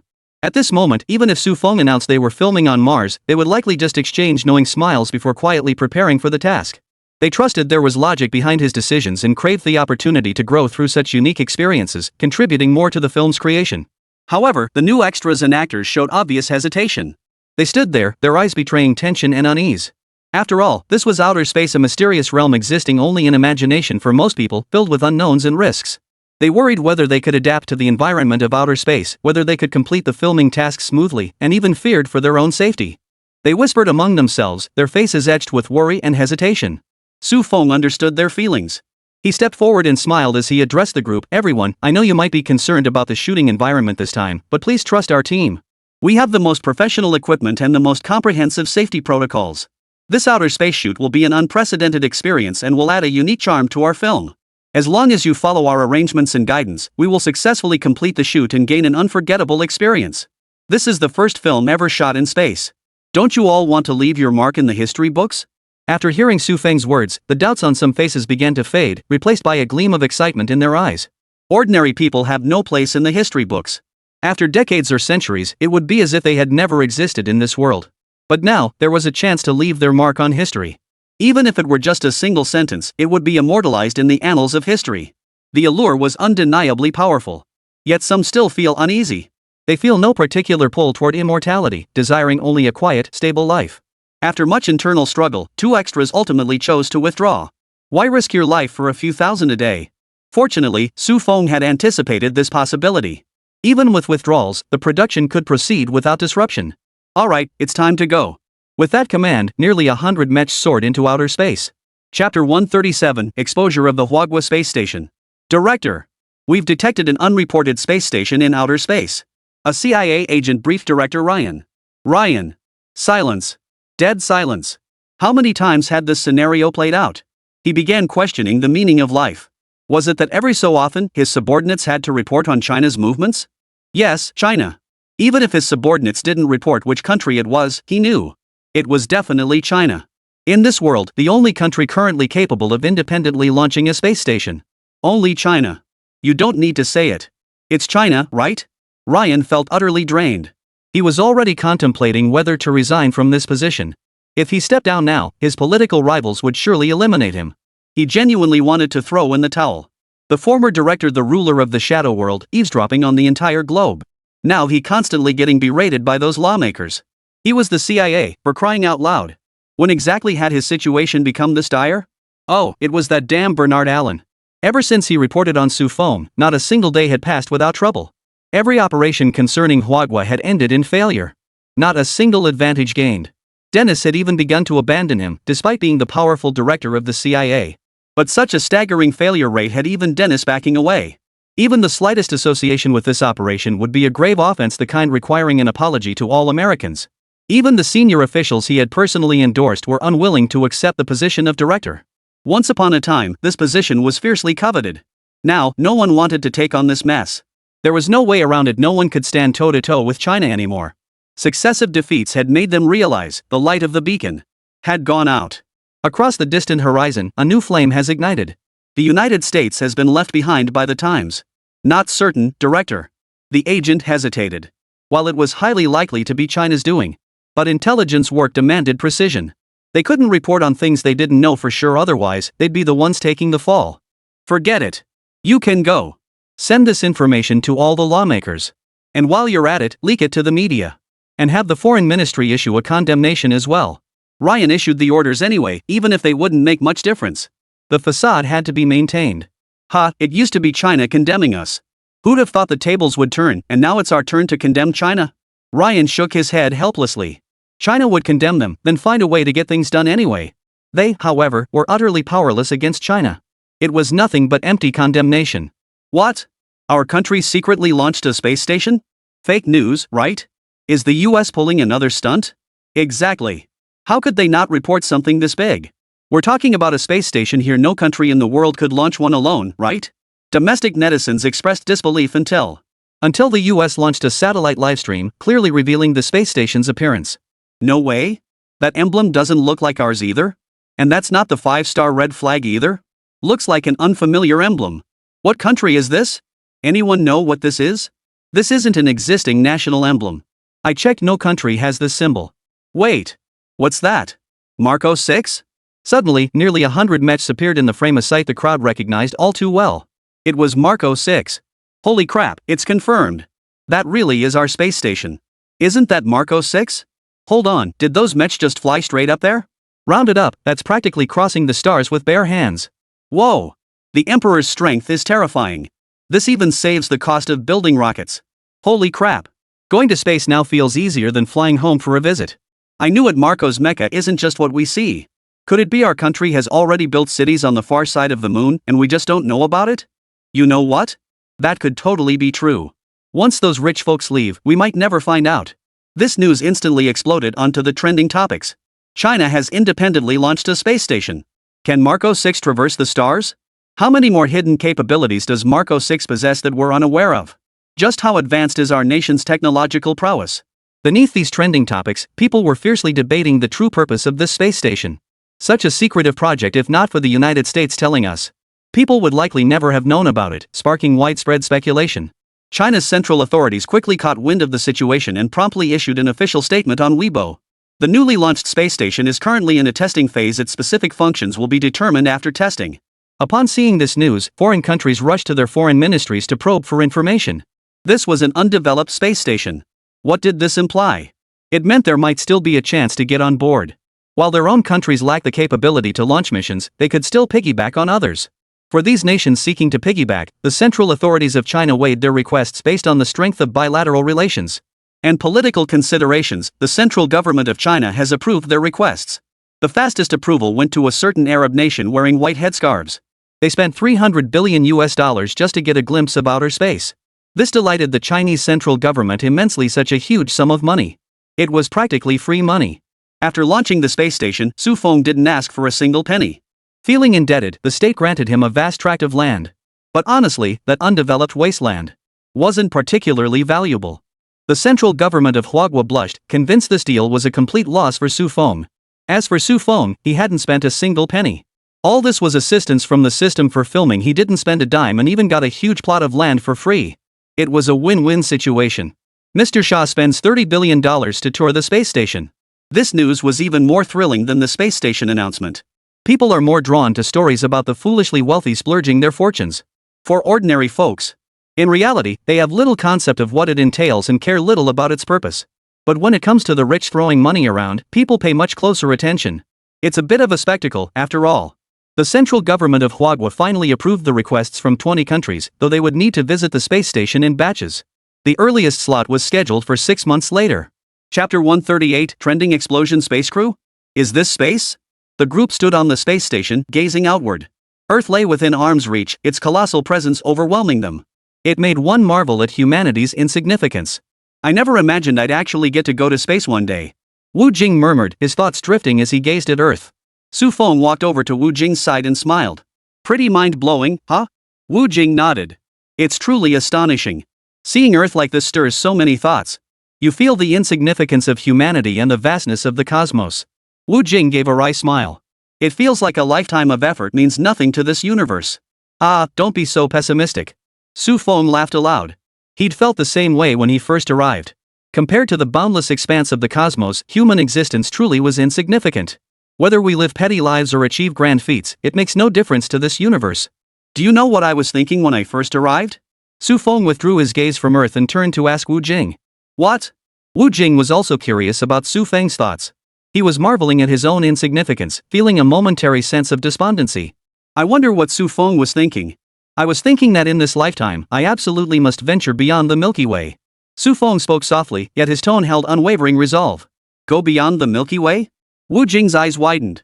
With current technology, forget about the Milky Way. We haven't even fully explored the solar system yet. Yes. Why, do you think it's impossible? Su Feng countered. If anyone else said that, I'd laugh and call them delusional. But coming from you, I'd only suspect the government has already developed starships for interstellar travel. Wu Jing gave a wry smile. Though he hadn't known Su Feng for long, he had already been astonished by him countless times. He now felt an inexplicable trust in Su Feng. That was precisely why he'd volunteered to lead the mission to the space station. Ha ha ha, but who knows? Maybe someday.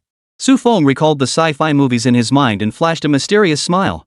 Wu Jing teased, then remember to bring me along when you go. Don't leave me alone on Earth when I wake up.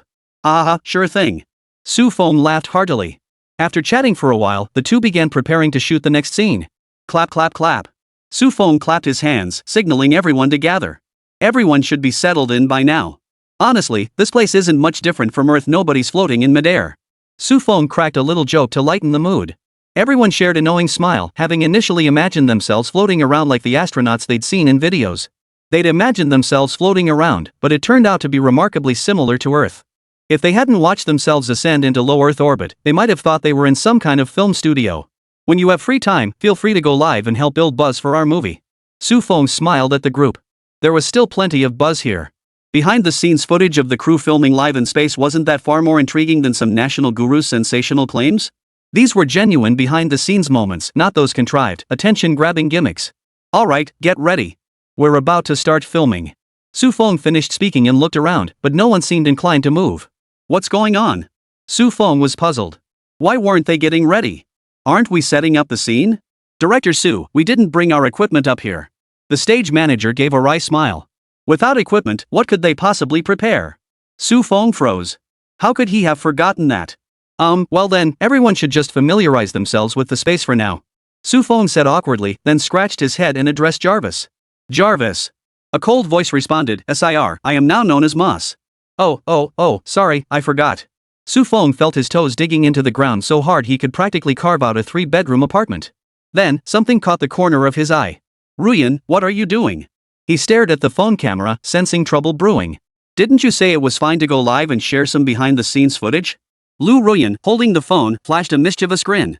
Wasn't the director's blunder just the perfect gimmick? This was all buzz. She really was a little genius. No, this. Su Feng was momentarily speechless, unsure what to say. Relax. Life doesn't have that many spectators. Lu Ruyan reassured him, yet a hint of mischief flashed in the corner of her eye. Despite her attempts to hide it, that sly smile remained faintly visible. Not many spectators? Well, that's a relief. Su Feng relaxed and leaned closer to Lu Ruyan's phone. Then he saw the dazzling number of millions of viewers displayed on the screen. Su Feng's eyes widened. You call this not many viewers? Lu Ruyan finally couldn't hold back her laughter. Ha ha ha ha. In an instant, the atmosphere on set became incredibly cheerful. The live stream's comment stream never stopped. Wait, is this how Su Feng acts on set? I thought he was the king of the set. Looks like he's just the set clown. Su Feng and Lu Ruyan's interactions are so adorable, no wonder they're a couple. This base looks so high-tech. I'd love to visit the set. The crew's vibe is so positive. Where are they filming this? Lu Ruyan spotted the comment and pointed her phone camera out the window. We're in space, you know. Her voice was soft, but her words sent a shockwave through the live stream audience. Space? Are you kidding? You're clearly standing on solid ground. It must be set in space. You know what? The view outside the window actually looks a lot like Earth. What kind of tech is this? Real-time photo editing? I don't buy it. How many people have even been to space? Can you really go into outer space just to shoot a movie? At that moment, viewers who had been watching the Pretty Country livestream flooded into the chat. Holy cow, so you guys are the ones in those Marco 6 suits. You actually went to outer space to film? I'm so jealous of Su Feng's actors. This must be a once-in-a-lifetime experience most people never get to have. Holy cow, I want to film in outer space too. Director Su, I'll pay 500. Can you let me act in it too? Su Feng, what kind of background do you have? How did you even get to film in outer space? What are you guys talking about? What's this Marco 6 business? What's going on with Marco 6? As the two groups of netizens exchanged information, they realized Su Feng was genuinely in outer space. The trending topics exploded in an instant. All the news was about Su Feng's film crew. Chapter 139, is an asteroid about to destroy Earth? Su Feng is filming in outer space. What kind of background does Su Feng have to be able to take a film crew to a space station for filming? Observations indicate an asteroid is about to collide with Earth. Netizens browsing the trending topics suddenly sensed something was off. Had something strange slipped into the mix? Holy crap! What the hell? A meteorite is about to smash into Earth? No, seriously, check the news. Is Earth doomed? Everyone had been watching the livestream for entertainment, but then a news alert appeared. What? No way. It must be a false alarm. Don't we get these kinds of reports every year? At first, people didn't take it seriously. After all, if something like this were truly happening, they would know about it. Usually nothing comes of it. How could they possibly know if the world were ending? But when they clicked through, they realized this wasn't like the usual clickbait headlines. It was real news. Holy crap, is Earth really going to end? I haven't found a partner yet, and now the Earth is ending? Whoa, it's actually true. Does that mean I can do whatever I want now? News that a foreign astronomical agency had detected an asteroid heading toward Earth sent everyone into a panic.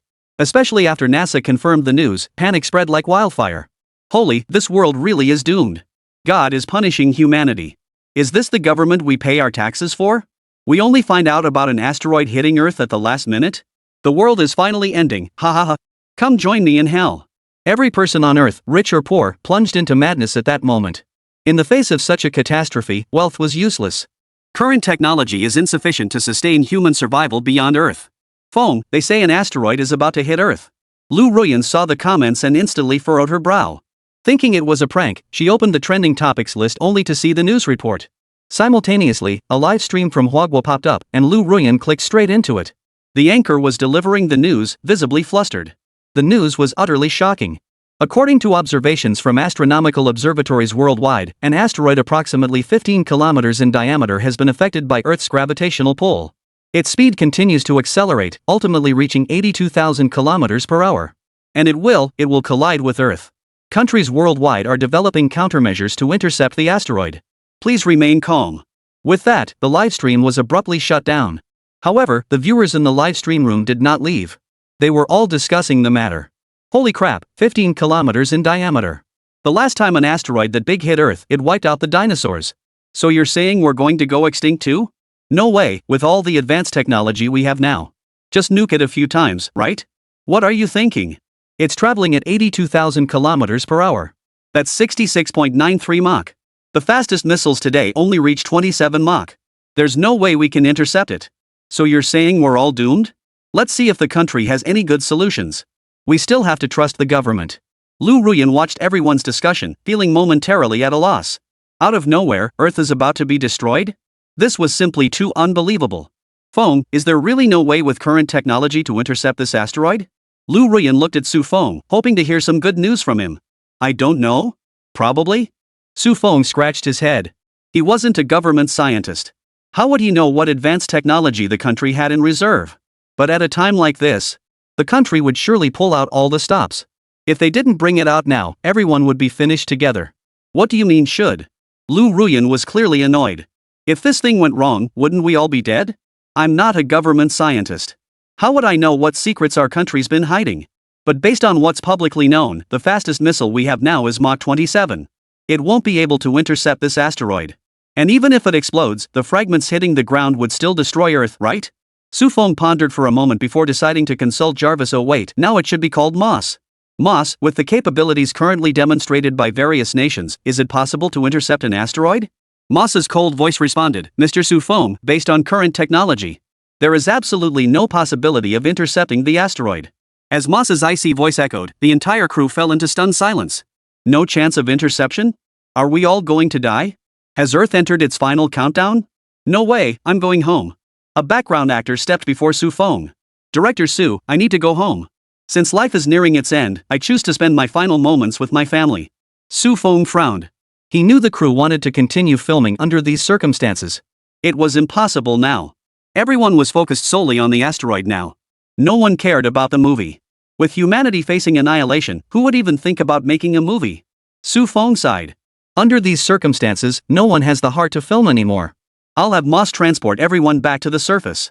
The extras gave a wry smile. Thanks, Director Su. Everyone donned their mechs and returned to the surface. Soon, everyone had returned to their respective homes. Fong, is the world truly going to end this time? Lu Ruyan's eyes were filled with confusion. She couldn't understand. Why had humanity entered a countdown to destruction overnight? No, it won't. Don't worry. Su Fong had privately consulted Moss on his way back. After a series of calculations, the answer had been determined. The current asteroid's velocity could be intercepted by Mach 6. Installing a planetary engine to slightly alter its trajectory would prevent it from colliding with Earth. However, Su Fong kept this plan to himself. He planned to contact headquarters directly afterward to ensure security within China's borders during this period. After all, humanity before the apocalypse were utterly mad. The asteroid might not even need to arrive. Earth could be destroyed in the chaos first. Is that true? But isn't it said that current technology can't stop the asteroid? Lu Ruyan's eyes reddened and tears rolled down her cheeks. I don't want to die yet. We're still so young, and we haven't even married or had children. I want to grow old with you. Lu Ruyan clung tightly to Su Fong, sobbing uncontrollably. There. Su Fong leaned close to her ear. I've already had Moss install the planetary engine. This time, we'll be fine.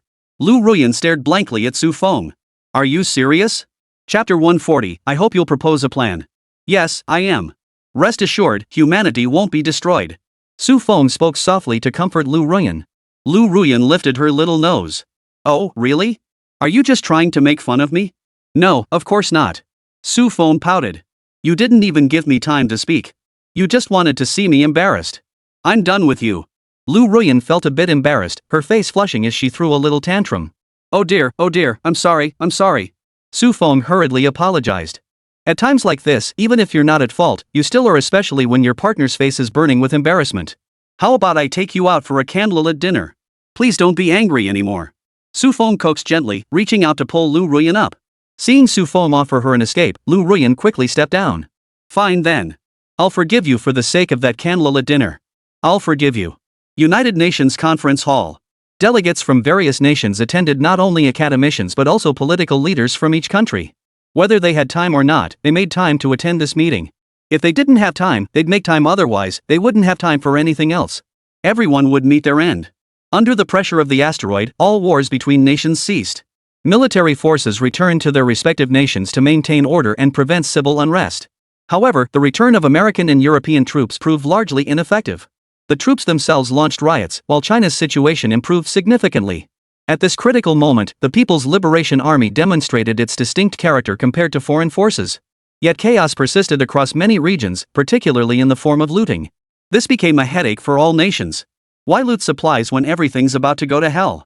This isn't a zombie apocalypse where you can hide away. When an asteroid hits Earth, everyone's doomed. This meeting was broadcast globally to reassure the public. Otherwise, forget about resisting the asteroid impact. National governments would be the first to collapse. David, the representative from the United States, stepped forward to speak first. Ladies and gentlemen, the reason we're all gathered here today. I won't elaborate further. What I need to say now is, does anyone have a viable plan to propose? The seated representatives exchanged glances, but none stepped forward. The question was practically unsolvable, and this was no time to stick one's neck out. Better to see what others think. With this shared mindset, no one spoke up. David didn't feel awkward. Seeing no one else speak up, he continued. Our plan from the United States is to gather all the world's nuclear weapons and launch an intensive strike against this asteroid. If one blast won't do it, then 10 will. If 10 won't do it, then 100. As David's words fell, murmurs rippled through the room, the atmosphere growing noticeably chaotic. Oldly, do you think the United States idea is feasible? Feasible my ass. If we actually did what he suggested. Even if the asteroid doesn't hit Earth, the nuclear fallout would wipe out the entire planet. You're right. Looks like this plan won't work. After deliberation, several academicians from China unanimously rejected the proposal.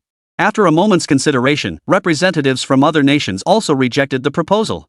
The devastation from nuclear radiation would be no less catastrophic than an asteroid impact. Humanity would still be finished.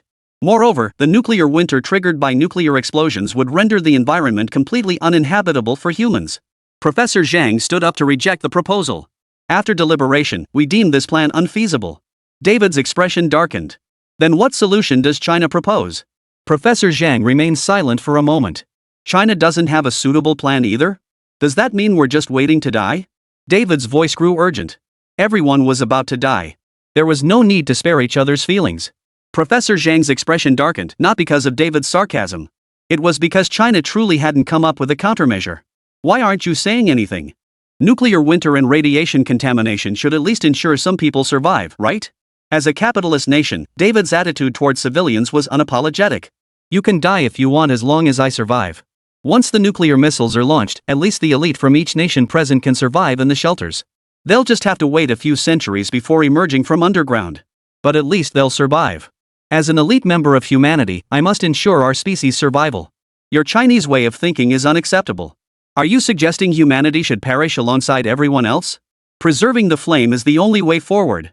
Seeing Professor Zhang remain silent, David launched into a tirade of accusations. Better for me to survive than for everyone to perish. What do the deaths of commoners matter to an elite human like me? David harbored these thoughts openly, without concealment. Professor Zhang was rendered speechless, and could only silently return to his seat. His silence was his rejection of David's proposal. The livestream audience never imagined David would propose such a plan. He was blatantly abandoning the lives of ordinary people. You piece of human elite. You selfish bastard, you deserve to rot in hell. Are we just going to be abandoned? Damn it, the Angsars really want to wipe us out. I suspect there was never any asteroid, they just want to carry out a purge of humanity. China's foreign ministry spokesperson Wang Wen stepped forward. We do not believe abandoning civilians is something so-called elites should do. Where are your American human rights and freedoms now? Is the purpose of our gathering here merely to preserve our own lives? After a heated exchange of words, the representatives from various nations began to argue. At that moment, Professor Zhang received a call from Su Feng. He carefully moved to an inconspicuous corner. Hello, Su Feng? Ah, Professor Zhang. I contacted the head of the Central Command, and he instructed me to relay this directly to you. Su Feng's voice came through the phone. What is it? Professor Zhang was momentarily baffled, but in the next instant, he realized something. Could it be, you have a solution? His voice grew louder with excitement. However, everyone was caught up in the heated debate, and no one paid Professor Zhang any mind. Yes, I plan to equip the mecha on the asteroid with planetary engines. Professor Zhang was baffled. Planetary engines? Another new invention? This proposal has undergone domestic discussions and is now deemed 99.99% feasible. Su Feng continued, I hope you can present this proposal. I've already sent the proposal to your phone, complete with all the data. We can't have chaos breaking out domestically. Chapter 141, Did you forget the printer? Professor Zhang nodded, understanding Su Feng's meaning. No matter what, social order must not be disrupted. If social order collapses, the consequences would be catastrophic. Understood. I'll submit this proposal immediately. Professor Zhang nodded solemnly, hung up the phone, and walked to the center of the room. Everyone noticed Professor Zhang's actions, halting their arguments as their gaze shifted to him. They wondered if Huagua had devised a new plan. Actions like abandoning civilians were something only the most depraved human elites would contemplate. Those with conscience would never consider it. Ladies and gentlemen, I have a proposal. I hope everyone will hear me out before offering opinions. Professor Zhang said little more at this juncture. Data and theory were needed to explain everything. Professor Zhang projected the data, theories, and results onto the large screen. All the researchers focused their attention on the data. David, however, showed no interest in looking. Given the current state of human technology, it was simply impossible to save everyone. His plan was the most reasonable one. This group was utterly irrational. His plan was the only way to preserve the human flame. Those inferior, lowly individuals let them perish. Only the human elite like himself represented humanity's most precious assets. It's merely a matter of rebuilding society. Without those degenerates who only know how to eat and drink, Earth's resources can be utilized far more efficiently. What better plan could you possibly come up with? Have you invented faster missiles? David sneered. At 66.93 Mach, the speed of the asteroid. Current technology couldn't reach that speed even with 2 more technological leaps. No, but the asteroid wasn't moving that fast from the start, was it? Professor Zhang replied calmly. Our plan is to install an engine on the asteroid. To alter its trajectory and eventually steer it away from Earth. David gave a mocking smile and shook his head slightly. You mean use an engine to push the asteroid away? Have you calculated how much power that would require? It's downright ridiculous. Even if you could push it, could your spacecraft keep up? David was utterly unconvinced by the plan, which struck him as nothing short of a pipe dream. Professor Zhang, your Marco 6 has a flight speed of Mach 50.36? Seeing the data on the display screen, everyone was stunned. They were all familiar with Marco 6, one of several new mecha models recently developed by China. But they had no concrete understanding of its flight speed. Yes. Professor Zhang nodded. My goodness, that's absolutely incredible. The fastest missiles today only reach Mach 27, yet this mech can hit Mach 50. Just flashy numbers. There's no way it could carry a pilot. If it's not carrying people, how the hell are you supposed to intercept it when it's carrying a small nuke? Holy, you've got a point. Countries around the world cast wary glances at China. Doesn't this mean, if China chooses, it could eliminate anyone without hindrance? Professor Zhang smiled. Our weapons are purely defensive in nature. We would never use them to initiate conflict. Besides, that's not what we're discussing now, is it? The representatives from various nations finally caught on. Indeed. The immediate concern was how to deal with the asteroid. They began discussing among themselves and eventually reached a conclusion. We unanimously agree this plan is highly feasible. So, what assistance does China require? Professor Zhang smiled.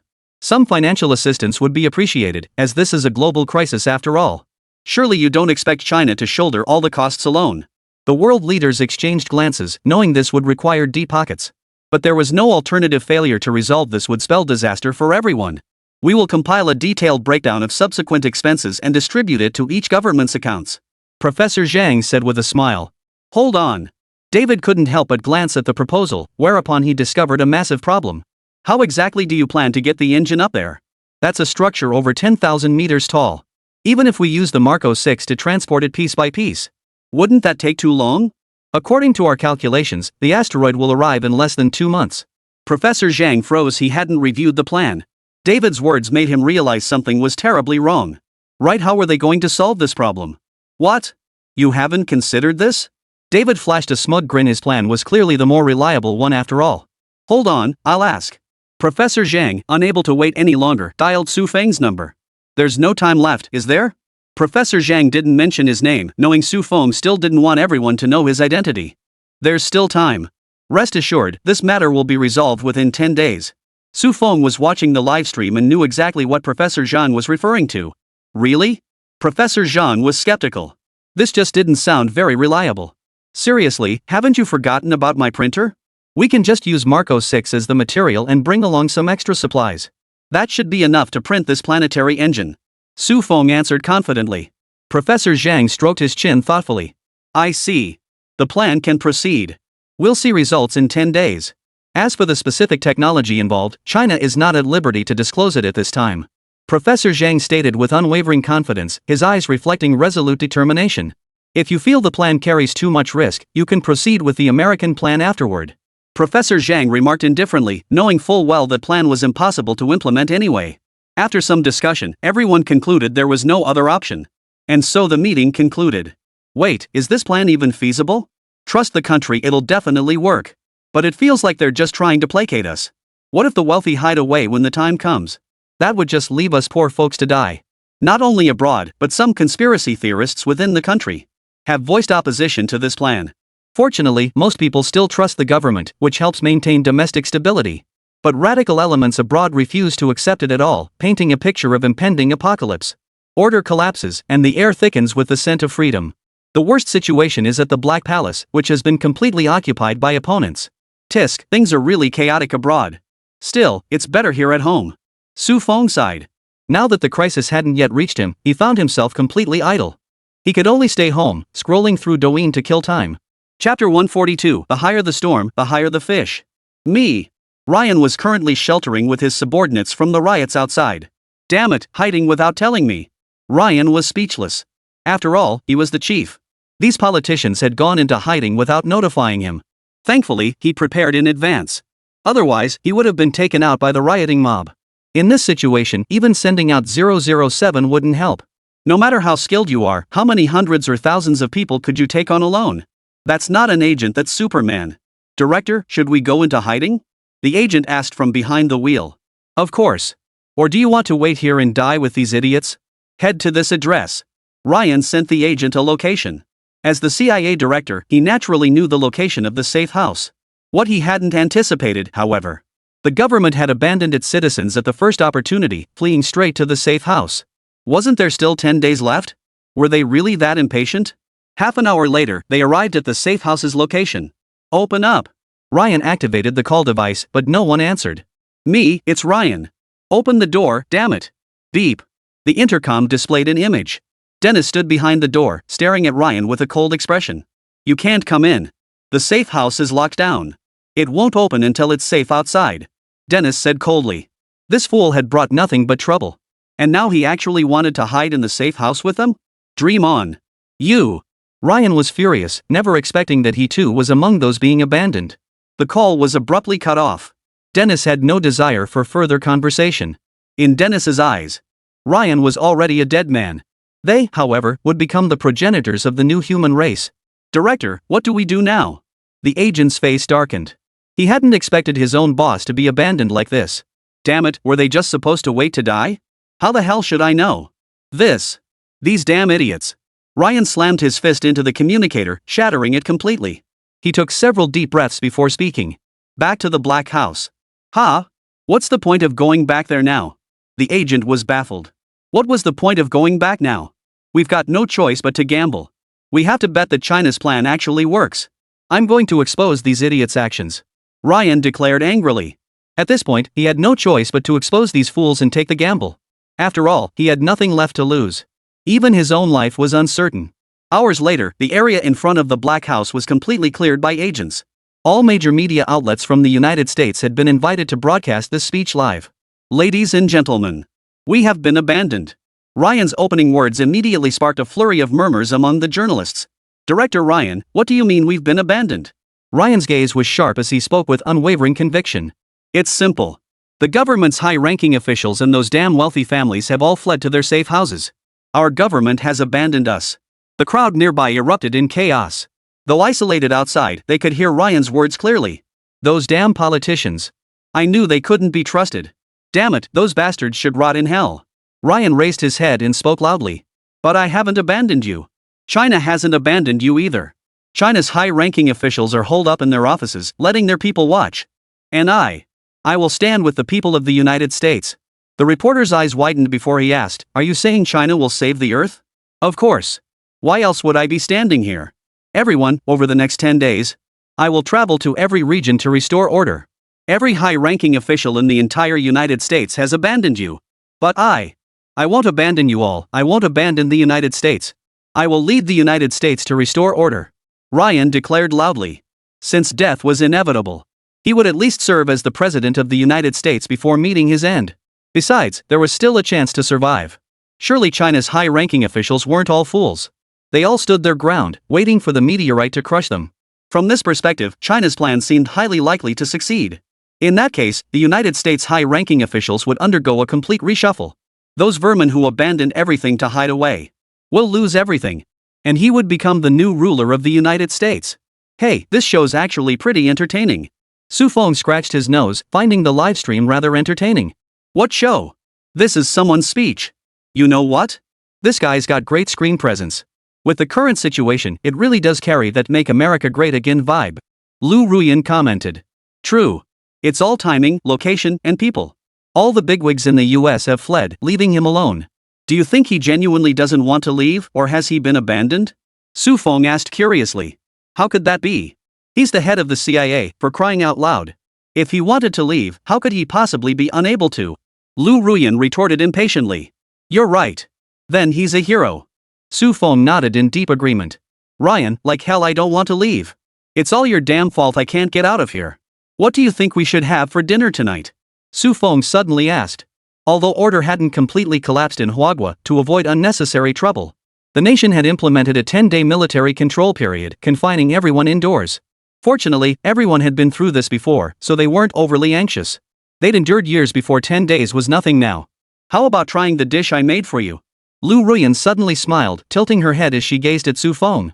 Su Feng replied expressionlessly, If you can eat with me, then I'll eat. Lu Ruyan pouted. Fine, don't eat it then. Su Feng inwardly rolled his eyes. Can you even stomach that stuff yourself? I never said I wouldn't eat it. If you eat it, I'll eat it too. Isn't it better if we all eat together? Su Feng feigned ignorance, reaching out to pull Lu Ruyan closer. Forget it then. I can't stomach it. Lu Ruyan pouted. She knew her cooking was terrible. But couldn't he at least pretend to be pleased? Then I'll cook. How about braised pork belly? Su Feng said, opening his phone to order.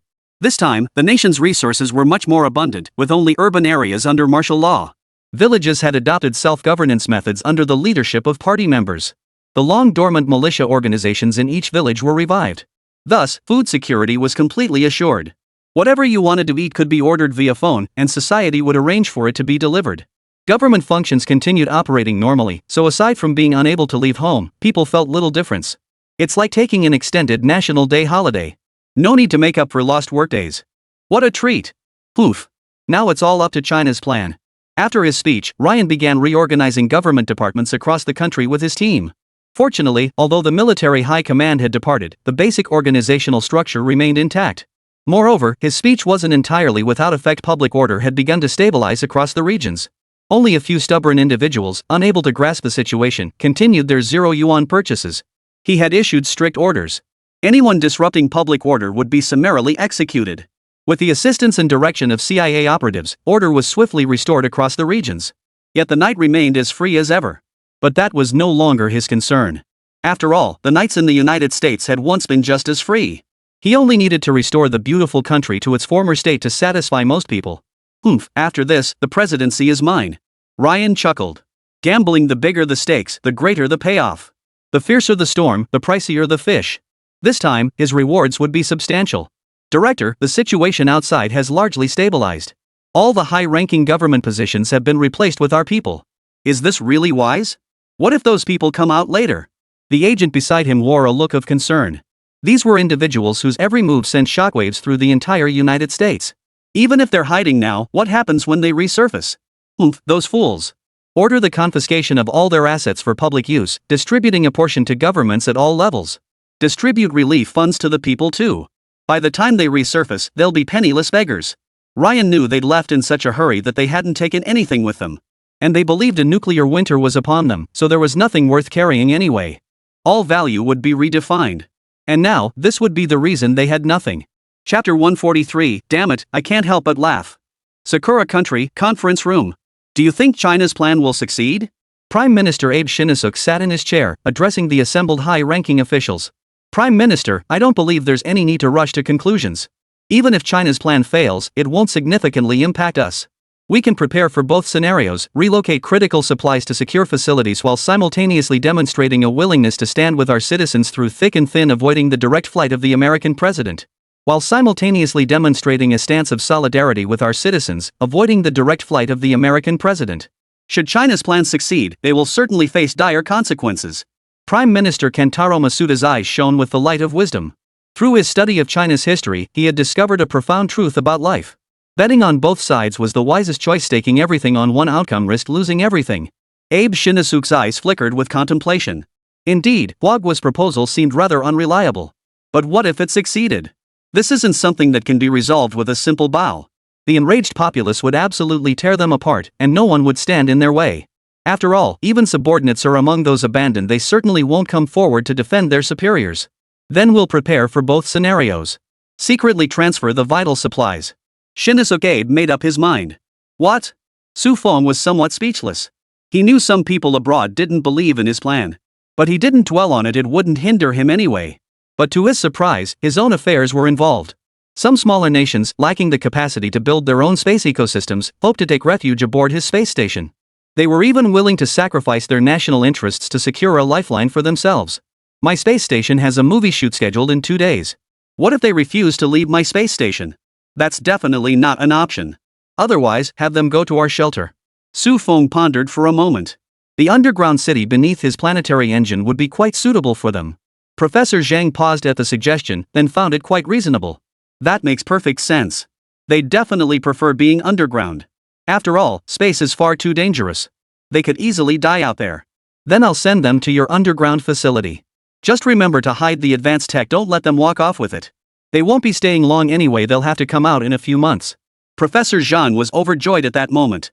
This move had truly been a huge win for China. What business is it of China's if they sell out their own country's interests? Not taking advantage of a bargain would make you a fool. The sheer volume of mineral resources alone had stunned China's central leadership, and all these transfers were certified. Even if they later reneged, they couldn't get it back. Though hesitation flickered in their eyes when signing the transfer agreements. After all, this defied all logic. In the nuclear winter, these resources should have been worthless. But driven by the will to survive, they gritted their teeth and signed the transfer agreements. National interests outweigh personal survival. That was their collective reasoning. Feng, are they heading to the underground city? Lu Ruyan asked curiously. Yes. We haven't finished filming the space station scenes yet, so we definitely can't hand it over to them. We've nearly finished the dungeon scenes. We can let them borrow it for 10 days or so. Su Feng stared at the terms they'd laid out, his jaw dropping slightly. These folks sure don't seem to care about selling off national assets, huh? TSK. 2 months? 62 days? That's tens of millions per day. Su Feng shook his head. Those small countries were truly unlucky to have such incompetent leaders. They had no real pillar industries to begin with, just scraping by on exporting raw materials for meager profits. Now they're selling everything outright. Their nation's future looks bleak. They probably didn't know you had such insane printing technology. It's impossible to build a planetary engine in just 10 days under normal circumstances, and that doesn't even factor in the travel time. Lu Ruyan pursed her lips. If she hadn't seen it with her own eyes, she wouldn't have believed it. That was a planetary engine tens of thousands of meters tall, equivalent to a 3-story villa. It couldn't possibly be built in 10 days. Well, what can I say? I just have that kind of technology.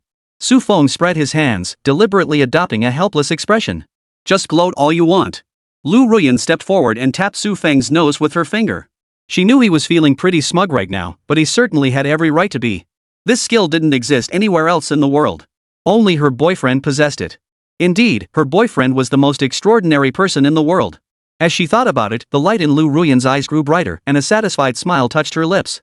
Her judgment had been spot on. She'd spotted Su Feng, this rare gem, among countless others. This is getting a bit boring. Su Feng gazed out the window at the setting sun, his mind drifting away. This was already his third day holed up at home. It had been ages since he'd had such a break. Before, his days were filled with either filming or promotional tours. Not a single moment of leisure. Suddenly having all this free time felt strangely unfamiliar. What? Send us to the dungeon? The 5 high-ranking officials of the small country waited at the reception area of the Ministry of Foreign Affairs for news. Little did they expect to receive such welcome news. The dungeon? Great. We must go to the dungeon. Onions Fitzgerald agreed without hesitation. The dungeon was far superior to a space station floating in the void. Space stations still carried risks, and their lifespan was uncertain. What if it only lasted a few decades? That would be a real pain afterward. Compared to the space station, the underground city was clearly the superior choice. A flicker of thought crossed Onion's eyes. A dungeon? Could it be that Huagua deliberately proposed an unfeasible plan, leaving other nations no time to construct safe houses? What a ruthless scheme. To scheme so far ahead, thousands or even tens of thousands of years into the future. This time, he'd made the right bet. Status, honor, and wealth couldn't compare to the value of his own life. Onions plucked up the courage to ask, I wonder if we could bring a few family members along. Professor Zhang shifted his gaze awkwardly, embarrassed by their attention. This time, he had truly struck gold. Looking at them made him want to laugh out loud. Of course you can. Each of you may bring 5 family members. Professor Zhang felt a bit embarrassed. With tens of millions in lodging and food expenses per day, bringing 100 people wouldn't be a problem. More opportunities like this would be welcome. But he knew that bringing that many people might lead to unforeseen complications. So, against his better judgment, he limited them to 5 each. After all, they'd still be grateful to him. Thank you, Mr. Zhang. You're truly a kind soul. Professor Zhang turned his head away guiltily. Damn it. He couldn't hold back his laughter. Chapter 144, Crisis averted, some rejoice, others grieve. Free time always flies by. Before they knew it, the agreed-upon 10 days had passed. Have we detected any changes in the asteroid's trajectory? Ryan asked the researcher beside him, his voice tinged with tension. This moment would determine his fate. Yes, it has. The researcher replied with certainty. Changed? Really changed? Ryan still couldn't quite believe it. Had he won the bet? Had he truly become the President of the United States? No longer that short-lived ghost? Yes, Mr. President, the asteroid's trajectory has indeed changed. Your great decision will lead the United States back to greatness. The researcher's eyes brimmed with reverence for the man before him. He overruled the high-level resolution, choosing instead to stand with the American people in facing this crisis. Ultimately resolving the crisis successfully. He had witnessed history unfold before his very eyes. This moment would undoubtedly be etched into the history of the United States. All right, you may leave now. Ryan forced himself to remain composed as the researcher stepped out of the room. He finally couldn't hold back and burst into laughter. Ha ha ha ha. Dennis! None of you believed in me. But guess what? This whole damn country is mine now. You damned bloodsuckers deserve to be buried in the dirt. After laughing heartily for a moment, Ryan pressed the button. He summoned his subordinate. Mr. President, what brings me here? His trusted aide, Yul Ferry, looked utterly humble. Keep what I told you earlier buried deep inside. I trust you understand. Ryan spoke calmly, a fleeting hint of menace flashing in his eyes. Of course. Even if I did speak up, no one would believe me. Yul remained composed. Such matters were simply too implausible to be taken seriously even if exposed. Good. And that plan is cancelled. The crisis is over. We don't need to go to any damn safe house. Ryan naturally wouldn't stake everything on the China operation. In fact, after seizing control, he'd intended to threaten Dennis and the others by destroying the portal to force them to open it. But now, that plan was no longer necessary. Understood, Mr. President. Everything will proceed according to your wishes. Yul responded with his head bowed. Oh, and make sure word gets out about every single exit. He wanted Dennis and the others to die underground. Since they wouldn't let him live, there was no need for them to walk out of the underground alive either. The United States didn't need them anyway. Yes. Yul felt a chill run down his spine that was tens of thousands of lives at stake. Gone in a single sentence. The glory of their families, the honor and shame of individuals all buried underground. And it was done through the hands of the people. Truly worthy of the CIA director, wasn't he? What? The asteroid's been taken care of? O'Neill hadn't expected this to happen so suddenly. Or rather, could it be that China was telling the truth? What was he supposed to do now? He'd already bought up all the national assets. He'd be torn to shreds back home, wouldn't he? O'Neill felt a wave of despair wash over him. He hadn't betrayed just the people. He'd sold out those families too. Going out now meant certain death.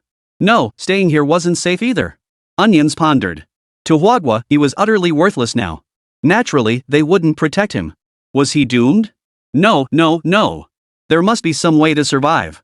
Dad, are we going to die here? His son, who had heard the news, ran over with a look of utter despair.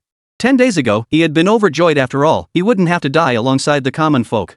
Instead, he could continue living in the underground city even if his future status was merely that of a commoner. But that was infinitely better than facing certain death. Now everything had turned upside down. The threat of human extinction had been averted. From clever opportunists, they had become utterly foolish fools. 10 days had cost millions per day. And it was all spent from the nation's assets.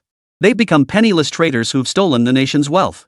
Walking down the street, everyone would want to beat them up. How should I know? How did things come to this? Onions slumped to the ground, utterly helpless. Damn it, if only we'd waited a little longer. If only I trusted Huagua back then. Onions muttered, lying on the ground with vacant eyes. In stark contrast to Ryan's sudden reversal of fortune, he had gone from being a nation's president to a traitor everyone wanted to see hang. One couldn't help but marvel at the unpredictability of fate. How could this happen? A high-ranking official who had accompanied him couldn't bear the blow. He threw himself against the wall and killed himself. Just moments before, he had mocked his opponent's foolishness for clinging to their positions. Now he had become a laughingstock, utterly unable to bear the blow. Son!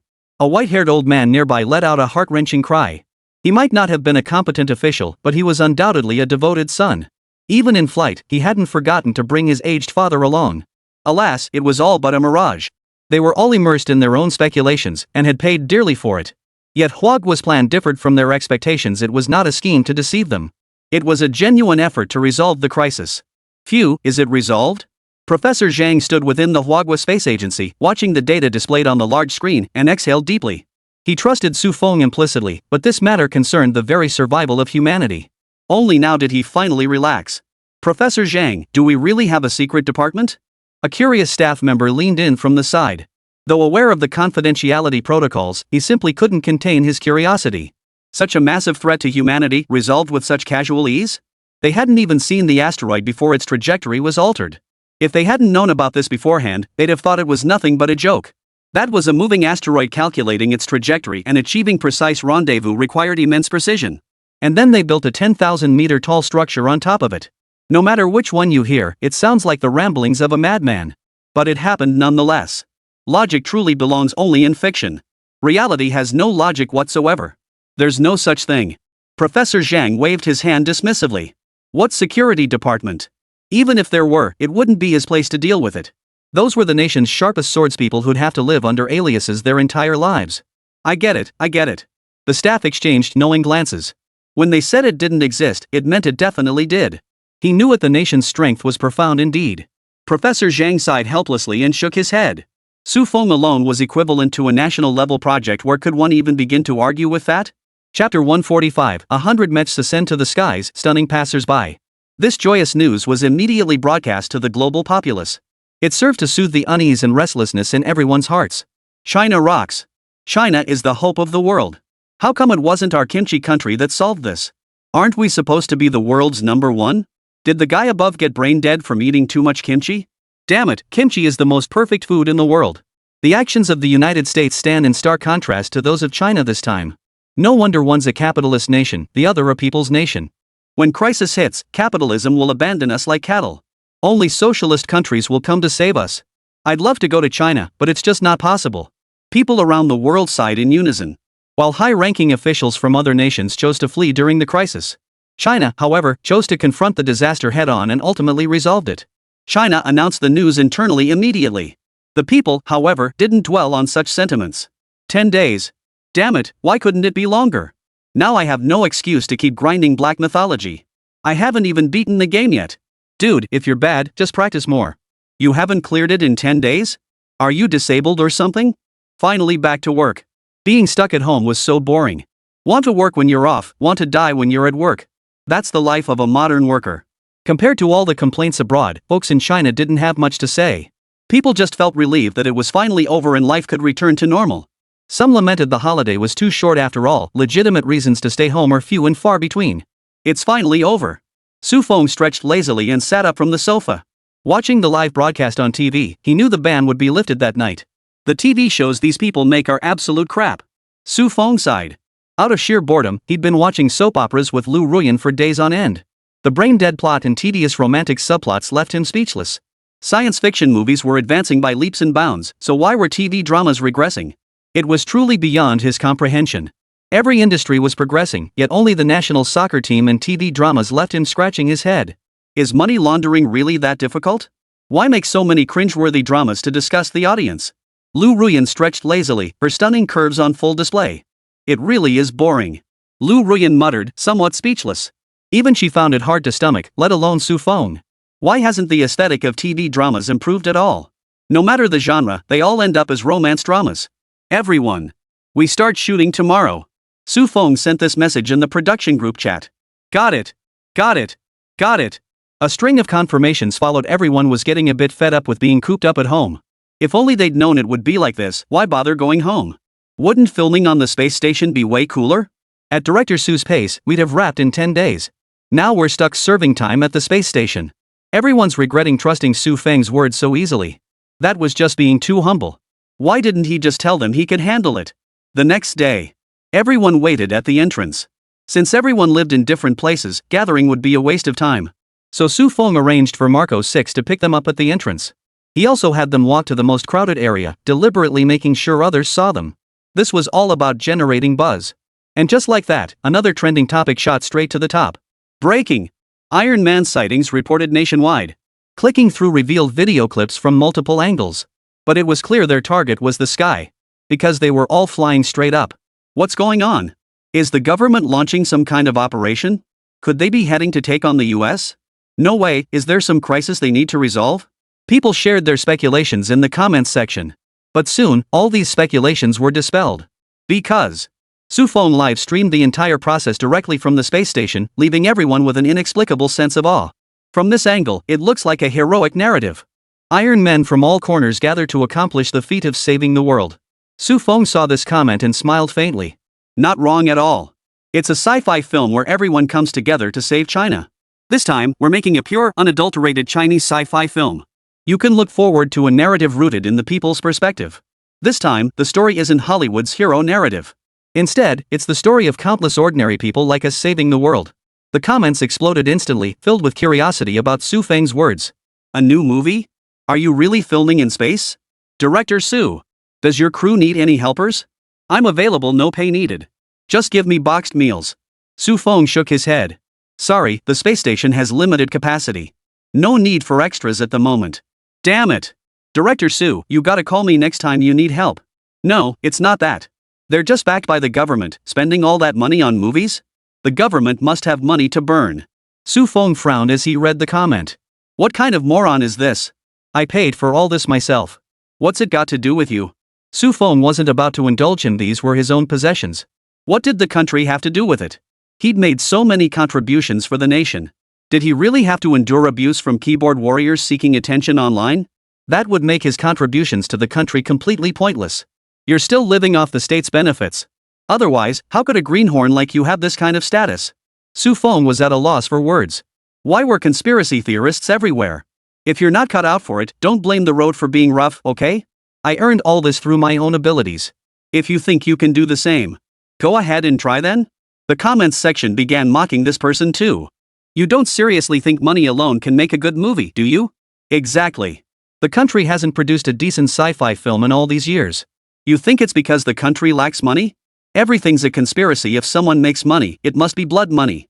Or it's all about officials protecting each other. Before you spout that nonsense, take a good look at your own skills. Everyone respected Su Feng. Though no one knows where he got all that technology, his own hard work and talent are widely acknowledged.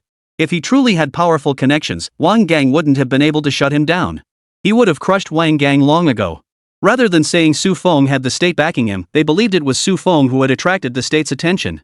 After all, those short videos were all produced by Su Feng himself. It was likely those very videos that caught the state's attention. Chapter 146, The Idea King, Wu Jing. Filming resumed, this time focusing on the space station scenes. Lu Peiqiang sat up in bed and drew a circle around Jupiter.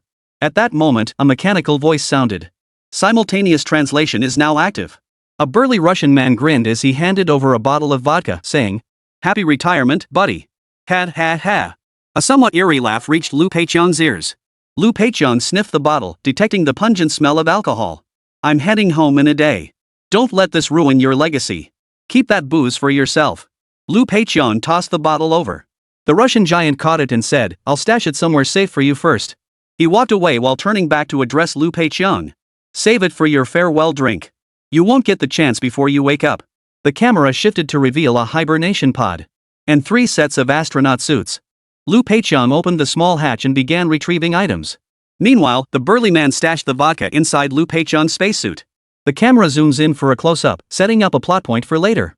Lu Peiqiang pulls out a family photo and stares at it. The burly man spoke to him again. Do you know? How did they bring alcohol up during the Gagarin era?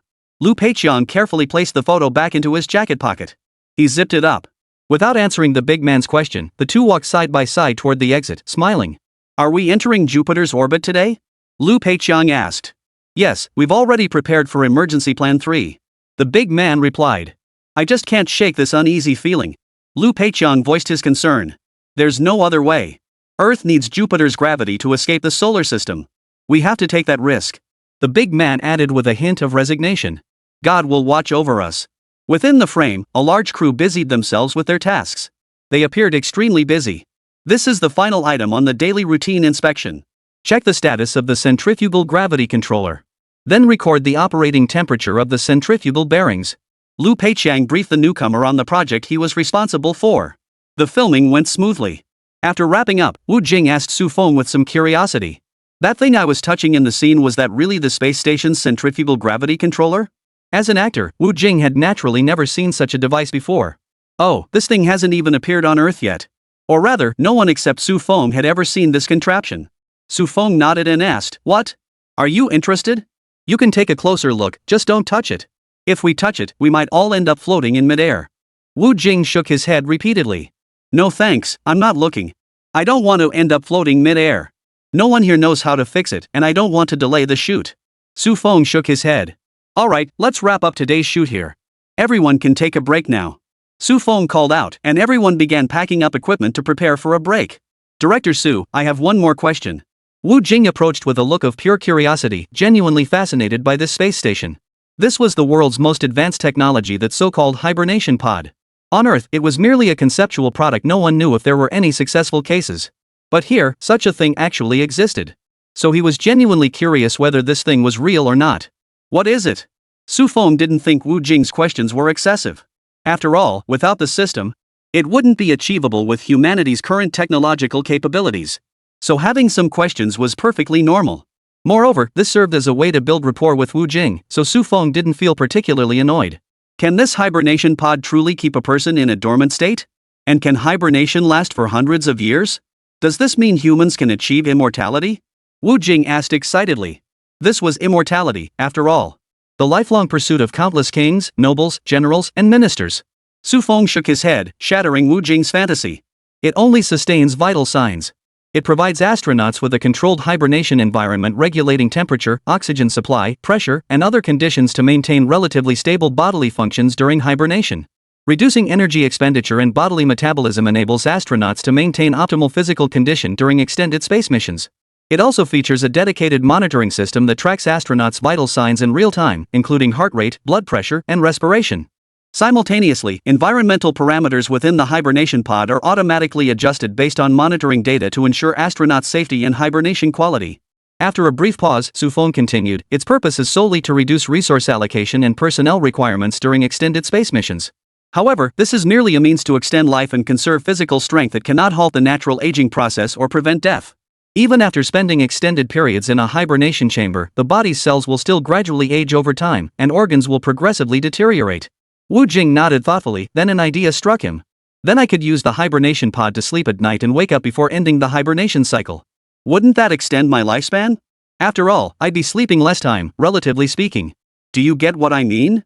Wu Jing's eyes sparkled brightly, as if yearning for Su Feng's approval of his clever idea. Whoa! Su Feng sucked in a sharp breath before exclaiming in admiration, you really are the electronic king. Right? Wu Jing beamed with delight upon seeing Su Feng grasp his train of thought. See, using the hibernation pod at night perfectly regulates temperature, humidity, and air quality while blocking external noise and interference. Sleep quality improves, and in the low energy state of hibernation, The body's energy expenditure and physiological functions are significantly reduced. Isn't that essentially extending lifespan?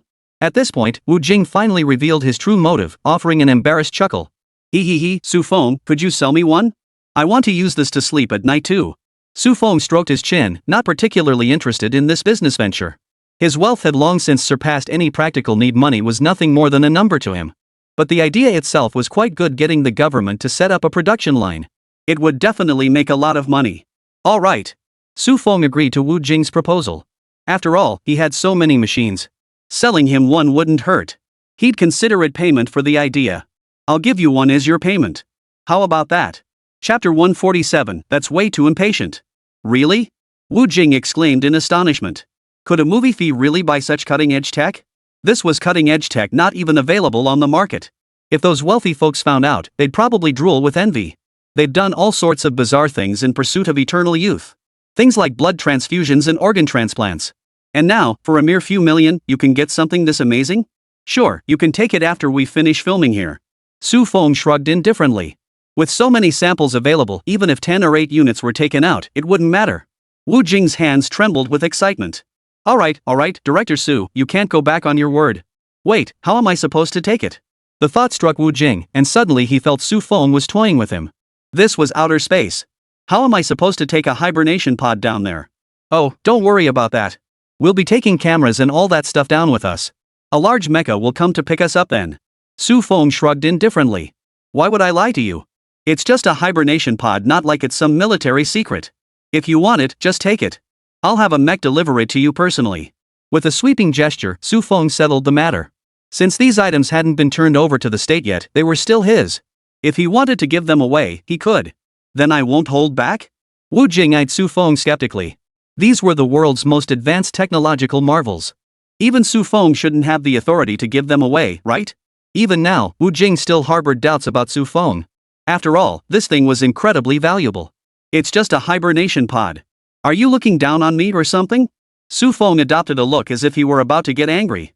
No, of course not. Well, I suppose I won't be polite then.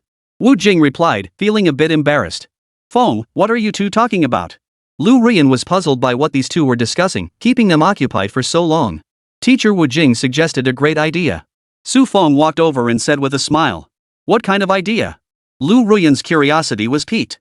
What kind of idea could take so long to discuss? The hibernation pod can put you into hibernation, right? Right. Lu Rian nodded her little head in slight confusion. When you use a hibernation pod, your metabolism slows down, right? Yes. Lu Rian still didn't understand how this related to the good idea. Then use the hibernation pod to replace your nightly sleep. Wouldn't that extend our lifespan? You have to realize humans spend a quarter of their lives asleep. Su Feng grew increasingly excited as he spoke. After all, he hadn't even thought of this himself. What you're saying? That makes perfect sense. Lu Rian suddenly slapped Su Feng's shoulder in excitement. Why are you so excited too? Su Feng froze. This wasn't even her idea. Why did she seem even more excited than he was? To Su Feng, the life extension feature was merely somewhat useful. After all, with the advanced movie technology that would follow, achieving immortality for humans wouldn't be a problem. He just wouldn't be revealing it so soon. Resources were limited, and achieving immortality demanded far greater expenditure. At the very least, he needed to unlock interstellar travel technology first. Thus, Su Feng failed to grasp the deadly allure this ability held for others. If it can extend lifespan, can it also slow down aging? Yes. Su Feng nodded blankly, his mind still not fully engaged. He was still stuck on the question of why Lu Rian was so excited. Slowing down aging. Lu Rian repeated excitedly once more. Oh. Su Feng understood. Women, you know. Whether or not it extends their lifespan might not be their primary concern. But delaying aging? That's what truly excites them. Otherwise, how else would so many women get anti-aging injections? They slather on all kinds of face masks, hand masks, foot masks, and serums as if they were free. Whoa, I think I've really stumbled upon something incredible. Su Feng murmured softly, though only Lu Rian, standing mere inches away, could hear him. Feng, I want to sleep in the hibernation pod. Lu Rian pouted. Su Feng's voice betrayed his confusion, followed by a sudden surge of killing intent. He shuddered involuntarily. Sure. Go ahead and sleep. Su Feng replied in quick succession. Women, huh? They'll do anything for youth and beauty. Director Su, can I sleep in the hibernation pod too? Hearing Lu Rian's words, Wu Jing's heart stirred intensely. Extending life even by just one day would be worth it. Sure, sleep whenever you want. You can use Lu Peiqian's hibernation pod. We'll pack it up for you to take when you're done. Su Feng turned to address Wu Jing. Wu Jing walked excitedly to the hibernation pod, ready to lie down inside. Hey, you haven't eaten dinner yet. What's the rush? Watching Wu Jing dive in so eagerly, Su Feng was speechless. He glanced at Lu Ruyan with a hint of amusement and remarked, Ruyan, look at him, isn't he being a bit too hasty? He turned his head only to find that Lu Ruyan had vanished from beside him. Su Feng? Where'd she go? My girlfriend, who's practically as big as me, just vanished right under my nose. Click. The sound of the pod door closing. Following the sound, Su Feng saw Lu Ruyan lying perfectly still in another hibernation pod. Su Feng was speechless. Wasn't that a bit too hasty? Not even eating dinner? It seemed the pods did indeed provide nutrients. Su Feng stroked his chin, considering whether he should lie down too. But the next second, he dismissed the idea. Sleep? Forget it. Once I get that superhuman serum, getting old won't even be an option. Might as well eat something good. Wonder what tasty dishes the cafeteria has today? The thought alone made Su Feng's mouth water. Cooking over an open flame wasn't feasible inside the space station, but he could have his mech deliver food up here. After all, the arc reactor's energy supply wouldn't be affected by this. Let's go eat.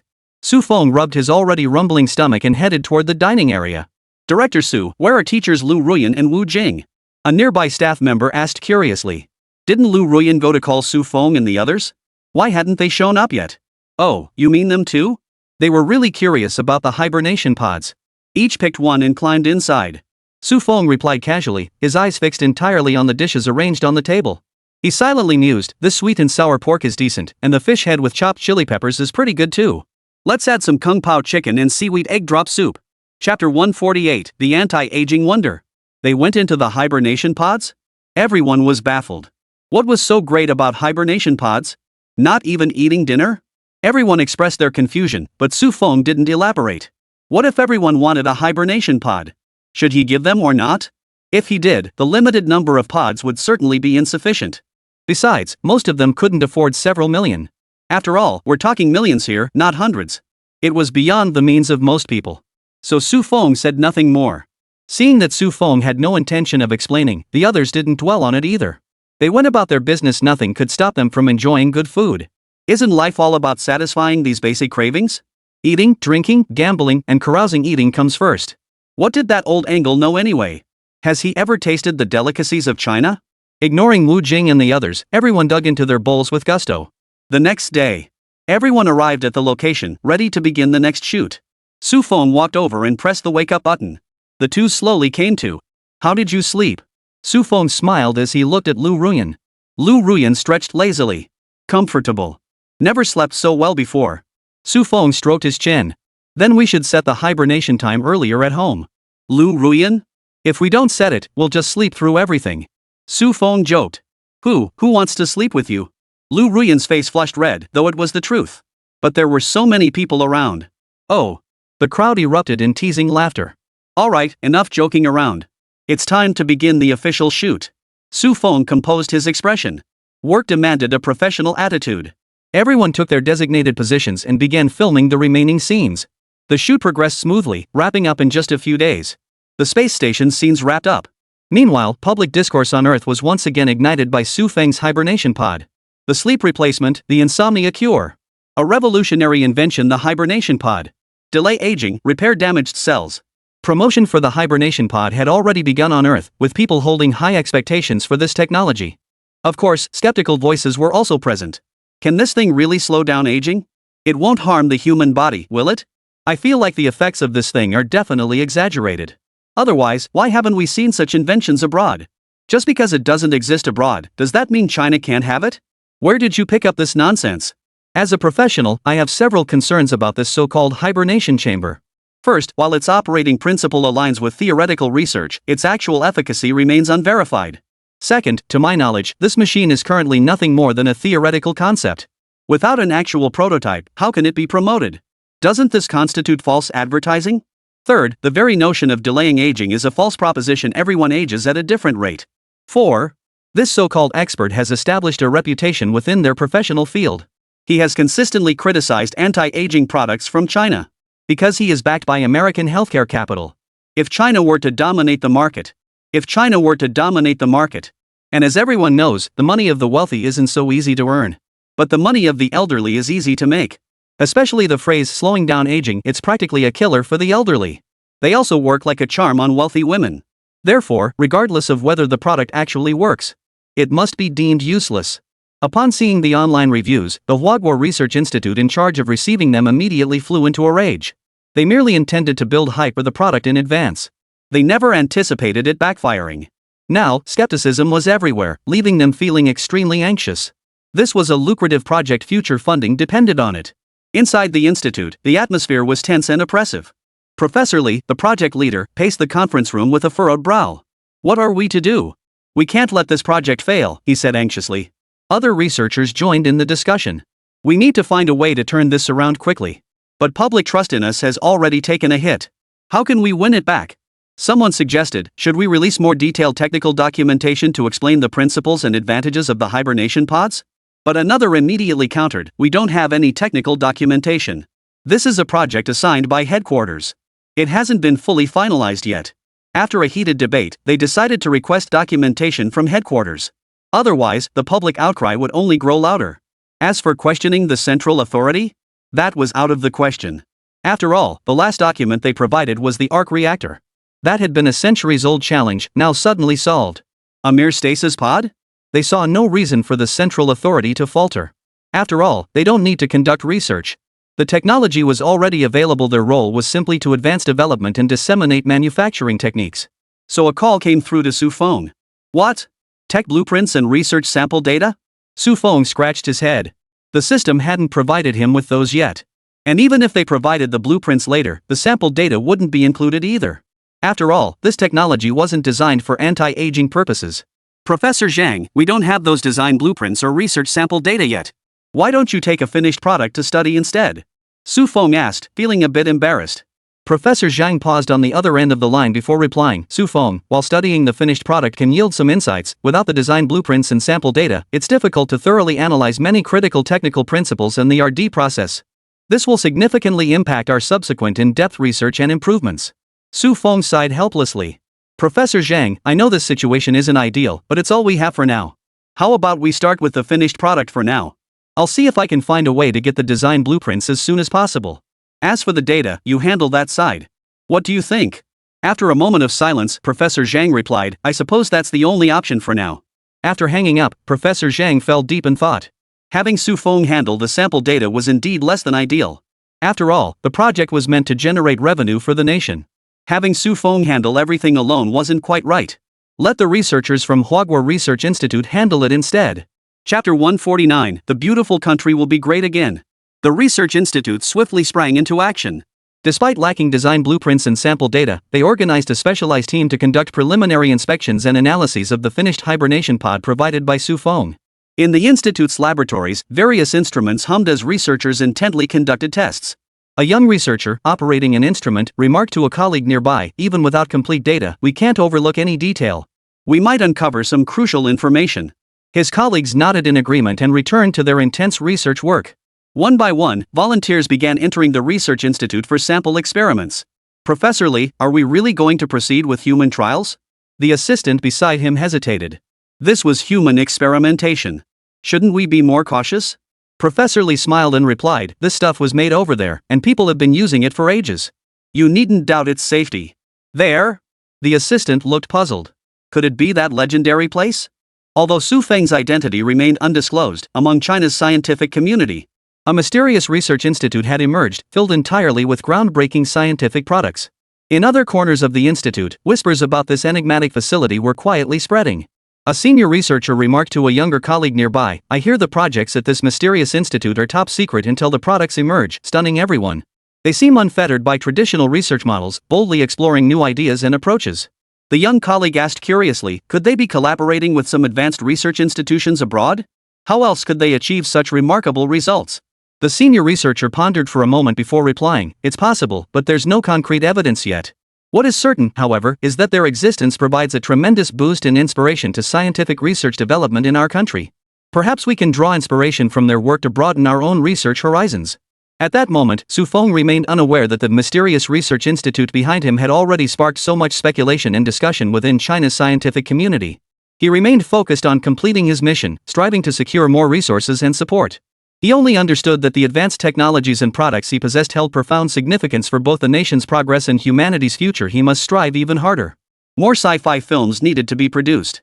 Soon, rumors about the mysterious research institute proliferated, even surfacing at international scientific conferences. Foreign researchers began showing keen interest in this legendary facility, seeking to uncover more details. Meanwhile, researchers in China speculated while striving to catch up, hoping to achieve similar breakthroughs in their own fields and contribute to enhancing the nation's technological prowess. What? There's news that China actually has a mysterious research institute? Director Ryan, or rather, President Ryan now. He rubbed his temples as he listened to his subordinate's report. Seated in the spacious presidential office, Ryan's gaze drifted through the window toward the distant horizon, his mind filled with deep concern. He understood the critical importance of technological power in today's world. The emergence of a mysterious research institute in China, potentially possessing advanced technology, undoubtedly introduced a significant variable into the international landscape. He rose to his feet and paced the office, hands clasped behind his back. Each step seemed to carry the weight of immense pressure, the sound of his leather shoes scraping against the floor echoing distinctly in the quiet room. What on earth are we to do? He murmured to himself. Ryan began to carefully consider the various implications this news might bring. First was the impact on his nation's technological standing. If Huaguo's Research Institute had indeed achieved a major breakthrough, the United States' leading edge in science and technology could be threatened. This would not only affect economic development but could also trigger chain reactions in military, diplomatic, and other spheres. He had seen this before. Previous inventions had dealt significant blows to the United States. He recalled how, even during his tenure as director, he had closely monitored global technological developments, maintaining vigilance against potential rivals. Now, the emergence of this mysterious research institute instantly heightened his vigilance to the utmost level. All previous attention had been focused on Su Feng. Now it seemed Su Feng was merely a decoy to draw their attention. We must act swiftly, he resolved silently. Ryan swiftly assembled his core team, including the head of intelligence, the technology advisor, and foreign policy experts. They gathered around the conference table, the atmosphere tense and solemn. I want you to immediately launch a comprehensive, in-depth investigation into this mysterious research institute in China. Obtain accurate information at any cost. Ryan's gaze fixed firmly on the head of intelligence, his tone brooking no argument. Understood, Mr. President. We've initiated the necessary procedures and will utilize every resource and means at our disposal. The head of intelligence replied. This was his trusted confidant, the former deputy director, Yule. Now he had taken over the CIA, becoming its top leader. A man he could absolutely trust. Ryan then turned to his technology advisor. What is the status of our domestic R&D progress? Is it feasible to achieve results capable of countering this threat in the short term? The technology advisor pushed his glasses up his nose and said with a hint of resignation, Mr. President, although we have been increasing our investment, technological breakthroughs do not happen overnight. We are indeed facing challenges in some critical areas and need time to catch up. Hearing this response, Ryan's expression darkened further. He knew time was of the essence and that relying solely on domestic R&D was insufficient. He then turned his gaze to the foreign policy expert. We need to formulate a comprehensive diplomatic strategy to explore how to engage and communicate with China. On one hand, we must understand their intentions. On the other, we must seek opportunities for cooperation to minimize the adverse impact of this research institute on us. The foreign policy expert nodded. We'll draft a proposal as soon as possible, but this requires careful handling. International relations are complex, after all. After the meeting, Ryan sat alone in his office, lost in thought. Following the previous major shakeup, all families and capital had vanished. He nationalized healthcare and nationalized the dollar. No one desired the great nation's return to greatness more than he did. For he was the ruler of the United States. America will be great again. Chapter 150, The Stubbornness of a Dead Duck. The ground-level filming wrapped up quickly, and the movie entered its promotional phase. As the campaign unfolded, Wang Gang and his team soon learned the news. Follow up on the promotion immediately. Xiao Lushan stood by the floor-to-ceiling window, speaking with his back to Wang Gang. Wang Gang nodded, then realized Xiao Lushan couldn't see his movements. Yes. He couldn't help but silently roll his eyes. Has he been watching too many movies? Talking with your back turned? That's not very polite. This mission must be completed. You know our boss has changed recently. A shadow passed over Shikayama Ichiro's eyes. Although the new CIA director was President Ryan's confidant.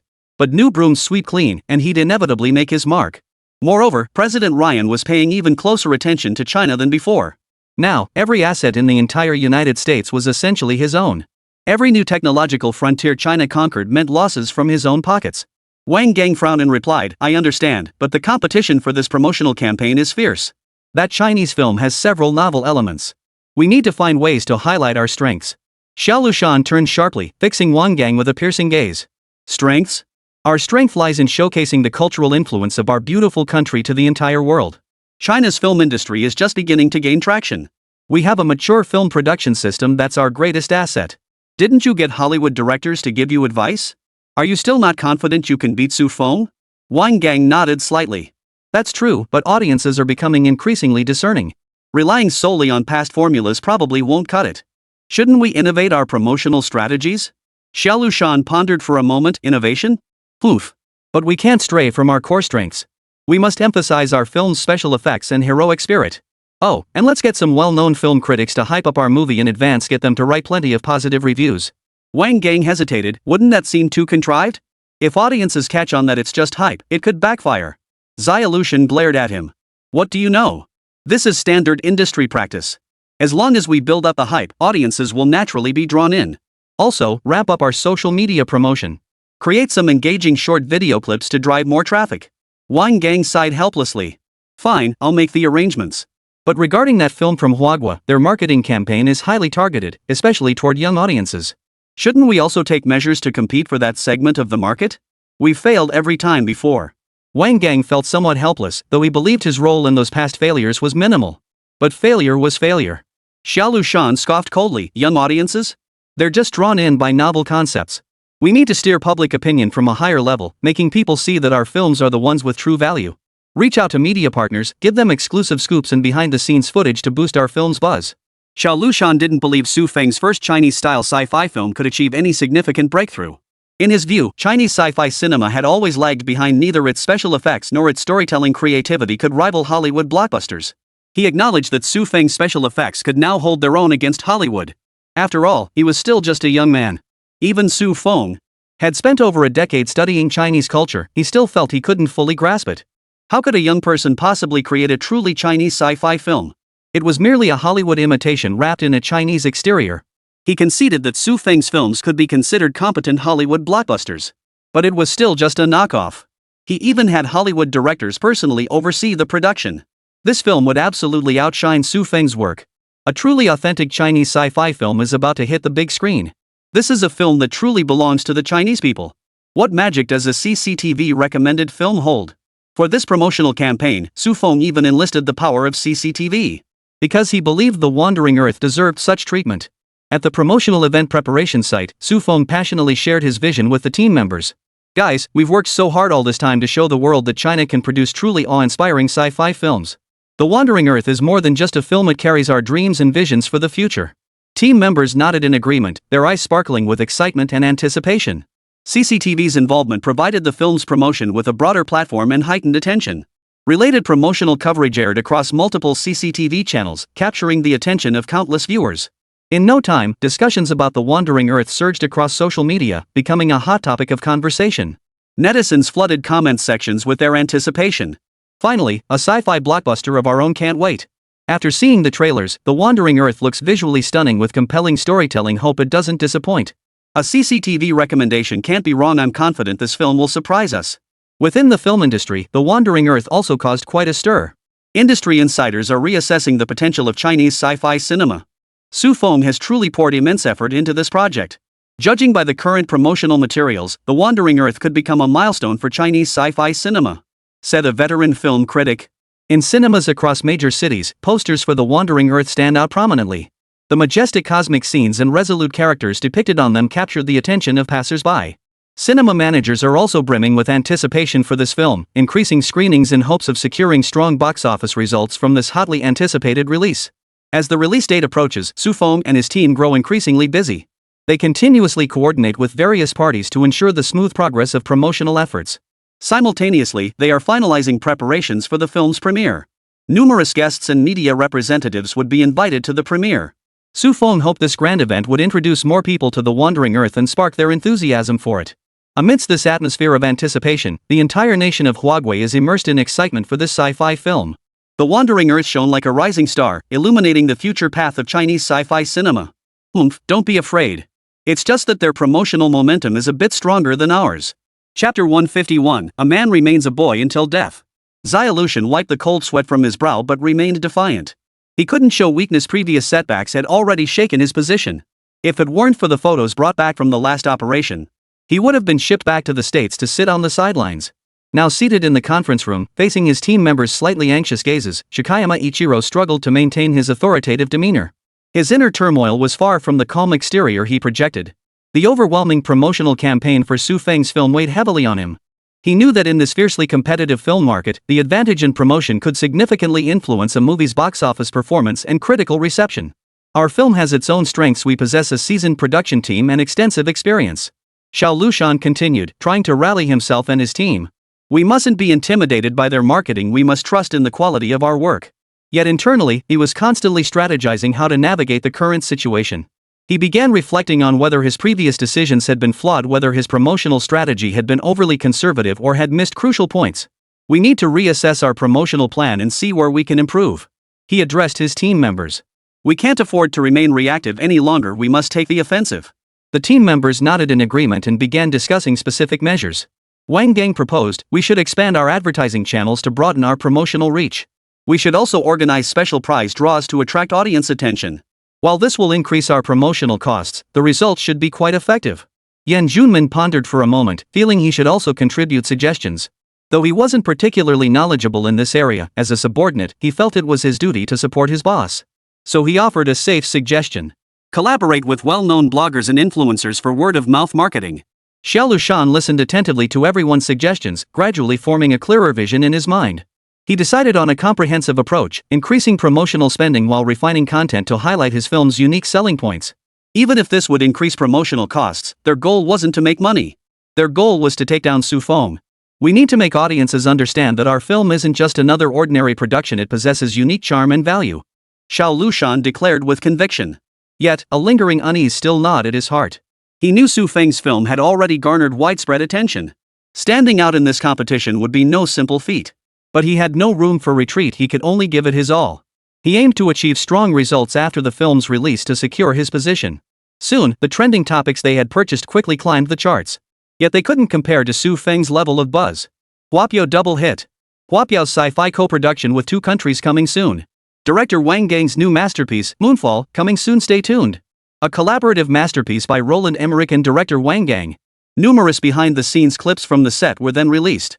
Supporters of Moonfall, or fans of director Roland Emmerich, all expressed high expectations for the film. Wow, director Wang Gang's new film looks amazing. Can't wait. The special effects and the behind-the-scenes footage are incredible. Definitely heading to the theater to support it. A sci-fi co-production between Chinese and Hollywood talent might just deliver fresh surprises. Hoping to see a unique sci-fi universe unfold. Go Moonfall. The behind-the-scenes footage looks fascinating. I trust director Wang Gang's talent. He'll deliver an incredible sci-fi masterpiece.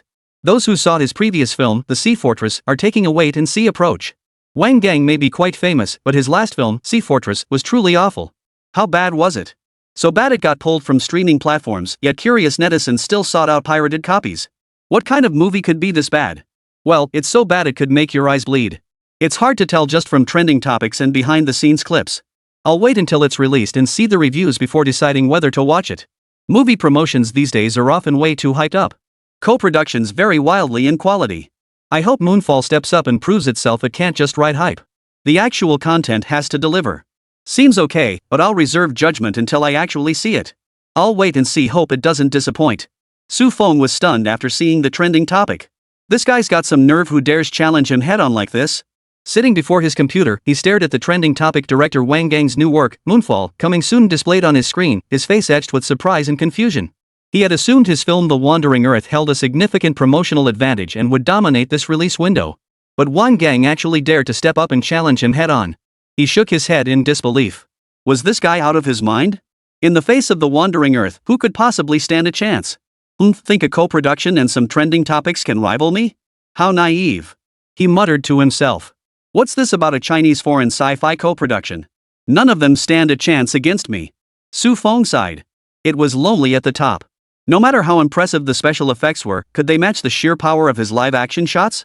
If circumstances permitted, he'd have shot everything live-action. But even so, the texture of his footage was something other films couldn't hope to imitate. Lu Rian noticed Su Feng's smug expression and walked over curiously to glance at the screen. Wang Gang? A look of disgust flashed across Lu Ruyan's face. How is he still making movies? That last one, Sea Fortress, lost so much money. Is there really anyone who still trusts him enough to invest? Lu Ruyan pondered for a moment, sensing something was off. Is he targeting our movie again? Lu Ruyan fumed inwardly. Why couldn't this guy just leave her alone? Not only had he hounded her before, but now he was fixated on Su Feng's film. Exactly. But he won't succeed. Because your boyfriend me is a genius. Su Feng stood up, towering over Lu Ruyan with a smug grin still playing at the corners of his mouth. Yes, you're the best. Seriously, you're acting more and more childish lately. Lu Ruyan muttered under her breath. Su Feng heard her voice but spoke indifferently. A man remains a boy until his dying day. Chapter 152, Burning Stones for Energy? The movie premiere began, accompanied by Lu Peiqian's voice. The azure Earth came into view. Quick, look. It's Jupiter. The opening scene left everyone scratching their heads. Why mention Jupiter and hydrogen right at the start? Was this a foreshadowing? What exactly is this dungeon qualification? To maintain mystery and avoid spoilers, Su Feng played only inconsequential footage. Nothing that would give away the plot, yet still offered some visual appeal. At first, no one paid attention to this disaster. It was just a wildfire, a drought. The extinction of a species, the vanishing of a city. Until the disaster became everyone's concern. Accompanied by the voiceover, the scene showed dead fish, swarms of riot police, and a devastated city. Turns out it really is a disaster movie, no false advertising after all. Hope it doesn't flop like Sea Fortress. Some lucky audience members at the premiere screening expressed their concerns. When disaster movies go wrong, they truly become disasters. The sun is rapidly aging and expanding. In 100 years, it will swell large enough to swallow the entire Earth. The audience exchanged glances at this premise. That's a bit far-fetched, isn't it? Isn't the sun supposed to have billions of years left? It's sci-fi. They're bound to invent their own universe. Exactly. Pacific Rim had monsters, too. The film continued, laying out the backstory. They probably built an ark to escape later, right? Nah, didn't the behind-the-scenes footage show Earth? That must be a flashback. How else would they escape? They couldn't exactly take Earth with them. Having been immersed in countless Western sci-fi films, abandoning everything to flee in times of crisis seems to have become quite normal. After all, didn't the Bible record Noah's Ark? To save as many people as possible. The United Government has decided to push the entire Earth out of the solar system to a new home 4.2 light-years away. This grand and protracted human migration project was named the Wandering Earth Project. Mankind poured every last resource into constructing 10,000 planetary engines across Earth's surface. The audience reacted with confusion upon hearing this statement. Did I hear that wrong? Did he just say planetary engines? And he said we're going to take Earth on a journey? Audience members doubted their own hearing. Even for sci-fi, this was too far-fetched, right? They had assumed the film's title, The Wandering Earth, referred to the Wandering Planets Project. Who knew it meant wandering with Earth itself? The planetary engines will provide a total thrust of 150 trillion tons. The International Space Station has been officially completed. Our nation has selected 311 elite pilots. At this point, the audience began to harbor new doubts. Could it be that the pretty country folks are saving the world again? It's possible, haven't the previous films all followed that pattern? We Chinese never seem to make much of an impact, it's always the Americans saving the planet. If they're flying the Chinese flag this time but America still steals the spotlight. If that happens, I'll definitely give Su Feng a big thumbs down. The film continued, showcasing the majestic International Space Station, eliciting waves of cheers from the crowd. That. Isn't that the one up in the sky? Don't you watch the news? Su Feng's movie was filmed right there on that space station in the sky. Whoa! The azure Earth began to move, propelled by planetary engines. Languages from every nation intertwined. Goodbye, solar system. It gave the audience a completely different experience. Is this the kind of romance we Chinese people embrace? To wander the cosmos with Earth in tow? That's truly romantic. The screen began to fade to white and a line of text appeared on the big screen. 17 years later. As the plot unfolded, Lu Qi procured work uniforms for himself and his sister on the black market. They headed to the surface. Is this why they built the underground city? Seeing the once thriving city on the surface transformed into an ice city. The audience gasped. The city appeared stunningly beautiful. Yet it also felt utterly desolate and decayed. Countless layers of ice and snow blanketed the towering buildings. And the ground temperature plummeted to -84 degrees Celsius. Clearly, the surface was no longer habitable for humans. The moment Lu Qi and his companion stepped out of the elevator, they were dazzled by the planetary engines blazing with blue flames before them. The sheer scale of structures towering over 10,000 meters was indescribably awe-inspiring. Is this the one we visited last time? One spectator asked uncertainly. Last time, he and his girlfriend had been incredibly lucky. They were selected to tour the filming base. They also toured the dungeon. And the planetary engines left them speechless and stunned. Yet the film delivered another wave of awe. Compared to reality, the fiery planetary engines on screen was clearly more awe-inspiring. The two grabbed the car keys and started Han Zion's vehicle. The car began careening wildly. What the heck? This accented retort had the audience bursting into laughter. Burning stones? The audience scratched their heads at Liu Chi's words. Stones can be used as fuel? Oh no, has our nation's arc reactor been upgraded again? When it came to Su Feng's films, people actually watched them with the mindset of seeing future technology. As long as the technologies depicted in the film weren't too outlandish, they'd wonder if it had already been developed. Though burning stones sounded absurd, had the nation skipped fission research entirely and instead jumped straight into deploying it? While burning stones for energy is shocking, but they genuinely wonder if the country has actually invented it. The reporter watching the footage felt like a cat was scratching at their insides. If this were the first report, it would definitely trend on social media. This is a technological leap forward. Unfortunately, the film had only just begun. And there's still over an hour left before it ends. A medium to long shot pulls steadily upward from the vehicle. The mine, the planetary engines, the flames spewing from the engines. All the way up to the International Space Station. This single, sweeping shot reveals a grandeur so vast, leaving the audience holding their breath. Is this the beauty of cinematic cinematography? The other directors seated in the front row had initially been skeptical of Su Feng. But after witnessing this shot, they were convinced. Indeed, how could someone without talent be entrusted with directing national-level propaganda? The beauty of this shot was nothing short of perfection. They conceded defeat. The next second, Liu Peiqiang's large face filled the screen. Chapter 153, The Great Unity of the World's People. Damn it, I was just praising that camera work. And then they pulled this on me. The audience had just been immersed in the vastness of Earth. The next moment they were abruptly pulled back to reality. They couldn't help but complain about Su Feng's lack of humanity. Dude, happy retirement. Ha ha ha ha. A maniacal laugh echoed. Just as the audience was still feeling both annoyed and amused by this sudden shift, the movie screen suddenly cut to a scene of utter chaos. It turned out that during Earth's journey, a miscalculation of Jupiter's gravitational pull. This triggered earthquakes and caused a large number of planetary engines to stall. They now needed to be manually restarted. Meanwhile, Liu Peiqiang aboard the International Space Station also detected Earth's anomaly. Disregarding station protocols, he attempted to contact Earth to understand the situation. However, the station's artificial intelligence, MOS, blocked his actions, deeming this an unavoidable sacrifice in executing the Wandering Earth plan and insisting on following established protocols. A dual narrative? Seems pretty interesting. When the camera cut to Liu Peiqiang, everyone felt the tension in the air. Eerie red lights flickered, while beyond the glass windows lay the pitch-black expanse of space. It felt oppressive. Warning, illegal wake up. Hibernation protocol violated.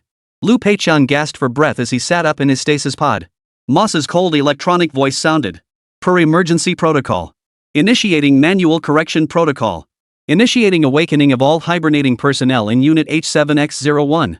One by one, his colleagues awoke, listening to Moss's instructions. For a moment, no one understood what was happening. Liu Peiqiang, what are you doing? The space station's gone rogue. Ground communications will fail soon. Liu Peiqiang spoke as he grabbed items from the cabinet. Earth has been abandoned, but my son is still down there. For your son? Have you lost your mind? Major Makarov spoke, his voice tinged with disbelief. We're in low power mode now. This will land you in a military court. Makarov's voice carried a hint of urgency. Low power is just a cover. Go see for yourself. Liu Peiqiang gestured toward the display with his chin, his hands never stopping their movements. Makarov glanced at the display and spoke uncertainly. Maybe it's a malfunction in the MOS? It's a defection. What do you plan to do? Makarov inquired. Go to the main control room and shut down the space station. Liu Peiqiang declared without hesitation. Can artificial intelligence defect? A seated spectator voiced the doubt. Probably not. The underlying code should keep it in check. But this is a movie after all, you never know. The conversation died down. After all, the rest of the story would unfold soon enough. As the film continued, the scene where everyone charged headlong toward the planetary engine unfolded. Silence fell over the room. Some emotionally moved viewers even began to shed tears. Wow, this is so moving. This movie is truly amazing. It's not just about the gains and losses of one family or one place. It's about the great unity of all humanity. Seeing rescue teams from around the globe working together. Everyone felt warmed in their hearts. In the face of disaster, humanity always unites as one, revealing the brilliance of humanity in times of crisis. The journalists and actors in the front row were all stunned. Could movies really be made like this? Traditional Hollywood films followed a monotonous hero-centric narrative. The hero saves the world. It was fine at first, but after seeing so many films with collapsing logic, became increasingly tiresome. Before coming in, they assumed it was just another Hollywood-style sci-fi flick. But before this shot, before this plot twist, their perceptions were shattered. When disaster strikes, it was no longer about one person, nor the struggle of a single nation, but rather it was millions of ordinary people fighting for the same cause. Is this really Su Feng? This film has practically elevated him to godhood. The national director, a fellow filmmaker, shook his head. Having spent years striving, had only earned him his current standing. Yet Su Feng, in just a single year, had reached the same level. Yes, in his eyes, the two were now on equal footing. Though their genres and styles were worlds apart, Su Feng had finally caught his attention. The Wandering Earth was no longer merely a popcorn flick. The spirit it embodies is commendable. The film's concept and scope were in a completely different league from previous works. This film, one could say, embodies the spirit of China. Global solidarity among all peoples. This global unity is fully embodied within the film. No nation is merely going through the motions, all are striving for humanity's survival. Is this the younger generation? The imperial advisor turned to look at Su Feng, who noticed the gaze. The two exchanged a knowing smile. This moment was captured by a nearby photographer. It would later be hailed as a symbolic moment between the fifth-generation directors. A moment where the representative of the fifth-generation directors and the representative of the sixth-generation directors shared a smile that erased past grievances. It was widely seen as a moment symbolizing the handover between the older generation of Chinese cinema and the younger generation. Amid the journalists' tense anticipation, the film finally concluded. They barely paid attention to the film itself. Their sole focus was the technology featured in Su Feng's film. Movies might dominate trending topics for a while, but technological advancements, such reports will be recorded in history. When it comes to weighing what truly matters, they naturally have their own scale to weigh it all. Welcome everyone to watch our film. I won't elaborate further on the plot. After all, this isn't a riddle solver's film. Everything worth telling is laid out on screen. Any questions from our press friends? Su Feng stood before the big screen, speaking eloquently, his composed smile meeting the journalists before him. Director Su, is the burning stone scene in the film based on real events? The CCTV reporter couldn't wait to fire off the question. Normally, he wouldn't attend this kind of interview. But Su Feng's film was different. Rather than a sci-fi film, but rather a showcase of the nation's upcoming technological advancements. Though it sounded far-fetched, their grasp of information is actually on par with the audience present. It's true. Su Feng didn't deny it, but he continued. There's no need for this technology to be widely adopted at present. If it were just nuclear fusion, it would certainly be more efficient than burning stones. But the arc reactor is an entirely different matter. Compared to mining and burning stones, the new elements produced by the arc reactor are clearly much easier to obtain. No need for widespread adoption? The reporter was a bit confused, but didn't press further. He feared asking more questions would lead to complete confusion, which would be awkward. After a series of questions, the premiere concluded smoothly. Chapter 154, A Bolt from the Blue. What? Xiao Lashani is still targeting Su Feng? Yul was speechless. It seemed he had indeed forgotten to relay the new instructions. Cross-border covert communication proved somewhat challenging. Moreover, the beautiful country was undergoing internal restructuring during this period. And with the pursuit of more resources, there was little energy left to focus on China. He massaged his temples, picked up the phone, dialed a number, and said, "Get in touch with Xiao Lushani. Tell him to halt all operations targeting Su Feng for now. We have more pressing matters to handle." The person on the other end acknowledged the order and proceeded to relay it. Yul leaned back in his chair, contemplating the domestic situation in the United States. The restructuring brought about a redistribution of power and consolidation of resources, with various departments vying for greater advantages. Within this process, their strategy toward Huagua also required re-evaluation and adjustment. Now that we know Su Feng is merely a decoy, wasting any more time on him is pointless. Yul rubbed his aching temples. Being director was exhausting. As a deputy, he only needed to execute the director's orders. But now, as director, he had far more to consider. Meanwhile, upon receiving the notification, Xiao Lushan felt a pang of reluctance. He felt his plan was proceeding smoothly, on the verge of causing trouble for Su Feng, only to be abruptly ordered to halt. He complained to the liaison who came to pick him up, "Why stop? I was almost successful." But the other person only solemnly relayed Yul's orders, giving him little chance for explanation. Xiao Lushan reluctantly agreed.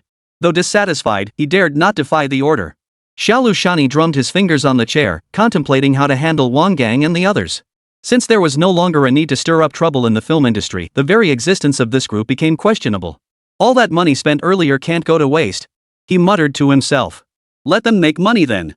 With leverage in hand, I won't fear them turning against us. A sly smile touched the corner of Xiao Lushani's mouth. He understood clearly that although Wang Gang and the others hadn't achieved the results he'd hoped for in the previous film project, they had invested considerable resources and effort. Now that the film industry's plans were temporarily shelved, he might as well have them generate economic returns. He immediately summoned Wang Gang and the others. In the conference room, he crossed his arms over his chest and said solemnly, "Everyone, we're adjusting our strategy regarding the film project. But we've invested heavily before, we can't let that go to waste. I've decided to have you secure some investments to generate more funding for us." Wang Gang and the others exchanged puzzled glances, harboring doubts but daring not to ask further questions. Xiaolushani glanced at their expressions and sneered coldly, "Rest assured, as long as you do your jobs properly, you'll get your share of the benefits. But don't forget, every move you make is under my watch. If anyone dares to harbor any other intentions, you know the consequences." During the meeting, Wang Gang and the others were as quiet as mice. Yet after leaving, they gathered together once more. Wang Gang spoke up first. "Something doesn't feel right about this." Though Wang Gang was the first to speak, he offered no useful insights. That was his little trick. Speaking up first could signal solidarity among them. But he wasn't about to be the one to stick his neck out. He was the most down-and-out director among them all. Though he still held his position, no investor would fund him. That's precisely why he spoke up first. He's undoubtedly the hardest hit by this restructuring. "Yeah, Director Wang, what's Xiao Lushani really up to? Suddenly telling us to make money, we're not business geniuses, after all." A young director frowned as he spoke. "I think he just wants to use us as cash cows. Since he didn't achieve his goals with the movies, now he's trying to squeeze value out of us elsewhere." Another director said indignantly. "What are we supposed to do? We can't just let him push us around like this." Someone asked helplessly. Silence fell as everyone pondered a countermeasure. Wang Gang cleared his throat and said, "I don't think we can just sit here and wait for disaster. We need to find a way to keep our options open." "How can we do that? He holds all the leverage over us." Someone voiced their concern. As an agent, Shorakami Ichiro naturally couldn't control his subordinates through emotional ties. Instead, he held some leverage over each of them. This was his most potent weapon to prevent defections. Once you're on this ship, you either work for them or die. If he hadn't taken out so many directors at once, even a fool could see something was wrong. As for these useless fools with no further value, Shikayama had already disposed of them all. All we can do now is make them earn their keep. Wang Gang tried to placate the group. With the others' secrets exposed, at worst they'd be disgraced, but they wouldn't be executed. If he failed, death was certain. He had participated in the previous espionage missions. Wang Gang's face grew pale as he looked at the equally anxious people before him, his unease intensifying. He knew he had plunged into an extremely dangerous situation with no way out. "Everyone, try not to worry too much. Let's follow the instructions and do our best. There might still be a chance." Wang Gang forced himself to sound calm, though a tremor still crept into his voice. The others nodded in agreement, yet their eyes remained filled with worry and fear. They understood Wang Gang's situation was far more dire than theirs, and they were all in this together. "Director Wang, what exactly should we do? Making money isn't that easy," a director whispered. After a moment of thought, Wang Gang replied, "First, let's thoroughly review the film project materials Xiao Lushan provided. See if there's any potential we can tap into. Then we can leverage our connections in the entertainment industry to seek collaboration opportunities and see if we can get these projects off the ground. But we're not very familiar with the commercial film industry. What if we mess this up?" someone voiced their concern. "We have no choice but to dive in headfirst now. I'll do my best to help you review everything and minimize the risks," Wang Gang said helplessly. In the days that followed, Wang Gang led the group into the hectic preparations for the film business projects. They traveled everywhere, attending various film industry conferences and negotiating partnerships with different people. Wang Gang was especially cautious, fearing any misstep, because he knew that failure would bring extremely serious consequences. "I'm no pushover. All these years in film haven't been for nothing." After clearly assessing his situation, Wang Gang suddenly felt calm. Xiao Lushani couldn't possibly kill him. He was the director in this group who was best at making money. Had he not stubbornly insisted on competing with Su Feng in the unfamiliar territory of sci-fi films, he wouldn't have been stuck in this perpetual state of loss. Chapter 155, The Lighthouse Goes Dark. Following its premiere, The Wandering Earth's popularity continued to soar. On social media, discussions about The Wandering Earth remained intensely popular. Netizens shared their perspectives and analyses across major platforms. Some well-known film bloggers even produced in-depth plot analysis videos, dissecting the movie from multiple angles including its scientific settings, character emotions, and narrative logic. Wow, after watching this breakdown, I realized the Planetary Engine's principles in the Wandering Earth are so rigorously designed, truly impressive. One netizen commented, "These analysis videos not only satisfy audiences' desire for deeper understanding but also further fuel their curiosity and enthusiasm for discussion. Seriously, don't you watch the news? That Planetary Engine is based on real science and you're questioning its rigor? How could it not be rigorous? If it weren't, Earth would be gone." This comment finally revealed the meteor crisis that had been mentioned earlier. The defense plan implemented was actually the Planetary Engine from the movie. This information was only circulating on foreign websites. China had no access to related details. This was done to better protect Su Feng. But now that it had been exposed, related plot analysis videos on video platforms saw their view counts skyrocket. Audiences have grown increasingly fascinated by the film's plot, with analysis videos multiplying rapidly. Even the order of the rescue teams in the film has been thoroughly dissected.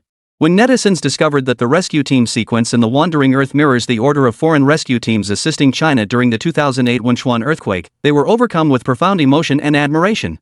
One netizen wrote on social media, "I never imagined the creators would pay such meticulous attention to the order of the rescue teams in The Wandering Earth. When I learned it followed the order of aid during the Wenchuan earthquake, I was instantly moved to tears. This isn't just a movie, it's a profound tribute to that history and a deep interpretation of international friendship." Another netizen shared their excitement. "Seeing the Sakura rescue team appear first in the film transported me back to that challenging yet hopeful era. During the Wenchuan earthquake, they were the first to rush to our aid. Seeing them portrayed this way in the film made me feel a connection across time and space, and it made me cherish even more the bonds of mutual support forged in times of hardship." The appearance of the Damo rescue team also warmed my heart. Damo has always been our friendly neighbor, supporting us in various international affairs. Their performance in the rescue scenes mirrors their steadfast reliability in real life. "This attention to detail is truly impressive," remarked a seasoned film enthusiast. During the Wenchuan earthquake, Korea also extended a helping hand. Though perhaps not on the same scale as some major powers, that gesture was equally precious. Seeing them in the film reminds me of the solidarity within the international community when facing disasters. Every contribution matters, regardless of size. When the Singaporean rescue team appeared in the film, netizens also commented, "Though Singapore is a small country, it has made its own contributions to international rescue efforts. Including them in this sequence shows the global resolve to confront crises together. It reminds us that when Earth faces a catastrophe like wandering, no nation can handle it alone. Only by uniting can we find hope." The Wandering Earth masterfully allows us to appreciate a thrilling sci-fi film while also feeling the weight of history and the warmth of international friendship. I truly hope more films can be like this, entertaining audiences while conveying meaningful emotions and messages, one netizen concluded. These reflections are not only praise for the film but also gratitude for the international aid during that historical period and profound respect for the spirit of human solidarity. This sentiment continues to spread online, deepening viewers' understanding and emotional connection to the film while further elevating The Wandering Earth's cultural value and social impact. As these analysis videos gained widespread circulation, more and more people were drawn to theaters to watch The Wandering Earth. I wasn't particularly interested in sci-fi films before, but after watching these analysis videos, I realized this movie is incredibly profound. I absolutely have to experience it in the theater. Cinemas are bustling with audiences. Some were returning for second or third viewings, seeking a deeper understanding of the film's intricate details. Others came after being recommended by friends or seeing the analysis videos themselves. Cinema staff also felt the film's immense popularity. The videos spread to international platforms, and its popularity on YouTube kept climbing. Yet the film never received a global theatrical release. The belief in global solidarity it embodies. It strikes deep fear into the heart of the United States. This represents a different world order, one they cannot accept. In the film, nations worldwide unite to save our shared home, Earth, cooperating across borders and races. This vision embodies a new global paradigm. This paradigm stands in stark contrast to the hegemony and unilateralism long pursued by the United States. The United States has grown accustomed to a self-centered approach, attempting to dominate international affairs and maintain its interests through division and counterbalancing. The global solidarity advocated in The Wandering Earth emphasizes the importance of win-win cooperation and jointly addressing global challenges. This challenges the traditional mindset and interests of the United States. They fear this philosophy could spread globally and erode their influence and control. Therefore, they employ various means to obstruct the film's global release, attempting to suppress this alternative voice and ideology. Despite these obstacles, The Wandering Earth continues to gain traction on international platforms. Audiences are watching and discussing the film through various channels, deeply moved by the spirit of collective human endeavor it portrays. The film has also prompted more people to contemplate the importance of global cooperation and the future direction of the world. When the impact reverberated back to China, everyone expressed astonishment. Can a movie really spark such reflection? Everyone expressed disbelief. After all, the United States has been humanity's beacon for more than a year or two. Countless sheepdogs had been bred to uphold the notion that the United States was the most sacred place on earth. Yet now, its authority had been shaken to its core by a single film. Phone, you're truly amazing. Chapter 156, Box Office Flop. Lu Ruyan scanned the online comments, her admiration for Su Feng growing even stronger. Though she knew it was an excellent film, she hadn't anticipated such an enormous response.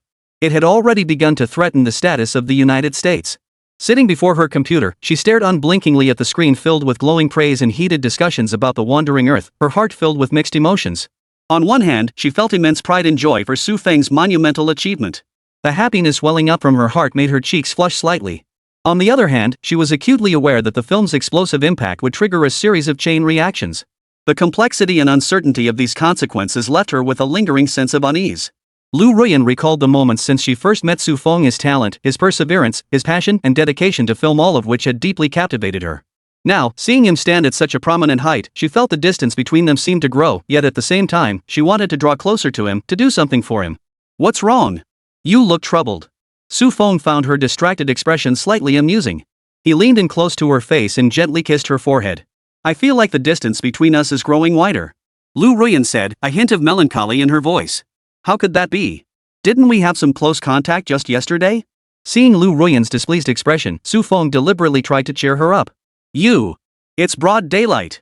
She glared at Su Feng playfully, but her eyes held no real anger, only a touch more bashfulness and sweetness.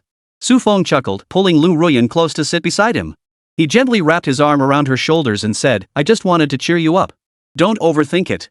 Our feelings for each other aren't measured by distance or anything else. Whether it's day or night, the distance between us will never change. Lu Ruyan nestled into Su Feng's embrace, feeling his warmth and affection, her unease gradually fading away.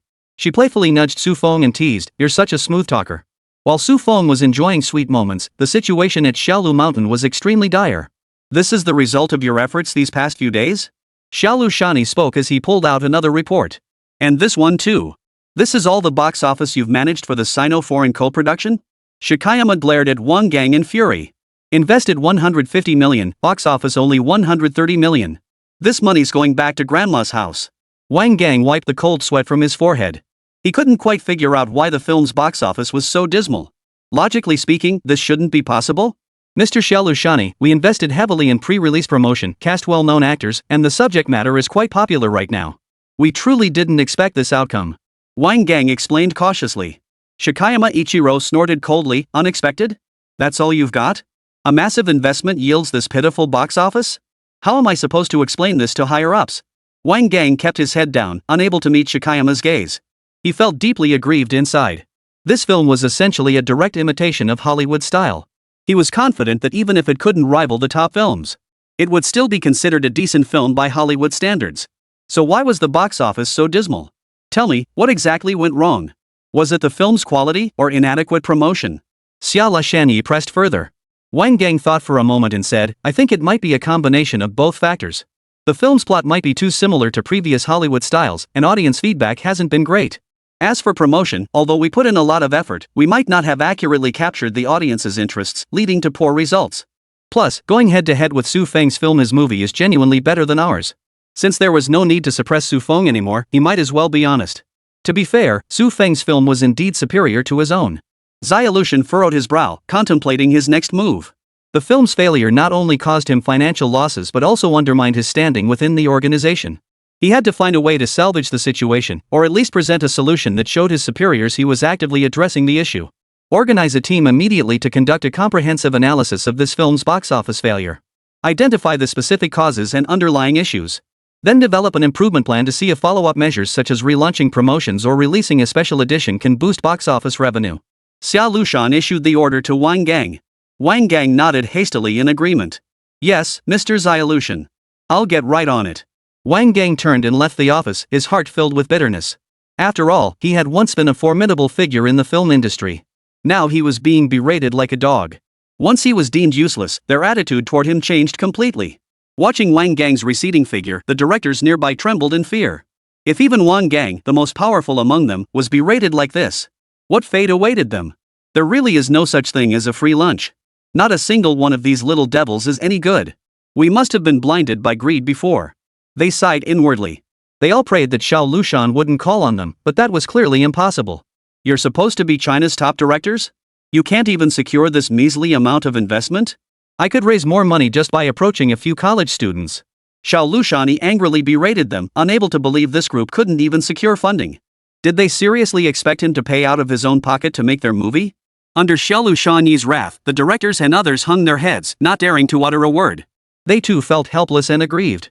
In today's market environment, securing investment was never easy, especially with the negative reputation they carried, which deterred many investors. And hadn't they come here specifically to secure funding? Now that funding had vanished, they were expected to secure investments themselves to make money for them. It was like turning the world upside down. Mr. Xiao Lushan, we've done our utmost to reach out to various investors, but the market is fiercely competitive right now, and our reputation has taken a hit. Many investors are adopting a wait-and-see approach.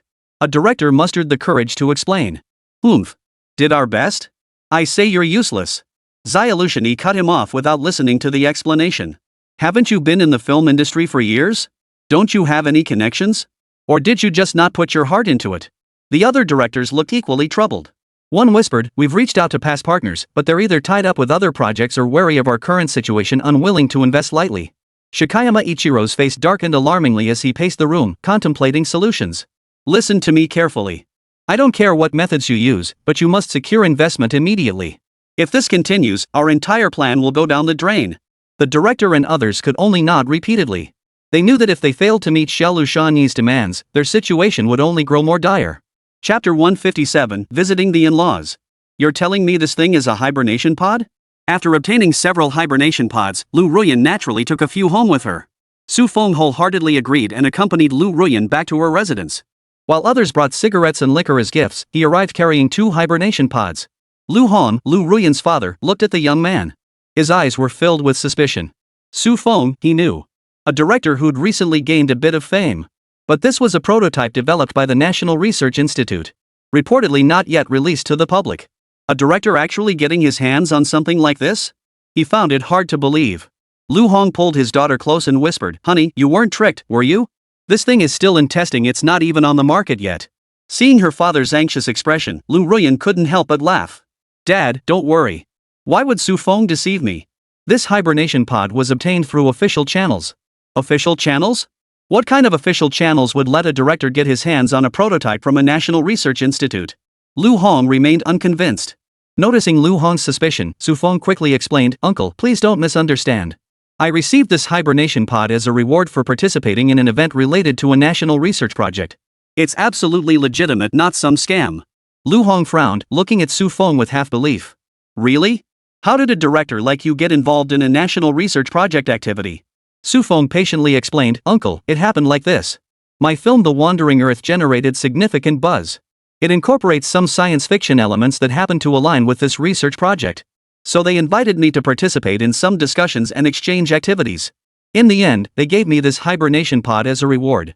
After hearing Su Feng's explanation, Lu Hong still harbored some doubts, but he felt slightly reassured. Alright, since you say so, I'll believe you for now. But this thing is still in the experimental stage. I wouldn't dare use it carelessly.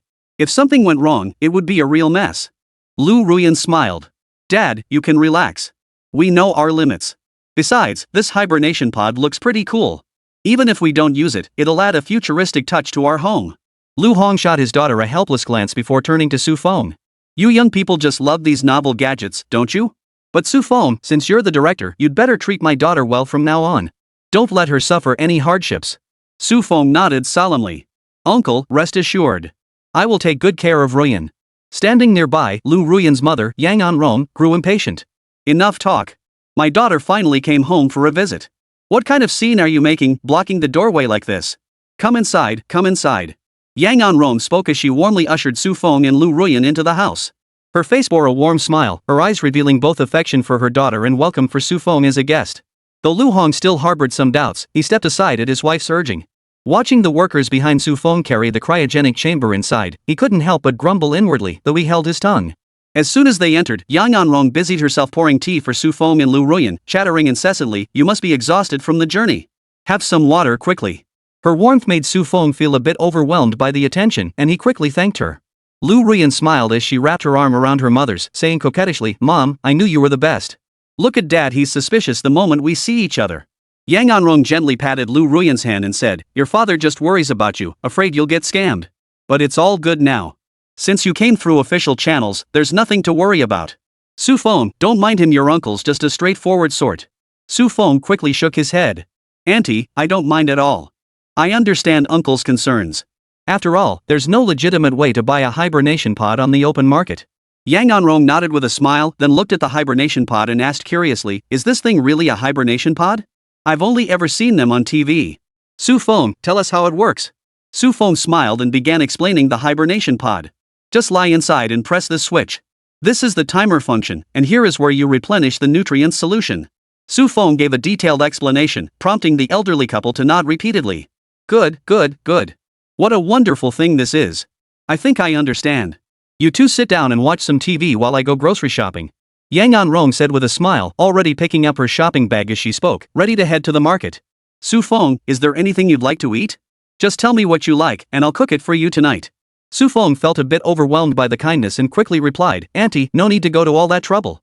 Just make a few simple home-cooked dishes." Lu Ruyan chimed in with a smile, "Mom, don't ask him. He's not picky." But Yang Anrong persisted, "That won't do. It's his first time here, how can we just make something simple? Su Feng, just tell us what you like so your aunt can cook it for you." Su Feng thought for a moment and said, "Auntie, I really like braised pork belly and sweet and sour spare ribs." "Alright, I'll make those 2 dishes." Yang Anrong nodded with a smile, then turned and headed out to the market. Lu Hong watched his wife leave, then glanced at Su Feng and Lu Ruyan. Clearing his throat, he said, "You two sit tight for a bit. I'll head to the study to read for a while." With that, he too left the living room. Only Su Feng and Lu Ruyan remained in the living room. They exchanged a smile. Lu Ruyan took Su Feng's hand and whispered softly, "That's just how my mom is, warm and hospitable. Don't be nervous. Just treat this place like your own home." Su Feng nodded, though he still felt a bit uneasy inside. After all, this was his first formal visit to Lu Ruyan's parents, and he hoped to make a good impression. A short while later, Yang Anrong returned from the market, carrying a bag brimming with vegetables. She headed into the kitchen while calling out to Lu Ruyan to come help. Lu Ruyan responded with a nod, pulling Su Feng along into the kitchen with her. In the kitchen, Yang Anrong busily prepared the ingredients while Lu Ruyan assisted nearby. Su Feng stood nearby, feeling a bit at a loss. Noticing his awkwardness, Yang Anrong smiled and said, "Su Feng, why don't you go sit in the living room? We've got this covered here." Su Feng quickly replied, "Aunt Yang, I want to help too. Let me do something." Yang Anrong considered it for a moment before saying, "Then you can wash these vegetables for me." Su Feng quickly took the vegetables and began washing them diligently. Throughout the process, Yang Anrong and Lu Ruyan chatted with him from time to time, creating a very harmonious atmosphere. Chapter 158, Professor Zhang's Sudden Visit. Just as the mood was pleasant, the doorbell suddenly rang. Lu Ruyan walked to the door and found it was Professor Zhang, whom she knew well. "Professor Zhang? What brings you to my home? Is Su Feng here? I need to speak with him urgently." Overhearing their conversation, Su Feng realized his phone was on silent mode. "What's the matter, Professor Zhang?" Su Feng set down the washed vegetables he was holding and walked over to Professor Zhang. "Something serious has happened. You need to come with me right away." Professor Zhang said no more, grabbing Su Feng's arm and pulling him toward the exit. The Lu family members were left staring at each other in bewilderment. "Tell me honestly, what exactly does Su Feng do?" Lu Hong fixed his stern gaze on Lu Ruyan as he demanded. Could a director possibly have ties to a researcher like a professor? Naturally, it was impossible. He's just an ordinary director. Maybe he had some connection with the Research Institute's publicity department before? Lu Ruyan didn't want to reveal Su Feng's true identity to her parents. The more they knew, the more dangerous it would be. Besides, her parents couldn't help with this kind of matter anyway, it would only make them worry more. Publicity? For the cryogenic chambers? Could there be a problem with the hibernation pod? Yang Anrong felt uneasy. She didn't understand this kind of high-tech stuff. But she had heard about the overwhelming amount of negative information circulating online. It wasn't that she didn't trust her daughter, but her daughter wasn't an expert in this field either. What if she'd been deceived? Oomph. I told you there's not a single decent person in the entertainment industry. Lu Hong was furious. He had always opposed his daughter becoming an actress. The Lu family was a scholarly lineage, passed down through generations of poetry and literature. Maybe they're using us as test subjects. Lu Hong's face darkened as his gaze fixed intently on the 2 hibernation pods. Yang Anrong watched her husband's expression and sighed softly. Don't be so quick to judge. Maybe it's just a misunderstanding. Besides, if our daughter likes him, we can't just oppose it outright. Likes him?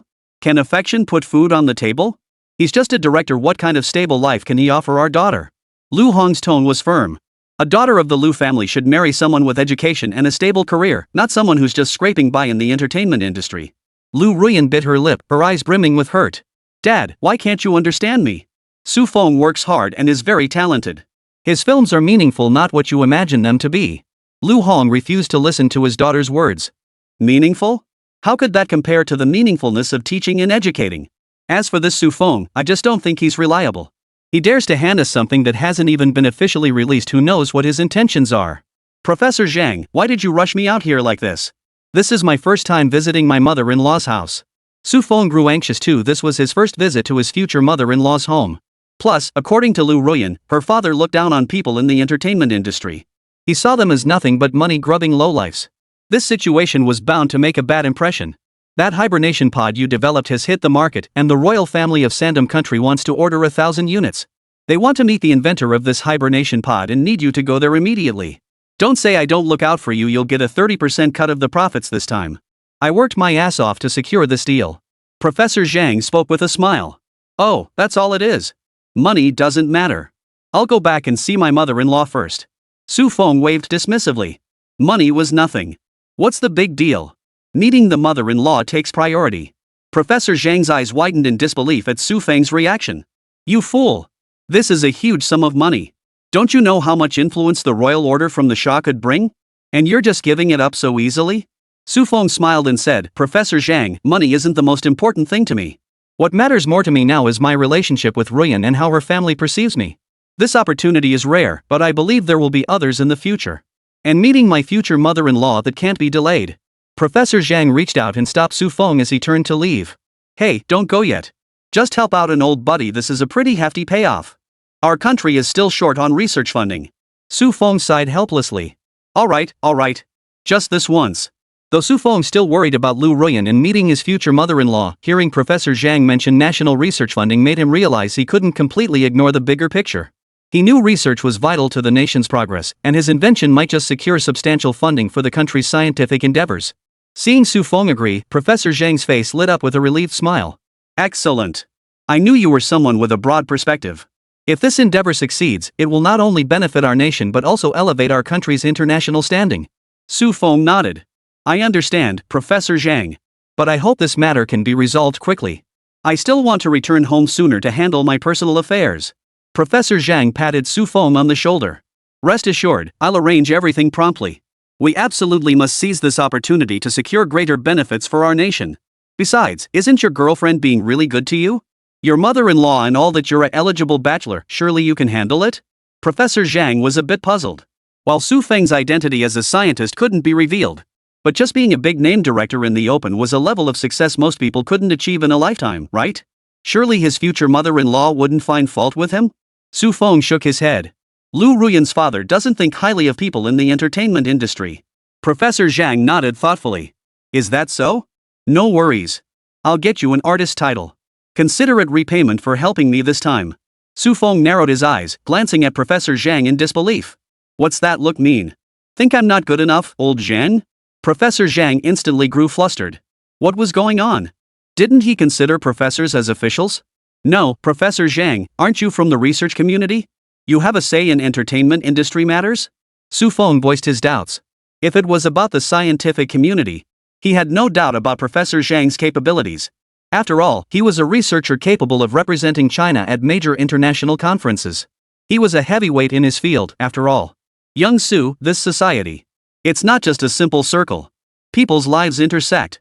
Especially for those of us at the top, you understand, right? Professor Zhang was starting to show off, but he certainly had the credentials to back it up. To the nation's highest echelons, the entertainment industry was nothing but a bunch of clowns. Impressive. Chapter 159, Night Script Reading. What's wrong? Lu Ruyan's younger brother had just returned home. Seeing the scene at home, he felt a bit puzzled for a moment. Oh, sis, you're back? Only then did Lu Haoxuan notice that Lu Ruyan was also at home. Haoxuan, come take a look. Lu Hong, seeing his son return, softened his stern expression into a faint smile. This son was the hope of their entire family. Admitted to the graduate school of the University of Electronic Science and Technology at such a young age. Recently, he had even been accepted by a renowned professor. Compared to Lu Ruyan, who had disobeyed them by pursuing an arts degree. This was precisely what the Lu family should be doing. What contribution could an actor possibly make to the nation? while scientists are the backbone of this nation. What's that? Lu Haoxuan leaned in curiously, and that's when he spotted the hibernation pod on the floor. A hibernation pod? Holy crap, where the hell did you guys get this thing? Lu Haoxuan's jaw nearly hit the floor. He'd fantasized about this thing more than once. But it was nothing more than a pipe dream. Unless you had both money and connections, making it virtually impossible to even lay eyes on one. Its original purpose was to generate research funding and acquire scientific materials. Ordinary people couldn't possibly own one. Yet here it was, right in his own home. It was like walking home to discover your arranged marriage partner was Louis Fei. Utterly unbelievable. My sister got it for me. Mom and Dad didn't even approve. Seeing someone who recognized its value, Lu Ruyan finally breathed a sigh of relief. Otherwise, she wouldn't have known how to explain it. Seriously? Then give it to me. I don't mind. Lu Haoxuan's eyes sparkled with excitement. This was a real treasure. Go on, go on. What does a young man like you need skincare for? Yang Anrong waved her hand impatiently. How could this child be so inconsiderate? This was the first gift her son-in-law had ever brought over. How could she just pass it on to someone else? Lu Haoxuan wouldn't give up, circling the hibernation pod. He kept muttering, Mom, this is a hibernation pod. It's such a rare thing. I may be young, but this will help my research too. With it here tonight, I'll finally get a good night's sleep. Sis, just talk to Mom and Dad. Let me have it. Lu Ruyan smiled helplessly. Stop fussing. When they hit the market, I'll get you one. These two are reserved for Mom and Dad. Just then, Lu Ruyan's phone rang. It was Su Feng calling. Lu Ruyan quickly answered, but before she could speak, Su Feng urgently said from the other end, Ruyan, I have an urgent matter to handle here. I might be back later than expected. Tell Uncle and Aunt not to worry about me. Her heart tightened. What's wrong? Did something happen? Su Feng briefly explained that Professor Zhang had summoned him. Though slightly disappointed upon hearing this, Lu Ruyan understood, just be careful and come back soon. After hanging up, Lu Ruyan relayed the situation to her family. After listening, Lu Hong fell silent for a moment before saying, seems this Su Feng is no ordinary guy. But since he's busy, let's not speculate. We'll ask him properly when he gets back. Lu Haoxuan, however, beamed with excitement. Wow, sis. Brother Su Feng is involved in a research project? That's so cool. Lu Hong felt a twinge of displeasure. Aren't you also part of Professor Yang's research team? Does that mean you're not as good as Su Feng? Lu Haoxuan scratched his nose sheepishly. I know it's a bit unfair to my advisor, but compared to the hibernation chamber project, our research feels a bit insignificant. Lu Hong grew impatient. Are you covering for your sister again? You two have always been like this. Otherwise, your sister wouldn't have secretly applied to art schools behind our backs. Lu Haoxuan pouted. That's exactly what happened, and now you won't even let me speak. Seeing Lu's father's face flush, Yang Anrong shook her head and stepped in to smooth things over. All right, everyone calm down. You're new to the research group, so you might not be familiar with your advisor's project. Professor Yang is such a renowned scholar, how could he possibly be outdone by a project involving just a director? Lu Haoxuan retorted defiantly, Mom, this isn't about fame. The cryogenic chamber project is a cutting-edge hotspot in the tech field right now. It involves many advanced technologies and concepts that could have a major impact on future development. While our research is meaningful too, it's undeniably weaker in terms of innovation and impact. I'm just stating the facts, I'm not taking your sister's side. Lu Hong grew even angrier. You child, how can you be so unreasonable? Research requires steady progress, step by step. You can't just chase superficial trends. Professor Yang's project undoubtedly possesses depth and value. You must focus on learning from it diligently and not be distracted. Watching her brother and father argue endlessly, Lu Ruyan sighed helplessly. Dad, my brother does have a point. Different research projects have distinct characteristics and contributions, they can't be compared simplistically. Besides, Su Feng's involvement in the hibernation chamber project might indicate his exceptional abilities. Lu Hong snorted. I think you've all been charmed by that Su Feng. A director who can't even focus on his own films, what business does he have meddling in scientific projects? What does he know about research projects? At best, he can shoot a promotional video. His contribution definitely can't match Haoxuan's. This time, Lu Haoxuan didn't argue. That's for sure. At least I'm a member of the project team now. Lu Ruyan regarded Lu Haoxuan calmly. If he knew all this was Su Feng's invention, would he curl his toes in frustration? The thought flashed through Lu Ruyan's mind, though she knew it was impossible. Su Feng's identity was classified. Ordinary people had no way of knowing he was a scientist. Especially since Su Feng himself didn't want others to know about this identity. Once his identity was exposed, he would have to abandon filmmaking, and that cutting-edge technology would never see the light of day. This was something Su Feng could never tolerate. Lu Ruyan pursed her lips. The feeling of having to bottle things up inside was utterly frustrating. She was already looking forward to decades from now, when this foolish younger brother would recall the present. And how utterly mortified he'd be. Alright. They're not even in the same circle. What's there to compare? Contributing to the entertainment industry is still contributing. Yang Anrong didn't know what to say to Lu's father. A director and a scientist, what's comparable about them? They're not even in the same dimension, why insist on pitting them against each other? As long as they're contributing to the country, that's what matters. You'd better keep a close eye on Su Feng. I hear your circle is pretty wild. What's this about reading scripts late into the night? Chapter 160, well, here's to a fruitful collaboration. No way. He's not that kind of person. Lu Ruyan declared with absolute certainty. After all, she was such a stunning beauty. It took her quite a while to win him over. Of course, she wouldn't share any of this with her parents. On this side, Lu Ruyan was still explaining Su Feng's character to her parents. While on the other side, Su Feng had already reached the central hub. This mecha has saved us so much time. Professor Zhang marveled, its speed surpassing even missiles. If it weren't for the need to consider the effects of acceleration on humans, it could have been even faster. What should I say when the time comes? Su Feng had never been in such a situation before. And now he was the central figure in a bilateral transaction. Professor Zhang observed Su Feng's slight nervousness and smiled, saying, "Don't worry too much. Just be yourself. Mainly, you'll introduce the basic features and key advantages of the hibernation pods. They're very interested in this technology and might ask some related questions. Just answer truthfully." Su Feng nodded, though unease still lingered in his heart. He took a deep breath, trying to calm himself. "Got it, Professor Zhang." Professor Zhang patted Su Feng on the shoulder. "Believe in your own abilities." Hearing this, Su Feng felt his confidence grow. He began mentally reviewing the information about the hibernation pod, preparing to address any potential questions that might arise. Gazing at the imposing structure before him, Su Feng felt both nervous and exhilarated. The last time he'd attended such a large-scale event was the Air Force military exhibition. But back then, he hadn't been the main protagonist. This time, he was representing China. Guided by staff, Su Feng and Professor Zhang entered the conference room. The room was already filled with people. Royal representatives from the Shamal Kingdom and relevant experts were all waiting for their arrival. "Is this your chief engineer?" The prince of the Sha Kingdom looked at Su Feng with some confusion. He looked like nothing more than a young man. The prince's questioning had barely faded when other royal family members chimed in, their faces showing displeasure as they whispered among themselves, their murmurs filled with complaints about China's perceived disrespect toward them. The atmosphere grew tense in an instant. Su Feng, however, remained composed. He lifted his chin slightly, his gaze steady as he met everyone's eyes, a confident smile playing at the corners of his mouth. Clearing his throat, he spoke, "Ladies and gentlemen, I understand your doubts, but please grant me a moment to explain our design philosophy." All eyes refocused on Su Feng, filled with scrutiny and anticipation. Taking a deep breath, Su Feng began his explanation methodically. Our hibernation pods are equipped with a physiological function maintenance system. They incorporate precision blood circulation support devices that simulate the pumping function of the human heart, ensuring continuous and stable blood flow within the hibernator's body to prevent blood stasis and thrombus formation. Utilizing intelligent pump control technology, it automatically adjusts pumping rate and pressure based on real-time physiological needs to maintain normal vascular pressure gradients. Integrated with an advanced respiratory simulation system, it incorporates a precise nutrient infusion mechanism. Su Feng explained each design principle in detail, clarifying the underlying technological principles.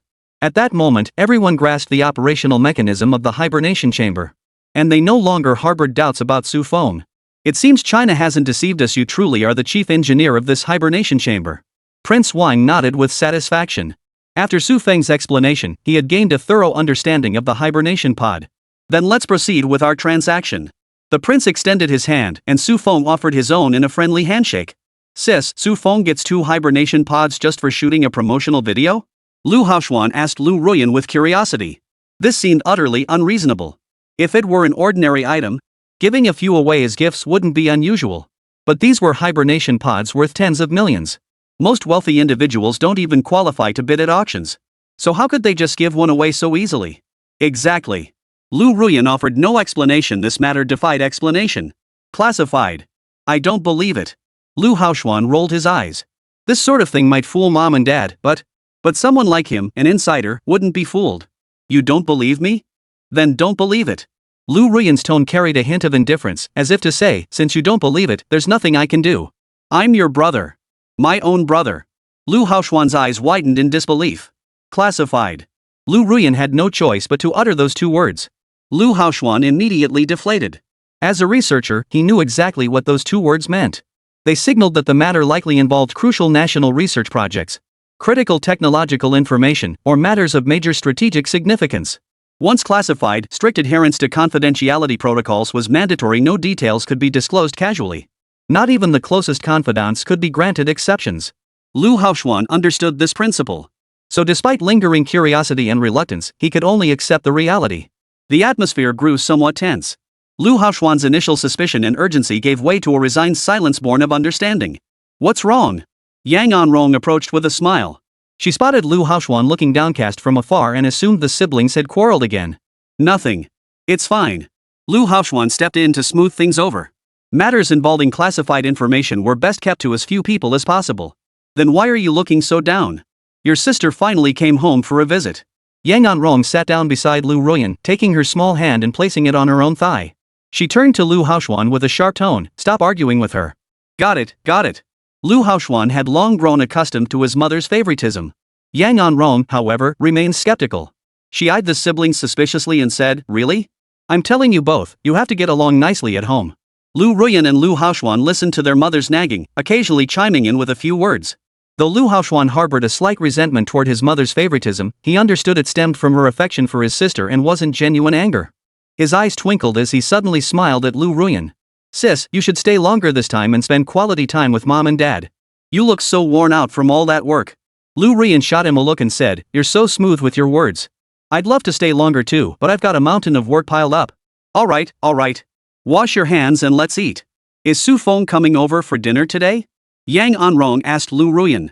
Probably not. Mid-sentence, Liu Ruyan spotted Marco number 6 by the window. And amended her words, he'll be joining us for dinner. Chapter 161, classified truly deserving of its name. Following Liu Ruyan's gaze, everyone looked over. Ah! It's Iron Man! Liu Haoxuan exclaimed in surprise. Surprise spread across everyone's faces as a figure clad in high-tech armor appeared at the window. The armor gleamed with a metallic sheen, its lines sleek and powerful. It seemed to have stepped straight out of a sci-fi movie. Yang Anrong spoke with some confusion. Isn't the Marco armor part of the military? Why would it be at our house? Only then did Liu Haoxuan's mind snap back to reality. There's no such thing as Iron Man in real life. This was clearly a military-grade Marco mech. But that didn't stop Liu Haoxuan from drooling. A mech was every man's dream. His eyes gleamed with excitement. Wow, this is absolutely awesome. If only I could have a suit like this. Just as they were chatting away, Iron Man tapped gently on the window, signaling Liu Ruyan to open the window for him. As he drew nearer, everyone could see the armor's intricate details more clearly. Each component seemed imbued with boundless technological power. Liu Ruyan pointed toward the balcony and said, Use the balcony. Liu Ruyan walked to the balcony and opened the door. Iron Man stepped inside. Sis, when did you start knowing people in the military? Liu Haoxuan was puzzled. This wasn't just any ordinary military unit. Only the elite were permitted to pilot these suits. Essentially the elite of the elite among special forces.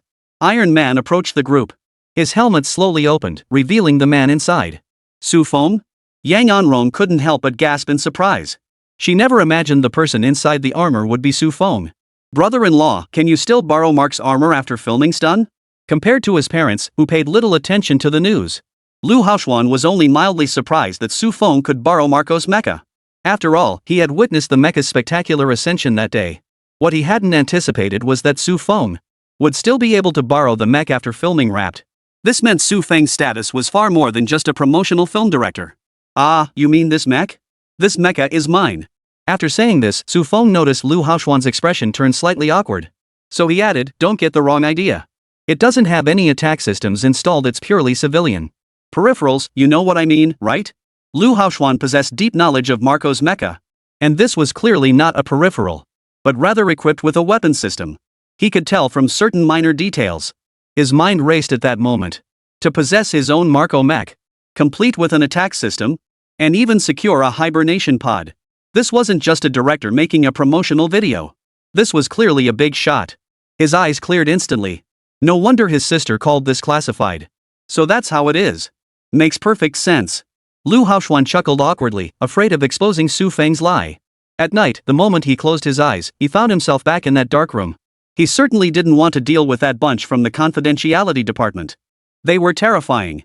At this moment, Liu Haoxuan had already come to regard Su Feng as a pivotal figure within the research team. A pivotal figure in the research team, though he couldn't fathom what connection a director could possibly have with scientific research. But curiosity killed the cat, he knew that well. So he didn't dwell on the details, instead stepping in to cover for Su Feng. "Come on, brother-in-law, let's go eat dinner. It's all ready." Yang Anrong pinched Lu Haoxuan's arm in slight annoyance. "We're not even married yet and you're already calling me brother-in-law? Is your sister really that cheap?" She couldn't help but inwardly complain. After all, she was still a daughter of the Lu family. There was no need to be so eager to climb the social ladder. It's so embarrassing. After all, they were a family of scholars, a literary lineage passed down through generations. Su Feng watched Lu Haoxuan's attitude shift in an instant and couldn't help but find it amusing. He could probably guess what Lu Haoxuan was thinking. "Alright then, let's have dinner together." Su Feng replied with a smile. The group made their way to the dining room, where the table was laden with a sumptuous spread. Lu Rian smiled as she pulled out a chair for Su Feng and gestured for him to sit. Lu Haoxuan stood nearby, eyeing Su Feng with curiosity, wondering how many undiscovered secrets lay behind this seemingly ordinary director. Throughout the meal, Lu Haoxuan couldn't help but occasionally ask Su Feng questions about the mecha and his work. Yet he dared not probe too deeply, merely testing the waters with indirect questions. Su Feng skillfully deflected, occasionally revealing insignificant details that only made Lu Haoxuan more intrigued. Yang Anrong watched her son's expression, both amused and exasperated. "Just eat your meal properly," she said. "Stop asking all these questions." She then turned to Su Feng with a smile. "Don't mind him, young Su. He's just a curious kid." Su Feng quickly waved his hands. "It's fine, auntie. I understand." After dinner, everyone gathered in the living room to chat. Lu Haoxuan couldn't help but circle around Su Feng, staring at the Marco mecha with eyes full of envy. "Brother-in-law, how do you maintain this mech normally?" Lu Haoxuan finally blurted out the question he'd been holding back.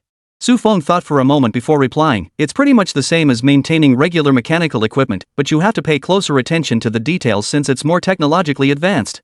Lu Haoxuan nodded thoughtfully, then began fantasizing about how wonderful it would be if he could have a suit like that too. Just then, Mr. Lu spoke up. "Young Su, your line of work seems quite extraordinary. We may not understand these high-tech things, but we can tell you're extraordinary." Su Feng scratched his head awkwardly. "Uncle, I'm really just an ordinary director. It's just that I've been collaborating with the government on some projects lately." Lu Rian gazed at Su Feng, her eyes brimming with affection and pride. She knew Su Feng possessed his own abilities and sense of mission. Though some matters couldn't be shared with outsiders, she trusted that everything he did served the nation's best interests. Earlier, Su Feng had assisted the coal mining industry in Xishan province. The news showed how much better life had become for the people there. As night deepened, Su Feng prepared to leave. Lu Haoxuan gazed longingly at the Marco mech suit and said, "Brother-in-law, let me see this mech again sometime." Su Feng smiled and agreed, "Sure, there will definitely be another chance." Lu Ruyan walked Su Feng to the door, and the two spoke softly. "You really scared them today, didn't you?" Lu Ruyan said with a smile. "A bit unexpected, but also quite interesting." Su Feng replied. "You always manage to surprise people." Lu Ruyan teased playfully. Su Feng gazed at Lu Ruyan with tender eyes, "But it was all to surprise you." With that, he gave Lu Ruyan a gentle hug before turning to leave. Lu Ruyan stood at the doorway, watching Su Feng's figure disappear into the night, her heart brimming with sweetness. Back inside, Lu Haoxuan was still excitedly discussing the Marco mecha he'd seen today with his parents. "I never imagined I'd get to see the Marco mecha up close like this. I've never seen such advanced technology even at the Research Institute." Chapter 162, Am I Just Here to Make Up the Numbers? After returning to his own room, Su Feng felt a pang of melancholy. After meeting Lu Ruyan's parents today, he had essentially settled the matter of marriage. He could tell his future in-laws were quite pleased with him. Though their initial impression wasn't favorable, for some reason, their attitude had shifted. Su Feng lay on his bed and let out a long sigh. Soon he would be living with Lu Ruyan. Sleeping alone now felt rather unfamiliar. He checked his phone and, finding no important messages, he set it down, ready to rest. The screen suddenly lit up again. "Su Feng, considering your identity must remain undisclosed. But your contributions cannot be overlooked. We'll use a virtual identity. We'll use some of your publicly available content to draft a paper. You'll be listed as the supervising professor, while the first authorship goes to my students and some researchers. You shouldn't mind, right? If you do, we can make you the first author. But I don't think it's necessary. After all, you're now a leading figure in China's scientific community." Su Feng stared blankly at the message on his phone. A paper? He couldn't be bothered with that nonsense. His undergraduate thesis had nearly killed him. Recalling the topic, he couldn't help but curse under his breath. That idiot Jai Tianlin. Then he began composing a reply to Professor Zhang. "No worries, I don't need to be the first author." Su Feng understood the ins and outs of this process. The first author was typically the project's actual executor. The corresponding author, however, was the project's initiator and decision-maker. He saw no need to compete with young researchers for the top spot, especially since he wasn't pursuing a career in academia. Besides, this way, those young researchers would effectively become his students. Su Feng stroked his chin and couldn't help but chuckle. The future leaders of scientific research and their mentor is a film director. Su Feng couldn't help but chuckle to himself. Then, glancing at the message Professor Zhang sent afterward, he froze for a moment. That's good. We've used these papers to secure some national awards for you. National Outstanding Science and Technology Worker, National Top Science and Technology Award. You've won both of these awards. Go pick them up when you have time. Remember to disguise yourself well, don't expose your identity. Su Feng scratched his head. Holy crap. He hadn't even known about it himself, and now he'd won awards? Alright, I'll go. The next day, on the day of the awards ceremony, Su Feng followed Professor Zhang's instructions, disguised himself with a mask and sunglasses, and arrived at the venue. However, as he approached the entrance, he was stopped by security. The guard eyed him up and down, his expression wary. Who are you? What are you doing here? Su Feng replied with a hint of resignation, I'm here to receive an award. The guard looked at him suspiciously. To receive an award? Do you have any proof? You're wearing a mask and sunglasses, acting all sneaky, you don't look like a good person. Su Feng hurriedly explained, I really am here to collect an award. I received notification to pick up the National Outstanding Science and Technology Worker Award and the National Top Science and Technology Award. The guard remained unmoved. Just because you say so? What proof do you have? These days, anyone dares to impersonate an award recipient. Without valid proof, you can't enter. The guard looked down on him. As if these awards were easy to obtain. How could such a young guy possibly be the recipient? Even if he claimed a Young Scientist award, the guard might have believed him. Just then, Su Feng spotted a staff member nearby. He hurriedly sought help. Excuse me, I'm here to collect an award. Could you verify my identity? The staff member approached, looking equally puzzled. How do you plan to prove it? We have strict procedures here, we can't just let anyone in to collect an award. What's your name? Su Feng thought for a moment and replied, you can contact Professor Zhang. He can verify my identity. Su Feng deliberately withheld his own name after all, revealing it would defeat the purpose of his disguise. The staff member hesitated before saying, please wait here while I verify this. A moment later, the staff member returned, apologetic. My apologies, Mr. Su. We just verified it was indeed our mistake. You may proceed to collect your prize. The security guard watched the scene unfold, his jaw practically hitting the floor in astonishment. You mean he really is here to receive an award? How old is he? Could he really be receiving the nation's highest science and technology award? The youngest recipient before him was 61, right? The security guard's eyes widened in disbelief. How could this be? This is China's highest honor in science and technology, awarded to scientists who have achieved major breakthroughs at the forefront of contemporary science and technology, made outstanding contributions to scientific and technological development, or generated significant economic or social benefits through scientific and technological innovation, the transformation of scientific and technological achievements, and the industrialization of high technologies. In other words, it's given to the absolute elite of the scientific community. How could this youngster possibly have such capabilities? He couldn't even be nominated, right? The security guard couldn't help but question his own life. Here he was, still guarding a gate at 30.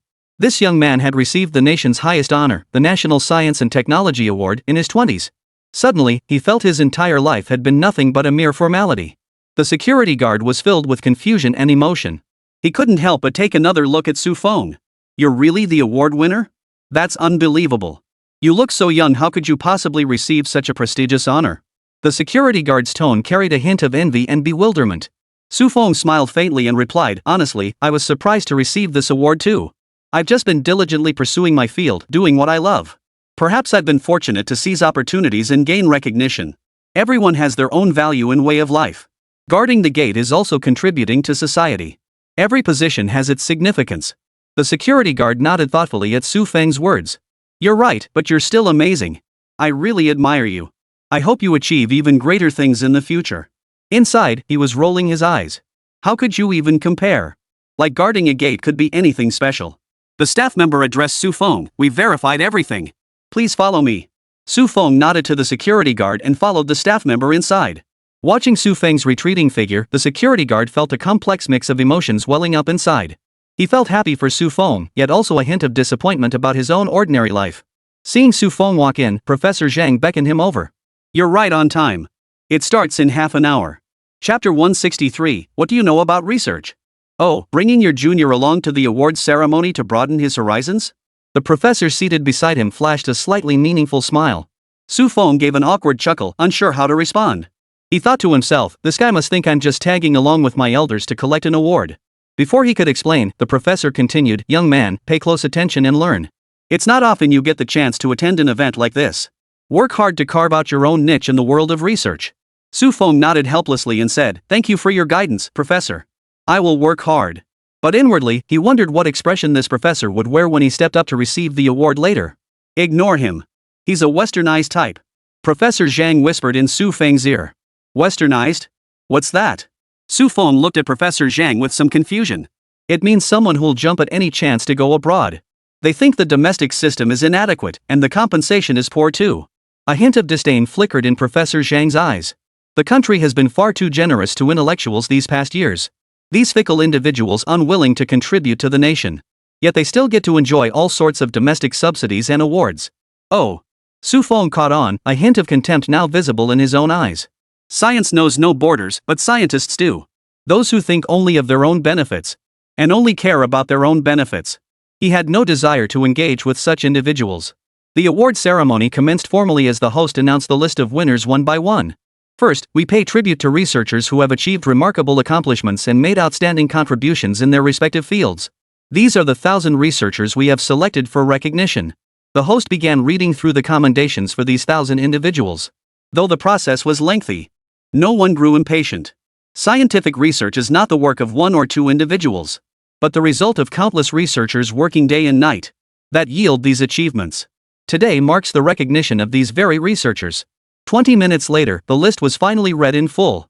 Following this, the selection of the top 10 outstanding national science and technology workers commenced. The title of National Outstanding Science and Technology Worker is awarded only once to recipients and is a lifetime honor.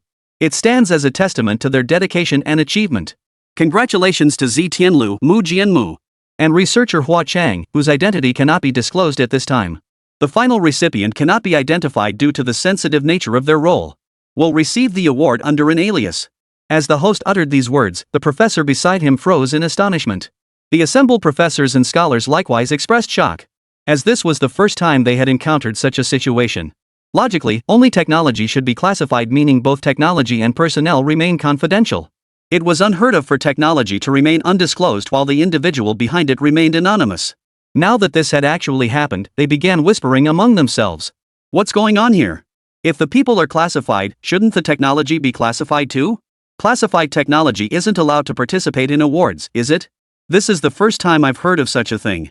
Let's see what kind of person Hua Chang really is. The award ceremony was broadcast live across the entire internet, so naturally, many netizens also heard the news. Wait, what's the logic here? Can you really accept such a prestigious award under a pseudonym? What does it matter? As long as the research is genuine, that's what counts. Exactly. Maybe it's to protect the researcher? I'm so curious, it must be some big shot in the field again. As the large screen kept switching, it was time to reveal Su Feng's research achievements.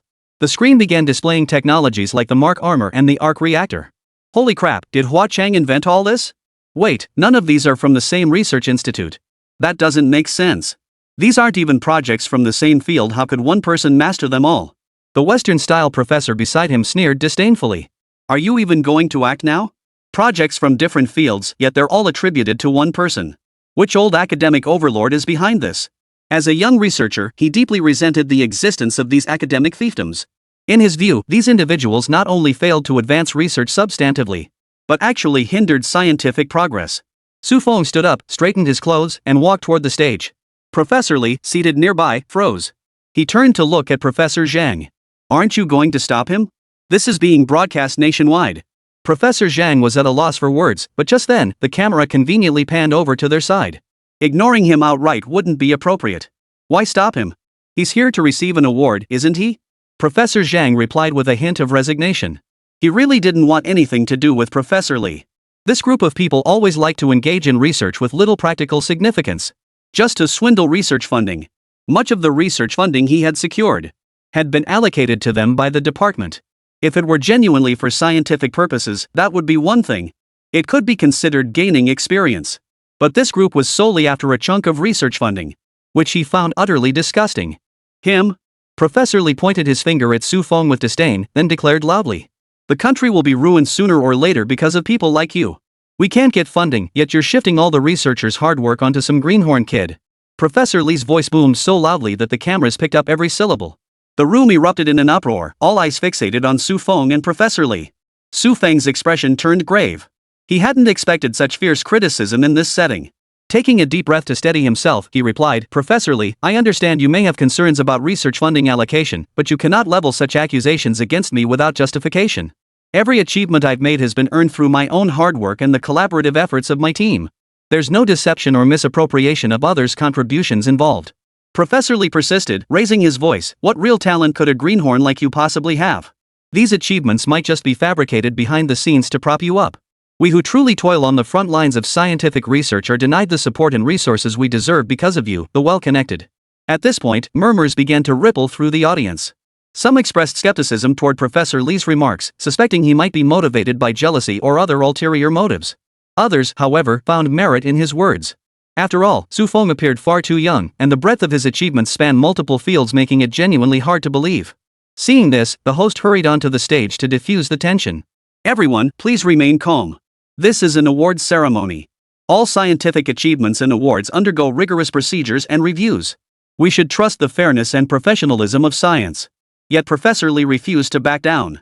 He remained standing, glaring at Su Feng and the organizers. I demand a re-examination of these findings. Such injustice cannot be allowed to stand. Our scientific community needs a fair and transparent environment. We cannot allow these false achievements and improper conduct to tarnish the sanctity of research. Chapter 164, Li He's Social Humiliation. I know this Professor Li, he's trending on Douyin. Who knew the domestic research environment had deteriorated this badly? Seeing the online comments, the head of the awards ceremonies organizing office turned grim. Where did this person come from? He actually dared to spout nonsense here. The director frowned deeply, knowing this unexpected incident could severely damage the ceremony's reputation and even tarnish the entire scientific community's image. It could even undermine the nation's current talent repatriation initiative, which was something he could not tolerate. He immediately summoned his staff for an emergency meeting to discuss countermeasures. Go investigate Professor Li's background and the reason behind his sudden outburst, the director said sternly. We must clarify the situation as soon as possible and provide the public with a reasonable explanation. The staff sprang into action. Before long, the information on Professor Li was delivered to the manager. It turned out that Professor Li had never achieved outstanding results in his field of research, and in recent years, his applications for research funding had repeatedly been rejected. The supervisor began to form a hypothesis.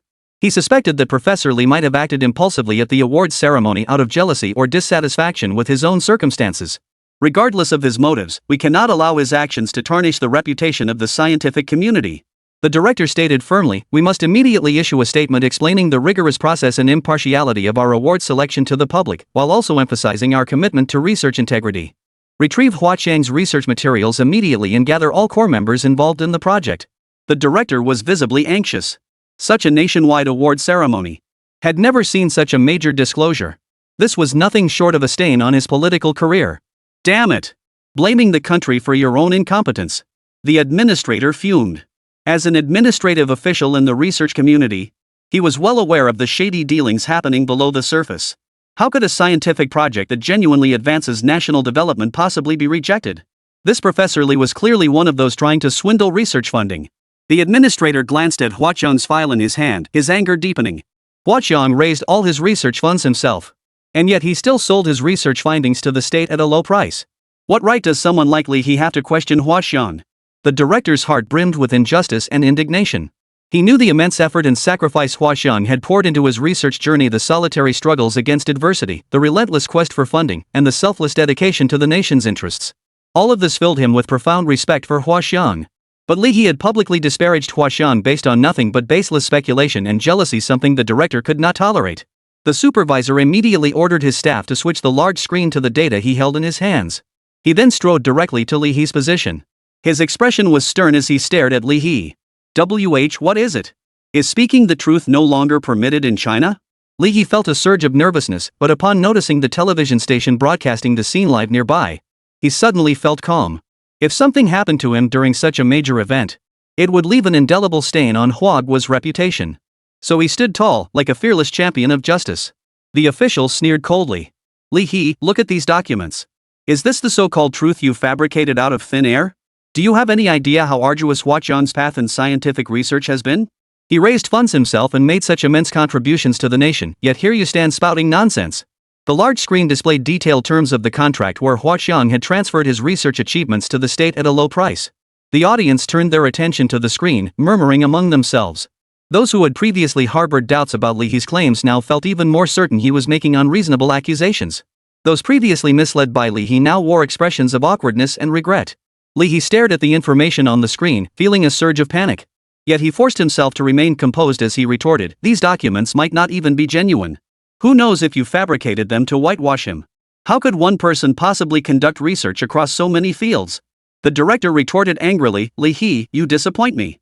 We've always been committed to upholding fairness and integrity in scientific research.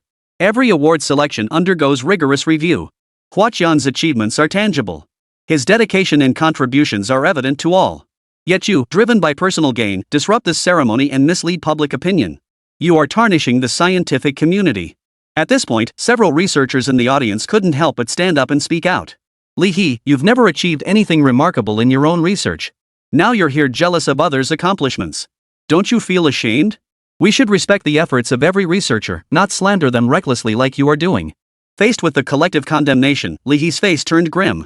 He knew he was now in a tight spot, yet he still refused to back down easily. He reasoned that if he persisted, he might attract even greater attention, perhaps even gain some advantage for himself. So he persisted with his unreasonable arguments. "You're ganging up on me. I'm just pointing out the problems I see.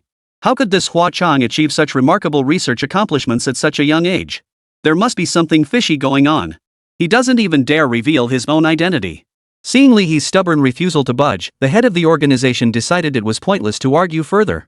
He addressed the audience and media below the stage. "Everyone, please examine these materials carefully. We will conduct a thorough investigation into today's events and will certainly provide a satisfactory explanation. At the same time, we urge everyone to view scientific achievements and researchers rationally and not be misled by unfounded claims. The core members of this research team are all here with us today. You are welcome to ask them for the truth." He gestured toward a group of researchers who had just arrived at the venue. After questioning, they unanimously confirmed that Hua Qiang was the true leader of these technologies. He was also listed as the corresponding author on their papers. The truth is now crystal clear. With that, the official turned and walked away, leaving Li He standing alone, looking utterly isolated and helpless. The live broadcast continued, and Li He's image had plummeted in the eyes of the audience. He had intended to seize this opportunity to shine, but instead found himself in such an awkward predicament. Su Feng stood by watching this farce unfold, shaking his head. People really need to recognize their place. Chapter 165, The Next Captain America. After receiving his award, Su Feng walked back down to his seat beside Professor Zhang. Professor Zhang shook his head, speaking with a hint of resignation. These Western-style researchers are still far too impatient. All they care about is compensation and honors. That's why I told you to minimize contact with them. Jealousy is one thing, but resorting to smear tactics is another. Su Feng nodded slightly, feeling deeply moved. "Yes, Professor Zhang. Today's events have truly opened my eyes. But I also believe that those who truly love research and love our country will remain focused on the work itself, not these pointless disputes." Professor Zhang patted Su Feng on the shoulder. "It's good you think that way. Look at what you've achieved through your own hard work, such outstanding results and such high honors. You truly deserve it. But you may encounter similar situations in the future, so be prepared mentally." Su Feng replied, "I understand, Professor Zhang. I'll keep working hard and prove myself through more achievements. These disruptions won't derail my research journey." Professor Zhang looked at Su Feng, his eyes filled with satisfaction. "It's commendable that you have such resolve. Actually, the overall research environment in our country is quite good. It's just that there are a few individuals like Li He.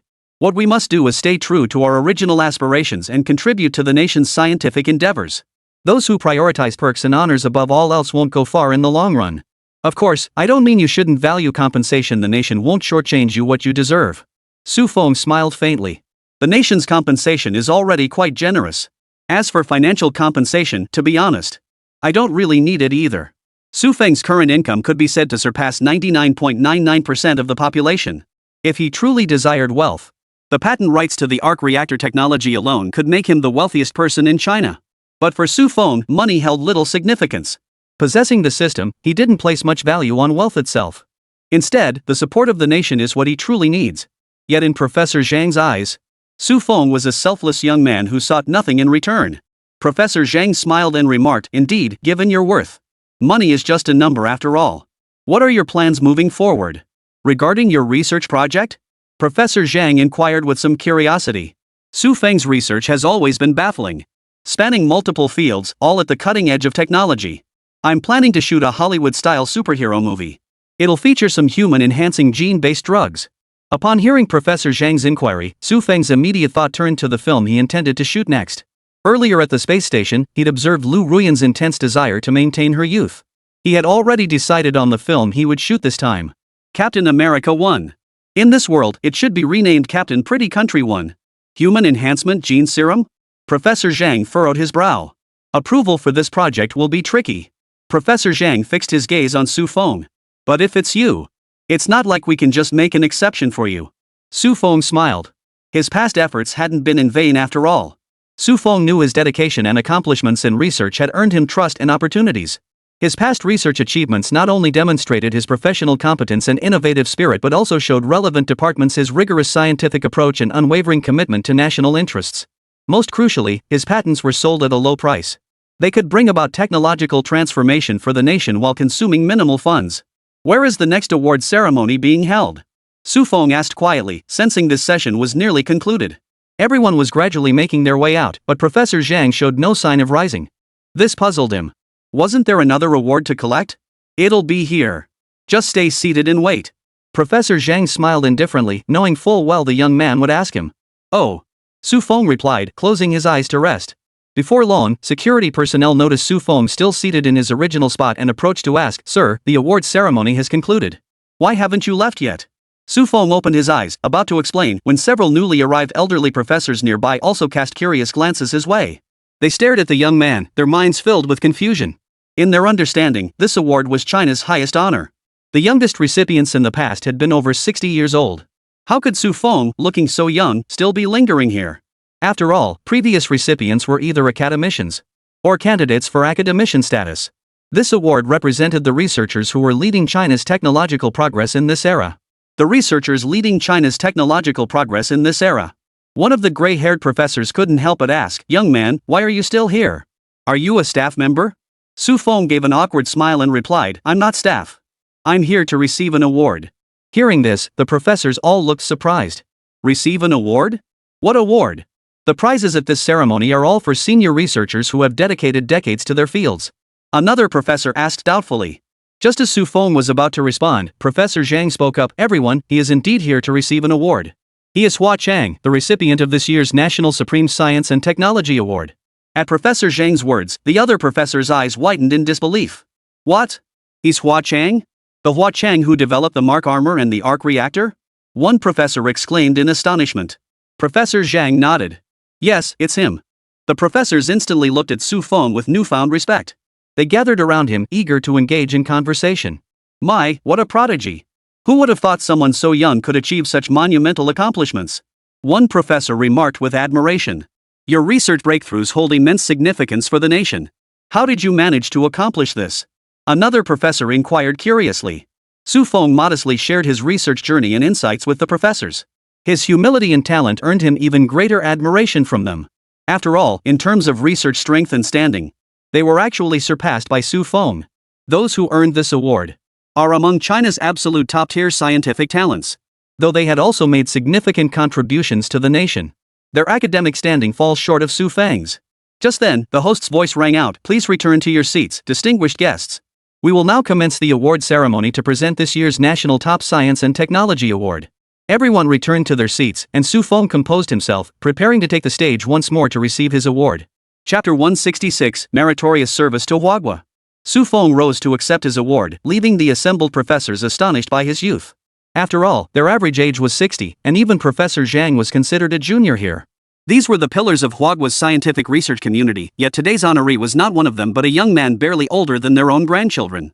Su Feng strode purposefully toward the podium. Below, the professors murmured among themselves, their eyes fixed intently on his figure. He looks so young. What extraordinary achievements could possibly earn him such an honor? An elderly professor murmured, his eyes filled with both puzzlement and a hint of anticipation. Indeed. We've spent so many years toiling in the scientific community, yet today a youngster has stolen the spotlight. Another professor responded with a hint of emotion, though his tone carried more curiosity about Su Feng. As the host passionately introduced Su Feng's groundbreaking research, the Marco Mecha and the arc reactor, a murmur rippled through the audience. Though these professors were top-tier experts in their respective fields, the novelty of Su Feng's interdisciplinary work and the cutting-edge technology involved left even them in awe. So he created all this? Truly remarkable. It seems we can't underestimate the power of youth. Even a professor who had previously harbored doubts about Su Feng's award couldn't help but nod in admiration. Standing on the podium, Su Feng met the complex gazes of his senior peers below. A tinge of nervousness mingled with profound pride filled his heart. He knew his youth might seem out of place in this setting, yet he believed his dedication and accomplishments sufficiently justified his presence. Taking a deep breath, he began his acceptance speech. Esteemed seniors and colleagues, I am deeply honored to stand here receiving this award. I know that in your eyes, I am still a junior colleague, but my passion and pursuit of scientific research have never ceased. The achievements I have attained would not have been possible without the collaboration of my team and the guidance of my mentors. I will continue to strive forward on the path of scientific research, dedicating myself to advancing the technological development of China. I hope to join forces with all of you in the future to propel China's scientific endeavors toward new heights. Su Feng's speech was sincere and resolute, drawing enthusiastic applause from the audience. What a remarkable young man. I never imagined China's youth could produce such a rising leader. Indeed, he has already surpassed us. I wonder who his advisor is. How frustrating. Yeah, it's truly enviable. We've spent our entire lives in research and still haven't won such an award. Despite these words, the elders' faces were filled with joy. Not a trace of resentment at being surpassed, nor any doubt about Su Feng or the nation. They themselves had abandoned all honors and superior conditions to return to China from all corners of the world. As they watched Su Feng on stage, their eyes brimmed with satisfaction and anticipation.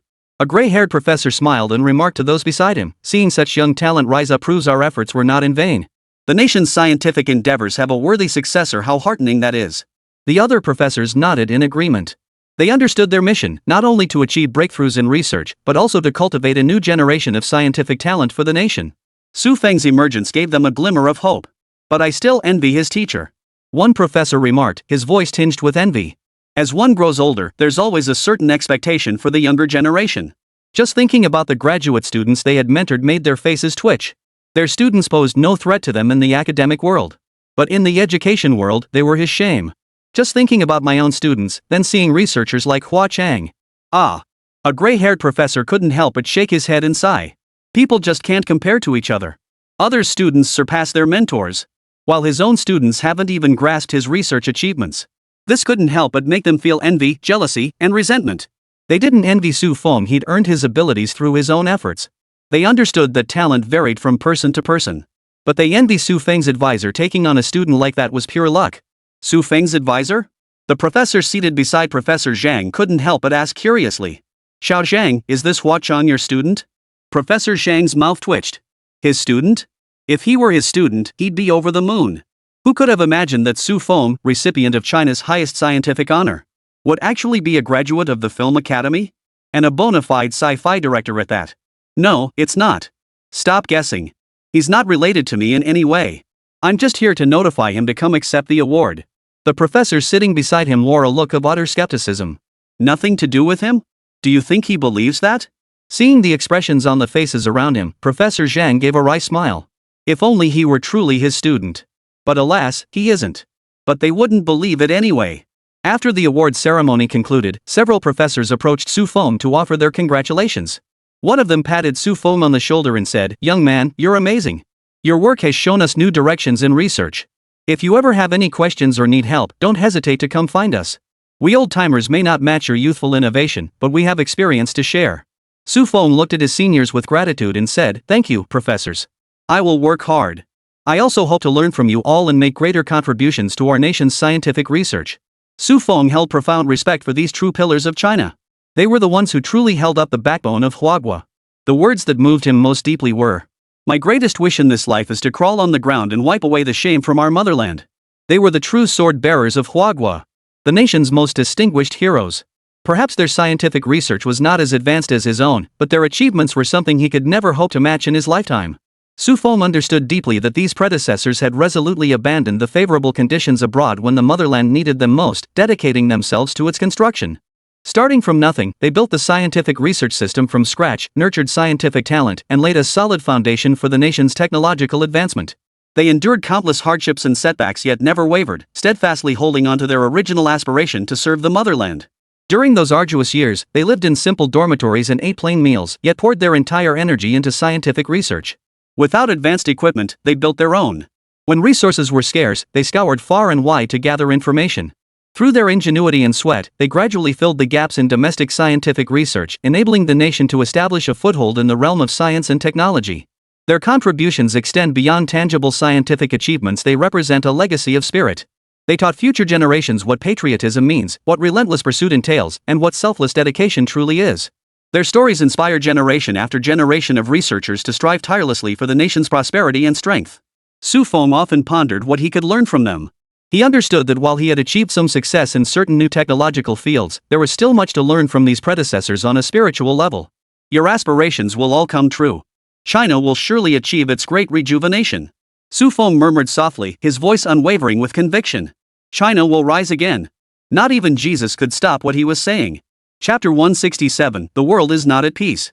Stepping outside the gate, Su Feng held 2 trophies and stared blankly at the sunlight. Professor Zhang followed silently behind him, his gaze fixed on Su Feng with quiet intensity. These awards were not merely to honor Su Feng's contributions to the nation, but also to bring him into close contact with these distinguished figures of China. Su Feng, this nation is upheld by countless selfless individuals like you. Professor Zhang murmured inwardly, not wanting Su Feng to feel the path to national strength was a lonely one. Countless comrades were striving for the great rejuvenation of this nation. What's wrong? Have their words moved you? Professor Zhang teased, walking slowly alongside Su Feng. Yeah, it feels great to have so many like-minded comrades. Su Feng snapped back to reality, flashing a bright smile. He would carry forward the will passed down by his predecessors, leading this nation toward its great rejuvenation. Carrying the aspirations of countless predecessors, fulfilling the shared dream for all. Seeing Su Feng like this, Professor Zhang also smiled with deep satisfaction. It was this very spirit that had driven him to strive relentlessly. The baton had finally been passed to the younger generation. Indeed, he had not misjudged Su Feng, he was a worthy comrade. They all shared a common aspiration. May our nation grow ever stronger.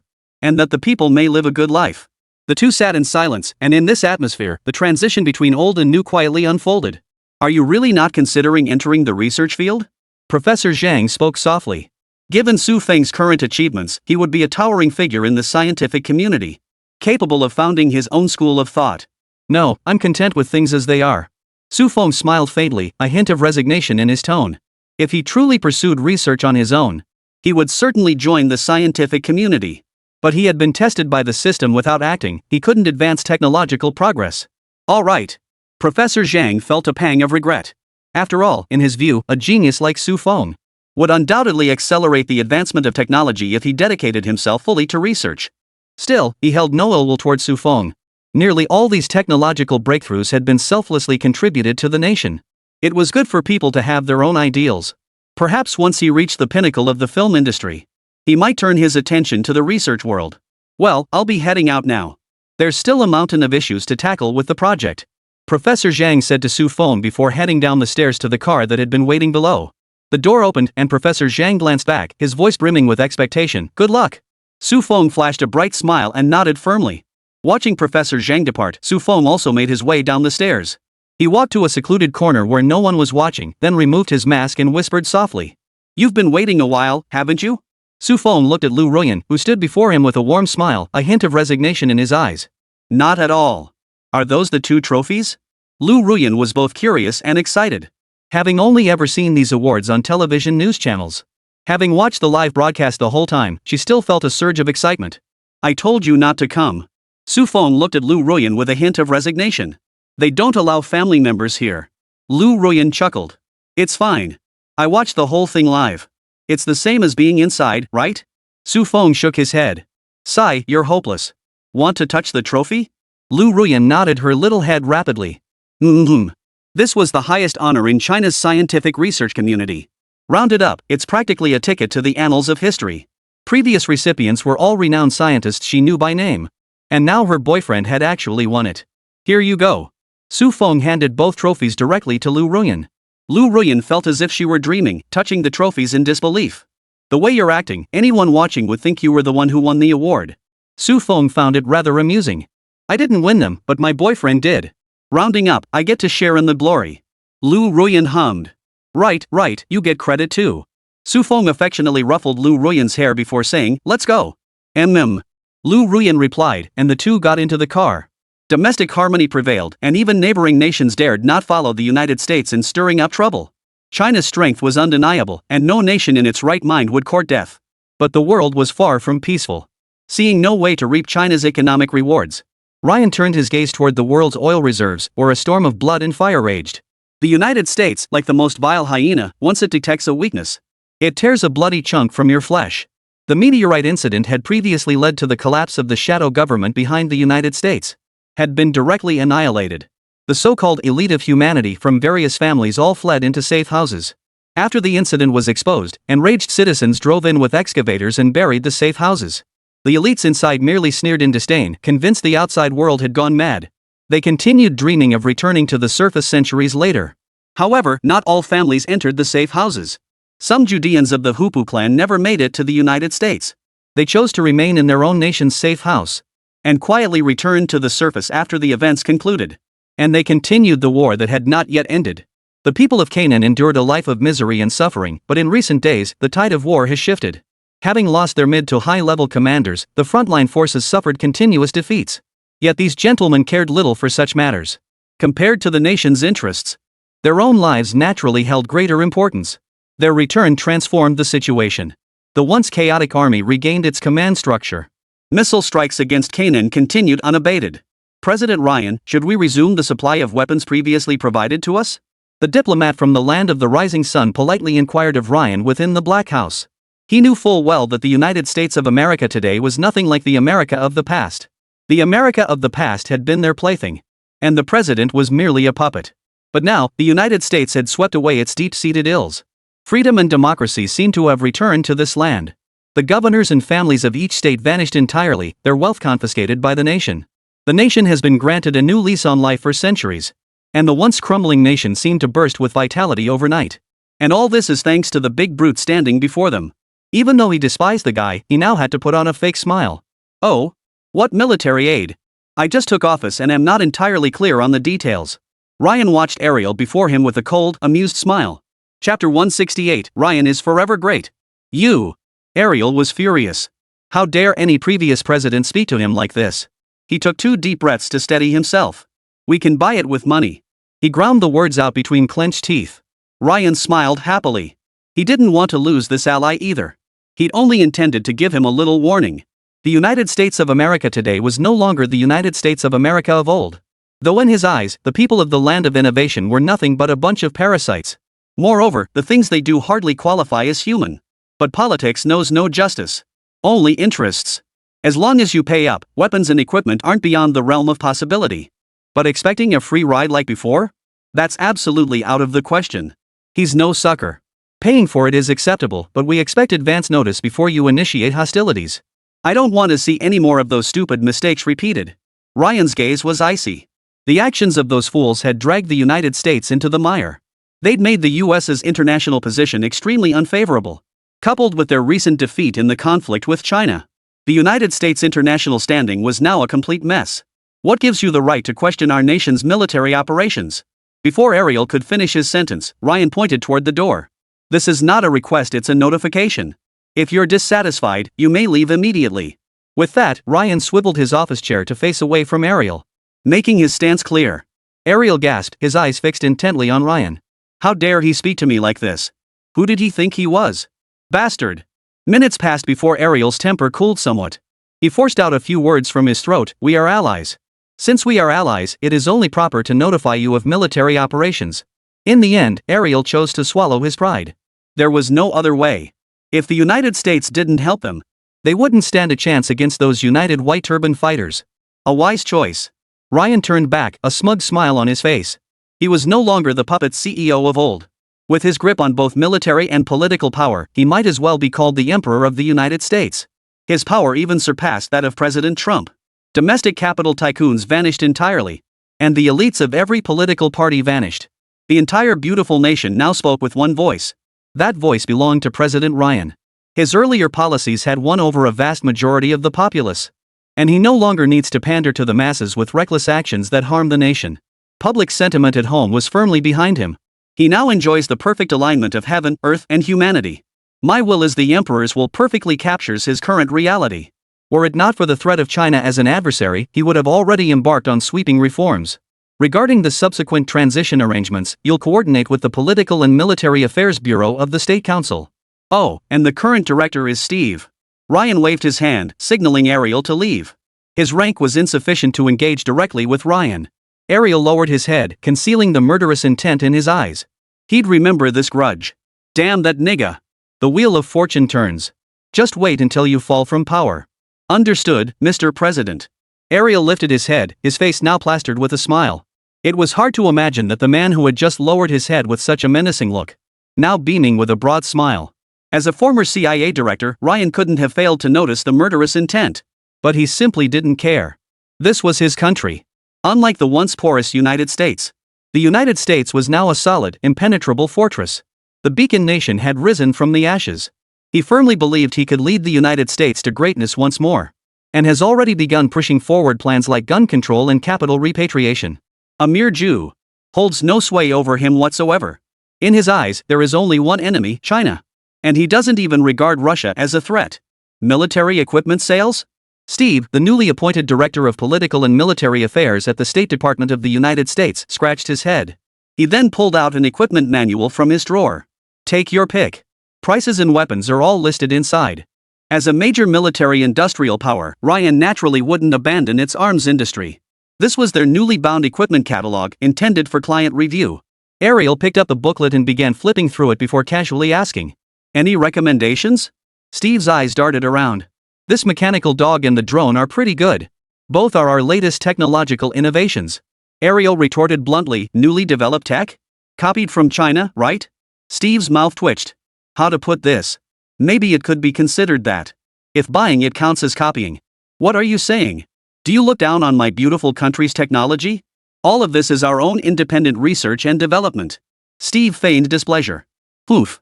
Ariel said nothing more. Everyone knew exactly what that meant. Then I'll take these too. And get me some missiles and fighter jets too. Ariel spoke decisively. Their war desperately needed the support of weapons and equipment. Otherwise, they truly wouldn't stand a chance. Got it, got it. Steve's smile grew genuinely warmer. Flipping paint for millions of dollars. The more suckers like this, the better. As for scamming people, could the Jews even be considered human? We need to move fast. Our front lines are under intense pressure right now. Ariel saw the look on Steve's face and knew his status had risen. The customer is always right, after all. Now he was practically a god himself, so he adopted the haughty demeanor of a chosen one. Of course, of course. Steve's smile was sincere. Why pass up the chance to fleece a sucker? What's the latest back home? After wrapping up the business talk, Ariel asked curiously about the latest developments in the United States. He knew the reason behind the shadow government's demise. But he felt he no longer understood the United States as a whole. He couldn't shake the feeling that the United States was completely different from before. Though I can't quite put my finger on what's different. But it felt like a nation that had aged to death. Suddenly bursting with new life. If we were to draw a parallel with figures from China. It's like Yuan Shao suddenly rising to power and declaring, "My sword has never been dull." Cao Cao's reaction to that scene mirrors Ariel's feelings now. Though he harbors no admiration for Ryan, Ariel felt both astonishment and bewilderment. Could it be that the existence of these elites was truly worthless to the nation? President Ryan is leading us to restore the glory of the beautiful country. Steve's gaze sharpened at Ariel's words. The beautiful nation is no longer a mess, it's become a true beacon for humanity. And President Ryan is the one steering the ship. Seeing Steve suddenly become so excited, Ariel was startled. He cursed under his breath, "Crazy bastard. People actually still believe this." He turned and walked away, unwilling to engage with what he saw as a lunatic. He feared being infected by the madness. Humph, ignorant fool. He doesn't understand President Ryan's greatness. Chapter 169, The Dog Escaped? Breaking news, mechanical dog sent by the beautiful country to aid the innovative nation has escaped. The news quickly drew the attention of netizens across the country. After all, the news was rather amusing. Netizens immediately launched into heated discussions across major social media platforms. Guess the robot dog craved freedom, even ditched the pretty country's aid. Could it be malfunctioning and wandering off on its own? Could this robot dog pose a security risk? It'd be trouble if criminals got their hands on it. Some tech enthusiasts began analyzing the robot dog's capabilities and potential reasons for its escape. They pointed out that robotic dogs typically feature advanced sensors and autonomous navigation systems, but could lose control due to programming errors, external interference, or hardware malfunctions. Perhaps the United States technology isn't mature enough yet, leading to this accident. The US government swiftly issued a statement. This incident was entirely orchestrated by someone behind the scenes. Currently, only one mysterious Eastern superpower besides our nation possesses such capabilities. We hope they will step forward to take responsibility. Upon seeing this response, netizens in the country went wild with laughter. Mysterious Eastern power? That must be White Elephant Nation. Yeah. It's definitely the White Elephant Kingdom. White Elephant? White Elephant? Could they even have that kind of technology? You don't get it, do you? Anything that's not good news? That's all the White Elephant's doing. Su Feng found this news utterly hilarious. God damn it, all the bad stuff is blamed on the White Elephant Kingdom. Poor White Elephant. What are you looking at? You seem so amused. Lu Ruyan asked curiously. Just moments ago, he'd been fretting over finding actors. She suddenly burst into laughter while holding her phone. Look at this news. The United States sure has its share of entertainment. Su Feng picked up his phone and gestured for Lu Ruyan to look. Lu Ruyan glanced at the news, then scanned the comments. She too began laughing merrily. Ha ha ha. They're deploying untested technology straight into combat. Are they treating the land of innovation as a testing ground? Or maybe they were paid off. Isn't this just treating them like suckers? Lu Ruyan pondered. Mechanical dogs? Wasn't that Su Feng's invention? Aren't the mechanical dogs your invention? So they just copied your design? Lu Ruyan asked curiously. Su Feng scoffed dismissively. They call that copying? Their system firewall wasn't even properly set up, and outsiders managed to hack right in. Oh wait, I think we did that. Then it's no big deal. Lu Ruyan wrinkled her little nose. Can outsiders hack into your mechanical dog too? Su Feng pondered for a moment. If it doesn't have Jarvis installed, then it could indeed be hacked. After all, they receive commands by processing external signals. Lu Ruyan scratched her head. But aren't all the ones sold overseas unloaded with Jarvis? Su Feng froze for a moment. Shouldn't be a problem then. After all, cracking the communication signals is still quite a hassle. Unless there's a mole inside. Or the hacker's skills are exceptionally advanced. Lu Ruyan shrugged and said, alright then. Seems like the pretty country hasn't been stirring up trouble much lately. They're probably focusing on their own reforms now. Su Feng remarked indifferently. Now that you mention it, that does seem to be the case. The actor issue still hasn't been resolved. Why are you so concerned about the United States? Do we really need to be so picky about actors? I think those ones are pretty good too. Lu Ruyan said hesitantly. This is a series. We can't just pick anyone. Su Feng said solemnly. Have the venue and everything else been finalized? Lu Ruyan was curious, especially since the previous set had been erected so quickly. She wondered if the current venue was already set up again. Almost. Once I find suitable actors, we can start filming. It's the United States now. Su Feng paused as he spoke. The United States seems to have reverted to being a beacon of light. Their citizens have high approval ratings for the current president. Su Feng wasn't sure whether this was a good or bad thing. But for the American people themselves, this era might be the best they've seen in decades. Capital is flowing back, and even the formerly homeless have found jobs. Unemployment rates plummeted rapidly. All sorts of LGBT groups, environmental protection associations, and the like, vanished without a trace after the meteorite incident. As if they had never existed in this world at all. Only then did they realize these were merely tools used by the shadow government to divide the populace. Their countries have improved so much that they no longer wish to come to China. Su Feng sighed. If it were the United States of America back then, some actors might still have been willing to come to China. But this reborn United States, no one wants to come to China anymore. Lu Ruyan sighed. If only there were no war. Then we wouldn't be stuck having to find actors domestically. We could shoot in the United States. Su Feng shook his head. How could that ever happen? Even today's United States is still a rotten apple among the global community. Though the United States no longer spouts empty slogans, it still plays a negative role on the global stage. Its shadow lingers behind conflicts everywhere. After all, it remains a military-industrial state without war. It loses its revenue stream. Ryan naturally couldn't let all this happen. Then it's no better than before. Lu Ruyan rubbed her hands together in complaint. It feels like the destructive power is even greater now. Su Feng stroked his chin thoughtfully. You make a good point. Just then, Donnie called. Director Su, I heard you're having trouble finding actors? Su Feng sighed. Yeah, I haven't found anyone I'm satisfied with yet. Captain America, I need an actor who can represent the United States. Donnie didn't hesitate for a moment. Why don't I make a trip to the States and help you recruit an actor? With my current standing in China, I still carry some clout. Donnie hadn't been idle lately. Various variety shows kept inviting him to appear. People were incredibly curious about the real-life Iron Man. Plus, he was once a best actor in the States. His fees weren't exorbitant. Compared to China's top tier, second tier, or even super tier celebrities, Donnie can be considered a bargain. His influence in China has been rapidly expanding lately. He's even reached the level of a top tier or even super tier star. Moreover, he earns money faster in China than in the States. It's not impossible. I'll send you the requirements. You go find someone for me based on these. After pondering for a moment, Su Feng agreed to Donnie's request. Chapter 170, I'm not taking the fall. Mr. Steve, don't you owe us an explanation? Ariel demanded angrily over the phone.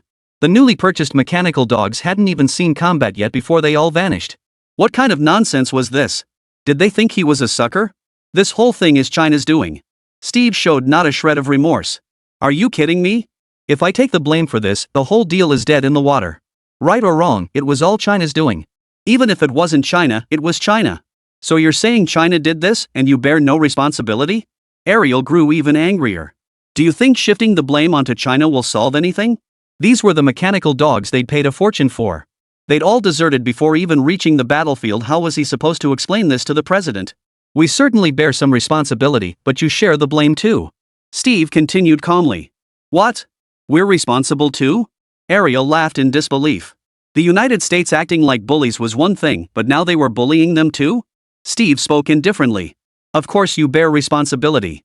If it weren't for the information you leaked, how could China have used signals to transport all this machinery away? Ariel sneered coldly. Why not a traitor in your own ranks? So it's our fault when things go wrong? The barrage of questions irritated Steve. How could there possibly be a traitor among us?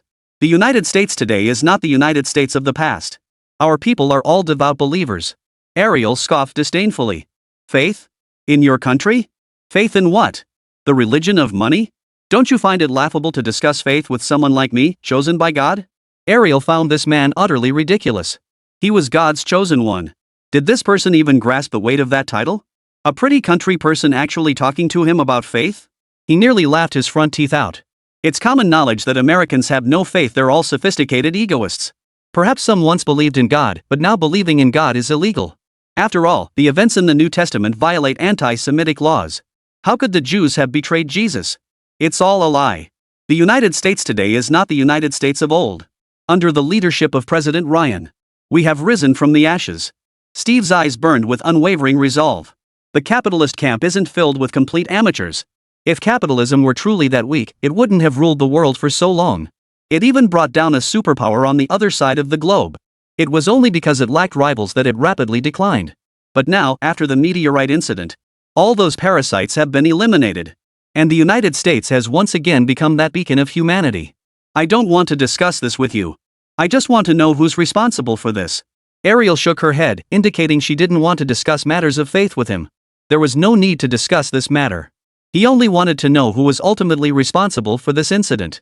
He couldn't possibly take responsibility for this, nor could he afford to bear it. They spent a fortune on a bunch of junk, and it ran away before they even got to use it. We'll send you another batch of identical mechanical dogs. As a token of our alliance. We won't charge you for them. Steve naturally couldn't take the blame for this. But for the sake of future cooperation, he decided to make amends. Quickly remove the remaining batteries before it escapes again. Not all the mechanical dogs had escaped. Some that hadn't received the command were still present. Steve didn't want these mechanical dogs to escape after all. They were made using rare earth metals. Even the entire United States didn't have much of a rare earth reserve these days. Ariel let out a sigh of relief. Since the situation could be resolved, he wouldn't dwell on it anymore. Alright then, we'll do as you say. I hope this sort of thing doesn't happen again. Otherwise, neither of us can shoulder the consequences. Steve hung up the phone. We both couldn't bear such responsibility. What responsibility do I have? It's got nothing to do with me. Steve scoffed dismissively. How could he possibly let the blame fall on him? Development was the researcher's job. Integration was the subordinate's task. What responsibility did he have? He only had the credit for selling this batch of equipment. As for the blame? That was someone else's problem. Ariel heard the dial tone ringing through the phone. She slammed her hand on the table in anger. Damn Steve! How dare he pull this before? Ariel was furious. If it weren't for those idiots in the United States, buried underground, how could their situation have become so passive? What a bunch of idiots! Ariel spat angrily. How could such fools exist among the Judah tribe? But he didn't consider that they themselves had fled in such panic before. If their country hadn't been populated solely by Judahites, they too would have been buried alive. Is the matter resolved? An officer approached Ariel. His expression was grim. Running off immediately after receiving their equipment was utterly ridiculous. Is this what American equipment is like? It bore no resemblance to the capabilities they touted. It's been resolved. They've admitted their mistake. They'll be sending us another batch shortly. Ariel couldn't possibly mention their attempt to shirk responsibility. Otherwise, who would take the blame? Was he supposed to shoulder it? That was simply out of the question. All show and no substance, you pretty-faced Americans.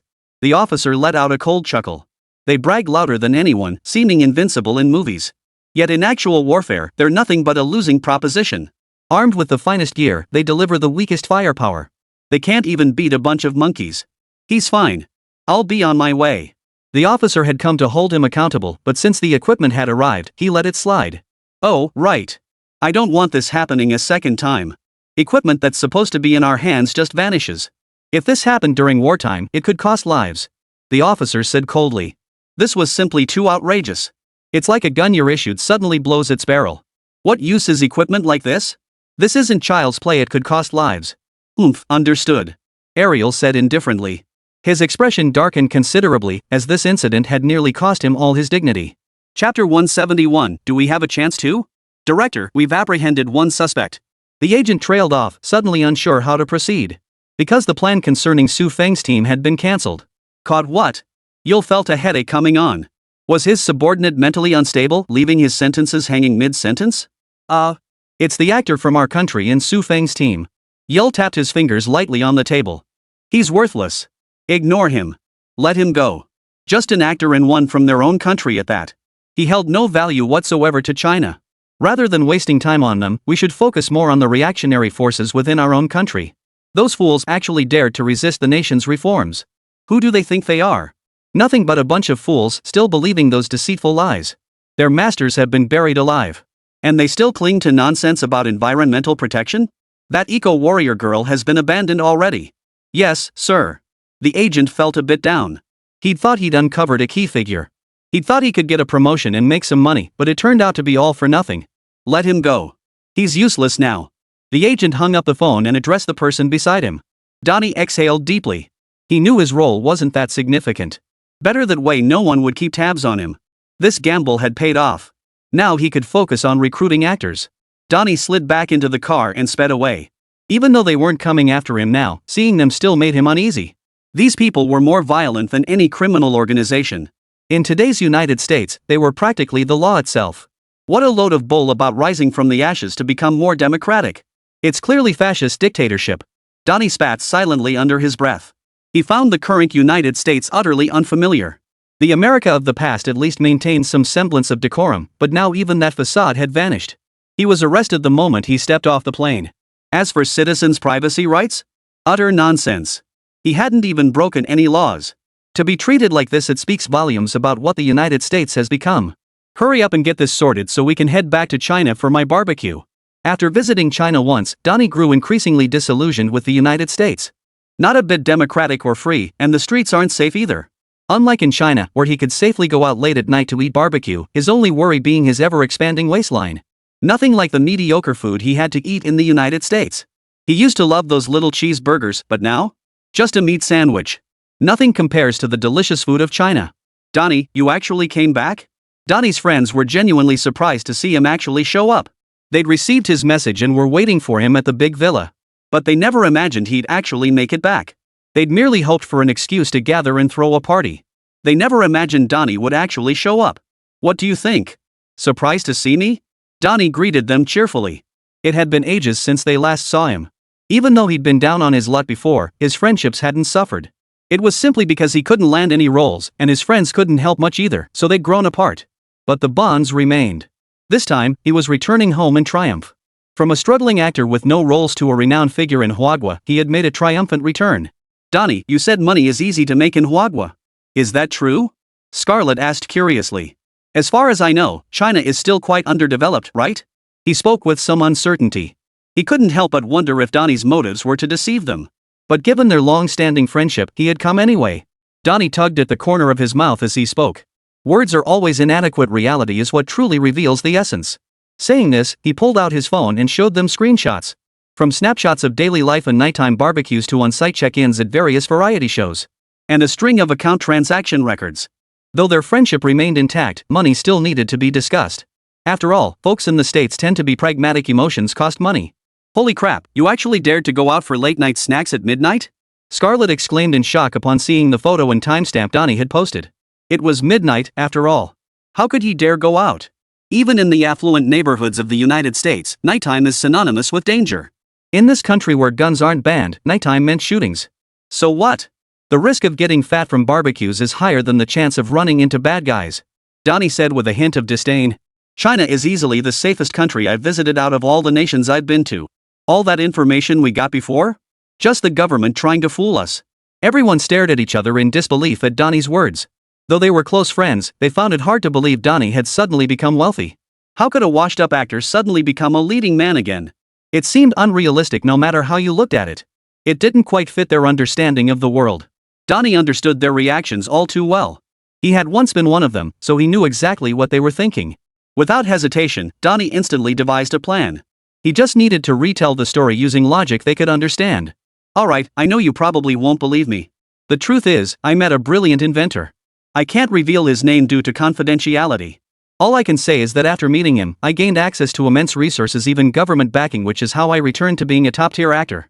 Hearing Donnie's words, everyone began to ponder. So that's how it was. They all harbored distrust toward the government, but if it came from a friend's backing, they believed it. So what did you have to give up in return? Chris asked the most crucial question. What's required is that if he has a film to shoot, I'll need to serve him without compensation. Donnie replied casually. This was, of course, untrue. Su Feng would pay him a proper fee, no less than market rate. But if he didn't say it that way, they wouldn't believe him. Once they met Su Feng, they would understand everything he'd said. It was all for their benefit and, of course, for his own. Win-win cooperation was the ultimate path. I see. Do we have a chance to? Chapter 172, Fueling the Fire. Of course. That's precisely why I came to see you. Is to invite you to star in a new film. I remember every bit of help you've given me over the years. Now that I've made it big, I won't forget you all. Donnie spoke with genuine sincerity. It truly reflected his heartfelt thoughts. Hearing Donnie's words, their expressions varied. After all, their careers were currently thriving. Venturing abroad to pursue opportunities always demanded tremendous courage. Especially since they no longer felt any particular attachment to China. Though recent events had brought China as a rising nation had entered their consciousness. It remains merely an emerging power. In their eyes, the United States remains the world's most powerful nation. From every perspective, the United States still leads China. Especially in the entertainment industry, Hollywood's industrial chain had become highly mature. Many Chinese celebrities eagerly sought red carpet appearances during their visits. This has led them to hold rather low expectations for China's domestic entertainment scene. Even with access to certain resources, those connections aren't truly their own. And that sense of distance makes it feel less effective. At this moment, Tony dropped a bombshell. You should have seen the movie I starred in earlier, right? Though it wasn't released, I sent you the link. Only one of his previous films had a global release. The subsequent The Wandering Earth never made it to theaters. But he still sent these resources to his friends. We've all seen Iron Man, and it's actually pretty good. It fits the Hollywood style pretty well. It should do quite well in the States. Plus, they're starting to ease up on Chinese films and TV shows now. Chris remarked casually. Before arriving, he had already considered every possible scenario. He had naturally researched the bilateral relations and the film's censorship process. He had initially thought they were merely being invited to assist with promotion. But unexpectedly, they were being sent over to shoot a film. That changed everything.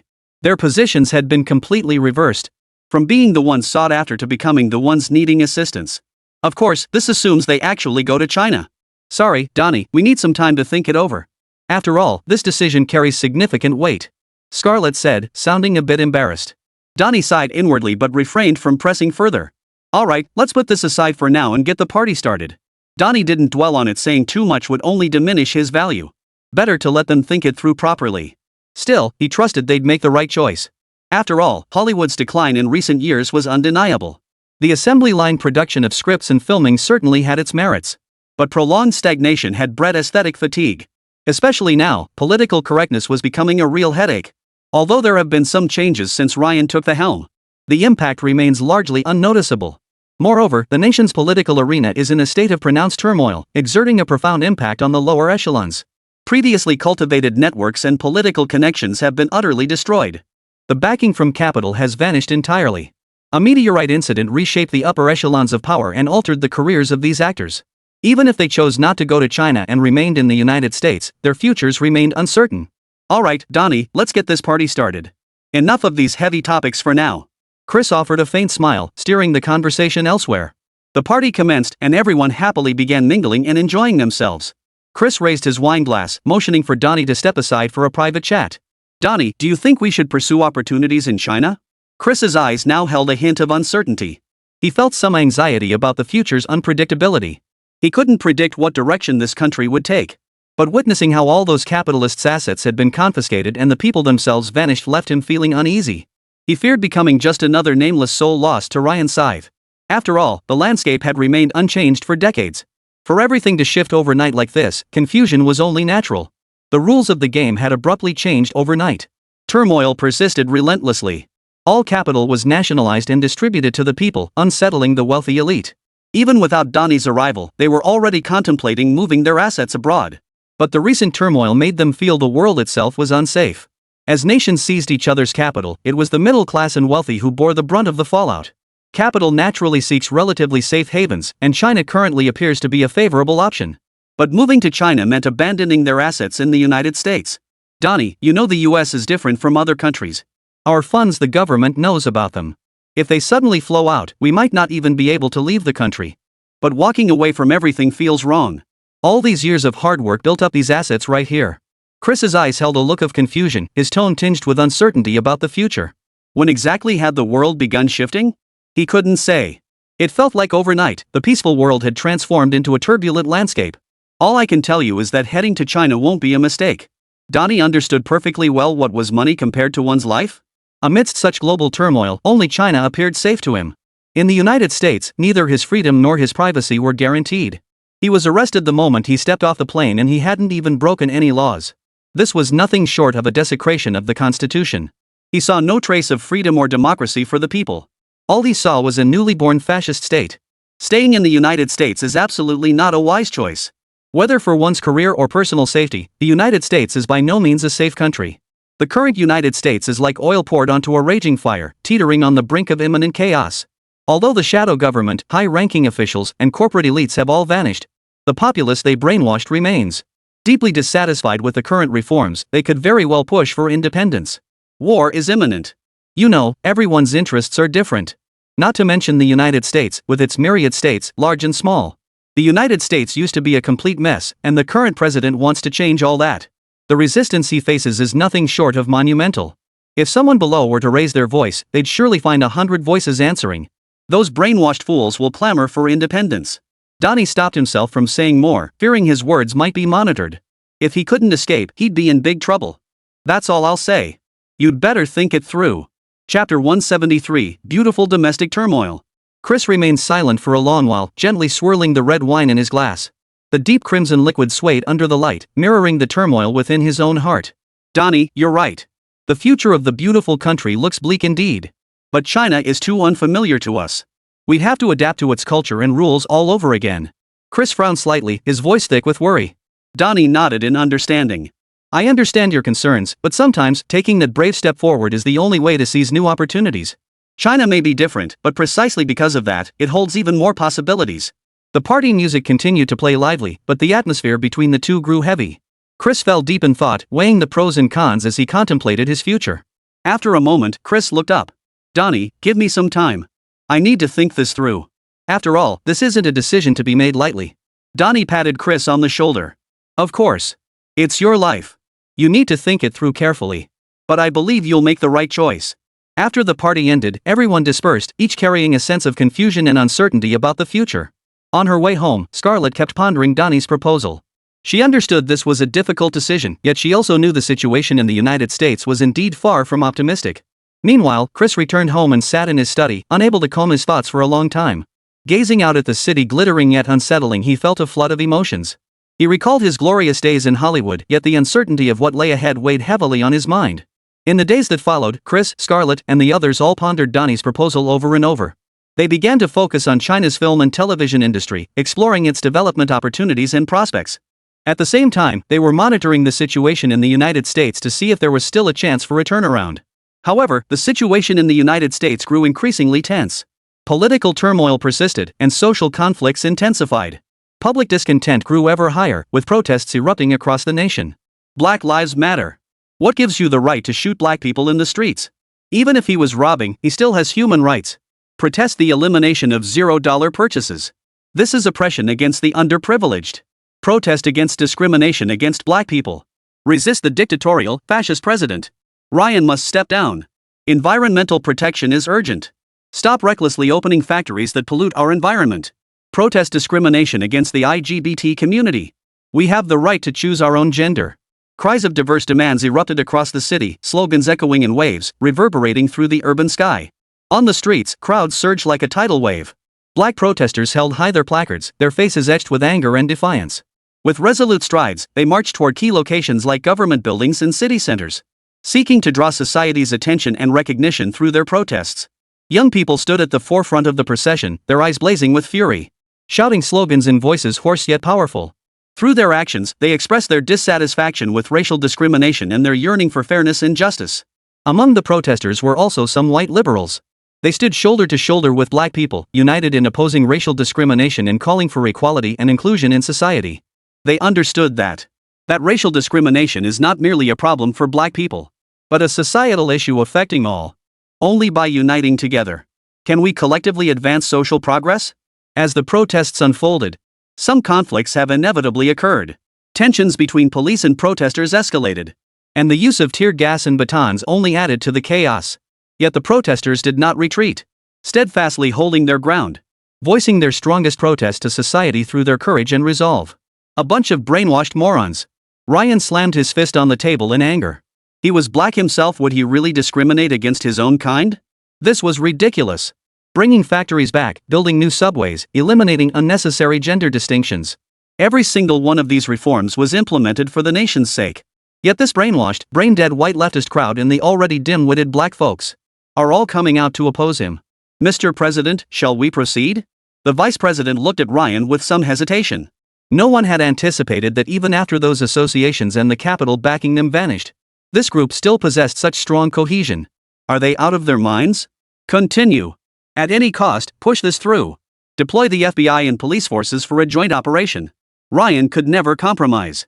If the United States didn't reform now, it would perish. Even at the cost of sacrifice, he would push for reform. Chris, Scarlett, and the others realized that staying in the United States might expose them to even greater risks. Finally, after careful deliberation, Chris and Scarlett decided to accept Donnie's proposal and move to China for new opportunities. They knew it was a gamble but also a fresh start. They believed that in China they could find new opportunities and realize their potential. When they shared their decision with Donnie, he smiled with relief. I knew you'd make the right choice. China is a country brimming with vitality and opportunity. You will surely succeed there. So Chris, Scarlett, and the others followed Donnie as they set off for China. At the last moment before boarding the plane, Chris turned to look back at the country that had given him birth and raised him. The familiar city skyline shimmered with complex light under the sun, bearing traces of his past struggles and memories woven with laughter and tears. A hint of reluctance and a touch of emotion flickered in his eyes. This country had granted him glory and opportunity, allowing him to shine on the stage of Hollywood. Yet, the current situation forced him to make a difficult choice. He recalled those glorious moments, the flashbulbs on the red carpet, the cheers of fans, and the classic works created alongside his partners. But now, it all seemed distant and hazy. A gentle breeze stirs the hem of his robe. He takes a deep breath, trying to hold the essence of this land within his heart. He knew that once he left, he might never return. Perhaps never at all. But he also understood that for his own future, for seeking new opportunities, he must take this courageous step.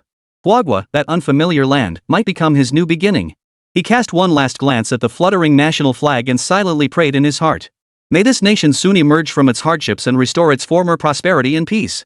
Then, he turned resolutely and stepped onto the aircraft's boarding ramp. Chapter 174, You're Our Boss. What? You sold the drones to the United States? Su Feng was incredulous. Why on earth would they sell them to the United States?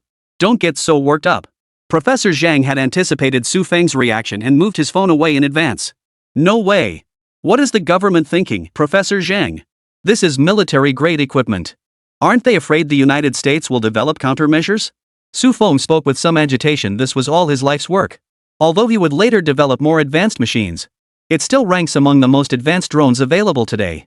How could we sell these to the United States? Not yours, it's a privately owned drone from our country. Professor Zhang knew Su Feng would be thrilled to learn about this. So he called ahead to communicate with Su Feng and avoid misunderstandings, to prevent any irreparable damage. Oh, that's fine then. Civilian drones don't matter. Su Feng felt indifferent about civilian aircraft after all. There remained a barrier between them and his drone technology. Su Feng breathed a sigh of relief and resumed his conversation with Professor Zhang. Professor Zhang, but what exactly does the US want with our civilian drones? I can't shake the feeling they're up to no good. Su Feng frowned, his doubts lingering. After a moment's thought, Professor Zhang replied, the United States has always been adept at acquiring technology and intelligence through various channels. They might be attempting to study our civilian drones. They might be trying to find something useful to adapt or to understand China's development level and technological direction in the drone field.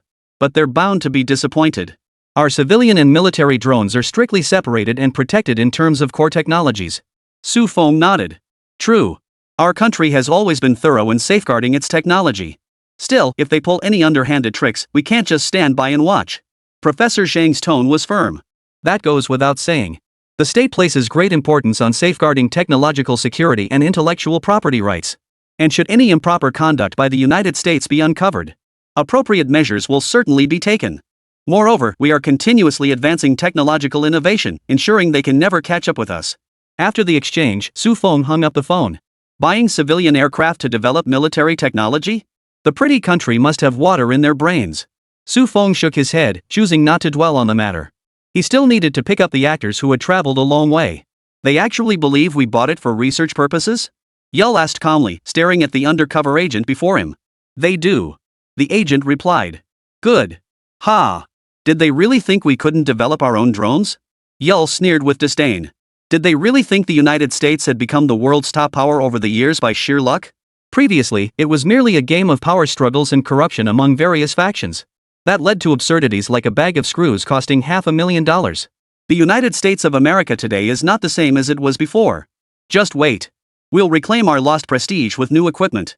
Yell declared proudly. As a member of the new United States, he felt immense pride. Oh, and don't waste that batch of drones. Spray some paint on them and send them to those idiots in the Innovation Nation. Yell said indifferently. Yes, sir. Su Feng set aside his thoughts about the drones and turned his attention to preparing for the arrival of the actors traveling from afar. He straightened his attire and inspected the arranged reception vehicles and venue to ensure everything was in order. Arriving at the airport, Su Feng gazed at the bustling terminal, his heart brimming with anticipation.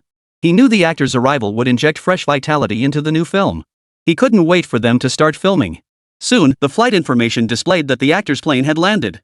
Su Feng stood at the arrival gate, his gaze fixed intently on the exit, waiting for those familiar figures to appear. Finally, he spotted the first actor emerging from the crowd. Chris wore a hint of fatigue on his face, yet his eyes sparkled with anticipation for the new journey ahead. Su Feng warmly approached to greet him, presenting flowers and greetings. The actors were also touched by Su Feng's enthusiasm, smiles lighting up their faces. On the way to the hotel, Su Feng introduced the actors to the customs and traditions of China, as well as the filming schedule. The actors listened with rapt attention, filled with curiosity about this unfamiliar country. Chris spoke up. Donnie, who's this scientist you mentioned behind the scenes? Donnie flashed a peculiar grin. That's classified. Don't worry, I wouldn't screw you over as a friend. On screen, our backing comes from this great director, Su Feng. Su Feng heard Donnie's words and was completely baffled. Fearing eavesdropping, Donnie hadn't informed Su Feng beforehand. What background? What were they talking about? Is my English just that poor? Su Feng began questioning his life. Is that so? Chris extended his hand and shook Su Feng's. Then I'll be counting on your support going forward. Su Feng looked utterly bewildered, gave an awkward smile, and returned the handshake.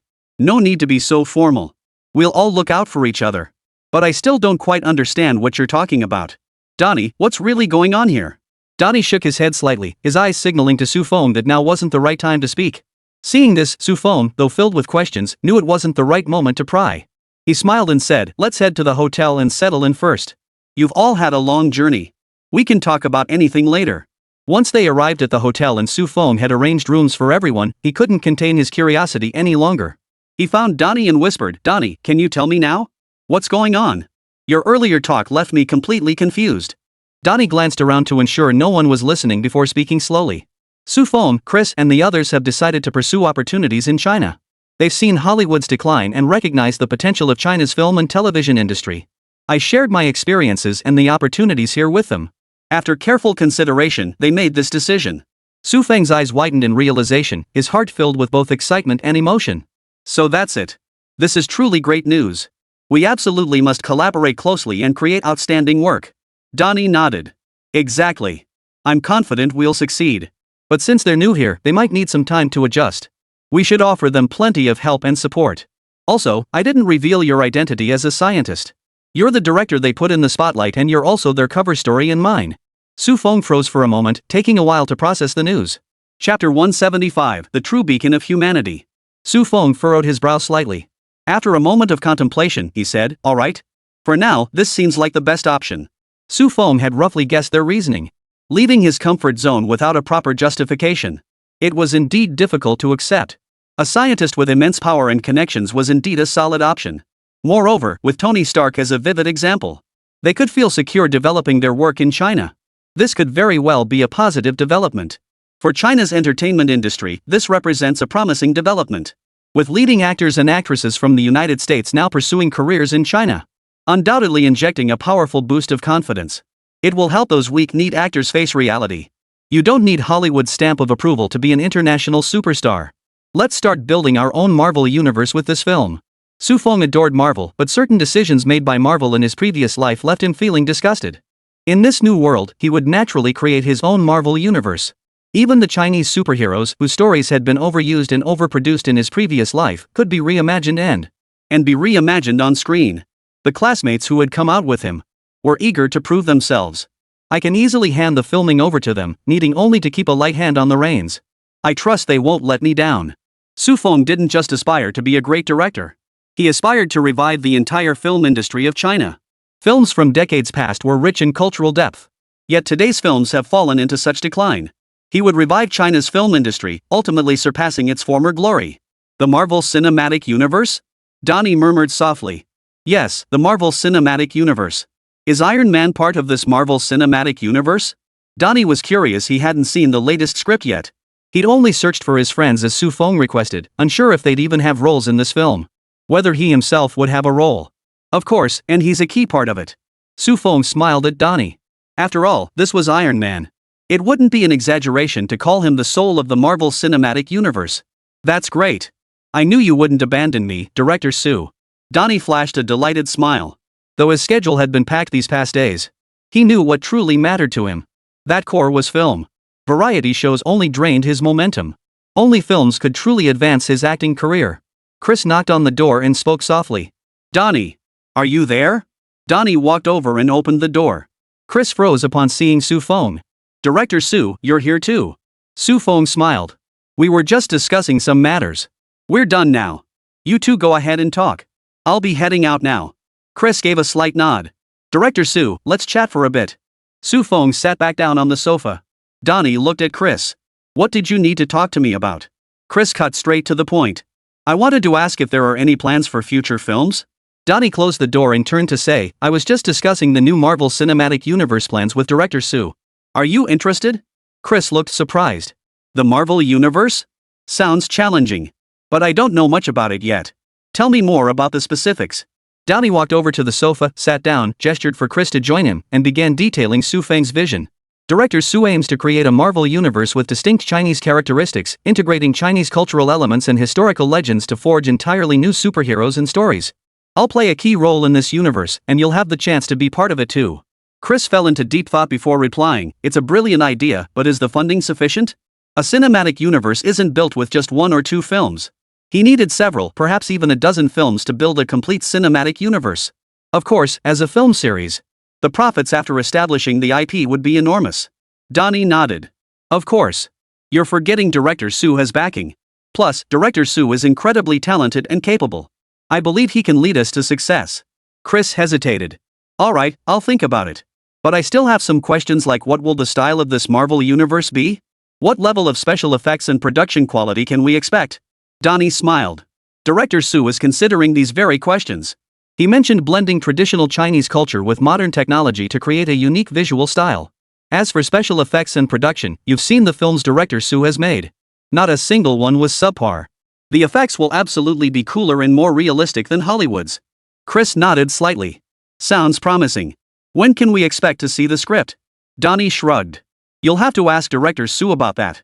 Su Feng finally spoke up. You're the lead in the next film. Chris's eyes widened in surprise. Me? Really? Su Feng smiled and nodded. Exactly. Your image and aura perfectly match this role. I believe you'll portray him exceptionally well. Excitement and nerves surged through Chris.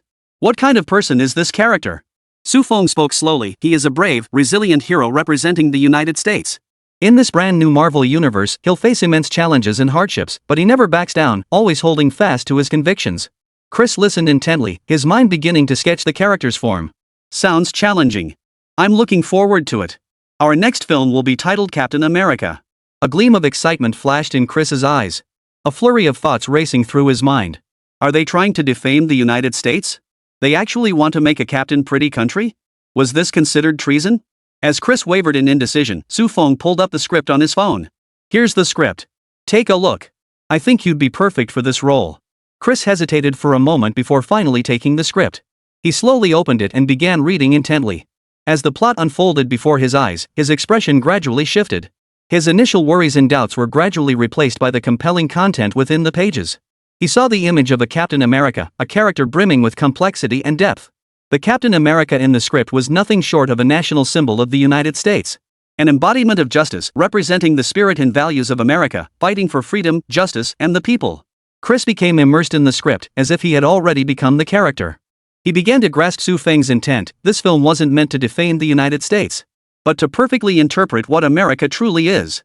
When Chris finished reading the script, he looked up, his eyes brimming with emotion. This script is brilliant. I never imagined such a compelling story. Su Feng smiled at him. I knew you'd love it. So, are you willing to take on this role? Chris fell into deep thought. After a moment, he nodded firmly. I'm in. I believe this role will offer audiences a completely new experience and deepen our understanding of heroes. It will show the current United States what a true beacon of humanity really is. Chapter 176, Condemnation, Absolute Condemnation. Innovation Nation, Rear Base. Surely there won't be any issues with these drones this time? Ariel stared at the drone before her, still shaken. Fortunately, no defection occurred after startup. Phew, it really was just an accident last time. Ariel exhaled deeply. He watched the drone nervously, sweat trickling slowly down his forehead. The staff around him wore equally solemn expressions, all aware of the mission's critical importance. The drone hovered silently in the air, as if awaiting orders. After thorough inspection and testing confirmed the drone was fully operational, the team began installing explosives according to plan. Their movements were meticulous, with not a single step taken lightly. This explosives would be transported to the battlefield to strike critical enemy targets. The process of installing the explosives was long and tense, with everyone fully focused on the task at hand. Finally, all explosives were secured, and the drone, laden with destructive force, prepared for takeoff. Ariel took a deep breath and gave the command to take off. This time, I'll finally complete the mission the President entrusted to me. The drone slowly ascended into the sky, heading toward the battlefield. Everyone's eyes followed its path, filled with both anticipation and apprehension. At first, everything seemed under control. The drone flew steadily, its flight path and status displayed on the monitoring screens. Ariel and the base personnel watched the screens intently, gripping their communication devices tightly, ready to respond to any potential situation. As the drone drew closer to the battlefield, the tension in the air thickened. Frontline soldiers had received the intelligence and stood ready, awaiting the drone strike. They believed this strike would deal a heavy blow to the enemy forces, marking a crucial step toward victory in the war. However, just as the drone neared the battlefield, an unexpected turn of events unfolded. The drones were seen turning around and flying back in the direction they had come from. This scene stunned everyone, and the frontline soldiers were particularly startled.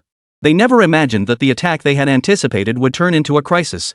The soldiers reacted swiftly, scrambling for cover. Bombs whistled through the air, emitting terrifying roars. Some detonated nearby, sending up massive clouds of smoke and shockwaves. The soldiers watched in horror, their hearts filled with confusion and dread. Ariel froze completely. It took him a long moment to recover. Damn those pretty-ass Americans. You dare deceive me a second time. The news quickly reached the president, who flew into a rage. He immediately ordered a thorough investigation, demanding the root cause be uncovered and an explanation provided to the frontline soldiers. Investigators sprang into action, retrieving the returned drone to the base for disassembly and inspection. They carefully opened the drone's casing, meticulously examining each component. As they peeled back the drone's outer shell, they were stunned to discover the core components clearly stamped with the DJI logo. This discovery left everyone stunned. They never imagined that the drones purchased from the United States were actually disguised DJI products.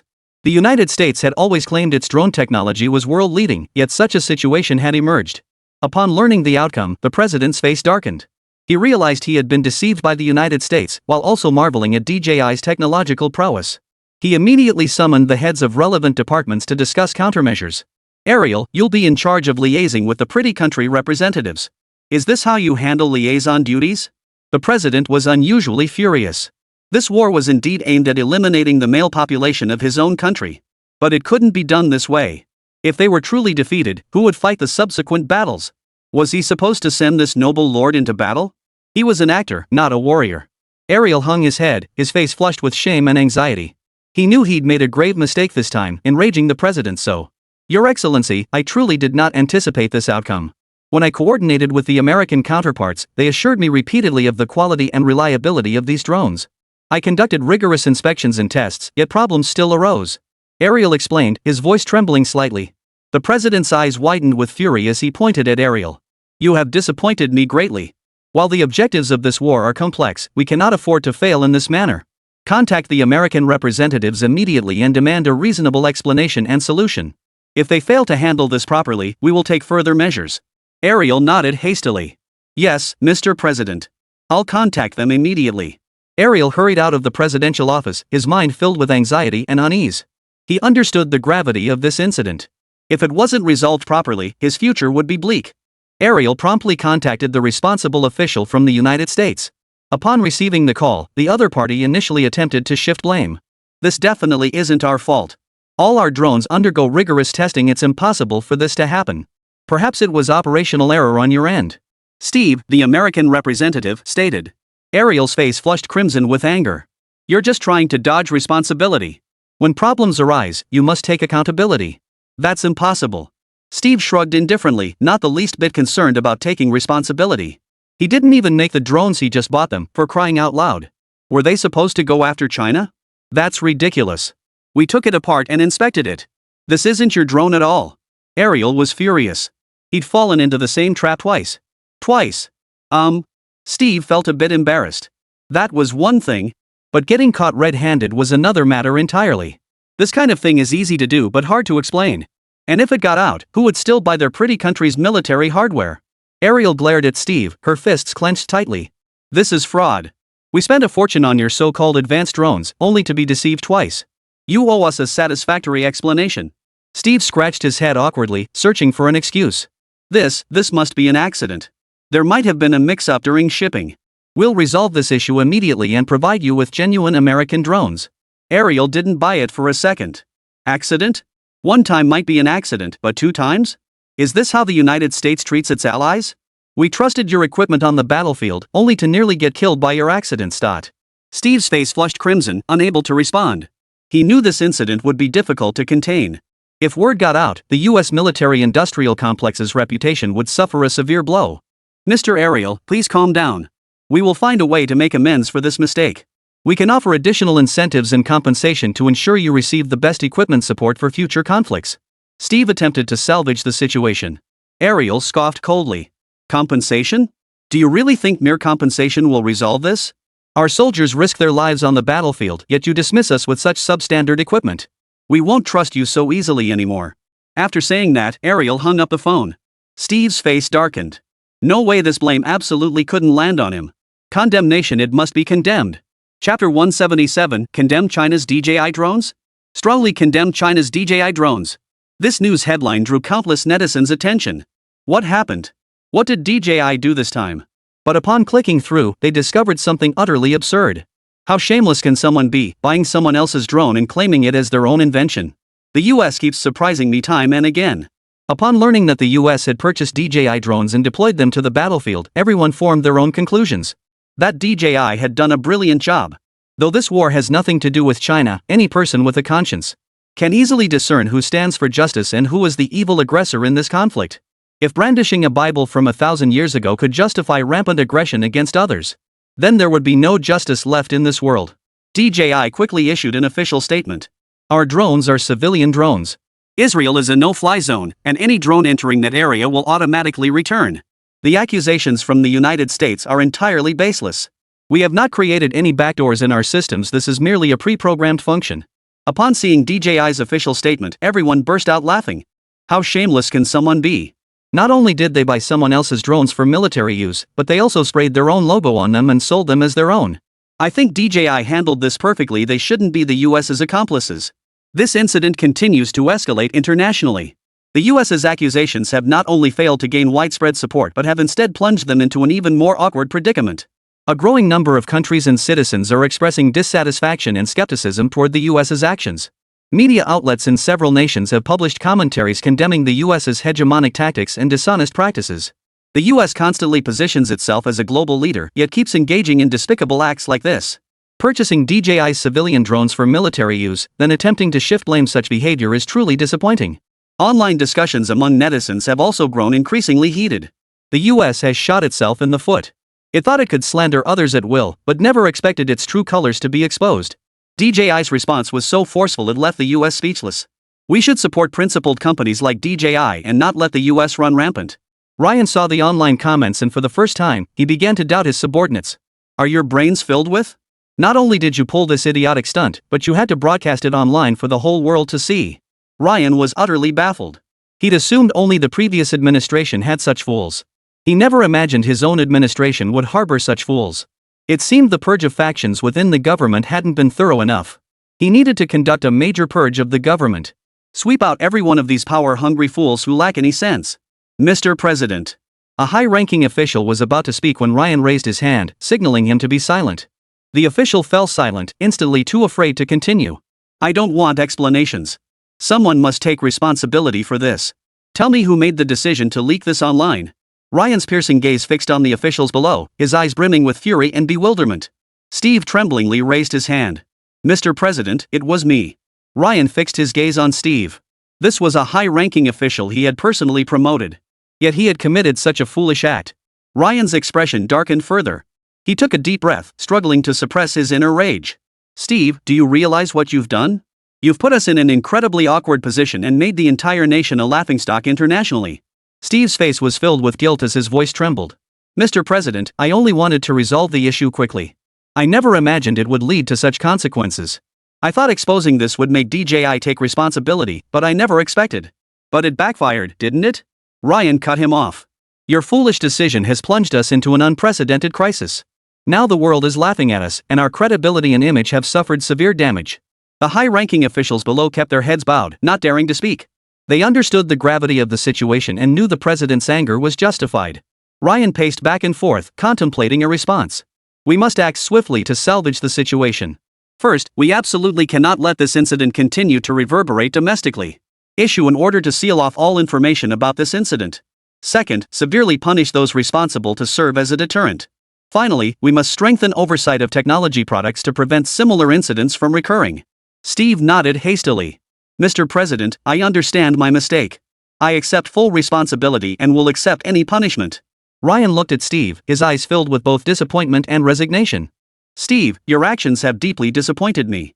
As director of the Political Military Affairs Bureau at the State Department, you should possess a higher level of political awareness and judgment. I hope no one makes this kind of mistake again. Ryan rose from his chair. Additionally, impose sanctions on DJI. Comprehensive sanctions. From now on, no equipment purchased from China may be used as our own. Ryan's gaze was icy. He knew someone had to take responsibility this time. Otherwise, morale would crumble, and leading the team would become impossible. Steve, you should rest for now. Butler will take over as director of the Political Military Affairs Bureau at the State Department. Upon hearing this news, a flicker of joy crossed the eyes of Butler, deputy director of the Political Military Affairs Bureau. He was being promoted? Steve's face went pale. He knew he'd made a grave mistake this time and was powerless to challenge the president's decision. He silently lowered his head and slowly exited the conference room. Butler struggled to contain his inner excitement. Rising to his feet, he addressed the president respectfully. Thank you for your trust, Mr. President. I will spare no effort to meet your expectations. Ryan gave a slight nod, his gaze serious as he looked at Butler. The current situation is extremely critical. You must stabilize the situation as quickly as possible and restore our international reputation.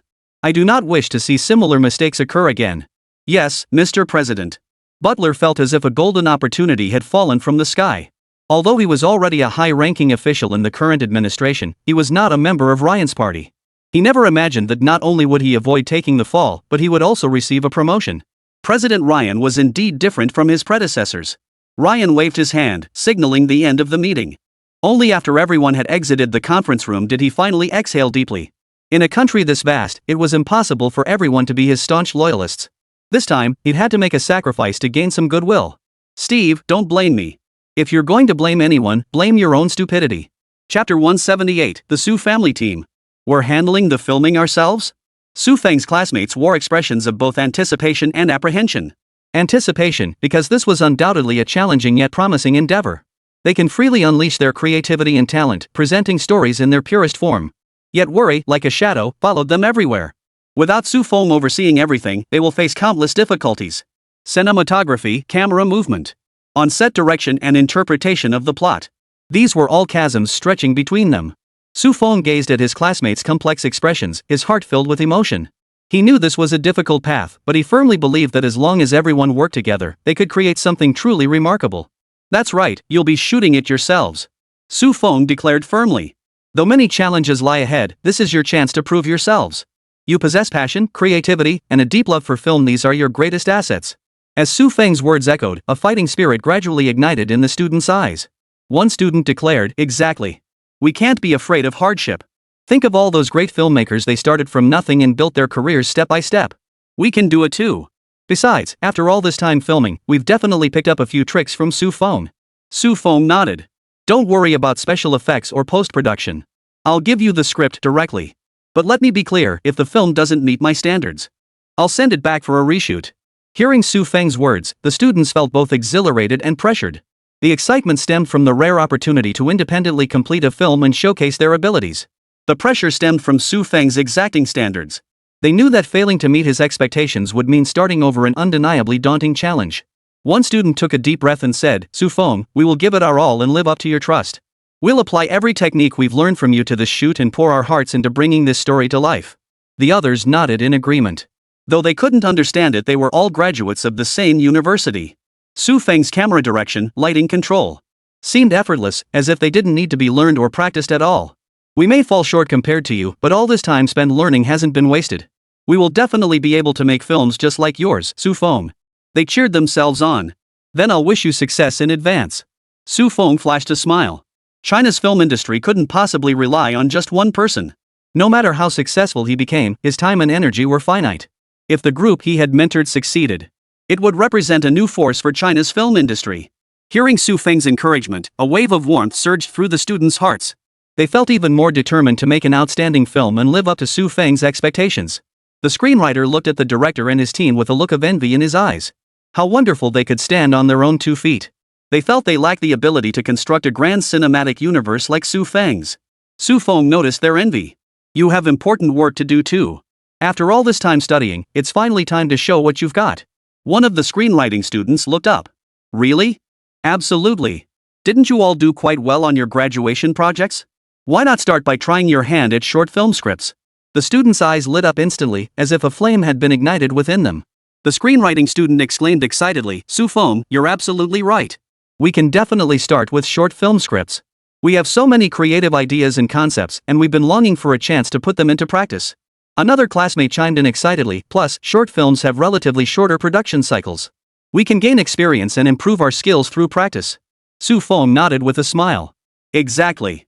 Start with genres you excel at, unleash your imagination and creativity. Take the talent you showcased in your graduation projects and expand upon it. The group began discussing enthusiastically, each offering their ideas and suggestions.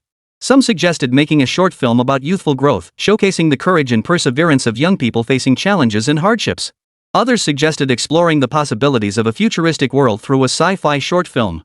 As the discussion unfolded, the students' enthusiasm grew more and more intense.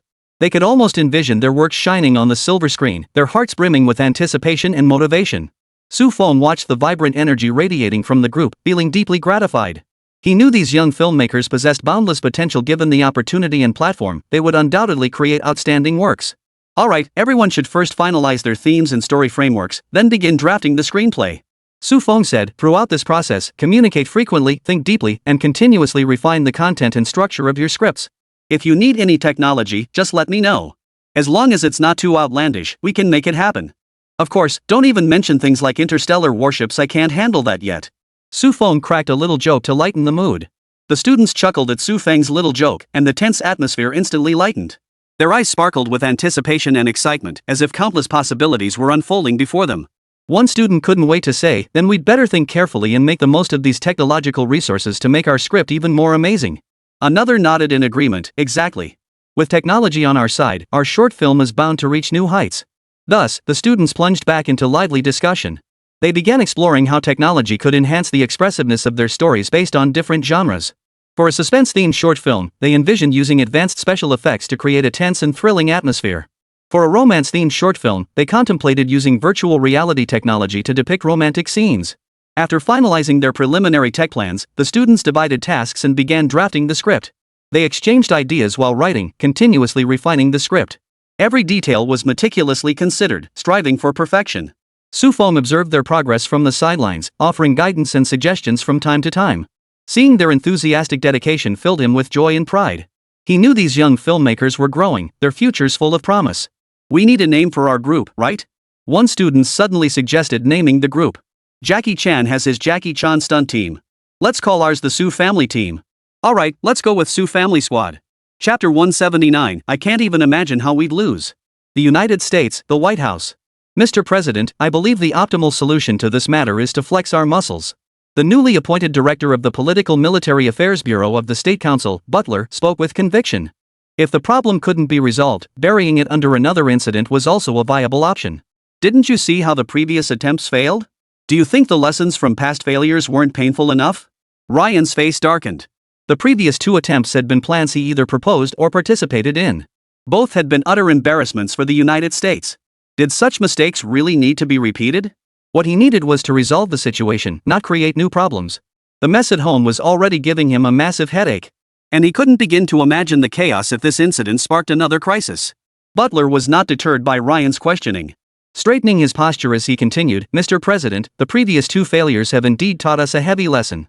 But precisely because of this, we must take proactive measures to turn the situation around. Flexing our muscles doesn't mean resorting to aggressive military actions. We can showcase our military prowess and technological capabilities by hosting a Grand World Championship for individual combat. At the same time, it draws attention, allowing us to extricate ourselves from this quagmire. The other high-ranking officials began whispering among themselves, discussing the feasibility of this proposal. Five-star General Rossetti Henry stepped forward and said, Mr. President, I believe Director Butler's proposal holds merit. Hosting a World Individual Combat Championship would capture global attention, allowing other nations to witness our formidable strength. At the same time, we could use this opportunity to showcase our latest weaponry and tactical concepts, enhancing our international influence. Moreover, we could incorporate highly challenging events into the competition, allowing soldiers from other nations to witness the caliber of our training and combat proficiency. Diplomat Noah Burns frowned and said, Mr. President, hosting such a competition might trigger vigilance and resentment from other nations, potentially escalating international tensions. We should pursue more prudent solutions, such as resolving issues through diplomatic channels. Moreover, unforeseen incidents during the competition could bring us unnecessary complications and negative repercussions. Another senior official offered his perspective, Mr. President, I believe we could begin with smaller-scale military exercises to demonstrate our capabilities, rather than launching such a large-scale competition immediately.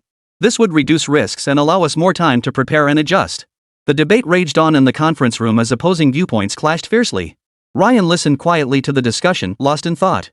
He weighed the pros and cons in his mind. On one hand, he knew the United States desperately needed an opportunity to restore its reputation and demonstrate its formidable strength. The two previous failures had eroded public confidence in the government domestically and tarnished its international reputation. Hosting the World Individual Combat Competition might help reshape the nation's image to some extent, allowing other countries to recognize its military strength anew. Moreover, the competition could spur advancements in domestic military technology and enhance the training standards of its soldiers. But on the other hand, he also worried that should the competition fail, America's standing would decline further, which could exacerbate international tensions. Should unforeseen circumstances arise during the competition, it could bring even greater trouble to the United States. Moreover, diplomatic channels were indeed an option worth considering. Perhaps through negotiation and consultation, the issue could be resolved more effectively. Ryan's brow furrowed deeply as he felt himself facing a difficult decision. After lengthy deliberation, Ryan finally made his decision. Alright, we can consider hosting the World Single Combat Championship. But if we fail, Butler, you know the consequences. Ryan's tone carried both gravity and warning. Butler's expression sharpened as he straightened his back and replied, "Mr. President, I understand. I will spare no effort to ensure this competition's success and live up to your trust." Subsequently, the United States plunged into intensive preparations for the World Individual Combat Competition. Various departments coordinated their efforts, with military experts meticulously designing the competition events and rules to comprehensively showcase the capabilities of soldiers from all nations while highlighting the United States' strengths. The publicity department also ramped up the hype, portraying the competition as a globally anticipated event that drew attention from around the world. The United States is hosting another competition? They've already competed in technology and Air Force events, now they're testing individual combat skills? No offense, but what combat skills does the US even have? All they know is fire support. Hey, don't talk like that. They did learn from us, after all. They've made some progress. Soon, these discussions spread rapidly across the internet. Some netizens, however, held differing views. The US military is unmatched worldwide. With cutting-edge weaponry and rigorous training systems, their individual combat skills are undoubtedly top tier. Exactly. The US conducts military operations worldwide, so their soldiers have extensive combat experience. They'll easily win this competition. Those questioning the US just don't get it. Their military power has always been world-class. This individual combat competition is just another showcase of their strength. But many immediately countered. Cut the hype. If the US is really that formidable, why did they lose in previous competitions? So what if they have extensive combat experience? They just bully weaker nations with their weapon superiority. They might not necessarily excel in true individual combat. America's so-called advanced weapons aren't invincible in every situation. Individual combat tests a soldier's overall capabilities and adaptability. They might not necessarily come out on top. Both sides held firm to their views, but ultimately, only the competition itself would reveal the truth. Seeing the online debate shift focus, Butler breathed a sigh of relief. He harbored no doubts whatsoever about his army's ability to secure victory. The United States had only experienced a few years without war throughout its long history. And in terms of combat proficiency, it ranks among the world's elite. Sitting in his office, Butler watched the constantly updating online sentiment data, a smug smile spreading across his face. He thought to himself, those who doubt the pretty nation's military are truly ignorant. In this individual combat world championship, we will once again demonstrate the might of the pretty nation's forces to the entire world. Butler's confidence was not unfounded. The US military had conducted extensive operations across the globe, from deserts to jungles, mountains to oceans, training its soldiers to adapt to diverse and complex combat environments.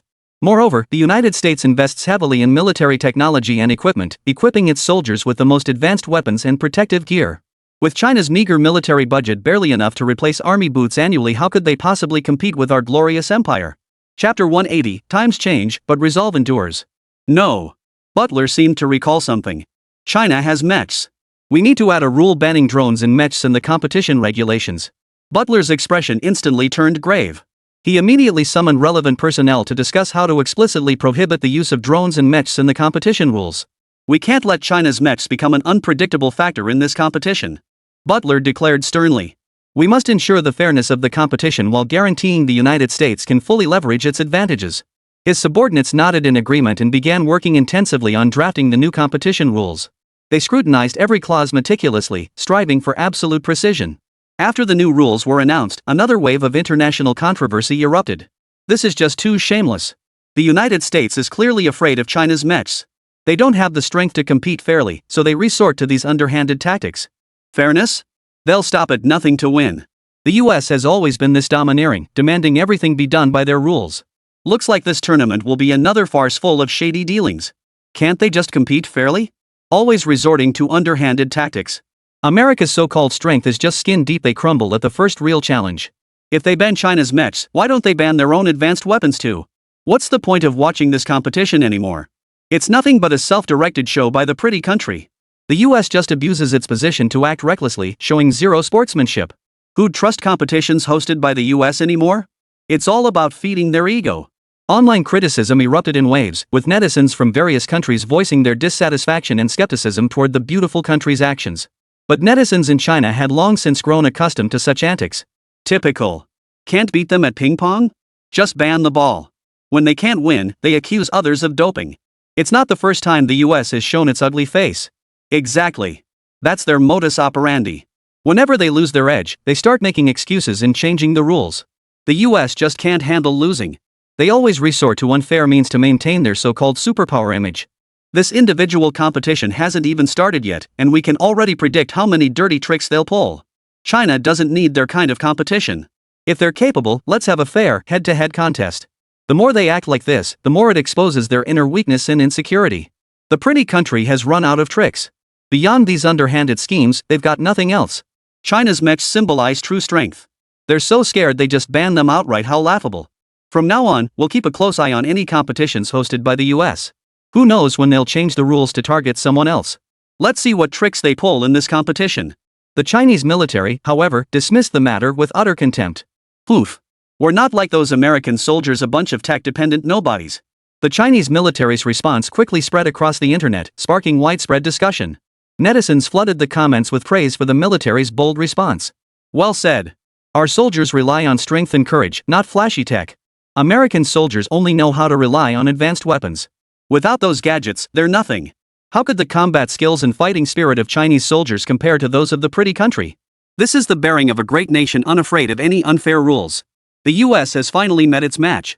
Let's see how they'll squirm now. Chinese soldiers have always let their strength speak for itself. Even without mechs, this individual combat competition will show the world our might.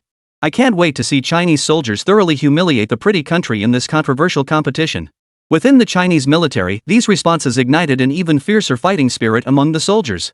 They intensified their training, relentlessly honing their combat skills. Every movement, every tactic was rehearsed repeatedly, striving for perfection.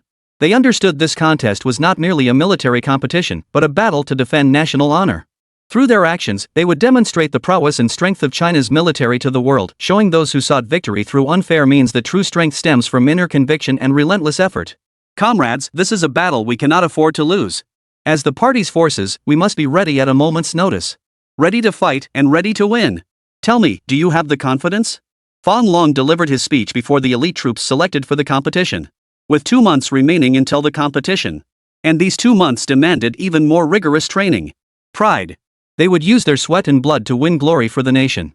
Excellent. Fan Long declared loudly, from this moment onward, we will train with higher standards and stricter demands. In these 2 months, we will elevate our capabilities to new heights. We will show the world that the soldiers of China are invincible. The soldiers immediately plunged into intense training. They drenched themselves in sweat under the scorching sun and tempered their wills through wind and rain. The daily training intensity was immense, yet not a single voice complained, not a single soul backed down. They knew they bore the nation's trust and the people's expectations. On the training grounds, the soldiers engaged in various tactical drills, physical conditioning, and weapons handling exercises. They learned from each other, encouraged one another, and progressed together. Every movement is executed with precision, every tactic meticulously refined to achieve optimal results. Watching the scene of everyone training, Fan Long's face broke into a satisfied smile. His eyes brimmed with emotion and pride as he watched the soldiers sweating on the training grounds, as if witnessing the grand history of the past replaying before his eyes. Decades ago, under harsh conditions, their predecessors fought a desperate battle against invaders with indomitable will, exceptional combat skills, and iron-willed spirit. They feared neither formidable foes nor sacrifice, forging immortal feats with their blood and lives. Today, these young soldiers carry forward the spirit of their forebears, maintaining that same steadfastness and courage in the face of new challenges. Through relentless training, they hone their skills and enhance their capabilities, always prepared to defend the nation's honor and the people's safety. Fan Long understood that the strength of this force stemmed not only from advanced equipment and technology, but more profoundly from the spiritual power deeply rooted in the heart of every soldier. It is a loyalty to the nation, a commitment to their mission, and an unwavering determination to achieve victory. You are the pride of the nation, the backbone of our people. Fan Long declared to the soldiers. No matter what hardships or challenges we face, we must charge forward like our forebears, never retreating. Let the world witness once more the valor of our Chinese soldiers. Chapter 181, not necessary, but indispensable. Half a month later. Commander Fan, I can offer some assistance with the competition here. Su Feng contacted Fan Long 2 days after the film's release. Oh? What kind of technology? Fan Long was intrigued. Su Feng reaching out proactively meant. It meant another amazing invention had been created. An exoskeleton armor?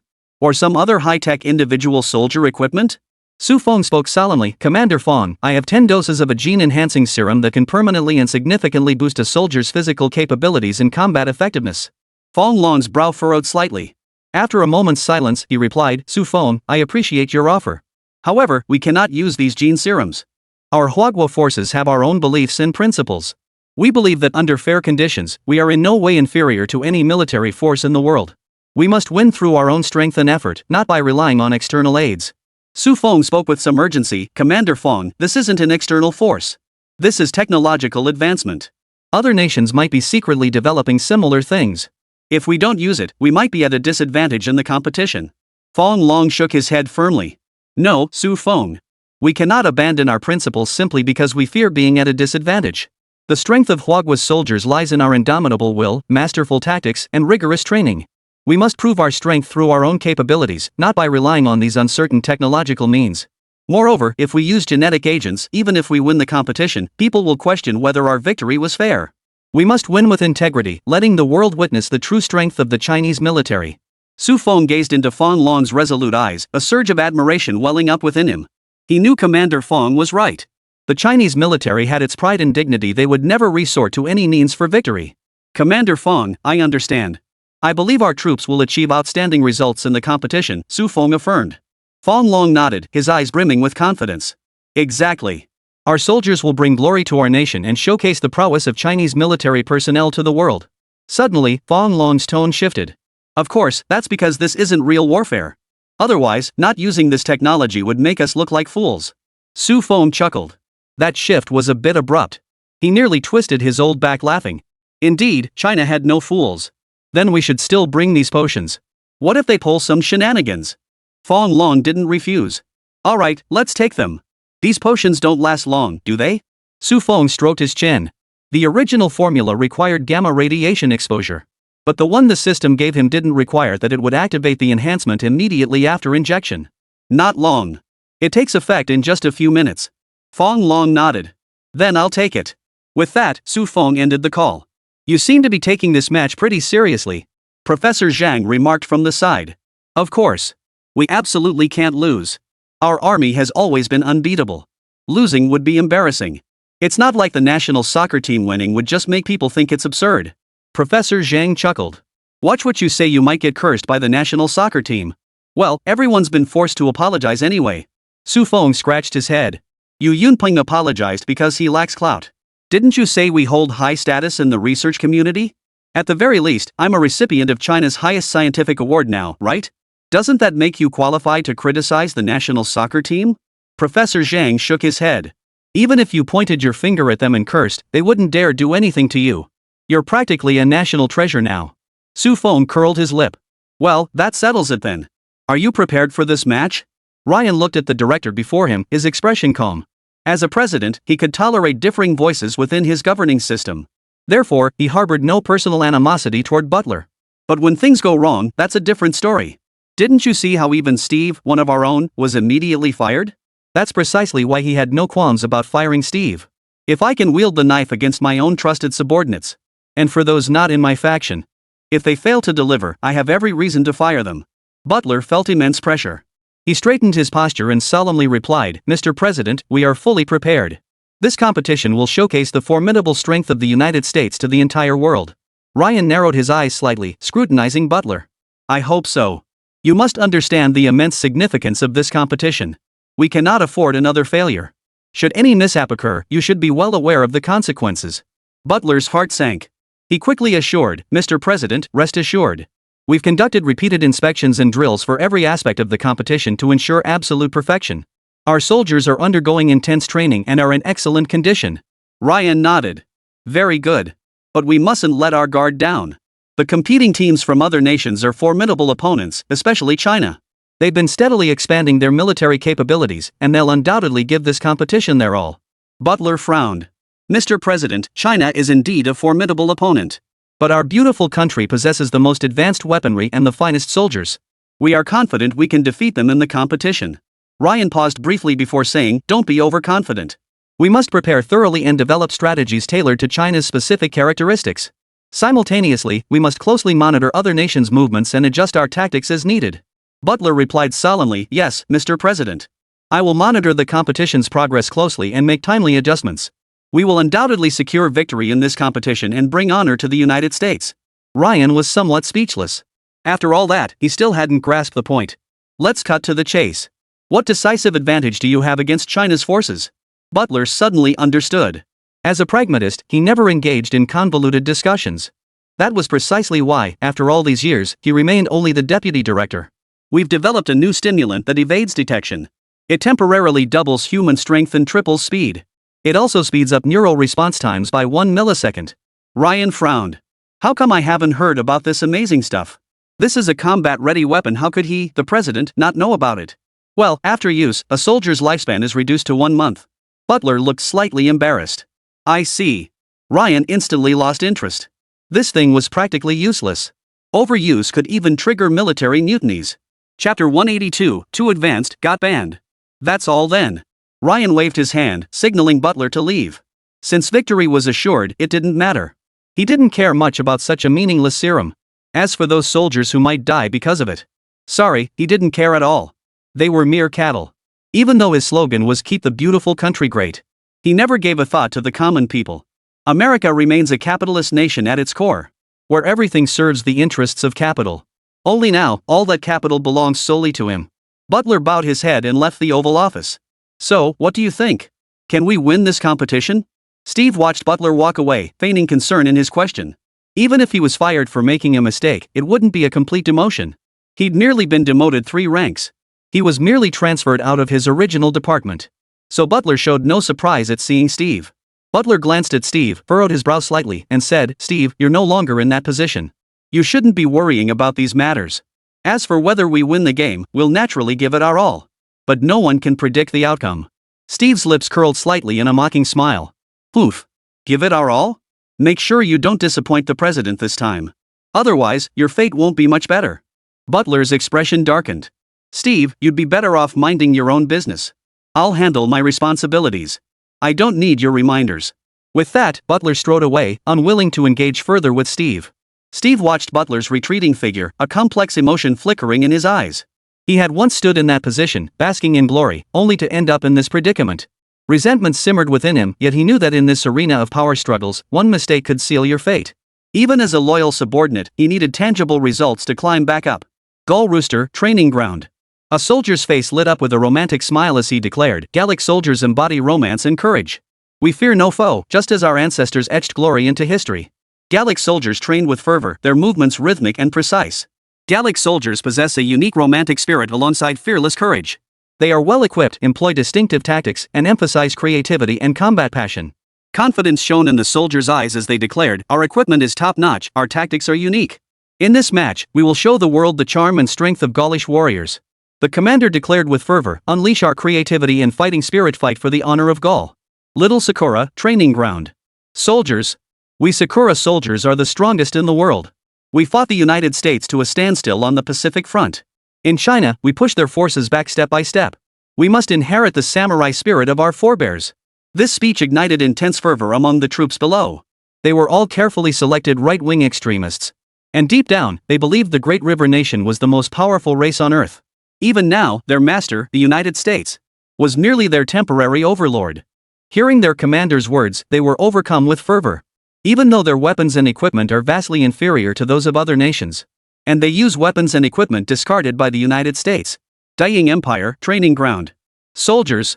We, the soldiers of the British Empire, possess noble honor and fearless courage. We have built vast empires throughout history, and our military traditions run deep. We have demonstrated exceptional tactics and tenacious fighting spirit in countless battles. Now, we must prove to the world once more that the soldiers of the Dying Empire remain among the finest warriors on earth. We must inherit the gentlemanly demeanor and fighting spirit of our forebears, and shine with our own brilliance in this competition. His words filled the troops below with pride. Each soldier was a rigorously selected elite, driven by an innate pursuit of national glory. Though the Dying Empire's international standing has shifted, they firmly believe the caliber and strength of its soldiers remain formidable. Even if their weaponry might not be the most advanced in certain aspects, they were confident in achieving outstanding results in the competition through their masterful tactics and rigorous training. Damao, training ground. Soldiers. We Damao warriors are the embodiment of steel bodies and fearless souls. Our ancestors repelled countless formidable foes across vast lands, and our courage and strength have shaken the world. From the frozen north to the scorching battlefields, we have never retreated. Now, we must once again demonstrate the boldness and strength of the Damao soldiers in this competition. We must inherit the indomitable will and fighting spirit of our predecessors, letting the world witness the true character of the Damao soldiers. His words ignited the fervor of the troops below. They were all warriors of Damao, with the blood of a fighting nation coursing through their veins. They knew that Damao's military might lay not only in advanced weaponry, but in their resilience and courage. Even when facing formidable opponents, they felt no fear, for they believed the strength of the Damos soldiers could overcome any obstacle. Every nation has its own understanding of its capabilities. Some wallow in past glories, unable to break free. Others face reality, aiming for fourth place while striving for third. After all, whether it's China or the United States, the combat capability of individual soldiers is far beyond what they can match. Some smaller nations pay no attention to these competitions at all, such as the Mongolian Republic sandwiched between China and Russia. They simply couldn't care less about these games, as the outcome holds no relevance to them. Their position could be described as the safest region in the world. Meanwhile, some watchful nations have begun paying attention, as individual combat capability also reflects a nation's strength. Though in modern warfare, individual combat power has been reduced to an extremely minimal role. Drone-based decapitation strikes have become routine. This competition has banned such high-tech equipment. They were actually dissatisfied, as this approach fails to reflect a nation's true capabilities. You can't very well claim technology is too advanced during actual combat, and then ban its use. That's utterly impossible. But the United States still wields residual influence, so no one dares challenge it. But discontent cannot be suppressed, it will erupt when the time is ripe. Chapter 183, the match begins. Time passed and the competition officially commenced. For publicity purposes, the competition was broadcast live in its entirety. When it comes to special forces competitions, the United States still reigns supreme. If it weren't for our elite troops being deployed on missions elsewhere, you wouldn't have won the championship at all. Bull. Last time, our big guys held off your most elite troops and snatched the championship. Oomph, that was just luck. This time, the United States has prepared thoroughly. The championship is ours for the taking. Don't get too cocky, America. Our Russian special forces aren't pushovers either. We'll give it our all again this time and show you what real strength looks like. Our Chinese special forces are the strongest in the world. Each nation takes pride in the capabilities of its own special forces. In past competitions, the championship has mostly been contested among the United States, China, and Russia. Damn it, they don't even acknowledge us. What happened before is before, but now is now.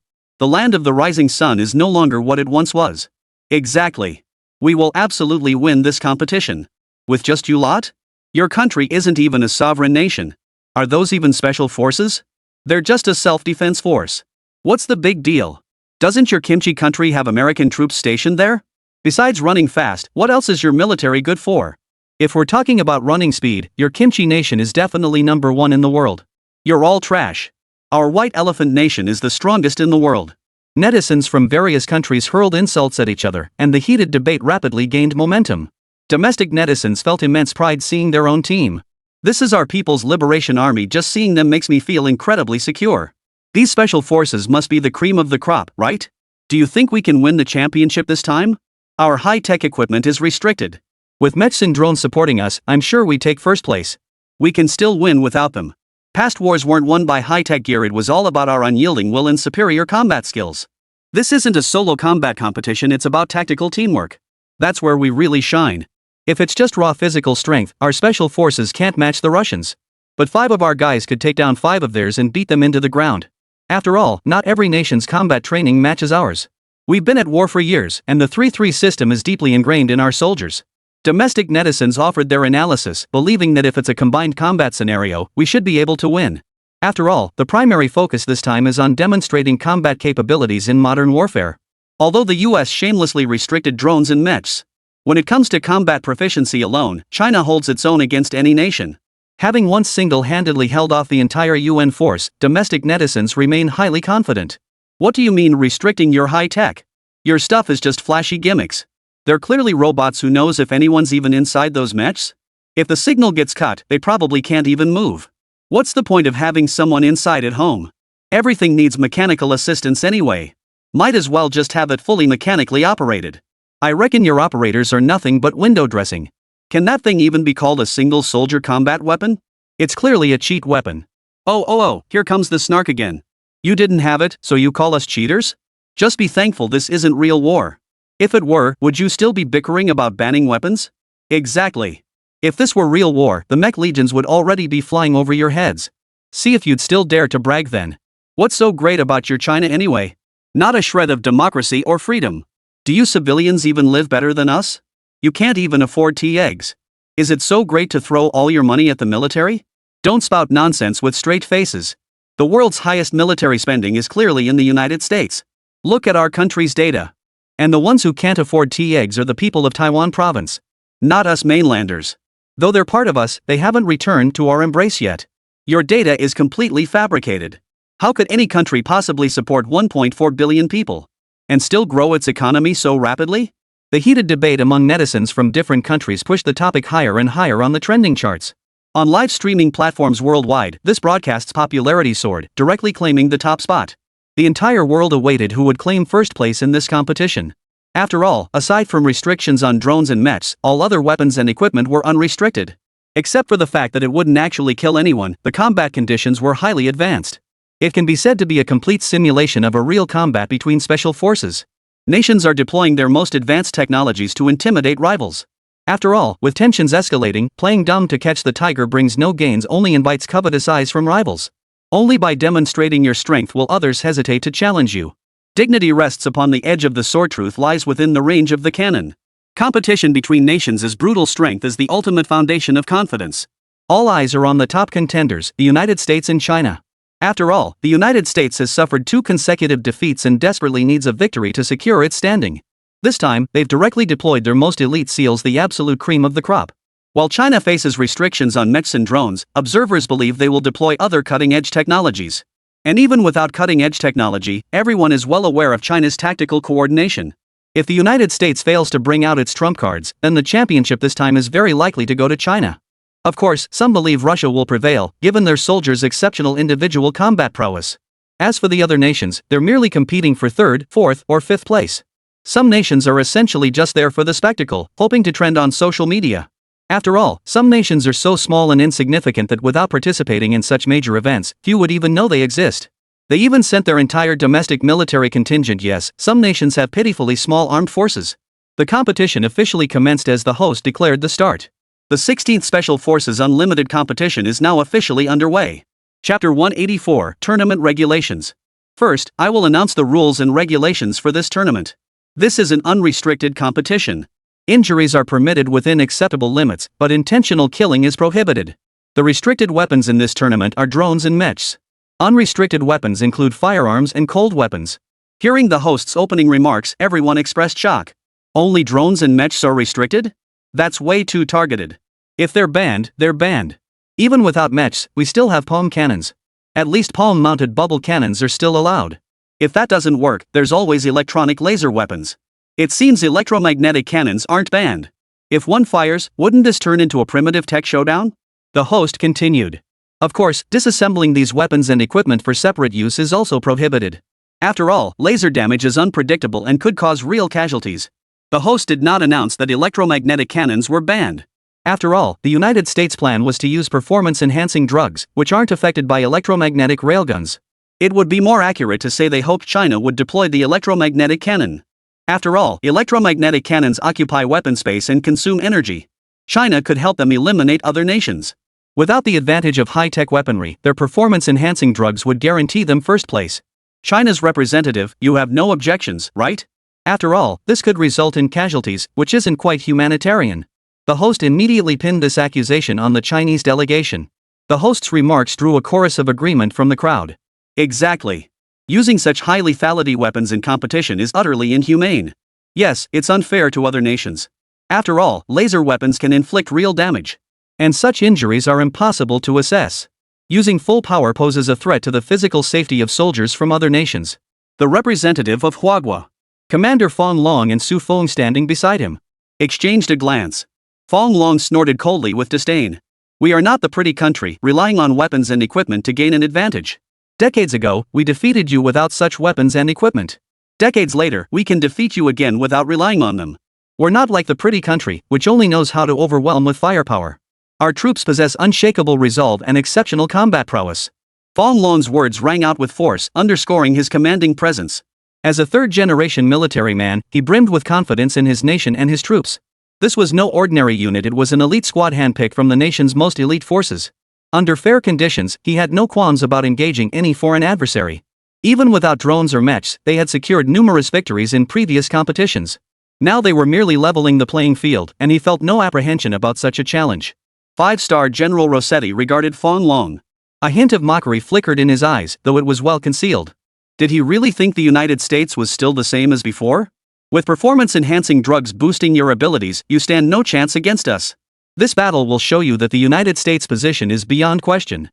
The representative of Little Cherry Blossom stared at Fong Long, her eyes flickering with fear and anger. Fear stemmed from the growing threat China posed to their sense of security. They feared China would come seeking repayment for past debts. The anger stemmed from Fong Long's utter disregard for them. They believed they hadn't truly lost the previous war, for they had executed their shattered jade strategy. Only that plan had been obliterated by nuclear bombs. They didn't see it as their defeat, but rather as a loss due to technological inferiority. After years of clandestine research, they too now possess the ultimate weapon, the nuclear bomb. Thus, they believe their strength has returned. This conflicted mindset made their feelings toward Huawei extremely complicated. Big Mao, however, grinned at Fong Long. With relations between the two nations currently favorable, he could accept whichever side emerged victorious. As long as it wasn't the pretty country winning. The pretty country's recent underhanded maneuvers were utterly repulsive.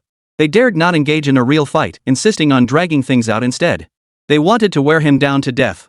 Had they not been forced to join the East Alliance, they wouldn't have discovered what a great place it was, even prices were cheaper. Lately, life had actually improved. In that sense, they might even owe the United States a debt of gratitude. Of course, they'd never actually thank the pretty country, they weren't idiots. Meanwhile, the representatives from other nations eyed Fong Long with a hint of fear. After all, the United States had been relentlessly promoting the China threat theory, and China's recently revealed capabilities were growing increasingly formidable. Some established nations wore expressions of melancholy. The representative from the Ying Empire sensed that the times had changed. Their once mighty empire, the land where the sun never sets, now seemed to be setting in the west. Ever since their empress passed away, the nation's fortunes had deteriorated day by day. Even their vassal states had become unmanageable. They were clamoring for independence. This posed a significant threat to their nation's standing. At major sporting events, they no longer even dared to hope for a top 5 finish. For a proud empire, this was a disgrace. Yet the wheel of history keeps turning relentlessly, and he can do nothing to stop it. They could only watch with desolate eyes as 3 nations took the stage, one after another. They had lost their right to compete for influence. Though still among the 5 permanent members, they had been relegated to the lower tier. The competition format remains unchanged. It will still be a survival battle. The first match will be a randomly selected offensive-defensive battle, with one nation attacking and one defending. The team that successfully completes the defense objective or achieves the offensive objective wins. The host paused briefly. Any objections? Hearing no objections, he continued. The second match is a survival battle. Each nation enters the jungle with their own supplies, and the last surviving squad wins. After the host finished speaking, netizens from various countries found the tournament's format somewhat novel. Previous tournaments had also been broadcast globally, but frankly, they hadn't garnered particularly high viewership. After all, true military enthusiasts remained a niche audience. This time, however, thanks to the United States' aggressive promotion, a great many people had turned their attention to it. Thus, the format felt distinctly different to most. Traditional competitions were typically outdated arena battles or offensive-defensive scenarios. But the survival battle in the second round felt quite novel. What's this fully equipped battle royale game? Sounds like a blast. If we could use mechs, we'd probably wrap things up in no time. Chapter 185. First, give yourself a shot. Competition venue, China Conference Room. This competition is unfavorable for us. Fong Long said with some concern. The first round of offense and defense shouldn't be a problem. But in the second round, they'll definitely group up and prioritize pushing us out. Though the match hadn't even begun, Fong Long already had his predictions. After years of dealing with them, he hadn't the slightest overestimation of the United States' bottom line. It was clear the US wouldn't pass up this opportunity. They'd definitely rally their allies to eliminate China first. Judging by the scoring system, the points in the second round far outweighed those in the first. The first round was clearly just an exhibition match. Both offense and defense would only have one round. Opponents were also entirely random. Even winning both matches would yield only a dozen points or so, while eliminating one team in the second round grants 5 points. This puts China at a significant disadvantage. Exactly. Even winning both rounds in the first stage would only yield 10 points. The pressure we'll face in the second round will be unprecedented. Plus, drones and mechs are banned, severely limiting our ability to assess the overall situation. If a team gets surrounded in the jungle, survival becomes extremely difficult. The military advisors present were elite specialists from various units. They naturally possessed deep insights into special forces operations. Even if your team is exceptionally strong, there's a limit to how much you can handle. Facing enemies several times your number is extremely difficult. Especially these units, they weren't ordinary troops, but elite forces from various nations. While there are differences in military strength between nations, it doesn't mean they're complete novices. Engaging in one-against-many combat at this level remains exceptionally difficult. Then perhaps we should resort to the gene serum, Su Feng quietly suggested from the sidelines. He knew such military conferences weren't his place to speak. But witnessing the situation unfold, he couldn't help but mutter under his breath. No way. Winning by cheating. We'll see what happens in the second round. Fong Long didn't rule it out entirely after all, the battlefield was unpredictable. He could always resort to it if unexpected complications arose, but with the current situation unclear, he preferred not to use the serum. After all, this was a competition, not actual combat. If he won using such methods, Western media would undoubtedly make a huge deal out of it. He could already picture the headlines. China's rampant use of human experimentation. China's brutal abuse of military personnel. Though such accusations were false. But as the saying goes, a lie repeated often enough becomes the truth. To avoid such scenarios, it was best to avoid using them whenever possible. Upon hearing Fong Long's words, Su Feng remained silent. The first round of matches proved unremarkable, with Huagwa drawn against a minor East Asian nation. Whether attacking or defending, the match concluded within 10 minutes. There was absolutely nothing worth watching. Netizens from the small nation voiced their dissatisfaction online. Why did our country have to face China? This is so unfair. Even a superpower like Huagwa made us fight them. There must be foul play. Can our country truly protect our security? It was over in just 10 minutes. If war actually breaks out and China attacks us, it'll probably be over in half a day. Their concerns about their nation's defense stem from the persistent threat narrative surrounding China.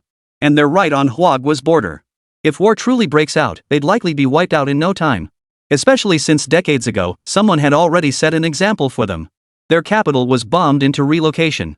Back then, the White Elephant Nation boasted of being the world's third strongest power. Yet within moments of combat, they suffered a complete rout. Their dream of joining the permanent UN Security Council was shattered. Another nation nearly faced annihilation. Our nation has always prioritized peace. How could we possibly attack you? We're not like the pretty country. The pretty country uses military force to intimidate us, but we always stick to reason. It really shows the stark difference between nations. It took them only a few minutes to wipe them out completely. And this was achieved without deploying high-tech equipment. It's just the gap in tactics and individual weaponry. You must understand that our nation began transitioning to high-tech warfare several years ago. Even with individual weapons stuck at levels from 10 or 15 years ago, we still managed to suppress them. It can't be helped. Smaller nations have experienced fewer wars and lack the expertise we've accumulated. That's only natural. The second round commenced swiftly. Teams boarded helicopters and parachuted into randomly assigned locations. Naturally, they couldn't deploy everyone to a single area. That would make the competition utterly unwatchable and render the outcome unpredictable. After all, this was just a competition. No matter how skilled you were, getting hit by a bullet meant death. Even the most skilled fighter would be helpless against the concentrated fire of dozens of opponents. Therefore, to maintain relative fairness, dispersal was essential. Each nation carried cameras, and viewers worldwide tuned in to watch their own country or favorite team's live feed. The competition venue's giant screen displayed dozens of feeds simultaneously. The moment the American soldier touched down, he pulled out a vial and injected it into himself. What is that? Netizens expressed shock. Why inject themselves with a drug immediately upon landing? They weren't even injured. The camera shifted to the viewing stands outside the competition area. General Rossetti, could you explain what they're doing? The host asked General Rossetti with curiosity. After all, this clearly wasn't a medical treatment. No one had just fallen, no one was injured, and no one had been bitten by a venomous snake. Five-star General Rossetti declared triumphantly, "This is our nation's newly developed performance-enhancing drug. It significantly enhances soldiers' running speed, reaction time, strength, and endurance." Netizens expressed widespread discontent. Using performance-enhancing drugs in the Olympics is one thing, but military competitions? This stuff must be incredibly harmful to the body, right? How can they just disregard the soldiers' physical safety like this? Expecting the US to care about soldiers' lives? Don't be ridiculous. Haven't you seen US soldiers protesting unpaid wages? The competition has no restrictions. If it doesn't prohibit doping, why can't they use it? You're just jealous. Some overseas big shots defended their masters. Fong Long's eyes flashed with a hint of light at that moment. Chapter 186, 10 minutes? Settle it in 3. If the pretty country used performance-enhancing drugs first, then their use of gene enhancement agents would be justified. But Fong Long quickly shook his head. He had never issued an order to use genetic agents. Our enhancers pose no harm to the soldiers' bodies. Everything is subject to strict standards. Please refrain from spreading rumors. Our beautiful country prioritizes the highest level of protection for the lives and property of its citizens. The soldiers are fully aware of this and voluntarily use the enhancement agent. Rossetti explained. As for any subsequent issues, once someone is dead, there are no problems. Though they were the most elite troops. To the state, they were nothing more than pawns. This batch comprised the most seasoned soldiers, yet their age had brought them close to retirement. Their deaths would save a pretty penny. How convenient. Upon landing, soldiers from various nations began surveying their surroundings. Without drone support, they could only explore outward using reconnaissance mode. With stimulants, we'll absolutely win this match. The soldier declared excitedly, already envisioning enemy soldiers screaming in agony beneath his fists. Even if he couldn't engage in close combat, the stimulants enhanced his reaction speed. He could fire his weapon a split second earlier. For masters like them, victory hinged on the tiniest margin. After taking the stimulants, my reaction speed has skyrocketed. They won't even see my face before my sniper rifle takes them down. The sniper soldier exclaimed excitedly. He was already one of the world's top marksmen. After the enhancement, he felt invincible. Even snipers ranked in the world's top 10 seemed like mere amateurs to him. Upon landing, the Huagua team cautiously surveyed their surroundings. The only silver lining was that the nations were scattered fairly widely, so they didn't have to worry about being surrounded immediately. In that scenario, even the enhancement drugs would be useless.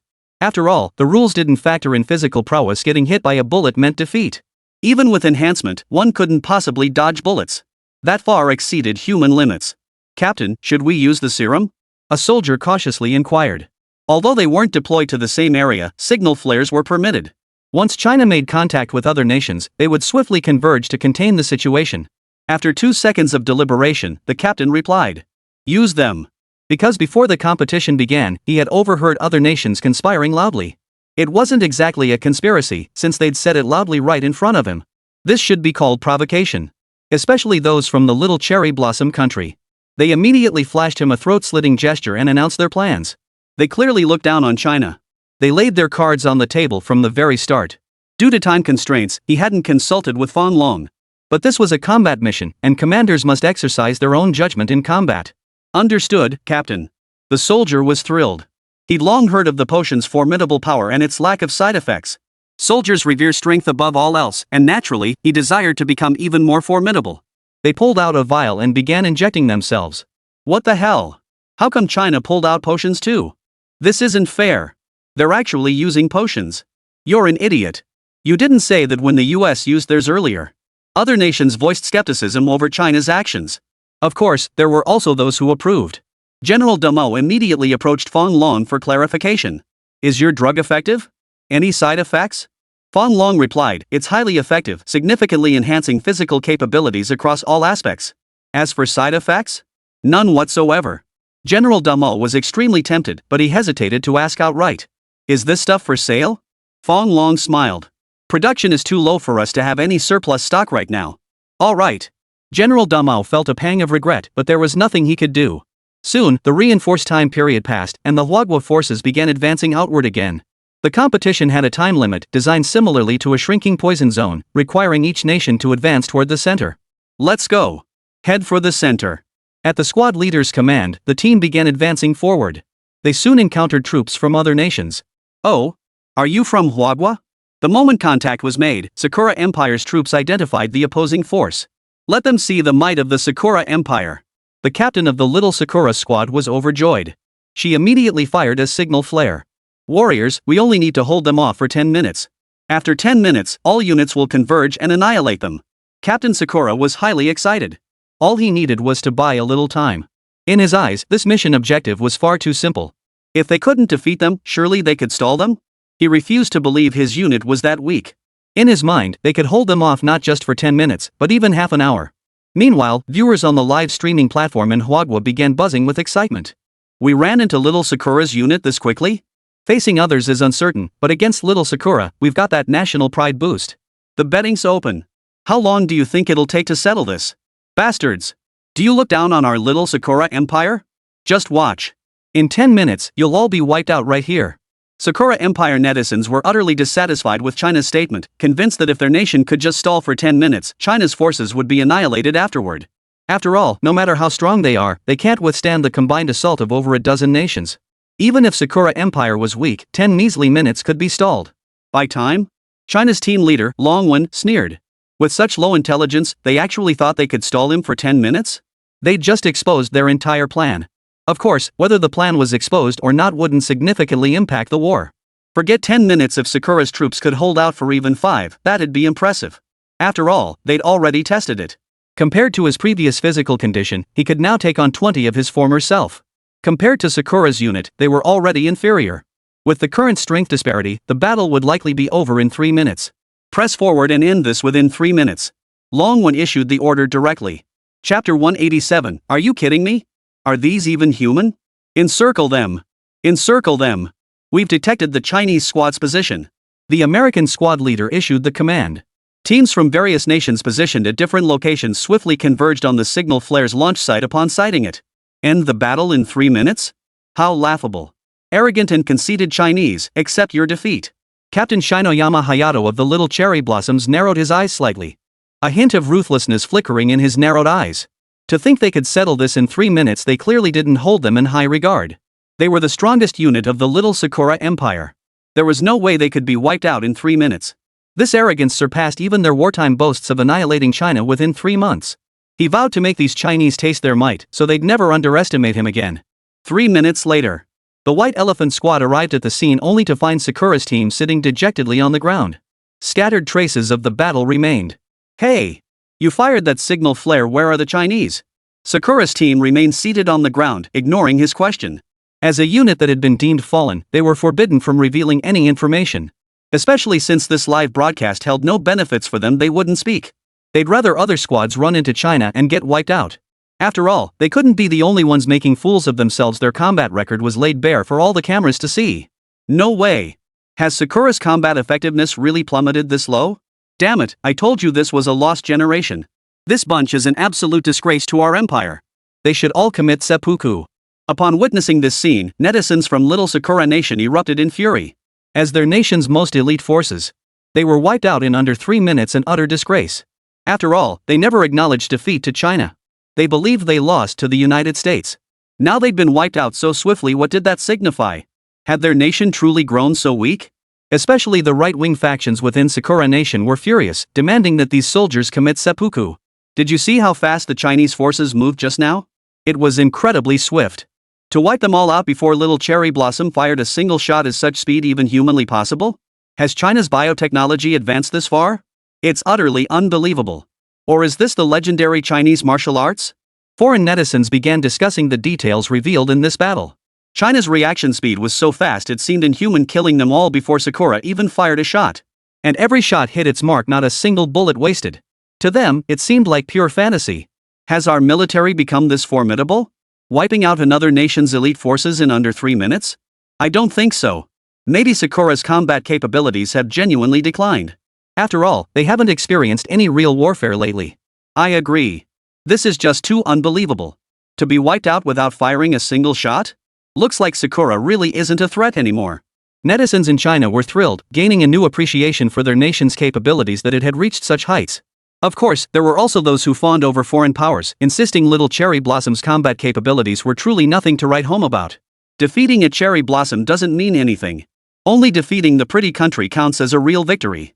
Captain, I feel like I've gotten so much stronger. One team member exclaimed excitedly, having just taken down 4 cherry blossom soldiers with rapid fire shots. Long One was secretly startled. He hadn't expected a single gene serum to enhance them to this extent. They'd planned to finish the fight in 3 minutes, yet it took them less than a minute to annihilate the entire enemy force. It seemed he had underestimated his own strength. What he thought would take 3 minutes was finished in less than a minute. Long One tested his own strength and found it multiplied many times over. Is this truly a power that humans can possess? Long One stared at his hands, feeling a sense of bewilderment. Years of relentless training had only made him marginally stronger than the average person. At best, he could take on 10 opponents. Even with a suitable cold weapon, he could only handle 20 opponents. Yet now, he felt he could take on 100 opponents without breaking a sweat, perhaps even more. After all, he hadn't felt the slightest fatigue after 10 minutes of forced marching. And he was fully armed at the time. In the past, while he never felt exhausted, he would at least catch his breath. Now, he sensed his stamina hadn't diminished in the slightest. Was such endurance truly achievable for a human? Can't you guys seriously consider selling us some of your potions? General Damo was practically drooling with envy. This was simply too unbelievable. After all, in terms of physical fitness, their Damo troops were undoubtedly superior to the Huagua forces. After all, their innate height advantage was undeniable. This racial trait was something that couldn't be altered. But after that single dose of potion, he realized the situation had completely changed. Judging by the endurance, speed, and strength the Chinese squad had now demonstrated, they were operating on an entirely different level compared to their own troops. This was simply beyond what humans should be capable of. Even Olympic champions couldn't match their pace. And this was all while carrying heavy loads utterly absurd. Worse still, they showed no signs of fatigue whatsoever. This was a forced march, not a leisurely long-distance run. Even the most grueling training regimens, considering human limits, couldn't sustain maximum speed indefinitely. He had always believed such feats were impossible until today. Fong Long shook his head, his voice tinged with embarrassment. Production isn't enough. What a joke. Before witnessing the troops' actual capabilities, he hadn't imagined such results were possible. Now that he'd seen it, selling them externally was even more out of the question. This stuff was beyond extreme. It shattered his entire understanding of potions. A tiny vial could push humans beyond their physical limits, achieving superhuman capabilities. With troops like this, forget one man taking on 100, he believed one could even face 1,000. Chapter 188, Cannon Fodder? Only a fool would do that. Captain, look. It looks like a signal flare being launched over there. A team member pointed toward a flickering flare in the distance. Longwen frowned. Damn it, someone secretly installed cameras. We're exposed now. But we still don't know the enemy's direction of approach. Quickly secure advantageous terrain and dig trenches. Longwen swiftly issued his orders. Since escape was impossible, they would fight. With their current strength, even if the entire remaining force came at them together, he felt they could still win. The disparity in individual combat prowess was simply too great. He could even take out every single one of them with headshots before they even fired a shot. So they wouldn't retreat. They'd fight it out head-on and show them the gap between themselves and their enemies. Yes, Captain. The squad members all perked up with excitement. Having tasted their own power, they were itching to demonstrate their capabilities. But orders demanded swift retreat. Now, finally, they had the chance to make their mark. This filled them with overwhelming excitement. After all, power was intoxicating. They no longer felt human, they were beasts in human form. Not just any beasts, they possessed immense power, blinding speed, and lightning-fast reflexes. At the same time, endurance was significantly enhanced. For these soldiers, already elite troops, it felt like a dream come true. For members with internal injuries, it felt like a miracle. They felt the areas that had been quietly aching now completely pain-free. Their strength had returned to its peak. Oh, there's no comparison. Even at their peak, they now felt capable of taking on 20 or even 30 of their former selves. There was simply no comparison. One was human at their peak, the other transcendent. Traces of the China squad detected. Traces of the China squad detected.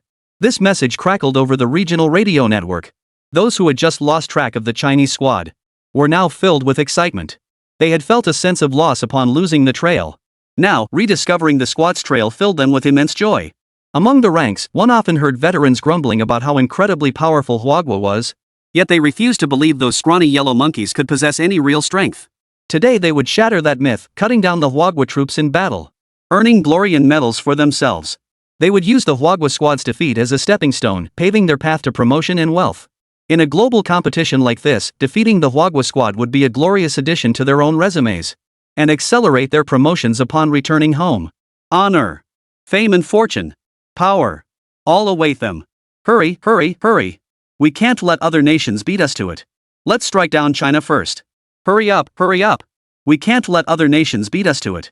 Once we defeat China, I'll personally recommend you for commendations. China must fall to us, not to any other nation. Speed up.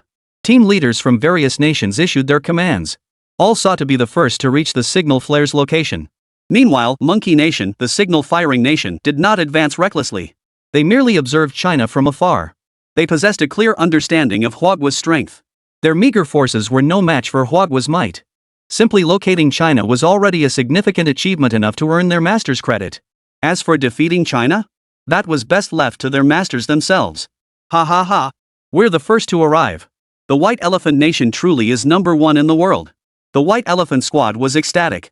Their proximity had granted them the earliest arrival. No! What's going on? How could they be this powerful?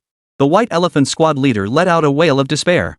Within a mere 2 minutes, they had been wiped out completely. Though they lasted a minute longer than the Little Cherry Blossom Fruit Squad, they too were swiftly wiped out. Ha! Isn't this White Elephant Kingdom? What a mess! The subsequent squads arriving on the scene saw the White Elephant Kingdom lying defeated on the ground. Still wailing incoherently, they couldn't help but find it somewhat amusing. In just a few short minutes, they'd already failed. What a bunch of useless trash. With combat skills like that, they can dream of joining the 5 great nations. The squad from the Ying Empire let out a mocking laugh. Then they launched their attack. 30 seconds later. What the hell is this? In just 30 seconds, their entire force was annihilated. Although the Huagua forces held a minor vantage point, it shouldn't have been this one-sided. In just 30 seconds, his entire squad was wiped out. Could humans really accomplish something like this? Subsequent squads arrived one after another. Witnessing the swift annihilation of the first 2 teams, they hesitated, waiting for their leader to appear. Why aren't you charging up? Are you all waiting for me? The American squad leader strode onto the scene with great confidence. He was quite pleased with the situation. His subordinates were indeed quite competent, all waiting for him. China would fall at his hands, not those of his subordinates. Where would his face be then? If even his underlings could handle it, yet he himself dared not engage China in a direct confrontation that would be utterly humiliating. But now, the way his underlings were handling things pleased him immensely. Unlike those fools like Little Sakura and White Elephant Nation who couldn't grasp their own standing and got wiped out in minutes. With their meager strength, they actually wanted to clash head-on with Huagua? That was nothing short of a joke. Even he himself wouldn't dare engage Huagua in a true, direct confrontation. Attack together. I refuse to believe he can take on all of us alone. The pretty country squad leader wasn't stupid either. After witnessing the swift demise of the first 2 teams, he resorted to the most shameless yet effective tactic: overwhelming numbers. No matter how awesome your rifle is, it's no machine gun. One man can't hold down a long firing line. With enough numbers, they could simply overrun the position. Once they breached the defenses, they could achieve favorable casualty ratios. As long as they could achieve a favorable kill ratio, it was worth it. With so many nations involved, trading 5 men for 1 was a bargain. They could replace all of China's casualties. He just needed to show up at the end to reap the rewards. But when he spoke, no one responded. They weren't fools. Charging in would make them cannon fodder. No one wanted to be the first to stick their neck out. Since it's a competition, there must be winners and losers. No matter what, they want their country's ranking to improve, rather than being wiped out as cannon fodder. Chapter 189, Failed Offensive. This is outrageous. They want other nations to be cannon fodder. So many nations ganging up on China, is that even fair? This tactic is utterly despicable. The captain of the pretty country squad will stop at nothing to win, completely disregarding fair competition and the interests of other nations. It's utterly despicable. He thinks such underhanded tactics will succeed? Other nations have their own considerations and dignity. They won't be easily manipulated as pawns. Seeing no one responding to him, the pretty country squad leader frowned.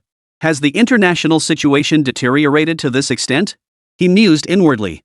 He had always taken the United States' dominant position for granted, using it to command other nations. He never imagined that at this critical moment, these countries would refuse to play alone. But he refused to abandon his plan. He knew full well that without action, they'd struggle to gain an advantage against China. Gritting his teeth, he steeled himself to rally the others. Everyone, we're all in this race together.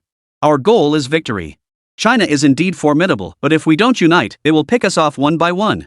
If we charge together, leveraging our numerical advantage, we can absolutely break through their defenses. Think of our nation's honor, think of the glory and benefits that come with victory. Can you really accept retreating like this? Hearing his words, some members of other nations' teams began to waver. After all, the United States wields significant international influence, and they feared potential retaliation if they refused to cooperate. However, most nations remained rational and vigilant.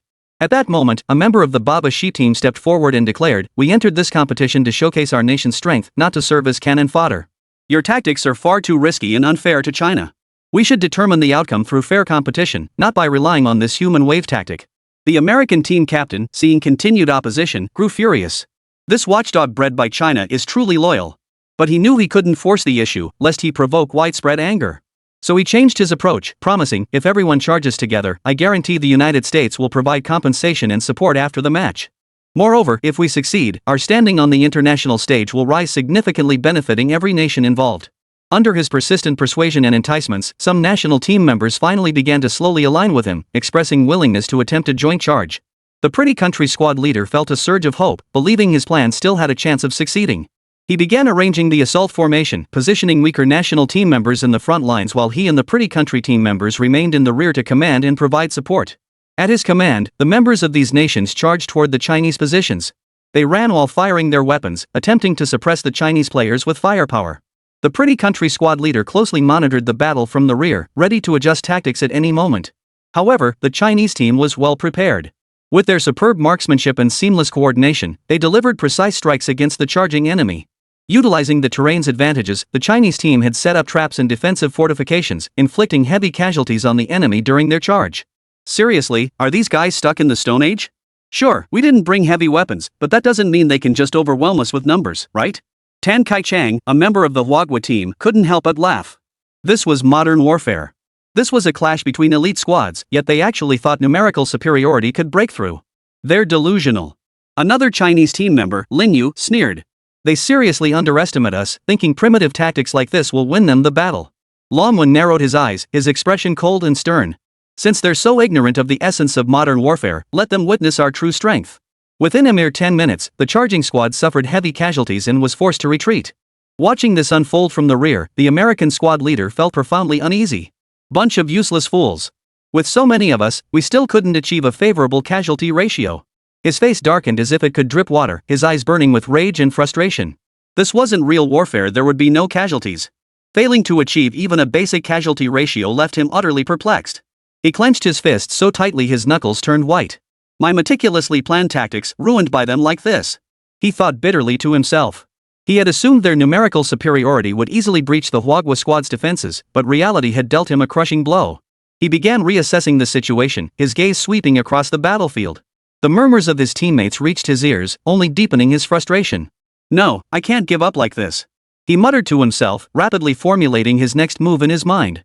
He glanced at the captains of the other national teams beside him, a flash of ruthlessness in his eyes. We can't retreat like this.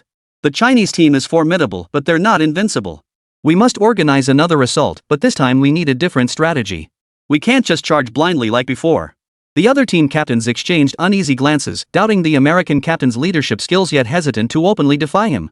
After all, the United States held significant international standing and influence, and they feared offending such a power. Then what do you suggest? One squad leader asked helplessly. The pretty country squad leader pondered for a moment before saying, we need to spread our forces and attack the China squad from different directions, forcing them to spread themselves too thin. Simultaneously, we must leverage the terrain for cover and surprise attacks.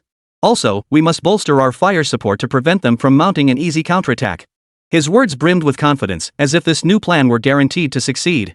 However, the other squad leaders remained uneasy. They doubted whether this plan would truly work and wondered if their members would be willing to risk another charge. After all, this competition didn't involve heavy weaponry, making it theoretically difficult to inflict damage on the defending squad. Were it not for the fact that this was merely a competition with no real casualties, they doubted their own squads would even initiate an attack. But under the relentless pressure from the American team leader, they had no choice but to grit their teeth and prepare for another assault. Chapter 190, the match ended? Baba Yang's troops were happily goofing off nearby, showing no interest in eliminating them first. After all, their strength was nothing to fear. Baba Yang happily watched the spectacle unfold from the sidelines. China's Iron Brothers are seriously badass. So many of them and they still can't break through. Baba Yang's troops idly slacked off nearby, watching the intense battle unfold. They secretly rejoiced that they hadn't rashly gotten involved. Baba Yang's soldiers whispered among themselves from time to time, their faces lit with relaxed smiles, as if this tense battle had nothing to do with them. Hey, let's just sit back and watch. Those guys won't have it easy taking on the Iron Brothers of Huagua.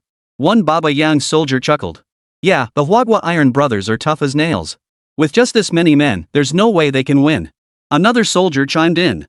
The Baba Yang commander watched the battlefield with a smile, his mind clear on the situation. He knew his troops held no advantage over the charging enemy forces. Joining the fray rashly could lead to unnecessary casualties. Moreover, he trusted Huagua's capabilities, believing they could handle this crisis. We'll observe quietly and wait for the right moment to act. The Baba Yang commander murmured softly. His gaze never left the battlefield, closely monitoring the shifting dynamics, ready to make the right decision at the critical moment. On this battlefield, Baba Yang's forces stood apart as a unique presence. Observing the fierce battle as bystanders while genuinely rejoicing in and admiring Huagua's outstanding performance. This whole scene feels so bizarre there are actually spectators watching the show. Baba Sheep's side has truly won big this time. The beautiful country's command capabilities are garbage. No wonder they fought so many wars without winning a single one. The United States has frequently participated in international military operations, yet often finds itself in dire straits or fails to achieve desired outcomes. In this battle scenario, the squad leader's human wave tactic not only failed to achieve the desired effect, but instead inflicted heavy casualties on their own side. This fully exposed the short-sightedness and foolishness of their command strategy, casting doubt on the so-called military superiority and command capabilities of the United States. They're still fighting? Are they out of their minds? Lin Yul chuckled. In modern warfare, human strength is infinitely diminished. Though they lacked heavy firepower, they held advantageous terrain. Charging up against them meant attacking from above, and the gene serum had amplified their combat capabilities by over tenfold. The effects of the genetic agents dramatically enhanced their physical prowess and reaction times, allowing them to maneuver with greater ease in combat. They could react faster, shoot more accurately, and strike enemies with greater force. This advantage meant they faced overwhelming numbers without fear. At this moment, the other members of the Hwagwa team also felt the confidence that this advantage brought. "Let them come closer first." Longwen spoke up. "Captain, there's so many of them. If they sneak up on us, we'll be under a lot of pressure." Lin Yu asked in confusion. After all, this was just a match. With enough men, they could overwhelm them with sheer numbers. Under the pressure of the competition, opponents transformed into fearless warriors. Longwen, however, seemed confident. He calmly analyzed, their morale is low now, but the captain of the pretty country squad won't give up easily. If we keep holding our ground up high to repel them, they might devise other, more troublesome tactics. Let them climb up. We can use the terrain to our advantage, find their weaknesses as they approach, and deal them a heavier blow. Plus, this will disrupt their rhythm and throw them into chaos. And I'm going to devour every last one of them. End this battle right here. Lin Yu listened to the captain's explanation. Though doubts lingered in his mind, he knew he had to trust the captain's judgment in this situation. He nodded and began coordinating with his teammates to adjust their tactics, preparing to meet the enemy's assault. The tension on the battlefield grew thicker by the moment. The units poised for another assault, urged on by the captain of the pretty country squad, cautiously crept toward the positions of the China squad. "Ha! They've stopped firing." A member of the small nation's squad exclaimed excitedly. "They must be running low on ammo." The soldier shouted excitedly, as if he could already see the dawn of victory. A greedy gleam flashed in his eyes as he thought, if Team Hwagwa truly ran out of ammunition, then they would have the chance to break through the defenses in one decisive move and claim victory. Hearing his words, the teammates nearby began whispering and murmuring among themselves. Some were emboldened by his words, a surge of unexpected courage filling their hearts as they saw this as a rare opportunity. Others remained cautious, suspecting the situation might not be so straightforward. The Chinese squad's silence could hold deeper meaning. At the rear of the formation, the captain of the American squad heard the news and couldn't help but feel a stir within. He began weighing the possibility, if Team China truly had exhausted their ammunition, they could seize the moment to launch a fierce assault and eliminate them in one fell swoop. Charge! At the command, everyone knew hope was within reach. The squads charged forward with frenzied intensity. They're out of ammunition. Charge! Glory is within reach. Longwen witnessed this scene and couldn't help but laugh out loud. These fools are actually charging in. Hold fire. I want them wiped out completely. The members of the Hwagwa squad all shared knowing smiles. They knew the enemy had fallen into their trap. As the enemy charged madly forward, they were already prepared. When the enemy close to within striking distance, Team Hwagwa suddenly launched their counterattack. A series of cleverly placed traps were triggered, instantly throwing the vanguard into chaos. Simultaneously, the precise gunfire of the Hwagwa squad rang out once more, dealing heavy blows to enemies who had assumed the squad was out of ammunition and thus dropped their guard. How is this possible? Didn't they run out of ammunition? Someone among the enemy shouted in terror. But regret came too late. Under the Hwagwa squad's counterattack, they retreated in disarray, suffering heavy casualties. The American squad leader watched the scene unfold, his expression turning grim. Annihilated? All of them? Watching his entire assault squad perish, the pretty country squad leader was utterly dumbfounded. He never expected it to be a trap. Their original plan to eliminate China had suddenly turned into a decisive battle. Is the match over? Chapter 191, the match ends. Hey, there's one survivor left. Longwen led his team to quickly clear the battlefield while the sniper remained on guard. They chuckled upon spotting the wobbling figure of the pretty country squad leader in the distance. Bang! A bullet struck the American team captain with pinpoint accuracy. Is it over already? The little captain of the Baba Sheep squad was a bit dazed. They knew their iron brother was strong. But this was absurd. 50 allied nations taken down by a single squad? Sure, many nations had sent token forces, but this was ridiculous. Captain, should we go help them clean up the battlefield? The Baba Sheep captain shook his head. No need. We don't want to cause any misunderstandings. We'll just wait here until they're done cleaning up. The online comments exploded like a flood. Can someone explain what's happening? OMG. Are these even human? They're scarier than demons. This is supposed to be the strongest squad from every country, and they couldn't even last half a day? It's all because the US command is utterly incompetent. Domestic bullet comments were also flooding the screen. They've recreated the Allied forces. Proof that sheer numbers don't matter. Haha, they used to slander us for relying on human wave tactics, filling the battlefield with lives for victory. Trolls, speak up. Look at this, is this still a victory built on human lives? Won again? It's just a victory in individual combat. How much impact can humans really have in modern warfare? Ugh. These big bastards are just disgusting. This gene serum looks like some kind of super soldier serum? Does that mean this entire squad is made up of American captains? A netizen suddenly recalled a recent movie they'd seen. This looks exactly like Captain America from the movies. The only thing missing was that iconic shield. Fan Long, seated in the audience, had his eyes bulging out of his head. Su Feng, tell me honestly. Is this gene serum the same as the super soldier serum? Su Feng paused, didn't I already say so? So that's what you meant? Fan Long was momentarily at a loss for words. He hadn't missed a single one of Su Feng's movies. He was naturally aware of the recently filmed Captain America, but he hadn't considered that this was the super soldier serum from Captain America. The constraints in the movie were simply too numerous. It required someone with a righteous heart. And it carried a high risk of death. So he assumed Su Feng had merely developed a gene-enhancing serum for humans. And that the movie had simply exaggerated it. Little did he expect Su Feng had actually created the very serum seen in the films. Yes. Su Feng didn't hesitate, this wasn't something that needed to be hidden. He'd assumed Fan Long already knew. This is nothing short of a miracle. After holding back for so long, Fan Long could only manage that one sentence. No one understood better than him what this serum would mean for the troops. No matter how formidable soldiers became, they remained human. The various injuries and pains they suffered after discharge would haunt them for the rest of their lives. But with this serum, all that could be avoided. Fan Long's eyes burned red. He was a soldier himself, and after years of military service, he had friends and instructors he cared about. Seeing comrades left behind due to injuries and hardships, his heart was filled with complex emotions. Are you really not selling your serum? General Big Mao leaned in again. No way. We don't even have enough for ourselves. Fan Long suddenly grew agitated, and Damo muttered under his breath before slumping back into his seat. Fine, if you won't sell them. Bro, congrats on the win. Seeing the Huagua team clear the battlefield, the leader of the Baba Sheep Squad signaled to his members. They raised their pistols, and without hesitation, fired a bullet into their own temples. A red flash appeared over each squad member's head, signifying their elimination. We owe you big time. This time we managed to secure second place in this match too. Though we're still far behind in total points, at least we got a second place in the second match. The leader of the Baba Sheep Squad grinned, his mouth practically splitting from the smile. Holy, how did that Baba Sheep Squad get second just by watching the show? Only then did the netizens realize no one had scored any points. That is, when sorted by survival time. Even the United States would have to trail behind the United Arab Emirates. This is so unfair. Our country looks like a complete joke. Damn it. Choosing the right leader really matters, huh? As the online comments flooded in, every nation envied Baba Yan while cursing their own commanders as idiots. Couldn't we have snagged second place without joining this circus?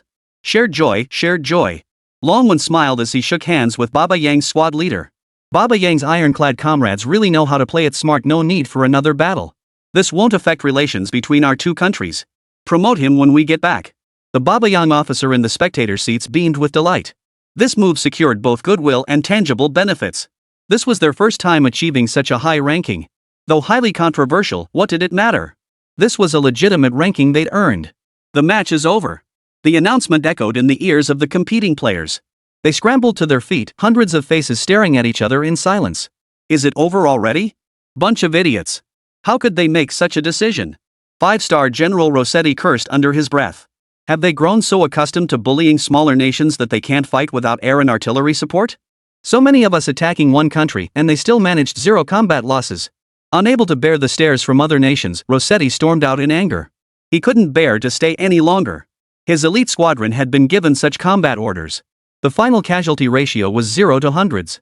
This was even more shameful than the casualty ratios during the anti-Japanese war. Since this battle was broadcast live, his name would likely become more famous than even that of 5-star General MacArthur. What are your thoughts on this battle? The host turned to the commentators beside him, whose opinions had previously been ignored. Everyone had been completely absorbed in the match, only turning their cameras to the commentators after it ended. I believe this match demonstrates that individual soldier capabilities still hold significant development potential. Judging by China's combat capabilities, genetic engineering still holds significant potential for advancement.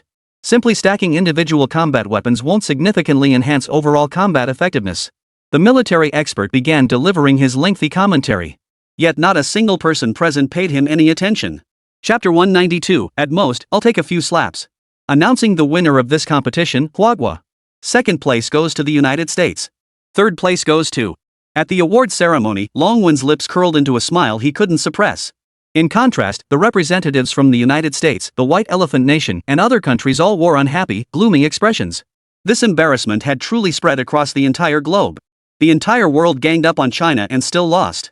The captain of the Russian team wore an expression of bitter disappointment. Their landing had gone disastrously wrong, plunging them straight into the water. It just goes to show that reckless parachuting is a bad idea. They finished dead last in the second round. Chinese netizens were absolutely thrilled. Who would have thought they'd witness the rebirth of legendary heroes in this era? Unbelievable.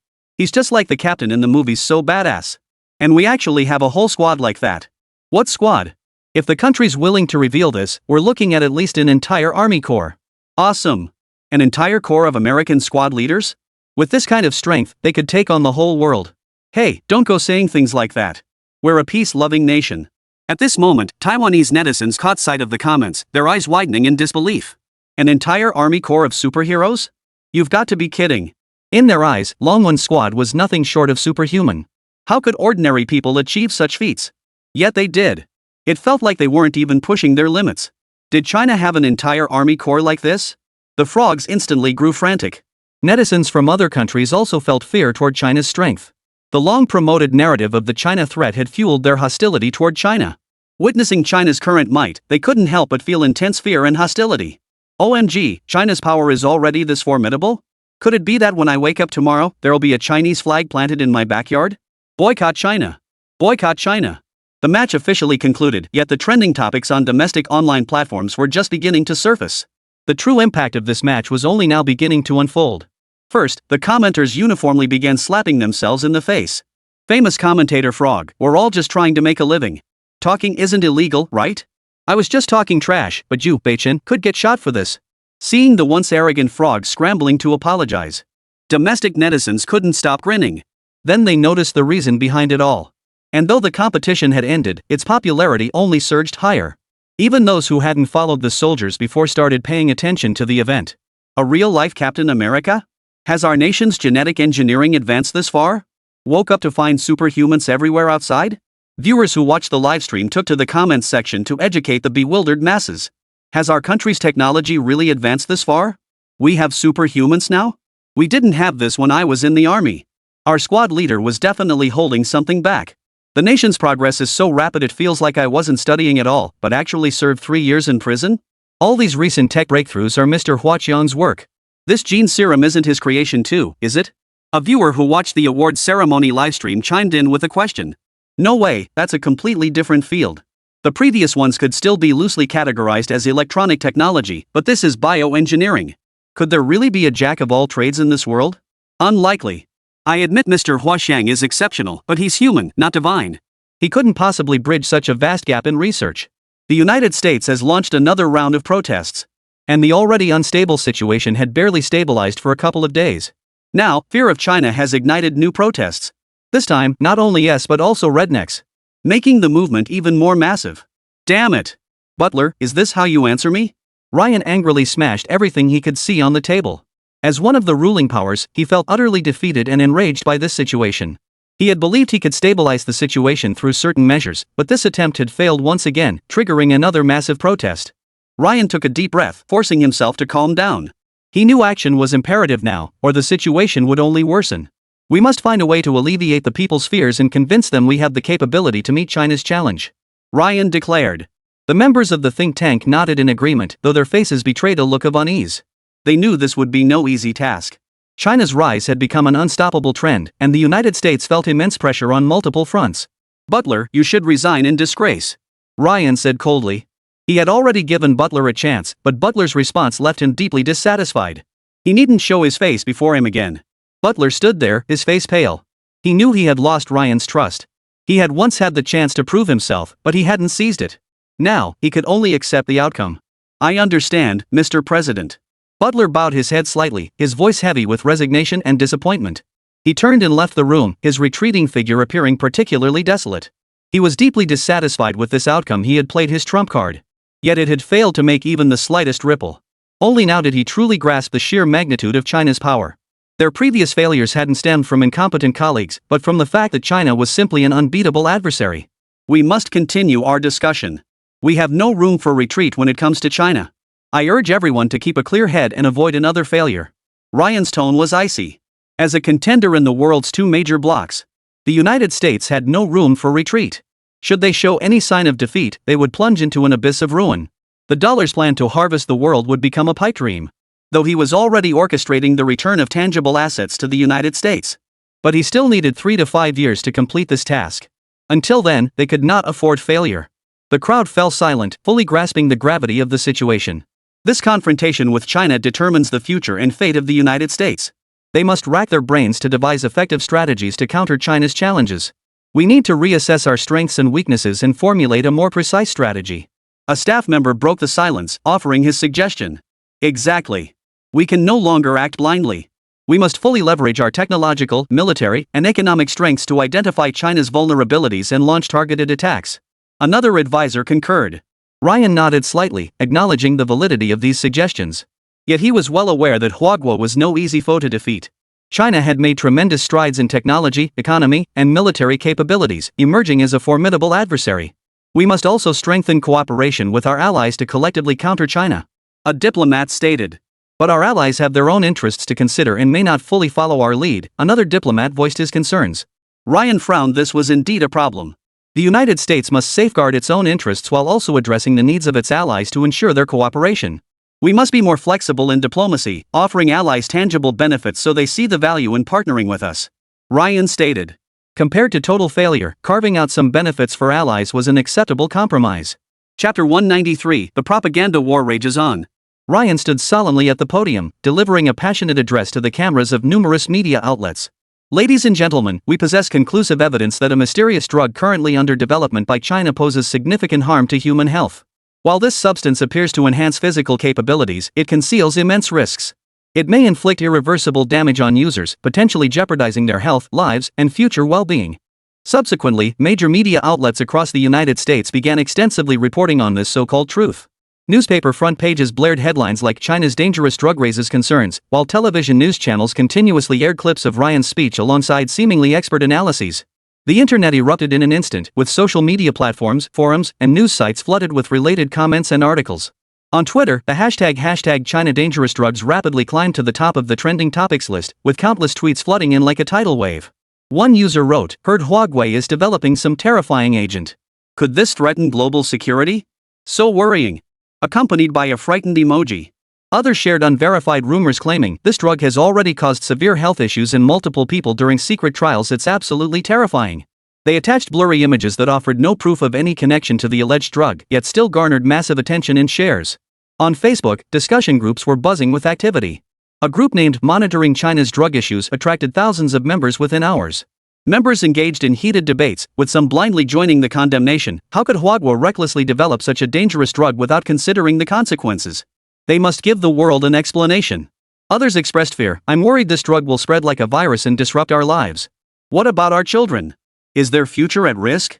Some even began calling for boycotts of Chinese products, believing this would pressure China to halt the drug's development. Comment sections across major news websites were flooded with netizen posts.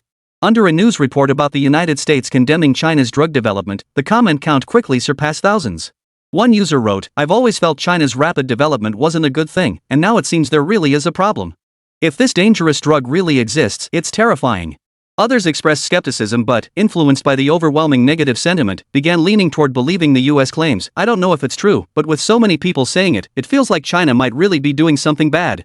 I hope they clarify this soon." Discussions about China's drug development became a hot topic on several internationally renowned forums. Netizens shared perspectives from various angles, yet most uninformed citizens, guided by American media narratives, expressed condemnation and fear toward China's chemical agent development.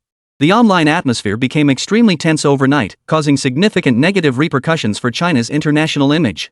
At a seemingly high-level academic symposium, a gray-haired man wearing glasses, who claimed to be an authoritative expert in the field of biology, stood at the podium. Clearing his throat, he began to speak at length about his so-called research findings. "Through our in-depth and meticulous research, we have discovered that the drug currently being developed by China contains multiple harmful substances. One of these, known as Substance X, has an extremely complex chemical structure and exhibits strong biological activity. Once introduced into the human body, this substance interacts with cellular DNA, significantly increasing the probability of genetic mutations. As he spoke, complex molecular diagrams and seemingly professional experimental data were displayed on the large screen behind him. Next, another individual dressed in a suit and tie, claiming to be a medical immunology expert, took over the presentation. Not only that, but we have also discovered that this drug causes severe damage to the human immune system. It interferes with the immune system's normal functioning, preventing immune cells from recognizing and attacking pathogens, ultimately leading to immune system collapse. Once the human immune system fails, various diseases will follow in succession, from common infectious diseases to rare malignant tumors, all become possible. As he spoke, he presented so-called case analyses and statistical data, which he interpreted using colorful markings and complex formulas, making it appear incredibly rigorous to the general public. These experts also appeared on television talk shows. One expert, facing the camera with a solemn expression, stated, "We have reached these conclusions through extensive experimental simulations and data analysis. The development of this drug in Huawei is extremely dangerous. It not only poses a threat to individual health but could even lead to catastrophic consequences for public health and safety across society." Throughout his presentation, he frequently employed obscure technical jargon such as inhibited cellular signaling pathways and disrupted immune homeostasis, making his claims seem profoundly complex and thereby bolstering public trust in his assertions. To bolster credibility, they also published so-called research reports and academic papers in niche yet seemingly authoritative journals. These reports and papers are filled with complex technical vocabulary, detailed experimental procedures, and seemingly logical data derivations, making it difficult for the general public to discern their authenticity. Simultaneously, they actively engage on social media, interacting with netizens and addressing their questions to reinforce their perspectives, further solidifying public belief. Simultaneously, the United States has been actively promoting this narrative on the international stage, attempting to rally other nations to exert pressure on China. At various international conferences and diplomatic gatherings, they repeatedly highlighted the dangers of Huawei pharmaceuticals, urging other nations to join in expressing concern and taking countermeasures. Countries that already harbored biases against China or were influenced by the United States began to echo these sentiments, amplifying the momentum of this propaganda campaign. Damn it, this is utterly despicable. Fong Long and Professor Zhang slammed their fists on the table in the military conference room. They never imagined the United States would stoop to such despicable tactics, and even go so far as to strip them of their championship title. Some people back home actually believed these rumors and demanded that the participating soldiers undergo physical examinations. Fools. Utterly foolish. Chapter 194, The Old Guard Isn't Dead Yet. How dare they make the serum's inventor apologize? Professor Zhang was furious. This was beyond his wildest imagination. That anyone could distrust their own country, their military, and their research institutes, choosing instead to believe foreign experts, was beyond comprehension. Sitting in the military district office, Professor Zhang's brow furrowed as his pen tapped incessantly on the desk. He felt immense anger and heartbreak at this absurd situation. In his view, the serum provided by Su Feng was flawless. But revealing the experimental process was absolutely impossible. This was strategic-level information that could not be exposed. Yet, spurred on by propaganda from the United States, some individuals within the country were blindly following the trend, demanding the serum's inventor apologize and disclose the experimental process. The internet was flooded with voices of doubt and accusation. Why conceal the experimental details? We have a right to know. Foreign experts say it's dangerous. Shouldn't we get to the bottom of this? Have the inventors come forward and explained themselves? How else can we feel reassured? The People's Liberation Army soldiers aren't your guinea pigs. We demand the truth. These remarks left Professor Zhang feeling disheartened. Faced with this pressure, the Research Institute and the military district convened an emergency joint meeting. At the meeting, faces were grave as they debated how to handle the situation. Some advocated yielding to public sentiment by disclosing portions of the experimental process to quell the uproar, while others feared this would compromise state secrets and provide opportunities for enemies. Professor Zhang vehemently opposed blind disclosure. Rising to his feet, he declared passionately, "Our experiments adhere to scientific standards and serve national interests. We cannot compromise lightly due to baseless accusations from a few individuals. This is Huaqian's scientific achievement, a precious national asset, and it cannot be revealed lightly. Moreover, those so-called experts from the United States are spreading baseless rumors. We must not fall for their tricks." Amidst the whirlwind of public opinion, some misinformed citizens even organized small-scale protests demanding satisfactory explanations from the Research Institute. Media outlets flooded the airwaves with relentless coverage. Professor Zhang bore immense pressure, yet he remained convinced that Su Feng's research was sound and served the interests of the nation and its people. "I'll step forward to explain this matter to the media." Professor Zhang's tone was calm. When something goes wrong, someone must take responsibility, but Su Feng cannot be exposed. So he would handle this matter on Su Feng's behalf. This was part of their duty as researchers. "Xiao Zhang, I'll accompany you." Academician Zhou Mingkai, an expert in genetic engineering, volunteered. "You're not an expert in genetic engineering after all. We still need a specialist to endorse this project. Hua Qiang is a dedicated researcher. We shouldn't waste his goodwill. Zhou Mingkai had met Su Feng at the previous awards ceremony and held him in high regard. In his eyes, Su Feng was a researcher who genuinely contributed to the nation. For such dedicated comrades, they old-timers naturally felt it their duty to shield them from adversity. Agreed. Professor Zhang said no more, but his eyes held a look of reverence. These pillars of the Republic remained as towering as ever. Even when no direct connection existed, they stepped forward to shield the younger generation from adversity. In a brightly lit studio, Professor Zhang and Zhou Mingkai sat across from the host, preparing for an interview about the serum incident. He wore a crisp shirt, his hair meticulously combed, yet his eyes betrayed a hint of weariness and resolve. The host smiled as he began, "Academician Zhou Mingkai, thank you very much for agreeing to this interview at this time. The recent controversy surrounding the serum has been intense. As an expert in the field, you must have much to say." Zhou Mingkai nodded slightly, his expression solemn as he replied, "Yes, I do have much to say. First, I am deeply distressed and perplexed by the voices within our country demanding that the serum's inventor apologize and disclose the experimental process." He adjusted his posture and continued, "Our research team has invested immense dedication and effort into developing this serum. Every step strictly adhered to scientific protocols and ethical standards, undergoing repeated experiments and rigorous validation. Our goal is to enhance the nation's scientific capabilities and safeguard the safety and well-being of its people. This is beyond question." The host interjected, "But academician Zhou Mingkai, why do so many people harbor doubts about the serum? Some even believe foreign experts over our own scientific achievements." Zhou Mingkai smiled helplessly. "This is primarily due to a malicious propaganda campaign launched by the United States. They fabricate lies, exaggerate claims, and attempt to discredit our serum development. Some individuals, lacking a deep understanding of science or misled by external narratives, have readily accepted these false claims." He picked up a document from the table and held it up to the camera. "Take a look at this. The claims made by these so-called foreign experts that the serum contains harmful substances or causes genetic mutations are completely unsupported by scientific evidence. They have conducted no actual research, only baseless speculation and malicious defamation. Throughout our serum's development, we conducted comprehensive safety assessments and implemented strict controls and safeguards against potential risks." The host then asked, "What is your response to those demanding the disclosure of the experimental process?" Zhou Mingkai replied solemnly, "The experimental process involves state scientific research secrets and intellectual property rights, which cannot be disclosed arbitrarily. However, I can assure everyone that our experiments are rigorous and scientific. We maintain detailed experimental records and data, which can be presented to the public in an appropriate manner at the right time, following approval by relevant authorities. But we absolutely cannot blindly yield to unreasonable demands under the enemy's malicious interference." Professor Zhang looked directly into the camera with unwavering resolve. "I hope the public will remain rational and objective, trusting both our nation's scientific capabilities and the professional ethics of our scientists. We have consistently strived for the nation's development and the people's well-being. Our achievements stand the test of scrutiny. Simultaneously, we will continue to strengthen communication and exchange with the public, enabling everyone to better understand our scientific research." As the interview drew to a close, the host once again thanked academician Zhou Mingkai and Professor Zhang. "Thank you, academician Zhou Mingkai and Professor Zhang, for answering so many questions about the serum today. We believe your explanations will deepen everyone's understanding of serum development." Zhou Mingkai nodded with a smile. "We hope so. We will continue our efforts to demonstrate through facts that our serum development is a great scientific achievement, making even greater contributions to our nation and its people." Chapter 195, Young People Still Need Polishing. "Let us research the serum?" Lu Haoxuan, standing nearby, couldn't help but exclaim in surprise. Not the serum itself, but a branch within the serum research direction. Academician Zhou Mingkai frowned. How could a researcher be so impatient? He began to question Professor Yang's competence. His research skills were solid, but perhaps he was a bit behind in the academic world.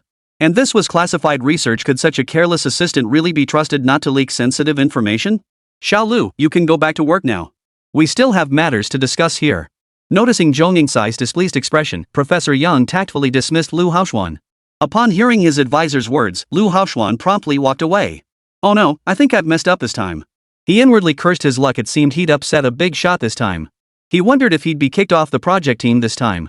"Young Yang, besides your research, you mustn't neglect nurturing the next generation of talent," Zhou Mingkai said softly, harboring no ill intent. He simply wanted the young researchers to be more cautious. After all, they were working with genetic engineering. A single misstep could spell failure for the entire experiment. "Yes, yes, yes. Young Lu is a fine young man." Professor Yang responded promptly, acknowledging Lu Haoxuan's capabilities. Lu Haoxuan possesses a solid foundation in specialized knowledge and has demonstrated enthusiasm and initiative in scientific research, qualities that Professor Yang has taken note of. He might still be a bit too impatient, he needs more time to hone his skills. Professor Yang continued, a hint of regret in his tone. He understood that Lu Haoxuan's behavior this time had indeed been somewhat impulsive. Losing his composure in front of a senior academician like Zhong Yingkai was an experience from which lessons needed to be learned. Zhong Yingkai nodded slightly, indicating agreement with Professor Yang's assessment. It's good for young people to have drive, but on the path of scientific research, drive alone isn't enough. They must learn to cultivate patience, diligently delve into each problem, and avoid rushing for quick results. We must give them time and space to grow, while also guiding them to cultivate the right attitude toward research. Professor Yang listened intently, his mind turning to how he could better nurture the younger generation of researchers like Lu Haoxuan. He reflected on his own teaching approach, realizing he might have sometimes prioritized research output too heavily while neglecting the cultivation of his students' character and mindset. I will pay closer attention to young Lu's development and offer him guidance and advice, Professor Yang assured Zhong Yingkai. The two continued their in-depth discussion on talent cultivation for a while longer, exploring various methods and strategies for nurturing young researchers. After Zhong Yingkai departed, Professor Yang approached Lu Haoxuan. Lu Haoxuan was sitting at his workstation, his mood still low. And he felt a pang of nervousness as he saw Professor Yang approaching, unsure what the professor might say. Professor Yang stood before Lu Haoxuan, paused for a moment, then spoke slowly, "Little Lu, you must understand that this incident serves as a lesson for you." Lu Haoxuan kept his head down, saying nothing. Professor Yang continued, "On the path of scientific research, steadiness and rigor are crucial qualities. You heard what academician Zhong said, we're working with genetic engineering, which allows no room for carelessness. Your professional skills are commendable, but your mindset and approach to handling matters still require further refinement." Lu Haoxuan lifted his head slightly, looking at Professor Yang with a hint of guilt in his eyes. "Professor, I know I was wrong. I was simply too excited at the time and failed to control myself." Professor Yang patted Lu Haoxuan on the shoulder. "I trust you'll be more mindful going forward. Don't be too discouraged. Work hard in the new project team and gain more experience. I'll keep an eye on your progress. Come see me anytime if you have questions." Lu Haoxuan nodded. "Thank you, Professor. I'll work hard."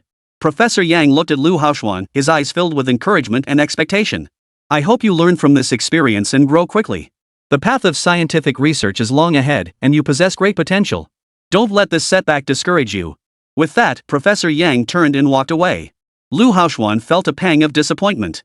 It was just a single gasp. Yet it cost him the chance to research the serum, leaving him feeling somewhat disheartened. His previous smooth sailing had indeed made him a bit arrogant and complacent. He had no formal qualification to observe this classified project, and it was only because Professor Yang held him in such high regard that he had been permitted to attend. Professor Yang watched Lu Haoxuan from the side, silently sighing to himself. This young man was still too impatient, he needed more tempering. Professor Yang didn't remove Lu Haoxuan from the project team solely because of his outburst, but rather because of the arrogance Lu Haoxuan often displayed in his demeanor. But more because of the arrogance and self-satisfaction Lu Haoxuan often displayed. As a researcher, one could be confident but must never be arrogant. Arrogance is the cardinal sin, it blinds one's eyes, preventing one from recognizing their shortcomings and thus hindering progress. Professor Yang understood that on the path of scientific research, one must maintain a humble heart, constantly learning and absorbing new knowledge and perspectives to continually surpass oneself. Lu Haoxuan's arrogance and complacency, however, may well lead him to encounter greater setbacks in his future research endeavors. Let him temper himself a little longer. Professor Yang sighed, shook his head, and walked away. Lu Haoxuan returned home feeling somewhat dejected. But as soon as he opened the door, an unexpected voice greeted him. "Hey, little Lu. Back already?" Lu Haoxuan looked up in confusion, only to find Su Feng standing there. "Brother-in-law, what brings you here today?"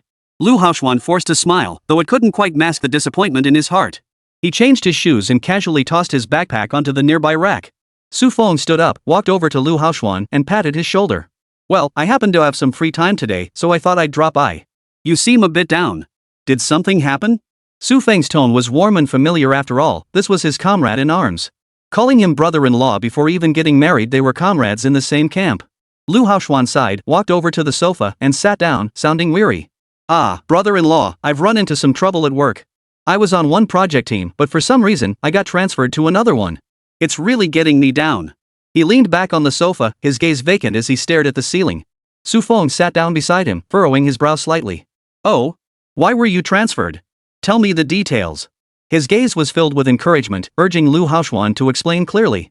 Lu Haoxuan sat up straight and recounted everything that had happened in the lab today to Su Feng, including his gasp of surprise and the reactions of academician Zhong Yingkai and Professor Yang. After finishing, he lowered his head helplessly. Brother-in-law, do you think I really messed up? Losing such a great opportunity over something so trivial. Su Feng fell silent for a moment before replying earnestly, Little Lu, this isn't entirely your fault. Young people sometimes get a little carried away, it's normal. But you must understand that in professional settings, especially rigorous fields like research, it's crucial to be more mindful of your words and actions. Don't be too discouraged, though.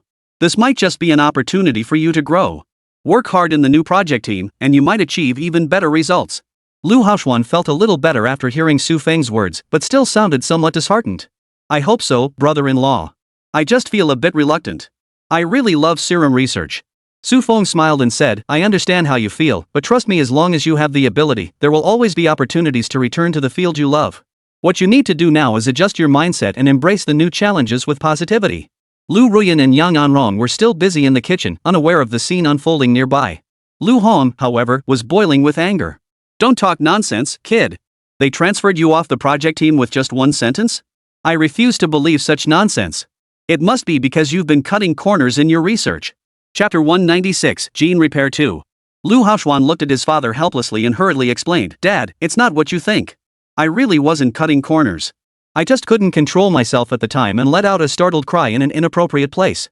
His voice carried a mix of hurt and frustration. Lu Hong frowned, still unconvinced. All because of one gasp? That's ridiculous. Your project leader is making a mountain out of a molehill. Lu Haoxuan sighed. It wasn't just about that one gasp. Actually, Professor Yang and the others probably already felt I was getting a bit impatient and arrogant. This was just the trigger. Lu Hong fell silent for a moment before his tone softened slightly. Then you need to reflect on your own actions. You can't afford to be so impulsive in the future. Scientific research is a serious endeavor that tolerates no carelessness. Lu Haoxuan nodded. I understand, Dad. I'll learn from this. Su Feng chimed in from the side, defending Lu Haoxuan. Uncle, young Lu has already recognized his mistake. This is also a chance for him to grow. We should encourage him more, help him bounce back. Lu Hong glanced at Lu Haoxuan, then at Su Feng, before sighing helplessly. All right. I hope you'll remember this for the future. Just then, Lu Ruyan and Yang Anrong emerged from the kitchen, carrying trays of delicious dishes, their faces beaming with smiles. What's wrong? You look like someone owes you 8 million again. Yang Anrong looked slightly annoyed. Her daughter had finally come home, and now he was giving her the cold shoulder again. Just as Lu Haoxuan opened his mouth to speak, Su Feng shot him a warning glance. So he swallowed the words that were about to spill out. He knew this wasn't the time to vent about work troubles. At this family gathering, he didn't want to weigh everyone down with his own issues. Lu Haoxuan forced himself to compose his emotions and managed a strained smile. Su Feng spoke up at just the right moment. All right, everyone, stop standing around. Let's sit down and eat. The food looks absolutely delicious today. He tried to shift everyone's focus, aiming to restore a lighthearted atmosphere. Lu Hong chimed in, that's right, let's eat. Your mom and Ruyan prepared all this carefully today, we can't let it go to waste. The family settled down at the table and began savoring the feast. Yang Anrong kept serving everyone, murmuring, eat more, you've all gotten so thin. Lu Ruyan smiled as she chatted with her family, sharing amusing anecdotes from daily life. After the meal, Su Feng spoke up, here are the gifts we brought this time. Go ahead and open them. Su Feng gestured for Lu Ruyan to open the gift box. What could it be? Such a big deal? Yang Anrong found it a bit amusing. There was no need to open such gifts, was there? It was probably just cigarettes or alcohol, things they weren't exactly short of at home. Still, it was a gesture from her future son-in-law, so she should give him some face. What is this? Lu Hong stared at the 3 green vials before him, his expression turning peculiar. Serums. Lu Haoxuan's tone was filled with surprise. He had happened to catch a glimpse of these serum samples when he left. He never expected to see them again at home. Lu Hong furrowed his brow and turned to Su Feng. Su, what's going on here? Is this really serum? Where did you get these things? Su Feng smiled faintly and explained, Uncle, these aren't serums in the strictest sense. I got it from a research institute through a friend. It's a diluted version of the serum, with fewer side effects. Of course, it's not as effective either, but it can repair genes. It's called Gene Repair 2. Lu Hong nodded slightly, his eyes still clouded with doubt. Is this stuff reliable? Gene repair isn't something to take lightly. You can't just use it carelessly. Before Su Feng could speak, Lu Haoxuan interjected. This stuff is definitely reliable. Our research direction is precisely the new developments within this branch. Lu Haoxuan hadn't expected that Su Feng would take several of these rare serums scarcely found even in research institutes and simply gift them to his family. Su Feng had actually taken several vials as gifts and presented them to his family. Lu Haoxuan hadn't expected that Su Feng would simply take several vials of the rare pharmaceutical agent scarcely found even in research institutes and present them as gifts to his family. His mind was filled with astonishment and confusion as his gaze fixed intently on the vials. Lu Haoxuan couldn't help but ask, "Brother-in-law, how did you get these potions? These aren't things just anyone can obtain." Su Feng smiled faintly and explained, "I secured them through some special channels and pulled quite a few strings. I know you're deeply interested in research, especially in this field, so I wanted to surprise you." Lu Hong frowned. "Su, these are too valuable.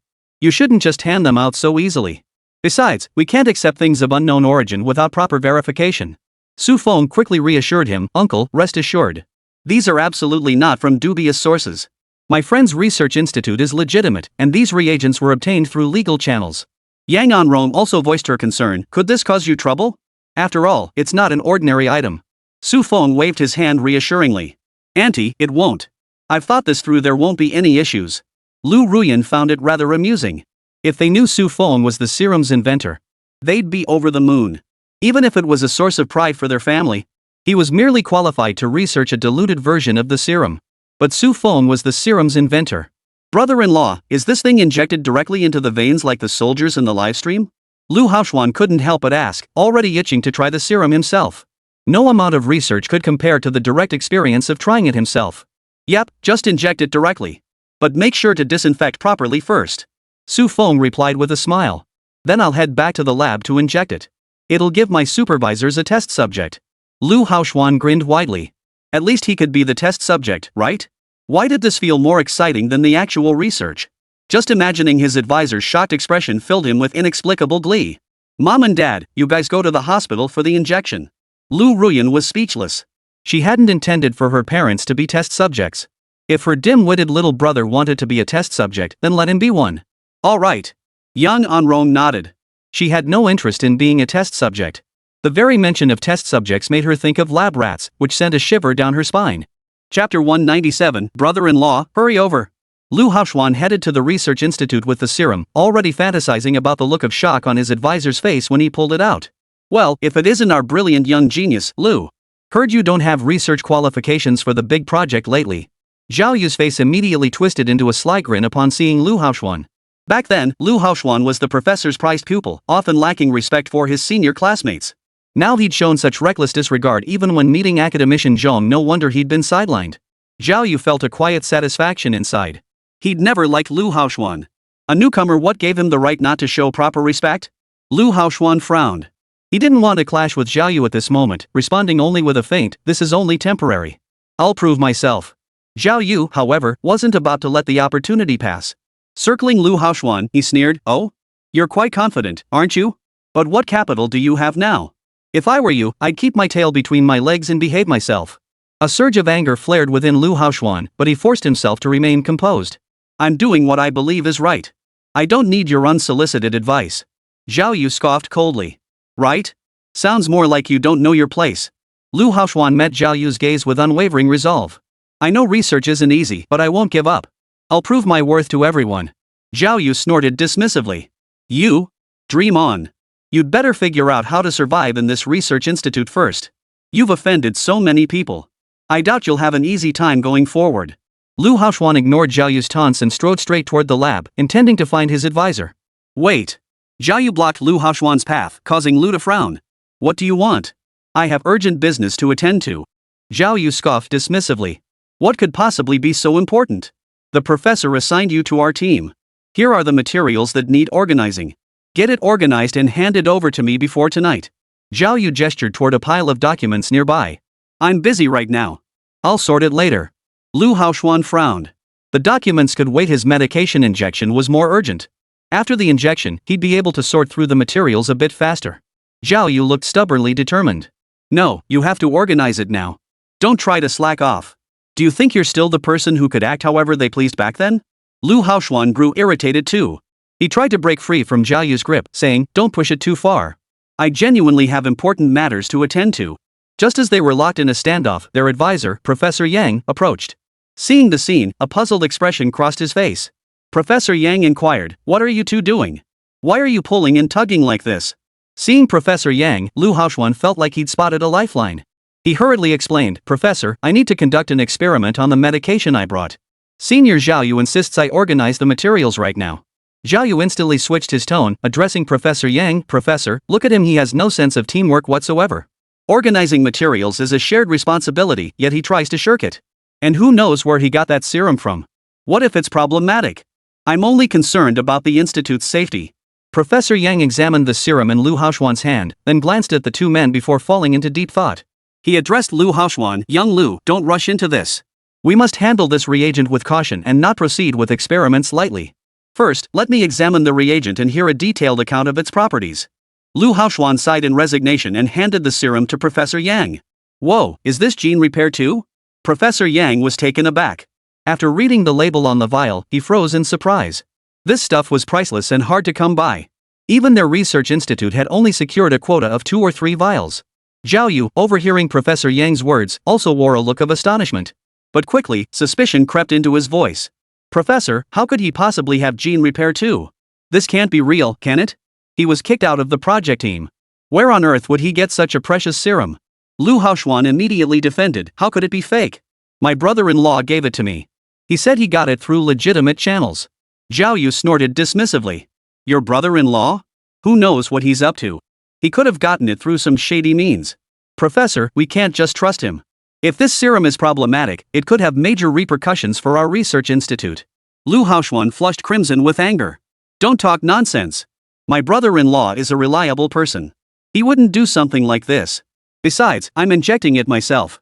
As he spoke, Lu Haoxuan reached to take the serum back from Professor Yang. Seeing this, Zhao Yu rushed forward to stop him, and the two began wrestling over it. Professor, we can't let him inject it in our lab. What if something goes wrong and causes serious consequences? Our lab can't handle that kind of pressure. Zhao Yu declared loudly. This was no laughing matter. What if Lu Haoxuan died in the lab? That would be a major experimental accident. This was human experimentation. If anything went wrong, they'd all be held accountable. Professor Yang's brow furrowed as he too grasped the gravity of the situation. On one hand, the authenticity and origin of gene repair 2 required further verification. On the other hand, human experimentation carried immense risks and couldn't be undertaken lightly. Lu Haoxuan refused to give up so easily. He shouted, I believe this serum is safe.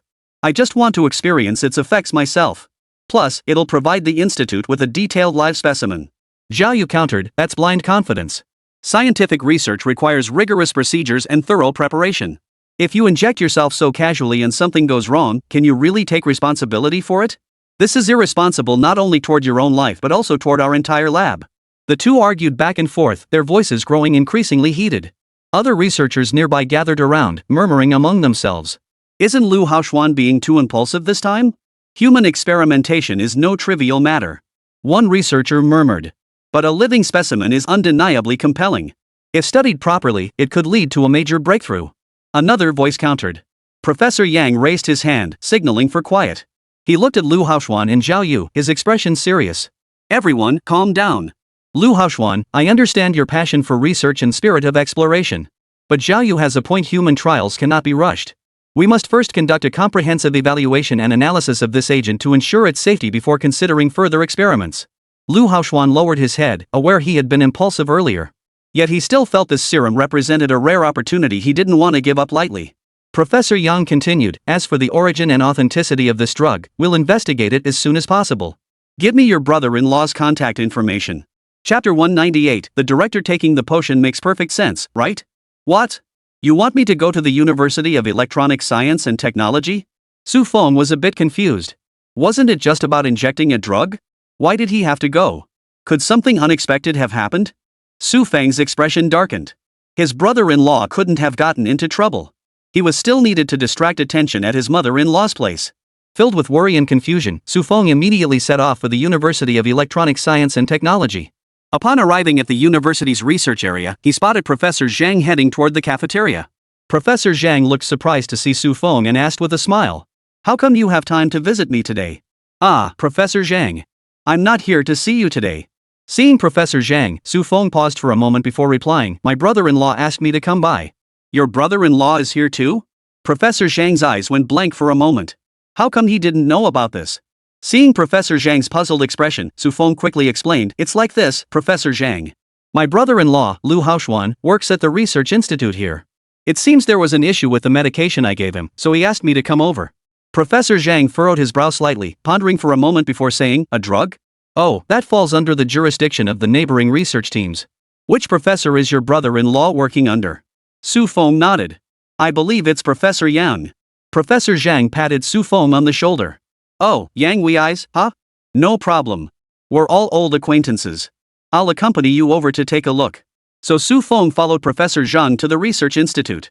Upon arriving at the research institute, Professor Zhang led Su Feng into a conference room. Several researchers were already waiting inside, including Lu Haoxuan. Upon seeing Su Feng, Lu Haoxuan immediately stood up, a hint of guilt on his face. "Brother-in-law, you're here. I'm sorry for the trouble I've caused you." Lu Haoxuan murmured softly. Su Feng waved his hand dismissively. "Let's not dwell on that. What exactly happened? Tell me everything clearly." At that moment, one of the researchers spoke up. "It's like this, Mr. Su. We're very interested in this gene repair 2 serum you provided. We'd like to know its source so we can better evaluate and study it."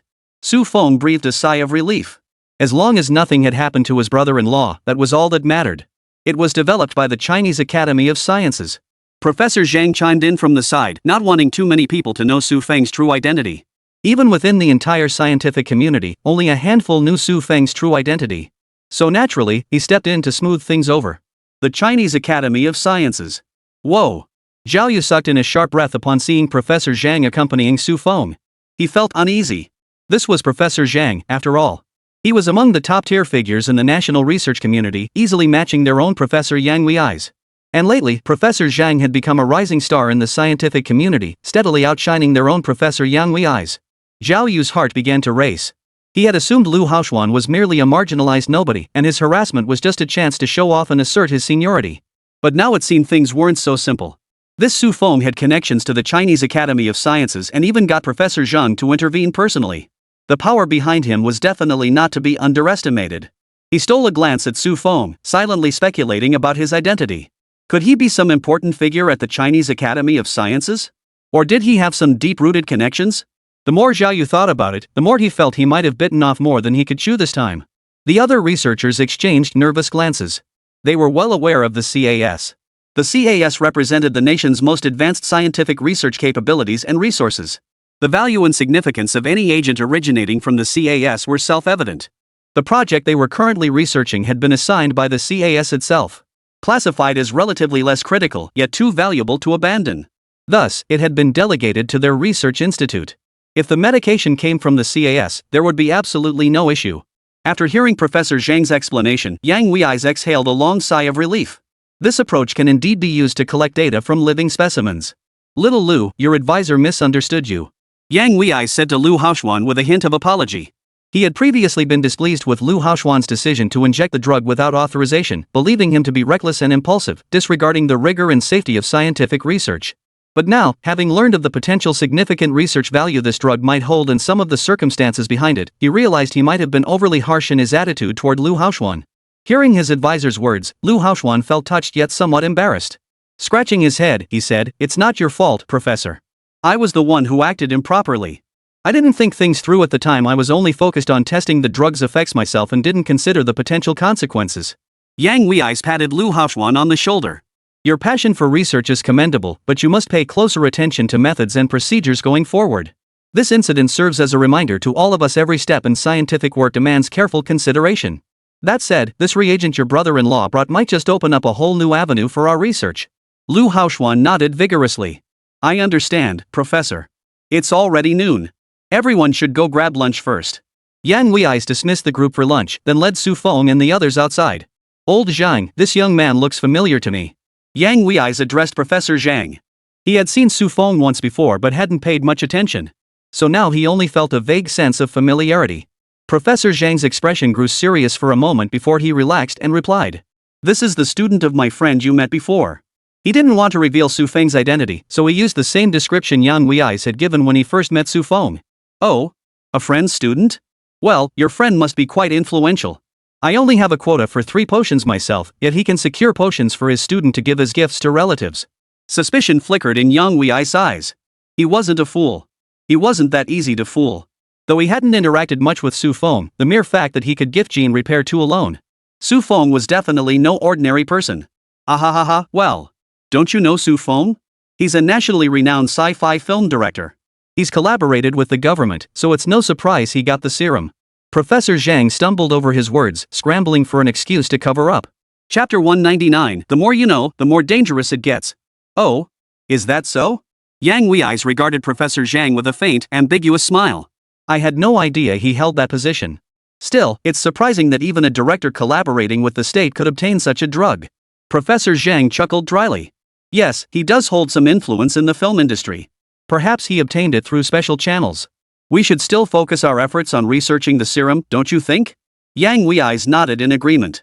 Yeah, you're right. The research on the serum is key. But I still feel that Su Feng isn't someone to be underestimated. I need to keep a closer eye on him. After speaking, Yang Wei's glanced again at Su Feng, who was conversing with Lu Haoxuan, his gaze filled with scrutiny.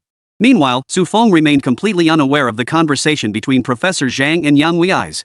He was busy instructing Lu Haoxuan to study diligently at the research institute and follow his mentor's guidance. Lu Haoxuan nodded repeatedly. Professor Zhang, we both know that gene repair 2 isn't something just anyone can get their hands on. What exactly is your relationship with this Su Feng? Why are you helping him conceal his identity? Yang Wei's asked sternly. Professor Zhang hesitated for a moment before sighing. Old Yang, I didn't mean to keep this from you. It's just that Su Feng's background is rather sensitive. He doesn't want too many people knowing his true circumstances. I'm doing this for your own good. Knowing too much isn't necessarily a good thing. In fact, Su Feng's current status is classified at the highest security level in China. To put it in perspective, it's comparable to the security classification for nuclear bomb codes. Professor Zhang could never reveal Su Feng's identity. Even the slightest security breach involving Su Feng. That would be a cost the entire nation could not bear. Even after receiving the serum, Su Feng remains unmatched by ordinary special forces operatives. All you need to know is that Su Feng's security classification is extremely high. As for specifics, don't pry any further. Professor Zhang stated with utmost sincerity. Yang Wei's was deeply shocked upon hearing Professor Zhang's words. He had suspected Su Feng's background was extraordinary, but never imagined it held such immense significance. He understood that Professor Zhang must have good reason for speaking this way, and that the matter likely involved major state-level secrets. I understand, Professor Zhang. I won't pry any further. Yang Wei said solemnly. Fortunately, there were no outsiders present, only he and Lu Haoxuan knew this information. Yang Wei no longer focused his attention on Su Feng. As a researcher with years of experience, he knew that some matters became more troublesome the more one delved into them. The more trouble they bring. The best approach was to pretend he knew nothing. Su Feng, everything here is taken care of. Let's go have dinner. Seeing that Yang Wei's understood the complexity of the situation, Professor Zhang breathed a sigh of relief. Initially, he'd simply wanted to keep others from sharing in Su Feng's lucrative opportunities. But as time passed, his primary concern now was how to protect Su Feng. Whether it was Su Feng's assistance to Xishan province, or his contributions to China's military-industrial complex. These contributions hold epoch-making significance for China. His petty concerns pale in comparison to these matters. The interests of China take precedence above all else. Understood. Su Feng replied. With Professor Zhang's intervention, matters at the Research Institute concluded without a single ripple. The researchers at the institute merely learned that Su Feng had connections within the Chinese Academy of Sciences, while the rest remained buried deep within their hearts, deliberately concealed by Professor Zhang. Meanwhile, the United States initiated legislative discussions targeting China. The White House, Oval Office. Mr. President, these are the bills requiring your approval. The Speaker of the U.S. Congress, Service Shirley, stood before Ryan's office holding a bill. Ryan smiled. Leave it there. Staff can handle such minor matters. It hardly warrants our esteemed speaker making a special trip. Shirley did not immediately set down the bill. She frowned slightly, a hint of gravity in her eyes, and said, Mr. President, this bill is no trivial matter, especially the sections concerning China. I believe you should review it personally. Ryan's casual expression vanished as he sat up straight, gesturing for her to continue. Sherry Service placed the bill on the table, flipped through several pages, and pointed to the text as she spoke. Look, this Authorization Act for the Countering China Malign Influence Fund proposes allocating $16 billion to combat what it calls China's malign influence. If enacted, it would significantly impact our foreign policy and the international landscape. Ryan tapped the tabletop lightly, paused to consider, then spoke. I understand the strong anti-China sentiment domestically right now, but will the use and effectiveness of this $1.6 billion truly align with our objectives? Service surely nodded. While there are risks, it would demonstrate our resolve to both our citizens and allies. Moreover, these funds could support various anti-China activities from propaganda campaigns to tangible operational disruptions, potentially causing China some trouble. Ryan remained silent for a moment before replying, but we mustn't overlook our economic ties with China. Such actions could trigger a chain reaction. We need to weigh the pros and cons. Service Sherry pressed urgently, Mr. President, we cannot show weakness at this critical juncture.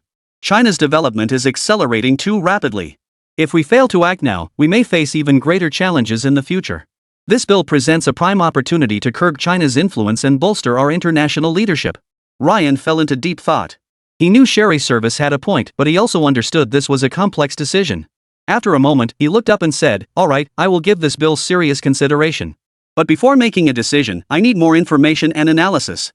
Have the relevant departments provide me with a detailed report, including the specific allocation plan for these funds and projections of potential consequences." Relieved that Ryan hadn't immediately rejected the proposal, Service Sherry replied, "Understood, Mr. President. I'll have it prepared as soon as possible." With that, she exited the presidential office.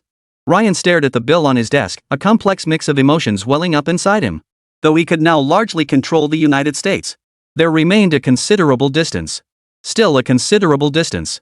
Though the upper echelons had all fled during the meteorite incident, the entrenched web of vested interests at the grassroots level remained deeply ingrained. The United States cannot and will not align with China. And within the current international landscape, the two nations can only be adversaries. Unless some red nation were to rise again, the alignment of forces cannot be altered. Chapter 200, wondering if I'll ever get to meet the bigwigs of China. The United States' $1.6 billion in long-distance livestock funding has been received. The United States has enacted the Authorization Act for the fund to counter China's malicious influence. Video footage from the US Congress went viral across the internet, leaving Chinese netizens utterly speechless. Across major social media platforms, netizens voiced their opinions. The US must be bored out of their minds, passing these nonsensical bills. Do they really think this pittance can influence China? Ridiculous. This so-called remote livestock fund is just a sneaky attempt to smear us. We're not afraid. In no time, related topics surged to the top of trending searches, sparking heated discussions. Everyone finds this bill from the US utterly baffling. Who would openly flaunt their own misdeeds? Opposing the China Malicious Influence Fund Authorization Act, putting a nice spin on it, they call it opposing China's malicious influence. But everyone can see whose malice is at play here. Chinese media outlets have also spoken out. Major news outlets published a series of commentaries exposing the true purpose and hypocritical nature of the US bill.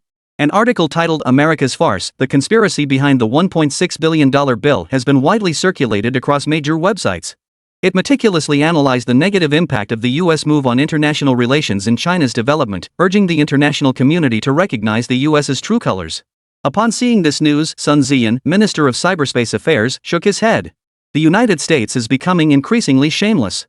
At least they used to have some semblance of decency. Now they've stopped pretending altogether. Deputy Minister Ji Zhang, standing beside him, sneered dismissively. They've always been rogues. No matter how they try to pretend, that thuggish, bandit-like essence in their bones can never be concealed. Sun Ziyan's gaze remained calm as he slowly inquired, has our domestic cybersecurity technology achieved full coverage? He addressed the technical lead responsible for this area. The artificial intelligence system previously provided by Su-Foam had been developed and refined through their specialized research. They had developed SkyEye, a system specifically targeting online troll armies and network information security. However, Sun Ziyan was unaware of the development progress. Now that he knew of the United States plans, the development timeline of SkyEye had become critically important. After all, public awareness was notoriously limited. And tactics like spreading misinformation and conspiracy theories will always find believers. Technical Director Li Hua pushed his glasses up and replied solemnly. Minister Sun, the majority of the development work for the SkyEye system has been completed. However, achieving nationwide coverage will require additional time for final debugging and optimization. We are working at full capacity to complete it as soon as possible.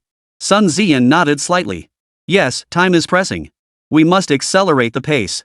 The United States' recent actions clearly indicate they came prepared. We cannot let their schemes succeed. We must ensure domestic online discourse remains stable and the public isn't misled. Li Hua acknowledged understanding before continuing. We've conducted multiple simulation tests on the SkyEye system, and it has demonstrated strong capabilities in identifying and intercepting false information and water army attacks. However, in practical application, we may still encounter new issues and challenges. We need to be prepared to address them. After a moment's thought, Sun Jian said, organize a technical team to conduct advanced analysis and develop contingency plans for potential issues. Simultaneously, strengthen collaboration with other relevant departments to establish a comprehensive information security protection network. Additionally, if any technical issues arise, report them directly to me. I'll have Huaqiang help refine the system. Sun Jian showed no hesitation, even though involving Su Feng might diminish his department's perceived value. But compared to safeguarding national cybersecurity, it was utterly insignificant. Understood, Director Sunday. I'll arrange it immediately. Li Hua hurried off after speaking, immediately setting to work on implementing the tasks. Beyond identifying the paid commentators, we must not abandon our position in the online discourse arena. Sun Jian addressed the others in the conference room with solemn gravity. The attendees nodded in agreement, and the atmosphere in the room instantly grew solemn and focused. An official from the propaganda department remarked, "Minister Sun, we've already begun organizing a team of online commentators to proactively steer public discourse. However, in the face of the United States' malicious propaganda offensive, we need more strategies and methods." Sun Jian nodded slightly, pondering for a moment before replying, "We must fully leverage all new media platforms to promptly release accurate, objective information and set the record straight. We cannot allow false information to gain traction. We must proactively seize the high ground in public discourse. For hot-button issues, we must respond immediately, addressing public concerns with facts and truth. Simultaneously, we must strengthen cooperation with major media outlets, including both traditional and online media." Sun Jian continued, "We should encourage them to leverage their strengths in spreading positive energy and promoting the main theme. For media outlets that deliberately disseminate false information and disrupt social order, we must handle them according to the law. Online self-media platforms are growing rapidly and have even surpassed traditional media among young people. We should pay attention to self-media creators with sound values. At the same time, we must not let those creators who recklessly disrupt the online environment off the hook."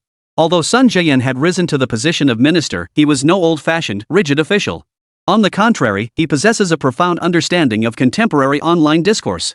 The existence of information silos makes young people highly susceptible to misinformation. Therefore, content creators who do not align with social harmony values, they must be banned, or else they will mislead even more young people. At this point, a cyber technology expert spoke up. "We can leverage the big data analytics capabilities of SkyEye to understand shifts in public concerns and trending topics, enabling more targeted public opinion guidance. Moreover, through data analysis, we can identify potential public opinion risks and prepare countermeasures in advance."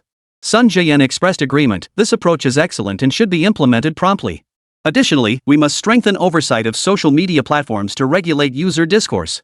We should establish a robust reporting mechanism to encourage public participation in online public opinion oversight, jointly maintaining a healthy online discourse environment." Attendees in the meeting room busily jotted down key points, preparing to initiate action immediately upon returning to their posts. "A storm is brewing." Sun Jian sighed. "Modern warfare extends far beyond conventional battlefields. After witnessing the disintegration of that nation, China could not afford to overlook this front. All thanks to the great leader of Huagua. I wonder when I'll have the honor of meeting this legendary figure in person." Chapter 201, Never seen this tactics before? Has China's recent propaganda offensive yielded results? Ryan sat in his office chair, eyes half closed. The intense domestic struggles of late had left him no moment of peace. At this moment, he was utterly exhausted. CIA Director Yil hesitated before replying, "Mr. President, the situation isn't looking good. Most of the previous online trolls and general disinformation were intercepted by China's SkyEye system, and we haven't secured the public opinion front either. However, our newly launched round of disinformation campaigns is now underway." Ryan frowned slightly, a flash of determination crossing his eyes. "What's your plan?" As president, he only needed to provide broad directional guidance. The execution of the plan fell to the officials behind the scenes. If even these matters required his direct involvement, then it was time for another purge of the lower-level officials. His administration had no place for incompetence. Yell felt a surge of satisfaction. He believed his plan was utterly flawless. "This time, we plan to concentrate our firepower on their cotton industry. Western region cotton is produced through inhumane enslavement policies. We'll raise this issue at the United Nations and rally the international community to boycott their cotton products." In some shadowy corners of the United States, CIA operatives and anti-China forces were working feverishly behind the scenes. They had recruited several bought-off so-called witnesses. These individuals, following pre-written scripts, tearfully recounted fabricated stories before cameras, claiming to have witnessed forced labor in the western regions. Simultaneously, media editors frantically churned out distorted reports, painting the western regions as a dark and oppressive place. This disinformation rapidly spread across major media platforms controlled by the United States. On international social networks, related topics surged to the top of trending lists, sparking discussions among unaware netizens. In the luxurious conference room of Chanel's European headquarters, the company's top executives were seated around a massive oval table. Dim lighting cast shadows across their solemn, slightly anxious faces. A projector displayed fabricated reports about Western region cotton produced by American media outlets. The collage of edited footage and false narration created an oppressive and deceptive atmosphere. The CEO frowned as he looked at the screen and said, "Gentlemen, we cannot ignore this information. If we continue using Western region cotton, we could face a severe public relations crisis." The marketing director chimed in with concern, "Exactly. Social media discourse is already dominated by these stories. If we don't act, our brand image could suffer. Our primary consumer base is in the West, and they're highly susceptible to this kind of public sentiment." The CFO nodded in agreement. From a financial perspective, boycotting Western region cotton might increase costs in the short term. But if our brand reputation suffers, the long-term impact on our profits would be far greater. One director raised a question, "But we haven't verified the authenticity of these reports. Isn't it too hasty to make such a decision so lightly?" His voice was quickly drowned out by the ensuing discussion. The supply chain manager interjected, "We could temporarily suspend cooperation with Western region cotton suppliers while seeking alternative sources. While this may cause some supply constraints, we can mitigate external scrutiny through public relations." The PR director immediately added, "We can issue a statement expressing our concern for human rights issues, which should help reassure consumers and the public to some extent." Amid the clamor of debate, no one truly delved into the veracity of those reports. Their primary concern was the brand's image and sales performance in Western markets. Without conducting on-site investigations or communicating with Western region suppliers, the board ultimately voted to join the boycott against Western region cotton. A statement worded to appear righteous yet misguided by false information was swiftly released, thrusting Western region cotton into the eye of the media storm. They announced the suspension of partnerships with suppliers using Western region cotton. This series of actions dealt a blow to China's cotton industry. This was merely a snapshot of a broader trend, as numerous European brands echoed the American call. Boycotting China's Western region cotton. Western cotton farmers watched the false reports on television, filled with both anger and helplessness. They couldn't understand why the fruits of their labor were being maliciously slandered. But the Chinese government acted swiftly. In the brightly lit Foreign Ministry press conference hall, the spokesperson declared with righteous indignation, "The so-called forced labor in the Western regions is a lie fabricated by anti-China forces in the US and the West. Today, we have invited local government officials from the Western regions, representatives of Western region cotton farmers, and international human rights experts to attend this press conference, precisely to show everyone the truth." Local government officials from the Western regions held thick binders, presenting development plans and policies for the region's cotton industry, policies designed to increase farmers' incomes and protect their rights. Cotton farmer representative Alam stepped to the podium and spoke in halting Mandarin, "Our family has grown cotton for generations, and our lives are getting better and better. We have modern seeders and harvesters, and the government provides us with technical guidance. We grow cotton for our own happiness, not as they claim." His eyes welled up as he spoke.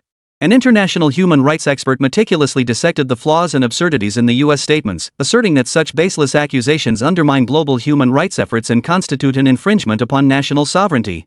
Meanwhile, Chinese journalists ventured deep into the cotton-growing regions of the Western regions. Across the vast cotton fields, the pure white cotton resembled clouds. Reporters captured images of cotton farmers operating modern agricultural machinery in the fields, their faces beaming with smiles. Other footage showed cotton farming families, with children playing in tidy courtyards and homes filled with modern appliances. These documentaries and reports spread widely online, revealing the true state of the Western region's cotton industry to a broader audience. Domestic audiences were also outraged, sparking an online wave of support for Western region cotton. On social media, the hashtag #ISupportWesternRegionCotton garnered hundreds of millions of views. Celebrities issued statements, proactively terminating contracts with brands boycotting Western region cotton. Minister, this public opinion battle seems different from previous ones.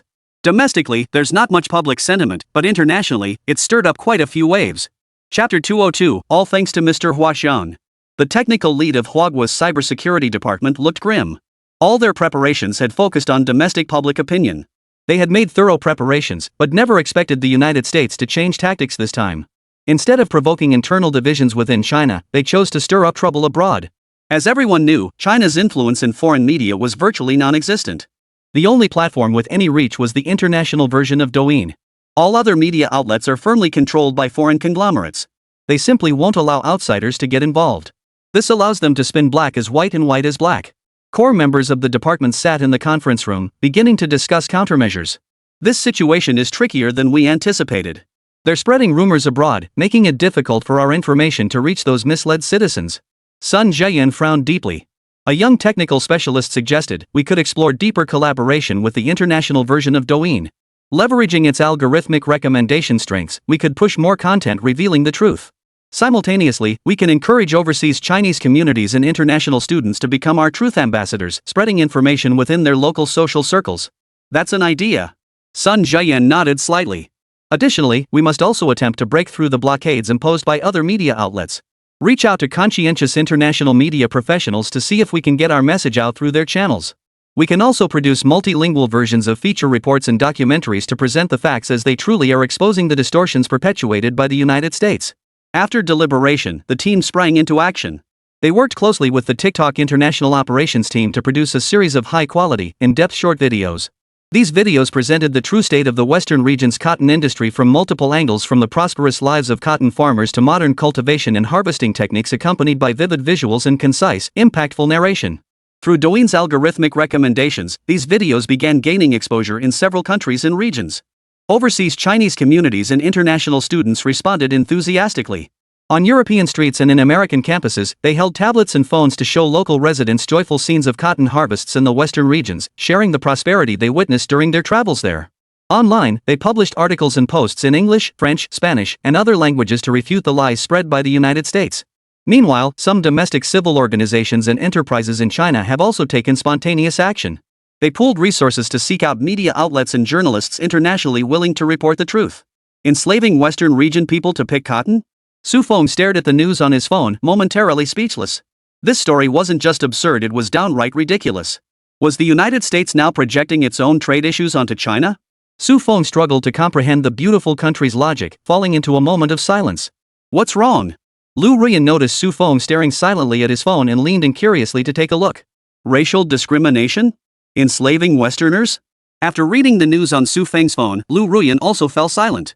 This was hard to judge, and she didn't know what to say either. After a moment, Su Feng lifted his head, a resolute gleam in his eyes. We can't let these lies keep spreading. I have an idea. Isn't our crew about to take a break? I plan to take everyone to the Western regions for a full-length live broadcast, showing the world the true state of the Western region's cotton industry. Lu Ruyan's eyes lit up. That's brilliant. We'll show those blinded by the United States the real Western regions.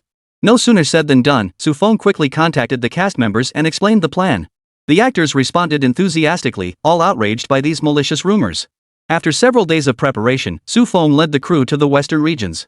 The moment they stepped off the plane, they felt the warmth and beauty of the Western regions. Under the azure sky, modern urban architecture blended seamlessly with ethnic traditions. The live stream began. Holding his phone, Su Feng addressed the camera. Dear viewers around the world, today we've come to the Western regions to witness the true state of the cotton industry here and debunk those shameless rumors. Their first stop was a cotton processing plant, where the director warmly welcomed them and guided them on a tour. Viewers in the livestream saw advanced cotton processing equipment operating smoothly and efficiently. Workers in neat uniforms skillfully operated the machinery. The factory manager explained, our workers are all here voluntarily, enjoying good compensation and working conditions. As you can see, there is absolutely no so-called slavery here. We recently upgraded the arc reactor power system, which has significantly reduced electricity costs. We owe it all to Mr. Hua Xiang. I wonder if I'll ever have the chance to meet Mr. Hua Xiang in person. Hearing the factory director's words, the film crew's gaze turned to Su Feng. Most of the veteran crew members knew that Hua Chang was Su Feng, and Su Feng was Hua Chang. They just pretended not to know.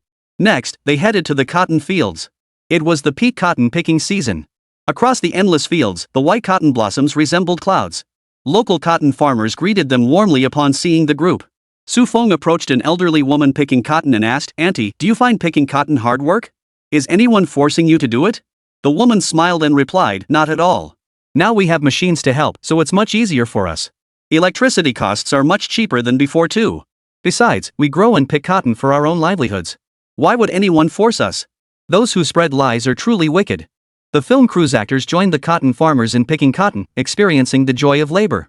They broadcast these joyful scenes live to viewers around the world. As the live stream continued, more and more viewers joined in. Many foreign viewers left comments questioning the rumors they had previously heard. One American netizen wrote, "This is completely different from what our media reports. It looks so beautiful here. They're clearly projecting America's past onto China." That's how our country is always blaming others for the bad things we do. During the livestream, Su Feng also invited several international guests to participate on site in the Western regions. Among them were journalists and scholars. After witnessing the true state of the Western region's cotton industry firsthand, they also voiced their support for Western region cotton on their social media platforms. Chapter 203, How dare they? Your recent work has been quite effective. Ryan flashed a relieved smile. His subordinates had finally achieved some results, avoiding a complete defeat. This preserved his face, and now his mood was exceptionally good. Yul stood before Ryan with utmost humility.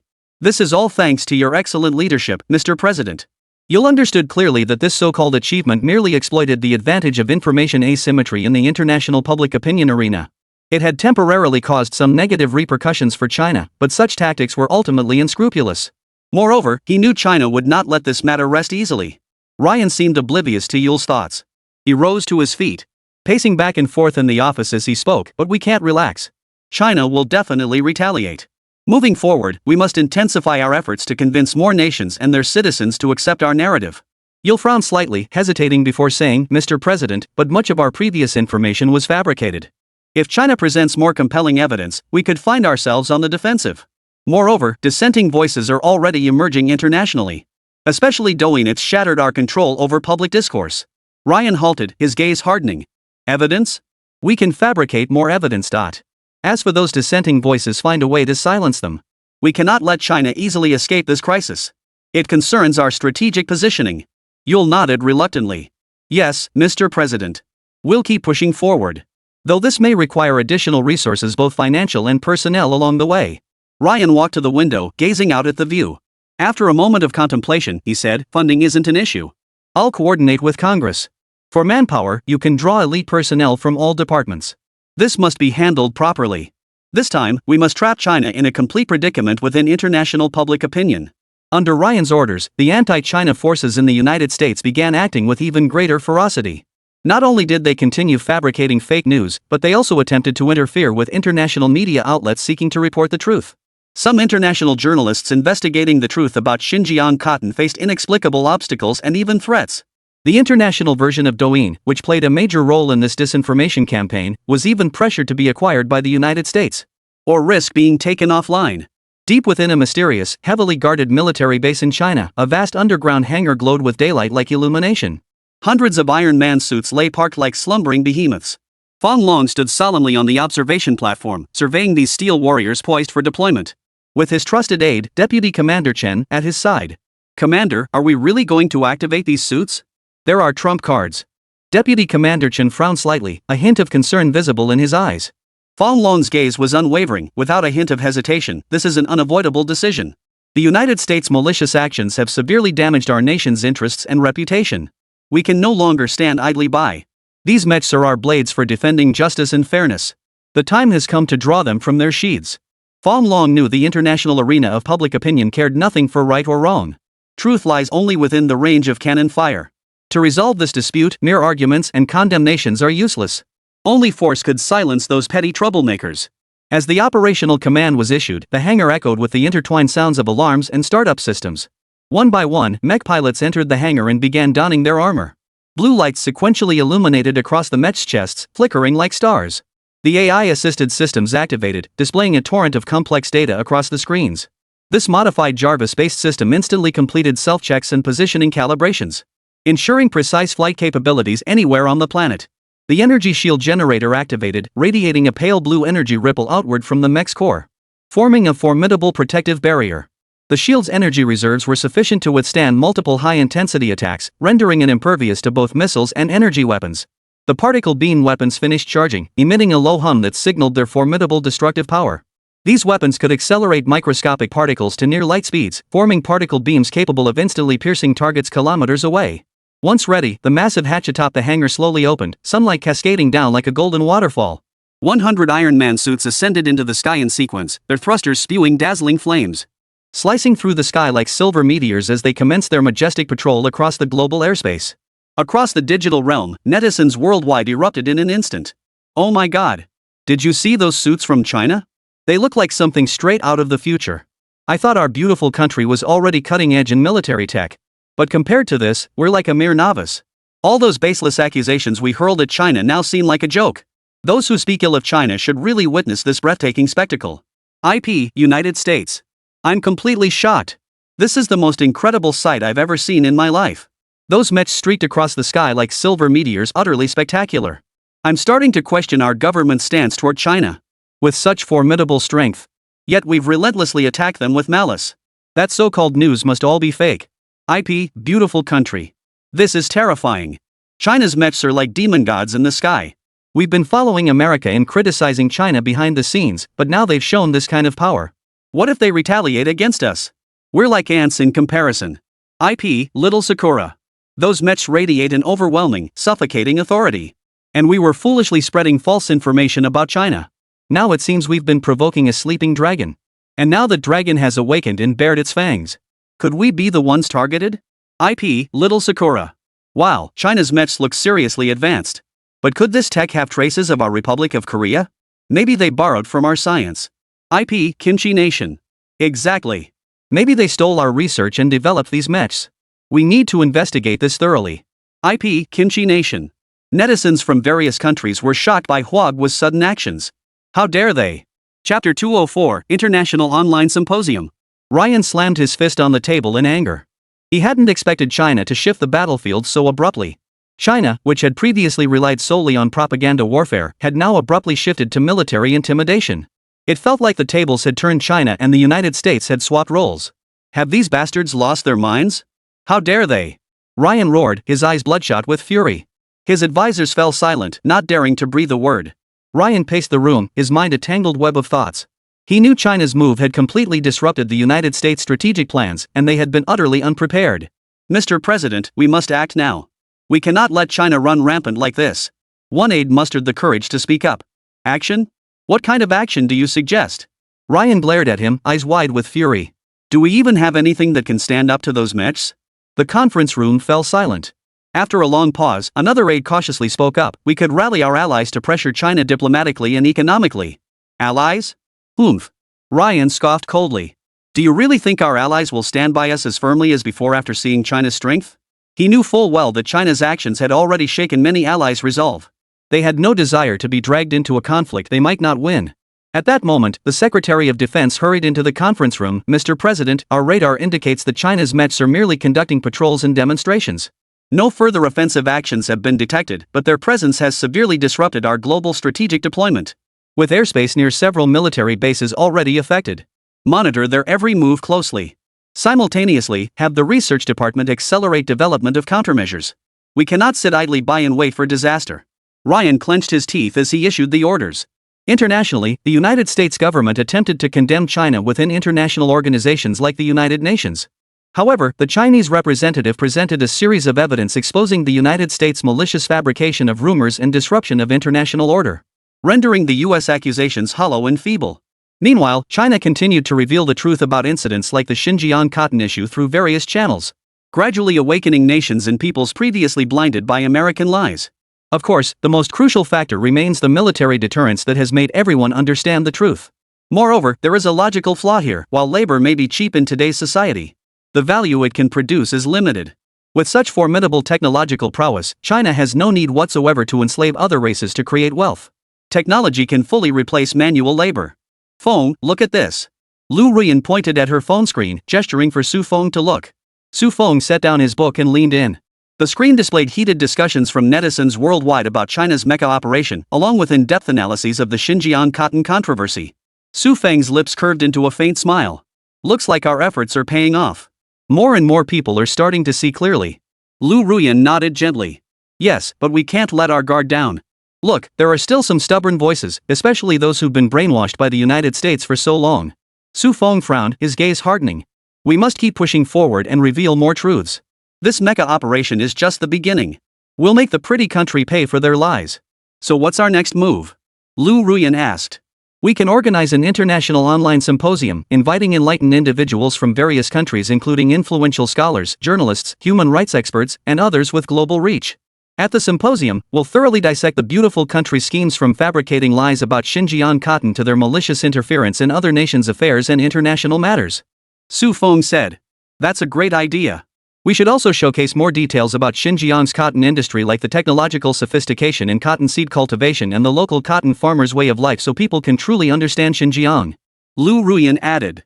Su Feng picked up his phone and instructed Donnie to begin contacting his international contacts to prepare for this significant online symposium.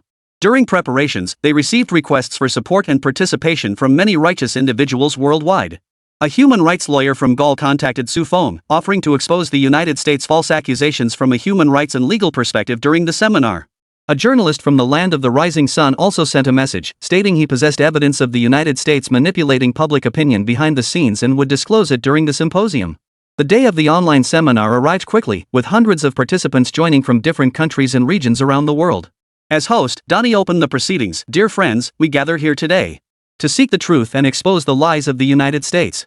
Let's begin by watching a recent documentary on Xinjiang's cotton industry. The documentary meticulously documented the entire process of Xinjiang cotton from sowing seeds, irrigation, pest control, to harvesting.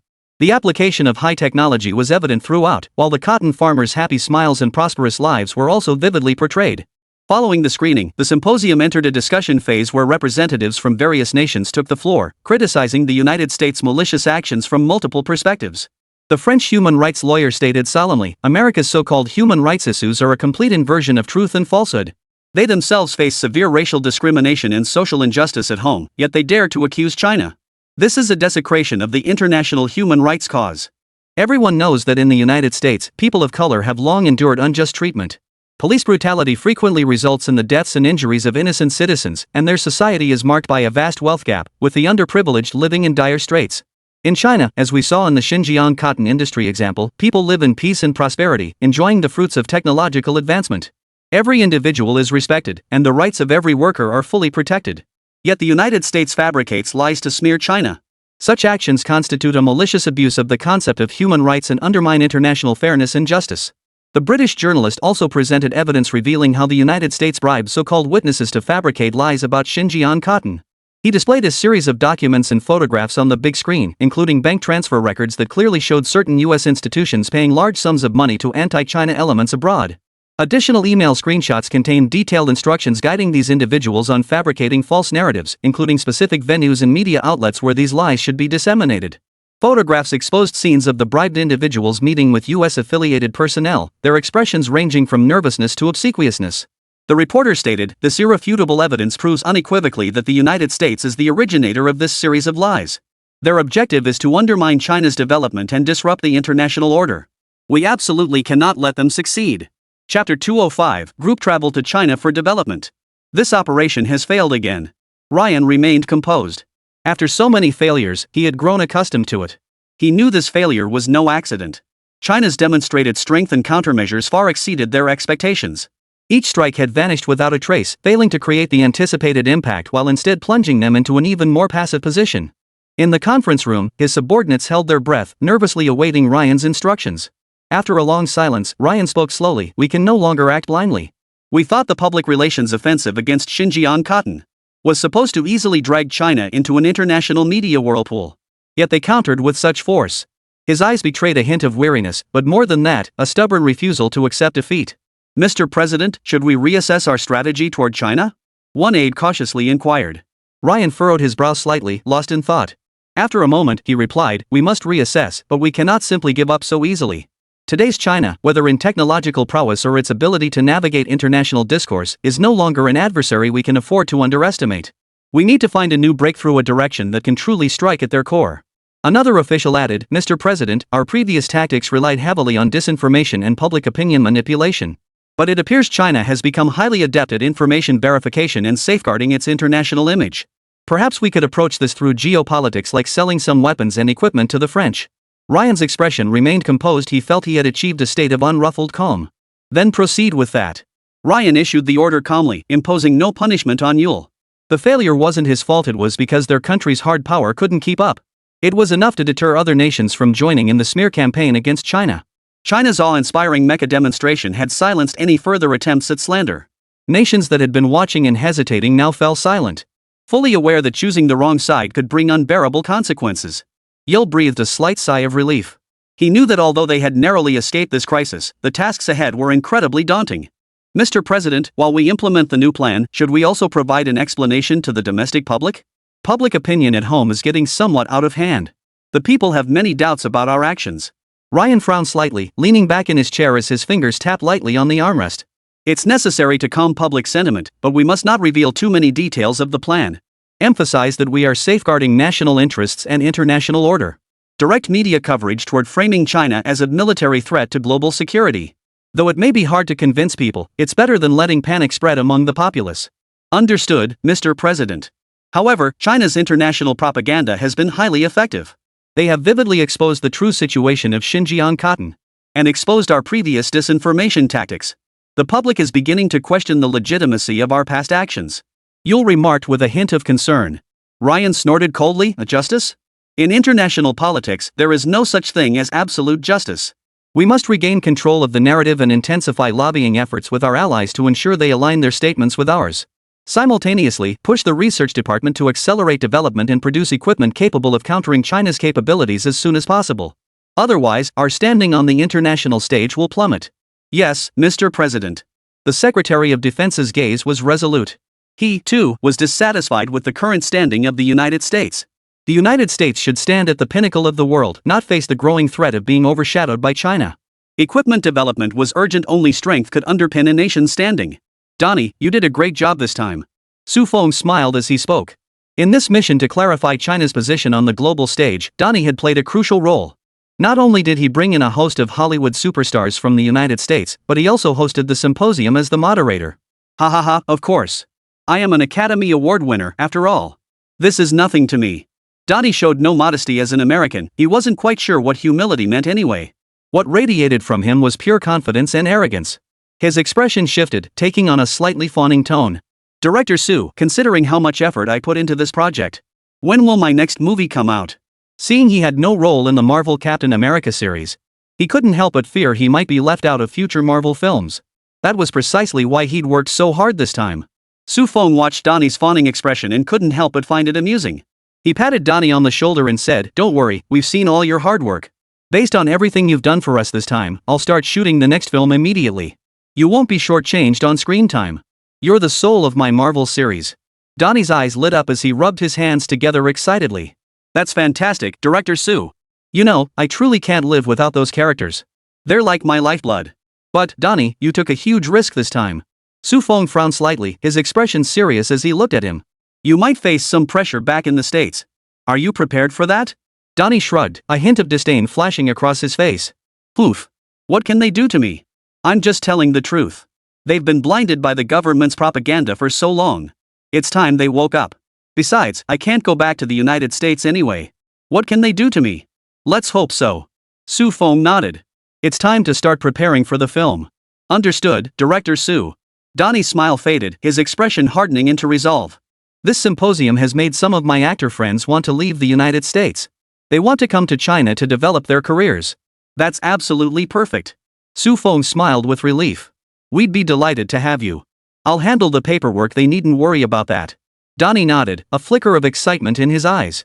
They're all incredibly talented individuals, exceptional directors, screenwriters, and some truly gifted actors. They've witnessed China's righteous actions in this incident, and they've seen China's development potential and bright future. They no longer wish to be dragged into the absurd actions of the American government. Instead, they seek to develop their careers in an environment that respects facts and fosters positive growth. Su Feng responded with a smile, "That's a wise choice." Chapter 206, Arrival at the Airport. Donnie flashed a delighted smile. He didn't view friends seeking opportunities in Huawei as competitors for jobs. On the contrary, these individuals would become his allies. What did the arrival of all these Hollywood stars in China signify? It signified his keen foresight. And with these megastars who brought massive audiences with them, he believed China would establish its own major film production hub. "That's absolutely fantastic," Donnie replied happily. A vivid vision already filled his mind at Huawei's Grand Film Studio Complex, where the finest filmmakers from around the world gather and diverse cultures collide to spark brilliant creativity. The arrival of Hollywood superstars would undoubtedly draw immense attention. Like dazzling stars drawing the gaze of global audiences. "We can build an entirely new film ecosystem," Donnie declared excitedly, his eyes sparkling. "Make China the global center of the film industry. These superstars possess rich experience and unique charisma. Together with China's actors and directors, they can create unprecedented cinematic styles. We can blend Western narrative techniques with Eastern cultural depth to produce works that are both profound and visually compelling. Instead of being hijacked by so-called political correctness and churning out a bunch of trash." Su Feng was also swept up by Donnie's passion. Indeed, political correctness is utterly inhumane. Su Feng also felt profound disgust toward the United States' political correctness. In the United States, so-called political correctness had completely lost its original meaning. It no longer serves as a principle upholding fairness and justice, but has instead become a shackle binding people's thoughts and speech. Countless valuable artistic creations have been stifled in their infancy for failing to meet politically correct standards. Creators tiptoed cautiously, afraid to cross even the slightest line, terrified of triggering those sensitive and absurd boundaries. Scriptwriters must meticulously arrange characters' race, gender, sexual orientation, and other elements. And to appease political correctness, illogical plot elements are often forced into the narrative, resulting in stiff plots and hollow characters. Works that could have delved into human nature and depicted complex social phenomena are reduced to formulaic, politically correct templates. Swapping beauty for ugliness, women for men. He doesn't quite get this stuff. He just finds the movie disgusting and hard to watch. As the film industry grows, its related industrial chains will also see significant advancement. From special effects production and costume design to post-production promotion, new opportunities will emerge across the board. Su Feng pondered the benefits this influx of actors, directors, and others would bring to Huagua. We could also host an international film festival, Donnie added, inviting filmmakers and critics from around the world. At the festival, we'll showcase our outstanding works while providing opportunities for filmmakers worldwide to exchange ideas and collaborate. Let Huagua's Film Festival become an influential event like Cannes or Venice. The two grew increasingly enthusiastic as they discussed the idea. Following Su Feng's announcement, a large contingent of film professionals flew from the United States to Huagua. This sparked a media frenzy. On China's social media platforms, netizens were filled with shock and pride. Goodness gracious! Is this real? So many Hollywood heavyweights coming to develop here, it's unimaginable. It seems our country is becoming increasingly attractive. Even they've been won over. This is the greatest recognition of our nation's cultural and developmental potential. This is truly satisfying. We used to watch those American movies dominate the global stage, but now their elites are flocking to us, proving China's rise. Our film industry is poised for major growth. What's going on here? Why are so many Hollywood filmmakers suddenly coming to China? Is something wrong over there? But regardless, welcome them. Hope they bring us more amazing works. Domestic filmmakers, step up your game. Those money laundering directors need to get the hell out of the entertainment industry. Finally, I won't be surrounded by this trash anymore. The film industry is about to shake up big time. Meanwhile, chaos erupted across American online platforms. Many netizens were filled with confusion and anger. Why are they going to China? We're the movie kingdom. Have they all been bought off? Maybe we should reflect on whether our domestic environment has truly gone wrong? Political correctness has warped our film industry beyond recognition. Could it be that these people are leaving in pursuit of true artistic freedom? This is a major shift. China's influence in the international film industry appears poised for significant growth. And we might see more outstanding co-productions emerge in the future. Netizens from other Asian countries expressed more envy toward Huagua. China is truly impressive, attracting so many international talents. This will greatly benefit the internationalization of their film and television industry. Some nations, however, expressed confusion and dissuasion. Why go to China? Their film industry is a pile of crap. IP, Kimchi Nation. They have so many restrictions, it's like filming with shackles on. Why not come to our Kimchi Nation? Our films can deeply expose the ugliness of humanity. IP, Kimchi Nation. Why not come to our Little Cherry Blossom Nation? Our films are the best in the world. IP, Little Cherry Blossom. Your films are all crap. Ours are the best. Yours don't even have musical numbers, they're not even proper movies. IP, White Elephant Nation. The online uproar didn't sway the offline group's decision. They clearly recognized the shifting global landscape. Little Cherry Blossom and Kimchi Nation are nothing but lapdogs to their pretty country. If they don't even want to stay in the United States anymore, why would they go develop in the country where their own country keeps its lapdogs? They weren't brainless fools. As for the White Elephant Nation, they'd be scared to go there, fearing they'd have to cover their own asses every night. Returning is even less likely. Welcome. Donnie stood at the airport greeting the group, his face practically beaming. He knew his decision to come to China had drawn ridicule from some in this group. But now, the situation was entirely different. Those who had once mocked him now wore complex expressions, a mix of envy, awkwardness, and a hint of uncertainty about the future. Donnie strode forward, embracing each person warmly without a trace of pretension. Renowned director Archibald Conrad approached, patting Donnie on the shoulder. Never would have guessed, Donnie. You've made a brilliant move this time. Donnie laughed in response. Ha! I always believed China held limitless potential. Now that you're here, we can create new glories together. An actor nearby quipped, yeah, let's hope we're not too late. This place looks even better than we imagined. Outside the airport, a massive crowd of Chinese media and fans had already gathered. Camera flashes flickered incessantly, capturing this historic moment. Fans held signs with welcome messages, chanting the names of these Hollywood stars as cheers echoed through the crowd. A young fan exclaimed excitedly, I've only ever seen you on screen before. Never imagined I'd meet you in person today, I'm so happy. Meanwhile, this scene was being live-streamed online. Comments from netizens poured in like a tidal wave. Wow, this lineup is incredibly powerful. It feels like a grand gathering of the international film and television world. This is undoubtedly a huge opportunity for China's film and television industry. We're bound to see more amazing works in the future.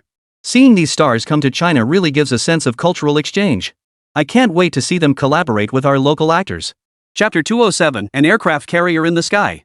Commander, a massive unidentified flying object has been detected above Su Feng's filming base. What? Dispatch fighter jets immediately for reconnaissance. Su Feng's base must not be compromised. Cold sweat beaded on the forehead of the 358th Regiment commander in charge of security. This was the nation's most classified location, with many areas unknown to outsiders. The original underground city had been converted into a research base, hosting numerous scientific projects alongside Su Feng's work. 3 fighter jets rapidly ascended and approached the unidentified flying object at breakneck speed. But upon sighting the object, they froze in place. 9537, report your findings immediately. The commander in the control room below urgently demanded. This was the gathering place for the nation's most elite scientific experts. If anything went wrong here, he couldn't imagine how he would account for it to the nation. Reporting, we've detected an aircraft carrier flying in the sky. 9537's voice trembled with disbelief and bewilderment. He wondered if he was still half asleep. How else could he possibly see something so absurd? What? Damn it, you're joking at a time like this. The battalion commander stomped his foot in fury. 9556. Report your current reconnaissance findings. The commander refused to believe 9537's report. How could an aircraft carrier possibly fly in the sky? Such a thing was utterly impossible. Though he couldn't fathom why 9537 would joke at a time like this. He swore that once 9537 landed, he would send him straight to a military tribunal. Reporting to the commander, we've detected an aircraft carrier flying in the sky. 9556's tone was equally baffled, for this was utterly bizarre. Silence. Dead silence.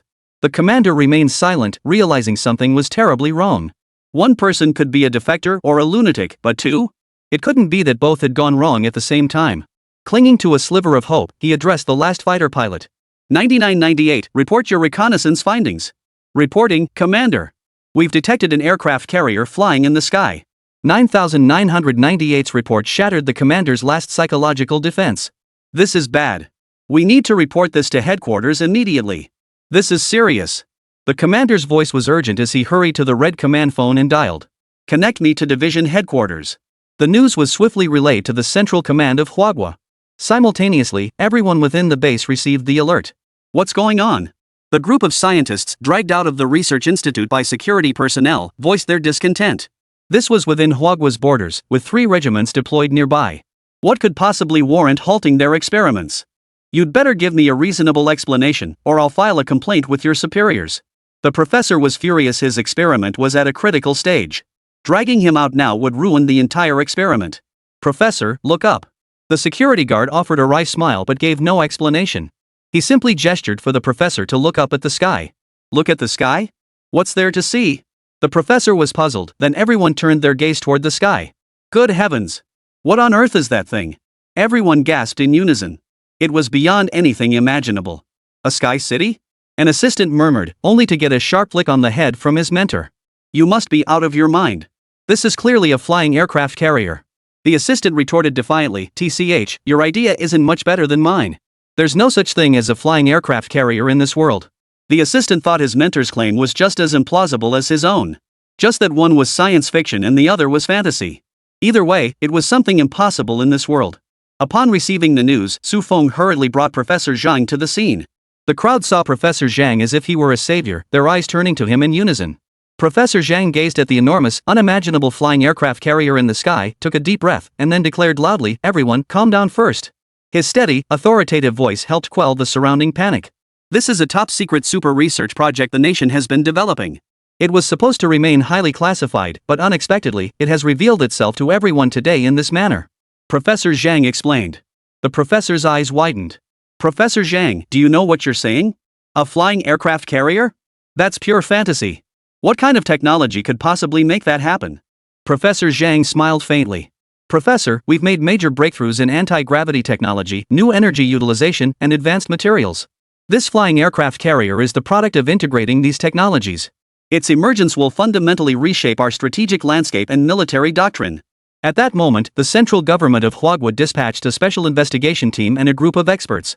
Su Feng and Professor Zhang led them to the aircraft carrier's control center, where rows of advanced instruments were arrayed. Using our anti-gravity devices, we generate a force field that counteracts Earth's gravity, enabling the carrier to hover in midair.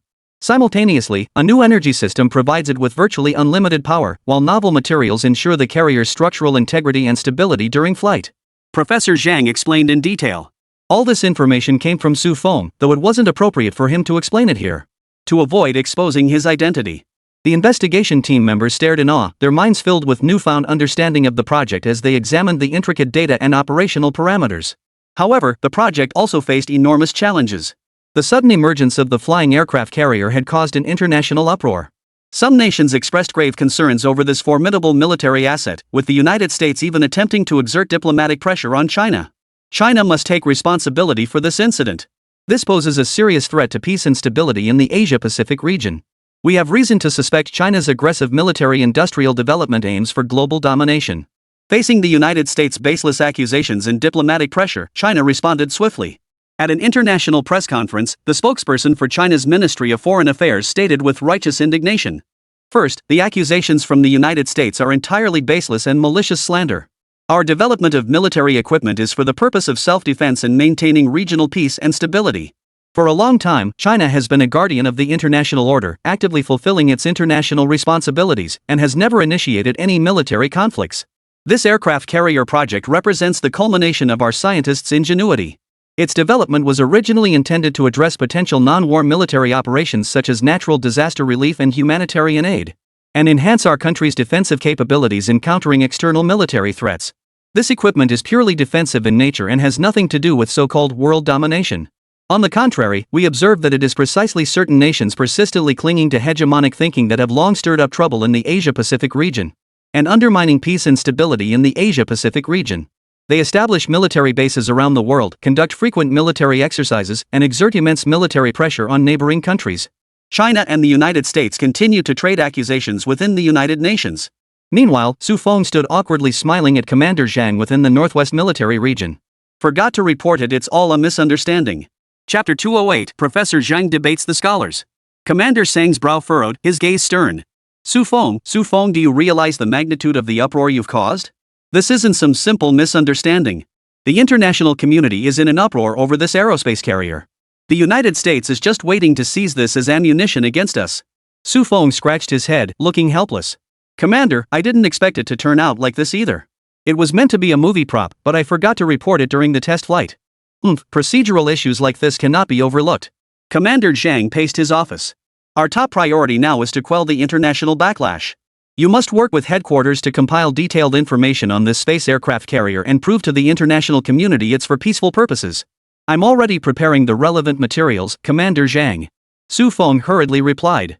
That alone won't suffice. Commander Zhang halted, fixing his gaze on Su Feng. We must also invite internationally credible military experts and research teams for an inspection tour. Let them see with their own eyes what this contraption is truly for. Also, next time you pull off something this big, remember to give us a heads up beforehand. Commander Zhang's tone carried little reproach. His initial sternness had merely been to make Su Feng understand the implications of this matter. But when it came to this nation's treasure, he wouldn't be harsh. For present-day China, Su Feng was worth more than 10 divisions. Such high-caliber talent naturally deserved greater leeway. Hearing Commander Zhang's words, a wave of warmth washed over Su Feng. He nodded solemnly, Commander, I understand. This was my oversight. I will be more careful in the future. In the days that followed, China began meticulously preparing for the visit and inspection of international experts and research teams. Su Feng delegated the task of preparing materials to the War Planning Bureau, as he needed to continue filming his movie. After all, these materials were all just for show and didn't require his involvement. As long as it looked plausible, that was sufficient. The truly valuable materials would never be shown to those people anyway. Huagua first announced the list of invited guests to the international community. These invitees were all military experts and researchers with distinguished international reputations. Experts from various nations were invited, including the United States. This left the United States, which had intended to condemn Huagua, with nothing to say. The announcement drew widespread attention, with many hoping this visit would unveil the mysteries of the aerospace carrier, while others approached with skepticism, eager to see what China was really up to. On the day of the tour, experts from various nations gathered in China. As they beheld the majestic form of the space aircraft carrier, awe filled every pair of eyes. Professor Zhang, serving as the primary guide, led the experts aboard the carrier. Pointing to the carrier's anti-gravity system, he explained, "Ladies and gentlemen, this is the key to our aerospace carrier's ability to hover in the air: anti-gravity technology. This technological breakthrough has enabled us to make the leap from traditional aircraft carriers to space carriers, and its energy consumption is even more efficient than we anticipated." The experts gathered around the anti-gravity device for a closer look. Next, Professor Zhang led them to the carrier's command center, showcasing its advanced command and control system. From here, we can execute comprehensive control over the carrier while maintaining real-time, efficient communication with ground command centers and other combat units. This system is highly intelligent, capable of rapidly adjusting combat plans or rescue operations based on varying mission requirements. During the tour, the experts also examined the carrier's weaponry. Professor Zhang emphasized, "Our weaponry is primarily defensive in nature, such as the air defense systems and short-range defensive laser weapons. All designed to counter potential threats and safeguard both the carrier itself and the security of its operational area."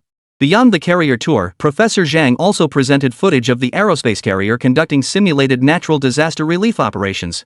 The footage showed the carrier swiftly arriving at disaster zones, deploying its rescue equipment and supplies to methodically conduct rescue operations, saving numerous affected civilians. From our perspective as Gaulish roosters, we have always advocated that technology should serve the welfare of humanity. China's demonstration of this flying aircraft carrier project has deeply impressed me. Its technological innovations are astonishing, particularly the anti-gravity technology and energy utilization systems. This is not merely an advancement in military hardware, it represents a seismic shift for the global scientific community. French scientists offered their assessment of the aerospace carrier, revealing that their nation harbors no significant ill will toward China. Therefore, their remarks lack the sharp edge of hostility. This is military hardware. I believe such dangerous technology shouldn't be monopolized by China alone. Our kimchi nation should also have access to this technology. After all, technology knows no borders. To uphold peace and stability in the Asia-Pacific region, I propose China share this technology with the entire world. The Korean scientists' eyes gleamed with greed. Such advanced technology. How could Korea possibly be without it? It should be shared. Their kimchi nation must possess such technology too. I think the kimchi country expert is absolutely right. The little Sakura expert nodded in deep agreement. How could something so dangerous be controlled by only a few countries? Such a valuable thing should be shared by everyone. I agree, this technology should be shared. The American expert's eyes gleamed with greed. Such technology was truly rare in the world. If they could acquire it without spending a single penny, it would save a huge chunk of research funding. And with everyone now agreeing on this point, it would be the perfect opportunity to make China swallow this bitter pill.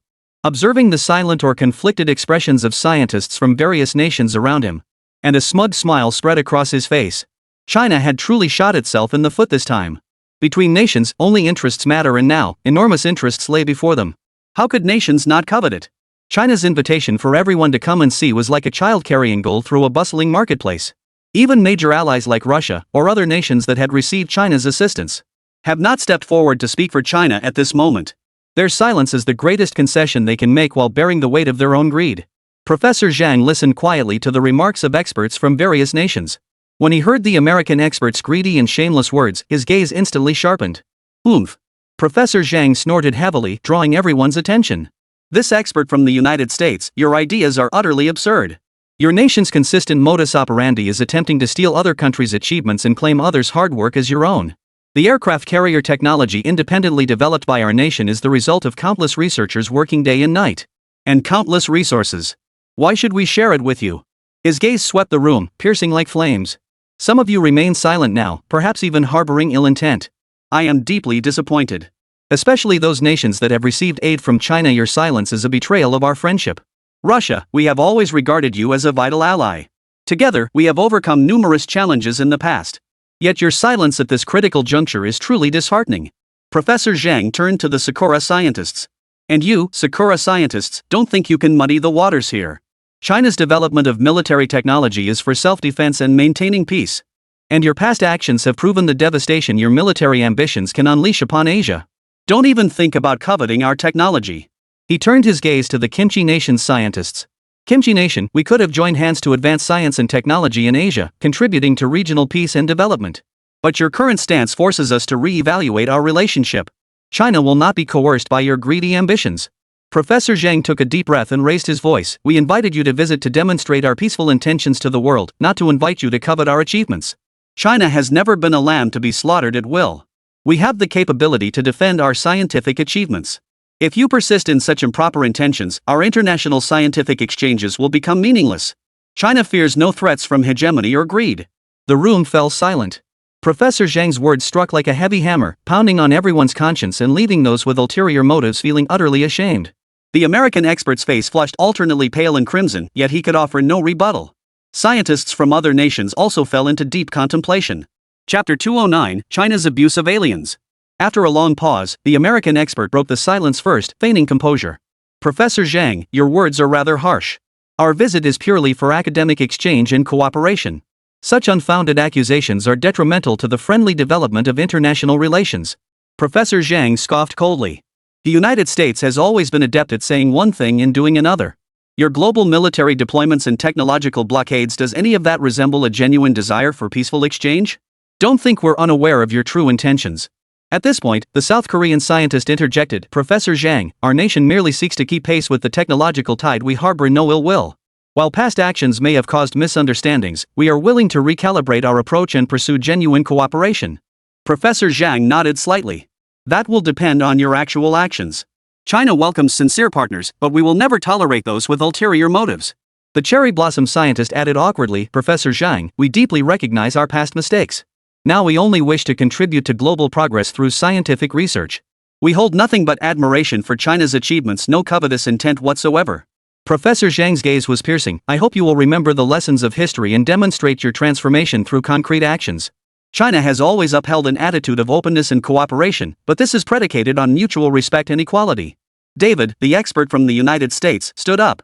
I have evidence here proving your technology is nothing more than stolen alien technology. David produced the evidence. The little cherry blossom expert immediately stood up and leaned in. Is this a photograph? Yamamoto Jirojiro of Little Sakura stared at the evidence David had produced, deep in thought. The evidence appeared riddled with flaws. But it could serve as evidence to acquire Hua Nation's technology. It provided a legitimate reason for action, and as long as everyone accepted it, the specific justification mattered little. Yamamoto Jirokoroji observed the expressions of those around him. He decided to observe their actions before making his own choice. Though Little Cherry Blossom Nation was a lackey of the pretty country, it still had to prioritize its own interests at times like this. Following the majority was never a mistake. No matter how powerful China was, it couldn't take on every nation in the world alone. As long as other countries agreed this evidence was genuine, China would be compelled to share its technology with the world. Little Cherry Blossom could also reap a substantial reward in the process. As for whether the evidence was genuine or fabricated, who really cares? Professor Zhang couldn't help but snort derisively at the so-called evidence before him. You call this evidence? Though Professor Zhang had long grown accustomed to the shameless tactics of the United States, he was momentarily speechless upon seeing this so-called evidence. The photograph depicted China abusing an alien. Behind the Chinese figures was the distinct red flag with 5 stars, alongside China's lunar lander. Others might not know, but how could Professor Zhang not know? China had never actually completed a manned moon landing. Is there any need to debate the authenticity of this photo? This is the evidence we obtained through special channels within your country. David felt a twinge of unease at first. But seeing other nations' representatives show interest in the proposal, his confidence grew steadily. Does authenticity matter? The United States can use a bag of laundry detergent to prove other nations possess biological weapons and justify military strikes. Naturally, they could also use this so-called photograph as evidence that China was abusing aliens. As a civilized nation on Blue Star, we, the United States, have both the responsibility and the obligation to safeguard peace on Blue Star. China's mistreatment of these aliens threatens peace between our 2 planets. We urge China to surrender these aliens promptly. We will ensure their proper resettlement. Additionally, we request you donate the extraterrestrial technology you acquired illegally as compensation. David rambled on incessantly, as if he were a messenger of justice. So that's why your nation's technology has advanced so rapidly lately? You've been stealing alien technology. Such actions will provoke interstellar conflict. To compensate everyone, you should rightfully donate this technology. The South Korean scientist suddenly perked up. If not now, when else would he seize the chance to take a big bite out of China? The white elephant researchers chimed in immediately, their voices brimming with enthusiasm.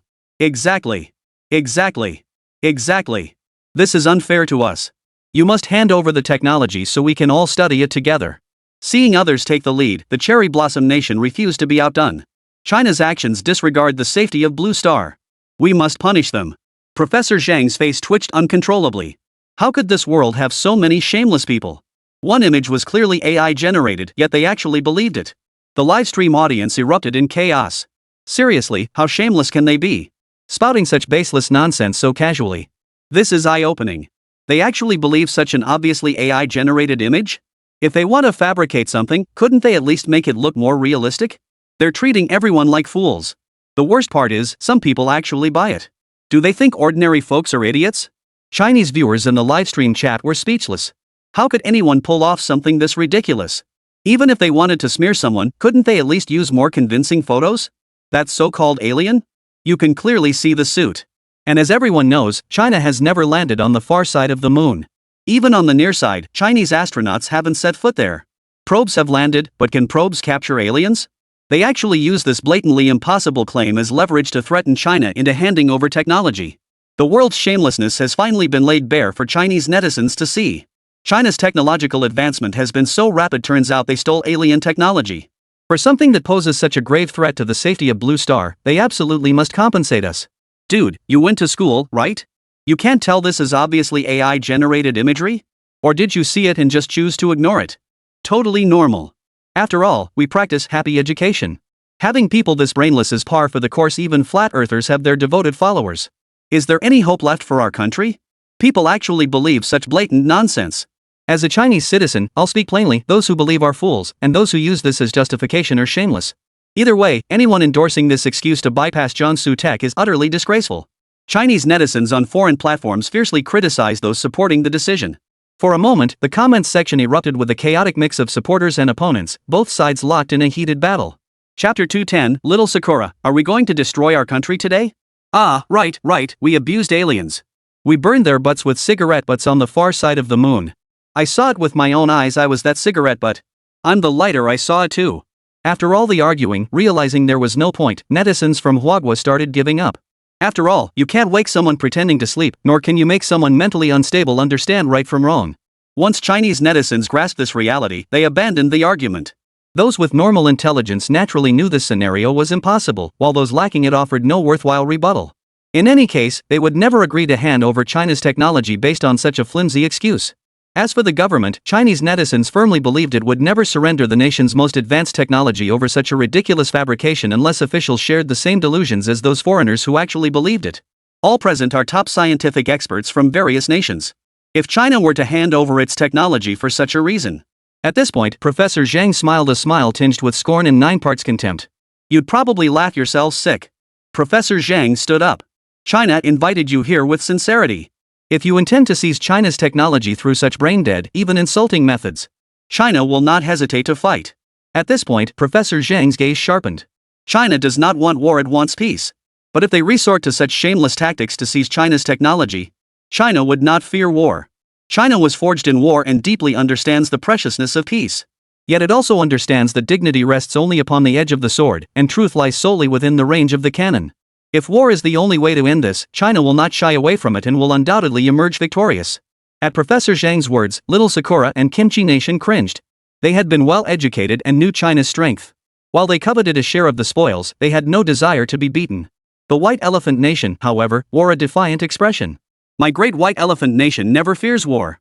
If you refuse to share your technology. At this point, the White Elephant Nation scientist abruptly changed his tone. Then the United States will fight for the peace of Blue Star. We'll wage war against you. Wait, how did this turn into us, the beautiful nation, going to war with them? David froze. They were talking so nicely just now, how did it suddenly escalate to war? He hadn't even been informed. Calm down, calm down. We in the beautiful nation never said we wanted war. David stood up, glaring at the White Elephant Nation scientist. We only seek to uphold peace on Blue Star. Professor Zhang scoffed. Blue Star would be peaceful without your pretty country. Professor Zhang showed no intention of indulging the pretty country. China's technology belongs solely to China. This whole incident was instigated by the United States. Now they want to play the good guy? No way. The incident concluded with David slamming the door and storming out. What else could he do? Did they really intend to pick a fight with China? Their current national strength simply doesn't allow it, and the president hasn't granted him that authority either. All he could do was talk tough. Actual combat was impossible. If he actually sparked a war between China and the United States, he'd likely return home, get shot dozens of times, and end his life. This meeting encountered some complications. It proves our previous approach has been largely ineffective. The foreign minister reported from within the conference room. A hawkish figure from the military immediately stood up. "I told you so. I told you so long ago. There's no such thing as justice between nations. Instead of hiding the existence of the aerospace carrier, we should take it out for a spin. That's a more practical approach." The foreign minister was momentarily speechless. This meeting proved largely fruitless for the nation. While most rational foreigners had accepted China's explanation, there were still some brainless individuals or those lacking proper education who believed China had burned aliens behinds with cigarette butts on the far side of the moon. While this notion sounds utterly preposterous, there are indeed people who believe it and not just a few. After all, the United States' happy education has left the cognitive level of a certain group of people, well, it's hard to describe in a single word. It's as if the roles of China and foreign nations from a century ago have been reversed. The worldview of foreign dignitaries today resembles that of feudal China a century ago. It's laughable. After a heated debate, the hawkish military faction's proposal was approved. The aerospace carrier would embark on a global patrol. Good heavens! What is that in the sky? Is that the aerospace carrier? Why is the space carrier here? Along the route, citizens of Hua Nation stared wide-eyed at the colossal object soaring overhead. Though most were aware of its existence in this internet-connected age, the awe of witnessing it firsthand was beyond words. "Increase altitude. Don't let anyone else spot us." The captain of the space carrier issued the command, and the vessel began ascending to greater heights. Soon, the carrier flew beyond China's borders, soaring over the land of the cherry blossoms. My goodness, what is that? Is the apocalypse upon us? Oh no, that looks like China's aerospace carrier. I told you we shouldn't covet their technology, now they're coming to attack us. Thanks to its advanced anti-radar technology, the aerospace carrier remained undetected until it passed directly over Sakura Nation's capital. This sent Sakura Nation's citizens into panic after all. Such a colossal machine exerted immense psychological pressure. Damn it! Damn it! What the hell is the National Guard doing? How could they let something like this get right over our heads before noticing? Where are those damn American soldiers? Aren't they usually so arrogant? Why are they silent now? Order them to shoot this thing down. Sakura Blossom's politicians were terrified. They possessed no capability to engage an aerospace carrier in combat. If a battle truly erupted, it would likely conclude within half a day. And this was the capital city. If the capital fell, what difference would it make between Little Cherry Blossom and a nation wiped off the map? The emperor of Little Cherry Blossom hurriedly fled to the safe house. The aerospace carrier hovered in the sky for a full half hour. Seeing no one dared to emerge, it ascended again with satisfaction. Their mission today was crucial. Granting Little Cherry Blossom half an hour was already showing considerable leniency. Chapter 211, Divine Punishment? The aerospace carrier continued toward the airspace of the White Elephant Kingdom, its immense shadow gradually enveloping the land below. What is that? Has divine punishment descended? Villagers of the White Elephant Kingdom stared in terror at the sky, hands pressed together in constant prayer. In the cities, people stopped what they were doing and poured into the streets, gazing upward at this unseen colossal beast in the sky. Could this be China's latest weapon? Why would they appear above our skies? High-ranking military officials in the White Elephant Kingdom's command center nervously debated countermeasures. Yet faced with such an advanced and mysterious aerospace carrier, they could not immediately devise an effective response. Quickly, activate all air defense warning systems. Attempt to establish contact with China and ascertain their intentions. A general barked the order. But the aerospace carrier's powerful electromagnetic jamming technology plunged White Elephant Nation's communication systems into temporary chaos,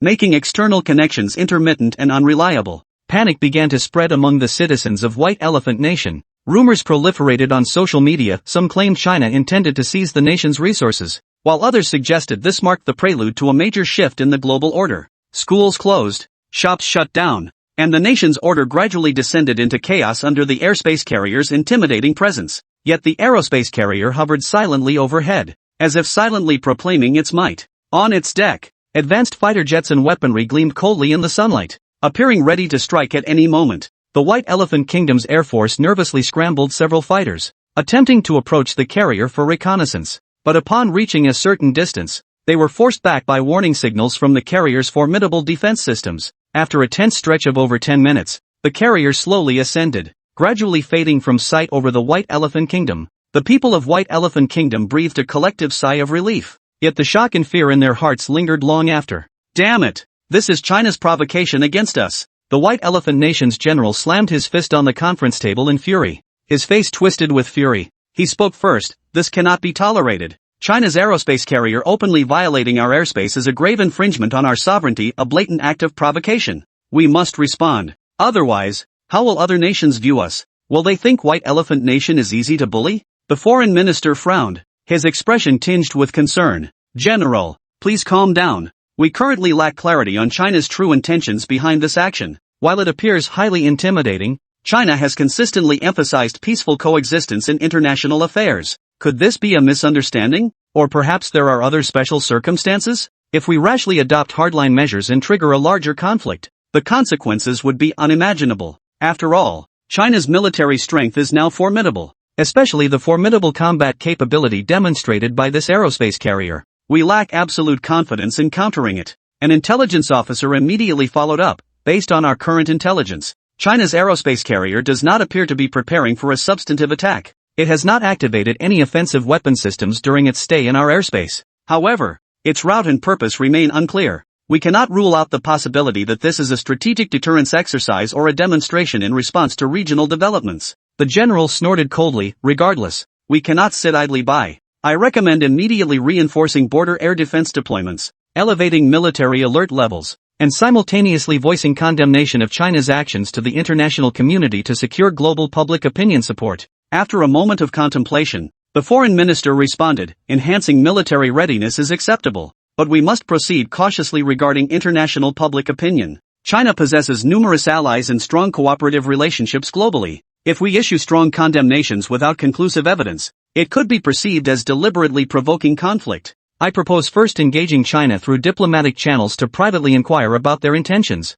Simultaneously, we should convey our concerns to neighboring nations and major powers to gauge their stance and reactions." At this point, a military strategist offered his perspective. "From a military standpoint, China's aerospace carrier technology has far surpassed ours. Should conflict erupt, we would struggle to gain an advantage on the main battlefield. Therefore, we should consider alternative approaches such as strengthening military cooperation with other nations to jointly develop countermeasures against aerospace carriers, rather than adopting a purely confrontational stance." A heavy silence fell over the conference room as all parties weighed the pros and cons, contemplating how to safeguard White Elephant Nation's national interests and dignity while avoiding an uncontrollable conflict with China. Alliance with the United States. They instigated this incident and must bear responsibility. Additionally, investigate whether the aerospace carrier has visited any other nations besides our White Elephant Republic. After a round of discussion, the meeting concluded. The leaders of each White Elephant Nation began carrying out their respective tasks according to the meeting's outcomes.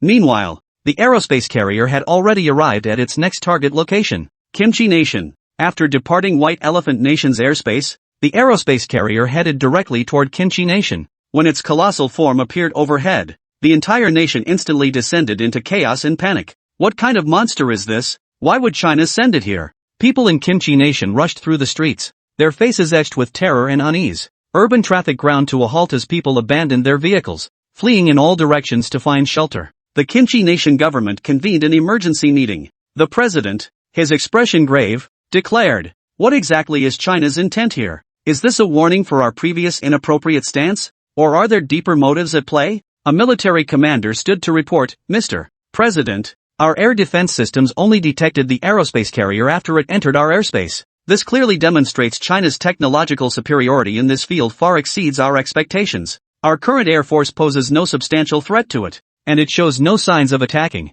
Yet we cannot afford complacency." The foreign minister urgently added, "We must immediately initiate diplomatic communication with China to understand their demands and convey our position. Simultaneously, we should seek international support and mediation to prevent further escalation." Meanwhile, the aerospace carrier hovered slowly over Kimchi Nation, its formidable presence casting a deathly silence over the nation's military bases. Soldiers gazed up at the colossal object in the sky, their hearts filled with helplessness. Some radical elements within Kimchi Nation attempted to organize resistance, but their plans seemed utterly futile in the face of such overwhelming aerospace carrier might. After completing a series of deterrence missions, the aerospace carrier ascended once more, slowly departing the nation's airspace. Holy, they're finally gone. Chapter 212, It's only natural for China's big shots to be so powerful. The aerospace carrier sped toward the beautiful country. As it neared its airspace, air defense alarms instantly blared. Inside North American Aerospace Defense Command, NORAD, tension mounted amid frantic activity.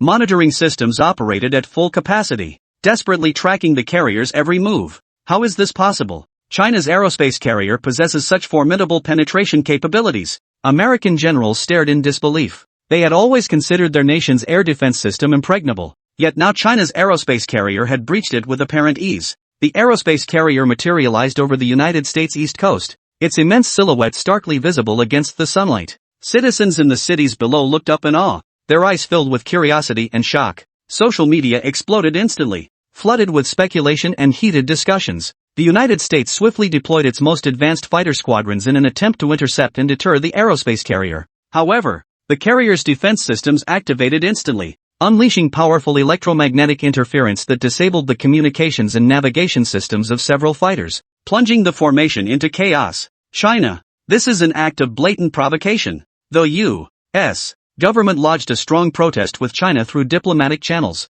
China responded, "This is merely a routine scientific test flight and strategic demonstration activity, with no provocative intent whatsoever." The United States has long engaged in military intimidation and technological blockade globally. China now possesses the capability to conduct lawful activities in international airspace. We hope the United States will refrain from overinterpreting this. The aerospace carrier continued its flight along the edge of the United States airspace, its very presence seeming to declare that China had attained military technological capabilities sufficient to challenge the United States. U.S. military experts urgently analyzed the aerospace carrier's technical specifications and tactical intentions, seeking countermeasures. As time passed, the aerospace carrier completed its scheduled flight demonstration mission, slowly turning to head back toward China. That's so satisfying. Damn it! Fong Long watched the space carrier's global patrol through communication equipment and exclaimed in satisfaction, "This is all thanks to you." Fong Long looked at Su Feng with a look of satisfaction. This young man had brought immense surprise to Huagua and unexpected delight to him personally.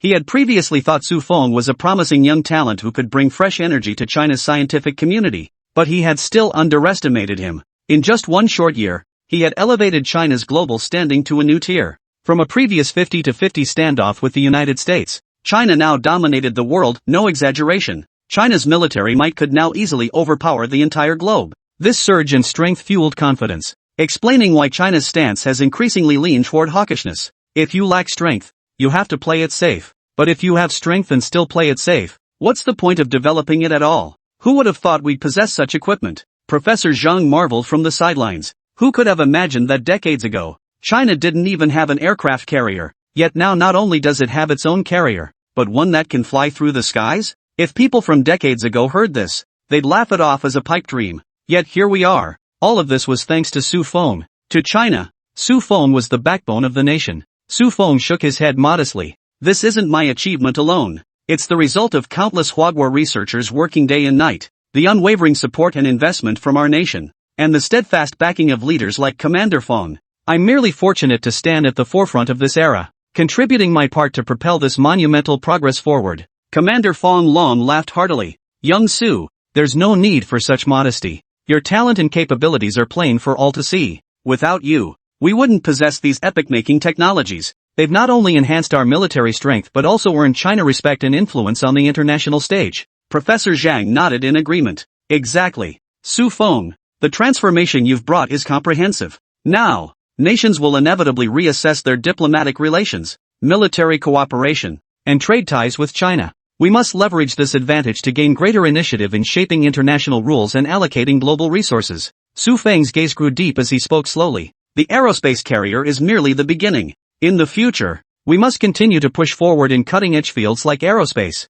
deep-sea exploration, and quantum technology. Simultaneously, we must consider how to better safeguard world peace and stability while demonstrating our strength. After all, China has always advocated peaceful rise. Commander Fong Long pondered thoughtfully. You're right. We can leverage the influence of the aerospace carrier to undertake more international rescue missions and humanitarian aid operations, demonstrating our responsibility as a major power to the world. This approach will not only alleviate the suspicions and concerns of some nations but also further enhance our international image. News of the aerospace carrier's global tour sent Chinese netizens into a frenzy. Related topics quickly dominated trending charts across major social media platforms. Hashtags like China's aerospace carrier shocks the world and aerospace carrier, new symbol of China's power, surged in popularity, drawing hundreds of millions of netizens into discussions. This is absolutely incredible. China has finally stood tall, letting the world witness our strength. one netizen exclaimed in an emotional post, followed by countless likes and supportive comments.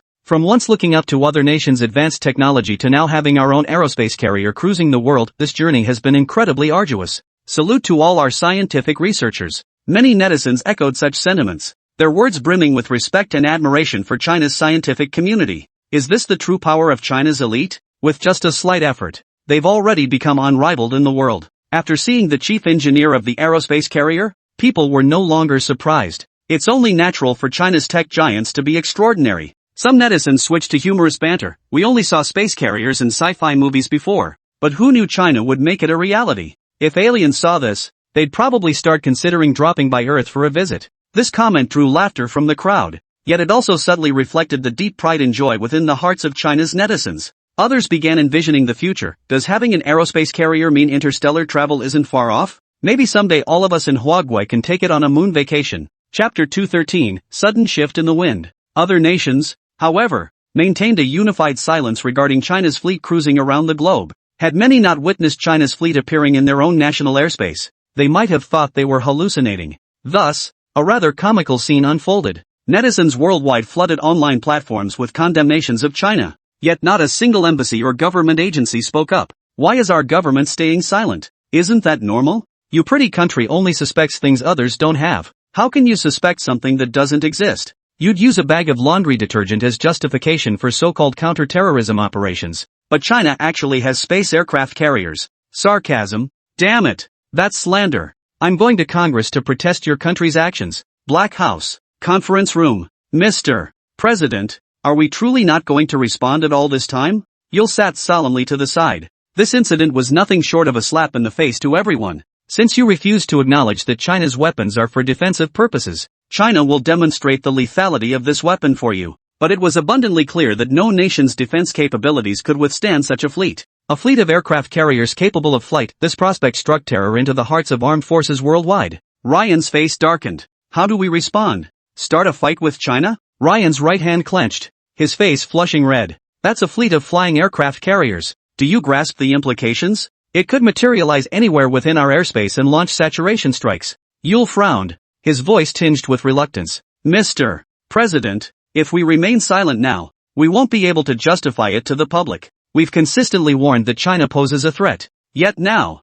faced with this overwhelming display of military might, we do nothing. This will erode public confidence in the government. Ryan paced the conference room impatiently, clenching his jaw. Then what do you suggest? Our military is utterly inadequate to counter China. We can't provoke them militarily now if they find a pretext to strike. We're finished. Let's pretend we never saw this incident. It's humiliating, but compared to national interests, it's insignificant. Ryan exhaled softly. War was impossible in the near term. He was still consolidating domestic power. If he could just hold out for 2 more years, the nation's strength would return to its former peak. All those unsavory LGBT and environmentalist groups, he would sweep them into the dustbin of history. For him, the current United States was the most opportune moment for transformation in its entire history. For that purpose, maintaining temporary goodwill with China was not entirely unacceptable. Go. Issue an announcement. Celebrate the success of China's rescue fleet. Ryan's eyes darkened. Since the embarrassment had already begun, he might as well embrace it fully. Buying time was paramount. Time was what they lacked most now. Yul's expression grew grave. He knew this fleet deployment by Huaguai must conceal deeper strategic intentions. President Ryan's decision to compromise for now may be the wisest choice at present, but it is undoubtedly a high-wire act. We must monitor China's every move even more closely while also preventing domestic radical forces from undermining the president's plans. Stepping out of the conference room, he massaged his temples, feeling the weight of responsibility bearing down on him. The remnants of various domestic factions, along with the brainwashed masses turned into fools, posed a significant burden for the United States. Although the high-level factions and their backing families had all been buried underground due to the meteorite incident, the remnants still incited the masses to resist, especially those who had built their fortunes on political correctness. Demanding they relinquish their privileges now felt like a death sentence. A storm is brewing. Yul sighed, his steps heavy as he walked away. Humph, is President Ryan planning to swallow his pride and endure this? Carter's heart brimmed with resentment. Having spent years immersed in the military, he had always regarded China as the most formidable potential adversary. Now, with China so brazenly displaying its formidable military might, the president chose appeasement, an act Carter viewed as sheer cowardice. Are we just going to stand by and watch China push us around? The public may not understand military affairs, but we can't pretend not to see this enormous threat. Carter stormed down the corridor. As a veteran officer, he had no influence over the current military operations. His resentment toward Ryan ran deep. He refused to be Ryan's lackey. But in today's America, Ryan was the ultimate authority. Ryan is betraying America's interests. How can we ignore China's provocations? What will our international allies think of us? Will they still believe we can protect them? Walking beside Carter, Congressman Thompson also harbored deep resentment toward Ryan. The current Congress was nothing but a figurehead. Any legislation Ryan approved would be enacted immediately. They, the lawmakers, were like puppets at the mercy of others. While they had indeed been puppets of the shadow parliament before, what gave Ryan the right to stand above them as the shadow parliament's representative? The two exchanged a glance, then silently walked away without further comment, celebrating the success of China's rescue fleet. This is the greatest invention in the history of global rescue operations. We believe China will pioneer new chapters in humanitarian aid. In the corridors of the UN headquarters, representatives from various nations hurried past with varied expressions, their whispers and murmurs filling the air. Those who had harbored doubts about China's aerospace carrier fleet and privately criticized it had now completely shed their former arrogance. Upon returning to his office, the representative from White Elephant Nation shrugged helplessly and sighed to his assistant. Look at that. The wind shifts faster than a tornado in the beautiful nation. Let's not be stubborn either. China's move is truly formidable. The capabilities demonstrated by that aerospace carrier are enough to reshape the global military strategic landscape. Though we joined in the earlier clamor, it now seems utterly pointless. Draft a formal congratulatory message immediately. Make the wording as sincere as possible. The assistant nodded repeatedly, fingers flying across the keyboard. The representative from Little Sakura wore a forced smile, her heart filled with mixed emotions. In the conference room, she discussed with colleagues, we were worried Huagua's move was just a show of force. But now look, the United States has set the tone and turned it into a heroic rescue mission. Well, let's capitalize on this narrative. We should pursue cooperation with China on regional rescue projects. That way, we can share in the glory, boost our international image, and repair our relations. We can't afford to be marginalized any longer. The Korean representative inwardly cursed F******Q. Outwardly, however, he maintained a calm and composed demeanor. Who could tell him why the winds of opinion had shifted so abruptly? Chapter 214, Need to rest for a year or two. How long will it take to complete the design blueprints for this aerospace carrier? Fong Long looked at Su Feng with a hint of flattery.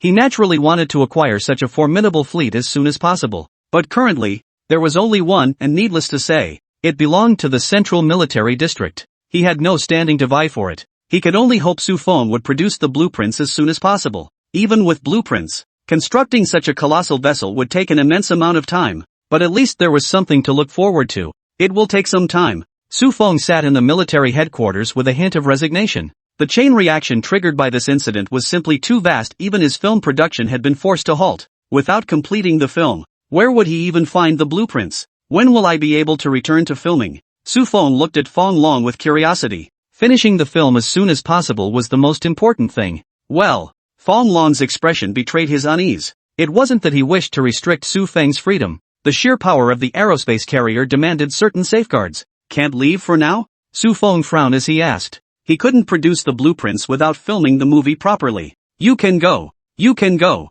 Right now. After a moment's hesitation, Fong Long no longer tried to stop Su Feng. He couldn't afford to alienate someone of this caliber. Let him do whatever he wanted. Sigh. Though he couldn't fathom why Su Feng was so obsessed with filmmaking. Clearly, his current standing far surpassed those actors. He was the backbone of Huagua now. Well, I'll be off then. Still got a bunch of scenes to shoot. Su Feng made no pretense of politeness and walked straight out. The moment Su Feng stepped out of the military headquarters, Fong Long watched his departing figure and shook his head helplessly. Turning to his aide beside him, he sighed. This Su Feng, he's a genius in scientific research, but his heart is still tied to filmmaking. It's truly baffling. But it's precisely that stubborn persistence beneath his free-spirited nature that allowed him to create something as mind-boggling as the aerospace carrier. The aide nodded slightly in agreement. Commander, given the current situation, even though we're letting him film, we must reinforce security. He's our nation's most precious asset. If anything were to happen to him,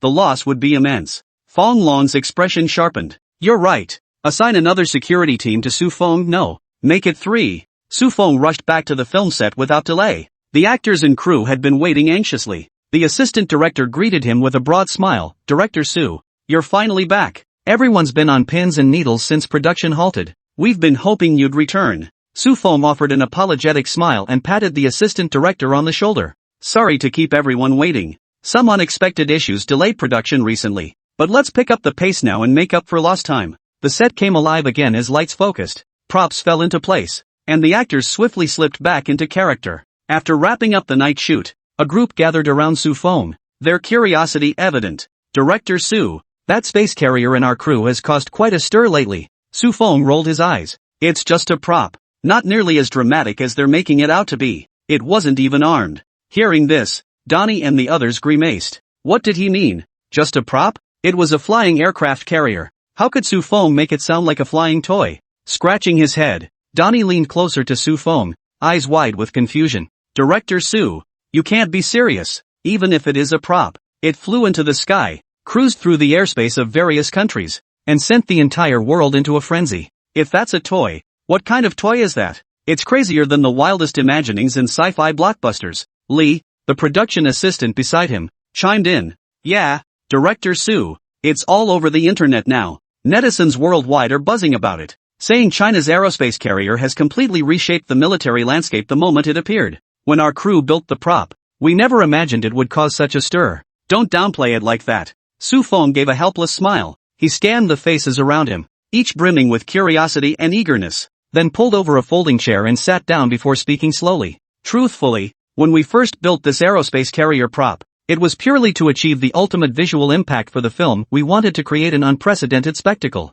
I shared some ideas with my friends on the R&D team, asking them to build something that could fly and look intimidating. Little did I know they'd incorporate so many cutting-edge concepts and experimental technologies during production. The original plan was to test its capabilities while enhancing the film's visuals. But during flight testing, rumors started flying, and the stories just kept getting more and more sensationalized. At this, Scarlett crossed her arms and raised an eyebrow. Director Su, don't try to pull the wool over our eyes. Even if it was just performance testing, something like that isn't something you can just whip up on a whim. Besides, the whole world is watching China's aerospace carrier now. What are the plans for it going forward? You can't just keep it flying around as a movie prop forever, can you? Sufeng pondered for a moment, his expression turning serious. Moving forward, it will definitely return to its intended purpose. The research team will continue to explore its practical value, optimizing and upgrading its various functions. However, its primary use will remain focused on peaceful defense and humanitarian rescue.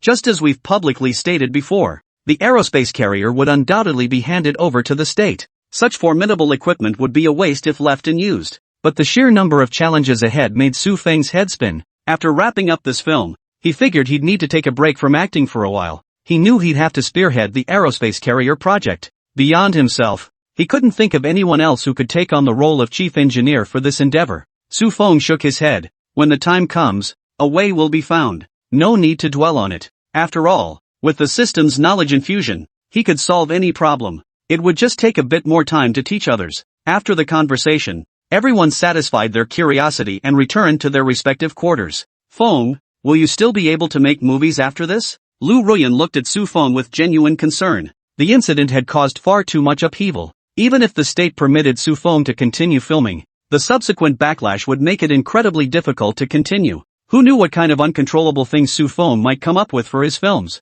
But anything uncontrollable posed a colossal threat to the world. After all, there's only a fine line between genius and madness. Of course, but first we need to spend some time building an aerospace carrier for the nation. Chapter 215, Disbelief. Have you heard? What? Inside the research lab at Sufeng's filming base, one person asked another with a hint of gossip. The aerospace carrier project has been approved. Seriously? How'd you find out? Does that mean the project's been assigned to us? Zhang Xiu raised an eyebrow. This was a major project. Weren't they understaffed for this? It's true. Why would I lie to you? I heard the chief engineer in charge of the project will call a meeting for us soon. Really? I'll have to see that. Getting to work with a chief engineer of that caliber is something I can brag about to my grandchildren when I'm old. Expectation flickered in Zhang Xiu's eyes. To outsiders, it might seem like there's only a small gap between these senior researchers and top-tier engineers, but only they themselves knew how vast that gap truly was. You don't know someone until you've walked through their door. Once you step inside,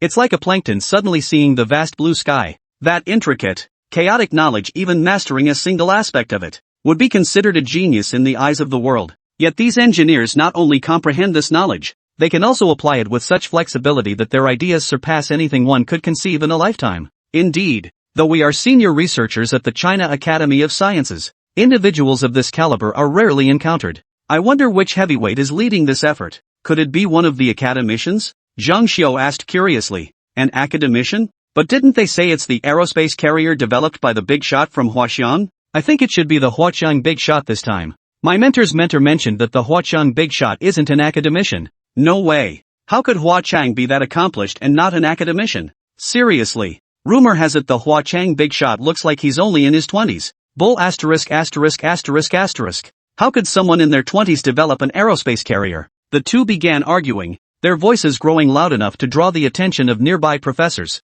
Professor Zhang frowned. Whose students are these, making such a racket here? Take your arguing outside. At Professor Zhang's sharp rebuke, the two fell instantly silent, their faces flushing with embarrassment and regret. They quickly lowered their heads, pretending to be busy organizing the documents before them. An older researcher nearby smiled and tried to smooth things over. Professor Zhang, the kids just heard about the space aircraft carrier project getting approved. They got a little carried away. Don't take it personally. Professor Zhang gave a light snort, his expression softening slightly. This project is of immense significance, concerning the enhancement of national strength and the stabilization of our international standing. How could they treat it so lightly? Shouting and yelling in the research institute? Only after Professor Zhang turned and walked away did the two quietly exhale in relief. They exchanged glances, their eyes reflecting both the lingering fear of their rash behavior and an uncontrollable surge of excitement. Regardless, landing a spot on this project would be pure luck. We've got to get ourselves in peak condition, no dropping the ball if we actually get selected.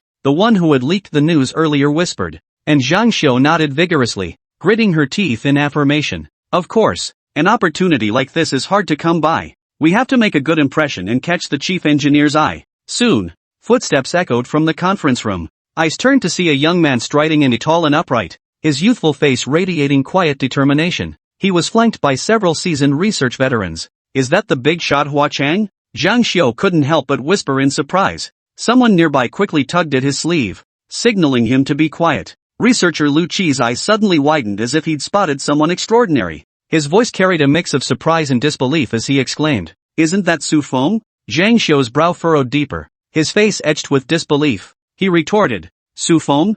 Huaqiang is Su Feng? You know the big shot Huaqiang? Su Feng, the renowned sci-fi director? You don't know him?" Lu Qi was genuinely surprised. After all, Su Feng was a director frequently trending on social media. Though they were researchers, they weren't old men. They occasionally scrolled through their phones too. How could anyone not know Su Feng? Don't be ridiculous. Maybe he just looks similar. What connection could a director possibly have with our research field? Zhang Xiu looked utterly unconvinced. What possible connection could a director have with their research field? How could Hua Qi be a director? It must just be a resemblance. Su Feng stepped before the crowd, a faint smile playing at the corners of his mouth. Hello everyone, I am Huaqiang. I will be leading the aerospace carrier project from here on. It is an honor to work alongside such distinguished colleagues in the scientific community. His words sent ripples of astonishment through the crowd, though rumors had circulated. Witnessing such a young chief engineer in person left everyone stunned. Su Feng remained unperturbed, raising a hand to quiet the murmurs before continuing. I understand your reservations about my age, but scientific achievement is never measured by years. We judge only by results and innovation. From concept to prototype, the aerospace carrier has overcome countless hurdles. Its official launch marks a new beginning. Greater challenges lie ahead. I urge us all to unite, overcome obstacles, and forge a new weapon for our nation. Following this concise and powerful opening statement, Su Feng began explaining the project plan. He covered everything from optimizing core technologies and upgrading systems to mass production concepts and expanding application scenarios, presenting complex ideas clearly and logically. The audience listened intently, their initial doubts and dismissiveness long dissipated, replaced by faces brimming with admiration and eager determination. Zhang Xiu scribbled furiously in her notebook while listening, thinking to herself, how could someone this brilliant be just a director? Lu Qi always makes things up. I'll have to confront him about this later. But for now, I need to capture every detail of this genius's vision for Huagua. Soon, Su Feng concluded his speech and led a group of professors and academicians into a small conference room to discuss the subsequent plans and arrangements. Zhang Xiu approached Lu Qi. You must be mistaken. How could Huaqiang be a director? Our research field demands endless nights in the lab, wrestling with data, blueprints, and materials. racking our brains to solve theoretical puzzles before gradually putting them into practice. That's worlds apart from the glitz and glamour of the entertainment industry, filming and fashion shows. For Hua Chang to lead a team in developing an aerospace carrier, he must have poured his heart and soul into mastering specialized knowledge and driving technological innovation. Where would he find the time to fiddle with cameras or direct movies? Seeing his friend's skepticism, Lu Qi stamped his foot in frustration and raised his voice. Su Feng, the legendary director Su Feng. You guys don't know him? He's directed several sci-fi blockbusters with mind-blowing special effects. He's a big deal in the film industry. I've even gone to the theater specifically to see his movies, so I recognized him instantly. No mistake about it. He even stepped closer, as if seeking confirmation in their expressions. I don't believe you. Chapter 216, Leaking Secrets is Treason. At that moment, Lin Yu, the female researcher who had been listening quietly nearby, adjusted her glasses and interjected thoughtfully. But who knows? Maybe he has diverse talents and interests. The scientific community isn't short on cross-disciplinary masters. Didn't we have that physicist who dabbled in music as a hobby and actually made a name for himself? While research and directing might seem worlds apart, who knows? Maybe Su Feng truly has that kind of talent capable of commanding the screen while also forging ahead in the scientific battlefield. Lu Qi, as if receiving validation, nodded eagerly. Exactly. You're right, Lin Yu. Maybe when Hua Qi gets tired from his research, he relaxes in the film industry, directing a movie to spark inspiration. And now he's thriving in both fields. Zhao Gang remained skeptical, muttering, "Oof, even if that's possible, the contrast is too stark. I still think you've misjudged him. Let's wait until the meeting ends and Big Shot Hua comes out. We'll take a closer look then." The three of them waited anxiously outside the conference room door. Filled with curiosity and doubt, Lu Qi occasionally stood on tiptoe, peering through the crack in the closed door to catch glimpses inside. Muttering to himself, "I wonder how much longer this meeting will drag on. My curiosity is about to burst." Zhao Gang stood leaning against the wall with his arms crossed. Though silent, his eyes remained fixed on the conference room, his expression clearly brimming with inquiry. Lin Yu remained relatively quiet, occasionally adjusting her glasses as she pored over her research notes, yet the faint tremor of her pen tip betrayed her inner turmoil. Finally, the conference room door creaked open. Researchers streamed out in single file, their expressions ranging from exhilarated to solemn as they whispered among themselves about the intricate details of the aerospace carrier project discussed inside. Su Feng led the way, occasionally turning back to exchange questions with Professor Zhang and the assembled academicians.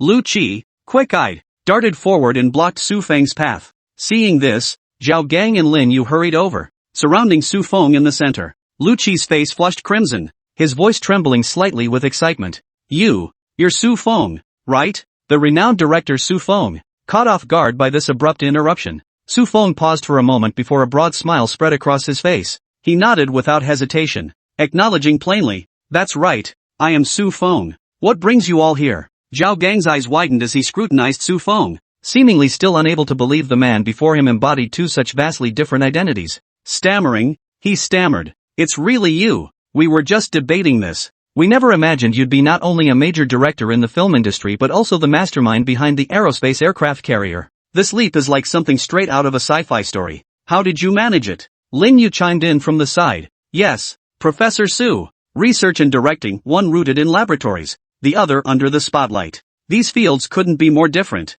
yet you excel at both. You must have some unique secret or experience. Could you share it with us?" Researchers passing by overheard the conversation and turned curious glances their way, unconsciously slowing their pace to form a small circle. Is Hua Chang's big shot actually the renowned director Su Feng? This was truly a novel development, and everyone perked up their ears, ready for some gossip. Su Feng surveyed the crowd with a calm, humble expression. After a moment's thought, he replied, "There's really no mystery to it. To me, whether it's research or directing, both are fundamentally about creation, turning imagination into reality. As a director, I conceptualize fantastical stories and construct grand scenes, conveying emotions and ideas through the language of the camera. In research, it's about taking visions of the universe and technology and gradually transforming them into world-changing inventions through theory and practice." The audience listened intently, nodding in agreement. Lu Qi pressed further. "So, Professor Su, do you think your experience as a director has helped you in developing scientific projects like the aerospace carrier?"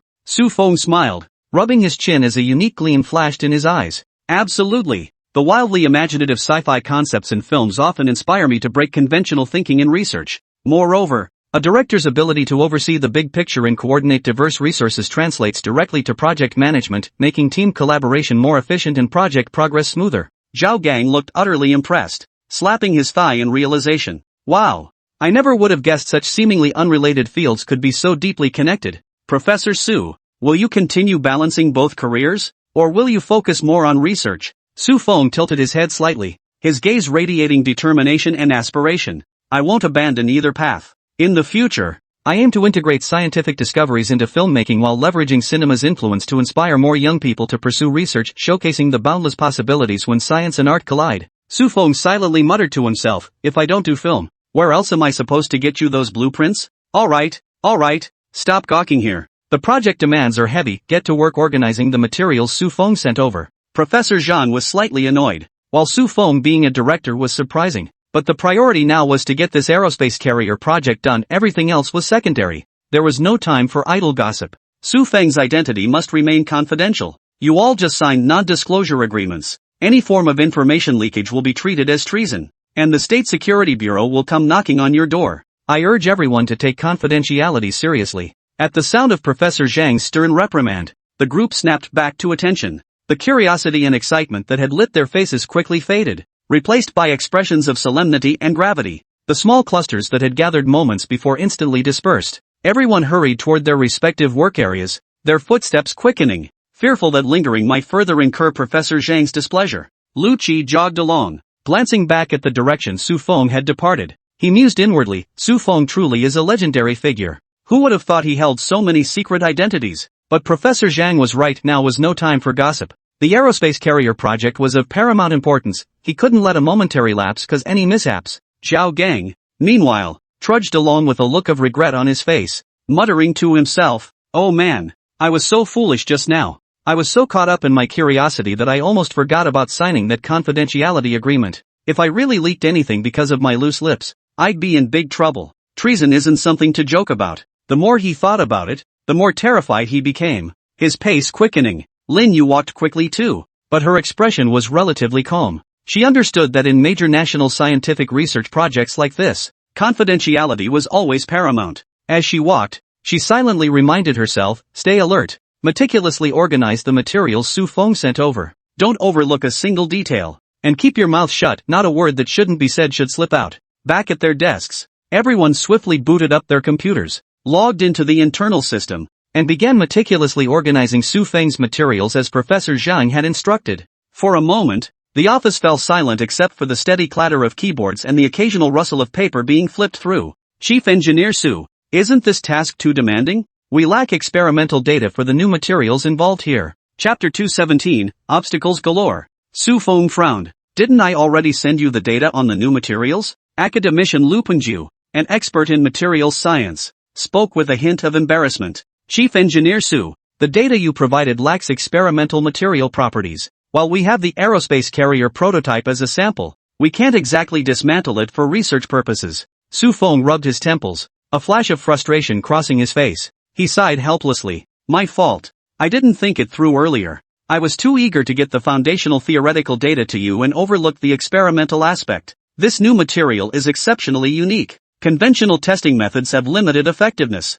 and the finished products installed on the aerospace carrier are untouchable. It's indeed a tricky situation. Academician Lu Pengju pushed his glasses up, his expression grave yet tinged with anticipation. Chief Engineer Su, you know materials are the critical link in optimizing and upgrading this aerospace carrier. While the physical structure is now complete, the underlying science is profound. Without thoroughly understanding the material's performance, tolerance limits, and microstructural changes, we can't even begin to discuss mass production, let alone routine maintenance or performance enhancements. Take high-temperature resistance and corrosion resistance. For instance, operating in specialized airspace means facing extreme environments. Even the slightest flaw in the materials could lead to unimaginable consequences. Su Feng pondered for a moment before speaking up. Then let me take charge of this aspect first. The materials do indeed need to be researched and developed first. Turning to the others nearby, he asked, is there anything on your end that requires my assistance for now? Mastering an entirely new technology demanded significant time for study and comprehension.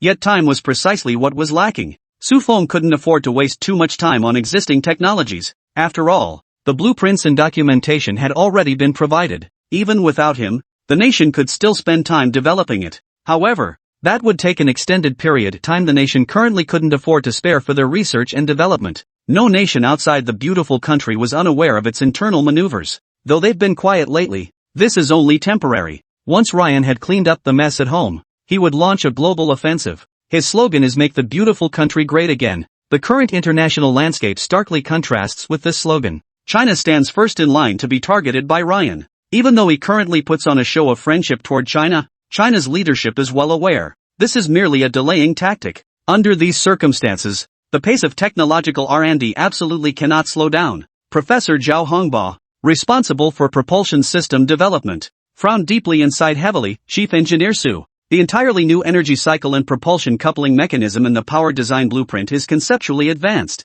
In principle, it can achieve highly efficient, sustained power output, perfectly aligned with the multi-mission requirements of the aerospace carrier. But when it comes to engineering implementation, those complex vector control equations and multidimensional energy flow paths, I fear our research capabilities still fall short. This wasn't to say their research capabilities were weak, but rather that this particular area was entirely new territory for them. It will take time to fully grasp and comprehend this aspect. We're facing similar challenges on our end. Professors and academicians responsible for other aspects were all feeling a bit overwhelmed. Technology being too advanced isn't necessarily a good thing. They simply couldn't grasp and fully comprehend this aspect in the short term. Experimental verification is needed to grasp its essence. Let's start with experiments. Under the premise of ensuring safety, try to grasp this part as much as possible. Su Feng had no better solution and could only let them proceed with the research. He couldn't possibly handle everything himself. A significant portion of this involved theoretical challenges that required their own comprehension.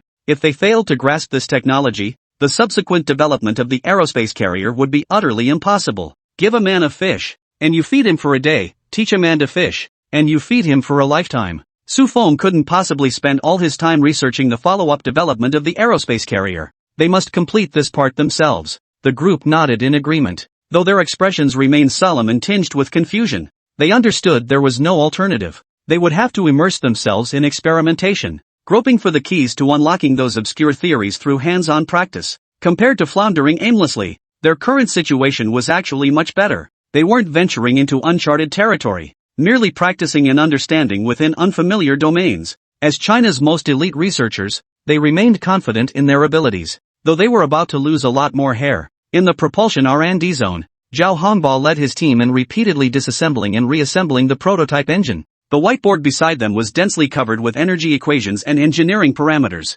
Every adjustment to a mechanical structure or optimization of an energy transmission circuit was meticulously cross-referenced against the theoretical values in the design blueprints to calculate and analyze its impact. Young researcher Shaoli scratched his head and muttered, "Why is vector control so damn hard to grasp? Theoretically, it should enable smooth, precise power distribution, but in practice, it runs wild like a horse breaking free from its reins. How did Chief Engineer Su even build that aerospace carrier? Is our manufacturing process really that far behind? Are there stronger research institutes domestically?" Zhao Hongbo patted his shoulder encouragingly. "Don't get discouraged. Experimentation is about debugging and deepening understanding. We'll build it a few more times and slowly pinpoint the issues against the blueprints." And so, in the workshop, sparks flew and machinery roared as they repeated trial after trial, tearing down and rebuilding, all to pinpoint the discrepancies from the blueprints, and to grasp the intent behind those design elements. The avionics lab remained equally ablaze with light. Xian Yu led the engineers through the electronic jungle,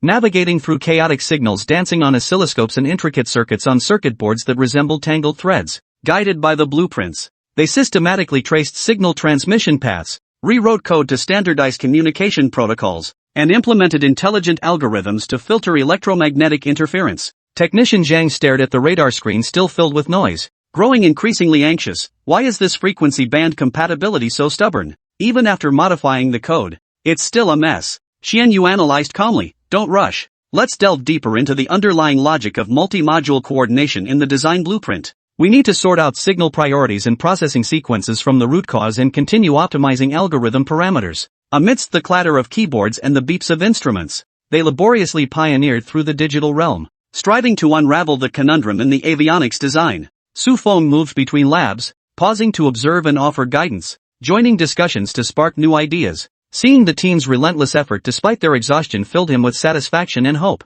After all, technology granted by the system was merely illusory. Only what one could create with one's own hands was truly solid and worthwhile. Chapter 218, You built it overnight? The next day. Chief Engineer Su, what brings you here? Lu Pengju looked at Su Feng with curiosity. He was actually quite troubled. While the other department heads were vigorously advancing their respective research projects, but their team, responsible for materials, was still stuck in the theoretical phase. There was no way around it, they lacked experimental materials. Although they had the completed aerospace carrier, he couldn't dismantle it to take small samples from each section for research. If he actually did that, the commander of the Central Military District would come looking for him. The aerospace carrier was now their prized possession. A mobile aerial fortress, it was absolutely the stuff of their wildest dreams. Oh, nothing. I've manufactured all the materials you requested. Su Feng yawned lazily as he spoke, yet his words left Lu Pengju stunned. What the hell? Finished in just one night? Chief Engineer Su,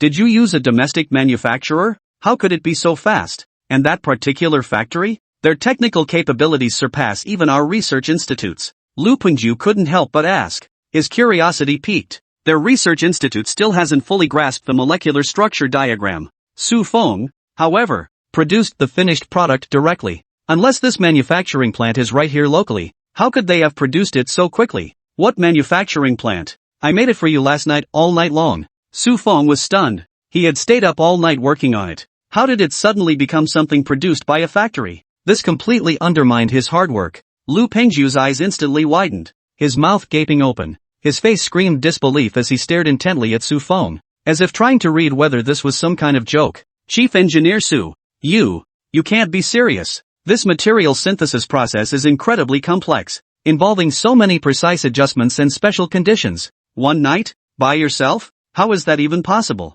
He shook his head involuntarily as he spoke, his hands trembling slightly. He was both stunned and deeply skeptical. Su Feng shrugged helplessly, rubbing his bloodshot eyes with a wry smile. Academician Lu, I'm in no mood for jokes. After we parted yesterday, I went straight back to the lab and locked myself away to study. This material is tricky, but we can't just sit around waiting. During its earlier development, I accumulated some unique experience and tricks. Combined with repeatedly deriving and adjusting the theoretical data and synthesis steps, I worked through the night without rest and finally managed to cobble together this batch of samples. Though the quantity isn't large, it should suffice for preliminary experimental analysis. Speaking, he carefully lifted a sealed box from the cabinet behind him. Opening it, several test pieces of the new material lay inside, each emitting an unusual glow and possessing a unique texture. He naturally lacked prior R&D experience, but the system had granted him all the knowledge and expertise. While some things couldn't be converted into data, they were all stored within his mind.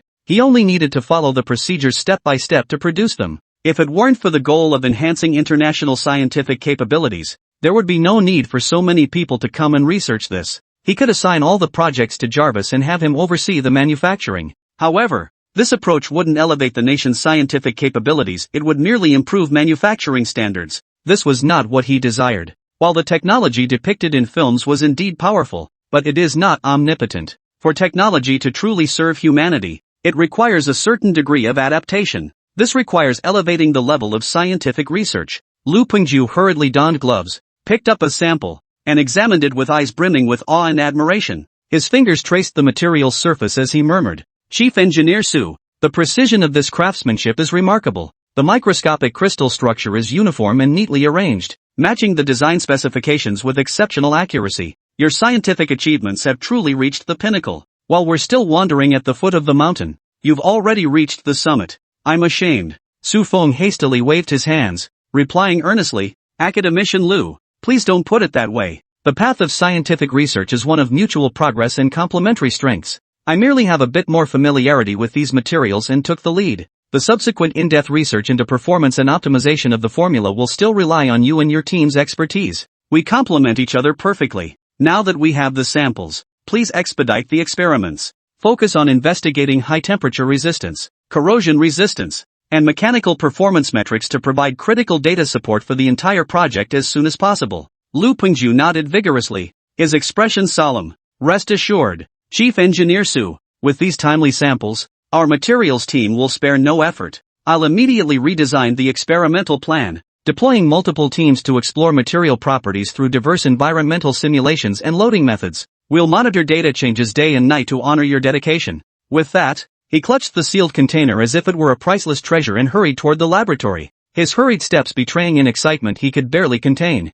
Su Feng watched Lu Pengju's receding figure and exhaled deeply. Though exhausted from a sleepless night, his eyes sparkled with anticipation. These were the nation's top talents. He hoped they would mature quickly. Ideally, they could start working with the blueprints immediately, freeing up more of his time for filming, gain more technology. At that thought, Su Feng felt his fatigue lift. After all, his physical capabilities were still far superior to those of ordinary people following the serum injection. After a brief rest, he shook off his fatigue and prepared to head to the next battlefield, the Power Research Team, to check on their progress in tackling the technical challenges. Professor Zhao, have you finalized the task assignments? Su Feng knew that no substantial progress could be made in just one day. He had come to check if there were any major errors in the overall direction. Professor Zhao Hongba, frowning as he scrutinized the table piled high with blueprints and data reports, rose promptly at Su Feng's inquiry. His expression betrayed weariness yet radiated determination. Chief Engineer Su, you're just in time. The tasks are unfolding according to plan,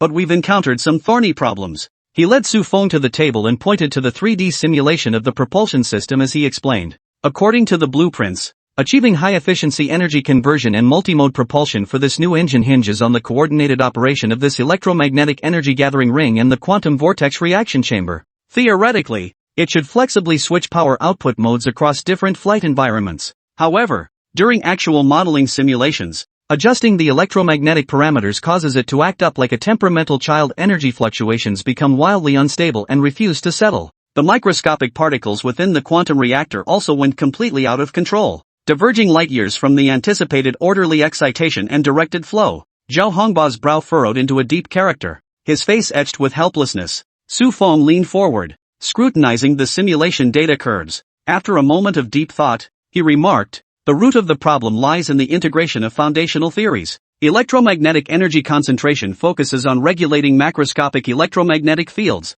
while quantum vortexes concentrate on the trajectories of microscopic particles. The key is finding the precise point of convergence where these two systems couple. You should incorporate the multidimensional spacetime interaction concept from string theory to calibrate the electromagnetic quantum interface. Envision energy transmission is bridging between different dimensions. That's how you'll get them to shake hands and make peace. Zhao Hongba's eyes lit up as he slapped his thigh. Chief Engineer Su, that's brilliant. We've been stuck optimizing electromagnetic and quantum modules in isolation, failing to consider deeper theoretical integration. We'll immediately recalibrate simulation parameters and dig deeper in this direction. He immediately called his team members over. They scrambled to modify the model settings while murmuring discussions about the practical application of string theory details. Su Feng paced over to the adjacent lab bench, observing the partially assembled power prototype with its tangled wiring. He instructed, for the experiments, don't rely solely on simulations. Advance physical debugging in parallel. Every time you adjust the hardware structure or replace a set of superconducting materials,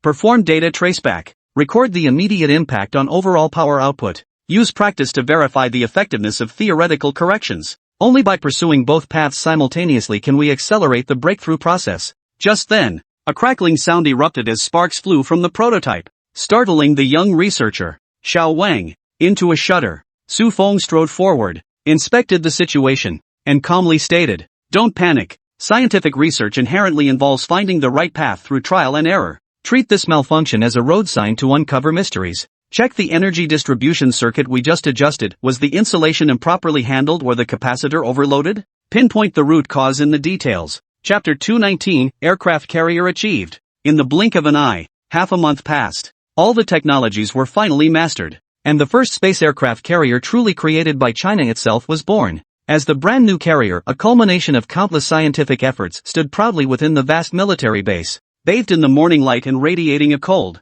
imposing metallic sheen, the entire facility erupted in excitement. Researchers converged from all directions, their eyes sparkling with excitement and pride. Some even had tears welling in their eyes, their lips trembling slightly. The relentless, round-the-clock struggles and the agony of repeated setbacks over the past fortnight all dissolved into the joy of triumph at that moment. Su Feng stood beneath the carrier's command bridge, gazing upward at the steel colossus with a heart full of emotion and satisfaction. Beside him, Academician Lu Pengju gave him a hearty pat on the shoulder, his voice slightly hoarse with emotion. Chief Engineer Su, we did it. This material started out as incomprehensible gibberish, yet now it perfectly meets every stringent requirement of the carrier. The journey was fraught with twists and turns, but the result is dazzling. Su Feng smiled and nodded, recalling the countless nights spent poring over research, repeatedly tweaking formulas and synthesis processes. Every ounce of effort felt utterly worthwhile. Professor Zhao Hongba, responsible for the propulsion system, pushed through the crowd, his face aglow with excitement.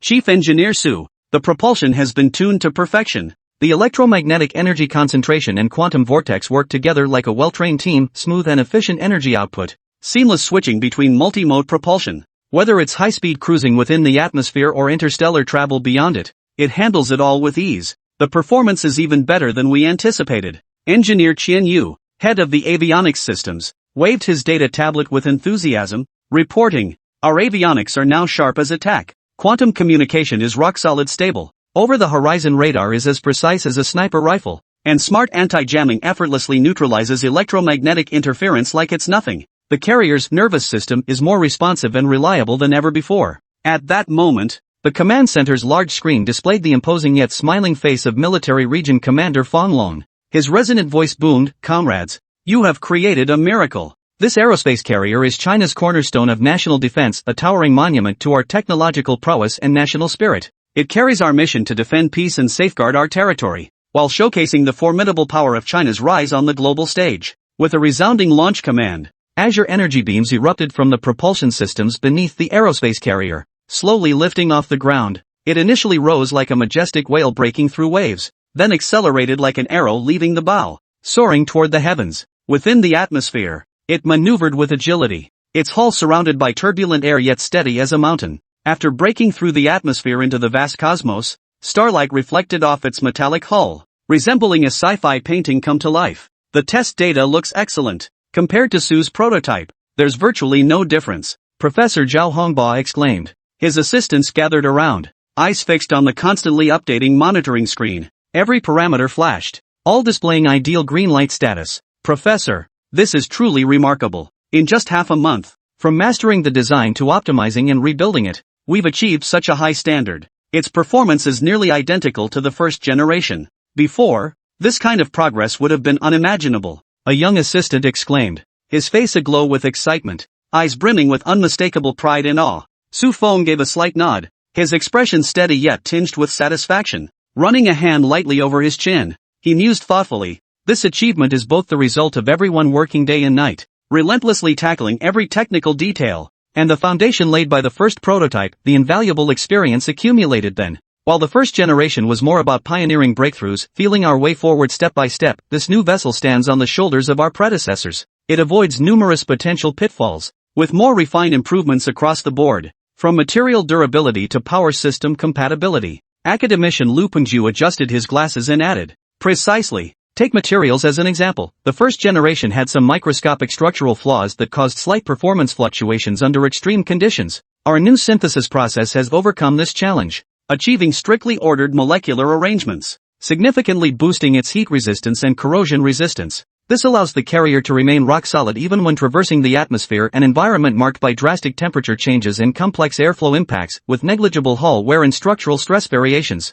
This is of immense significance for long-term service and high-intensity missions." As the commander spoke, the aerospace carrier precisely reached the deep space simulated combat zone along its predetermined route. Its massive onboard weapon system slowly activated, muzzle flashes flickering ominously as they readied for action. Upon command, the simulated attack exercise commenced. Intelligent missiles launched like meteors, trailing brilliant contrails as they raced along pre-programmed trajectories. Within moments, they struck simulated enemy vessels tens of thousands of kilometers away. The powerful energy impact triggered virtual explosions, with monitoring screens displaying near-perfect hit rates and destruction effects. The synergy between avionics and weaponry is nothing short of seamless. Engineer Qian Yu couldn't contain his excitement, pumping his fists in the air. Quantum guidance allows the missiles to overcome traditional jamming, achieving beyond visual range lock-on with pinpoint accuracy. This exceeds our anticipated combat effectiveness. Whether defending distant frontiers or conducting escort missions, we now have complete confidence. The crew in the command cabin exchanged smiles, their faces radiating joy and pride. Meanwhile, at the Central Military District Command Center far below, generals gathered before the large screen wore expressions of satisfaction and exhilaration. "Remarkable. To build this so swiftly. Previously, constructing an aircraft carrier for the seas required far more time. Now, in just half a month, we've built a carrier that can fly." Commander Fong Long stood tall with his hands behind his back, gazing at the aerospace carrier steadily navigating the vast cosmos and continuously demonstrating its exceptional performance on the large screen. His eyes brimmed with emotion and admiration. This half-month may seem brief, but it embodies the culmination of years, even decades, of relentless dedication and accumulated expertise from countless elite researchers. In the past, building conventional carriers involved complex processes and technologies largely acquired through gradual exploration and imports. From blueprint design to launch and commissioning, it consumed vast amounts of time, manpower, and resources, while also requiring navigation through numerous international technology embargoes and patent barriers.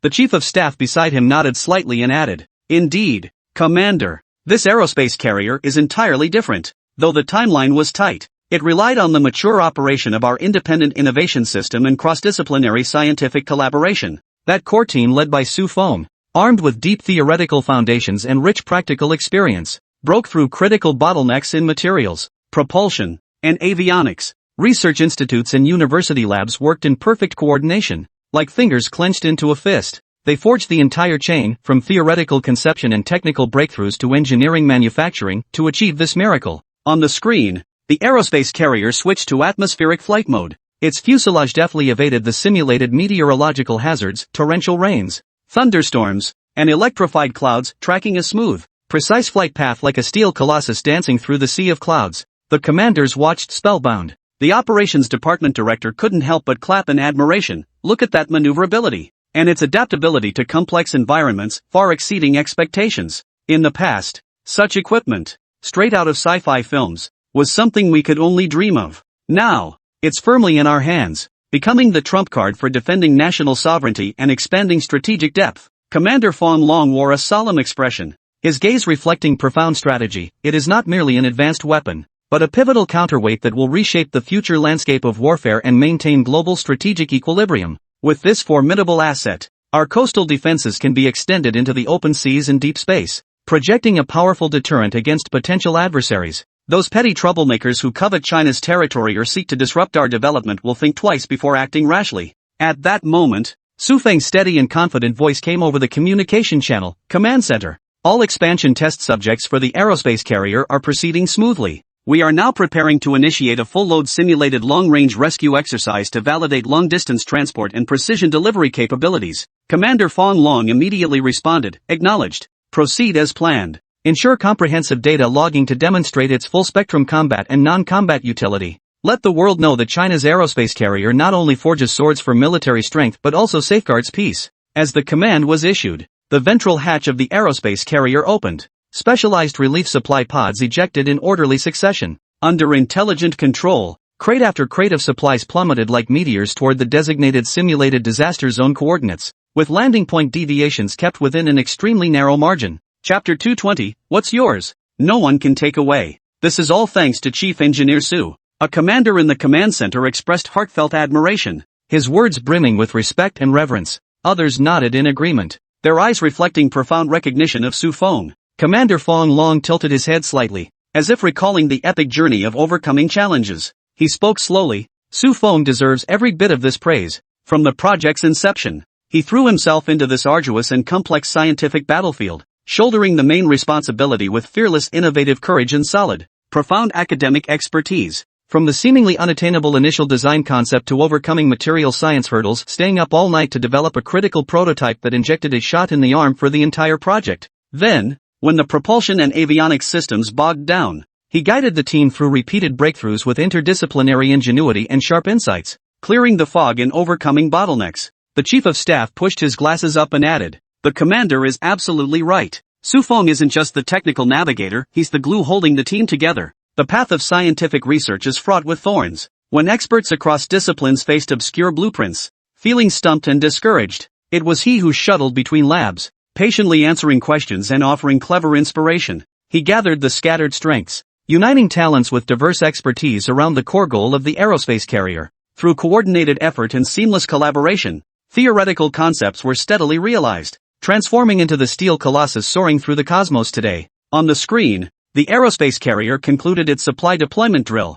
adjusting its trajectory as it headed toward deep space for the next round of interstellar cruise simulations and tactical combat tests. Bathed in starlight, its form appeared ever more majestic and enigmatic. as if carrying the lofty aspirations of China's scientific community toward boundless horizons. Meanwhile, deep within the carrier's command pod, Su Feng remained utterly focused on the console data, oblivious to the praise echoing from the command center. As an assistant leaned in to whisper updates, Su Feng offered only a modest smile before addressing the communicator. Commander, this achievement belongs to no single individual. It is the result of our entire research team burning the midnight oil and fighting side by side. The crystallization of seamless interdepartmental coordination and the nation's full support. From academic institutions providing theoretical foundations to factories executing precision manufacturing, without any one of these links, this carrier could never have taken flight. I am merely a drop in the ocean, fortunate to witness and participate in this technological revolution. Commander Fong Long remained unsatisfied. If I say it's your achievement, then it's your achievement. Damn it, you intellectuals always insist on being modest. Su Feng heard Commander Fong Long's words, rough yet bold, and smiled helplessly. Before he could speak again, Commander Fong Long waved his hand and continued through the communicator with full vigor. Su Feng, our nation has always respected true skill and practical doers. This aerospace carrier bursting onto the scene is like a sharp blade, slicing through the arrogance and suppression other nations once imposed on us in cutting-edge military technology. Your pivotal role in this achievement is seen and remembered by everyone. You were the one who engineered the first aerospace carrier. If not you, then who else deserves the credit? Within the command center, generals nodded in unison, their expressions radiating agreement with the commander's perspective. A combat staff officer declared loudly, the commander is absolutely right. Chief Engineer Su, starting from the most challenging task of developing new materials, while others were still groping in the dark, you drew upon your profound expertise, worked through the night, and delivered finished products. You set the project on the right path and steered it all the way. If that isn't merit, what is? Academic institutions provided the theory. Factories handled manufacturing, but without you as the driving force coordinating efforts and overcoming critical hurdles, all that would have remained scattered sand, lifeless matter. It wouldn't have become the national treasure soaring through the heavens today. Commander Fong Long added, we don't indulge in empty formalities or excessive modesty. Merit must be rewarded, and talent must be recognized. When the aircraft carrier returns, at the celebratory banquet, you must stand at the forefront to receive the nation's highest honor. It is what you deserve, and it will set an example for those who follow. Let our nation's scientific realm be filled with heroes and outstanding figures, continuously laying the technological foundation for national rejuvenation. Su Feng fell silent for a moment, his heart filled with emotion. Very well, then I shall set aside my modesty. That's the spirit. Commander Fong Long slammed his fist on the table. With such drive and determination, how could China's scientific research fail to flourish? How could the path to military strength fear any obstacles? The professors overseeing the experiment showed no sign of resentment. They were the ones directly confronting the challenges. They understood precisely how invaluable Su Feng's contributions had been. Academician Lu Pengju set down his data reports, adjusted his glasses, and spoke with solemn gravity. Chief Engineer Su's contribution to our aerospace aircraft carrier project is foundational, a pillar that has sustained us throughout. The group gathered around, eyes focused, nodding in agreement. Professor Zhao Hongba took up the thread, his eyes glinting with nostalgia as he reflected. At first, we stared at those propulsion system blueprints as incomprehensible as hieroglyphics, racking our brains but grasping nothing. The energy conversion principles seemed elusive, and the propulsion coupling mechanisms were a tangled mess. We were nearly at a dead end. Then Chief Engineer Su arrived. With just a few words, he offered a novel, interdisciplinary perspective. By introducing string theory to build a bridge connecting electromagnetism and quantum dynamics, he instantly cleared the fog for us, pointing the way forward. This opened the door for the propulsion system to transition from theoretical concept to engineering reality. After that, we tackled every challenge head-on, leading to the stable and efficient power output we see today. Engineer Qian Yu, responsible for the avionics system, chimed in. The same holds true for avionics. Faced with long-standing challenges like signal compatibility and frequency interference, we were nearly driven to despair. It was Chief Engineer Su, with his profound insight into the overall architecture, who guided us to delve deep into the underlying logic of the communication code. By drawing inspiration from anti-interference algorithms used in aerospace tracking and control systems and rewriting the rules, he transformed the avionics system from chaotic disorder into one with keen senses and sharp vision. This enabled precise beyond line-of-sight detection and stable quantum communication transmission, weaving a sensitive and reliable neural network for the aircraft carrier. Academician Lu Pengju gently stroked the new material sample on the lab bench, crafted through Su Feng's sleepless nights, and remarked with profound conviction, take this material alone. Its synthesis process defies imagination in complexity. with molecular structure and elemental ratios posing formidable challenges. While we were still navigating theoretical mazes, Chief Engineer Su, drawing on his deep expertise and working through the night, single-handedly developed the finished product in one evening. This not only resolved the urgent shortage of experimental materials but also paved the way for subsequent performance exploration and optimization. It has enabled the aircraft carrier to be clad in impenetrable armor, with heat resistance and corrosion resistance far exceeding expectations. Throughout this fortnight of relentless effort, his brilliance and dedication shone through at every turn. Without him, this project would have remained in darkness for who knows how long, let alone achieving such a stunning breakthrough today. Chapter 221, the grand finale. Time slipped away, and a year had passed in the blink of an eye. Over that year, China's technological prowess surged relentlessly. Seeing China's power far surpass their own, nations decisively chose to surrender. China did not wage war in response, but instead established the Earth Federation. With China's assistance, the infrastructure of every nation rapidly developed except for those groups not belonging to humanity. Some remnants of the Squid and Little Cherry groups refused to join China, choosing war instead. Unfortunately for them, within a mere half-day, these forces were utterly annihilated on the battlefield. According to insiders, the Central Command deemed capturing them for trial a waste of time and resources. Instead, they were all eliminated directly on the battlefield. Of course, these were merely rumors, and their veracity remained unknown. Regardless of its truthfulness, when this news spread, it still filled the people of Huagua with excitement and joy. Countless descendants of those persecuted by imperialism during the cherry blossom era visited their ancestors' graves that day. Grandfather, if you have eyes in heaven, open them wide and see. Back then, those beasts burned, killed, and plundered. Our ancestral home was reduced to ashes, our kin scattered, bones left exposed in the fields. We endured humiliation and hardship, generation after generation, waiting only for the day to avenge our shame and restore justice to the world. Today, we hear those remnants of scum were wiped out in one fell swoop, vanquished in half a day. Whatever methods were used, the bitterness bottled up in our hearts for decades has finally been released. Great-grandfather, China is mighty now. We're no longer the lamb slaughtered at others' whim. With advanced weapons and valiant soldiers, no one dares bully us. Rest in peace. We, your descendants, will remember this history, guard these lands, and never let such tragedy repeat. Grandma, though no one apologized to you, their descendants all faced the justice they deserved. Rest in peace. After sorting out the mess on Earth, Huagua turned its gaze toward the stars and the vast seas. Our journey has only just begun. Su Feng stood at the conference podium, addressing the elite of Huagua below. Earth is but a speck of dust in the vastness of the cosmos. Let us first conquer the Milky Way. At these words, the eyes of the gathered elites instantly ignited with fervent flames, a thirst for the unknown, a burning ambition for the stellar frontier. Pioneers in scientific research ran their fingers over folders brimming with cutting-edge concepts and preliminary theories on interstellar travel and alien ecological exploration. Military commanders stood tall, their shoulder insignia gleaming, already envisioning the grand spectacle of interstellar fleets providing escort and space fortresses holding their ground. Aerospace engineers gripped their electronic drawing tablets, their hands steady as they traced the intricate blueprints of new starships. The lines were bold and decisive, as if the vessels might leap to life at any moment and surge into the vast cosmos. Su Feng swept his gaze across the room, noticing the high spirits of those present. A faint smile touched his lips as he continued. The Milky Way, this mysterious galaxy spanning over 100,000 light-years in diameter, harbors hundreds of billions of stars. Each one could be a unique world, holding unimaginable resources and civilizations. In the past, we were confined by Earth's turmoil, competing within limited boundaries. Now, the success of the space carrier is a key unlocking the gateway to the interstellar stage, yet this is merely our first tentative steps. A seasoned aerospace expert rose to his feet, adjusting his glasses with a gleam in his eyes. Chief Engineer Su, the energy challenge for interstellar travel remains formidable.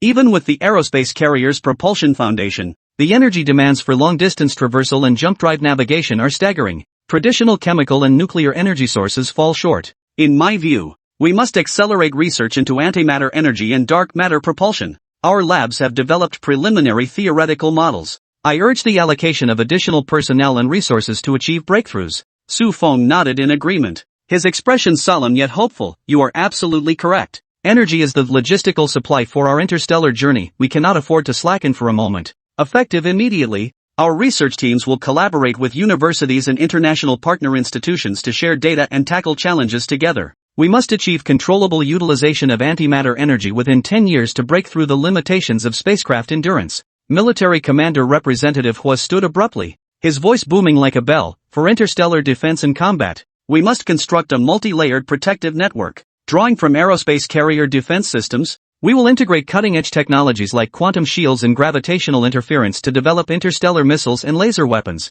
forging an interstellar fleet capable of both offense and defense. Simultaneously, we must establish a space military academy to recruit elites and cultivate military talent adept at cosmic warfare, ensuring China possesses the capability to defend its sovereignty and counter unknown threats in interstellar space. Su Feng's gaze hardened as he clenched his fist. Precisely. Exploration is no peaceful parade. The cosmos harbors hidden dangers, and military might is our shield. Relevant departments shall immediately prepare for the Academy's establishment, formulated mission criteria and curriculum frameworks. From aerospace knowledge to cosmic tactics, we shall comprehensively forge our cadets. The inaugural class must enroll by next spring. Time flowed onward. A decade passed, witnessing the invention of countless technologies. Wormhole jump technology, grand clock quantum computing, warp drive technology, anti-black hole engines. Extraterrestrial ecological exploration yielded remarkable results. Hundreds of probes and unmanned research vessels traversed the galaxy, transmitting vast datasets. On the distant Earth-like planet Kepler 452b, stable liquid oceans, oxygen-rich atmospheres, and suspected microbial activity were detected, a discovery that sent shockwaves across the globe and ignited a wave of extraterrestrial life research. Based on these findings, scientists developed sampling robots capable of withstanding complex extraterrestrial environments. These robots can venture into extreme conditions to collect soil, water, and atmospheric samples, providing first-hand data to unravel the mysteries of alien life. Standing in the newly renovated Space Command Center, Su Feng gazed at the large screen displaying scientific achievements and the imposing, battle-ready formation of the interstellar fleet. His heart swelled with emotion and pride. A decade of forging this sword has finally brought its edge to full sharpness. Now is the time to venture deeper into the Milky Way, to continue Huagua's interstellar legend and unravel more mysteries of the cosmos. Meanwhile, within the hull of the flagship Galaxy, over 1,000 elite astronauts, scientists, and warriors stood in formation, their spirits high, shouldering their mission and embracing their aspirations. They awaited the command to set sail, a command that would cleave the cosmos and launch a new journey. They were poised to leave China's unique, magnificent trail across the starry seas, to explore unknown civilizations, pioneer interstellar resources, and defend humanity's rights and glory within the Milky Way. Complete.